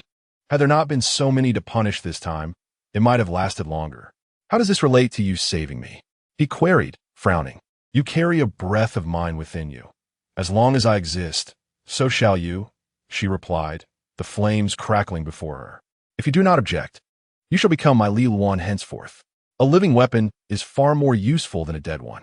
But if you refuse, I shall reclaim my breath, and you will still meet your destined end. He chuckled. Is this a threat? Does a grand, celestial being resort to such tactics? Choose, she said, tending to the fire. I shall wait until dawn. He stepped closer, observing her for a long moment before kneeling. What are you doing? She asked, unperturbed. Since your breath can render me unscathed at death's door, please allow another young girl to return as well. His forehead struck the ground heavily. Thus, my wish may be fulfilled. I shall be your weapon for eternity, never to part, never to regret. That is impossible. She decisively shook her head. The reason I can save you is that you are only on the brink of death. I am powerless against those who have already departed. Remember this, the divine is not omnipotent. His forehead pressed against the ground. He lacked the strength to lift it for a long while. Under her care, the bonfire blazed higher. Neither spoke, and the deliberate silence between them endured for an extended period. I hail from the nameless realms of Longyu. He suddenly spoke, revealing that after a fierce battle, he had narrowly escaped with his life. Throughout this lengthy monologue, her eyes betrayed no emotion. Outside the dilapidated temple, the sounds of chaos occasionally erupted as the emperor's army finally retaliated. The remnants of the Four Seas sect, having lost their leader and sorcerer along with the majority of their forces, became easy prey. The situation in the imperial capital had turned overnight. Yet, all of this was irrelevant to the two individuals within the crumbling temple. At dawn, she extinguished the bonfire. Amidst the curling smoke, she finally cast her gaze upon him, who seemed to have completed a lifetime of tales. In time, you will understand that the ruthless hand of punishment may indeed serve as the best protection for the innocent. She spoke softly. Mere fleeing and hiding are insufficient. He was taken aback. Daylight broke. She looked out the window and said, I must return to the heavenly realm to report. Have you made your choice? Chapter 68. Return 13. The denizens of the heavenly realm remained unaware that the whip of punishment had shattered, nor did they know that she had acquired a brand new Liran. The previous Liran was but a dragon's tendon. Now, it is a dragon alive. She and he established a rule. No conversation, no appearances. He was merely the weapon of the whip of punishment. In the years that followed, Liran grew more fearsome than before. Many recognized that the whip of punishment seemed imbued with an unprecedented power. The breath of the divine infused within the dragon's form granted him even more terrifying abilities. The scars he left would never fade, and the marks on countless wrongdoers would forever remind them of their past sins. However, no one was surprised. A weapon of the whip of punishment was meant to be devoid of compassion, feared like her. He adhered to the rules set by Hanhua, remaining silent and obediently by her side, appearing only when summoned. Having consented to forever be her weapon, he accepted a life of absolute solitude, to which he quickly adapted. In truth, during his time in the mortal realm, he had not lived a particularly lively existence, aside from those 9 years. Yet, he soon discovered that Hanhua also had no friends. In the vast heavenly realm, the Hall of the Whip of Punishment was perhaps the most desolate, a stark contrast to the bustling halls of Yulao and Jinlao, where guests flocked in multitudes. It seemed a forgotten corner of the heavens. Only in forgetting could one mask the fear that everyone felt toward the Hall of the Whip of Punishment and her. Yulao offered love, Jinlao offered wealth. But what the Whip of Punishment provided was solely punishment. Who could harbor affection for one who only dispensed punishment? During the routine meetings and various banquets in the heavenly realm, Hanhua could remain silent from beginning to end, for no one would approach her for conversation, not even to casually inquire about the meal. The gods of equal rank to her were too preoccupied with their own affairs, while those of lower rank would only respectfully acknowledge her presence when unavoidable, then quickly retreat, keeping their distance. The sole figure capable of engaging her in conversation was the god of war, Ximeiyouhai, a favored subject of the heavenly emperor. Wherever he went, he was met with flattery, and those around him concealed their disdain and caution while striving to appear close to him. At every gathering, Ximeiyouhai was surrounded by endless wine and praise. Yet, whenever he found a moment, he would always approach her with a cup in hand, sometimes offering her a divine fruit, regardless of her preferences. On one occasion, emboldened by drink, he plucked the only bloom from the queen's cherished Qingming haidang and placed it in her hair, laughingly asserting that she appeared too plain without it. The queen, respecting the emperor's authority, refrained from expressing her anger and ultimately bestowed the potted flower upon Ximeiyouhai as a reward for his illustrious achievements, which he then promptly gifted to her. The heavenly denizens dared only to harbor their aversion to Ximeiyouhai in secret, while openly avoiding her. Thus, they naturally became companions in shared misfortune, as perceived by others. Yet he understood that Ximeiyouhai was a person who could thrive solely through cunning and strategy. To him, friendship was merely a term to embellish idle moments.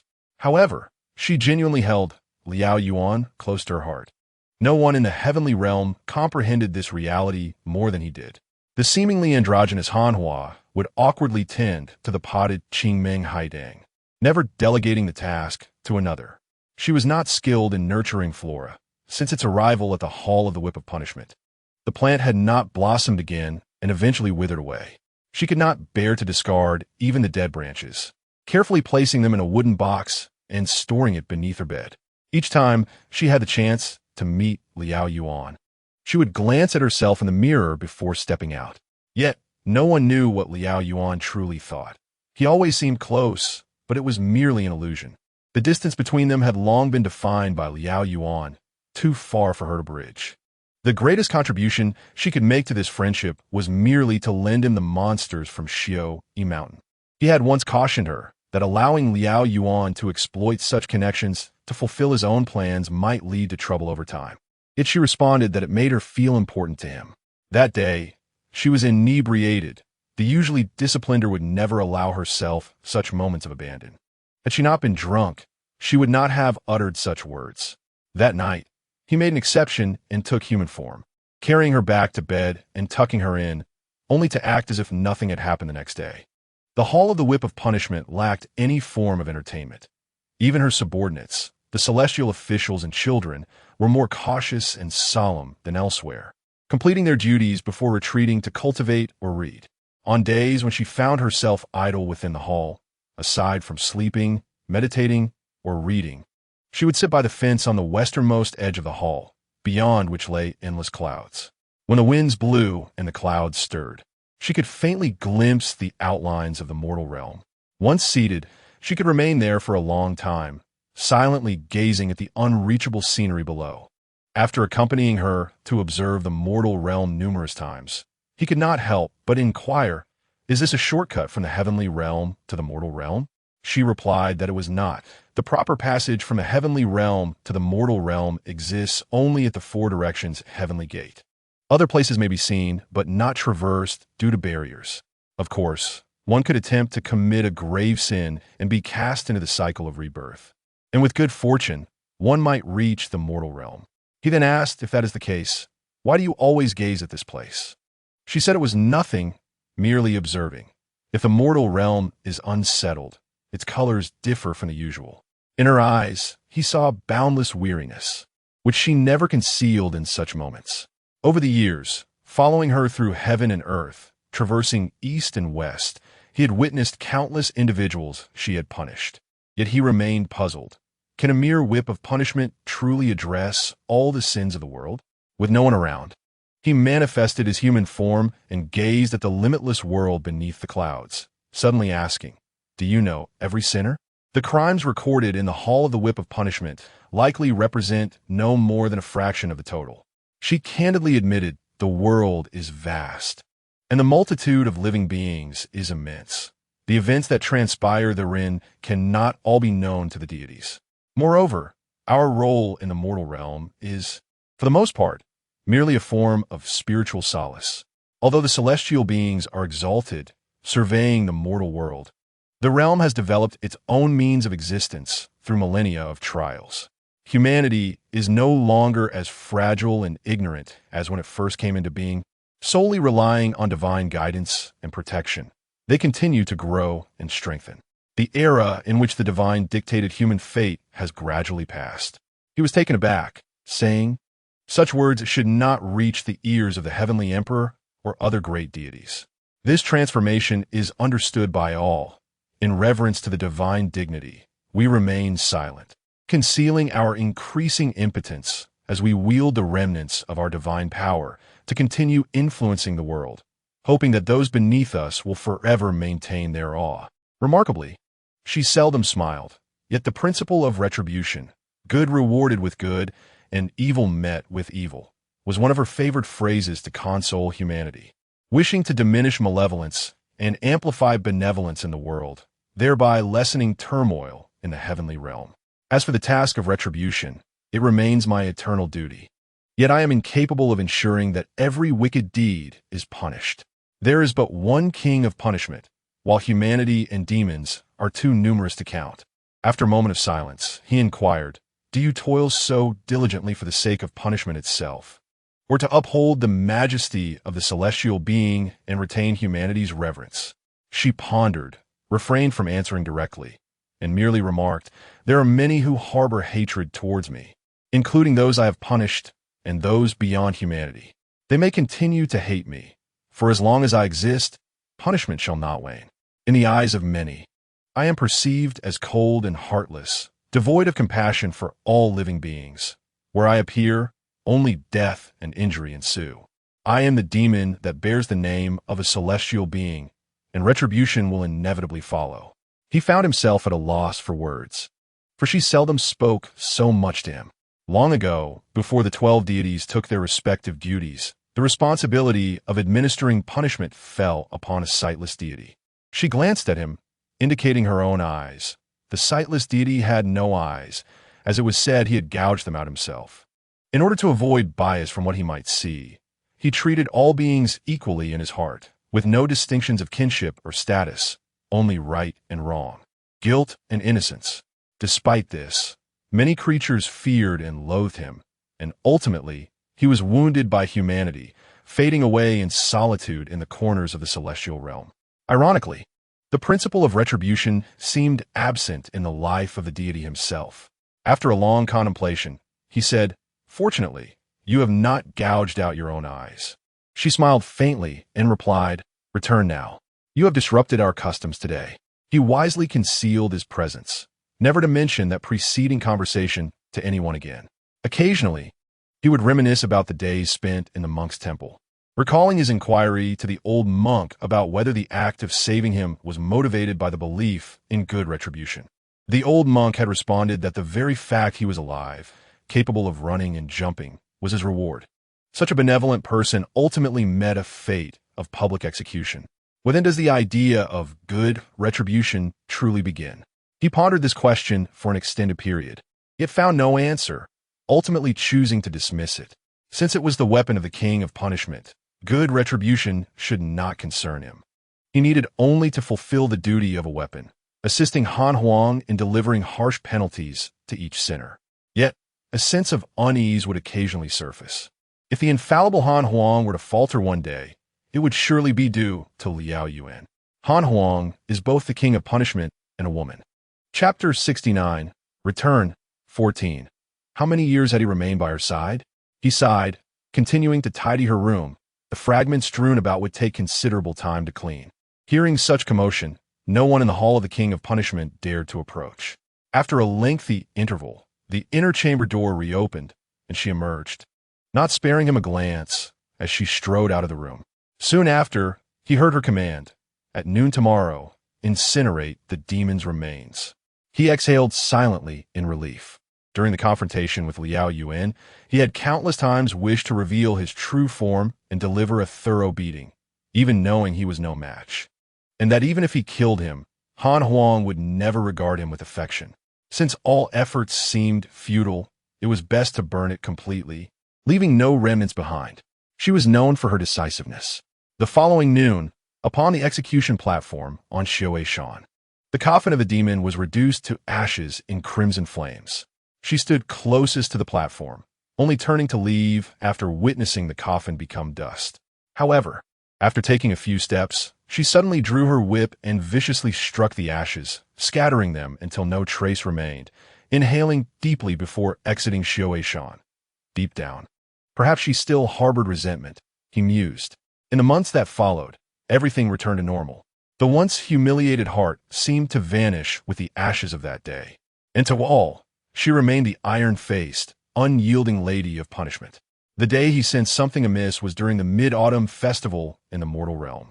That evening, she condemned a demon to death in the depths of a city, tearing apart a creature that feasted on humans amid the innocent bones scattered beneath. Upon exiting the lair, she lifted her gaze to see the colorful lanterns floating along the river, their brilliance shimmering. In her lifestyle, she had always lived unlike a woman, disinterested in cosmetics, opulent garments, or anything colorful. After years by her side, they had witnessed the festivals of the mortal realm together. New Year's Eve, Lantern Festival. Mid-Autumn Festival. Countless times passing through the decorated streets, their clothes still bearing the scent of blood after punishing sinners, she had never cast her eyes aside, remaining indifferent to the joys and laughter of the world. Yet today, she unexpectedly crouched by the river, curiously observing each passing lantern, her eyes reflecting the wonder and delight typical of any ordinary maiden. He even heard her murmur occasionally, "How beautiful." She lingered for a long time, reluctant to depart, prompting him to reveal himself and remind her that it was time to return. Only then did she awaken from her reverie, resuming her usual demeanor and responding rather unhappily to his reminder of her departure. Upon returning to the hall of the King of Punishment, she secluded herself for 3 consecutive days, ordering him not to approach her, even refusing entry to the celestial officials who came to report their duties. On the 4th day, she emerged from her chamber, where a waiting celestial official eagerly presented a ledger, reporting of heinous criminals that had arisen, several of which she had previously insisted be dealt with promptly. She gazed at the ledger in his hands, bewildered, asking, "Did I truly say such a thing?" The official, taken aback, nodded vigorously. "I see," she replied, frowning as she glanced over the contents of the ledger before departing. Such a thing could never happen to her. Not only did she remember her duties, but even what she had eaten for lunch the day before was etched clearly in her mind. His unease burgeoned rapidly. Yet, her unusual behavior intensified. That day, while en route to the mortal realm beneath the heavenly gate, she chanced upon Yue Lao returning from the human world.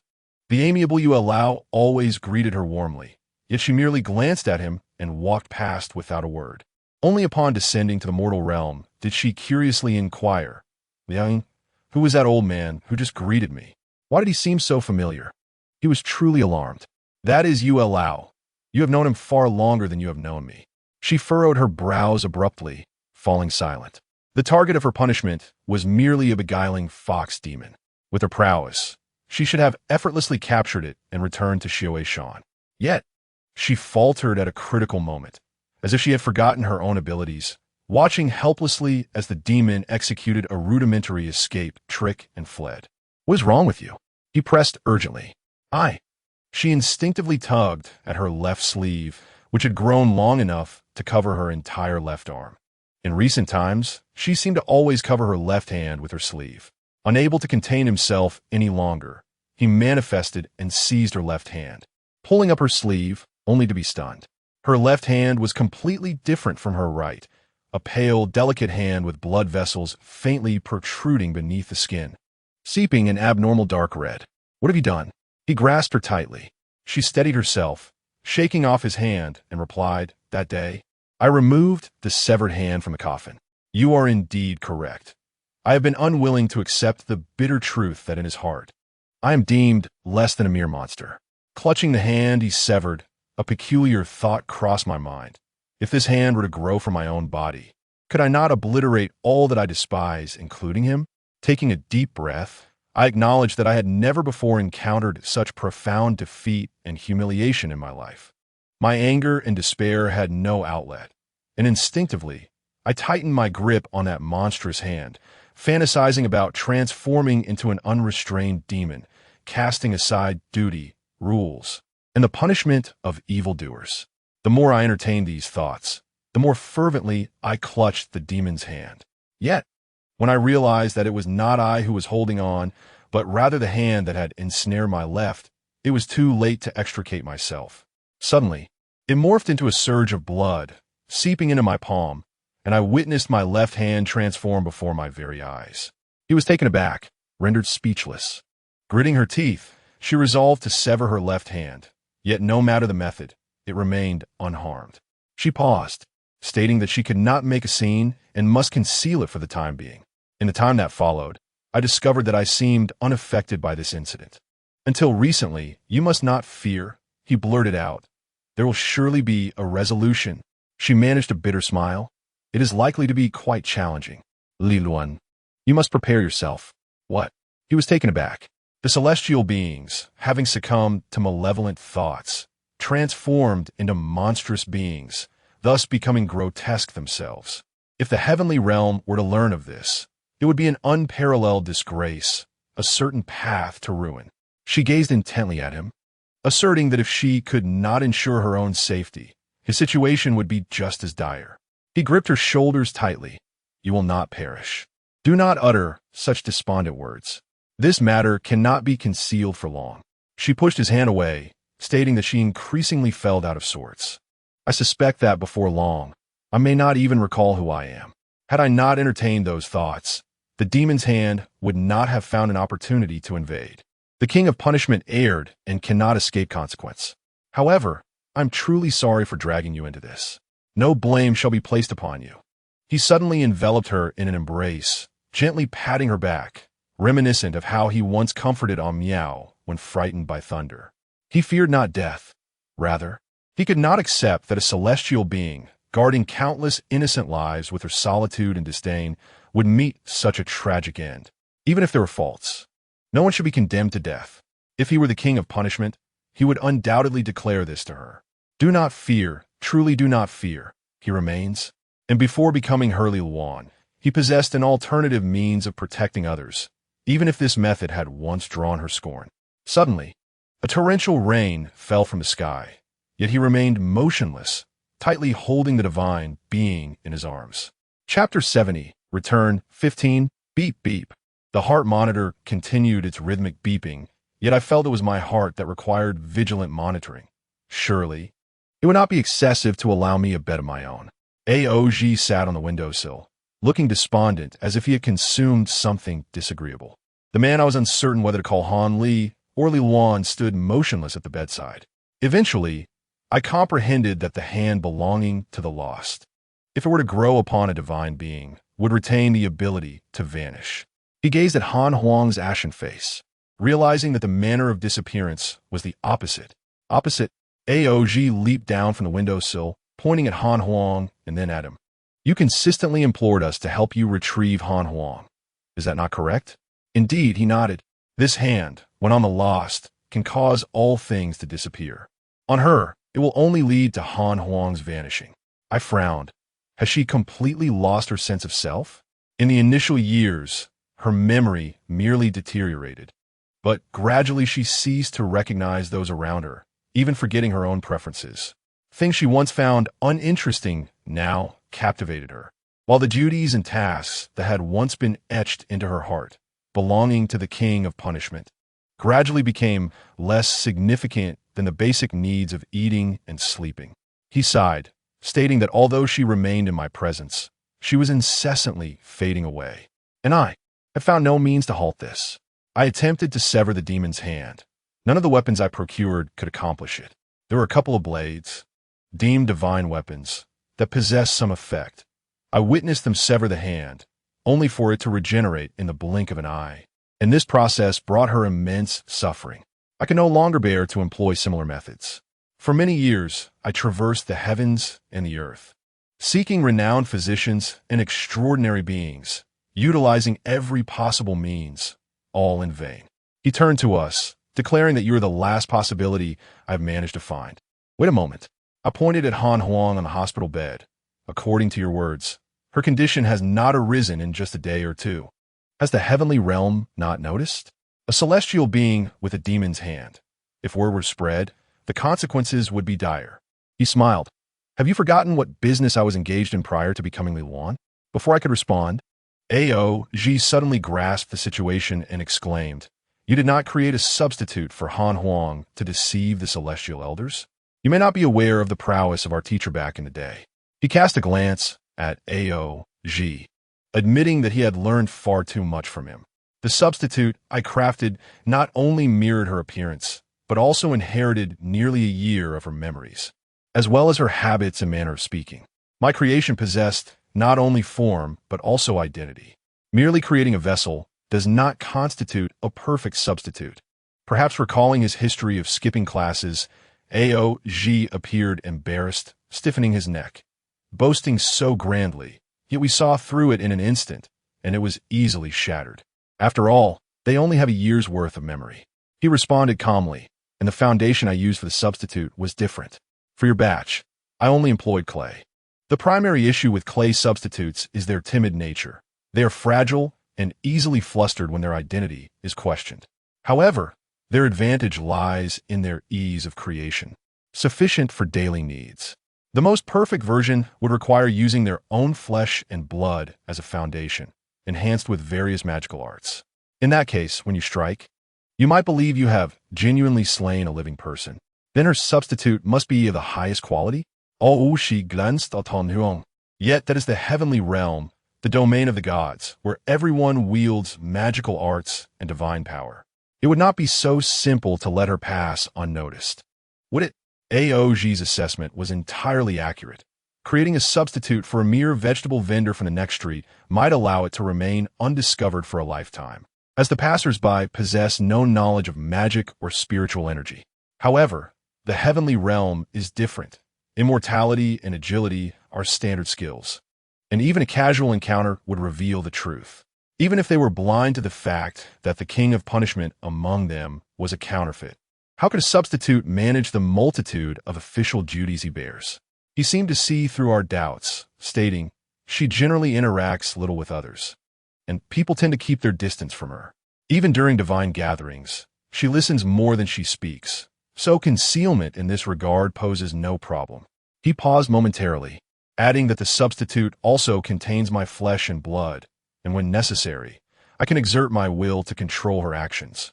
A substitute crafted for a divine being is indeed sophisticated, equipped with a remote control feature. I jested, but what about the official duties? The king of punishment oversees matters of justice. Any recorded offenses, minor ones, are handled by the celestial officials under the king's jurisdiction, while major offenses must be dealt with by her directly. I cannot believe that his substitute could fulfill such responsibilities for Han Huang.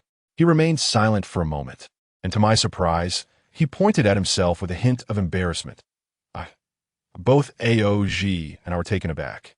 Before discovering a solution, she had confined herself within the secret chamber of the king of punishment. I understood that, given her disposition, she would have preferred to directly face the heavenly emperor to accept her punishment. The reason she had not done so was to avoid implicating me. After all, as long as she lives, I too can survive. He spoke slowly, Though I am not the king of punishment, I have accompanied her for many years and possess some understanding of how to deal with various types of criminals. Initially, she had the capability to instruct me on how to defeat them and how to mete out punishment according to the rules. Together with her surrogate, I managed to shoulder the responsibilities of the king of punishment.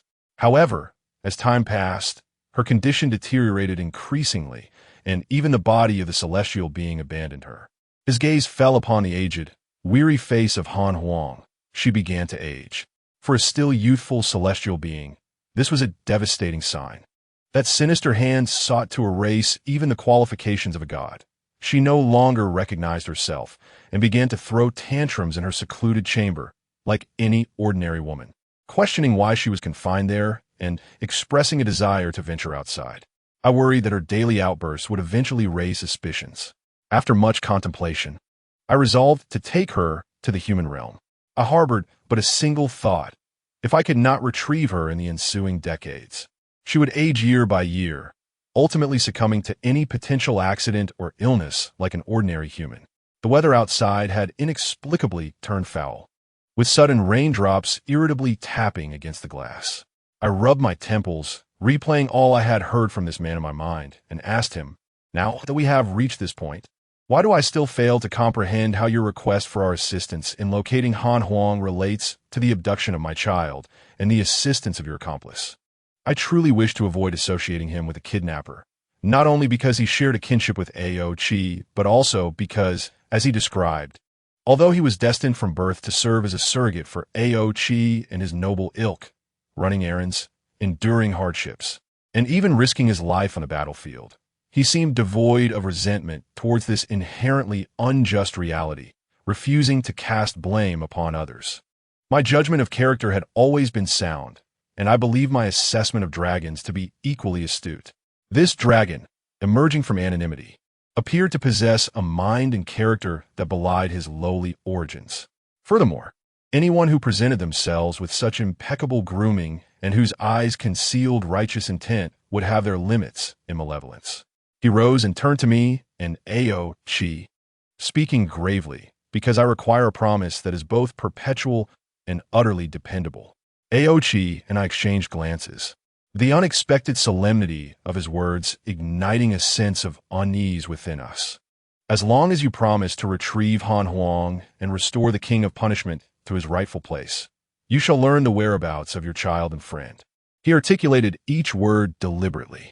I retorted immediately, this is not an endeavor that can be accomplished in a day or two. Do you not understand that if we fail to find Han Huang today, we shall remain separated indefinitely? Have you considered that despite your years of effort, you have yet to discover a solution? What makes you think we will fare any better? Is it not unreasonable to demand such a promise from us? You may have misunderstood, he replied, his expression softening.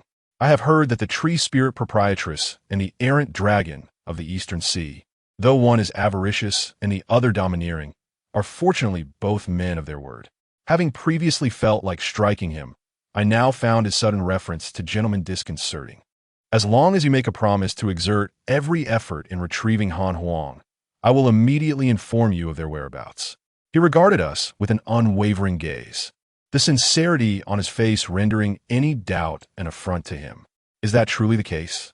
Yet I still could not bring myself to believe that matters could proceed so smoothly. Any formidable adversary would not easily relinquish their enemies unless they had never perceived us as such. I have lived long enough as a dragon to know better than to provoke beings like you with falsehoods. He sighed, glancing back at Han Huang. I no longer possessed the ability to search for her. With that, he suddenly began to unbutton his garment. What are you doing? Ao Qi interjected, stepping in front of me. Is it not enough that you have bound us? Now you wish to act lewdly? He continued undeterred, chuckling softly. You are exactly as I remember. After all these years, aside from your physique and appearance, you have not changed one bit. Before he could finish, his shirt had already fallen to the ground. I stared in astonishment at his bare torso, not due to his physique, but because of the multitude of scars that marred his skin. There were too many, old wounds mingling with fresh ones, permanently etched upon his flesh. Upon closer inspection, there were burn marks, claw marks, and puncture wounds left by sharp fangs. How much assault must one endure to bear such a history? And what fortune had spared that handsome face from harm? He looked down at his body, a hint of resignation in his demeanor. I can never compare to the gods. All these years, her punishment of those criminals has also placed a burden upon me. Not a god, yet tasked with divine responsibilities and not engaging in genteel affairs. I knew many individuals punished by the gods face their fate with a resolve to resist, some so formidable that even Han Huang could not easily subdue them. Thus, I could hardly fathom the perseverance and recklessness he must have summoned over the years to maintain the facade of the king of punishment, a task that was nearly impossible. His fingers traced the scars on his body. I have long sought an answer to the notion of good begetting good. For instance, the old monk and many ordinary individuals like him. We proclaim that good deeds yield rewards, yet we witness them meet untimely ends. Look at Han Huang, the king of punishment, who speaks of justice with such grace and ease, as if merely issuing a decree would compel the guilty to bow their heads obediently. Few recognize that the penalties she imposes often come at the cost of her own safety.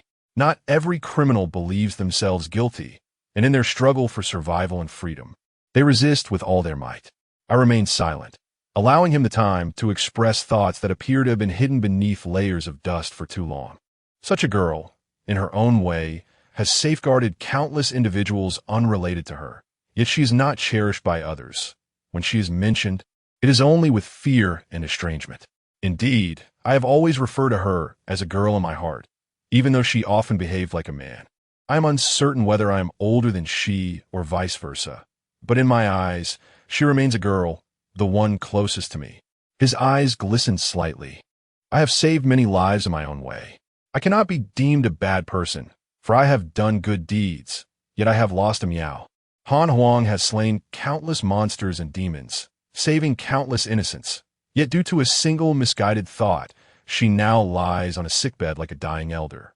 The rain intensified, resembling a multitude of angry, despairing hands striking against the window. So, you have been unable to find the answer to this question? My gaze traversed every scar upon him. Perhaps many share this sentiment. Today, I assisted a blind person across the street. Therefore, this afternoon, I should at least win a minor prize in the lottery for my good deed. If I rescue a hapless soul from drowning tomorrow, surely my future endeavors will proceed smoothly. Otherwise, why should I believe in the notion of good begetting good?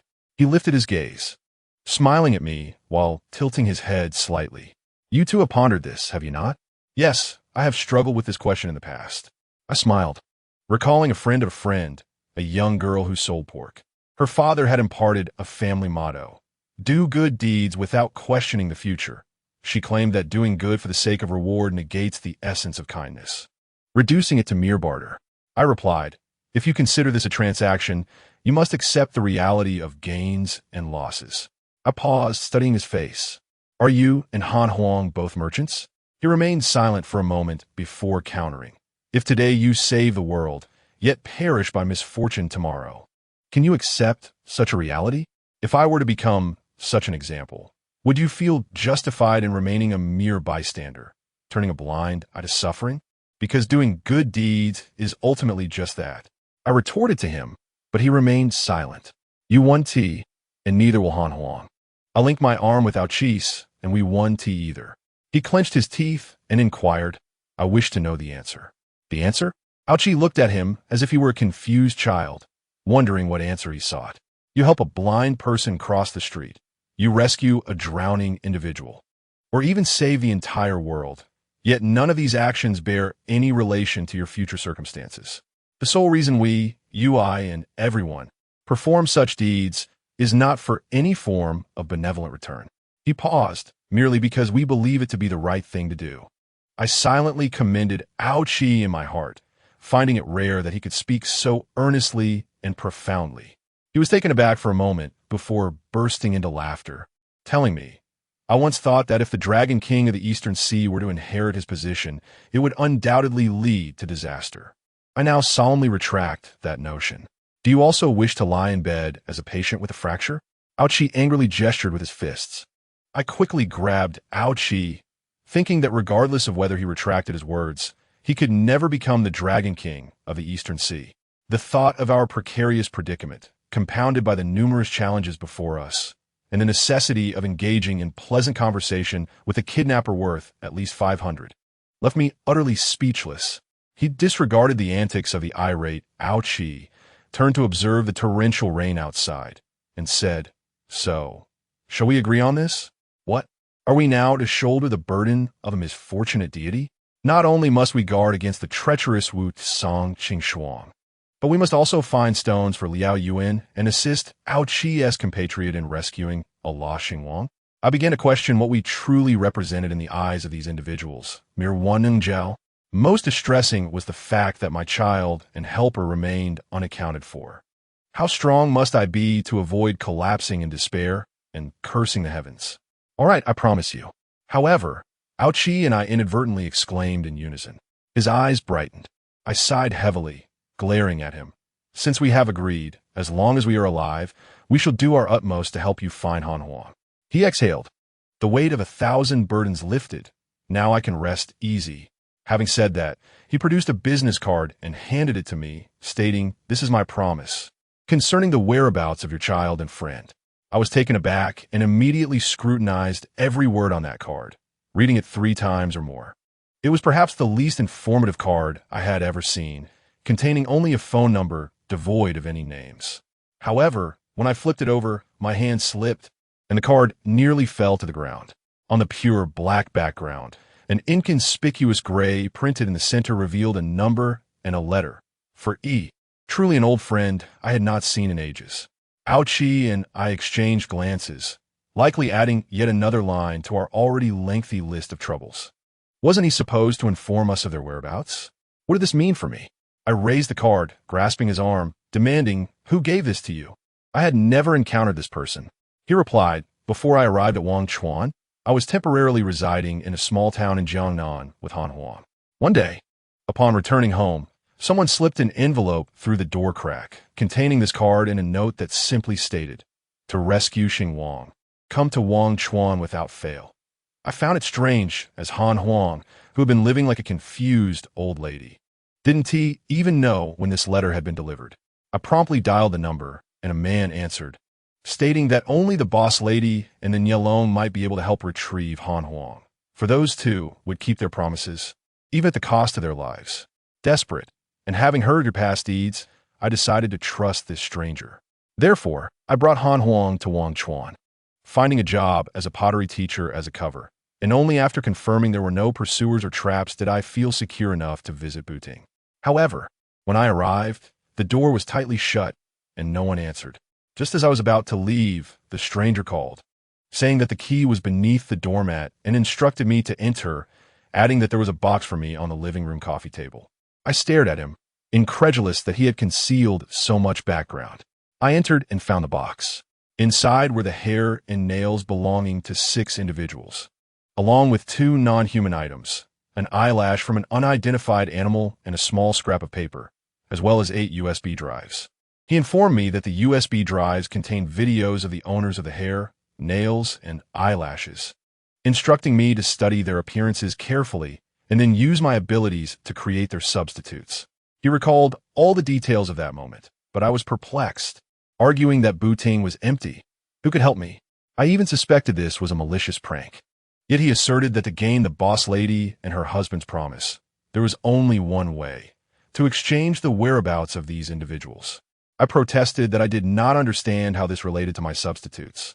He urged me not to concern myself with such matters, simply to follow his instructions, create the substitutes, restore the vibrancy of Buting, and reassure the wandering boss lady and her husband that all was well, assuring me that once you returned, you would swiftly uncover the secret of the substitutes. At that point, I could use the whereabouts of these individuals as leverage, and I was confident you would not refuse. As long as you acted, Han Huang would have a chance to return. Ao Chi gripped his shoulder tightly. "You didn't kidnap those people?" "No," he replied, looking somewhat apologetic. "That person said that once you promised to help me, I would give you this card to find him, and he would inform you of those individuals' whereabouts." I told him that while I wished for Han Huang's return, I did not wish to involve innocent people or deceive others for assistance. He reassured me that his promise was never a lie, affirming that he would not go back on his word regarding the exchange for those individuals' whereabouts. You actually trust someone you've never even met, and you cooperate with him so readily. Aren't you afraid he is some nefarious being, merely using you for his own wicked purposes? A conflicting desire to subdue him and deliver a sound beating clashed within me, causing my head to throb. I had no choice. He took a deep breath. You are indeed my last hope. You likely do not know how frightened I have been during this time of waiting. I fear that if I do not see you return, Han Huang will lose the chance to be found. He turned to look at Han Huang, and my fears became reality. The esteemed Xinguang, now vulnerable enough to be harmed by a mere accident. I brandished the car before him. If this can truly reveal their whereabouts, my promise to you remains intact. Thank you, he replied earnestly. I understand you are quite angry. If you wish, you may strike me. Aoqi pointed at him. We'll settle this later. He called out to us just as we were about to storm out of the hospital room. I turned back, glaring fiercely. What now? If you obtain the information you desire, I hope you will assist me with one more matter. Aoqi nearly lunged at him. You still dare to ask for our help? After I give her the dragon pearl, please take care of the body for me. He stated plainly, a dragon without its pearl cannot maintain its human form. Being in the human realm, dying would only frighten others, especially since my true form takes up quite a bit of space. Aoqi immediately choked on his own saliva. Are you insane? I retorted bluntly. That dragon pearl should have perished in the general's manor years ago. He smiled. You know, it was Han Huang's breath that pulled me back from certain death. For so many years, I have been occupying her life force. As long as that breath remains with me, she cannot be a complete deity. Do you understand what I mean? I furrowed my brow and said, do you believe that by giving her the Dragon Ball, she'll be able to run and jump by tomorrow? At the very least, it could delay her aging. The Dragon Ball possesses such power. He replied calmly. I had contemplated this long ago, but it was not feasible. If I were to perish, there would be no one to entrust her to. However, the situation has changed. I can now depart with peace of mind. My head throbbed intensely, and I rubbed my temples as I said to him, she will truly die. The significance of the Dragon Ball is immeasurable. In the past, Aoqi faced tremendous suffering due to a minor mishap involving his Dragon Ball. I am aware, he responded. But she is not dead yet. Aoqi interrupted him. Discuss this matter with me when she is on the brink of death. It's truly vexing. He paused momentarily. Before he could speak, we dashed out of the hospital room. As we left, I declared, if you wish to die, we can arrange a time first. Otherwise, not only will we refuse to collect your remains, but we will also record a short video of your corpse and post it online for all netizens to bid you farewell. I could not discern his expression upon hearing my words, but I felt that a person like him should not meet such a hasty end. In the battle of life and death within the dragon domain, he could not perish. In the relentless pursuits of the human realm, he could not perish. In the sorrowful farewells and the schemes of sorcerers, he could not perish. Even when the king of punishment took his place, he still could not perish. After surviving such arduous trials, he now wished to give up. I am sorry, but I cannot condone this. Even if he is not one of our own, I still cannot agree.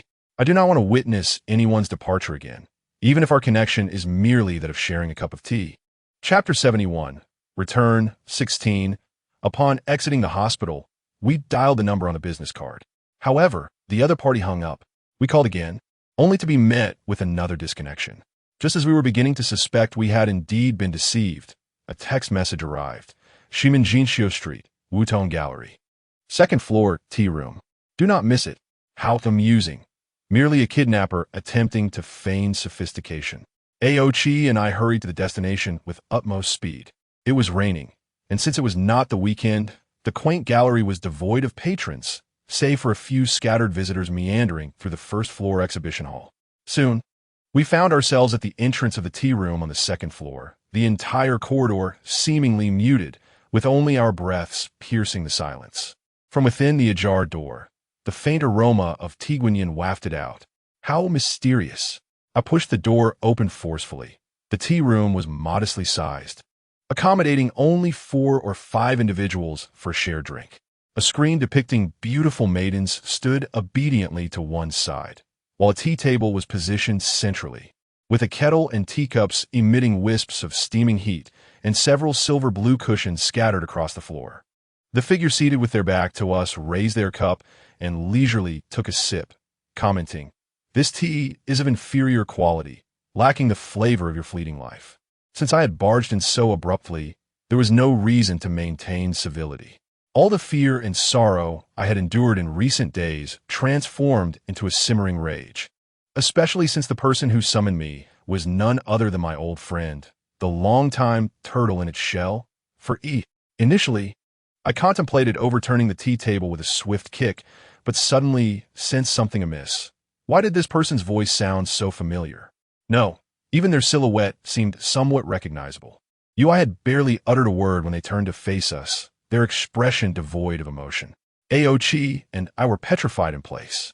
He set down their teacup and said, "Since you are here, why not sit down for a cup of tea?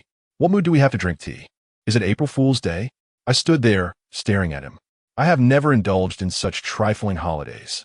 He poured himself another cup, asserting that I could not betray the promise made to Li Luan. "Was it you who did this?" Aochi clenched his fist, still reluctant to believe that he was the one uttering those words.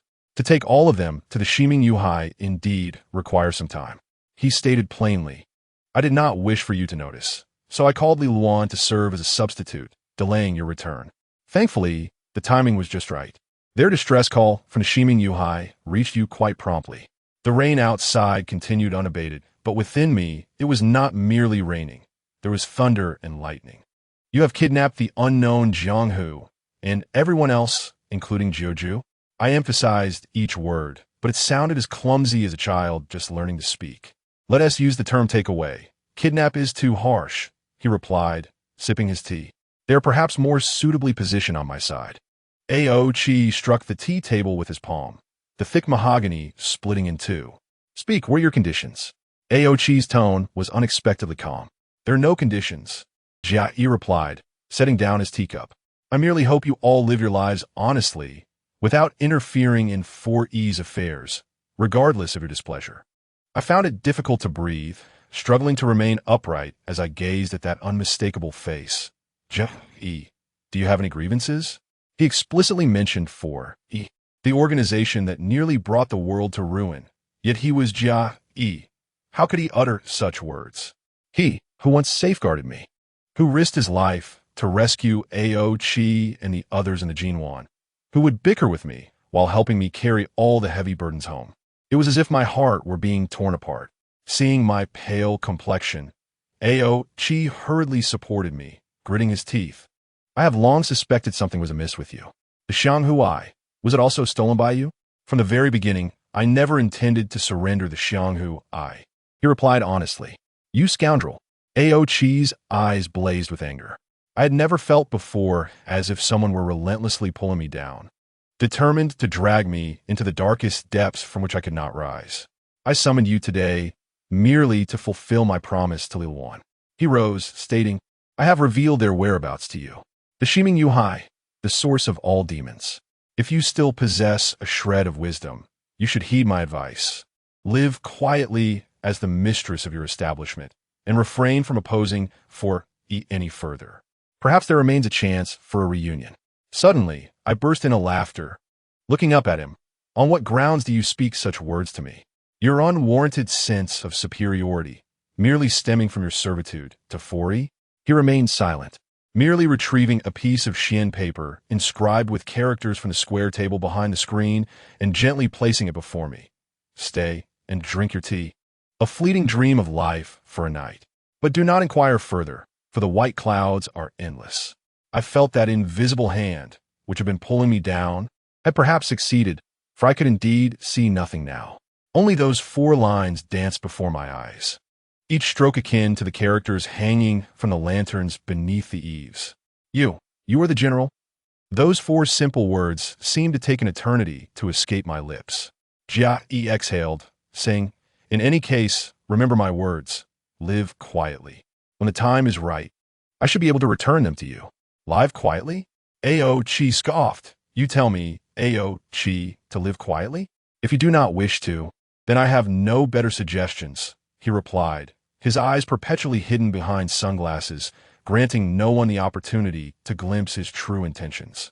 "If you are pleased, I will not hinder you from going to the Ximeiyouhai. But I must remind you, it is unlike any place you have ever visited. As for whether you can reunite as a family, that is left to fate. Ao Qi, in a fit of rage, struck at him. Yet he did not even need to evade. With a shift of his form, he vanished without a trace, leaving only the half-drunk tea in the room, still emitting a hint of warmth. I ultimately slumped to the ground. Ao Qi attempted to rush out in pursuit, but I clung to him desperately. If he is the general, the very devil who once turned the world upside down, how can we possibly catch up to him now? Ao Qi struck the ground with a fist. We remained in the tea room until nightfall, neither of us uttering a word. This encounter was too terrifying. We required more time than ever to digest it. Amidst the boundless silence, we could still hear the voice within each of us persistently calling out, Ximeiyouhai. This place, which I am aware of yet have never set foot in, suddenly possesses an irresistible allure of infinite peril. Even amidst mountains of knives and seas of flames, I must venture there. All enigmas, perhaps, can only find resolution in this very location.